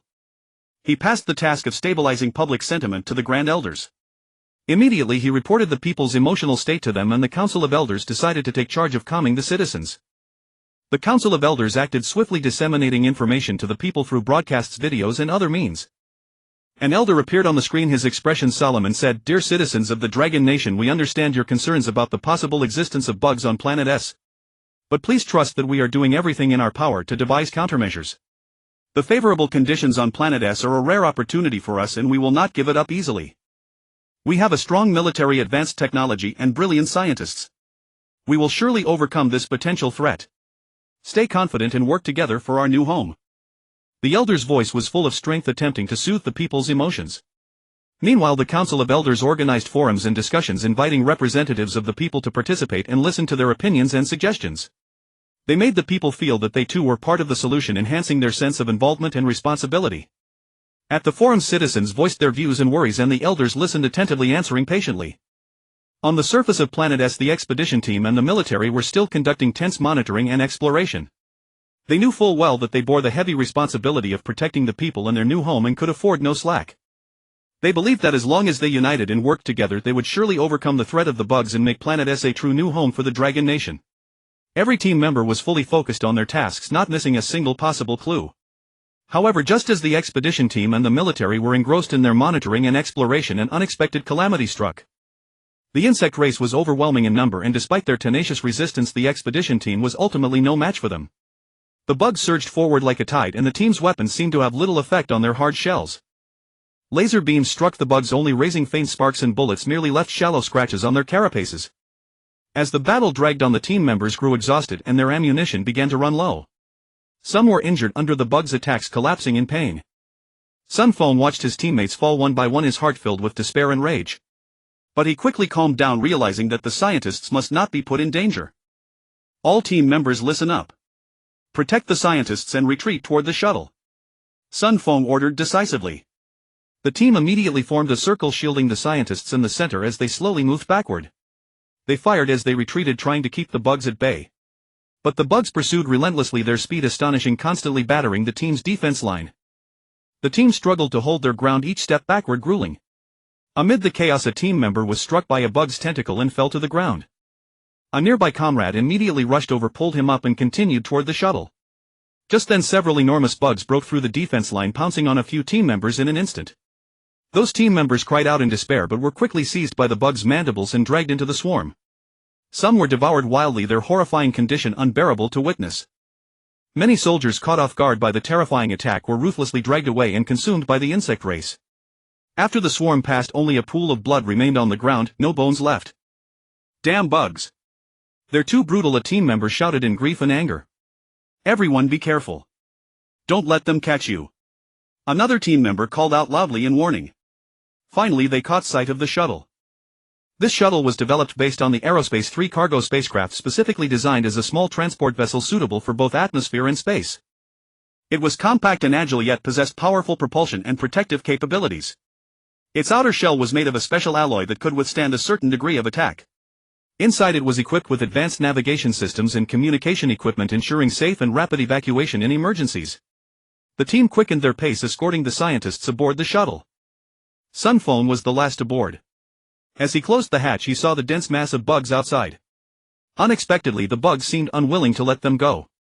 Some bugs began to spray a corrosive liquid which sizzled upon hitting the shuttle's hull. The shuttle was soon corroded into a pockmarked state, with cracks appearing in some places. Alarms blared inside the shuttle. The shuttle struggled to take off, but not long after it seemed to be yanked violently by something mysterious, causing the fuselage to shake violently.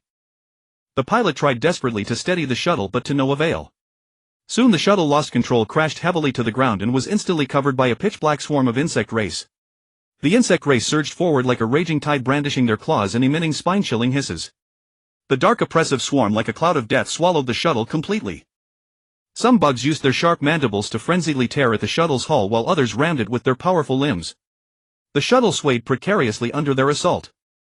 Inside, the cabin people were terrified. The scientists' faces were pale and their bodies trembled uncontrollably. The soldiers clutched their weapons tightly, their eyes reflecting both despair and defiance. But against this overwhelming insect tide, their resistance seemed futile. "What do we do? Is this the end?" a soldier asked, his voice trembling. "Don't panic. We can't give up," another soldier replied. The bugs soon breached the shuttle's already riddled hull and flooded into the cabin like demons. A soldier bravely charged forward to block the bugs but was instantly tackled by several enormous ones. A soldier bravely rushed forward to try to block the bugs' advance but was immediately knocked down by several enormous insects. The bugs' mouthparts bit down mercilessly as the soldier let out an anguished scream, blood splattering everywhere. The other soldiers opened fire in frantic volleys but were utterly powerless to halt the bugs' frenzied assault. The scientists huddled desperately in a corner, helplessly watching as the bugs advanced upon them step by step. One of the creatures wrapped its tentacle around a scientist, lifting him high into the air. He struggled in terror but his efforts were to no avail. The bug brought him to its maw and with a swift snap of its razor-sharp teeth the scientist's life was extinguished in an instant. Moments later the shuttle and the expedition team vanished without a trace, as though they had never existed at all. In the command room of the Taishan, tension hung heavy in the air. Monitoring personnel kept their eyes fixed on the screens, their faces etched with anxiety and concern. Expedition team, come in. Expedition team, respond. The communications officer called out repeatedly, urgency and unease bleeding through his voice.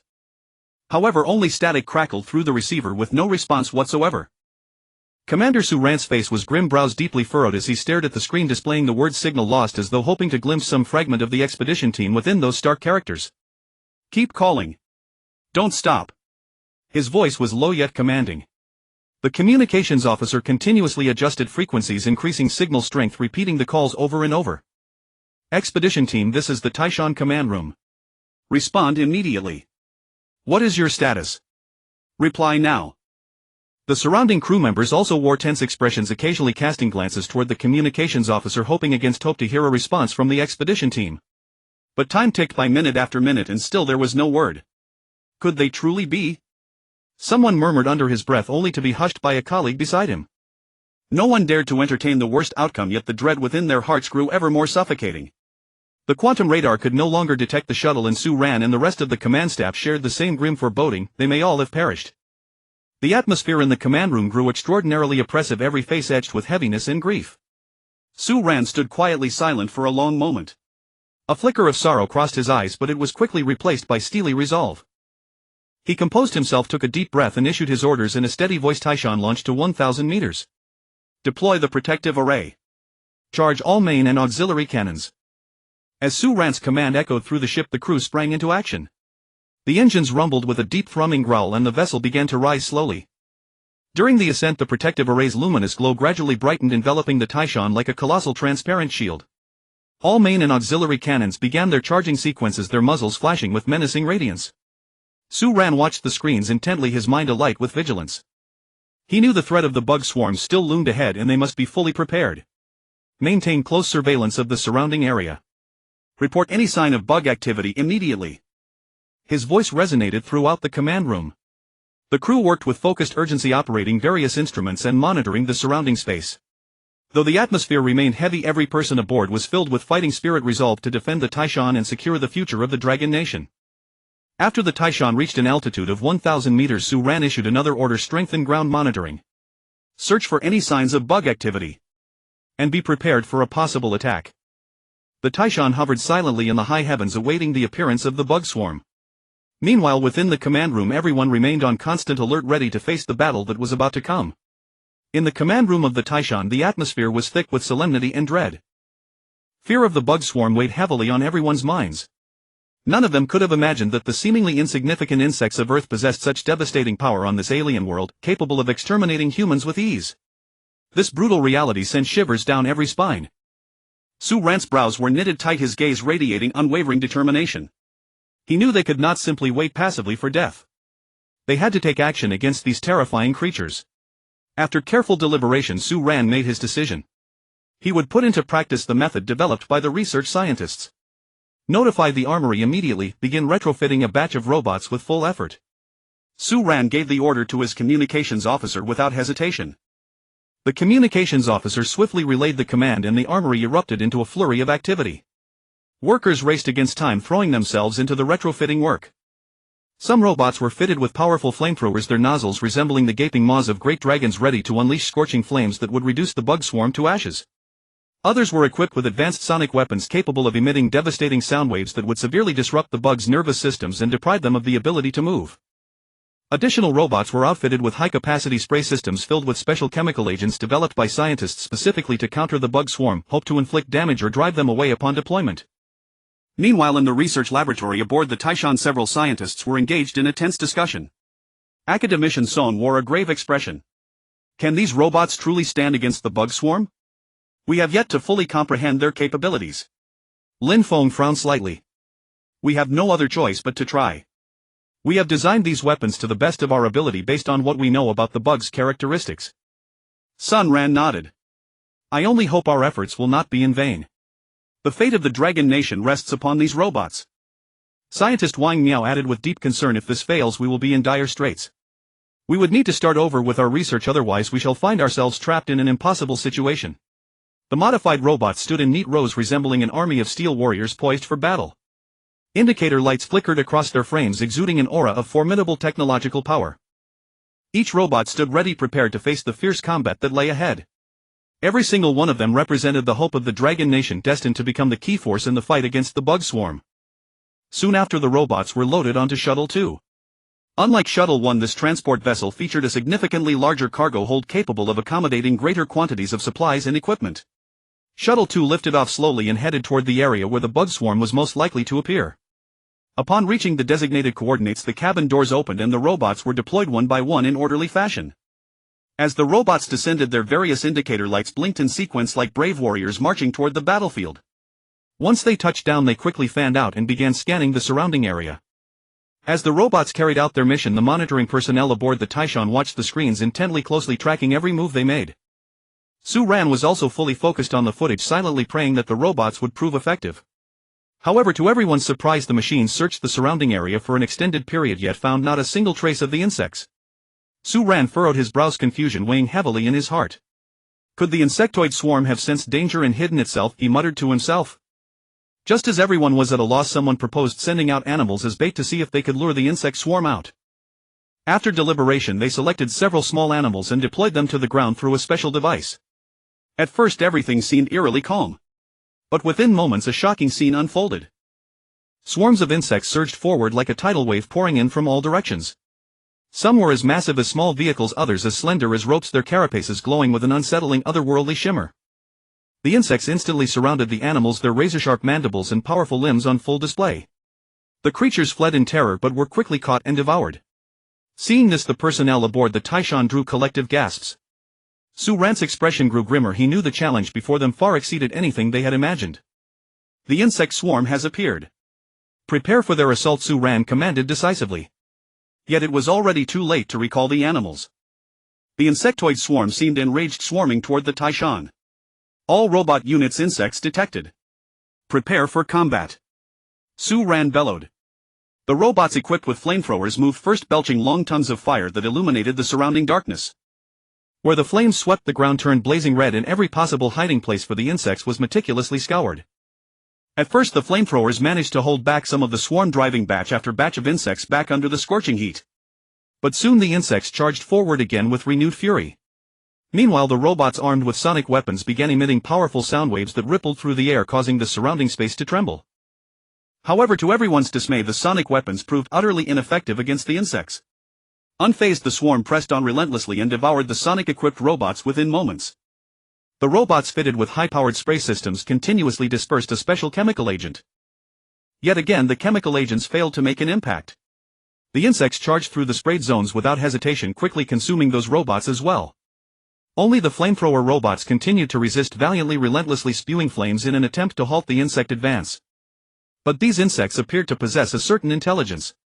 After destroying the sonic and spray-equipped robots, they turned and launched a surprise attack from behind the flamethrower units. In an instant, all the flamethrower robots were swallowed by the swarm. Watching the chaos unfold on the monitors, a sci-fi enthusiast scientist in the Taishan's command center muttered, "Tell me there isn't actually an insect queen." Whether his voice carried too loudly or the command center was simply too quiet, every scientist present heard his muttering. They found his words strikingly reasonable and immediately broke into discussion. If there truly is an insect queen, then all actions taken by the swarm may be directed by her command. Academician Son mused thoughtfully. Lin Feng frowned. Then we must find the queen if we are to eliminate the insect threat once and for all. Sun Ran spoke with concern. But we don't even know where the queen is. How can we find her? Wang Niao fell into deep contemplation. And if the queen is far more powerful than these ordinary insects, how are we supposed to handle that? In the command center, the scientists' discussions rose and fell around them, each face etched with anxiety and dread. They were acutely aware that facing such a powerful and seemingly intelligent insect swarm had made their situation all the more dire. Gazing upon the total destruction of their robotic forces, the group fell into a brief heavy silence. The air seemed to solidify, the weight of the moment pressing down until it felt nearly impossible to breathe. Indeed, we can hardly contend with ordinary insects, let alone a potential queen. Each person pondered privately what direction they should take next. Just then a scientist specializing in materials research and a member of Academician Song's team cast an inadvertent glance at the monitoring screen. His sharp eyes suddenly caught an unusual sight: a component casing from a destroyed robot lay isolated on the ground, abandoned amid the devastation. The casing stood out starkly against the backdrop of chaos and insect-ravaged wreckage. Moreover, upon closer inspection, it appeared entirely untouched by any corrosion from the insects. A surge of intense curiosity and excitement welled up within the scientist. He immediately shouted to the operator, "Quick! Zoom in on that location." His urgent movements instantly drew everyone's attention. They turned to look at him in confusion, eager to learn what had happened. "Look at this," he pointed to the component on the screen. "This part hasn't been corroded by the insects at all. This could be a critical discovery for us." Academician Song furrowed his brow and leaned close to examine the screen. "This is indeed strange. Why were all other parts utterly destroyed while this single component remains intact?" Lin Feng asked skeptically, "Could this material possess some special properties?" Sun Ran reflected and said, "Perhaps we can start by analyzing this component's material to find a way to fight the insects." Everyone nodded in agreement. After further magnification and careful observation, they invited the robot's designer to verify their findings. After careful comparison and analysis, the designer confirmed with certainty this component serves as protective shielding for the robot's energy core. The material used is a specialized lead-based polymer composite. Everyone exchanged puzzled glances. Why would only this component resist corrosion? Academician Song muttered to himself. Could this material have some unique resistance against the insects? Lin Feng proposed. Quite possibly, Sun Ran continued. If so, we may be able to mass-produce this material for manufacturing more powerful weapons and protective equipment. Wang Niao nodded. This is indeed a direction worth pursuing. Their minds were instantly ignited and everyone launched into enthusiastic discussion around this discovery. But we cannot yet confirm whether this material is effective against all insect variants, Academician Song cautioned. Exactly. We need to conduct further experiments and research, Lin Feng agreed. Then let's get moving immediately. Time is of the essence, Sun Ran urged eagerly. The group sprang into action, preparing to conduct in-depth research and testing on the lead-based polymer composite.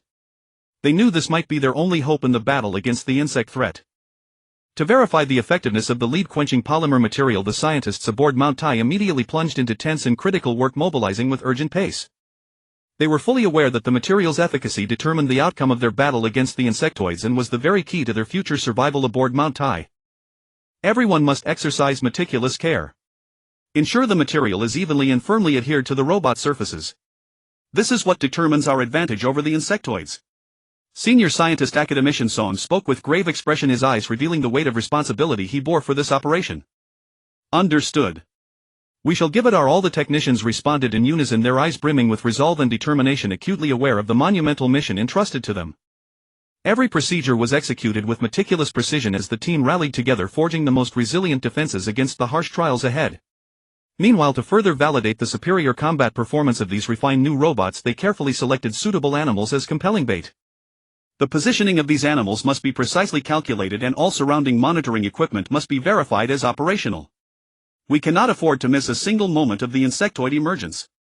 Scientist Lin Feng, in charge of this operation, directed the effort while remaining fixated on the array of monitoring instruments, leaving no detail unobserved.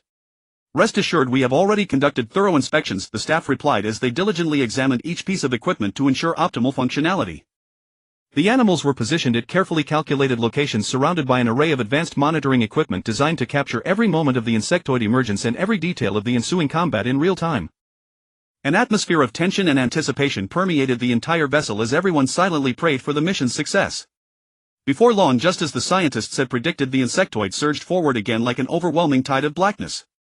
This time, as the grotesque figures of the insectoids drew near the animals, the experimental robots concealed at strategic positions around the area activated simultaneously. Equipped with lead-quenching polymer material and optimized flame projectors, the robots charged toward the insectoids like fearless warriors of steel, their steps resolute and unwavering. The flame projectors mounted on their bodies erupted with scorching fire, resembling ferocious dragons of flame that wove together into an impassable wall of blazing heat across the sky. Charge! Let's show these insectoids what we're made of, shouted Sun Ran, the operator, gripping the control lever tightly as his eyes blazed with fighting spirit. The insectoids lunged at the robots with claws extended and mandibles gnashing, attempting to shatter these obstacles with their razor-sharp appendages. Yet upon contact with the robots encased in the lead-quenching polymer, they discovered to their dismay that despite their efforts they could no longer corrode the metallic shells as easily as before. The flames raged mercilessly through the insectoid ranks, subjecting them to agonizing suffering under the searing heat.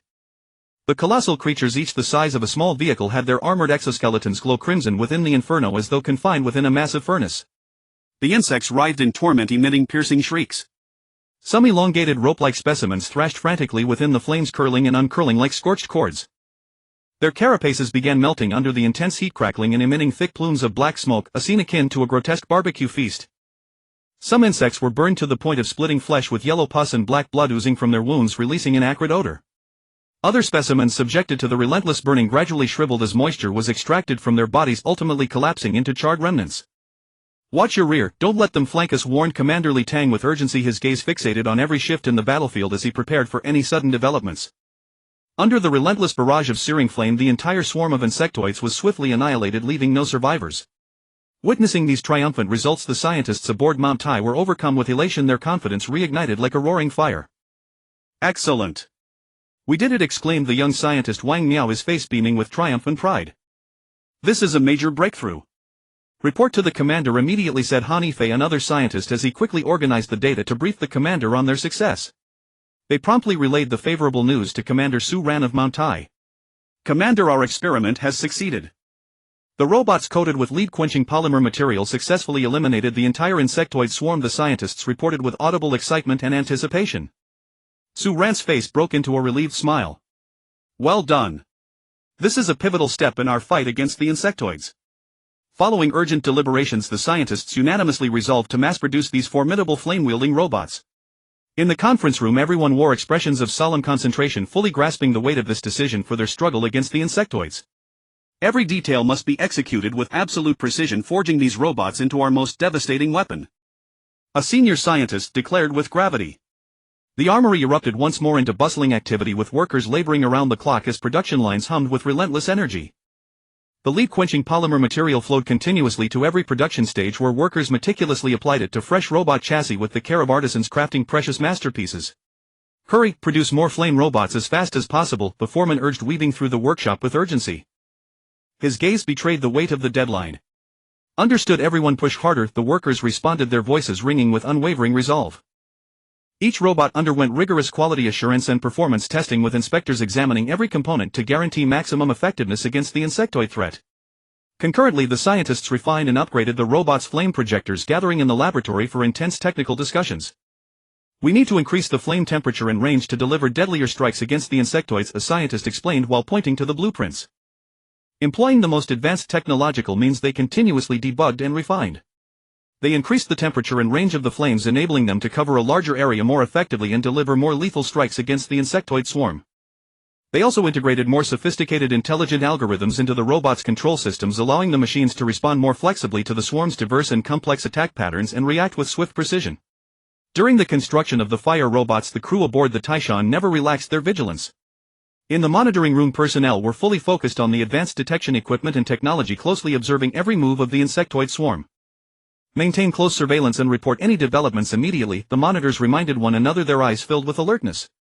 They stood ready to counter any potential larger-scale assault from the insectoids. Meanwhile, the fire robots already produced were deployed in an orderly fashion at key positions around the Taishan, forming an impregnable line of defense. These robots are our guardians, we must ensure they are always in optimal condition, said Officer Wang Chuanhua, who was responsible for the defense deployment, as he paced back and forth inspecting them with a stern expression. Each robot stood like a loyal sentinel, silently guarding the Taishan and the future of the Dragon Kingdom. Amid the tense preparations, time seemed to pass especially swiftly. Finally, everything was ready. According to the plan, a large number of animals were placed at predetermined positions, forming a massive bait zone. The animals stirred uneasily as if sensing the impending danger. Meanwhile, the fire robots were secretly deployed around them in a circular formation with their flame nozzles pointing outward encircling the animals within. This formation was meticulously designed to maximize the fire robots' destructive power while protecting the animals from being attacked prematurely by the insectoids. Before long, just as the scientists had predicted, the insectoid swarm surged forward again like a raging black tide. The sheer number of insectoids was staggering. They blanketed the entire ground, appearing like an ocean of darkness. The creatures charged toward the animals with menacing postures, their carapaces gleaming with eerie light, their sharp mouthparts and powerful limbs sending chills down one's spine. As the insectoids drew near the animals, the fire robots deployed around them activated instantly. Those robots, equipped with lead-impregnated polymer materials and optimized flame projectors, advanced like fearless steel warriors, striding resolutely toward the insectoid swarm. The flame projectors on their bodies spewed scorching hot flames, like ferocious fire dragons, that interwove in the air into a formidable and blazing wall of fire. Some insectoids were knocked over by the shockwave of the flames, and before they could rise were consumed by the subsequent bursts. Their bodies deformed rapidly under the extreme heat, some even burst open, splattering vile fluids. "Look at these bugs, they simply can't withstand the power of the flames," one robot operator said excitedly, a glint of victory shining in his eyes. "Indeed, they've learned their lesson now," another operator replied with a hint of smugness. The smaller insectoids struggled desperately at the edges of the flames. Scorched and disoriented by the intense heat, some tried to burrow underground to escape the fire, but the blistering temperature quickly hardened the ground like iron, leaving them no place to hide. In panic, some insectoids collided with one another only to hasten their own entrapment within the flames. "These little pests think they can run." Preposterous, an observer sneered, disdain etched on his face.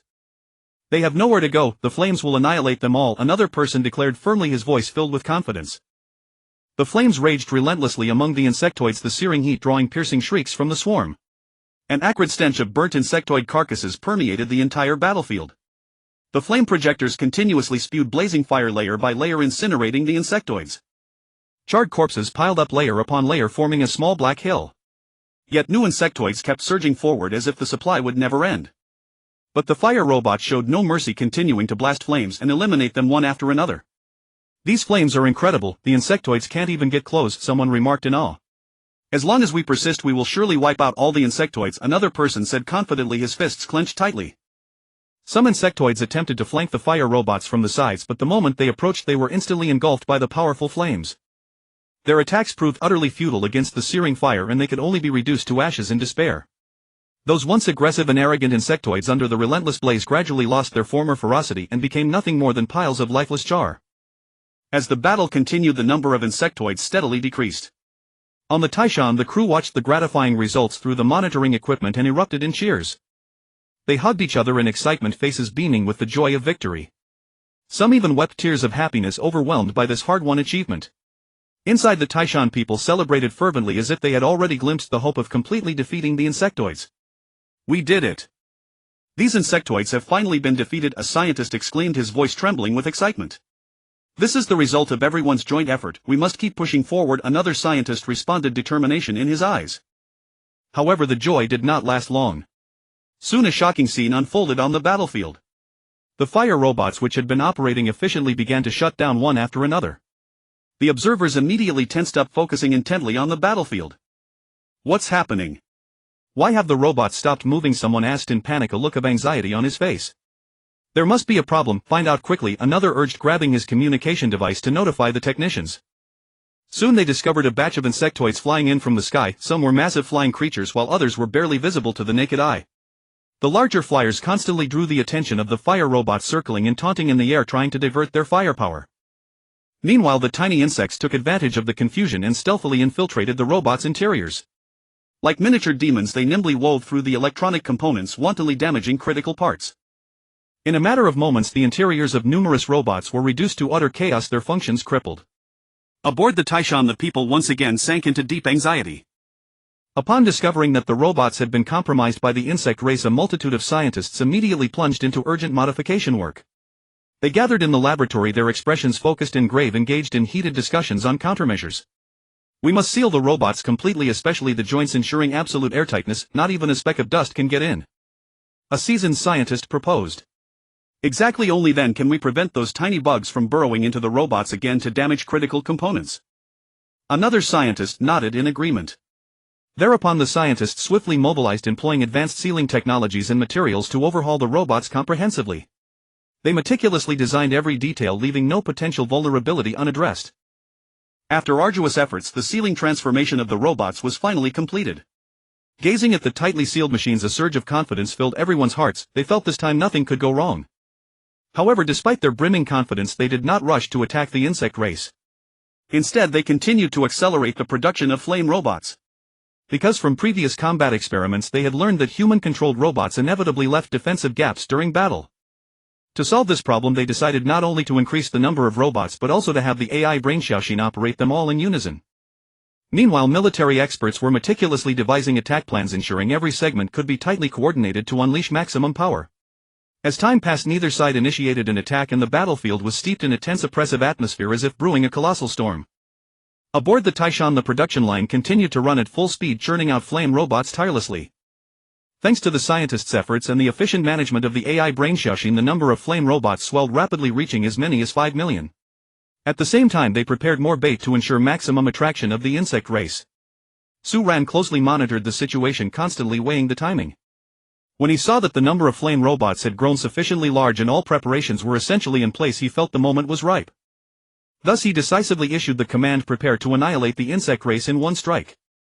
After the order was given, the military experts immediately sprang into action according to the prearranged plan. The AI brain Xiaoxin also began to exert its formidable computational and control capabilities, methodically managing the 5 million flame robots. As the AI brain Xiaoxin methodically controlled the 5 million flame robots, the steel army surged toward the insect race like a torrential tide. Wherever the flame robots passed, blazing flames erupted like fierce fire dragons, ravaging the battlefield. On the battlefield, a deathly silence hung like a heavy curtain over the land. Looking around, the corpses of the insect race lay scattered across the hills and plains, a sight that struck fear into the heart. The once swaggering, menacing bugs now lay prostrate in disarray as if swept by a cataclysmic disaster. Their bodies piled up layer upon layer, forming hill-like mounds of varying heights. In some places the accumulation was so dense that it was hard to distinguish how many bugs had perished in this brutal battle. The ground was pitch black, scorched by the intense flames. The blackened earth intertwined with the bug carcasses, painting a chilling apocalyptic tableau. The charred shells of the bugs emitted a pungent odor mingled with death and destruction. Some bugs had bodies burnt beyond recognition, with only half a blackened husk remaining. The other half vanished silently, testifying to the ferocity and brutality of the fight. The corpses of some bugs still maintained struggling postures, their limbs twisted and deformed as if they had fought desperately until the very last moment of life. Yet now they were merely silent witnesses on this dead battlefield. Black ash drifted with the wind, scattering over the bodies of other bugs, adding a layer of desolation and horror. In this vast charred battlefield, not a single trace of life remained, only the scent of death permeated the air. Every patch of scorched earth, every shattered bug shell silently reminded people of the tragic and heroic nature of this battle. This place seemed cursed, sending chills down one's spine, yet it also evoked awe at the tremendous power of the flame robots and the painstaking efforts humanity had made to survive. However, just as humanity was reveling in the euphoria of victory, a new crisis crept in silently. On the battlefield, the residual heat of the flames had not yet fully dissipated and the lingering smoke hung like a thin gray veil not yet cleared. Suddenly the ground flashed and a shadow shot toward the underside of the Taishan with ghostly speed. Its speed was so incredible that it was nearly impossible to track its trajectory, like a black bolt of lightning tearing across the land that had just witnessed intense combat. At that moment, inside the Taishan's command room, people were immersed in the joy of victory. Laughter and cheerful chatter rose and fell, a stark contrast to the brutal battlefield outside. Haha, we've achieved a glorious victory this time. Those bugs had no chance against the flame robots, exclaimed a young staff member excitedly. Yes, this is the result of our collective effort. Watching those bugs burn to ashes is truly satisfying, another staff member replied, a proud smile on his face. This victory gives us hope. We can definitely establish a foothold on this planet, said a scientist with confidence. Some more proud smiles, immensely proud of humanity's triumph. Others chatted animatedly, sharing breathtaking moments from the battle and the joy of victory. But this joyful scene was shattered in an instant. The spaceship jolted violently and the intense tremor stunned everyone into silence. In the residential area, panic erupted. What's happening? What's going on? Someone shouted in alarm. Why did the ship suddenly shake? Could there be danger again? Another person worriedly said. Moments later, the spaceship began to plummet rapidly as if being pulled by an invisible giant hand. The AI brain Xiaoxin instantly issued a sharp alarm. The ship's exterior is being subjected to a powerful pull, dragging it downward. Su Ran's expression turned grim, his eyes radiating decisiveness and resolve. He immediately gave the order, increase anti-gravity engines and start the main engines to break free from this pull. His voice was steady and powerful, instilling a firm sense of confidence in this tense moment. Then he decisively added, "Deploy the shuttles to see what's going on." After a brief struggle, the ship managed to temporarily halt its descent. Through the shuttle's cameras, the crew was horrified to discover that the Taishan was tightly entangled by thousands of tentacles resembling octopus arms. Those tentacles were thick and powerful as if forged from steel, each exuding a chilling aura. From this angle, the weapons on the Taishan could not reach these tentacles, which seemed to be in a blind spot. So Su Ran ordered thousands of shuttles to attack the tentacles. Like brave warriors, the shuttles swiftly charged at the tentacles. However, despite all efforts, laser blasts, missile bombardments, they could not break free from this predicament. Whenever one tentacle was severed, a new one would rapidly grow back in its place, gripping the Taishan as if it could never be shaken off. Su Ran gritted his teeth, sweat beading on his forehead. He ordered again, "Xiao Xian, push all engines to maximum and shake off this monster." "Commander, engines are already at full power." A moment later, Xiao Xian reported anxiously, "Commander, the engines will burn out in 3 minutes." Clearly the engines could not withstand prolonged high-intensity operation. Su Ran let out a helpless sigh, his eyes filled with anxiety and desperation. He said slowly, "Xiao Xian, reduce engine power to just keep the Taishan from falling." Then Su Ran quickly organized a meeting with the scientists and military experts in the command room. The atmosphere in the meeting room was heavy and oppressive, as if a heavy stone lay on everyone's heart. Su Ran began with a grave expression, "Let's hear it, any ideas? Brainstorm, everyone. Share your thoughts." They exchanged glances, silent. Worry and confusion were etched on every face, fully aware of the severity of the predicament. Just then a special screen displayed a line of text, "Su Ran, I found a place that might be the location of the queen bug." This screen had been specially modified to allow Yushi to express its thoughts. The sudden news rekindled a glimmer of hope, but it was quickly overshadowed by deep concern. If they could locate the queen bug, would it solve the current crisis? Su Ran stared at the line about the possible location of the queen bug, pondered for a moment, and asked Yushi, "Are you sure this place might be where the queen bug is?" "How sure are you?" The screen soon displayed it's only a preliminary judgment with a 70% chance. But the specifics still need further exploration. Su Ran nodded slightly and looked at the others. "What do you all think?" A military expert who loved science fiction novels spoke up, "Our current situation feels like someone is orchestrating from behind. We won a great victory on the front lines against the bugs, but suffered an unexpected loss in the rear. It's very likely the bug king, the queen bug. If this really is her location, we can definitely escape this predicament. So it's worth confirming this lead." A scientist frowned and said, "Commander, confirming whether there is a queen bug is important, but no one can be sure this monster is related to her. We also need to find a way to deal with this monster." The military expert interjected, "Exactly, we've tried everything, but we still can't break free. And we have no idea what its weakness is." Su Ran was silent for a moment, then asked Yushi, "Do you have any more information about this tentacle monster? Or any way to deal with it?" The text on the screen slowly appeared, "I have limited knowledge of this tentacle monster. From the current situation, it has strong regenerative abilities and conventional attacks can hardly inflict substantial damage." Just as everyone was deep in thought, the ship suddenly shook violently again. The tentacles seemed to be exerting more force, as if dragging the Taishan toward some unknown place. Su Ran's expression grew even grimmer. "It seems we can't wait any longer. We must make a decision as soon as possible." After intense discussion, they decided to first try to find the tentacle monster's weakness while simultaneously sending a few people to stealthily avoid the bugs and verify the location of the queen bug. When it came to specific candidates, opinions were divided on whether Su Ran should participate. Some elders and scientists argued that Su Ran, as humanity's strongest combatant, should not risk such a mission, as his loss would be a devastating blow to the human camp.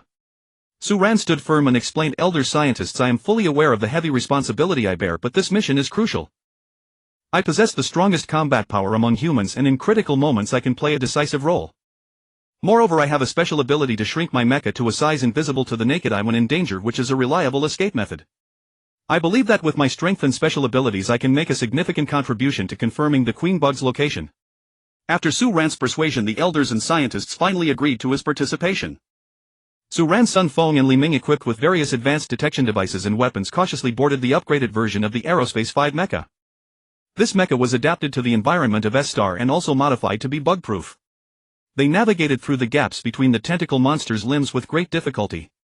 Meanwhile, on the Taishan, scientists worked tirelessly to analyze the characteristics of the tentacle monster. They delved into previous attack data, trying to identify its weakness. The three-man team sped across S-Star, heading toward the direction indicated by Yushi. Along the way, they cautiously avoided potential dangers, feeling both tense and hopeful. Finally, they arrived at the place Yushi mentioned. It was a mysterious lake.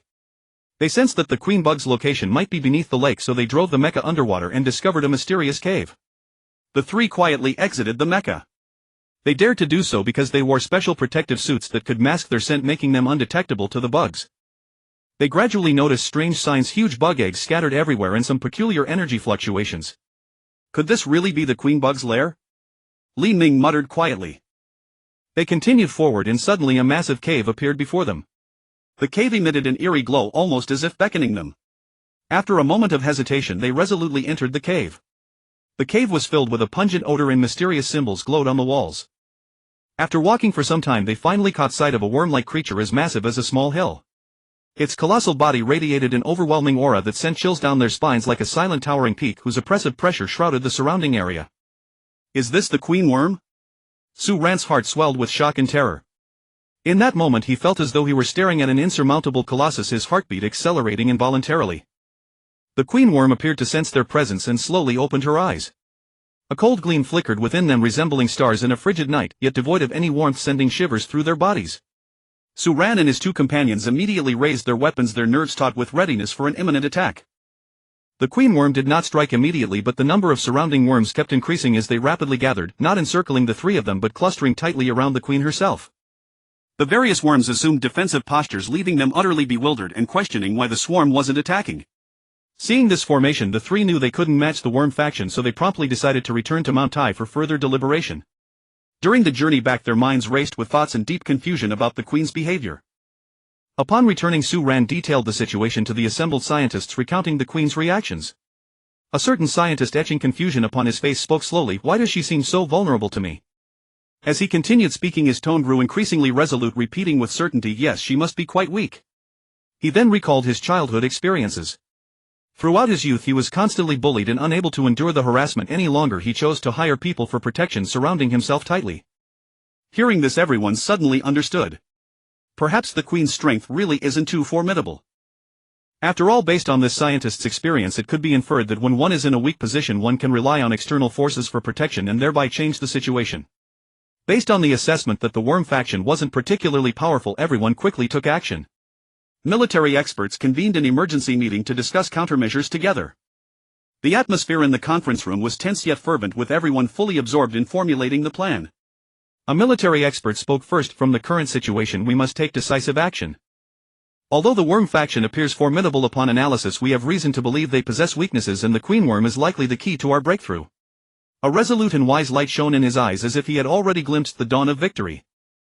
Another military expert continued, indeed, according to the intelligence we have, the queen appears to be in a defensive posture, which may suggest she is not invincible. Our plan holds considerable feasibility. He nodded, slightly confident in his judgment. Continue deploying large numbers of flame robots to sweep through the worm faction. This will not only weaken their overall strength but also create a more favorable external environment for our assault on the queen. A young military staffer offered his perspective, his voice brimming with energy and passion. Meanwhile, the shuttle squadron should continuously harass that monster, trapping the Taishan to distract its attention. In this way we would face relatively fewer external distractions while attacking the queen. Another staffer added, a thoughtful expression on his face. Regarding the plan to deploy special forces to protect Su Ran and the others during the attack on the queen, I believe this is crucial. The special forces' equipment and tactics must be meticulously designed. A seasoned military commander remarked, his voice steady and authoritative, instilling confidence in all who heard him. Special Forces members will wear fully sealed steel exoskeletons capable of effectively resisting the worm faction's corrosive attacks, providing them with robust protection. Paired with flamethrowers, this will give Su Ran and the others strong covering fire as they approach the queen. Someone further elaborated on the Special Forces equipment advantages, his eyes gleaming with trust in technology.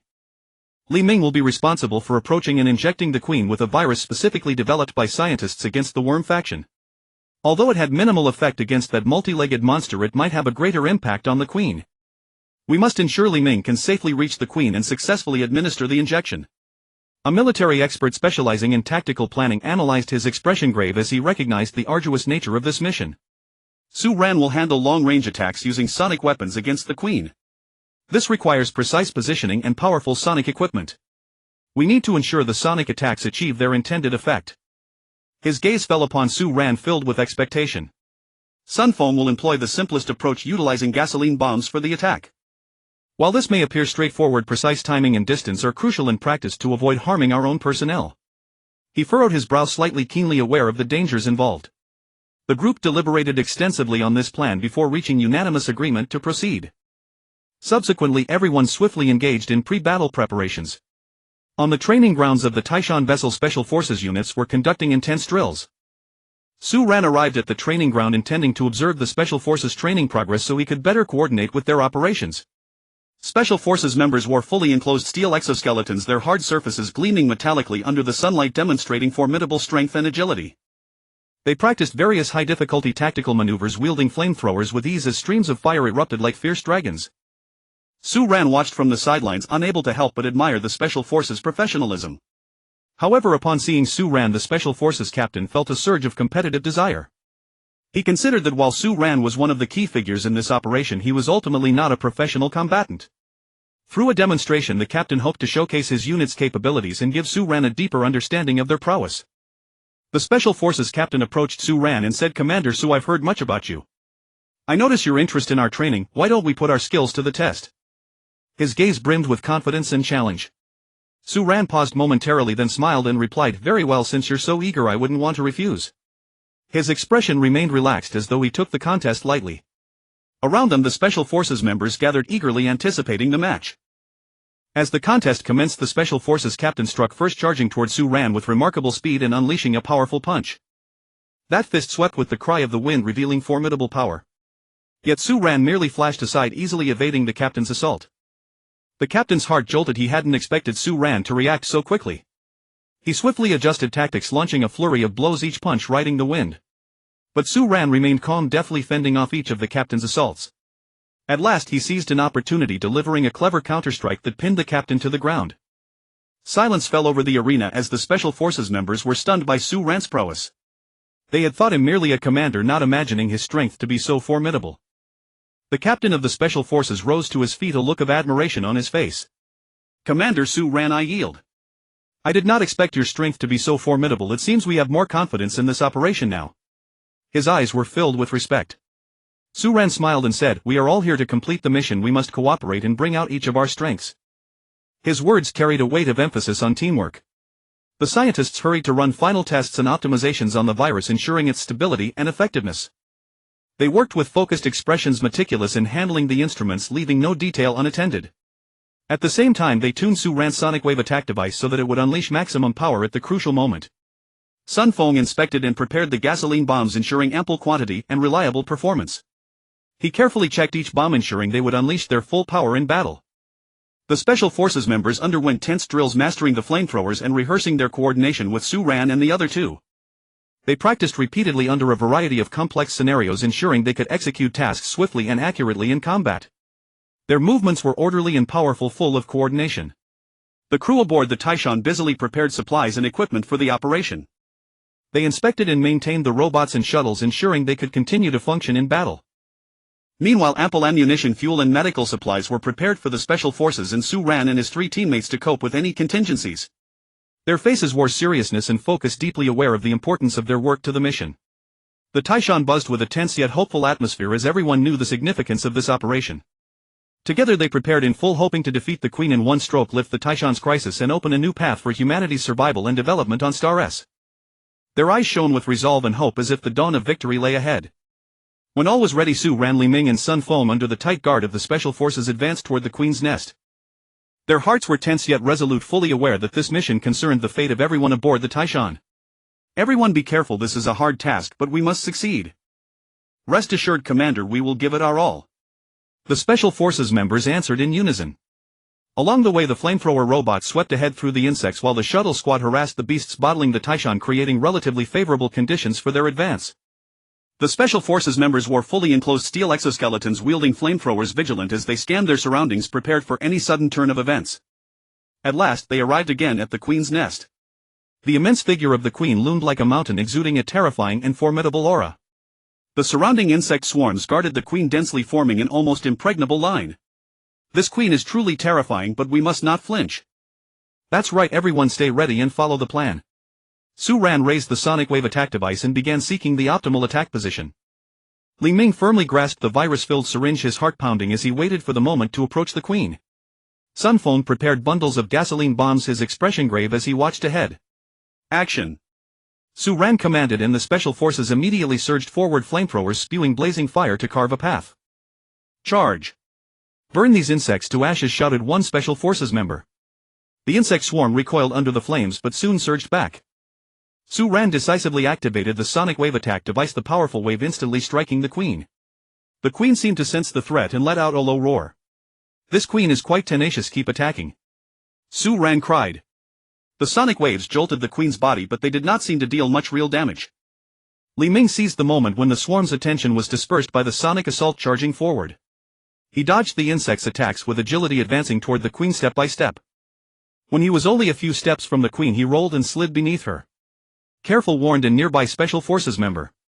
The insects reacted at once, pouncing toward him, but the special forces members promptly repelled them with flamethrowers. Li Ming plunged the syringe into the queen's body and injected the virus. The queen trembled violently, letting out an angrier roar.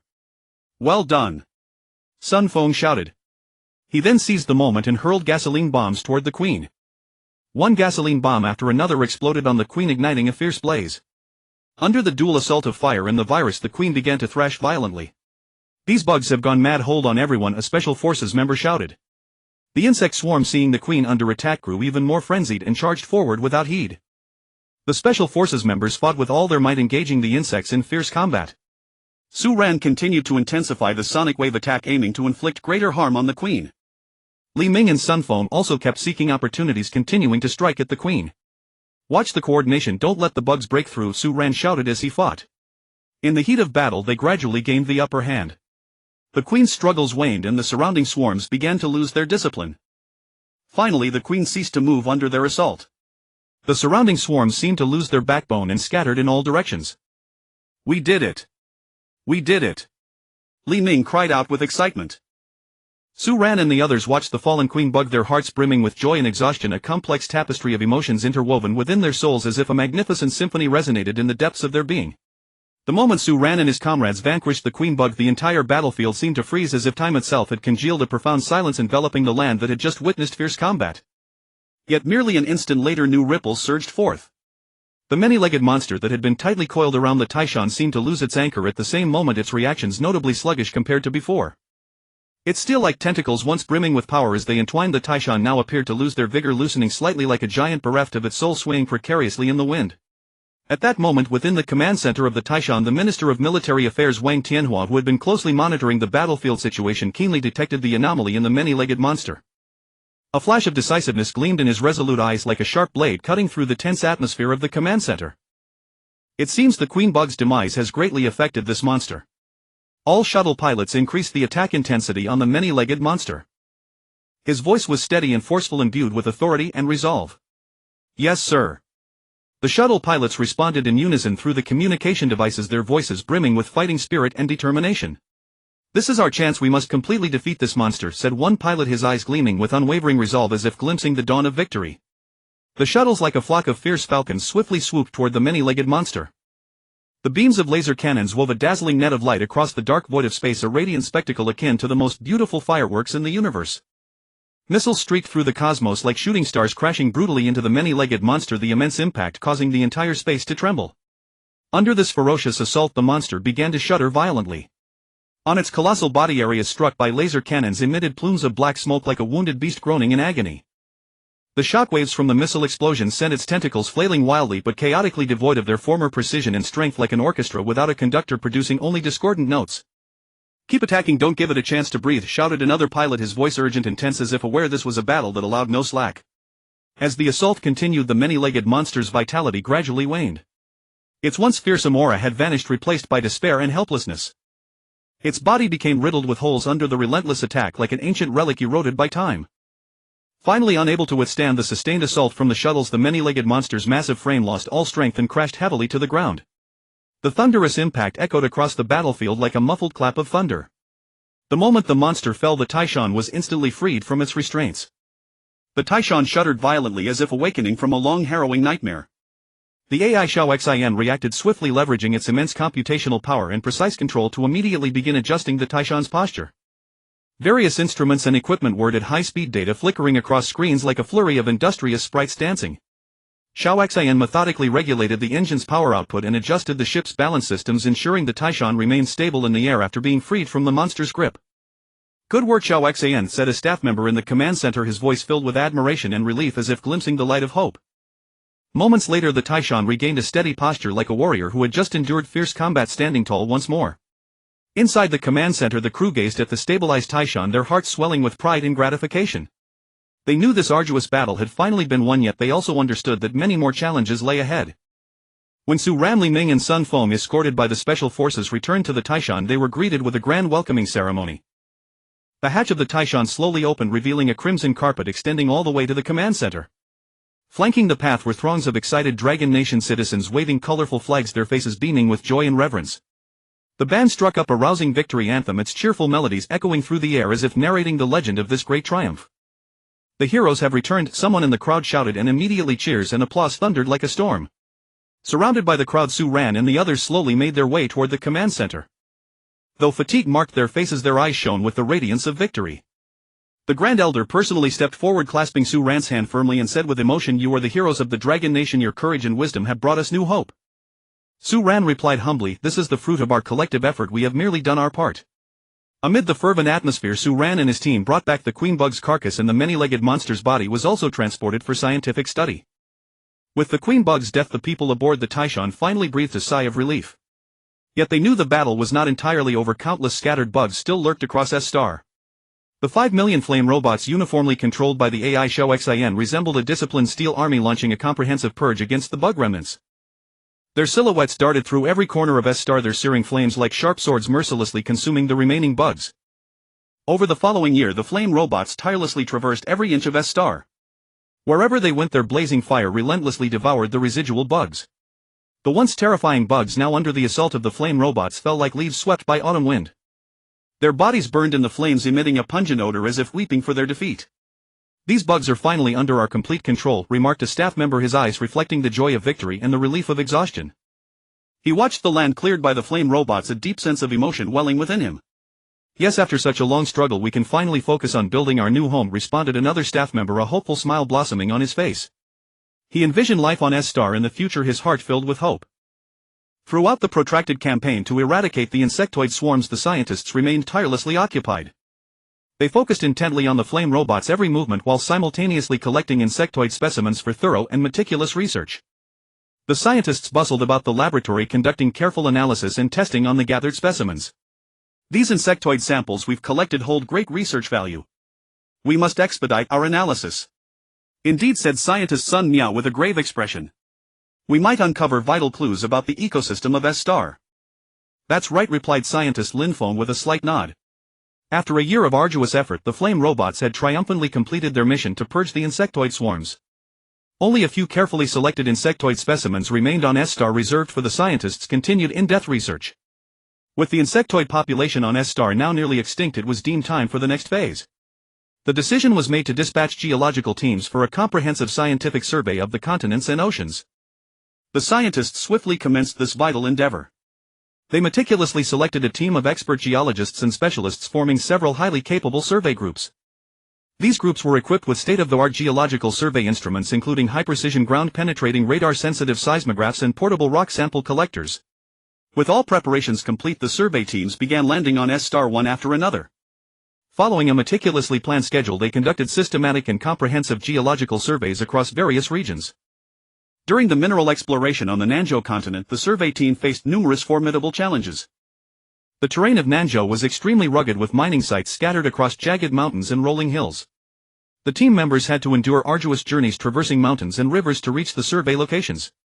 "Everyone be careful, the mountain paths are treacherous. Watch your step," warned team leader Li Chang with a solemn expression. Laden with heavy equipment, the team advanced laboriously step by step. Upon finally reaching the mining site, they immediately commenced work without delay. "The mineral resources here are abundant. We need to conduct thorough measurements and analyses," expert Lu Chang stated with a resolute gaze. The team members skillfully deployed the ground-penetrating radar to probe the subsurface, and the screen clearly displayed the distribution of mineral veins underground.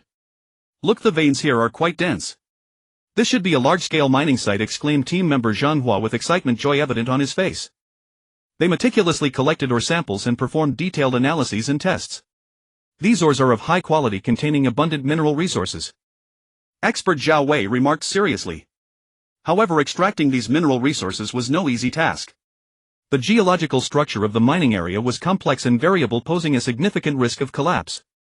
We need to further assess the feasibility of mining to ensure safe extraction, said expert Lu Chang, his brow furrowed. At the same time, they also gave thorough consideration to environmental impacts. During the mining process, we must pay attention to environmental protection to avoid damaging the ecosystem, stated environmental expert Li Na solemnly. The team members worked diligently at the mining site, meticulously recording every piece of data, providing crucial references for subsequent factory construction and operations. Throughout their work, the survey team encountered various problems, but they always maintained a professional spirit, conscientiously completing every survey task with precision. The team members ventured deep into the vast plains and fertile lands, carefully measuring soil fertility and moisture content and assessing the distribution of water resources. The soil here is not fertile, it's unsuitable for agriculture, said team member Zhang Hua, shaking his head slightly. Yes, we need to record this in detail to provide accurate data for future planning. Team member Wang Li responded solemnly. They skillfully used ground-penetrating radar to detect underground geological structures, striving to locate potential mineral resources. At the same time, they carefully observed the surrounding ecological environment, diligently recording the distribution of various flora and fauna. This area is open and flat, suitable for building factories. Planner Chen Chen mused thoughtfully. But we must also consider geological stability to ensure the safety of structures, geologist Sun Lei replied with a serious expression. They comprehensively evaluated terrain flatness, geological stability and water resource availability to ensure the smooth progress of all operations. The 8 survey teams we dispatched have, after a year of diligent work, conducted a comprehensive scientific survey of the 5 continents and 3 oceans. Subsequently, at a coordination meeting for the next phase of S-STAR's development, the head of geological exploration began presenting their research findings. Attendees included Su Ran and other senior council members. The leaders of each geological group took turns speaking. Based on our detailed survey, the Dongzhou continent boasts flat terrain, fertile soil and abundant water resources, ideal conditions for agriculture. Therefore, we recommend designating it as agricultural land to ensure a sufficient supply of food and crops. Geologist Zhang Feng from the first group spoke first, his voice resonant. Indeed, we discovered rich mineral resources on the Nanzhou continent with convenient transportation conducive to factory construction and operation. Thus we believe it is most suitable to designate it as industrial land, said geologist Lu Yang from the second group, his tone firm. Geologist Lu Yang from the second group continued, his tone resolute.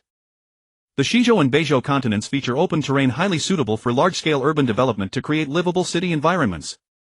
We recommend planning them as urban construction land, added geologist Wang Hui from the third group, his eyes full of anticipation. Geologist Wang Hui from the third group added, his gaze filled with expectation. As for the Zhangzhou continent, its advantageous geographical location holds significant strategic importance.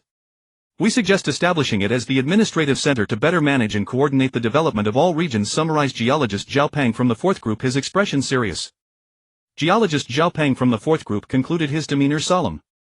Dayang is the largest ocean on S-STAR, vast and deep. We conducted a comprehensive survey. Its average depth is 153 meters and the deepest point, the Maoli Shea Trench, located 500 kilometers northwest of Nanzhou, reaches a depth of 3548 meters. The water is rich in nutrients, but strangely we found no animal life.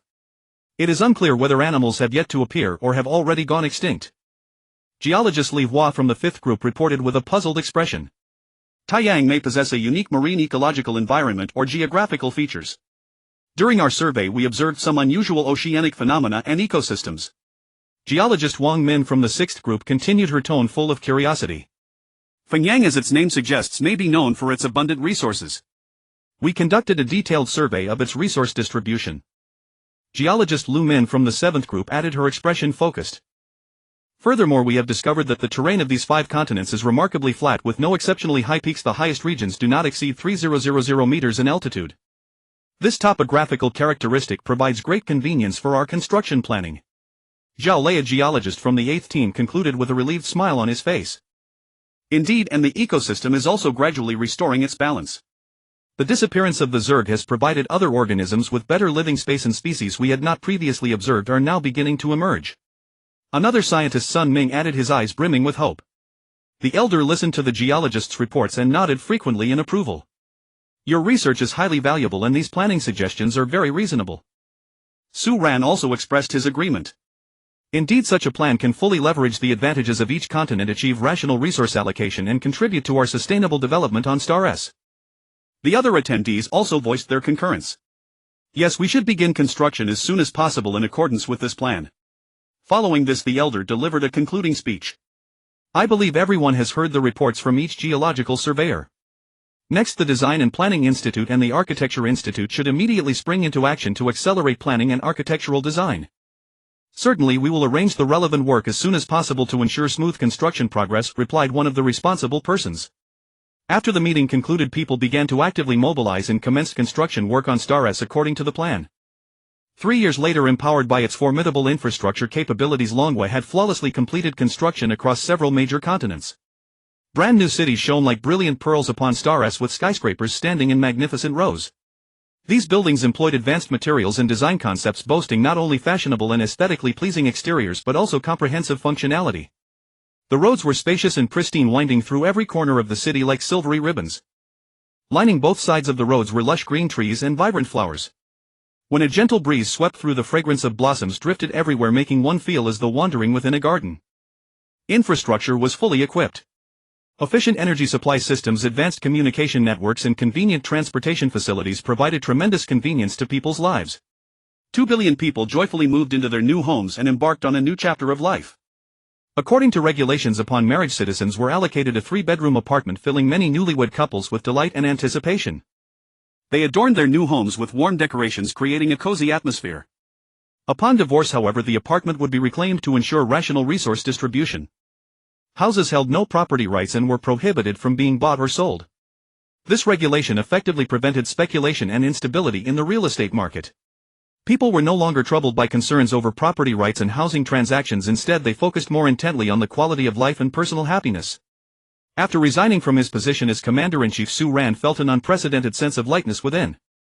Walking along his way home, Su Ran observed the people around him, their faces radiating contented smiles. Children ran joyfully through the streets, their laughter echoing through the air. Meanwhile, adults busied themselves with work, striving to build a beautiful homeland. Overcome with emotion, Su Ran recalled his days in the cosmos. Those arduous years had long since become history. He spotted an elderly man seated on a park bench watching children play with a gentle smile. Su Ran approached and greeted the old man. The elder responded to his greeting warmly. After bidding farewell, Su Ran continued walking and noticed a newly opened shop brimming with all manner of novel merchandise. Inside, people selected items they fondly desired, their faces glowing with satisfaction. Su Ran recalled his days aboard the Taishan vessel when supplies were scarce and people subsisted on meager resources. Yet now resources on Stars grew increasingly abundant and people's lives steadily improved. Su Ran arrived at his residential community. He saw several neighbors chatting downstairs and walked over to join their conversation. "Hello, Su Ran. How have you been lately?" one neighbor asked. Su Ran smiled and replied, "Pretty well, how about you?" "We're doing fine too. Life is getting better and better nowadays and everyone is very happy," another neighbor said. "Indeed, seeing everyone so happy brings me great comfort as well," Su Ran remarked. "By the way, Su Ran, what do you do for work?" a young neighbor asked curiously. Su Ran smiled and said, "I've resigned. After working so tirelessly for so long, I'm preparing to study something new to refresh myself." "Oh, that sounds wonderful. It's about time you rested. You've long passed the retirement age and you were always so busy," the neighbors said, nodding in agreement. Currently, Longwa had adopted a principle of voluntary retirement. "Bye-bye, I'm heading back." Su Ran returned to the entrance of his home. He pushed open the door and saw his wife playing with his youngest great-granddaughter. Seeing him return, his wife's face lit up with a tender smile. His great-granddaughter happily ran over, clung to his leg and excitedly exclaimed, "Great-grandpa is back. I missed you so much." At this moment, Su Ran already had 5 generations sharing the same roof and his home was filled with warmth and laughter. Su Ran sat down and shared his decision with his wife. He told them he was preparing to resign as Commander-in-Chief and intended to study at Lunka Academy. His wife supported his decision. "You're already quite elderly and should rest. Don't compete for work with the younger generation." Su Ran and Su Mengyao were already 130 years old, but thanks to advanced technology and medical breakthroughs they still appeared young and full of vitality. Tomorrow, April 22, 2144, marks Su Ran's birthday. They decided to embark on a journey to the eastern continent and the Oceania region during this special occasion, hoping to enjoy an unforgettable vacation. For this trip they began packing their luggage. Su Mengyao carefully selected clothing suitable for travel. Considering the climate and environment of the eastern continent and Oceania, she packed lightweight sportswear, elegant dresses and warm outer garments. Su Ran took responsibility for preparing essential items such as cameras, chargers and maps. Dear, do you think we should bring some snacks to eat along the way? Su Mengyao asked while tidying clothes. Of course, but don't bring fruits or similar items. The train journey is quick. Besides, have you forgotten what the eastern continent is known for? That's right. We can also go eat durian and bananas. I've heard about them for a long time, but they haven't reached the market yet. I've been craving them so much, said Su Mengyao with a longing expression. We can also try exotic fruits and nuts, they're both healthy and delicious, Su Ran replied. They also prepared several common items as a precaution. Su Ran carefully inspected his luggage one final time to ensure nothing important was overlooked. While preparing the luggage, Su Mengyao had also specially selected some beautiful accessories, hoping to look her best in photographs during the trip. Honey, what do you think of this necklace? Wouldn't it look lovely with my blue dress? Su Mengyao held the necklace up to the mirror, admiring herself. Ma'am, it's beautiful. You'll be absolutely enchanting wearing it, Su Ran said with a smile. After packing their luggage, they checked the flying train schedule in advance to ensure a timely departure. On the day of departure, they arrived early at the Zhengzhou station, awaiting the arrival of the flying train. Before long, numerous carriages resembling city buses weaved through the metropolis. Once fully loaded, they swiftly linked together outside the city to form a single flying train. Su Ran and Su Mengyao boarded the train and entered the premium business class compartment. It was a simple yet comfortable space, each carriage accommodating 50 passengers. They found a window seat and sat down, anticipating the journey ahead. As the train departed, it soared toward Dongzhou at a speed of 1000 km/h. During the flight, they marveled at the blue sky and white clouds outside the window, savoring the wonder of flight. The trip from Zhengzhou to Dongzhou took 8 hours, and Su Ran and Su Mengyao spent a delightful time in the carriage. They chatted, enjoyed the scenery, and sampled the gourmet food offered on the train.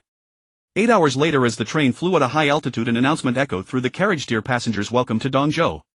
Dongzhou has 10 cities, each surrounded by hundreds of millions of super greenhouses and the accompanying logistics and storage facilities. These greenhouses employ cutting-edge technology, precisely controlling temperature, humidity, and light to provide crops with optimal growing conditions. Meanwhile, the supporting logistics and storage equipment ensure that agricultural products are transported efficiently and promptly to various locations, meeting people's daily needs. Here you can enjoy the freshest fruits and vegetables and see rare animals. The train landed inside the city, and as the carriages exited the urban area, the sight before them was breathtaking. Endless high-tech greenhouses stretched into the distance, presenting a scene of super science fiction.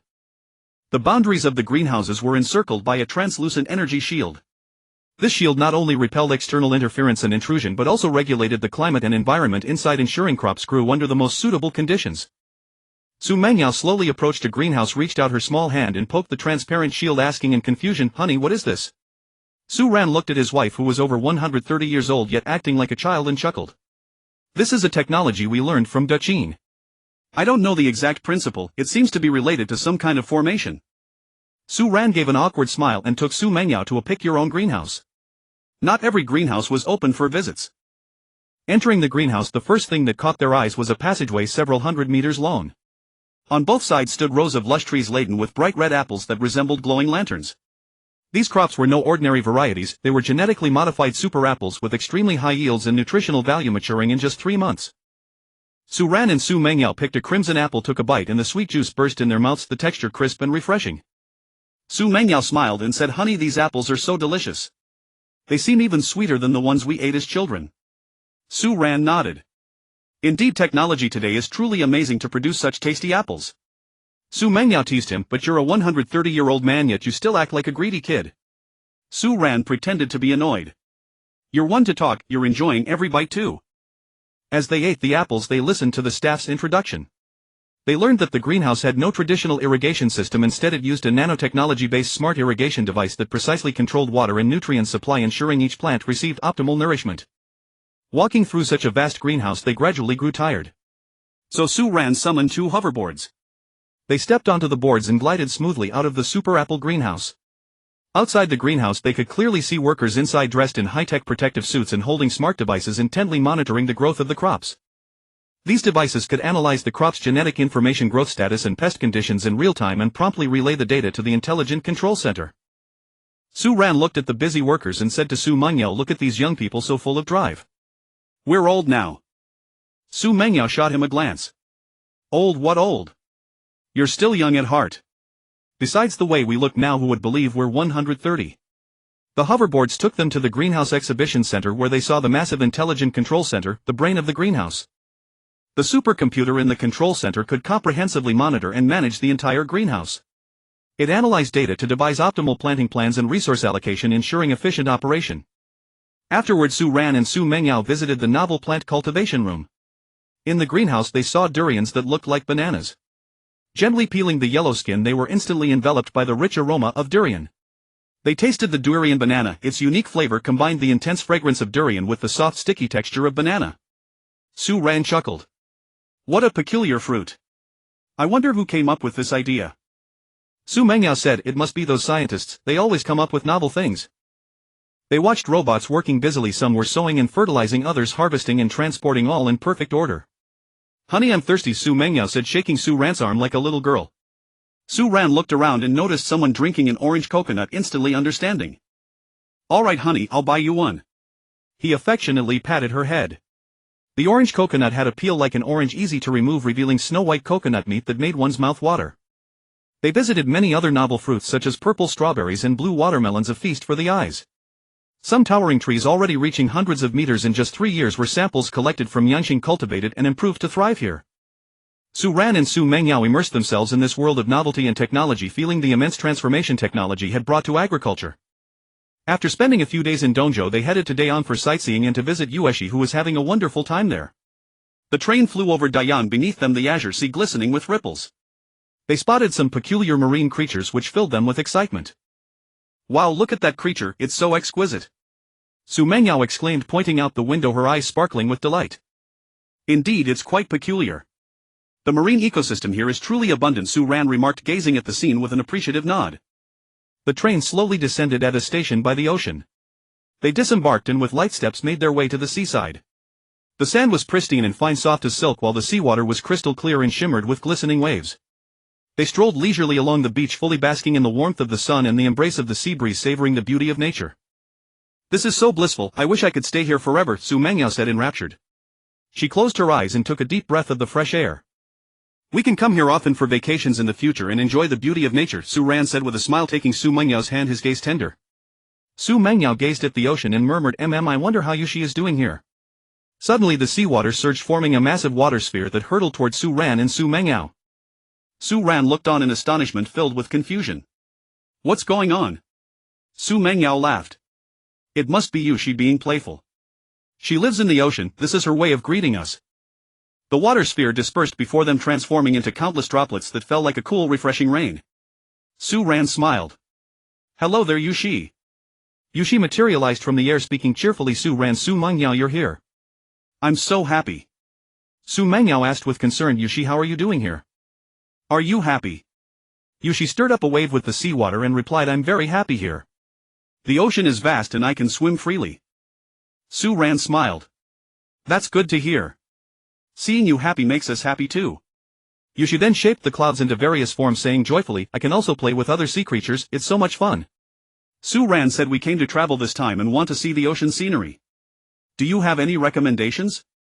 Yushi used the seawater to wash patterns onto the sand. There's a beautiful coral reef over there, you should go see it. This trip enriched them greatly, they not only enjoyed the magnificent scenery but also deepened their bond. I'm really happy with this trip. Thank you, my dear. Su Ran said affectionately. I'm very happy too to be able to spend this special birthday with you, Su Mengyao replied with a smile. Carrying a treasure trove of memories and hopes for the future, they concluded their journey. Su Ran stepped through the gates of the newly built Konka Academy, sunlight casting a glow on his determined stride. This academy was imbued with the essence of modern technology, towering buildings and advanced equipment showcased humanity's spirit of exploration into the unknown. Here Su Ran would embark on a new chapter of his life, contributing his strength to scientific research. Having navigated through Lunka Academy without hindrance for so many years, his visits there had become too numerous to count. He knew every corner of the place, every face of the researchers. Along the way he greeted them warmly. Wang Miao, good morning. You look full of energy today, any new research findings? Wang Miao smiled back. Good morning, Commander Su. No new results. Su Ran waved his hand. Don't call me Commander anymore, I've resigned. Lin Feng, morning. How's the experiment going? Any challenges I might help with? Lin Feng quickly replied, Commander Su, good morning. The experiment is progressing fairly well, we're tackling some technical difficulties. Su Ran reiterated, don't call me Commander anymore, I'm not the commander now. Everyone responded to his greetings, creating a warm and harmonious atmosphere. Arriving at the lab specially prepared for him, Su-ran gently sat down in the chair, savoring the moment of tranquility. The lab was clean and bright, with instruments and equipment neatly arranged. Then academician Song walked in, asking with a smile, "Su-ran, I heard you resigned and came to Lunka Academy." Su-ran nodded. "Yes, now that we've found a new home and the Taishan has no urgent missions, it's time for me to rest. The opportunity should go to the younger generation, and I want to do what I desire." Academician Song sighed with emotion. "Indeed, you can finally relax. We've known each other for a century and I've rarely seen you busy with your own affairs. It's time to rest and enjoy life." Su-ran smiled. "Yes, I've been running around for humanity's future all along. Now it's time to live for myself." After chatting for a while, academician Song went about his own business. Seeing that academician Song had left, Su-ran also focused on his own work. He turned on the computer, the screen's glow reflected upon his concentrated face. He carefully studied papers on space. Every line of text, every datum seemed like cosmic codes awaiting his interpretation. He delved deeply into cutting-edge topics such as spatial distortion, spacetime ripples, and the influence of dark matter on spatial structures, his mind swimming through the mysteries of the universe. Su-ran immersed himself in the world of these papers, and time seemed to stand still. Sometimes he frowned in thought, sometimes he murmured to himself, as if engaging in a dialogue across time and space with the authors. He continuously absorbed the nourishment of knowledge, and his thoughts gradually became clearer. Only when night fell did Su-ran slowly rise and stretch. He gazed at the starry sky outside the window, his heart filled with emotion. Every day Su-ran arrived at the lab early, immersing himself in his own world, privately studying his supernatural ability. This secret he had never shared with anyone, he simply explored and improved alone. His focused eyes revealed a longing and pursuit for the unknown. As time passed, he gradually discovered that he could shrink objects to the micron level. Ever since receiving that mysterious message, he had practiced the technique learned from Dachin tirelessly every day, and his ability grew stronger accordingly. He also achieved a significant breakthrough. He could now shrink objects without physical contact from a distance of 10 meters. His power continued to advance, moving toward a higher realm. Day by day passed and Su-ran's ability kept breaking through, now reaching the nanometer level. He was not short of money, receiving a national allowance. He lived comfortably and could devote himself entirely to research, paying little heed to external matters. The Dragon Kingdom's Council of Elders successfully completed its reshuffle, among whom was an elder surnamed Li, named Li Chaomin, who bore the heavy responsibility of overseeing the overall work of the Western continent. In Li Chaomin's home, hundreds of people were gathered, sitting in a circle and discussing something with grave expressions. Li Chaomin spoke in a low voice, "The time is right, we can act now." Everyone nodded in agreement. Li Chaomin's son Li Ming immediately responded, "Yes, father, I will do my utmost to recruit more people and strengthen our forces." Li Chaomin then instructed, "Especially those from the military, scientists and entrepreneurs, these are the key targets we need to win over." Li Ming replied solemnly, "Understood, father. You can trust me to handle it." Meanwhile, a stranger had appeared near Su-ran seemingly from nowhere. This person frequently approached Su-ran to chat, asking whether he was satisfied with his current salary, what specific research he was doing, and whether he had considered changing jobs. Su-ran looked at this person, finding him completely unfamiliar, as if he had never seen him at the Dragon Academy of Sciences. Thus Su-ran only perfunctorily replied, "I don't want to change places, this place is fine." At lunch, Su-ran sat with Lin Feng for a chat. Su-ran suddenly asked, "Is the Dragon Academy of Sciences recruiting?" Lin Feng replied, "Yes, indeed, we are hiring recently." Su-ran frowned. "That explains why there are so many strangers around lately. Strangely enough, someone just tried to poach me." Lin Feng echoed, "Yes, now that you mention it, I find it odd too. I've encountered the same situation. Someone said a company in the Western continent wanted to hire me. How absurd, don't they know this is the Dragon Academy of Sciences? This is an iron rice bowl." Just then Wang Miao joined their conversation, saying, "How strange, I've also been approached by someone." The three exchanged glances, sensing something suspicious, yet unaware of the conspiracy brewing in the Western continent. The meeting at Li Chaomin's home continued. Li Chaomin said with a stern expression, "We must accelerate our pace and strive to recruit more people in the shortest time to lay a solid foundation for our plan." Li Ming nodded, "Father, I will give my all and not disappoint your expectations." Then they began discussing the specific recruitment strategies and action plans in detail. One day Su-ran worked late in the laboratory. As he was about to leave, he suddenly noticed the stranger who had been trying to recruit him appeared again at the lab door. This time the stranger's attitude was more urgent. "Mr. Su-ran, I hope you will reconsider our offer. The Western continent has vast development prospects. You will have more opportunities and resources there."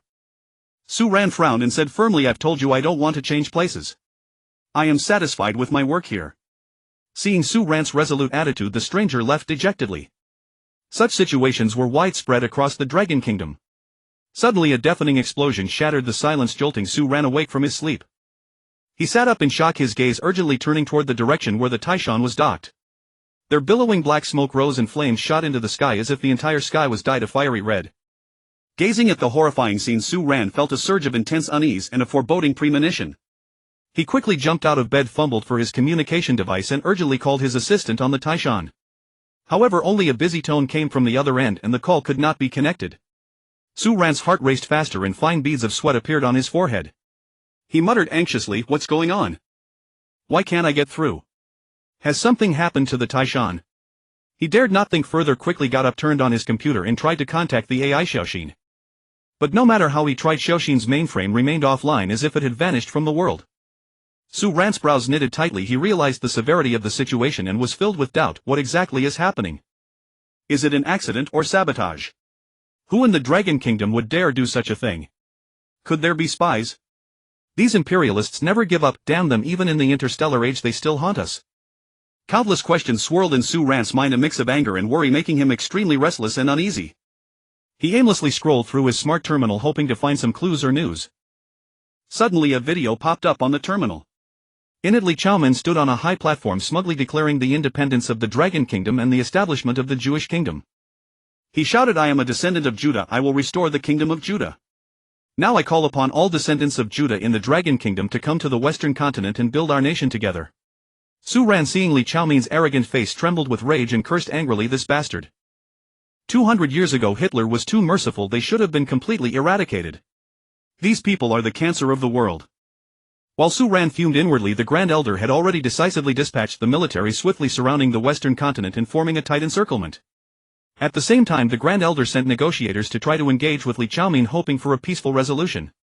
The negotiator said calmly, "Withdraw this announcement and we will let bygones be bygones. We have shared a century of hardships together, why must it come to this?" Li Chaomen sneered, "Ridiculous. Do you think I fear you? I am fully prepared, you cannot stop me." The Grand Elder, seeing Li Chaomen's stubborn attitude, darkened his face. After a moment of silence, he turned to ask the other elders, "What do you all think? What should we do now?" One elder decisively said, "Fight. We must not let them succeed, we must resolutely defend the unity and dignity of the nation." Another elder worriedly said, "But that would harm the common people, we cannot ignore their safety." Another elder analyzed, "The Li family must have been hiding among us for a long time, just disguised well. However, I think their numbers are probably not too large." Then another elder suggested, "We can mobilize the people of the Western continent, let them see Li Chaomen's true face and unite to resist his secessionist actions." Everyone expressed their opinions, finally reaching a consensus. "For now we will besiege but not attack and wait to see how things develop." At that moment, in room 1501, entrance 2, building 2, district 354, city No. 5 of Shizhou, Lu Meng had just opened the door when he was suddenly met with a ruthless beating from his father's broom. His father struck him while cursing furiously, "I told you not to defect to him. What benefit did he give you? You are a citizen of Longwei, yet you actually sided with him. I cannot bear the shame you bring upon this family. Quit your job immediately or I will sever all ties with you as my son." Lu Meng cried out in tears, "Dad, please stop, I was wrong. I will quit right now.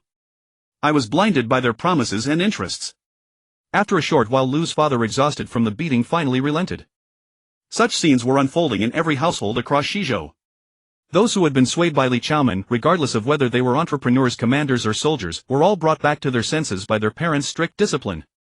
By the next day, everyone absent-mindedly failed to appear at their workplaces. The Li family, convinced that their actions were secure, held a celebration at home, radiating smug satisfaction. Yet little did they know that far greater surprises and shocks awaited them the following day.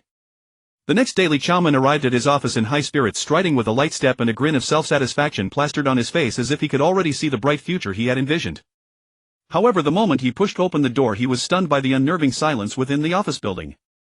It was so eerily quiet that it felt as though the very air had frozen. "Where is everyone?" Li Chaomen bellowed in anger, his voice echoing through the empty corridors, yet met with no response whatsoever. "Where the hell have you all gone?" he roared again, his voice thick with fury and anxiety. Moments later, a squad of military personnel marched in with synchronized steps. Spotting Zhang Tianming among them, Li Chaomen's rage instantly flared. Pointing a trembling finger at him, he unleashed a torrent of vile curses. "Zhang Tianming, you son of a bitch! Where the hell have you been? After nurturing and supporting you for all these years, is this how you repay me?" His curses were utterly unbearable, exhausting every profane term at his disposal in a desperate attempt to vent his growing discontent and fear. Watching Li Chaomen put on such a clownish display, Zhang Tianming felt nothing but disgust and scorn. He stood silently, offering not a single word of response, merely observing the man's performance with a cold, detached gaze. "Finished scolding, sir," Zhang Tianming stated calmly, his voice low yet commanding. He then stepped forward alongside the other soldiers and swiftly, decisively bound Li Chaomen securely. Li Chaomen struggled frantically in terror, attempting to break free, but every effort proved futile. At the same time, numerous members of the Li family were being arrested. One after another marched steadily onto the podium of justice. These individuals had attempted to restore their so-called kingdom of Judah, but their conspiracy lasted only a fleeting moment before being utterly shattered. This incident served as a profound lesson for humanity, making people see of the dire consequences of betrayal while simultaneously becoming a subject of conversation in their once peaceful daily lives. Over tea and after meals, people gossiped incessantly about the foolishness of Li Chaomen and his cohorts, expressing their outrage and condemnation toward his deeds. Everyone marveled at how crucial national unity and stability were growing, even more cherishing of the hard-won peaceful life they now enjoyed. On the stand, Li Chaomen and the others hung their heads in defeat, their faces etched with despair and unwillingness to accept their fate. They had failed to grasp the gravity of their mistakes in the slightest. The law would mete out a just verdict, and they would pay a heavy price for their actions, a sentence carrying the ultimate penalty of immediate execution by firing squad. Meanwhile, the people of Longwood drew even closer together through this ordeal. Early the next morning, Su Ran hurriedly made his way to the Taishan. His heart was heavy with worry.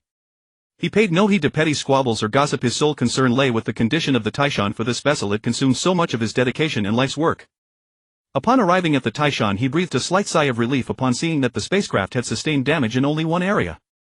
However, his alarm immediately spiked when he discovered that the explosion had struck precisely where the central AI was housed. He knew intimately how vital the AI was to the ship's operation. It functioned as its very brain, and any malfunction would lead to unforeseeable catastrophic consequences. Su Ran proceeded unimpeded to the AI's location, but the sight before him made his heart tighten. Scattered debris and signs of disturbance suggested someone had already been there. He presumed it must have been personnel from the military department inspecting the situation and assessing whether the vessel still held any salvageable value. Lying on the ground, Su Ran spotted a microchip and recognized it as a fragment of the central AI. He carefully retrieved it, vowing to keep it as a memento regardless of whether it could be restored, for Xiao Xian was after all something he had personally crafted. Back in his laboratory, Su Ran deliberately immersed himself in circuit theory. After dedicating several days to the task, he finally managed to interface the chip with a computer awaiting only the results of his diagnostic tests. With trembling hands, Su Ran launched the diagnostic software. His eyes were locked nervously on the screen, watching streams of data cascade across the display as the progress bar inched forward incrementally. The moment the progress bar hit 100%, he croaked with a hoarse, quivering voice, "Xiao Xian." His heart pounded against his ribs as he awaited a response. After an indeterminate span of time, a familiar voice finally echoed through the speakers, "I am here, Commander." Overcome with emotion, Su Ran's eyes instantly welled up with tears, his heart brimming with elation and profound relief. Through his communication with Xiao Xian, Su Ran learned that Li Zewon from the command cabin was also a descendant of Judah. Li Zewon had meticulously plotted this long beforehand, secretly embedding an extremely concealed explosive within the AI system, an anomaly that shockingly Xiao Xian's own detection protocols had failed to identify. At the precise moment Li Zewon triggered the detonation, Xiao Xian executed their prior contingency plan, rapidly sealing its most core modules into this very chip, a final sanctuary they had designated to survive imminent threats. Gripping the chip tightly in his hand, Su Ran felt a surge of overwhelming emotions. He issued a solemn directive to Xiao Xian. "Xiao Xian, this incident has made us painfully aware of the latent threats lurking in the shadows. You must dedicate all your resources to assisting Longwei and rooting out any possible spies, leaving no clue unexamined. Simultaneously, you must conceal your true existence. Let no one know you survived. Ensure they believe you were destroyed in the blast. Remain hidden in the darkness, observe everything closely, and provide us with critical intelligence." Xiao Xian responded, "Understood, Commander. I will spare no effort to complete this mission and safeguard the security of Longwa." Su Ran also felt deeply relieved that he had resigned early. At present, within this council of elders, only the Grand Elder was aware of Su Ran's situation, and there had not yet been any opportunity to inform the others. He fully understood his immense significance to Longwa. Had Li Chaomen and his faction become aware of his whereabouts, he would inevitably have become their primary target, thrust into grave peril. At this thought, an involuntary shiver of dread ran down his spine. Hearing Xiao Xian's report, Su Ran offered no further remarks, deeming his former adversaries utterly unworthy of his attention.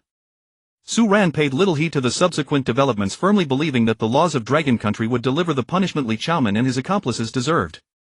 He redirected his energies towards studying his special abilities, and with Xiaoxin's wholehearted assistance continuously explored and enhanced his powers. Each day Su Ran immersed himself in the laboratory devoted entirely to various experiments and training. Xiaoxin provided extensive meticulous data and profound analysis, helping him better understand and master the patterns governing his abilities. Su Ran deeply felt his abilities gradually growing stronger, filling him with resolute confidence for the future. Time flew by, and before long a century had passed. Yet the technological level of Dragon Country remained nearly unchanged from 100 years prior, without any particularly significant breakthroughs. The people on Planet S lived in peace and contentment, enjoying leisurely lives entirely free of any sense of crisis, each day spent either indulging in recreation or planning their next adventure. This highly privileged society filled its people with profound happiness and satisfaction, everyone immersed in this comfortable atmosphere, savoring tranquil and beautiful moments. Nowadays the average lifespan had reached over 200 years and natural death began to appear gradually. In this era someone living to 389 years was considered extraordinarily long-lived, arguably the eldest among them. Su Ran, now 220 years old, still maintained the appearance of someone in his 30s, as though time had left no trace upon him. Curiously, whether due to his special abilities or some other unknown reason, Su Yun's children and descendants also showed hardly any signs of aging. More remarkably, Su Mengyao not only avoided aging with the passage of time but grew increasingly youthful and beautiful, her radiance blooming like a flower in full blossom, more enchanting than ever, as though time itself flowed backward for her. One day Su Ran and Su Mengyao sat leisurely in the park, admiring the picturesque surroundings. Warm sunlight bathed the earth while a gentle breeze rustled through the leaves, creating a soft whispering sound. Suddenly the clouds in the sky formed a striking SOS pattern. What does this mean? Is it a coincidence or deliberate? Who is attempting to convey a message? Upon seeing those letters, Su Ran felt his heart skip a beat. He fell into deep contemplation, an unsettling feeling rising within him. Yueshi, is something wrong? Ignoring the curious stares of others, Su Ran called out loudly for Yueshi's name. His voice echoed through the park, brimming with anxiety and concern. After several calls, the cloud formations in the sky shifted, as if attempting to transmit additional information. Planet S has. Realizing the gravity of the situation, Su Ran immediately turned to his wife Su Mengyao and spoke a few words. A look of worry crossed Su Mengyao's face, and they quickly rose and ran toward their flying car. The flying car sped at incredible velocity, racing toward the vast ocean like a bolt of lightning. Su Ran gripped the steering wheel tightly, his gaze fixed resolutely ahead. His heart pounded with urgency. He knew time was of the essence, and any delay could prove catastrophic. Not long after they arrived at the ocean, Su Ran called out urgently, "Yueshi, where are you?" "I've arrived." Just then Yueshi's voice resonated within Su Ran's mind. "Su Ran, Planet S may be facing another crisis. I sense a wormhole moving toward our star. If the wormhole traverses the star, this star system will lose its sun." Hearing Yueshi's words, Su Ran's heart tightened. He understood all too well what losing the star would mean for Planet S. It would be an existential catastrophe. His expression turned grim, his eyes burning with resolute determination. "Yueshi, can you pinpoint the wormhole's location and direction of movement?" Su Ran asked urgently. Yueshi replied, "I can sense the general direction, but we need further detection to determine the precise location." Su Ran frowned, pondering for a moment before saying, "We must notify the Elders' Council as soon as possible and formulate a response plan." Su Mengyao nodded in agreement. "Indeed, this concerns the fate of all of Planet S. We cannot afford to be careless." However, when Su Ran attempted to contact the Elders' Council, he discovered he could no longer reach them. Remembering he had long been forgotten by the Council, a wave of helplessness and disillusionment washed over him. Yet he refused to give up. He understood the severity of the matter and would spare no effort to notify the Elders' Council. Su Ran decided to go to the Elders' Council in person to inform them of this emergency. Upon arrival, he was stopped by the guards at the entrance. "I am Su Ran and I have urgent matters to report to the elders," he pleaded anxiously. The guards stared at him blankly. "Su Ran, we don't recognize you. The elders are in session, you cannot enter." Su Ran tried earnestly to explain. "Planet S faces a tremendous crisis. I must see the elders." The guards remained unmoved. "Without permission from the elders, no one may enter." Su Ran sighed helplessly, knowing time was critical and he could not afford further delay. He decided to wait at the entrance, hoping for an opportunity to meet with the elders.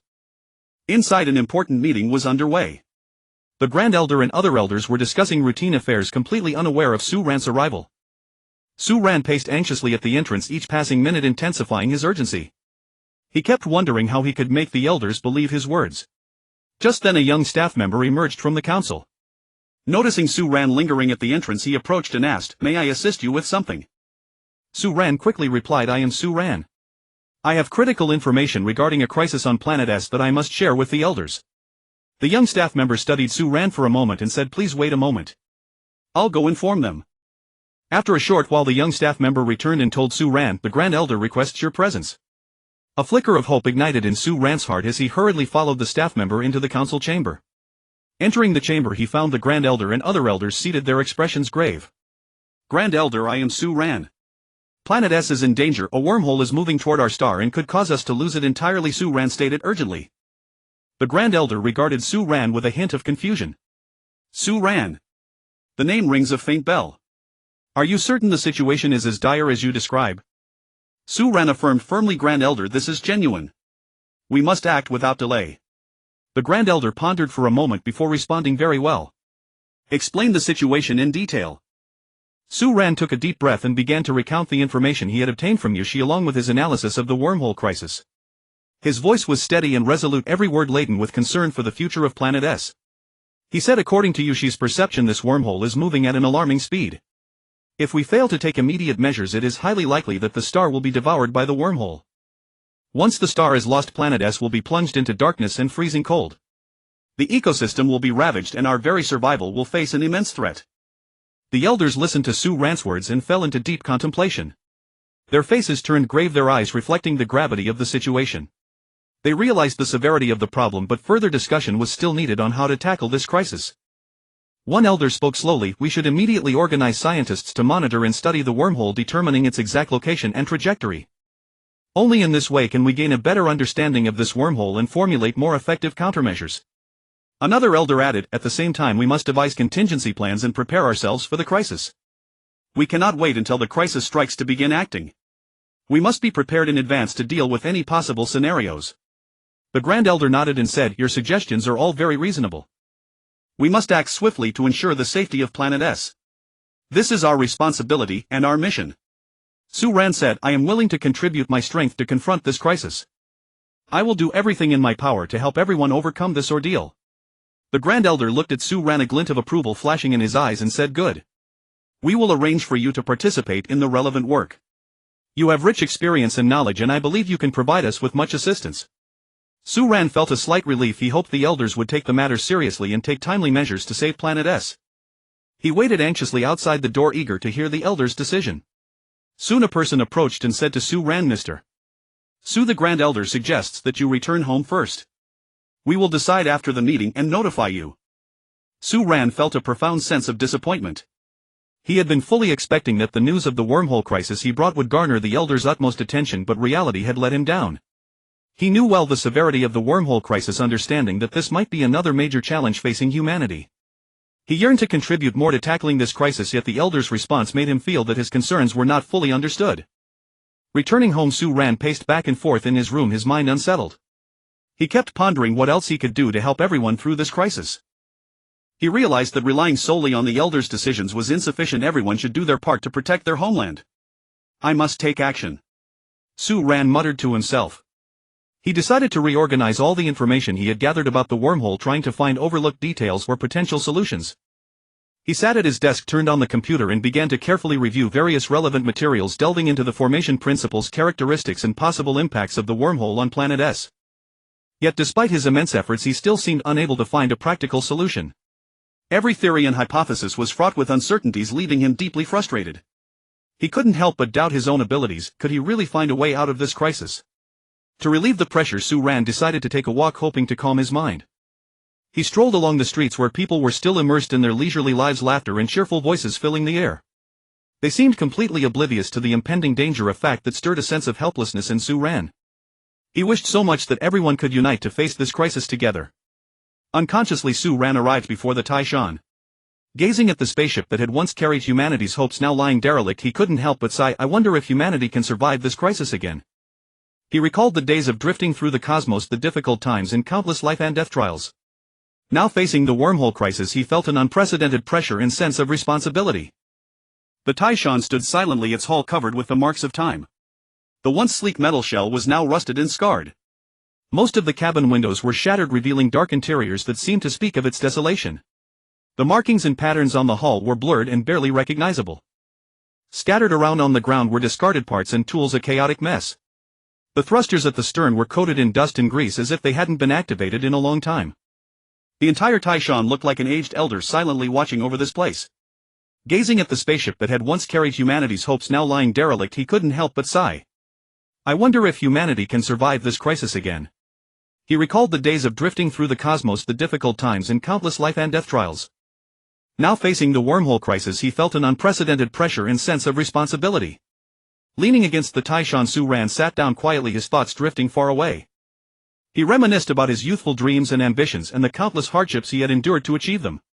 He had once firmly believed that humanity had found a safe haven on planet S where they could live a peaceful and happy life. But now the emergence of the wormhole crisis shattered his illusions, forcing him to confront the harsh reality once more. Just then a mysterious piece of information in Su Ran's brain suddenly fluctuated, but he was completely unaware of it. Lost in his thoughts, he did not notice the subtle changes taking place in his body. Suddenly darkness enveloped Su Ran's vision and he lost consciousness. His body went limp and collapsed to the ground as if struck down by an invisible force with no chance to resist. People around him, seeing this, were instantly thrown into panic, cries of alarm rising one after another. What happened? Someone has fainted. Exclamations filled the air. Someone immediately reacted and called for an ambulance, their voice filled with urgency and worry. Soon an ambulance arrived at the scene with sirens blaring. Medical personnel quickly got out, carefully lifted Su Ran onto a stretcher and transported him to the hospital. At the hospital, doctors conducted a thorough examination of Su Ran, including tests for various physical indicators and a brain scan among other detailed checks. However, the results left the doctors perplexed, as Su Ran's physical condition was excellent, showing no signs of illness or injury. What's going on? The doctors murmured in low voices, their eyes revealing confusion and bewilderment. They gathered around, meticulously examining Su Ran's various test reports, yet all the data indicated normalcy with no signs of any anomaly. They could not explain why Su Ran had suddenly collapsed without any apparent cause. This situation left them at a loss, as if confronting an unsolvable mystery. Su Ran remained unconscious in the hospital for a period before slowly awakening. When he opened his eyes and found everything around him white, he was still disoriented, unaware of his whereabouts. He attempted to sit up but felt a profound weakness in his body, as if all his strength had been drained away. His mind was a chaotic blur as he struggled to recall the events preceding his collapse. All he remembered was that while contemplating the wormhole crisis, he suddenly felt a ripple of mysterious information within his brain, followed by a blackout and loss of consciousness. Su Ran, how are you? Su Mengyao asked anxiously. She had been keeping vigil by his bedside, her eyes bloodshot, consumed by worry and unable to eat or sleep. She clasped his hand tightly, as if trying to transmit some strength to him through that gesture. I'm fine, Su Ran replied weakly. He looked at Su Mengyao, feeling a warmth in his heart, knowing she had been worried about him. He tried to give her a reassuring smile, but it appeared rather feeble. Doctor, how is he? Su Mengyao turned to ask the physician, her voice brimming with anticipation.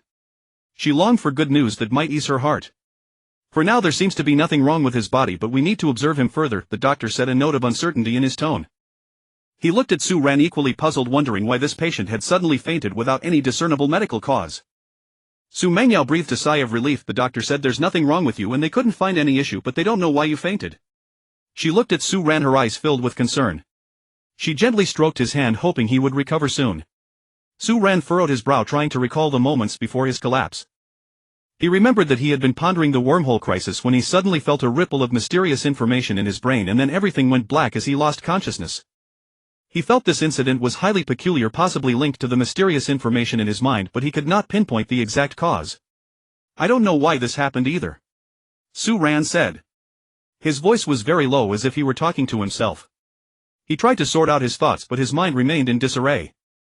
The doctor examined Su Ran again and said, you're fine now. You can be discharged. Just make sure to rest more in the future. He looked at Su Ran with a hint of bewilderment, yet made his judgment according to standard procedure. Okay, thank you, doctor, Su Ran and Su Mengyao said. They gathered their belongings and left the hospital. Sitting in the car, Su Ran gazed out the window, his mind full of questions. He did not understand why his body had exhibited such a condition, nor did he comprehend what the mysterious information truly was. After returning home, Su Ran sat quietly on the sofa, staring at the water glass before him, lost in thought. Su Mengyao came in and sat beside him, looking curiously at the bucket-sized water glass, and asked, honey, when did you buy such a huge glass water bucket? And why does it have a handle? Water bucket. Handle. Where? I didn't buy any, Su Ran replied, staring blankly at the cup-shaped water bucket before him, utterly perplexed. He picked up the water glass, scrutinizing it closely, trying to find some clues. Like a bucket-sized water glass, he looked at it left and right, a puzzled expression on his face. He examined every detail of the water glass, attempting to discern its differences from an ordinary cup. Just then Su Mangyao approached and said doubtfully, "Honey, doesn't this water glass look just like the one I bought a few days ago?"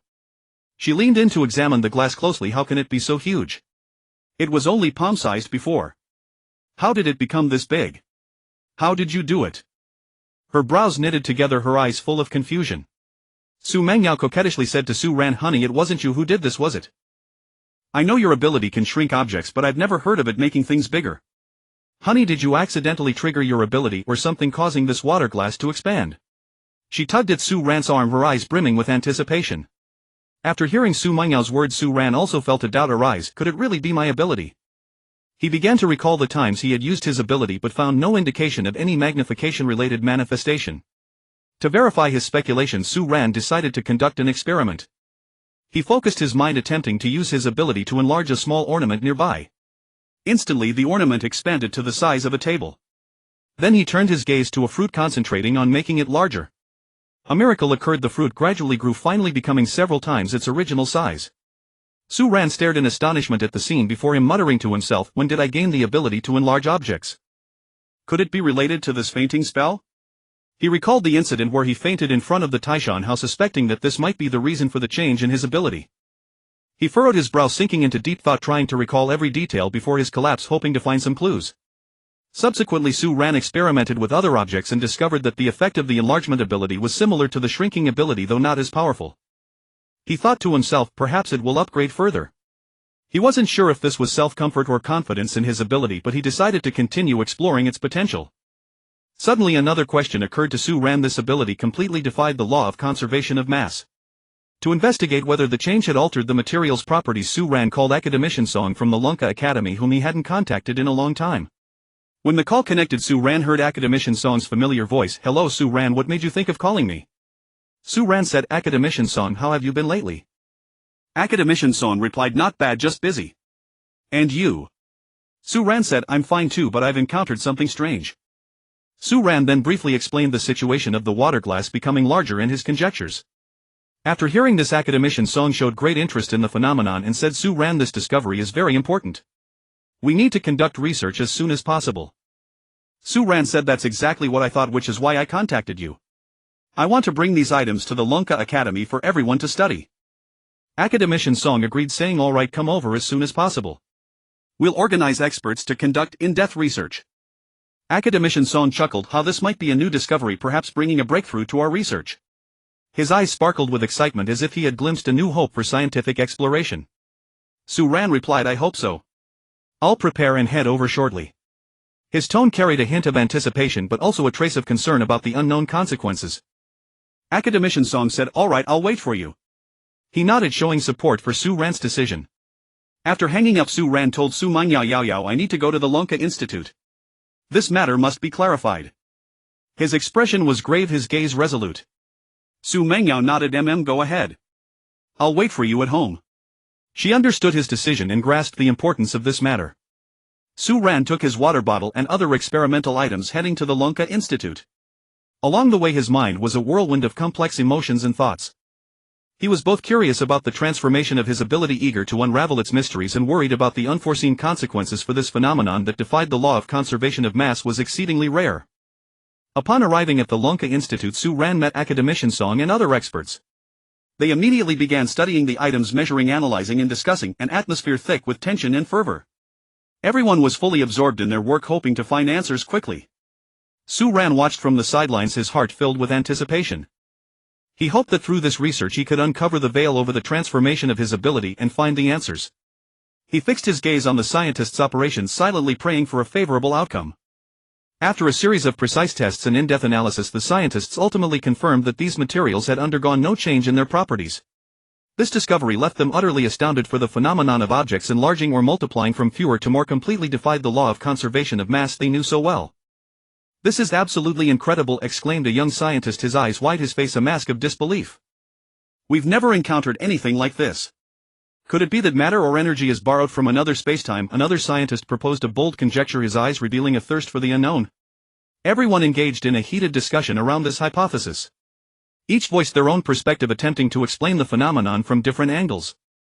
"If it's borrowed from another spacetime, can we find evidence to prove it?"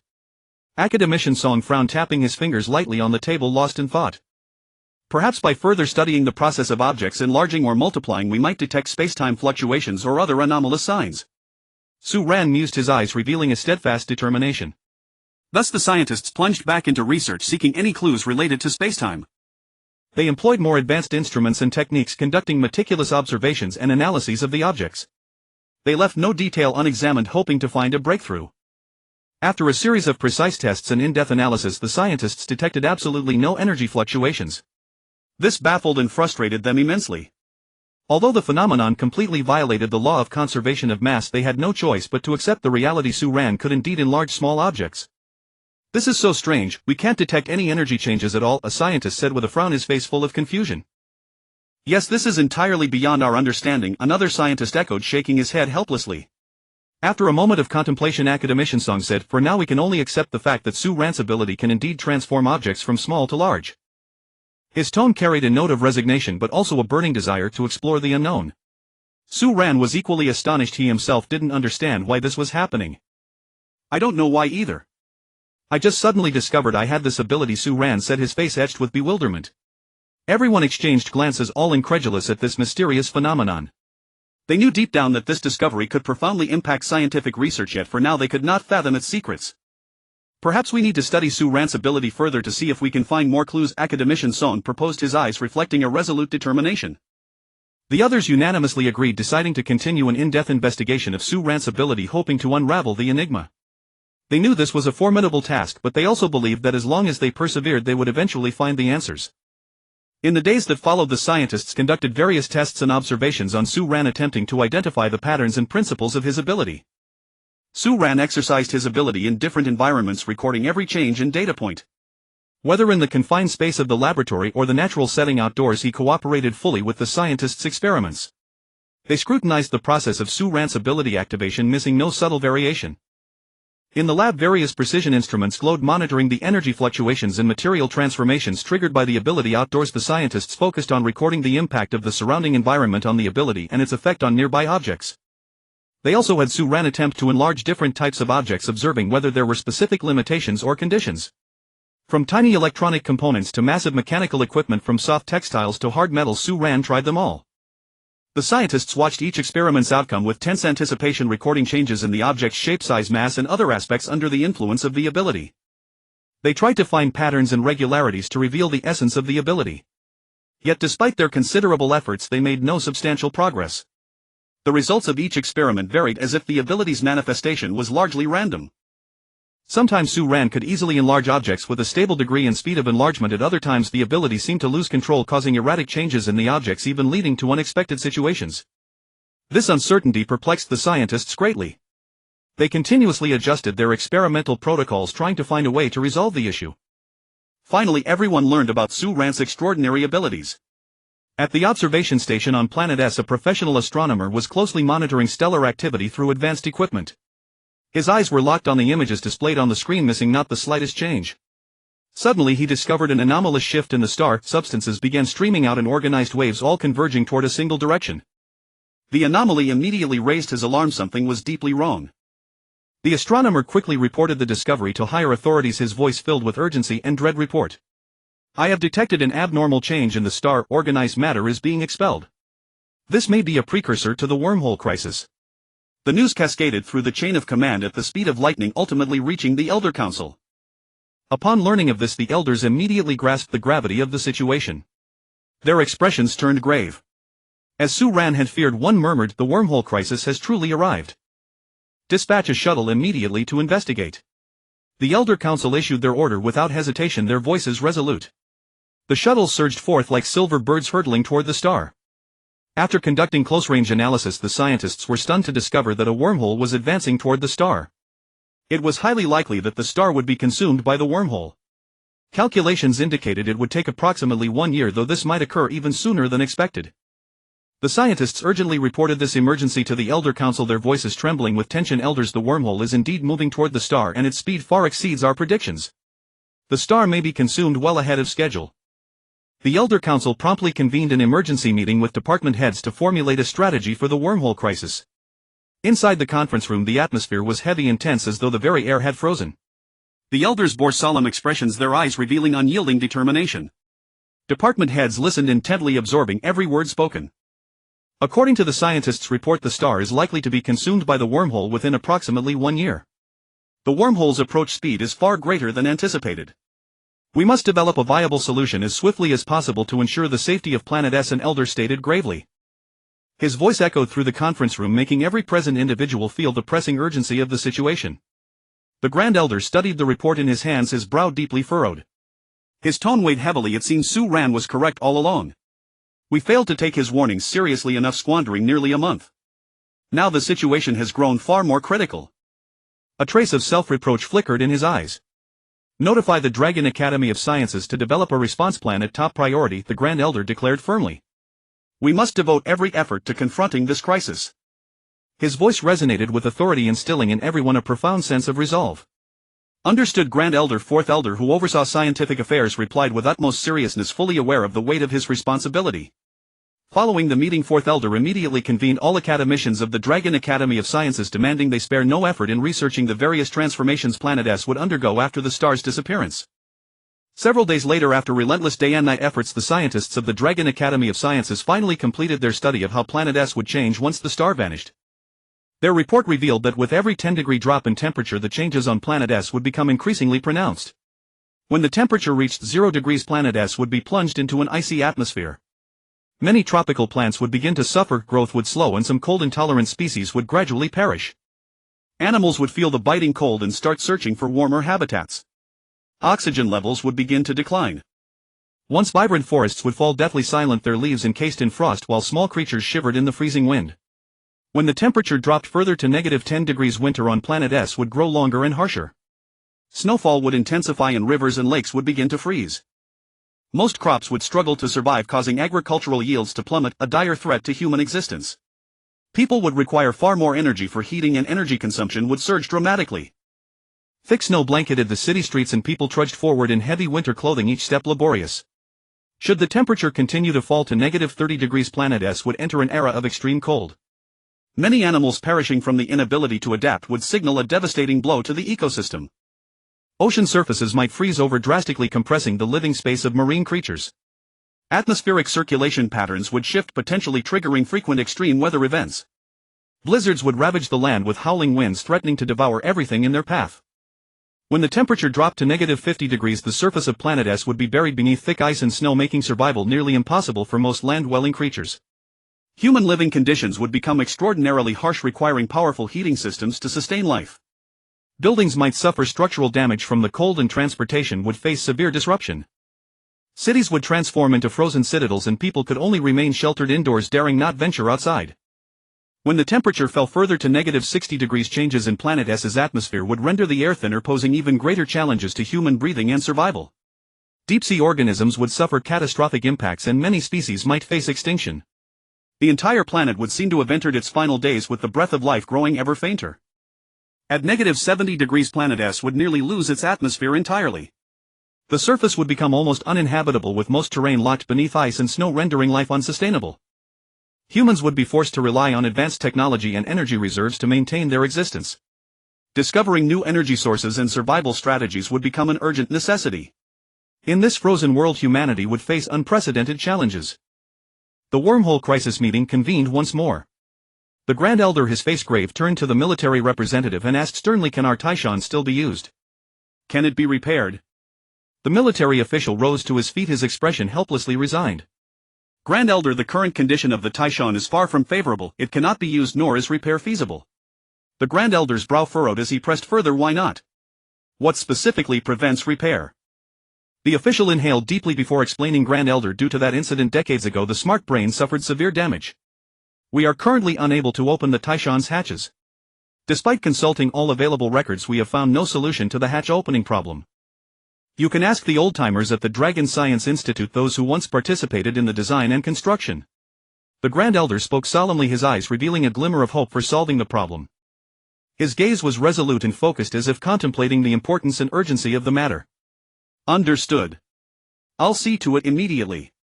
The military commander responded respectfully, then swiftly adjourned the meeting and began rallying his subordinates for action.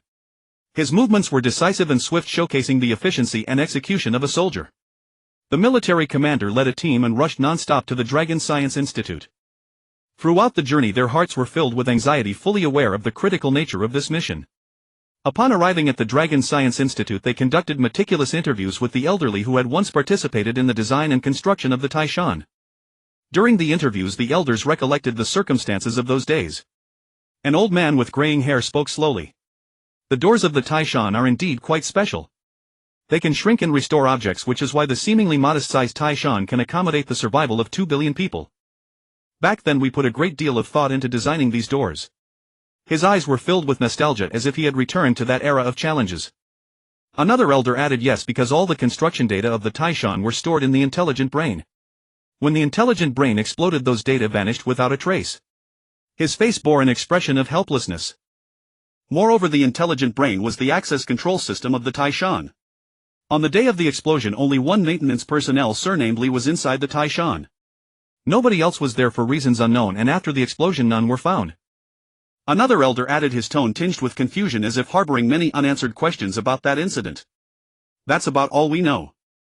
We're not clear on the rest. The others shook their heads, indicating their limited knowledge. Their faces showed regret, wishing they could provide more help in solving the problem.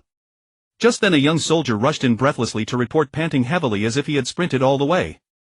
His face was a mixture of urgency and excitement, and he exclaimed loudly, "Su Ran! I obtained crucial information from academician Song. Su Ran can open the doors of the Taishan, and he has long been the commander of the Taishan." "Excellent! Finally a lead!" the military commander exclaimed with delight, his face beaming with joy. He immediately issued orders to spare no effort in locating Su Ran, his voice brimming with determination and resolve. Everyone sprang into action, dispatching personnel to summon Su Ran. Soon the Minister of Military Affairs found Su Ran's residence.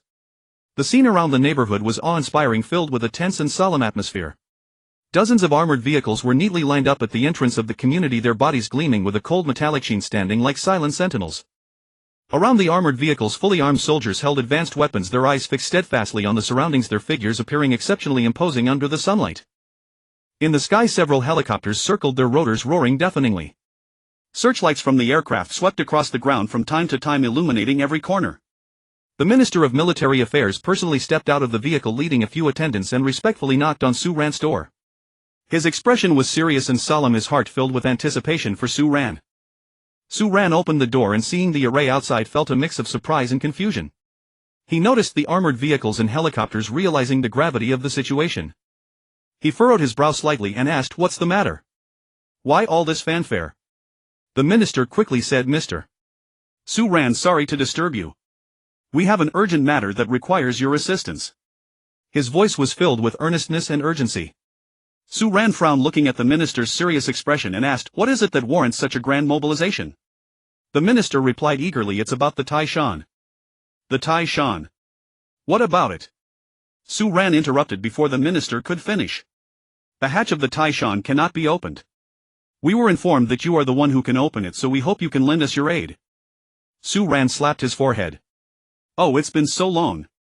Right after the intelligent brain exploded I meant to mention this to the Council of Elders, but I forgot. My fault. Let's go." His tone was filled with self-reproach. The minister said gratefully, "Wonderful, thank you for your support. The crisis is imminent, we must act quickly." Su Ran nodded and said, "Take me to the Taishan. I need to assess the situation first." His expression turned serious. They led Su Ran to the Taishan. Along the way armored vehicles led the way, magnificent as a steel torrent, rolling forward, helicopters escorted from above, their rotors roaring deafeningly as if proclaiming the importance of this mission. The scene was spectacular, leaving one in awe. Upon reaching the Taishan they arrived before one of the doors. Su Ran gently touched the door, his motion as tender as caressing a precious treasure. He pulled lightly and the hatch opened silently as if by magic. The onlookers were stunned, their jaws nearly dropping, their eyes wide with disbelief. "Incredible!" the minister exclaimed in amazement and confusion. "We tried pulling it too but couldn't budge it." As he spoke he reached for the adjacent door and pulled with all his might, but it remained immovable. "See? It won't open." Su Ran explained, "While I was the chief commander of the Taishan back then, I designed and participated in its construction. As for why I can open it, I can't tell you for now.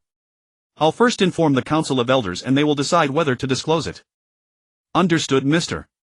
Su Ran," the minister replied respectfully. "Now let's talk about the Taishan problem. The 100,000 doors of the Taishan are shrinking doors controlled by the intelligent brain. When external aircraft or personnel enter, they must pass through the intelligent brain's control. A chip that controls the access system was installed in the intelligent brain, which managed the door system and regulated the entry of equipment and personnel. Su Ran paused as if contemplating how to explain the issue more clearly, then continued. After the intelligent brain exploded, I went in to inspect the site and found that the chip was damaged. Even if we repaired the intelligent brain, it would be extremely difficult to control the doors automatically unless we remake the chip and match it with the tens of thousands of doors. The ones who can manufacture the chip now are the scientists of the Dragon Science Institute who came aboard the same spaceship as I did. Su Ran, a wise man who had weathered the storms of time, stood before a group of vibrant yet still green youths. He lifted his gaze slightly, his expression grave, and said, "You may now enter and verify whether what I have told you is true. The intelligence core resides on the topmost level, and some vehicles are also stored on the highest deck. You should know that the Taishan is of tremendous scale. Young people like you born on Planet S likely know very little about her true condition." With reverent hearts, the group slowly stepped aboard the Taishan. The moment they crossed the threshold, a suffocating odor of decay rushed to meet them, as though whispering tales of centuries past and long-forgotten silence. In the days that followed, Su Ran worked closely with the scientists undertaking a comprehensive restoration of the Taishan.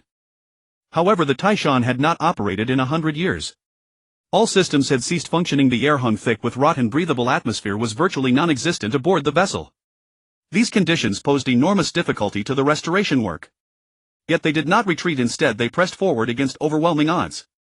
Clad in protective suits and carrying oxygen equipment, they navigated carefully through the Taishan, inspecting every system and every piece of equipment, searching for the root of the failure. The broad corridors seemed to stretch endlessly forward, winding toward some distant unknown terminus with no visible end in sight. Along both sides of the passageway, complex machinery glowed with a dazzling array of indicator lights like countless stars scattered across the night sky, overwhelming the senses. Countless chambers were distributed throughout every corner, each one concealing secrets untold, radiating an aura of profound mystery. Following Su Ran's instructions, they advanced step by step toward the location of the intelligence core, each stride weighted with caution and anticipation. When they finally beheld the wreckage of the intelligence core, they better understood the gravity of their predicament. The shattered remains of the intelligence core lay strewn across the floor in disarray, components and wiring tangled together in chaotic entanglement, resembling a decaying scroll eroded by the passage of time. Some parts were twisted out of shape, others crusted with scratches and rust, while the wires knotted together like a hopelessly muddled mass, leaving no clear path forward. All of this silently recounted a former glory and present helplessness, stirring deep lament within every heart. Su Ran gazed upon the damaged intelligence chip, his heart heavy with foreboding. He could not help but sigh. The intelligence core is damaged. I do not know whether we can still activate the Mars insects. His eyes filled with doubt and uncertainty, yet he knew they must give everything they had, striving for the future of humanity. The minister stood before the wreckage, his brows drawn tight with worry. He let out a deep sigh and murmured, "So this is how it stands. Indeed, a most thorny problem." His gaze burned with anxiety and unease, as though his mind raced to find a solution to this dire conundrum. Su Ran continued solemnly, "We must contact the scientists at the Dragon Academy of Sciences as soon as possible and have them begin manufacturing a new chip, or the Taishan will be unable to function normally." His tone was resolute beyond measure, his eyes revealing a determination forged in desperation, as though declaring to all present that this was their only path forward. The minister immediately nodded in agreement. "I will arrange to contact them at once. I hope we can resolve this swiftly." Without delay, he turned and set to work with efficient decisiveness. His figure moved purposefully through the corridor, busy and unwavering. Soon after, Su Ran was invited to the Elder Council chamber. In that solemn and dignified hall, Su Ran slowly recounted the history of the Taishan's construction. His voice was low yet powerful, as though narrating an ancient and legendary tale. He briefly explained his miraculous ability to shrink objects, clarifying that it was precisely because the Taishan had been shrunk that it could accommodate 2 billion people. The Grand Elder's expression grew grave. Furrowing his brows, he said, "Su Ran, we must deliberate whether to remain on Planet S or to depart." His eyes held both concern and uncertainty, as though troubled by the uncertain fate that lay ahead.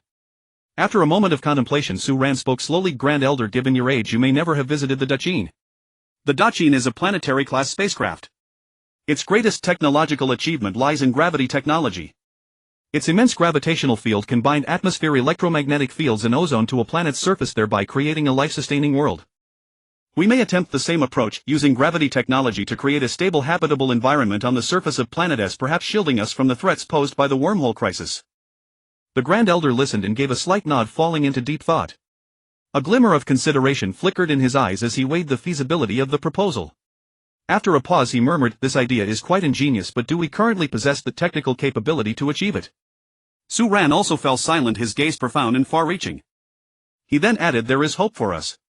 Aboard the Taishan we brought along probe No. 9548. In those days Zhang had transmitted Daqin technology into the probe. However, it has yet to be fully deciphered. After arriving at Planet S we were consumed by warfare against the insectoid race. After the battle I withdrew from public affairs, and later when the Taishan was destroyed the research came to an abrupt halt. But now we can restart our research on probe No. 9548. Perhaps we can find information related to gravity technology within it." Born on Planet S, the elders had never experienced any of these events. As they listened to Su Ran's account they were rendered speechless with shock. Their eyes widened in astonishment and disbelief as though they had heard a tale from another world entirely. After a long moment the Grand Elder spoke slowly. "Su Ran, what you have told us is truly staggering. We never imagined we would face such dire challenges." Su Ran understood the Elder's shock. "Elders," he said, "we must now face reality and make decisions promptly. Only by taking action can we protect our people and our homeland." Another Elder chimed in, "Indeed. We always believed Planet S was our eternal home, that it would remain safe forever. Who could have foreseen such a crisis?" His voice trembled with helplessness and worry. Yet another Elder interjected, "Yes, we must not waste a moment. Might we repair the Taishan while simultaneously constructing underground shelters on Planet S as a fallback? Even if we cannot successfully apply gravity technology we would still have a relatively secure refuge." Su Ran nodded in agreement. "This is a dual insurance plan. Building a survival bunker underground on Planet S would provide us with additional security. We can also push forward with the research on probe 9548 and the restoration of Mount Tai simultaneously." The Elder frowned and said, "Then we must act quickly, organizing manpower and resources for these tasks. At the same time we need to resume the research on probe 9548 to seek breakthroughs. Su Ran, I hope you'll lend a hand and contribute your experience." The Elder urged Su Ran. "Don't worry, Elder, I'll do my utmost." Su Ran arrived at the Dragon Sciences Academy, observing how many new faces had replaced the old ones over the years, and sat quietly there, his heart filled with countless emotions. This place was once familiar to him, but now it was filled with an unfamiliar atmosphere. He recalled the countless days and nights spent here, the times when he struggled for scientific research, all now becoming mere memories. Soon after, the military department, following the list provided by Su Ran, rapidly and efficiently assembled the chip fabrication specialists from the Dragon Sciences Academy who had previously participated in Su Ran's ability research. As these individuals arrived at the designated location one after another, Su Ran felt exceptionally thrilled. He recognized many familiar faces. Among them were Wang Miao and Lin Feng. They hadn't seen each other for a long time, and this reunion brought overwhelming emotions to Su Ran. Su Ran stepped forward and shook hands firmly with Wang Miao and Lin Feng, his eyes brimming with joy and sentimentality. "Wang Miao, Lin Feng, it's been too long. I never expected to have the chance to collaborate with you again." Wang Miao responded with a smile, "Indeed, Su Ran, time flies so quickly. But we're honored to contribute to the country once more." Lin Feng nodded and said, "That's right, Su Ran.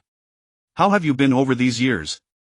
Su Ran replied with a sigh, "I've kept a low profile these years, busy with my own affairs and dedicated to physical training. Seeing you both unchanged makes me truly happy." Wang Miao said, "We missed you too, Su Ran. Do you remember the days when we conducted research together back then? It was tough, but we were all full of passion." Su Ran nodded. "Of course I remember. Those days are precious memories in my life. Looking back now they still seem fascinating." Lin Feng continued, "Yes, we overcame many difficulties together back then and achieved some results. I believe we can definitely complete this task successfully if we work together again." Su Ran said, "I also believe in everyone's abilities. The restoration work of Mount Tai is crucial this time. We must spare no effort." Wang Miao and Lin Feng expressed their agreement. "Rest assured, Su Ran, we will do our best." Su Ran continued, "Back then I rescued the Xiaoxian artificial intelligence, but the data was severely incomplete. However, with Xiaoxian's help I believe we can restore the chip soon." His tone was firm and filled with confidence. Wang Miao said, "Su Ran, rest assured. We participated in your ability research and have a certain understanding of the related technology. We will do our best to leverage our strengths and complete the chip restoration work as soon as possible." Lin Feng also agreed, "Yes, we will unite and cooperate fully, utilizing our experience from the ability research to overcome difficulties." Su Ran looked at them, his heart filled with gratitude. "Thank you. I believe that through our joint efforts we will certainly succeed." In the following days Su Ran worked closely with these chip fabrication personnel and threw himself wholeheartedly into the chip restoration work. They were busy in the laboratory every day, constantly conducting experiments and improvements, fully utilizing the experience and knowledge accumulated from previous research. These scientists demonstrated extremely high professional literacy and dedication, working day and night without overlooking any details. The group led by Wang Miao was responsible for the chip design and architecture. They carefully studied the information about intelligent chips provided by Su Ran and continuously optimized the design plan combined with their professional knowledge. The group led by Lin Feng focused on the chip manufacturing process. They carefully selected materials, ensuring every component met strict standards. Through everyone's joint efforts, they successfully created the special chip modified by Su Ran in just half a month. This chip not only retained its original functions but also achieved significant performance improvements. Afterwards, they installed the chip into the prepared intelligent brain. Su Ran carefully implanted Xiao Xian's source code back into the intelligent brain, his eyes fixed intently on the progress bar on the screen, feeling both anxious and excited.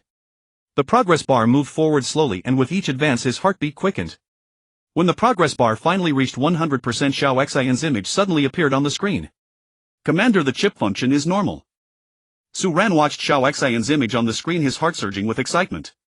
Without consciously thinking, he entered the role of commander and said firmly, Xiao Xian, immediately restart Mount Tai and conduct a comprehensive inspection of all its systems to ensure normal operation. Xiao Xian immediately executed the command. Yes, commander. Mount Tai's systems began to restart, various indicator lights flashing and instruments and equipment making humming sounds. Su Ran stared intently at the screen, his eyes filled with tension and anticipation. He knew deeply that Mount Tai's fate depended on the results of this inspection. After a while, Xiao Xian's voice sounded again. Commander, most of Mount Tai's systems are normal, but there are still some minor issues that need to be repaired. Specifically, some components of the power system show slight wear and require replacement. The signal strength of the communication system also needs improvement, and debugging of related equipment may be necessary. Su Ran breathed a sigh of relief. Good. Immediately organize personnel for repairs and ensure that Mount Tai returns to optimal condition in the shortest time possible. A detailed repair plan must be formulated with clear responsibilities for each issue to ensure efficient and orderly progress. Then Su Ran added, Xiao Xian, open the ventilation system to the outside and activate the air circulation system to remove toxic gases from Mount Tai as soon as possible. Okay, Commander, Xiao Xian responded. Then the ventilation system and air circulation system began to operate, emitting a faint humming sound. Afterwards, Su Ran attempted to activate the Martian worm. Xiao Xian, try to activate the Martian worm. Okay, Xiao Xian replied. The Minister of the Military Department listened to the mention of the Martian worm in the conversation between the intelligent brain and Xiao Xian. Full of curiosity, he couldn't help but ask, Martian worm Director Su, what is the Martian worm? Su Ran glanced at the Minister of Military Affairs and slowly explained, the Mars worm is an extraordinary creature accidentally discovered by humanity on Mars. They possess an astonishingly powerful devouring ability, seemingly endowed with a mysterious cosmic force, greedily consuming all things, whether hard minerals or soft organic matter, nothing escapes them. After devouring, they miraculously divide and transform into various precious minerals. Su Ran paused, nostalgia flickering in his eyes, and continued, initially the Mars worms were entirely beyond human control. They were like stampeding wild horses, bringing us endless troubles. Their movement patterns were unpredictable, often appearing without warning when people were unprepared. Sometimes they would silently approach our facilities and wreak havoc, destroying in an instant projects that had consumed countless efforts and resources. At other times they posed grave threats to our personnel, plunging people into unending fear. Later, after countless scientists toiled day and night with relentless perseverance, they finally achieved deep editing and modification of the Mars worms. It was a grueling and arduous campaign. The scientists racked their brains, tried every conceivable method, and endured countless failures and setbacks. But they never gave up. Eventually they found the key to controlling the Mars worms. From then on, the abilities of the Mars worms were fully utilized, becoming a formidable force in our construction efforts. They helped us construct many vital projects such as the magnificent Taishan and the sturdy base on Yang Star. Although the construction of Star S was not directly attributable to the Mars worms, most of the raw materials were produced by them. One could say they provided indispensable support for our development. With my retirement, the Mars worms gradually faded from human society. During that period, it was as though they had entered a slumber and were no longer frequently discussed. The destruction of the Xi now set off a chain reaction, causing the Mars worms to fall into complete dormancy. Now we face unprecedented and severe challenges, with crises piling up one after another. At this critical juncture, we urgently hope to reactivate the Mars worms and harness their unique and formidable power to resolve the current crisis. As he spoke, Su Ran fell silent once more, his thoughts transporting him back through time to those days spent dealing with the Mars worms. He recalled those moments brimming with both challenges and opportunities, each scene flashing before his mind like frames of a film. He remembered the days when he and the scientists labored together, overcoming myriad difficulties to successfully control the Mars worms. Back then they were fueled by passion and determination, never retreating in the face of incessant doubts and hardships. They spent countless days and nights in the laboratory, constantly experimenting and exploring, driven solely by the goal of finding a way to control the Mars worms. Those days, though arduous, were filled with hope and a profound sense of accomplishment. The Minister of Military Affairs, having listened to Su Ran's explanation, gained a preliminary understanding of the Mars worms, yet he remained utterly amazed by these wondrous creatures. Looking at Su Ran, he understood deeply that this veteran had weathered too many storms. His experience and wisdom were invaluable treasures. He knew full well that in the face of the current crisis they needed to rely on Su Ran's leadership and wisdom to find a path forward. The commander said with a grave expression, "Commander, the Mars worms have been activated." He immediately followed with an urgent question, "How many are still alive?" Xiao Xian replied, 50 billion remain.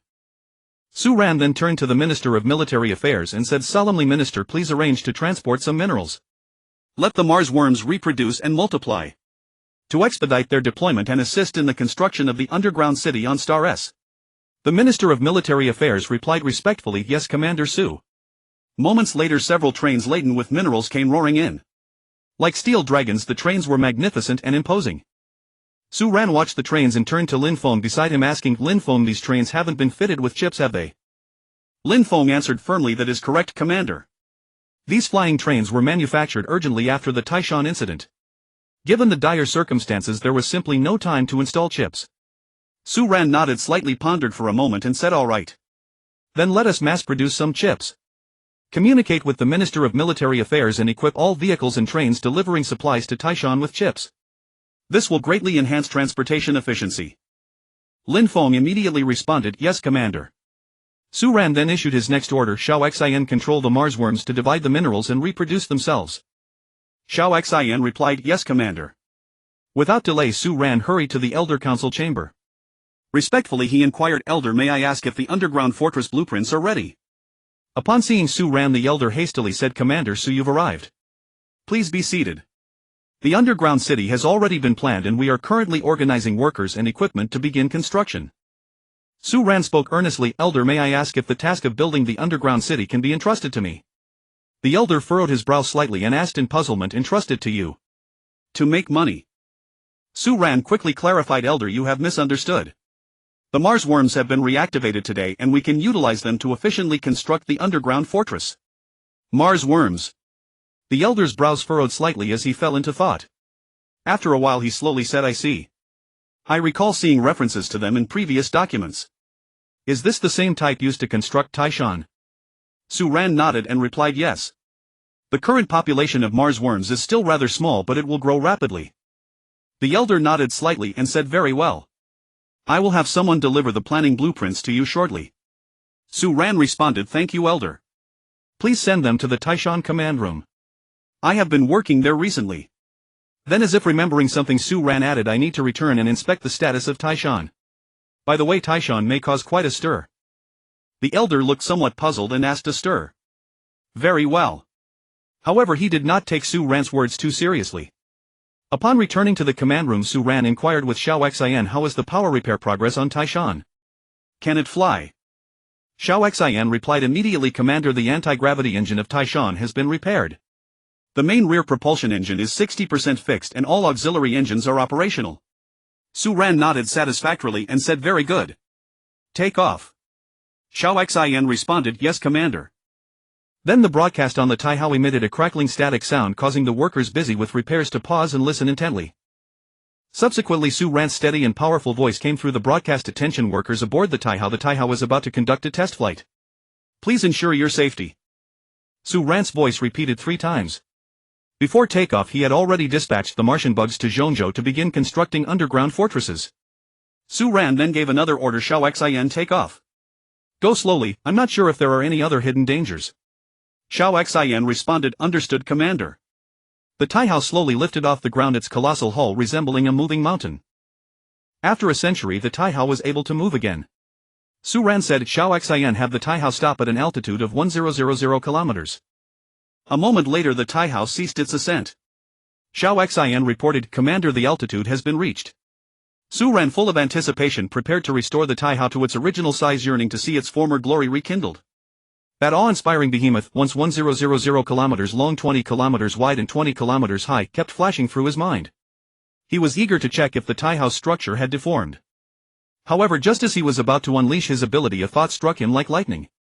He recalled the changes in his power, the unpredictable force that filled him with doubt. A trace of worry crept into his heart. He pondered to himself, what if I make the Taihao even larger? This thought weighed on him like a heavy shackle, preventing him from acting rashly. He sank into deep contemplation, weighing the possibilities repeatedly yet unable to decide. At that moment he said, "Xiao Xian, notify everyone to leave the Taihao." Understood. The broadcast once again carried Xiao Xian's familiar voice, steady and firm. "Attention all personnel, stop work immediately and assemble in the lower engine bay." This command echoed throughout the Taihao. Though it was merely a simple assembly, the thousands of people on board took over 3 hours to gather. After all, the Taihao's interior was 1000 kilometers long, and even with well-developed transportation it required 2 to 3 hours. People hurried through the corridors, the sounds of footsteps and shouts intermingling. Everyone departed the Taihao aboard flying trains. Su Ran's flying car did not move far away, as his ability had limitations. He stared intently at the Taihao, his eyes filled with tension and anticipation. After much deliberation, Su Ran decided to take a leap of faith. He gritted his teeth, his gaze turning resolute. He immediately activated his ability, and in an instant the Taihao underwent a staggering transformation. Su Ran felt his vision darken as a powerful wave of dizziness surged over him, nearly causing him to lose his balance. After a moment the discomfort gradually subsided. What happened? Why am I dizzy? Su Ran was baffled, his brows furrowed as he tried to understand the reason. When he slowly raised his head, the sight before him made everything clear. He was astonished to find that the Taihao appeared completely different from its original dimensions. The colossal vessel now resembled a sky-shrouding iron mountain, majestic and imposing. The shadow it cast seemed capable of swallowing everything, exuding an overwhelming sense of pressure.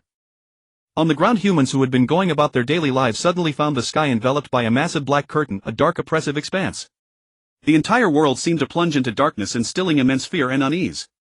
Only the distant surface still emitted faint glimmers of light, like tiny fireflies in the blackness, appearing pitiful and helpless. People gazed up at the sky in terror, their hearts flooded with endless fear and oppression, as if the Taihao might fall at any moment and bury them entirely. He quickly grabbed his communicator and urgently called out, "Xiao Xian. Xiao Xian. Commander, I'm here." Xiao Xian's voice remained steady. Xiao Xian, run a self-diagnostic on the Taihao. Su Ran's tone was filled with urgency. After a moment Xiao Xian reported, "Commander, the Taihao system may have a malfunction." What happened? Su Ran's brow furrowed even deeper. The data shows the Taihao's dimensions are length 1000 kilometers, height 200 kilometers, width 200 kilometers, a severe error. I understand, Xiao Xian. The Taihao system is not malfunctioning, these are the Taihao's actual dimensions, Su Ran said, gazing at the unimaginably vast vessel, his heart filled with awe and confusion. Su Ran now faced an extremely difficult dilemma. Should he shrink the Taihao back to its original design size or maintain its current awe-inspiring vastness? His brows were tightly knit, his eyes revealing deep contemplation and inner conflict. On one hand, restoring the original size seemed the safest choice, after all it was meticulously planned and designed to fit the initial strategic vision. Yet the Taihao's current enormous size was not without benefits, it brought unprecedented deterrence and potential strategic advantages. Meanwhile, on the ground, humanity was plunged into boundless terror. The colossal shadow, like a sky-obscuring mountain, weighed heavily on people's hearts. It felt as if the apocalypse were imminent, their eyes were filled with fear and unease. Various military units rapidly assembled. Armored vehicles, fighter jets, artillery and other weaponry were deployed, standing ready. The soldiers' faces bore expressions of tension and determination, fully aware of their duty to defend their homeland. Every movement was charged with urgency, they were prepared at all times to confront this unknown terror. Meanwhile, the secretary, upon learning of the sudden situation, reported to the Grand Elder in panic. "Grand Elder, a massive alien battleship has descended on Planet S. You must take shelter immediately." The secretary's voice was filled with anxiety and worry, beads of sweat forming on his forehead. As he spoke, he quickly pulled the Grand Elder toward the underground nuclear bunker. "Wait, I think I remember something. Give me a moment." The Grand Elder stopped, his eyes revealing a hint of contemplation. His gaze was deep and solemn, as if recalling something important. He stood there silently, his mind swirling with thoughts. "I understand now. Su Ran told me he was going to launch the Taihao." The Grand Elder slowly raised his head, looking at the massive shadow outside, a complex mix of emotions welling up inside him. There was both worry about the unknown and trust in Su Ran. The shadow seemed like a colossal enigma waiting to be unraveled. Bring me the communicator. Yes. The secretary immediately handed over the communicator. Then the Grand Elder called Su Ran and a holographic projection of Su Ran appeared before him. What is it, Great Elder? Su Ran's voice carried a hint of confusion as he truly had not expected the Great Elder to contact him at this moment. Commander Su was the dark shadow in the sky, the Taishan. The Great Elder's tone was filled with gravity and concern, clearly attaching great importance to the matter. Dark shadow. Oh yes, that's the one I mentioned to you earlier. Su Ran replied hastily, his voice tinged with a slight urgency. Understood. Please go ahead with your work. After the communicator was disconnected, the Great Elder turned to his secretary and said, issue an announcement informing the public that the object flying in the sky is our former home we relied on 100 years ago. The Great Elder's eyes revealed determination and resolve. He knew that at this critical moment it was essential to provide the people with a clear explanation and hope to stabilize morale. The secretary immediately took the order and prepared to swiftly disseminate this message to every frightened and anxious citizen, hoping to bring them a measure of comfort and hope. Standing beneath the Taishan, Su Ran gazed up at the immense behemoth before him, his heart filled with confusion and apprehension. After pondering for a moment, he decided to personally enter the Taishan to investigate and uncover the reason behind its drastic change in size. Xiao Xin, open the hatch. I need to enter the Taishan, Su Ran commanded into the communicator, his tone resolute. Understood, Commander. Xiao Xin responded promptly. As the hatch slowly opened, Su Ran carefully stepped into the Taishan. The moment he entered, he was immediately shocked by the sight before him. The once familiar seats, chairs, beds and rooms, cars and buildings had all expanded tenfold in size. He walked over to a chair only to find that the chair once suitable for human sitting was now enormous. Standing beside it, he felt like a tiny ant next to an elephant. The chair's height far exceeded his own and he could not fathom how to use such a chair. Then he entered a room and saw that the bed had also become extraordinarily large. The bed seemed as if it were made for a giant. When he lay on it, he felt as though he were lying on a vast plain, entirely unable to sense the warmth and comfort of a bed. He then approached a car which had also become enormous. The car's tires were taller than his own height and he could not even enter the vehicle to drive it. Su Ran continued walking through the Taishan. Every facility he encountered filled him with shock and helplessness. The enlargement of these facilities rendered them completely unusable, plunging him into deep bewilderment. What is going on? Why has everything expanded tenfold? Can the Taishan still function properly under these conditions? Su Ran muttered to himself, his brows furrowed, his heart full of anxiety. Xiao Xin, immediately inspect all facilities of the Taishan. Dispatch robots to conduct a thorough examination from inside out, leave no detail unchecked.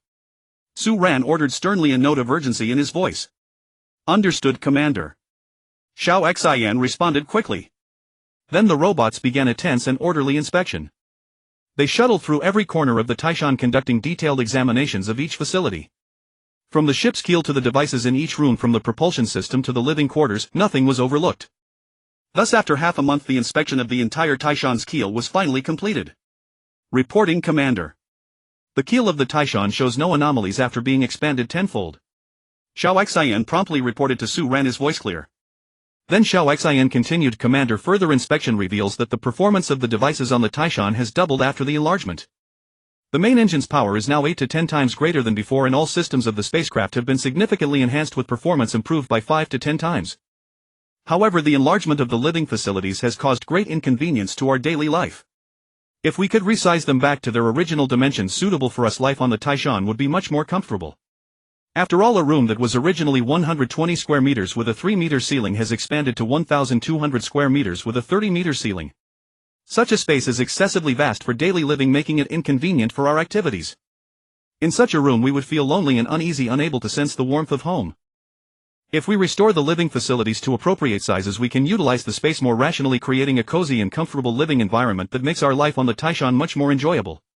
Su Ran took a deep breath and contacted the Great Elder via communicator. Great Elder, I am now inside the Taishan. After inspection, the keel shows no abnormalities, but its dimensions have indeed changed drastically. It is now thousands of kilometers long, 200 kilometers high and 200 kilometers wide. All facilities have also expanded tenfold, causing great inconvenience for our use. However, Xiao Xin reports that the spacecraft's performance has been greatly enhanced. The engine power and the performance of all systems have significantly improved. Su Ran reported in detail. After listening, the Great Elder was silent for a moment, then said, Su Ran, this is indeed an unexpected situation. We need to carefully consider how to deal with this change. The performance boost of the Taishan is a good thing, but the problem with the living facilities also needs to be solved. Do you have any ideas? Su Ran thought for a moment and replied, Great Elder, regarding the living facilities, we can gradually remodel them to suit our daily needs.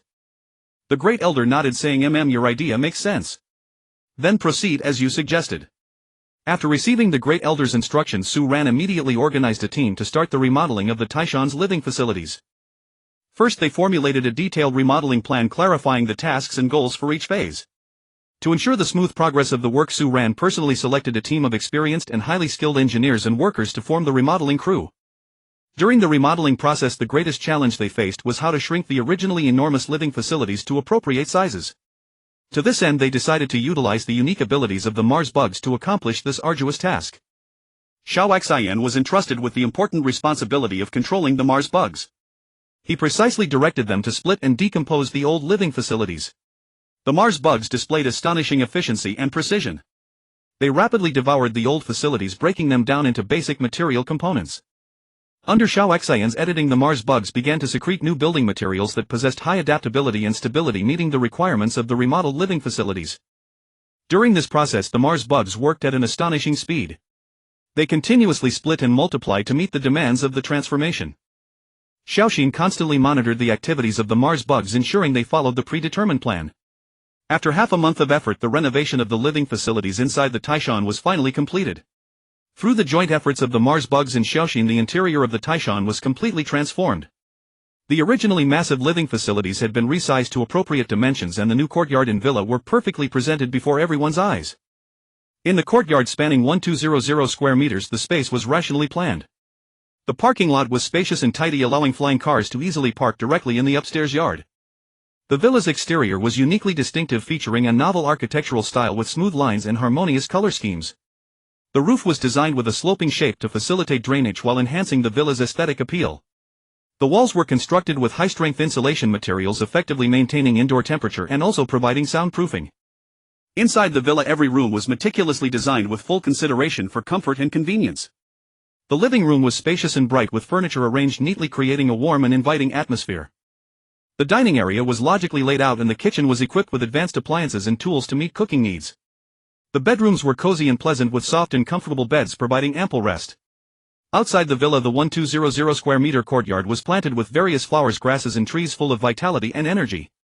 The pool water was crystal clear, and the garden was filled with colorful flowers whose fragrance was intoxicating, bringing a sense of tranquility and joy. The courtyard also featured leisure and entertainment areas where people could enjoy their free time to the fullest.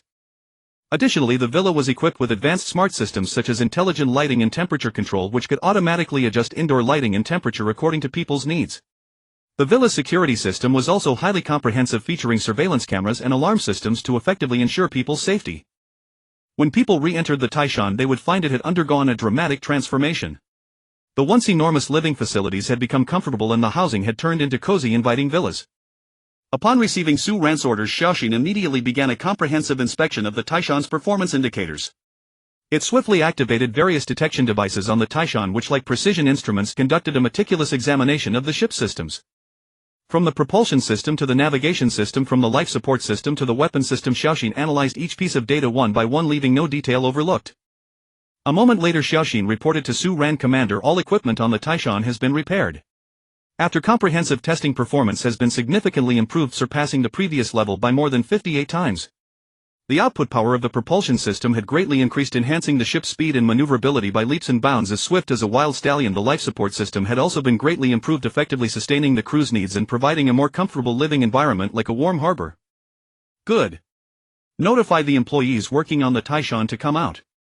I'm ready to shrink the ship, Su Ran ordered decisively after hearing Xiaoxin's report. Yes, Commander.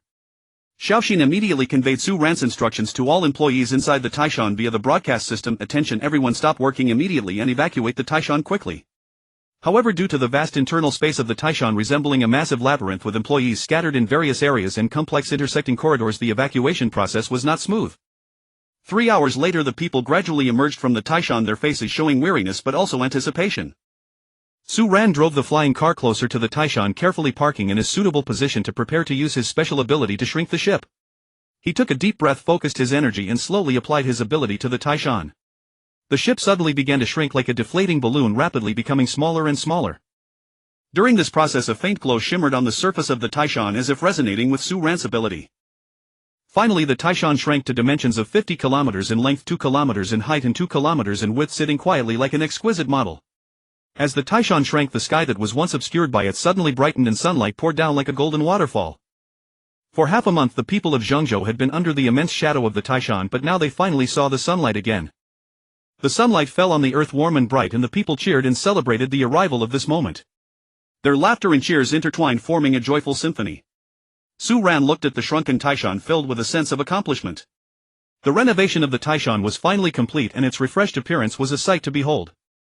Su Ran knew well the tremendous effort he had put into this process, every detail infused with his dedication.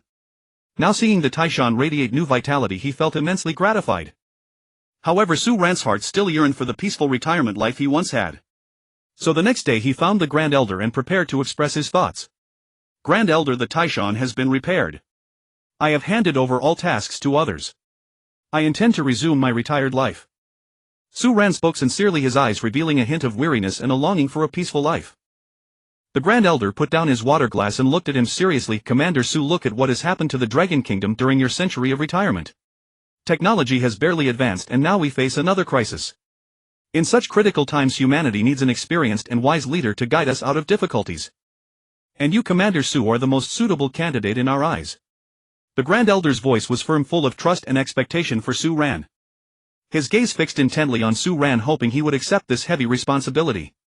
Su Ran furrowed his brow slightly, understanding the Grand Elder's meaning but also having his own concerns. Grand Elder, I have been retired for so many years. I may not be familiar with the current situation. I worry I may not be up to this heavy responsibility. Su Ran's voice carried a trace of hesitation. He knew the gravity of the responsibility but also feared his ability might not be sufficient to meet future challenges.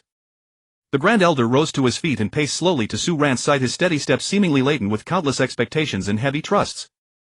He extended his hand and gently patted Su Ran on the shoulder, his gaze brimming with trust and resolve. Commander Su, over the past century we have all been well aware of your capabilities and experience. After careful deliberation among us elders, we have decided to reappoint you as the Supreme Commander of humanity. From this day forth we elders shall follow your command. This important regulation will also be solemnly inscribed into the Constitution. The Longwa Council of Elders shall be under your governance until you deem humanity completely safe, no longer adrift, having found a suitable homeland.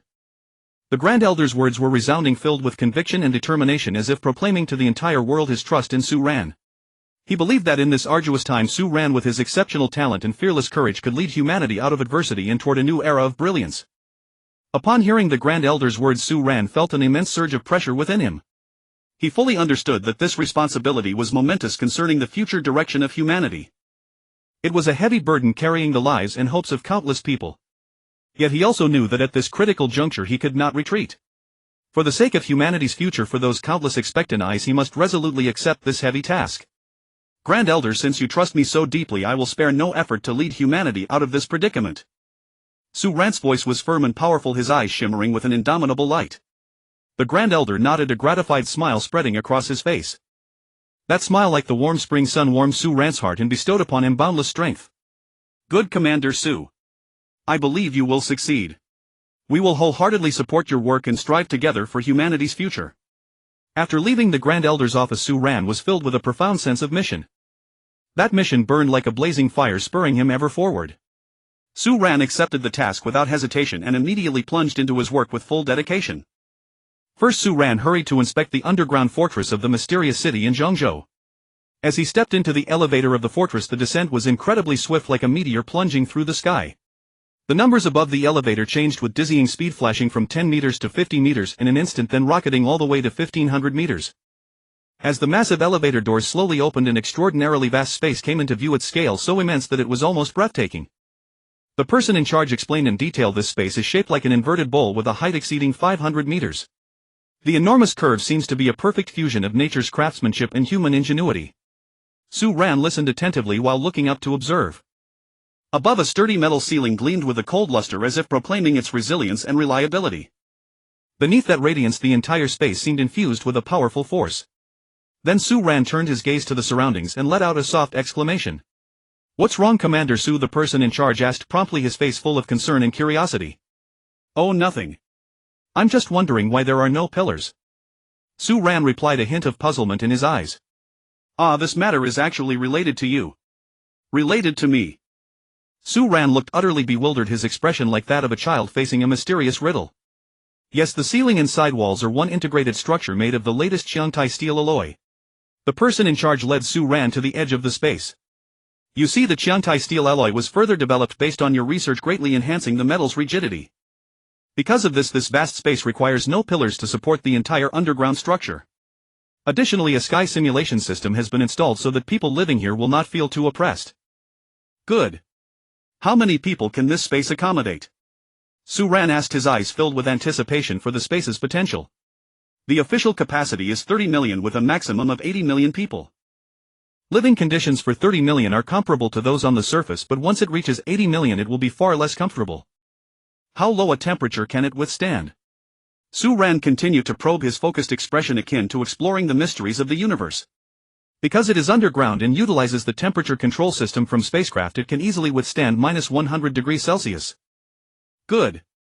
Su Ran nodded slightly, deeply impressed by the formidable capabilities of this underground fortress. His admiration was not only for the technology but also a testament to human wisdom and courage. Standing at the edge of this immense underground space, Su Ran observed carefully and grew even more amazed that though currently uninhabited, it was indistinguishable from a surface city. Looking up, the entire ceiling, though made of metal, projected a sky as real as the outside through an advanced sky simulation system. The sky was so vivid that it seemed one could reach out and touch the soft clouds. Su Ran said to the person in charge, activate the sky simulation system. Let me see its effect.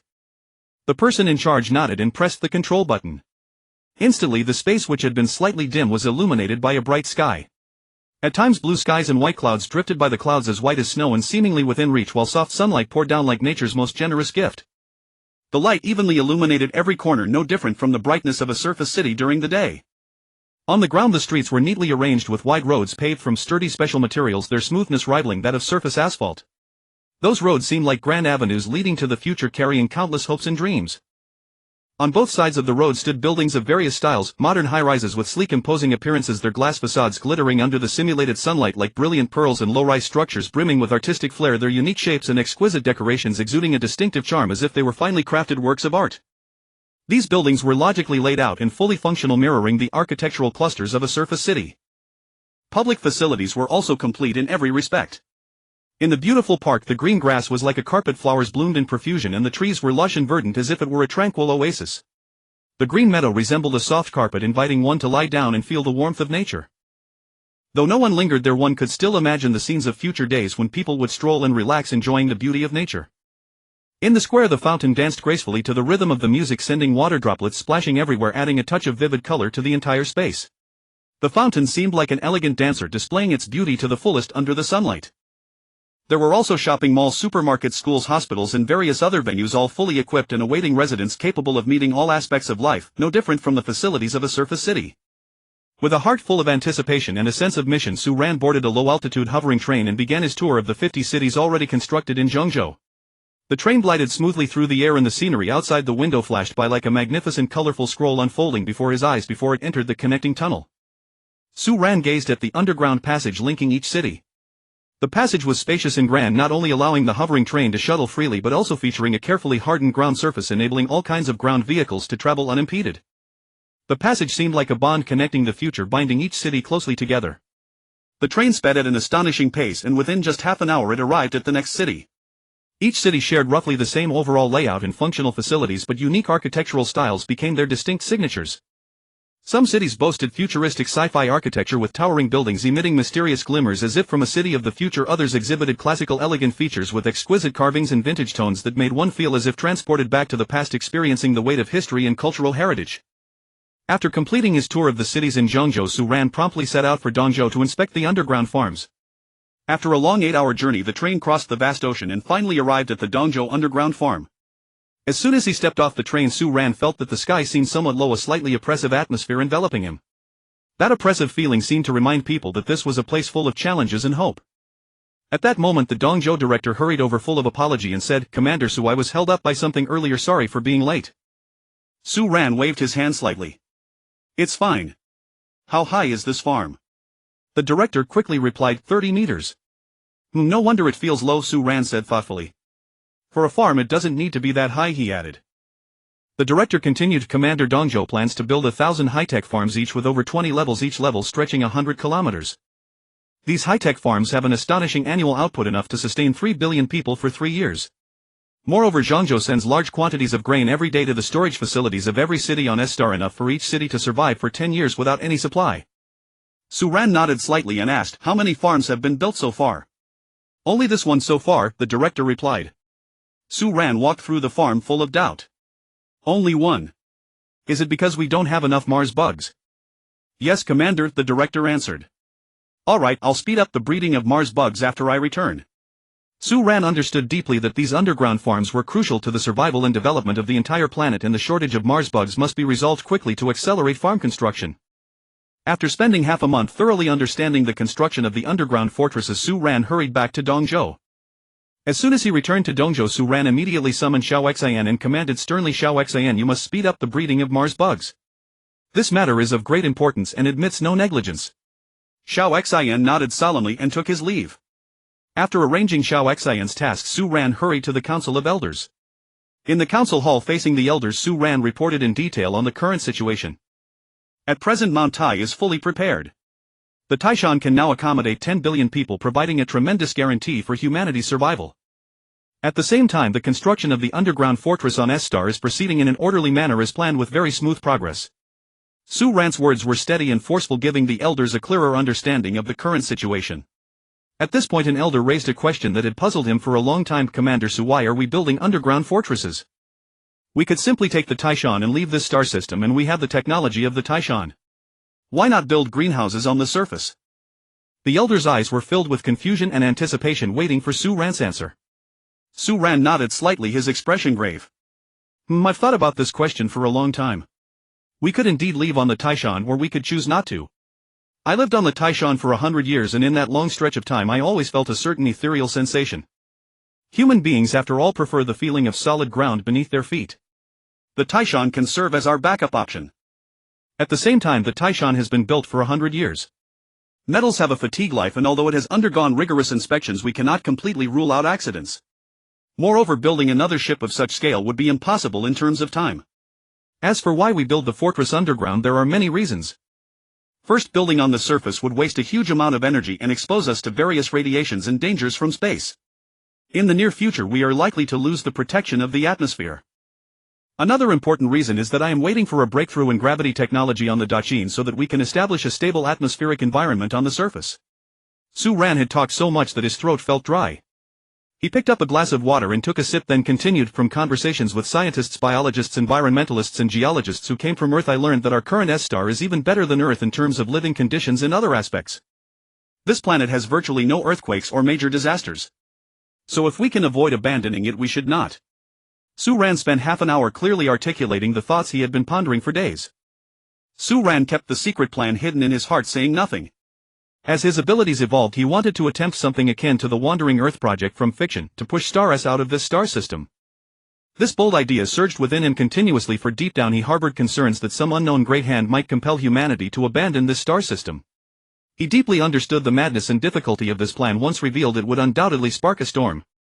With the current situation still unclear, he resolved to bury this secret deep within his heart, waiting for the right moment to act. Under the current circumstances, the surrounding temperature had indeed undergone noticeable changes. Previously, Star-S maintained a stable year-round temperature between 23 and 28 degrees, a pleasant climate akin to warm spring sunshine where people lived in comfort and ease. On the streets, people dressed in light clothing basked in the gentle caress of sunlight, while children laughed and played in the parks as if living within an eternal paradise. However, through observations over this period, people discovered that Star-S's temperature had gradually declined, now hovering between 20 and 25 degrees. This seemingly minor change was like ripples spreading across a tranquil lake, heralding an impending storm. Though modest in appearance, this temperature shift had already brought subtle influences upon people's lives. The once warm climate had grown slightly cooler, and people found themselves needing to add a thin jacket when venturing outdoors. Walking along the streets, people's steps seemed to quicken slightly, as if racing against the gradually dropping temperature. The nighttime temperature drop was even more pronounced, compelling people to cover themselves with slightly thicker blankets during sleep. Those soft quilts became safe havens in the chill nights, offering a modicum of warmth and comfort. Although the temperature decline merely brought a hint of coolness, requiring a thin jacket outdoors and a slightly thicker quilt at night, the scientists led by Su Ran dared not take it lightly. They knew this was far from a mere trial before success. It was an extraordinarily dangerous signal. This seemingly minute temperature fluctuation actually indicated that the star had already begun exhibiting abnormalities with some matter undergoing escape. As the energy source of Star-S, the star's stability was crucial to the entire planet's ecosystem and climate. Under normal circumstances, the star functioned like a colossal furnace, continuously releasing energy and bathing Star-S in its warm radiance. The star's matter should remain in a relatively balanced state without large-scale escape phenomena. However, the declining temperature of Star-S meant the star's energy output was diminishing, likely due to partial matter escaping its gravitational pull, thereby altering the star's mass and energy. Su Ran and the scientists, through analyzing and studying various data, inferred that this matter escape phenomenon could have severe consequences for Star-S. If the star continued to lose matter, its energy output would further diminish. Star-S's temperature would continue to drop, and eventually the ecosystem might collapse, posing a grave threat to human survival. Those once vibrant forests, crystal-clear rivers and vast grasslands might all lose their vitality in the bitter cold, transforming into desolate wastelands. Construction work on the underground fortress needed to accelerate, its pace constantly increasing. Xiao Xian, speed up the breeding rate of the Mars worms. Understood, Commander. Following that, Su Ran hastened to the Lunka Academy and inquired, how has our research on Project 9458 been progressing? Reporting to the Commander, we previously achieved partial results and have already applied them to greenhouses. Currently the technology can only function within a range of 30 degrees to minus 30 degrees.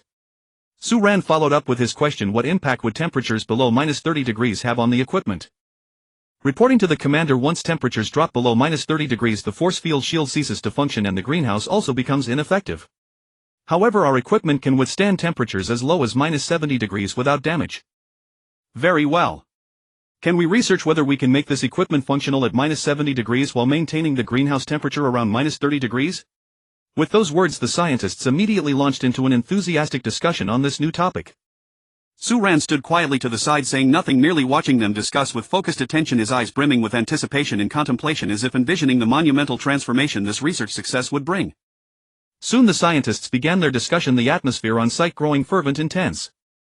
An elderly scientist with white hair but vigorous spirit spoke first. Making the equipment functional at minus 70 degrees is undoubtedly a tremendous challenge. We need to re-examine the equipment's material composition, exploring whether there are special materials capable of maintaining stable performance under extreme cold that could replace existing components. His voice was steady and powerful, like an experienced navigator charting a course for everyone through the vast ocean. Another young scientist immediately added, it's not just a materials issue, energy supply is equally crucial. At such extreme low temperatures, energy loss might increase substantially, so we must find more efficient energy solutions. His eyes sparkled with passion and creativity, like a nascent star about to flare, injecting new vitality into this arduous challenge. Moreover, the control system also requires optimization. A bespectacled female scientist supplemented, low temperatures may affect the performance of electronic components. We must ensure the control system can precisely regulate the greenhouse temperature even under extreme conditions. Her words were clear and well organized, radiating rational brilliance like a wise goddess, illuminating the path forward for everyone. Su Ran listened quietly to their discussion, occasionally nodding gently, sometimes lost in deep thought. He seemed like a silent guardian in this battle concerning humanity's destiny, quietly listening to the voices of wisdom from all present. A voice interrupted Su Ran's reverie. Commander, after discussion we can achieve your requirements, but the final temperature attained may be unstable. A scientist reported with a solemn expression. Su Ran furrowed his brow slightly, pondered for a moment, then proposed his own method. Could we increase the energy supply to boost power output? Commander, we have also studied this approach but discovered that when energy increases, the force field destabilizes and cannot be maintained. Another scientist responded helplessly. Su Ran fell silent for a moment, then said firmly, all right, proceed with the experiments promptly and strive to meet my requirements. Moreover, if successful, install this device at the entrance of every underground fortress to ensure a more stable living environment. With these words, Su Ran rose and left the conference room. Just as he was about to exit, he paused, turned to face the gathered scientists and said gravely, in the future direct your research toward expanding the greenhouses to accommodate entire cities, and in another direction increase the temperature to create more possibilities for our future. Then he resolutely strode out of the Dragon Science Academy's office. Having assigned the task, Su Ran prepared to visit the astronomical unit to assess the situation. Along the way his heart was heavy, acutely aware of the pressing urgency. How fast is the wormhole moving? How many days do we have left?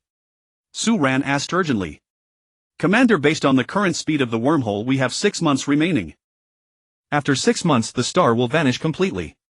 From that day onward S-star will cool by 0.5 degrees each day. In about 4 months surface production will become impossible.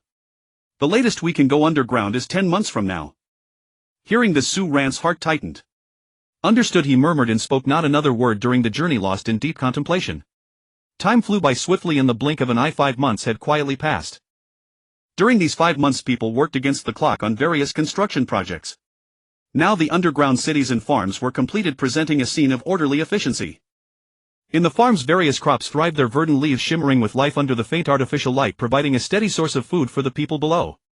The underground cities were sturdy and spacious, resembling a vast subterranean kingdom. High domes supported by robust materials with soft lights embedded in the walls offered a safe and comfortable living environment. As for factories, only those producing daily necessities had been relocated underground and completed, beginning orderly production. Workers busily moved between the assembly lines, crafting exquisite small goods with their hands. Meanwhile, heavy industrial factories were still working overtime, the roar of massive machinery echoing through the night like a stirring anthem of struggle. The blazing furnace light illuminated the resolute faces of the workers who toiled and sweated, striving to complete the construction tasks. Tomorrow the underground fortresses were to be opened. Each city had direct trains leading to the underground fortresses, facilitating the relocation of people. At present, entering the underground fortresses was voluntary. Some, driven by curiosity, eagerly experienced the unique charm of the underground city. They moved through the underground city, their eyes filled with wonder and amazement. Wide streets, orderly houses and modern facilities felt like an entirely new world. Others chose to wait and witness the spectacular sight of the star entering the wormhole, anticipating that moment with eager expectation. Those who were to enter the underground fortresses had already done so, and the surface population gradually dwindled. Now the surface temperature had dropped to between 15 and 20 degrees. As the temperature continued to fall, clothing factories had to resume production of cotton-padded jackets which had been out of production for a century.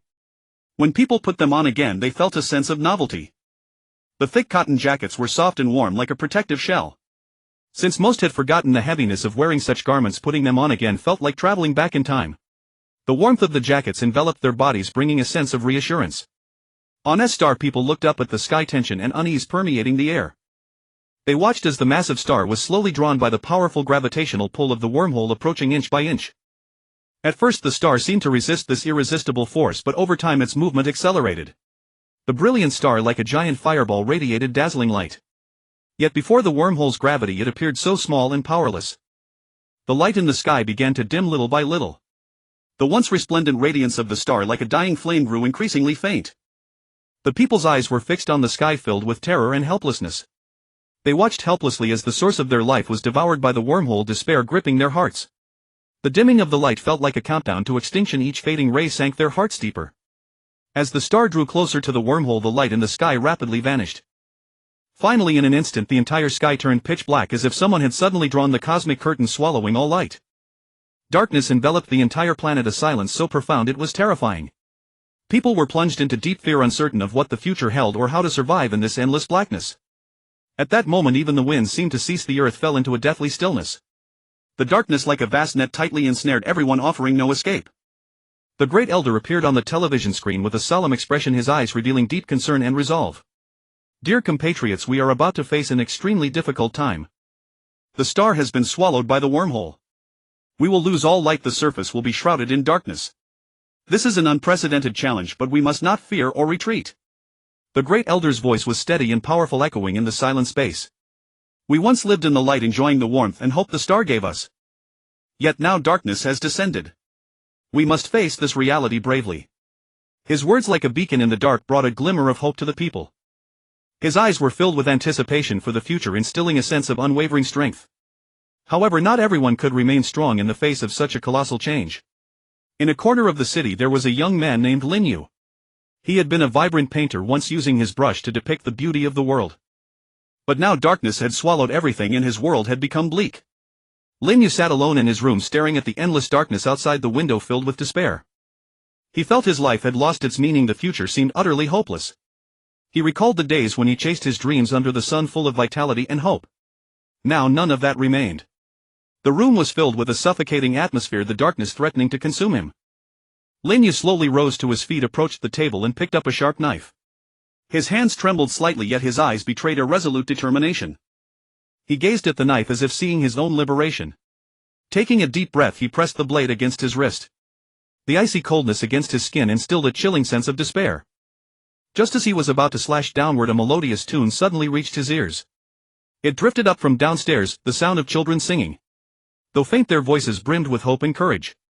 The clear innocent tones echoed in the darkness like a celestial melody. Lin Yu's hand froze. He was moved by the singing.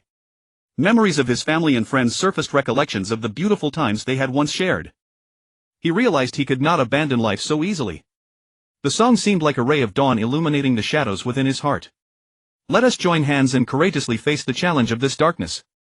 For our future, for our descendants, let us press forward with unwavering resolve. As the elder's speech concluded, the television screen went dark. Yet his words lingered in people's hearts, inspiring every soul to forge ahead bravely in the darkness. During the elder's address, he informed everyone that we had lost the light and that a total of 567 people had taken their own lives out of despair. Lost in the darkness, they had lost all hope for the future and ultimately chose to end their lives. It was a heart-wrenching tragedy, those departed souls serving as a stark reminder of the severity of the crisis. Their passing deepened people's understanding that in this dark hour greater unity and resilience were needed. Every life is precious, and in this trying time people must support one another and face the challenges ahead together. While others filed into the underground stronghold, a man named Zhang Mo stubbornly remained on the surface, refusing to go down. His brows furrowed, his eyes gleaming with unwavering resolve. He shouted, "I am not going underground. I refuse to believe this darkness will last forever." Community worker Xiao Wang patiently approached Zhang Mo and said softly, "Mr. Zhang, the situation is dire. The star has been swallowed by a wormhole, there is no light on the surface, and the temperature is dropping rapidly. The underground stronghold is the safest place for us now. Your family is already living underground and they are very worried about you." Zhang Mo shook his head dismissively. "I have lived here for so many years and never encountered such a situation.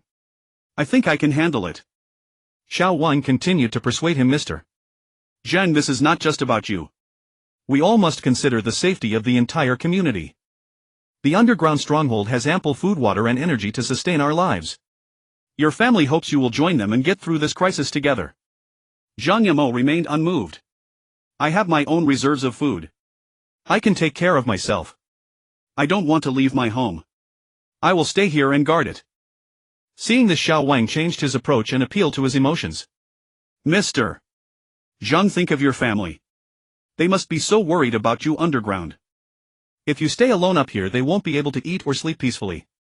Moreover, there are many others in the underground stronghold who love their homes just as much as you do. You can discuss how to cope with the situation together and perhaps find a solution." Zhang Mo's expression wavered slightly, but he still insisted, "All right, I'll think about it." Seeing a glimmer of hope, Xiao Wang continued, "Mr. Zhang, time is of the essence. We cannot afford to hesitate. Rest assured, the underground stronghold will give you a warm home-like feeling. Everyone will help each other. Your family is waiting for you to reunite." After repeated persuasion, Zhang Mo finally relented. He nodded and said, "Fine, I'll go down with you." Xiao Wang breathed a sigh of relief and smiled. "Great, Mr. Zhang. I believe you will live well in the underground stronghold." Thus Zhang Mo followed Xiao Wang into the underground stronghold, reunited with his family, and began a new life.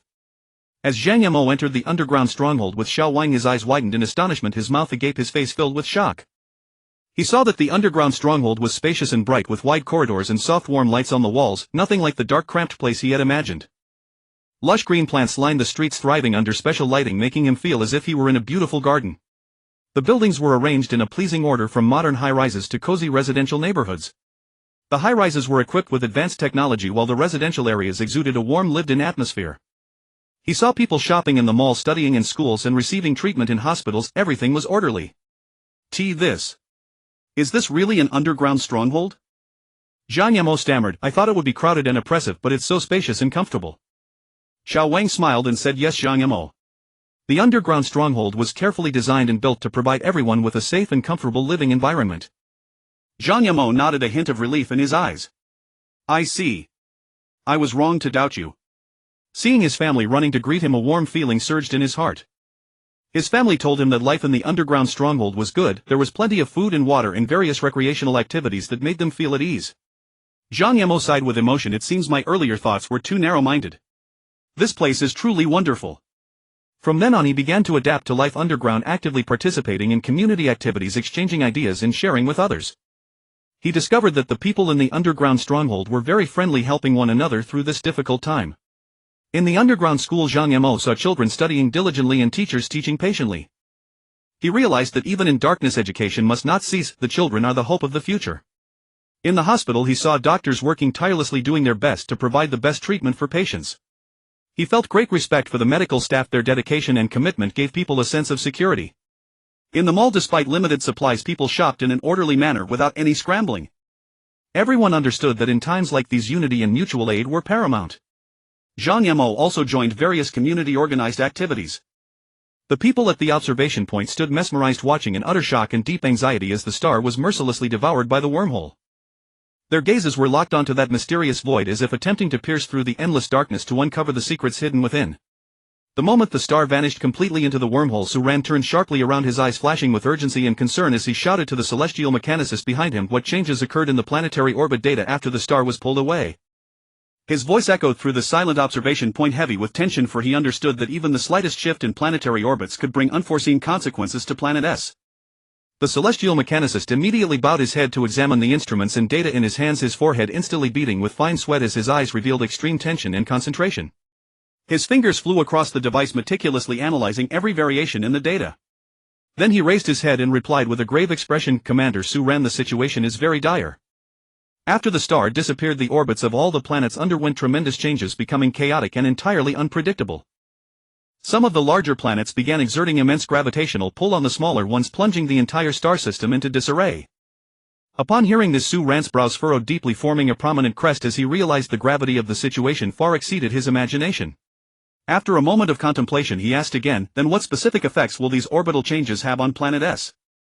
The celestial mechanicist took a deep breath, striving to compose himself before responding slowly, "Commander, based on current analysis, if the planetary orbits maintain this chaotic pattern, Planet S's climate will become extremely unstable, with temperature fluctuations growing increasingly violent.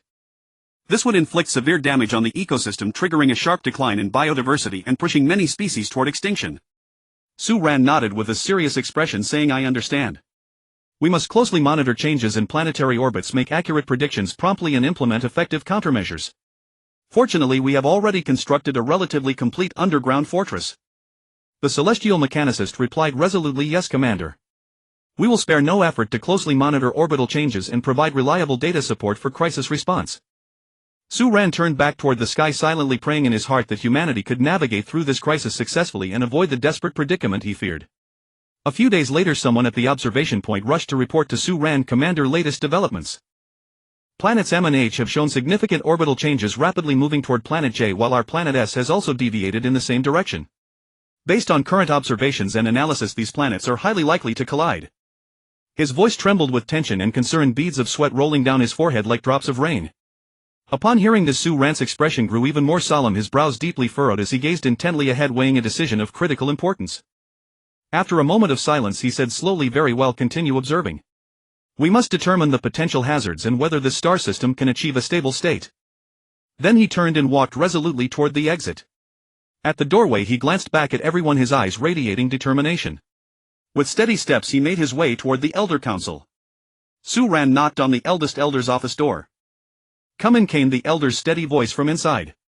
Su Ran entered the office and said, "Elder, I need to discuss something with you." "Commander Su, please sit," the elder warmly invited. Su Ran sat on the sofa side and said, "Elder, there's something I originally planned not to mention, but the current situation leaves me no choice." "What is it that requires such formality?" the elder asked curiously. "Today, when I left the planetary observation point, I received word that our planet's orbit has become unstable, collision or tearing could occur. Moreover, I knew this when the star disappeared, we may not be able to continue surviving in this star system.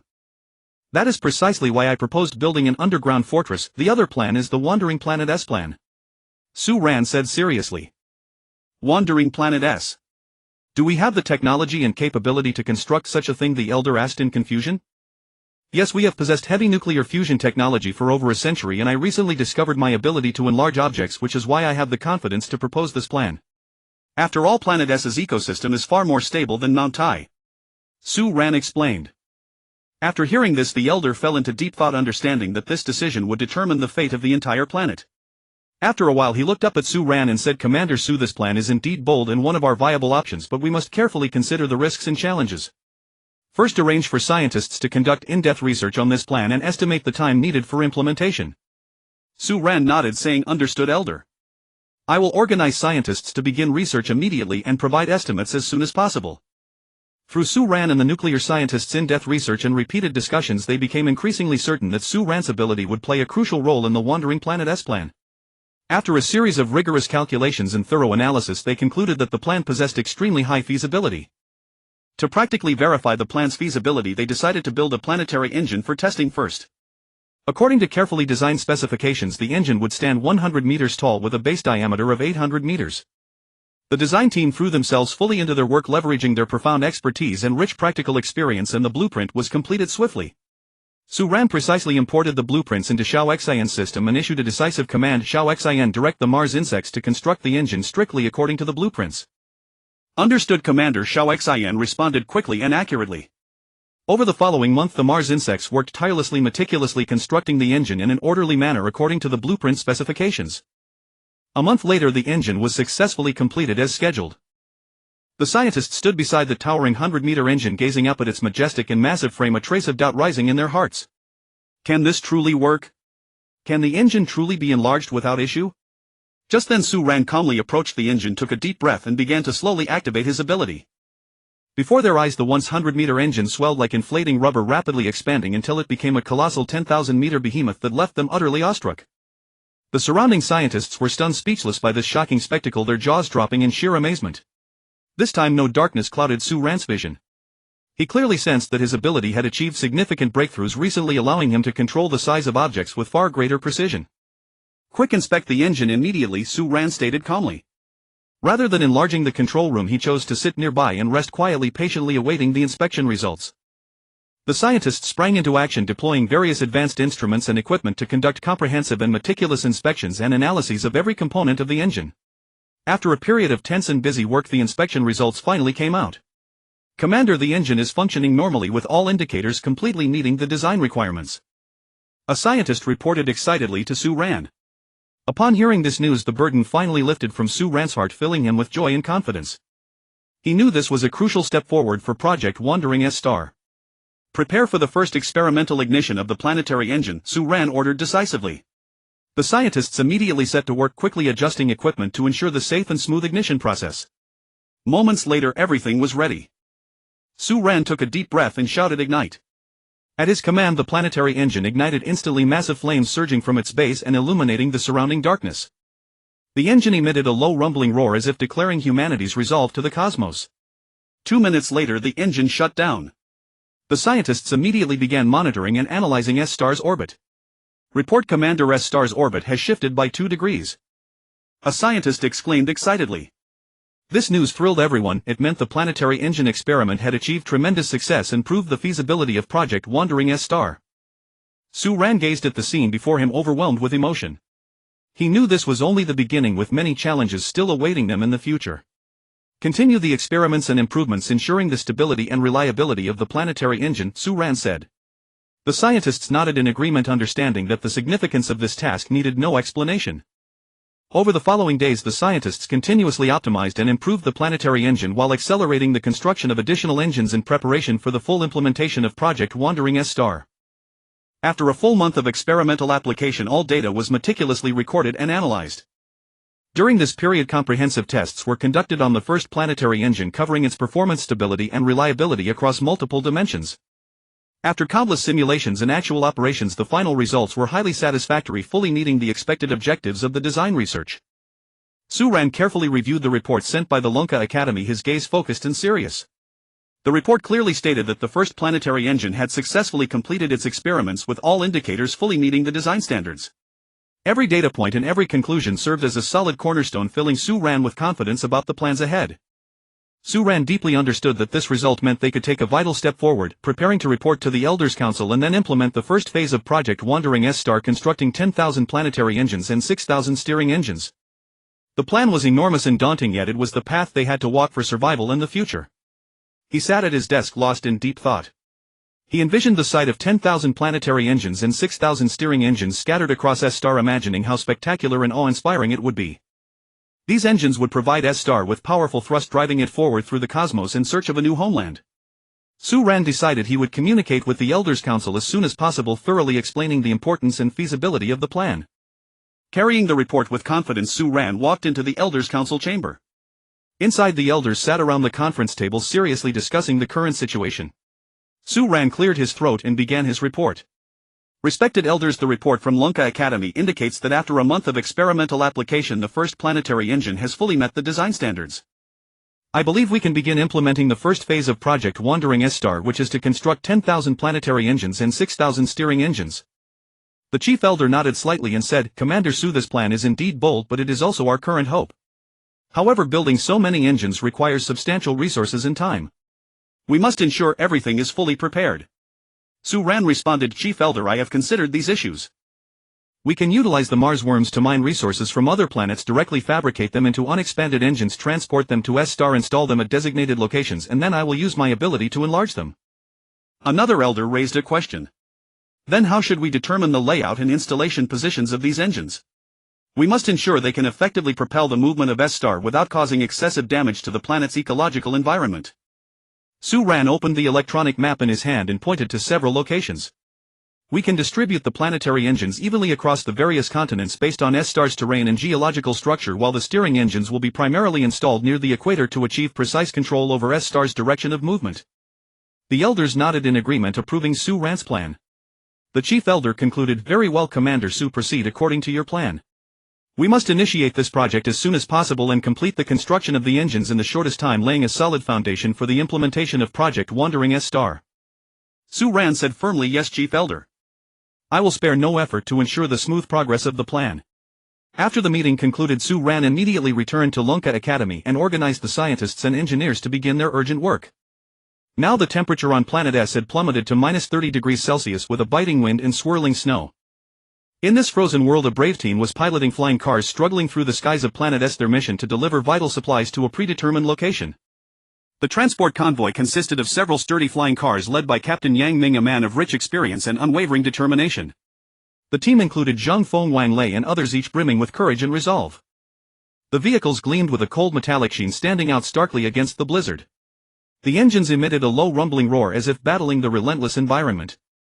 Outside the windows, the wind and snow danced like frenzied white spirits, battering the convoy and blurring all vision. The drivers gripped the steering wheels tightly, their eyes fixed intently on the path ahead, maneuvering the vehicles with utmost caution. Yang Ming's face was flushed red from the cold, his brows and lashes coated with frost, yet his eyes radiated steadfastness and fearlessness. He shouted, Everyone stay alert. Maintain altitude and speed and steer clear of the blizzard's core. His voice crackled through the communicator, firm and composed. Understood. Zhang Feng, Wang Lei and the others replied in unison, fully aware that in such harsh conditions even a single misstep could lead to grave consequences. The convoy pressed on through the storm, the flying cars occasionally lurching from powerful gusts, their visibility often blocked by blinding snow. Suddenly Zhang Feng's vehicle suffered an engine failure and the craft began to descend. Steady. Don't panic. Yang Ming immediately directed the other vehicles to close in. Wan Lei and the team extended their aid, working together to stabilize the failing craft. Check the cause of the malfunction and repair it as soon as possible. Yang Ming commanded. The team swiftly sprang into action, examining the faulty engine. In the freezing wind, their fingers grew stiff, yet they labored on. After a tense repair effort, the engine was restored to normal and the convoy resumed its journey. There's a powerful air current ahead, brace yourselves. Yang Ming called out. The flying cars revved their engines, attempting to break through the barrier. The vehicles shook violently as if they might be torn apart at any moment. Yet with their exceptional piloting skills and indomitable will, the team successfully navigated the turbulence. After hours of grueling flight, the convoy finally reached the designated location. The team quickly unloaded the supplies, completing their mission. Everyone, excellent work. Stay safe on the return trip, Yang Ming said. The team nodded, their faces breaking into relieved smiles. In this frozen, snowy world, they fought with their courage and perseverance for the future of humanity. The convoy embarked on its return journey. The storm still raged, but hope filled their hearts. They knew that as long as they stood united, they could overcome any difficulty and face the challenges ahead. Through relentless effort, the transport team conquered countless obstacles and safely installed planetary engine No. 2367 at the predetermined location. Yang Ming led Zhang Feng, Wang Lei and the others to garrison the site, fully aware of the weight of their mission and never allowing a moment's slack. After placing the planetary engine, Yang Ming immediately contacted Su Ran. Commander, planetary engine No. 2367 has been installed. Awaiting further orders. Upon receiving the message in the command center, Su Ran replied, Good work. Hold your position. I'll be there shortly. Setting down the communicator, Su Ran quickly wrapped up his tasks and flew toward the location of planetary engine No. 2367 in his aircraft. Along the way, anticipation swelled within him and he fully understood the mission's significance. Soon Su Ran arrived at the planet's designated point. He saw Yang Ming and the others waiting for him in the biting wind, and a surge of admiration for their dedication filled his heart. "You've worked hard," Su Ran said. Without further delay, Su Ran strode to the planetary engine and prepared to unleash his supernatural ability to expand it. He took a deep breath, focused his mind and channeled his power to its fullest. A blazing radiance emanated from his hands and a powerful energy wave rippled outward. Under the influence of Su Ran's ability, the planetary engine began to transform. Its volume gradually increased, the already colossal machine growing even more majestic. The surrounding air seemed to twist under the immense force, emitting a low hum. Yang Ming and the other team members watched in awe, their eyes filled with wonder and reverence. They knew that Su Ran's power was the key to the Wandering Star project, and at this moment they witnessed the manifestation of that great force. As time passed, the planetary engine expanded until it reached the predetermined size. Su Ran ceased his exertion, beads of sweat dotting his forehead. He gazed at the successfully enlarged engine, a profound sense of accomplishment washing over him. "Commander, the planetary engine has been expanded. All parameters are normal," Yang Ming reported. Su Ran nodded and said, "Excellent. Continue your garrison here and ensure the engine operates safely. Monitor its data closely, report any anomalies to me immediately." "Yes, sir." Yang Ming and the team replied in unison, their voices resolute and unwavering. Su Ran turned and left, knowing that this was but a single step in the vast Wandering Star project, with many arduous tasks still awaiting him. He would continue striving, fighting for the future of humanity. In the days that followed, Su Ran and his team accelerated the installation and expansion of other planetary engines. They faced a myriad of difficulties and challenges, harsh weather, treacherous terrain and technical hurdles. Yet they persevered, overcoming each obstacle with unwavering resolve. During installation, the transport convoy had to traverse rugged mountain ranges, frozen rivers and vast wastelands. They pilot their flying cars with care, ensuring the safe transport of the planetary engines. Sometimes sudden blizzards struck, reducing visibility to near zero, forcing the vehicles to halt until the weather improved. But they never gave up, always pressing forward. Meanwhile, the technical team worked tirelessly to improve the performance of the planetary engines. They labored day and night, debugging and optimizing the engines to ensure stable operation.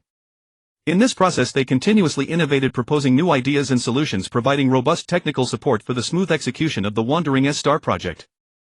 After 10 months of tireless effort, all the planetary engines have been constructed. Now the external temperature has dropped to -70 degrees. All surface life has perished and the oxygen levels are extremely low, comparable to those atop Mount Everest. Breathing without protective equipment is nearly impossible. Elder, all planetary engines have been completed and are ready for activation. Very well, prepare for launch. We shall commence Project Wandering Star S, dispatching the Taishan as the vanguard toward Proxima. Proxima, Elder.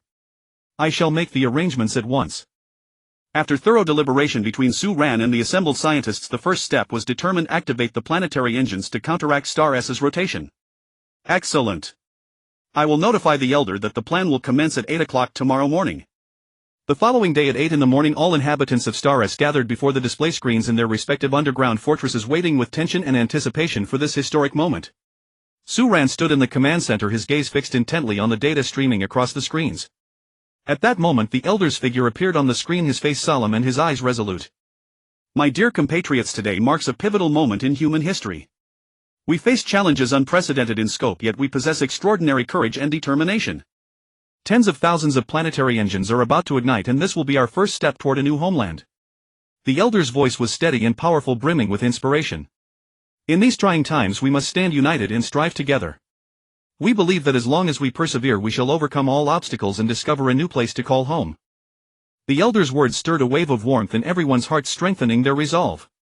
Now let us fight together for humanity's future. May God bless us. As the Elder finished speaking, thunderous applause and cheers erupted from the screens. All departments prepare to activate the planetary engines and counteract Star S's rotation. Su Ran's voice followed, immediately transmitted through communication networks to every corner. With his command issued, tens of thousands of planetary engines ignited in orderly sequence, their low and majestic roar echoing across the planet. Immense energy flowed continuously from the engines, gradually neutralizing Star S's rotation. The people on Star S felt a slight tremor, as though the entire planet was undergoing a profound transformation. Yet they understood this was an essential step for survival and the future. Aboard the Taishan, the crew stood ready for action. They positioned the Taishan ahead of Star S, serving as the beacon guiding its wandering journey. Commander, the Taishan is fully prepared and ready to depart at your command. The crew's voice came through clearly.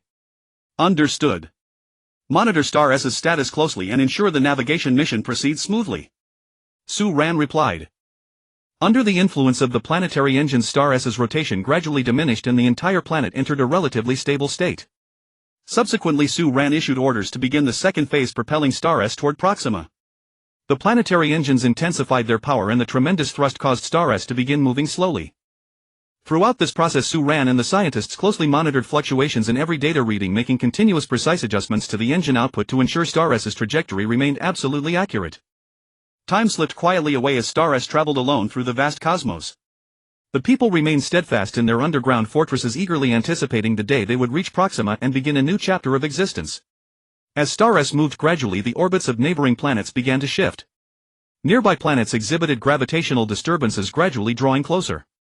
Countless asteroids drifted toward Star S, triggering continuous meteor showers. Some meteors from these showers veered toward the previous rescue team, and the defense strategy employed the simplest yet most effective approach: a laser defense array. The planetary engines guarded by the transport team suddenly came under fierce meteorite attack. Dozens of meteors resembling burning fireballs tore through the sky with a devastating aura, racing toward the engines at tremendous speed. These meteors varied greatly in size, some as massive as mountains, others comparatively small, but all traveled at incredible velocities, penetrating the atmosphere in an instant. When the meteors struck the planetary engines, enormous explosions erupted, sending flames skyward and filling the air with thick smoke. The engine casings developed dents and fractures under the impact, and some equipment was damaged, ceasing to function. The transport team members sprang into action, immediately braving the meteor shower to rush toward the planetary engines, attempting repairs and protection. Captain Yang Ming directed his team loudly: "Everyone stay calm and execute the repair plan. Simultaneously activate the laser weapon array and attack the meteors with full force." The team members responded in unison. Understood, Captain. We will give it our all. We must protect the planetary engines. They quickly divided into groups. Some tackled the fires, others repaired the hull, while a third group assessed equipment damage. Meanwhile, additional members operated the laser weapon array, delivering precise strikes against the meteors.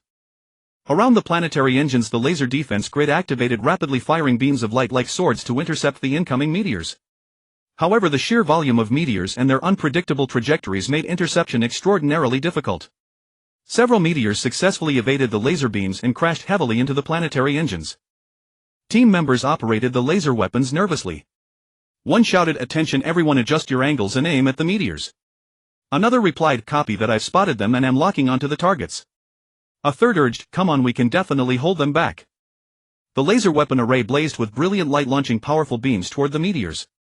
The team members kept their eyes glued to the screens, swiftly adjusting angles and power levels to ensure every beam found its mark.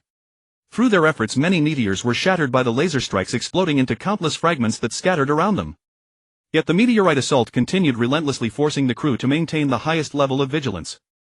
They operated the weapons with intense focus, sweat soaking through their uniforms, but their eyes burned with determination. Yang Ming encouraged them, "Hold fast everyone. We will succeed." The team responded in unison, "Yes, Captain. We will never retreat." After a grueling battle, the transport team finally succeeded in repelling the meteorite attack and protecting the planetary engines. Although the planetary engines sustained certain damage, they resumed normal operation following repairs. Planet Engine No. 2367 sustained considerable damage under the fierce assault of the meteorite, with several components beginning to malfunction. Nevertheless, fortunately, Planet Engine No. 2367 could still operate with difficulty, providing power for the wandering journey of Star S. Commander Su, according to detailed statistics, a total of 800 planet engines have suffered varying degrees of damage. Among them, one planet engine has incurred relatively severe damage and one steering engine has also been damaged. The assistant reported the latest situation to Su Ran, a hint of worry in his voice. "All right." Su Ran listened to the assistant's report with a grave expression. He was fully aware that these damaged engines posed a colossal challenge to the wandering S-Star plan. Yet he showed no sign of panic. Instead, he calmly pondered countermeasures. "Continue with the plan as scheduled. Simultaneously activate the wormhole detector and order the maintenance department to commence repairs on the damaged failures immediately." Su Ran issued the command decisively, his voice firm and resolute, inspiring confidence. Upon receiving the order, the maintenance department swiftly mobilized. Led by the experienced engineer Sundong, the maintenance team immediately carried various specialized tools and equipment and rushed to the locations of the damaged planet engines and steering engines. At the site of Planet Engine No. 2367, the maintenance personnel worked in a tense yet orderly manner. They meticulously inspected every damaged component, leaving no detail overlooked. Sun Dong stared at the damaged parts with a furrowed brow, fully aware of the arduousness of this task. Everyone step up your efforts. We must repair these components as quickly as possible to ensure the normal operation of the planet engine. Sun Dong declared loudly, his voice ringing out clearly amidst the clamor of the site. Understood, Engineer Sun, the maintenance personnel replied in unison, their eyes brimming with determination. Xiao Zhang was responsible for welding the cracked components. He focused intently on operating the welding equipment, beads of sweat on his forehead. Engineer Sun, I'll do my utmost to ensure the quality of the welding, Xiao Zhang said while working. Good, Xiao Zhang, thank you for your hard work, Sun Dong replied, his gaze fixed on Xiao Zhang's progress. Xiao Wang diligently inspected the other components, examining each part carefully, afraid of missing any potential issue. Engineer Sun, I've checked the other components, no potential problems found so far, Xiao Wang reported. Good, continue to inspect meticulously. Do not overlook any detail, Sun Dong urged. Xiao Lu was also busy assisting the other maintenance personnel, running back and forth to pass tools and materials, ensuring the smooth progress of the repair work. Come on everyone, we can definitely complete the task, Xiao Lu encouraged. Meanwhile, repairs were also underway intensively at the sites of other damaged planet engines and steering engines. The maintenance personnel overcame numerous difficulties, working tirelessly in harsh conditions. Ignoring the cold and fatigue, they devoted themselves to repairing every piece of equipment, striving to restore normal operation as soon as possible. During the repair process, Su Ran closely monitored the progress.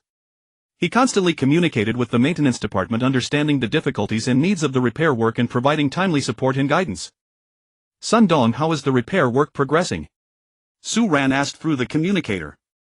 Commander Su, the progress is going well. We are fully engaged in repairing the damaged components, Sun Dong replied. Good, pay attention to safety and ensure the quality of repairs, Su Ran instructed. Understood, Commander Su. We will do our best to complete the task, Sun Dong affirmed. After a period of effort, the repair work finally achieved phased results. All damaged planet engines and steering engines were promptly repaired, resuming normal operation, providing a strong guarantee for the smooth progress of the Wandering S-Star plan. Su Ran breathed a sigh of relief upon learning this news. After a period of precise detection, scientists finally reached a startling conclusion: the wormhole traversing the stars had vanished without any warning. This news struck like a thunderbolt, leaving Su Ran speechless with shock the moment he heard it. His mind went blank, as if time had frozen in that instant. Su Ran silently walked out of the command room, his steps heavy and slow. His heart was weighed down as if by a massive boulder. Su Ran quietly left the command room, trudging heavily through the corridors of the Mount Tai. His heart was filled with worry and confusion.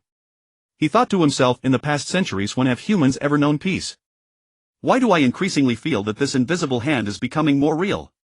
Crises press humanity step by step. Whenever people pause, a crisis is manufactured to force them out of their comfort zone. As he walked, he recalled the myriad hardships humanity had endured, from the collapse of Earth to drifting through the cosmos, and now the sudden disappearance of the wormhole. Each crisis seemed to be propelled by an invisible hand. He could not help but suspect whether some power beyond human comprehension was manipulating all of this. Su Ran stopped before a window, gazing at the pitch-black universe outside, a feeling of helplessness surging within him. He did not know where the future of humanity would lead, nor how to cope with the unending crises. The power of the planet engines was immense, but to propel a planet, the increase in speed remained relatively slow. Even if the planet engines continuously accelerated, they could ultimately push Star-S only to 10 of the speed of light, and reaching that speed would require a full 200 years. Given the current situation, Star-S would need at least 200 years of prolonged journey to exit this star system. Although the Mount Tai was faster, Su Ran did not like the feeling of drifting through the cosmos. He felt it lacked security. Therefore, he firmly advocated for the Wandering S-Star plan, believing that only by making Star-S itself humanity's home could true stability be achieved. Several months later, Star-S would gradually approach Star-M, the largest planet in this star system. People were about to face a serious challenge: how to escape the immense gravitational pull of the gas giant. Su Ran was well aware that escaping the gravitational pull of the gas giant was a tremendous challenge ahead. To ensure that Star-S could safely overcome this obstacle, he held in-depth discussions and research with the scientists of the Dragon Academy of Sciences. We must formulate a feasible plan as soon as possible, either alter the orbit of Star-M or shatter it, otherwise Star-S will be in danger of being captured by the gas giant's gravity, Su Ran said gravely at the meeting. The scientists offered their opinions and suggestions. Altering the orbit of Star-M requires enormous energy. Our current technology may not be able to achieve this, one scientist said with concern. Shattering Planet M will not be easy either. We need powerful weapons and precise calculations, another scientist added with a grave countenance.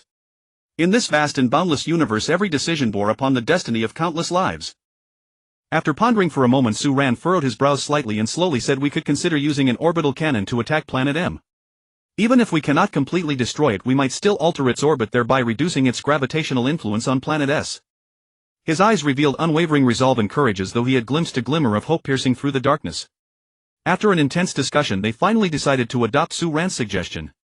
Within the command center, the atmosphere was tense and oppressive, everyone acutely aware of the heavy responsibility they carried. In the days that followed, the scientists worked day and night on calculations and simulations, their eyes fixed tightly upon complex formulas and data, sparing no minute variation. Each calculation was an exploration of the unknown, each simulation a rehearsal for the future, all to determine the optimal firing angle and the orbital cannon's energy output. Meanwhile, engineers were also rushing to debug and prepare the orbital cannon, shuttling among the colossal machines as their tools emitted crisp rhythmic sounds, ensuring its proper operation and making full preparations for this battle that would determine the fate of planets. Several months passed in the blink of an eye, and Planet S gradually drew nearer to Planet M. The two celestial bodies in the cosmos were like colossal giants about to embark upon a thrilling confrontation. All departments take note. Prepare to activate the orbital cannon and aim at Planet M. Su Ran's voice rang out through the command center, steady and powerful. As the order was given, the orbital cannon began to charge powerful energy, converging at the barrel's muzzle, resembling a cosmic storm on the verge of eruption. Fire! At Su Ran's command, a dazzling beam of light sliced through the universe like a resplendent meteor as the orbital cannon's projectile hurtled toward Planet M at tremendous speed. In that instant, time seemed to stand still and all eyes were glued to that brilliant streak.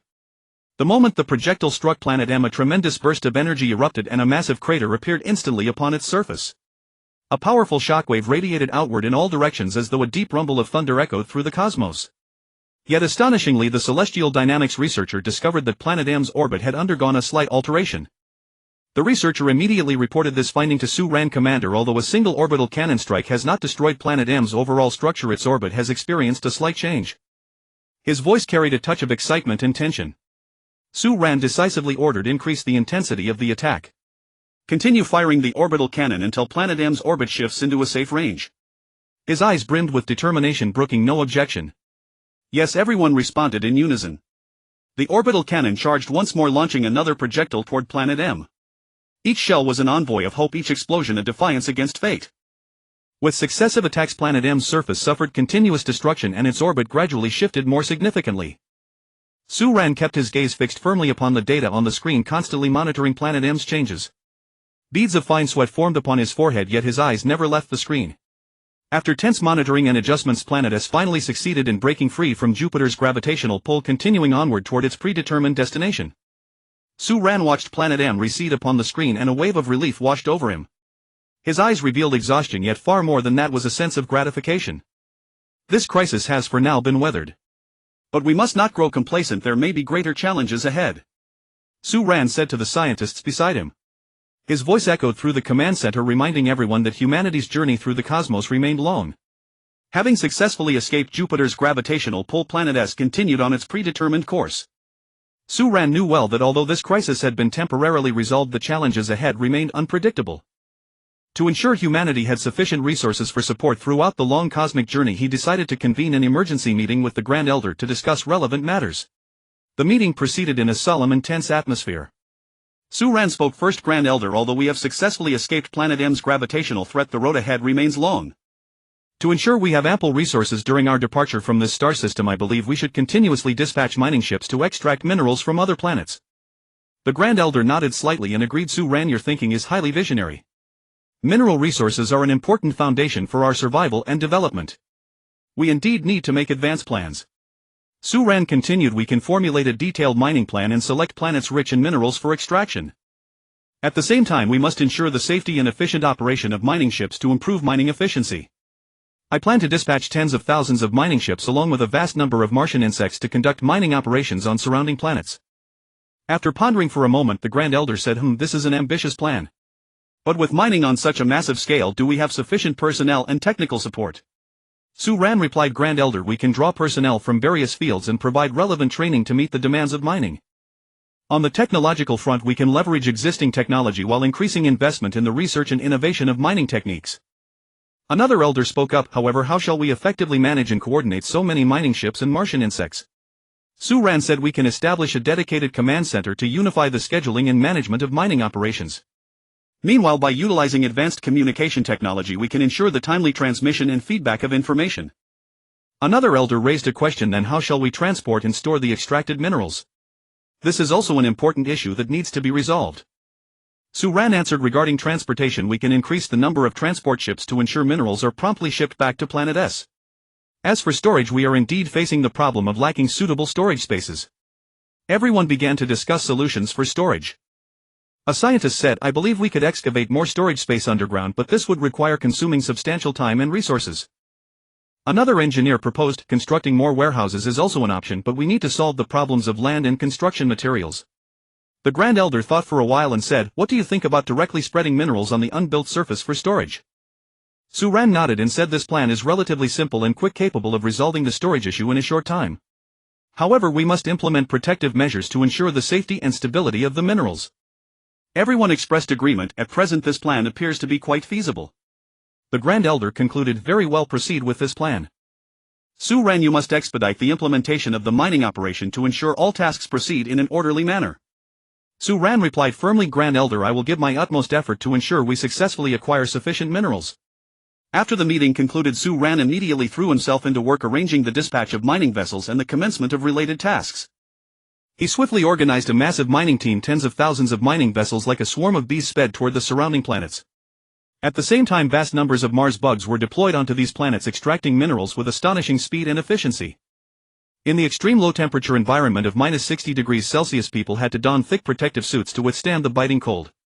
These protective suits resembled an impregnable suit of armor, shielding the wearers' bodies from the harm of the cold.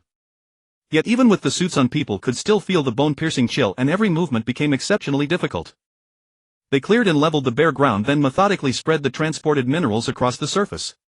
To ensure the safety and stability of the minerals, additional protective measures were taken, such as covering them with protective membranes. In such a frigid environment, people's fingers quickly became numb from the cold, yet they still operated with utmost care, fearful of making the slightest mistake. Throughout this process, Su Ran closely monitored the progress, constantly coordinating and resolving issues as they arose. He fully understood that these minerals were a vital guarantee for humanity's future development and must be handled properly. With tens of thousands of mining vessels operating non-stop around the clock, after half a year of effort, the ground level had been raised by an average of 10 meters. An endless stream of minerals was continuously transported back to Planet S, piling up on the surface to form spectacular miniature mountains. These rolling hills of minerals seemed like the new backbone of the Earth, showcasing humanity's hard work and thirst for resources. Moreover, to store the minerals more efficiently, people constructed tens of thousands of mines, each towering 1,000 meters high. These mines, like colossal fortresses, stood upon the land, bearing countless hopes and dreams. Every mine was meticulously designed and built, employing advanced technology and equipment to ensure the minerals could be stored safely and stably, avoiding any accidents. During the construction of the mines, engineers faced numerous challenges. The extreme low temperature of -60° caused frequent equipment malfunctions, forcing them to brave the biting cold to carry out emergency repairs. The constraints of terrain and geological conditions became even more severe under the low temperatures, making it extremely difficult to ensure the structural stability of the mines and prevent geological disasters. At the same time, they had to consider practical issues such as transportation and ventilation to ensure the mines could operate efficiently. To expedite construction, the workers labored day and night, undaunted by hardship. Clad in heavy protective suits, they toiled diligently in the frigid environment, using their sweat and wisdom to transform blocks of stone and beams of steel into sturdy mines. Through their efforts, one mine after another gradually took shape, becoming a unique landscape on Planet S. With the completion of the mines, the issue of mineral storage was effectively resolved. These mines not only provided humanity with precious resources but also laid a solid foundation for future development. Su Ran gazed at the scene before him, his heart filled with emotion. A few days later, Commander, the acceleration of Planet S has slowed down a bit. Increasing speed is more difficult than before. After observing this situation through precision instruments, the intelligent brain Xiao Xin immediately reported to Su Ran with urgency. Commander, according to the current observational data, the acceleration of Planet S has indeed decreased noticeably, making it exceptionally difficult to increase speed. Xiao Xin's voice rang clearly in the command room, carrying a tone of deep concern. What's the problem? Su Ran frowned and asked urgently. He was keenly aware that the acceleration of Planet S was crucial to the success of the Wandering Plan, and any anomaly could have a significant impact on the entire project's progress. Through the communication and detection of the planetary engines on Planet S, no obvious issues have been found so far. The power output of each planetary engine is normal and their operating status is good with no signs of malfunction or abnormality. A staff member in the command room quickly reviewed the relevant data and reported to Su Ran earnestly. Could it be that the minerals we've mined from the various planets and transported to Planet S have increased its weight, thereby making acceleration difficult? Another staff member boldly proposed his speculation. That's right. Shall Xin calculate how much weight Planet S has gained? Su Ran immediately recognized the possibility and turned to Xiao Xin speaking urgently. Xiao Xin swiftly performed an accurate calculation and replied after a moment, Commander, after calculation Planet S has gained 100 million tons equivalent to 160 of its original mass. No wonder the acceleration has slowed down, Su Ran realized with sudden clarity. Such a significant increase in weight would indeed pose a major obstacle to the acceleration of Planet S. Upon hearing Xiao Xin's report, everyone fell into deep contemplation. They clearly understood that this issue must be resolved as soon as possible, or else the wandering Planet S plan might face serious hindrance, even to the point of being unable to continue. After pondering for a moment, Su Ran said resolutely, "We must find a way to reduce the weight of Planet S or increase the power output of the planetary engines to ensure that Planet S can accelerate according to plan." But reducing the weight of Planet S is not easy. We've already mined so many minerals, we can't just send them back. One staff member said helplessly. Increasing the power of the planetary engines would also require time and a large amount of resources, and it might cause wear and tear on the engines, affecting their service life. Another staff member added. Su Ran nodded and said, "I know these difficulties, but we must find a way to overcome them. We can first conduct a comprehensive inspection and maintenance of the planetary engines to ensure they can operate stably under high-load conditions. At the same time, we can organize a research team to study new technologies to improve the efficiency and power of the engines. Additionally, we can adjust the route of the wandering plan to avoid areas with stronger gravitational pull, thereby reducing the energy consumption of Planet S." Xiao Xin offered his suggestion. Xiao Xin's suggestion is excellent, Su Ran agreed. We should consider it carefully.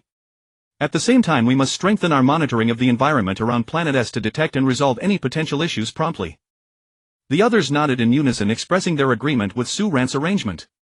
They were well aware that at this critical juncture unity and collective effort were essential to overcome the difficulties and achieve the goal of making Planet S a wandering world. Su Ran looked at everyone and declared with unwavering determination, "Let's press on, we will surely succeed." The atmosphere in the command center grew tense and solemn as each person understood the immense responsibility they bore.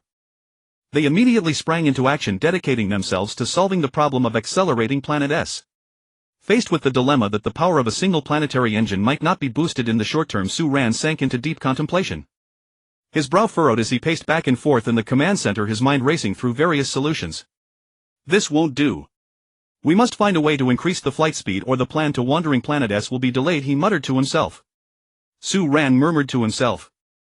Just then his assistant Xiao Li entered and overheard him. "Commander Su, I think we could try increasing the number of planetary engines. That might improve the flight speed," he suggested. Su Ran stopped pacing and looked at Xiao Li, nodding. "I was thinking the same. I plan to increase the original 10000 planetary engines to 15000 and the steering engines from 6000 to 10000. Xiao Li pondered for a moment. That's a bold idea, and it might indeed solve the problem. However, increasing the number of engines would require enormous resources and manpower. Are we capable of carrying it out? We must give it our all, Su Ran said resolutely.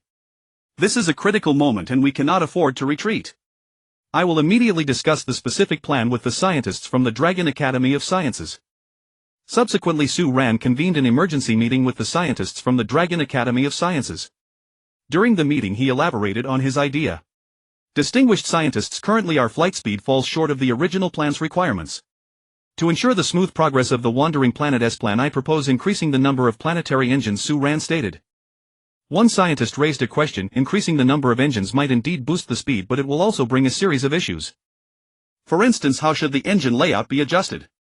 Can the energy supply meet the demand? Another scientist added, moreover, installing so many additional engines will require immense time and resources. Can we manage it in time? Su Ran replied, we must consider all these problems, but I believe that if we work together we will surely find solutions.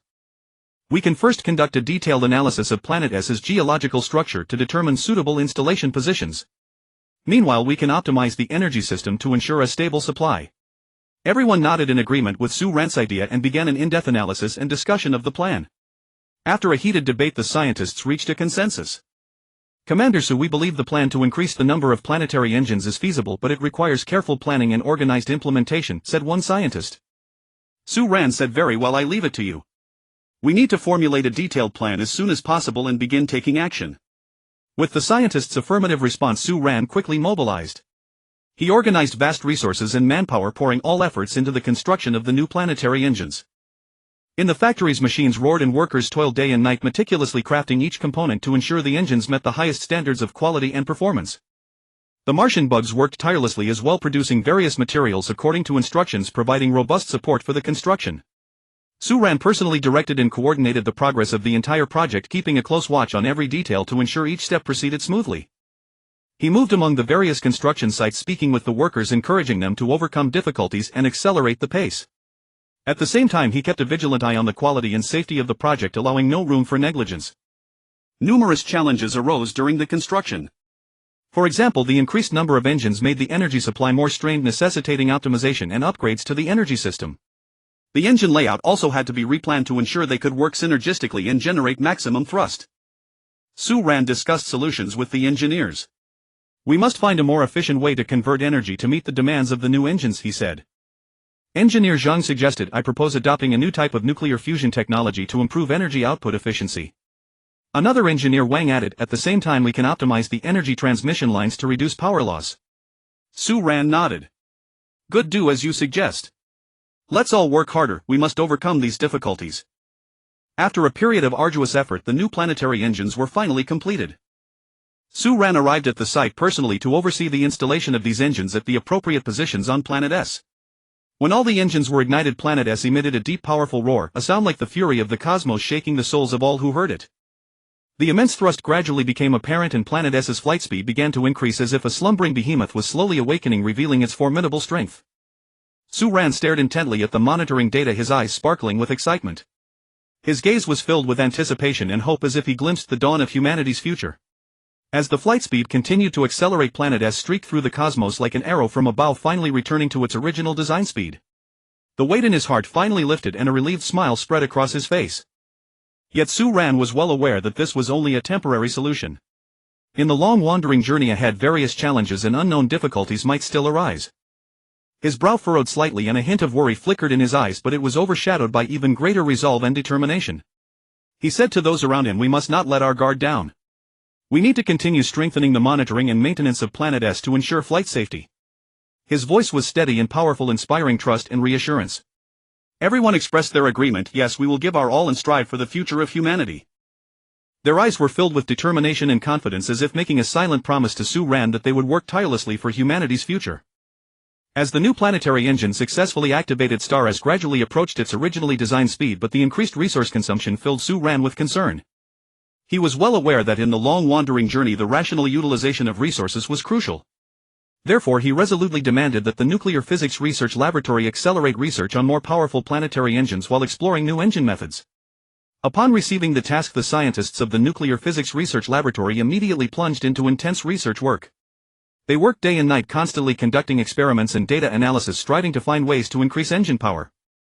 In the laboratory, various instruments and equipment operated at high speed. Data flickered on the screens and the scientists' discussions rose and fell in waves. Their faces were filled with focus and perseverance. To achieve the goal they would spare no effort. We can try to improve the control method of nuclear fusion reactions to enhance energy output efficiency. The scientist who made the proposal had eyes brimming with confidence, as if seeing the hope of success. Perhaps we can also search for new fuel materials to enhance the engine's power. Another scientist added, his voice filled with anticipation, hoping this suggestion would bring a new breakthrough to the research. At the same time, we must not overlook the structural design of the engine. Optimizing it might yield unexpected results. The third scientist spoke, his eyes full of contemplation, trying to find solutions from different angles. Everyone nodded in agreement, acknowledging these ideas, and began to go their separate ways to conduct research. They constantly tried new methods, overcoming one difficulty after another. In this process they encountered many setbacks and failures, but they never gave up, always holding fast to their convictions. After a period of effort, the research laboratory made significant progress. They successfully improved the control method of the nuclear fusion reaction, markedly increasing energy output efficiency. At the same time, they discovered a new type of fuel material that could greatly enhance the engine's power. Moreover, by optimizing the engine's structural design, its performance was further improved. These achievements filled them with immense excitement. They knew their efforts had not been in vain. After nearly half a year of hard work, a major breakthrough was achieved in the planetary engine employing pure sea element for ultra-high-pressure reactions. The scientists, after countless experiments and adjustments, found the most suitable reaction conditions. The carefully selected pure sea element triggered a powerful reaction in the ultra-high-pressure environment, enhancing the planetary engine's power and energy utilization efficiency, providing it with strong and stable propulsion. In this process they expended countless sweat and effort, constantly pushing their limits to achieve the goal. In practical application, the planetary engine using pure sea element performed excellently, propelling Star-S forward more effectively, providing strong support for the smooth implementation of the wandering Star-S plan. Star-S raced through the cosmos like a brilliant star, illuminating humanity's future. This improvement made the planetary engine operate more stably and reliably, with better control of resource consumption. Su Ran and the scientists were full of confidence in the future, believing that through continuous exploration and innovation humanity could overcome all difficulties and achieve the goal of wandering Star-S. Su Ran closely monitored the progress of the Nuclear Physics Research Laboratory, regularly communicating with the scientists to understand the research situation and providing necessary support and guidance. He was deeply aware that this research was crucial to the success of the wandering Star-S plan, and he had full confidence in the scientists, believing they would achieve even greater breakthroughs. His encouragement and support made the scientists feel immensely warmed. They worked even harder, striving to realize humanity's dream. Thanks to the scientists' efforts, the Nuclear Physics Research Laboratory successfully developed a more powerful planetary engine. This engine employed all new technology and design, providing stronger thrust while consuming the same resources, further increasing Star-S's flight speed. At the same time, they achieved important results in research on new engine methods, proposing a brand new engine concept that could utilize energy more efficiently, reduce resource consumption, and offer higher reliability and stability. As Star-S's wandering continued, the environmental department achieved a significant breakthrough in greenhouse research. Through unremitting efforts, they successfully overcame a series of technical challenges, enabling the greenhouses to maintain a temperature around 0 degrees Celsius. Currently, the greenhouse area was relatively small, maintaining only about 100 mu, approximately 6.67 hectares in size, with a height of 30 meters.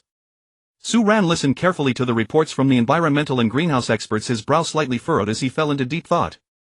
After a moment he said firmly, "We must build tens of thousands of such greenhouses on the surface.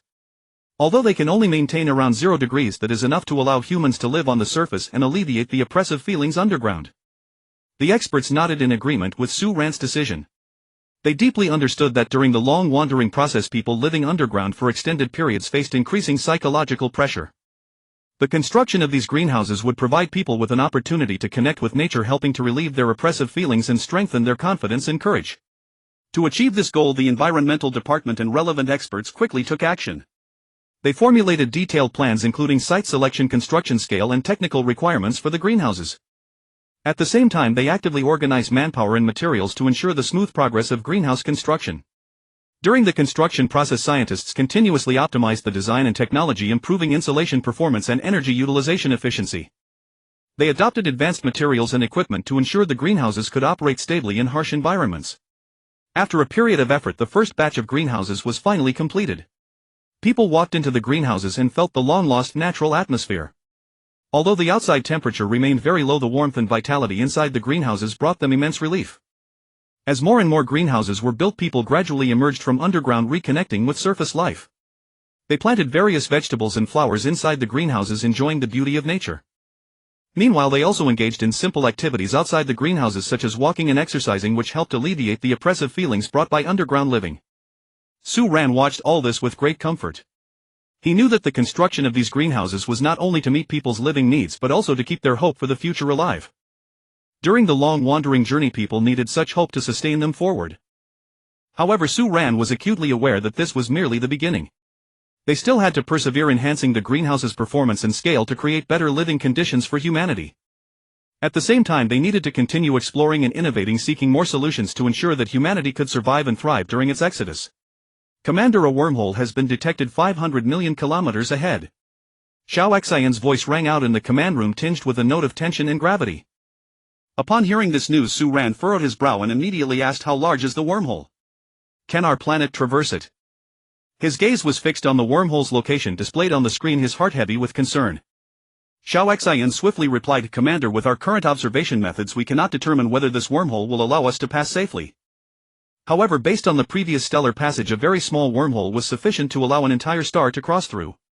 Su Ran fell into deep contemplation, fully aware that this decision would determine the fate of Planet S. After a moment he said, "Commander, we must land the Taishan on planet S, otherwise it might vanish along with the planet." His tone was resolute, knowing this was the safest course of action. Yes, Xiao Xin, you are right. Su Ran nodded. "I will discuss with the Grand Elder whether we should attempt the wormhole crossing." With that he initiated an urgent communication with the Grand Elder. During the call Su Ran detailed the current situation and the pros and cons of traversing the wormhole. The Grand Elder listened attentively to Su Ran's opinions and engaged in an in-depth discussion with the other elders. After deliberation the Grand Elder ultimately decided to cross the wormhole. He believed that although crossing the wormhole carried certain risks, Su Ran's extensive experience in traversing such phenomena was an advantage. Moreover, remaining in the current galaxy was fraught with uncertainties. With the Grand Elder's decision, Su Ran felt a sense of assurance. He immediately began preparations for the wormhole crossing. He ordered Xiao Xian to conduct a thorough inspection of the planetary engines, ensuring they would operate stably during the traversal. Simultaneously he assembled a professional team to reinforce and safeguard Planet S's various facilities, ready to counter any potential dangers. While preparations were underway, Su Ran did not forget to inform all residents of the decision. He explained the necessity and safety of the wormhole crossing over the broadcast, urging everyone to remain calm and cooperate with the operations. Although the residents felt some trepidation upon hearing the news, they placed great trust in Su Ran and the Grand Elder's decision. Everyone expressed their full support, determined to weather this challenge together. As preparations concluded, Planet S gradually approached the wormhole. Standing in the command room, Su Ran stared intently at the wormhole on the screen, his heart brimming with tension and anticipation. He knew this was a gamble, but also an opportunity to find a new home. "Prepare to enter the wormhole." Su Ran issued the command. The planetary engines roared to full power and Planet S slowly advanced toward the wormhole. During the crossing, Su Ran and the entire crew closely monitored every parameter, ready to handle any unforeseen emergencies. Upon entering the wormhole, Su Ran immediately sensed an uncanny atmosphere. Unlike the previous crossing, which had been filled with dazzling multicolored wonders, this time the surroundings were eerily dim, as if shrouded in a mysterious veil. A wave of doubt washed over him, wondering what unknown outcomes this traversal would bring. Just as Su Ran was perplexed, everything suddenly went pitch black, plunging them into utter darkness. Su Ran felt a dizzying vertigo, as if losing consciousness.